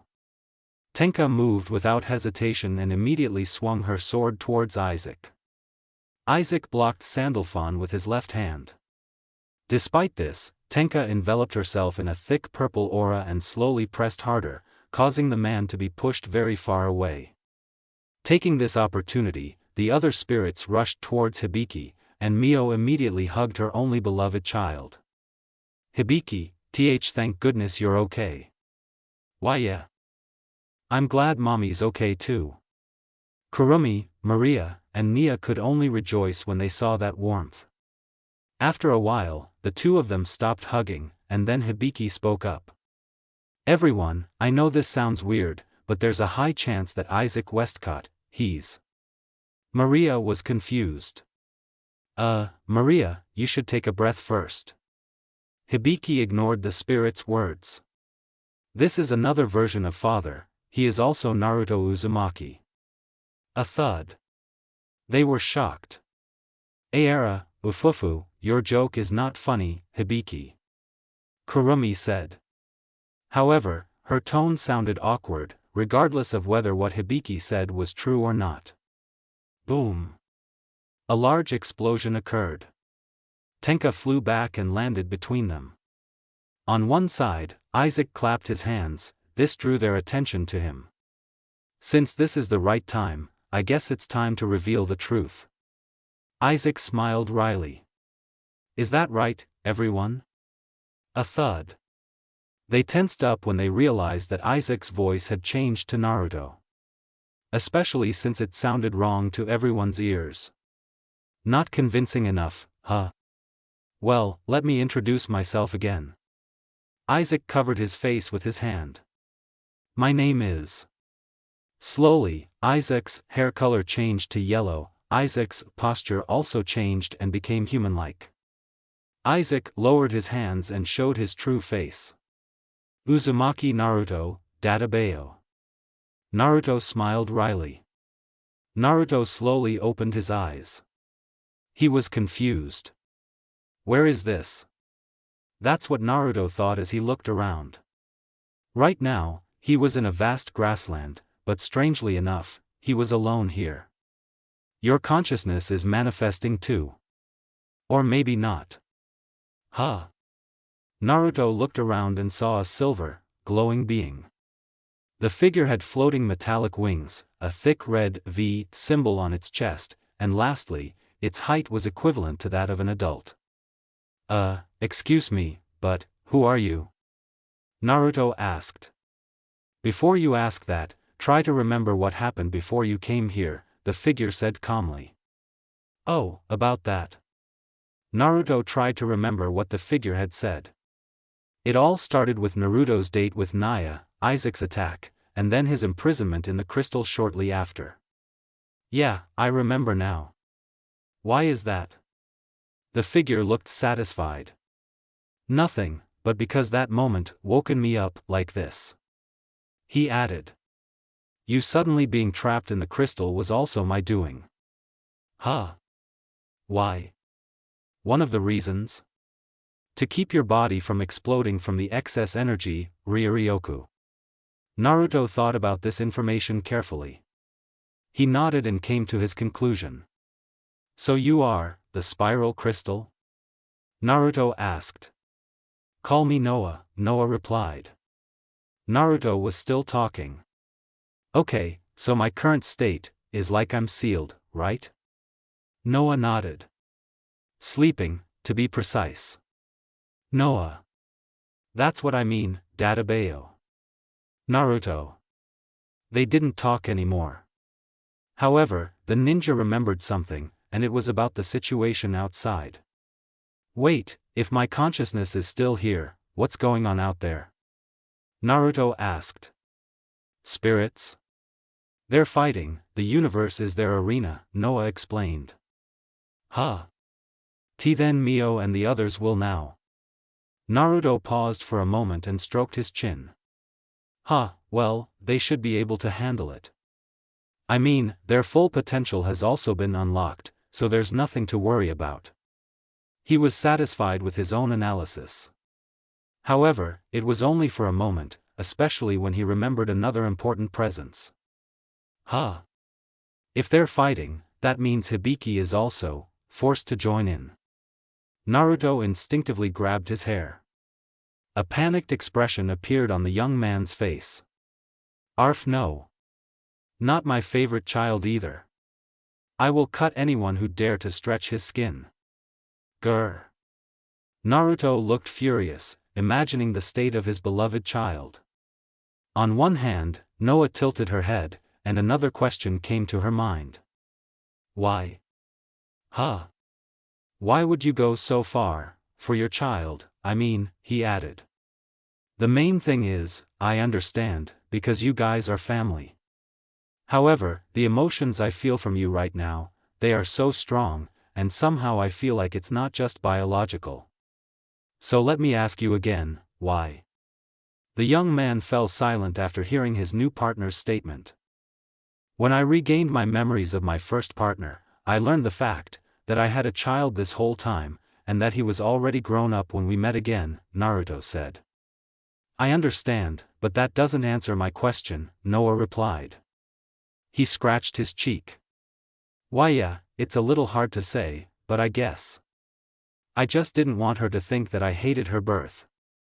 That's all. Oh, because you weren't there for her when she was growing up, right? Yeah. Naruto already knew what it was like to live without parents. So he gave Hibiki as much attention and affection as possible so as not to go through the same thing as her. Noah was interested. But what you were afraid of never happened, right? Naruto chuckled. Yeah. Mio raised her really well. Naruto. In other words, your presence isn't needed in their lives. Noah. Oh, what do you mean, huh? Naruto.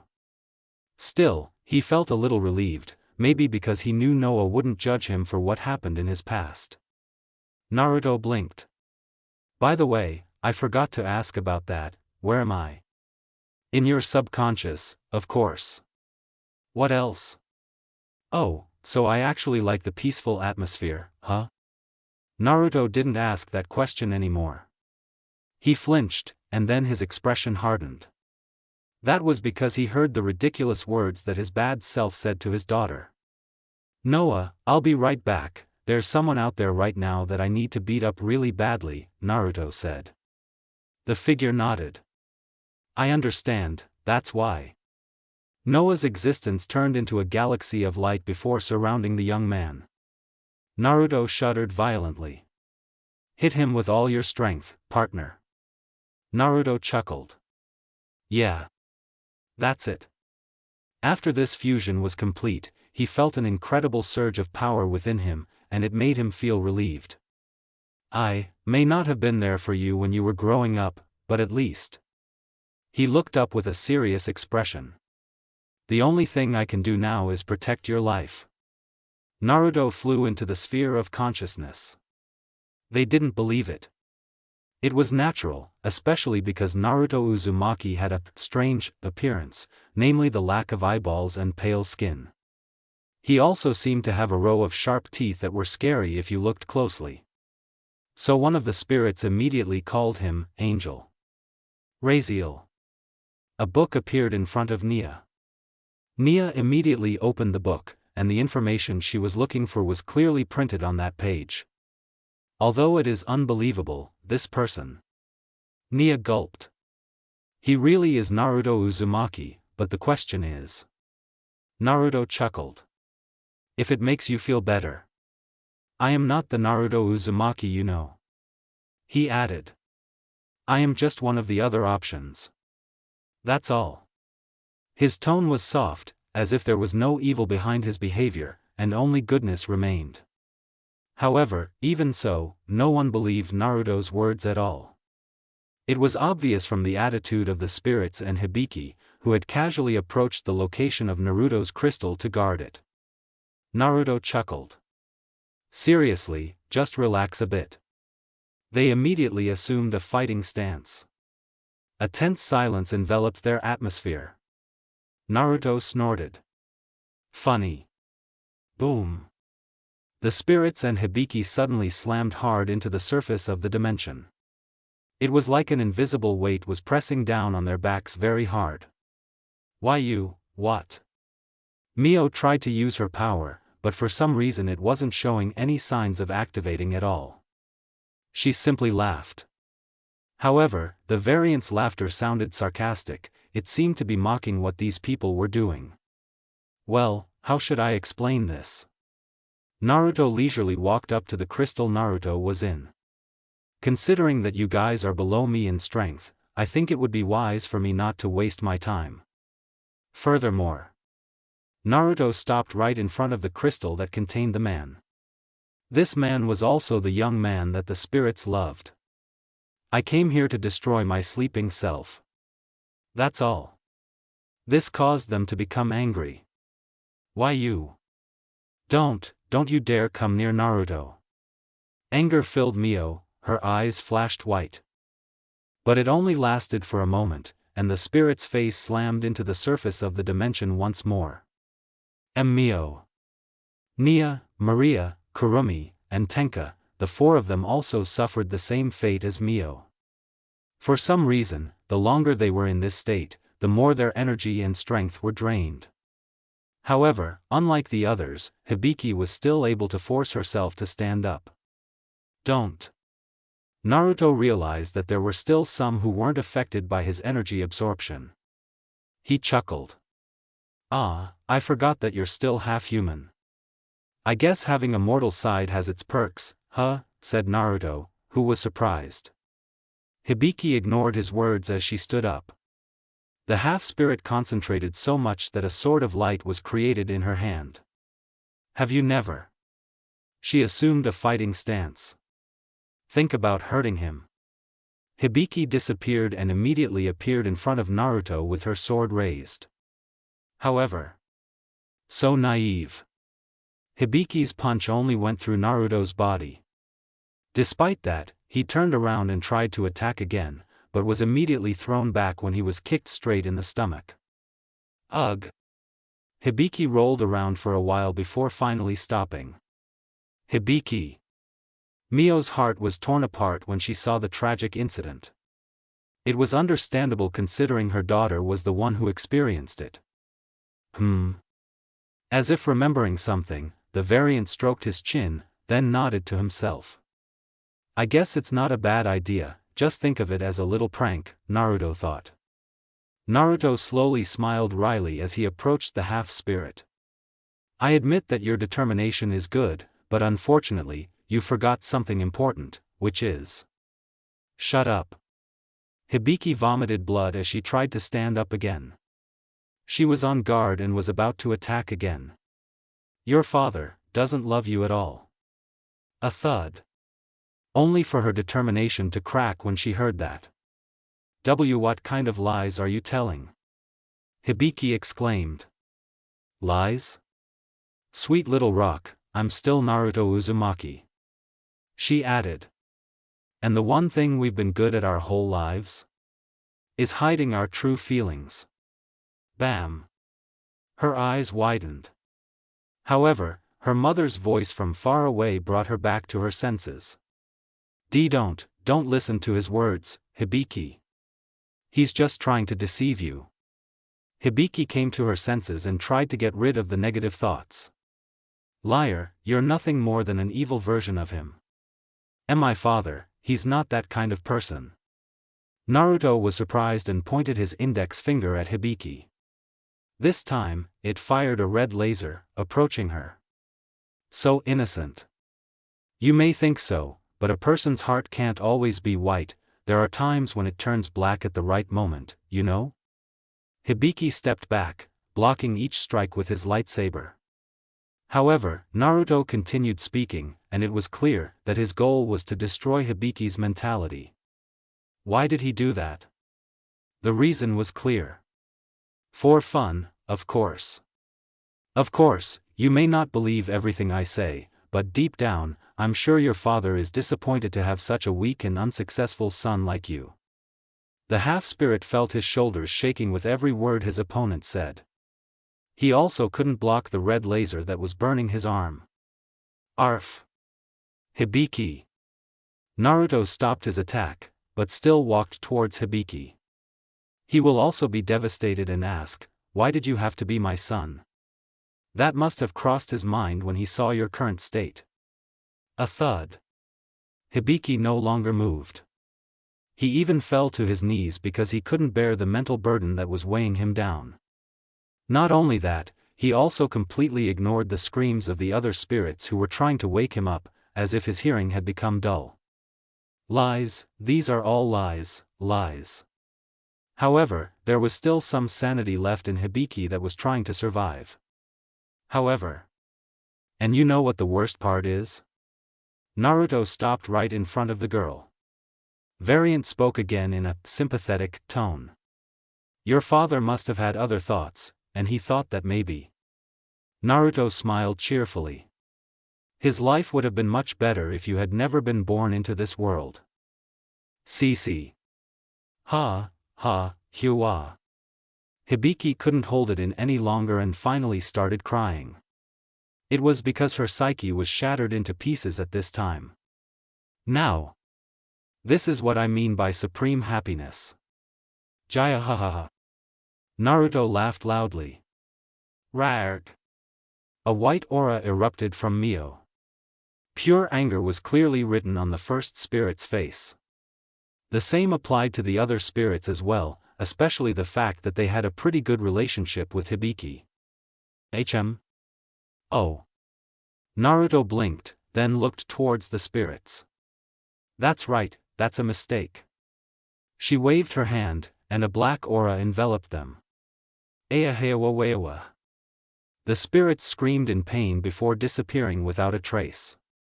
Hibiki's eyes widened at the event. Huh, that's it? Mom? Huh, huwhh. Hibiki cried even harder. The combination of the death of his closest family and his broken mind was now weighing on his mind. So. Naruto turned to Hibiki. I guess it's time for me to kill you, huh? Is that going to be it, huh? Naruto was confused when he saw that the crystal holding the other Naruto had disappeared. Where did the crystal go? It's weird, I can't even feel his aura dash. Boom. He was immediately thrown into the air due to the invisible punch he received. As if that wasn't enough, continuous physical attacks rained down on Naruto from various directions, sometimes this dimension also vibrated due to it. What the dash? Boom. Naruto hit the surface of the dimension hard. However, Naruto was suddenly thrown into the air due to an invisible punch to his stomach, causing him to vomit and spit out black liquid. Boom. Crack. While in the air, Naruto felt like many of his ribs were broken, especially the fact that he was punched and kicked 10,000 times in less than 5 seconds. Boom. Crack. Boom. Crack. Boom. Crack. Boom. Crack. Boom. Crack. Finally, he was able to see someone's silhouette, and it made him smirk. It's you. Crack. Rarea. Boom. Naruto immediately fell and hit the surface of this dimension hard. Hibiki stopped crying, especially when that glowing silhouette floated in front of her, then turned around and slowly took the form of someone she knew very well. Father? Father. Hawa. Naruto hugged his daughter tightly without hesitation. Hibiki was still crying, but this time she was crying happily because her father had finally woken up. Sorry. Crying. Sorry for being a useless child. Crying. Sorry. Shoo, don't cry, father is here with you, Dadabeo. He stroked Hibiki's hair and waited for her to finish crying. Soon, they stopped hugging and Naruto looked serious. It's not safe here anymore. I'll let father take care of the rest. Okay, Hibiki said. And Hibiki? Yeah. The young man thought for a moment. No matter what he said before, remember that you are not a mistake, but a miracle that happened in our lives. So. Naruto smiled. The typical smile of a father who loves his little daughter. No matter what happens, Daddy will always love you, okay? Hibiki blinked and smiled widely. The previously dull joy and enthusiasm now flared up again. Why yeah. I love you too, Daddy. Okay. Now, come back to Earth. The half-spirit nodded and disappeared from here. Oh, what a touching reunion, I almost cried just now, just kidding, haha. Naruto clenched his fists and turned around. He saw Naruto standing there with a crooked smile on his face. Your business is with me, not them, Naruto said. Indeed, but it's funny to see the depressed face of the object you consider a child, not to mention the dying screams of these spirits. Ugh, I want to laugh just thinking about it, Naruto replied.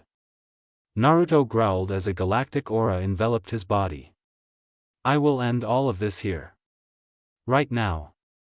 Naruto smirked as dark prana enveloped his body. I agree. It will end here, with your death, of course. A great earthquake shook this dimension. Even cracks appeared and destruction spread everywhere. They screamed. No AAA. Azatuthu, 4. The clash of light and darkness happened at that very second. And this power. I obtained it from the accumulation of negative emotions that I had throughout my repeated lives. It led to my death at the hands of Kagaya, and instead of starting over, I resurrected myself, and as a result, an abnormal phenomenon occurred. Naruto felt satisfied. Oh, the massacre is still fresh in my mind. Hinata's horror, Sakura's screams, Sasuke's death, it was so satisfying. Naruto narrowed his eyes. If that's true, why did you turn the other versions of Naruto Uzumaki out there into Necrom? Not only that, even the different universes that had nothing to do with your conflict, you destroyed them all without a trace. That's why. An aura of a galaxy was created around Naruto's body. The young man braced himself for the worst-case scenario. Answer my question correctly. Why? Did you do it? Naruto suddenly smirked. It seemed like something ridiculous had occurred to him. What's the point? I want to reset everything from the beginning. Reset? They both walked around each other slowly. One of them spoke again. Yes, reset. After my past deeds, isn't it natural that I would want the rights of the winner? Like, starting over, with me as the ruler over everything. Because that way, absolute peace will be achieved. Not just in this universe, but in the others as well. Naruto explained. His tone was arrogant. You have a savior complex, I see. Naruto said. Naruto chuckled. As if I care about your criticism. As long as I'm the winner, nothing else matters to me. Naruto thought for a moment. Then he exhaled, then spoke his thoughts. I accept your crimes, so I can't let you live. Naruto blinked and laughed. That's amazing, I thought you would try to save me like our previous versions. Funny, that's what helped me easily turn them into Necrom after I killed their families. He added. That attitude of yours, may be the effect of your death before coming to this universe, right? That makes you a pragmatist. Naruto didn't say anything. He just stared at his opponent with a hard expression. Naruto grinned widely, and a bad aura enveloped him. Get ready, Naruto. Naruto's POV. Get ready, Naruto. I saw him transform into that Azathoth form again. Instead of attacking directly, for some reason, he decided to disappear into the void. Strange. Maybe he was planning on attacking me while I was off guard? Thanks to my power source, I was still able to create a special light while observing my surroundings, and it was quite useful considering the concept of the void that negated everything here. Behind me? I reflexively turned my head, and at that moment, I saw a jaw that could swallow the multiverse in one bite trying to swallow me whole. I won't let that happen. Immediately, I kicked the area of its mouth very hard. A strong earthquake suddenly occurred around me as Azathoth was slightly thrown in that direction. I watched carefully, and Azathoth returned to Naruto, but I noticed that he was simply standing in place. What was he planning? I was shocked when multiple Narutos surrounded me from different directions. It happened so suddenly to me. Partner, they're not chakra clones, they're made from his DNA, Noah explained. Exactly. That was annoying. Agreed. All Naruto suddenly smirked. Azathoth. I noticed that they had transformed into Azathoth, but strangely enough, they hid. Be careful, partner, they, are everywhere now. Yeah, I knew that. I carefully and cautiously scanned my surroundings. Sure enough, a loud sound came from behind me. I spun around, and a supermassive jaw was right next to my face. I punched and kicked hard at his sharp jaw. A loud buzzing sound rang out. It came from the technique I had created without hesitation. Raisin Shuriken. I shouted. I threw the Raisin Shuriken at him, but that Azathoth was hiding in the darkness. As a result, my attack only scratched his skin on the side. They're annoying too. It would be better if you attacked them all at once so that only one would remain. I felt the corners of my lips lift slightly. Not a bad idea. I'll do it.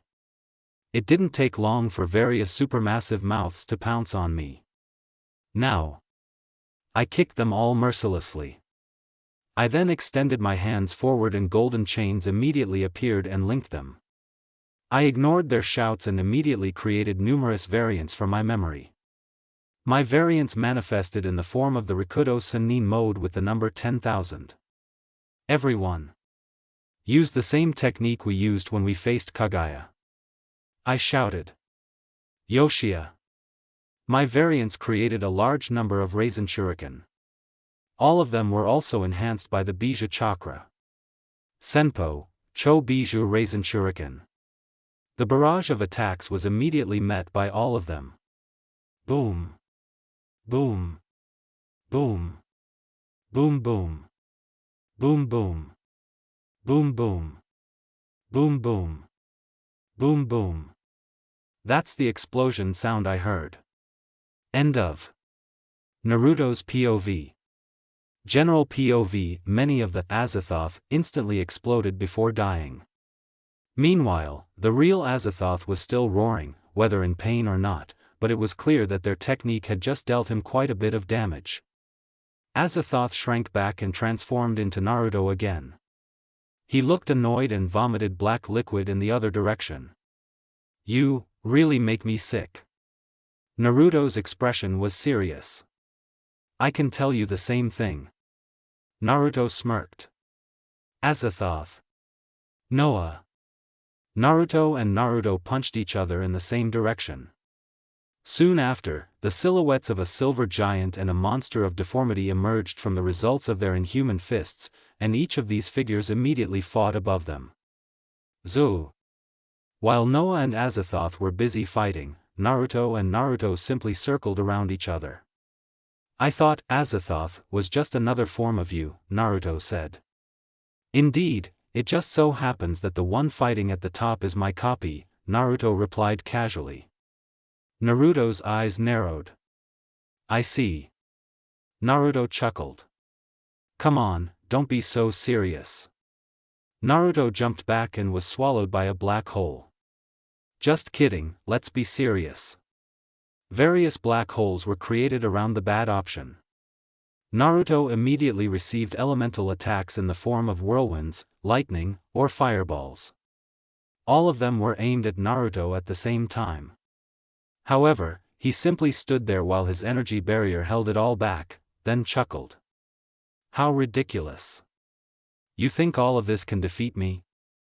I'm more inclined to believe that this is just a distraction. Naruto blinked. Wait, a distraction? A black hole was created above the bad option. Naruto reflexively looked up. Sure enough, Naruto came down from there and his body spun around for a moment before he unhesitatingly kicked his back leg straight into Naruto's face. Bam! A shockwave was created as Naruto hit the ground hard. Naruto ignored his enemy's screams and jumped back until he landed.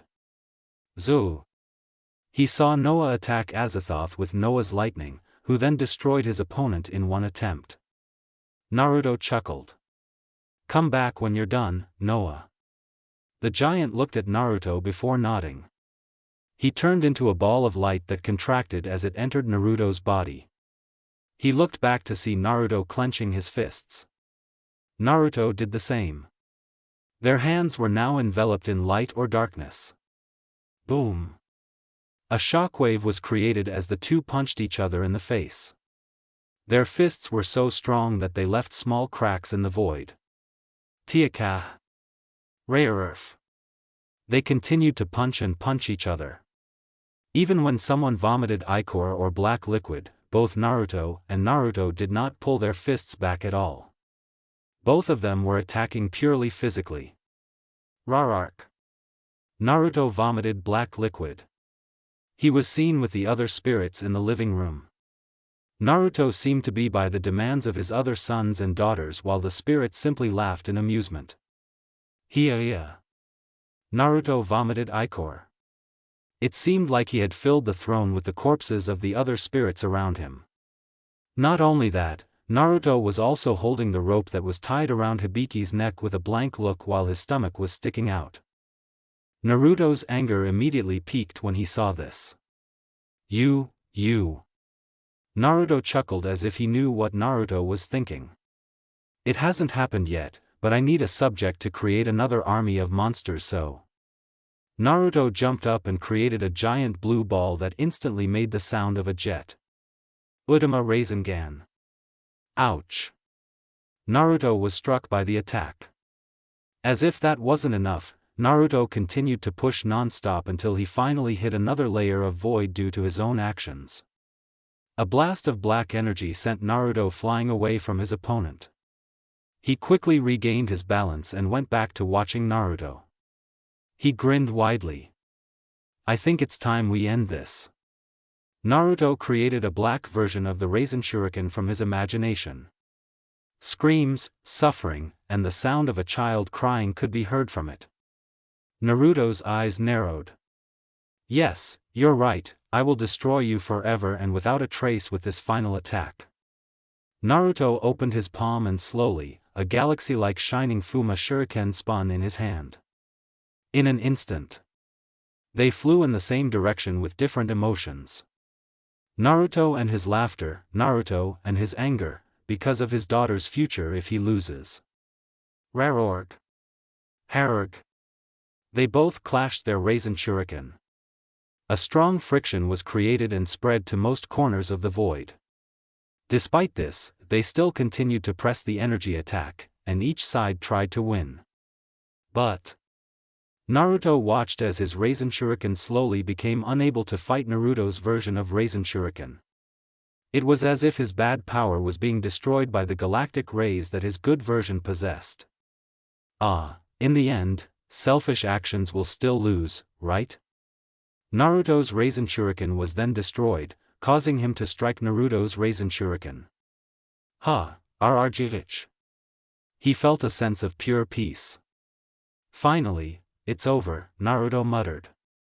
His tone sounded relieved.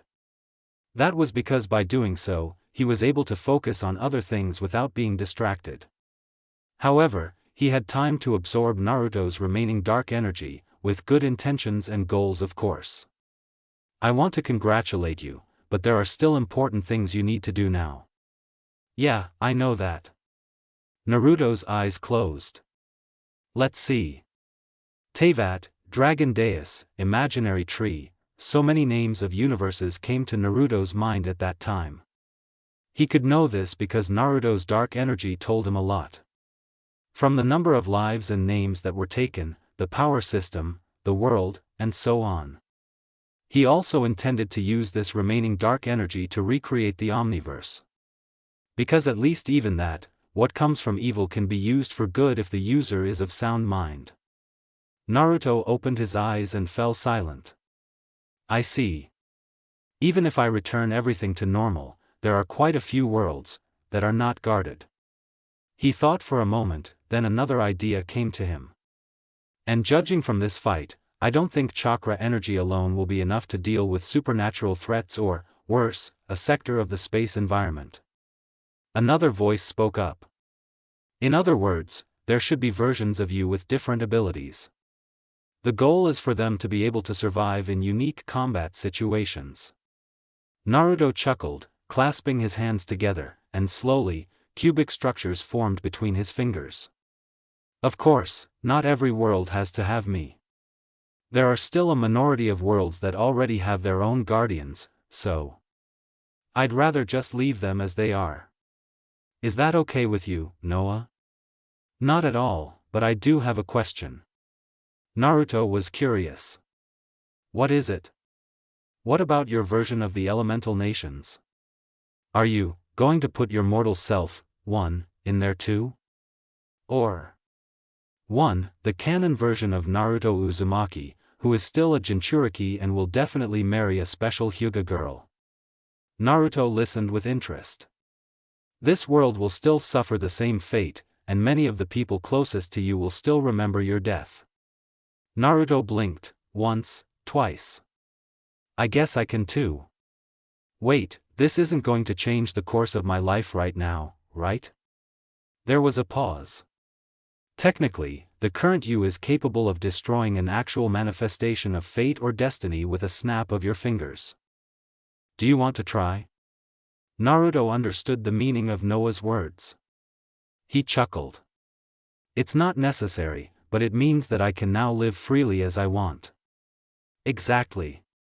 The cube slowly emitted a golden light. However, I think there should be a version of me that also has a normal life, so that the composition can be balanced later. Normal?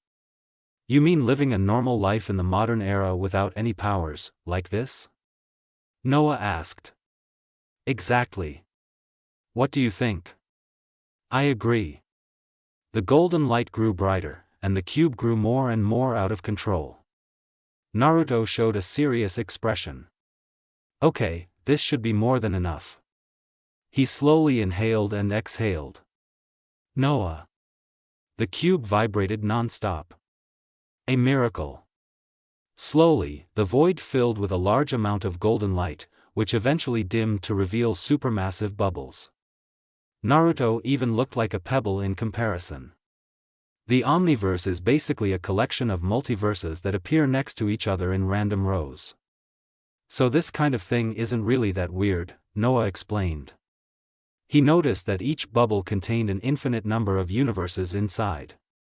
Remembering something, he stroked his chin. So, if I don't use teleportation, then I'll hit a rubber surface if I go to any world/universe, right? Naruto said. His tone was humorous. Interesting theory, give it a try. I don't want to. Okay. He shook his head, then his expression turned serious. Now, all that's left is to bring Mio and the others back. He then put his palms together and the Omega symbol slowly appeared in front of him. It's true that they are dead. However, since spirits are a unique category, all you have to do is pull their spirit out of the realm of the dead. By reforming all of the Sapphira crystals, right? There was a brief pause. Yes, that's right. The young man chuckled. Then that's good. He was still concentrating. Soon after, the Omega symbol broke and took the form of 5 crystals. He smiled. Go. I'm counting on you. The 5 crystals flashed for a moment and then disappeared. Now, it's time to wait. Naruto's eyes were closed. Mio opened her eyes and looked at the surrounding conditions. Everything was simply pitch black here. Wow, it's pitch black here too. Era, Yufufu, at least we can still see each other. Maybe it's better for us to stick close and not go anywhere. Humph, I agree with Maria's words. Mio was surprised and looked around. She saw Tenka, Maria, Nia, and Kurumi. Their condition looked exactly the same as before. It just so happened that the spirits were standing on the black ocean in this dimension.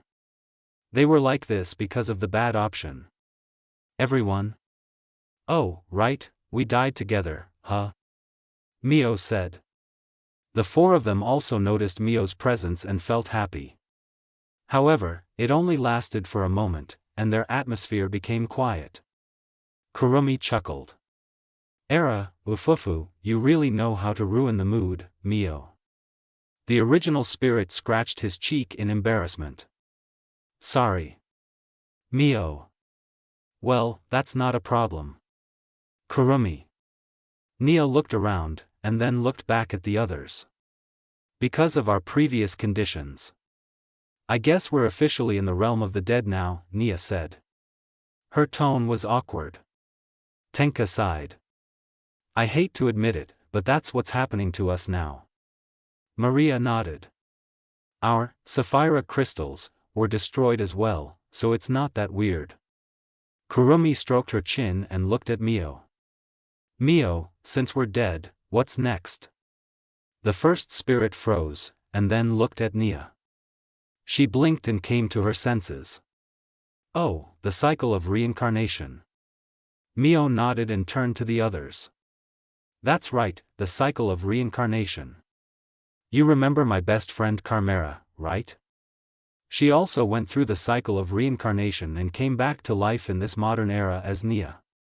However, if there is a worst-case scenario for all of this, it's that we will live in a different timeline, with new personalities and no memories of what happened in the present. Maria didn't like that idea. Which means, most likely, we won't be able to see Naruto anymore because of this reincarnation cycle. No one said anything after that. However, one thing was for sure, they would be leaving Naruto. Not for a moment. Or even a moment. It would be forever. Nia quickly shook her head. Why yeah, look on the bright side, we are together as sisters until the end, ahaha, ahahaha. The girl with glasses tried to lighten the mood.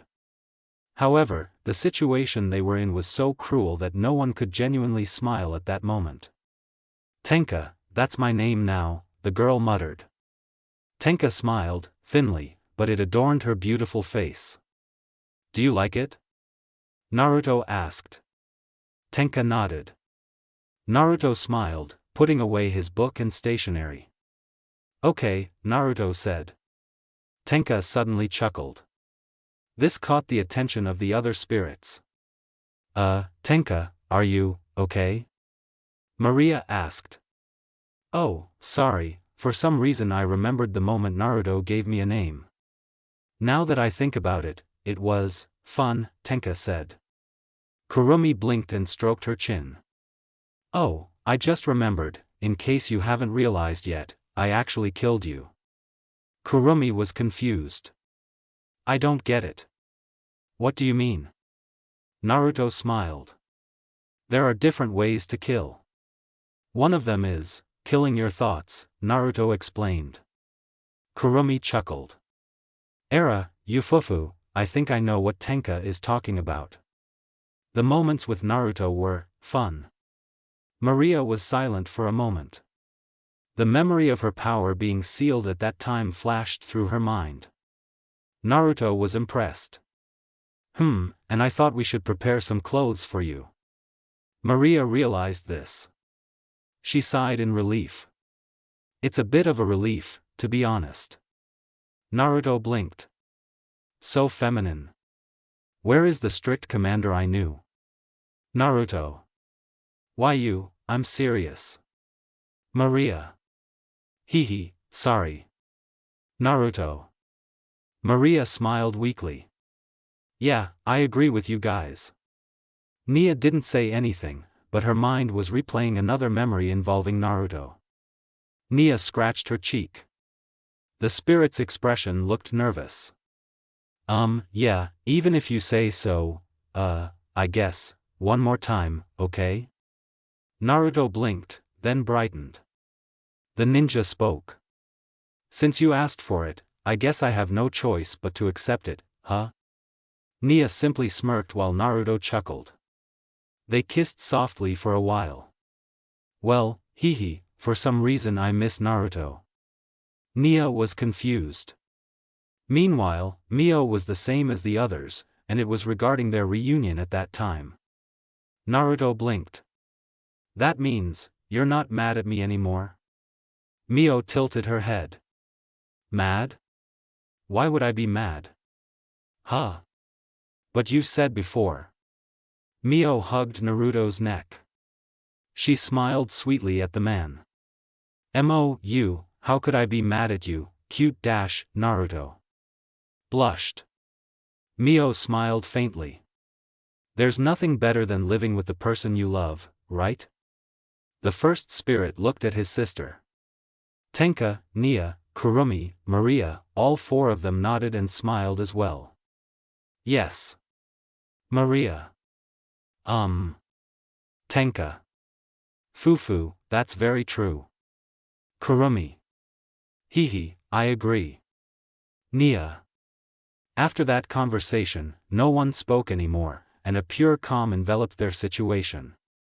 After a while, the five of them watched as their hands began to disappear. The phenomenon continued throughout their entire body at a slow pace. She sighed.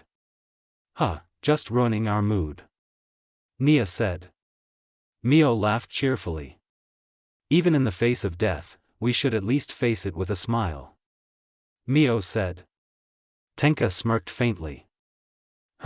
I agree, such things should be faced with a smile. Maria shook her head. No comment. Kurumi looked worried. But are you okay?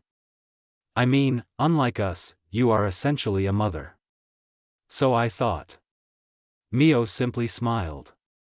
Her beautiful face looked bright despite her poor condition. I'd be lying if I said I was okay. She added. However, I'm sure Naruto can take care of Hibiki on his own. Even if it means I'll be far away from them.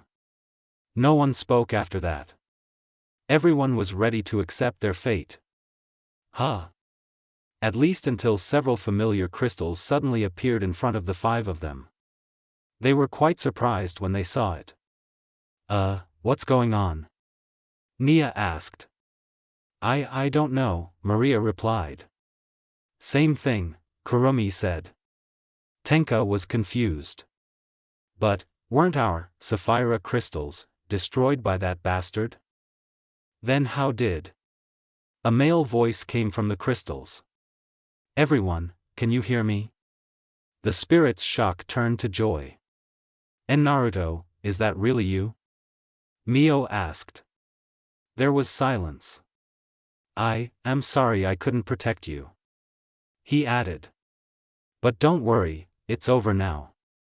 And as for your question, Mio, yes, it's me, the Uzumaki Naruto you know and love. The spirits shed tears.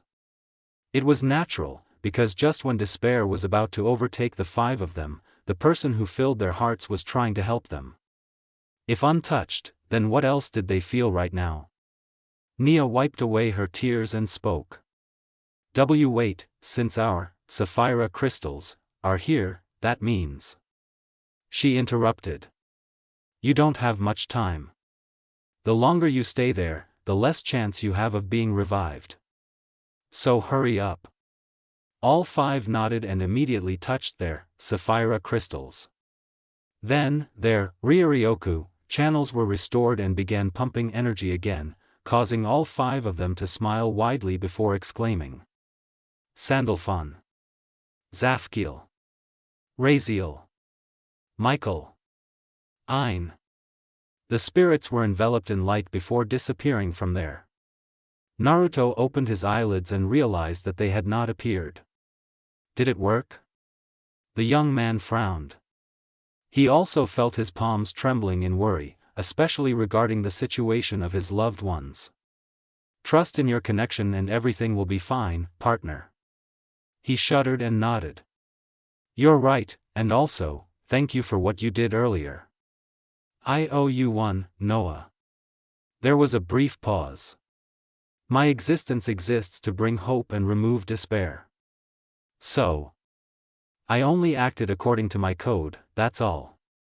You're so naive, Noah. I apologize. Naruto chuckled. No need to apologize.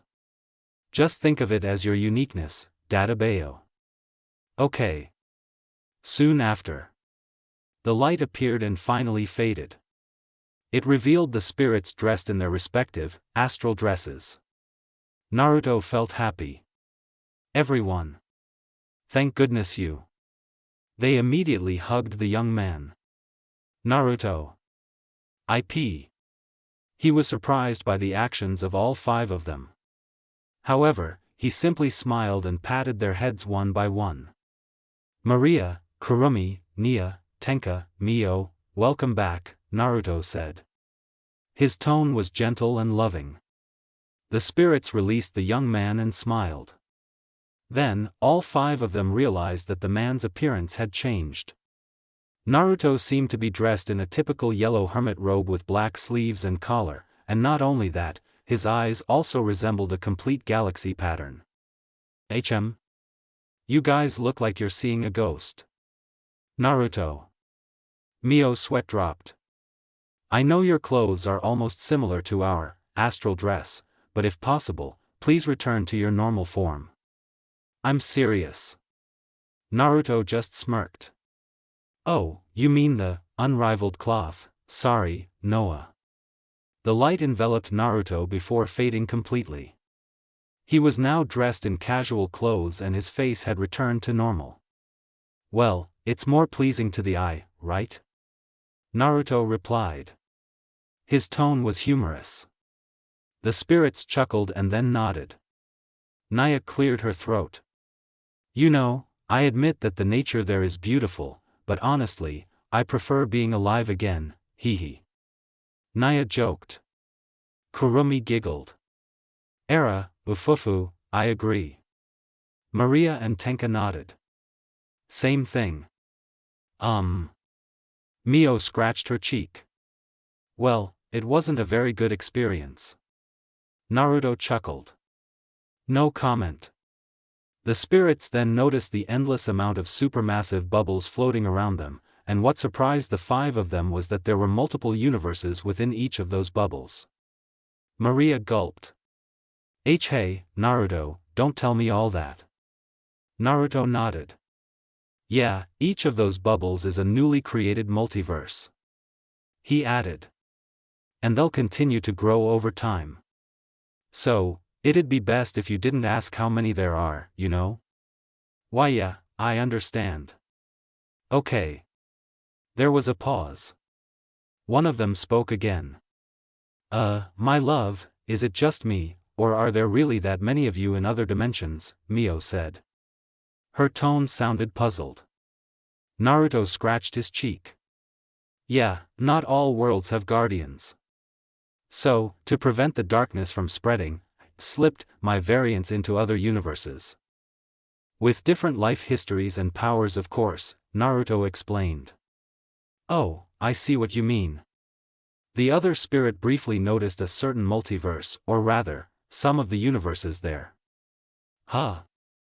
Naruto, with the abilities of a spider? Tenka. It's weird to see Naruto have the characteristics of a bat. Nia. Era, Yufufu, so far this Naruto is living a normal life with that Hiyori girl. Kurumi. Despite that, the three of them were clearly having fun, especially since it was like watching a supernatural version of TV. Maria was sweating. Somehow, all this Naruto stuff is making me dizzy. Mio laughed cheerfully and clapped her hands. Well, since that's over, now would be a good time for us to get back to. She noticed Naruto looking at them. The other spirits felt the same way. They were talking. What's wrong, Naruto? Tenka asked. Era, is something bothering you? Kurumi replied. Naruto, are you okay? Nia was confused and worried. Naruto, if there's something you want to say, feel free to tell us. Maria was worried. My love, what's wrong? Mio was curious. She blinked and shook her head. No, I just wanted to say that. Naruto smiled widely. The young man's smile looked sincere and pure. I love you guys. That's all. The spirits blushed. It was because Naruto's words were unexpected, but meaningful. Cheating. It's called cheating. Nia. Alright. Tenka. I agree. Maria. Meanwhile, Kurumi and Mio just froze and looked so red that they couldn't speak. Naruto smirked. Heh, but I was serious when I said that. He added. And it's a good idea for us to quickly catch up with the others on Earth. Hibiki and the others are probably worried about us. The spirits nodded, which made Naruto smile. Okay. Let's go. A portal was created with the man's thoughts. The six of them entered the portal before it disappeared on its own. Elliot felt a sense of satisfaction and relief. How could he not know, Hametsu Machu, aka Dobushi, had been destroyed without a trace, and the emergency sensors that detected threats had stopped sounding. In short, there was nothing more to worry about. It was only a matter of time until someone made an announcement about the state of the world, which was now safe. For one thing, he was now in a special room according to his position, accompanied by Karen, as usual, of course. Viewers, as you know, the recent phenomenon of monster invasions has shaken the world. However, thanks to the efforts of the military and a special group of girls called spirits, as well as a certain Nadash. Karen swiped her finger across the screen of her tablet. Another news item was displayed on it. Why yes, we saw it on the digital TV in Shelter, they are all wonderful people. The woman turned off the tablet and turned to Elliot. I think we will have to hold a special meeting sooner or later, Karen said. Sure, let the people meet their heroes in person, Elliot replied. His tone was satisfied and happy. Karen smiled slightly. I agree. They both looked around, seeing the blue flames appear on the table. They died down, and a small version of Kurama appeared. Elliot blinked and smiled. Oh, it's Kurama. Did a good job taking down that monster. Kurama nodded. Yeah, I know, those tentacles. Oh squid, gur. The fox grumbled under his breath. Elliot laughed nervously and stopped there. Hibiki suddenly appeared there. Karen nodded to the half-spirit. Officer Higoro. Officer Uzumaki, thank you for your contribution earlier. Hibiki scratched his cheek, smiling awkwardly. I didn't really play a big role, it was all thanks to the efforts of Father and the others. Elliot chuckled. Minimizing the damage is also a good thing because that way people can immediately return to their homes without worrying about the cost of damage and such. Well, that's true. Kurama blinked. Is it just me, or is there a party going on down here? Kurama. It just so happens that all the Ratatosk members are celebrating this victory, so they're having a big party. Elliot explained. Really? Great. I'll be going. Kurama slowly floated and flew towards the exit of this room. The three of them were covered in sweat from the fox's behavior. Not long after that, a portal was created on the other side of this room. Naruto and the spirits walked out of it before it closed. Hibiki's eyes sparkled and she immediately approached them. "Mom!" "Hibiki!" They immediately hugged each other for a moment. Mio then let go of the hug and asked worriedly. Before your father came, you were being treated dash." Hibiki quickly shook her head. "Father came on time, so I'm okay, he dash." The first spirit felt relieved. Thank goodness. Elliot smiled widely when he saw these people. So, does anyone want to celebrate this victory? It just so happens that there's a big party going on underneath us, Elliot said. The spirits and Hibiki also smiled. However, on the other hand, the young man didn't say anything and folded his arms over his chest. This attracted the attention of the others. Father, are you okay?" Hibiki asked. Her tone sounded worried. "You said there would be a party." The man sweated. "Why yeah, that's right." Naruto looked at Elliot seriously. "But is there ramen?" Elliot and Karen sweated. Meanwhile, the spirits and Hibiki, who had regained their senses, were finally having fun.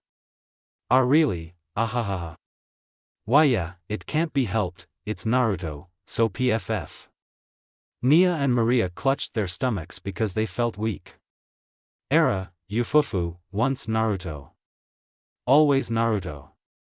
Kurumi and Tenka just smiled widely.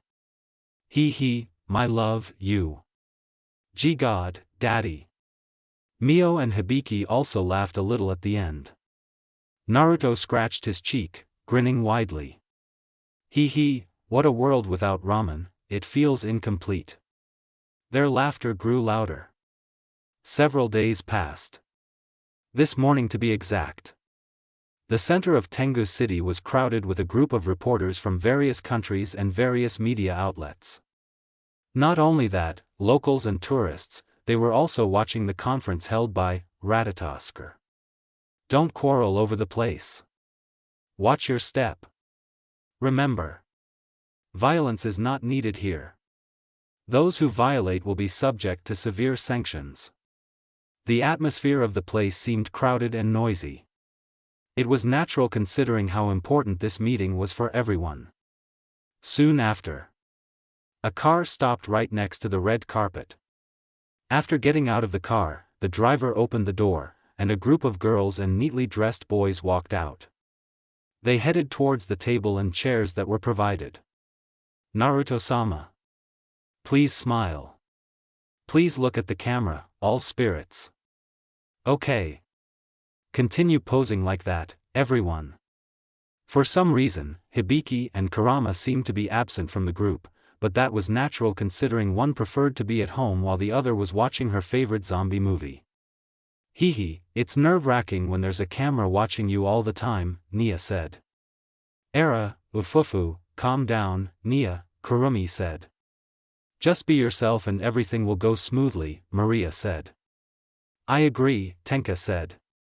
Mio held back a laugh at her younger sibling's behavior. "You guys are really funny." The spirits were seen wearing dresses that matched their hair color. Meanwhile, Naruto was dressed in a formal suit with black shoes, not to mention a red tie neatly folded in the middle of his shirt. "Honestly," Naruto replied, "it feels weird to wear such fancy clothes. These events usually don't last long, so just get used to it, partner," Noah replied. You're right." They finally sat down, facing everyone. Remember, the microphone and speaker were activated at the same time. Elliot was seen standing on the other side of the court with his microphone, and then he spoke up. I guess this is how we can start the Q&A session regarding the future of this world, and if possible, please be in context, thank you." Elliot smiled at the camera and walked away. Now all eyes were on them. "Excuse me, I'm Connor from Who's England Media, I want to ask about Njoro." Given that the use of magical energy can change the course of a battle, does that mean Japan is better off in terms of combat readiness? A man from the crowd asked. Nia shook her head. Reality? No. Marioku can in principle be converted back and used for technological development in other sectors. Be it in the food, clothing or housing industries, and we intend to implement this plan in the near future. The man nodded. I understand. We thank you for your answer. Now another man spoke up. Zahar from India asks. Still about Marioku, does this mean Ratatosk is willing to share this advanced resource with anyone? Maria smiled. Technically, our planet is producing Marioku non-stop as we speak, meaning anyone can use it for free as needed. He nodded and asked no more questions. This time it was the woman who spoke. Sorry, Linda from Swiss Right would like to ask about Ratatoskers' involvement in the know-how of this technology. If ordinary people were involved in your project, would that be possible? Mio cleared her throat and spoke. The woman seemed to brighten up. I see. Thank you for your answer. I won't give up on my feelings. The man, who was currently in his prime, asked. Jiro from Shibuya Truth. If you don't mind, could I give you a quick demonstration of how to use Marioku in everyday life? Because it's my choice after all. Without another word, Kurumi held the tablet up on the table, her slender hand swiping upward on the screen where a hologram of grape juice was displayed. At the same time, Tenka placed a glass underneath the hologram, surprising everyone as it actually poured out juice that looked like the real thing. This is the first time I've gotten this far, to be honest. She was both amazed and relieved. This is great, thank you very much. I want to be by your side. Kurumi and Tenka nodded. The tablet was saved by the Ratatosk management. No problem. That's absolutely right. I guess because I met you. Now, another man asked. Akira from Tengu Media. Uzumaki-san, considering that you're the author, does that mean that your heroic story with the others will also be turned into a book? If so, what title would you choose? Naruto blinked, then looked at the others.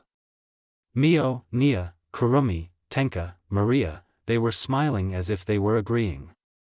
He chuckled. A title immediately came to mind. Yes, and the title I'm going to use is. Naruto smiled as he looked at the camera. Spiritual Ninja. End of story.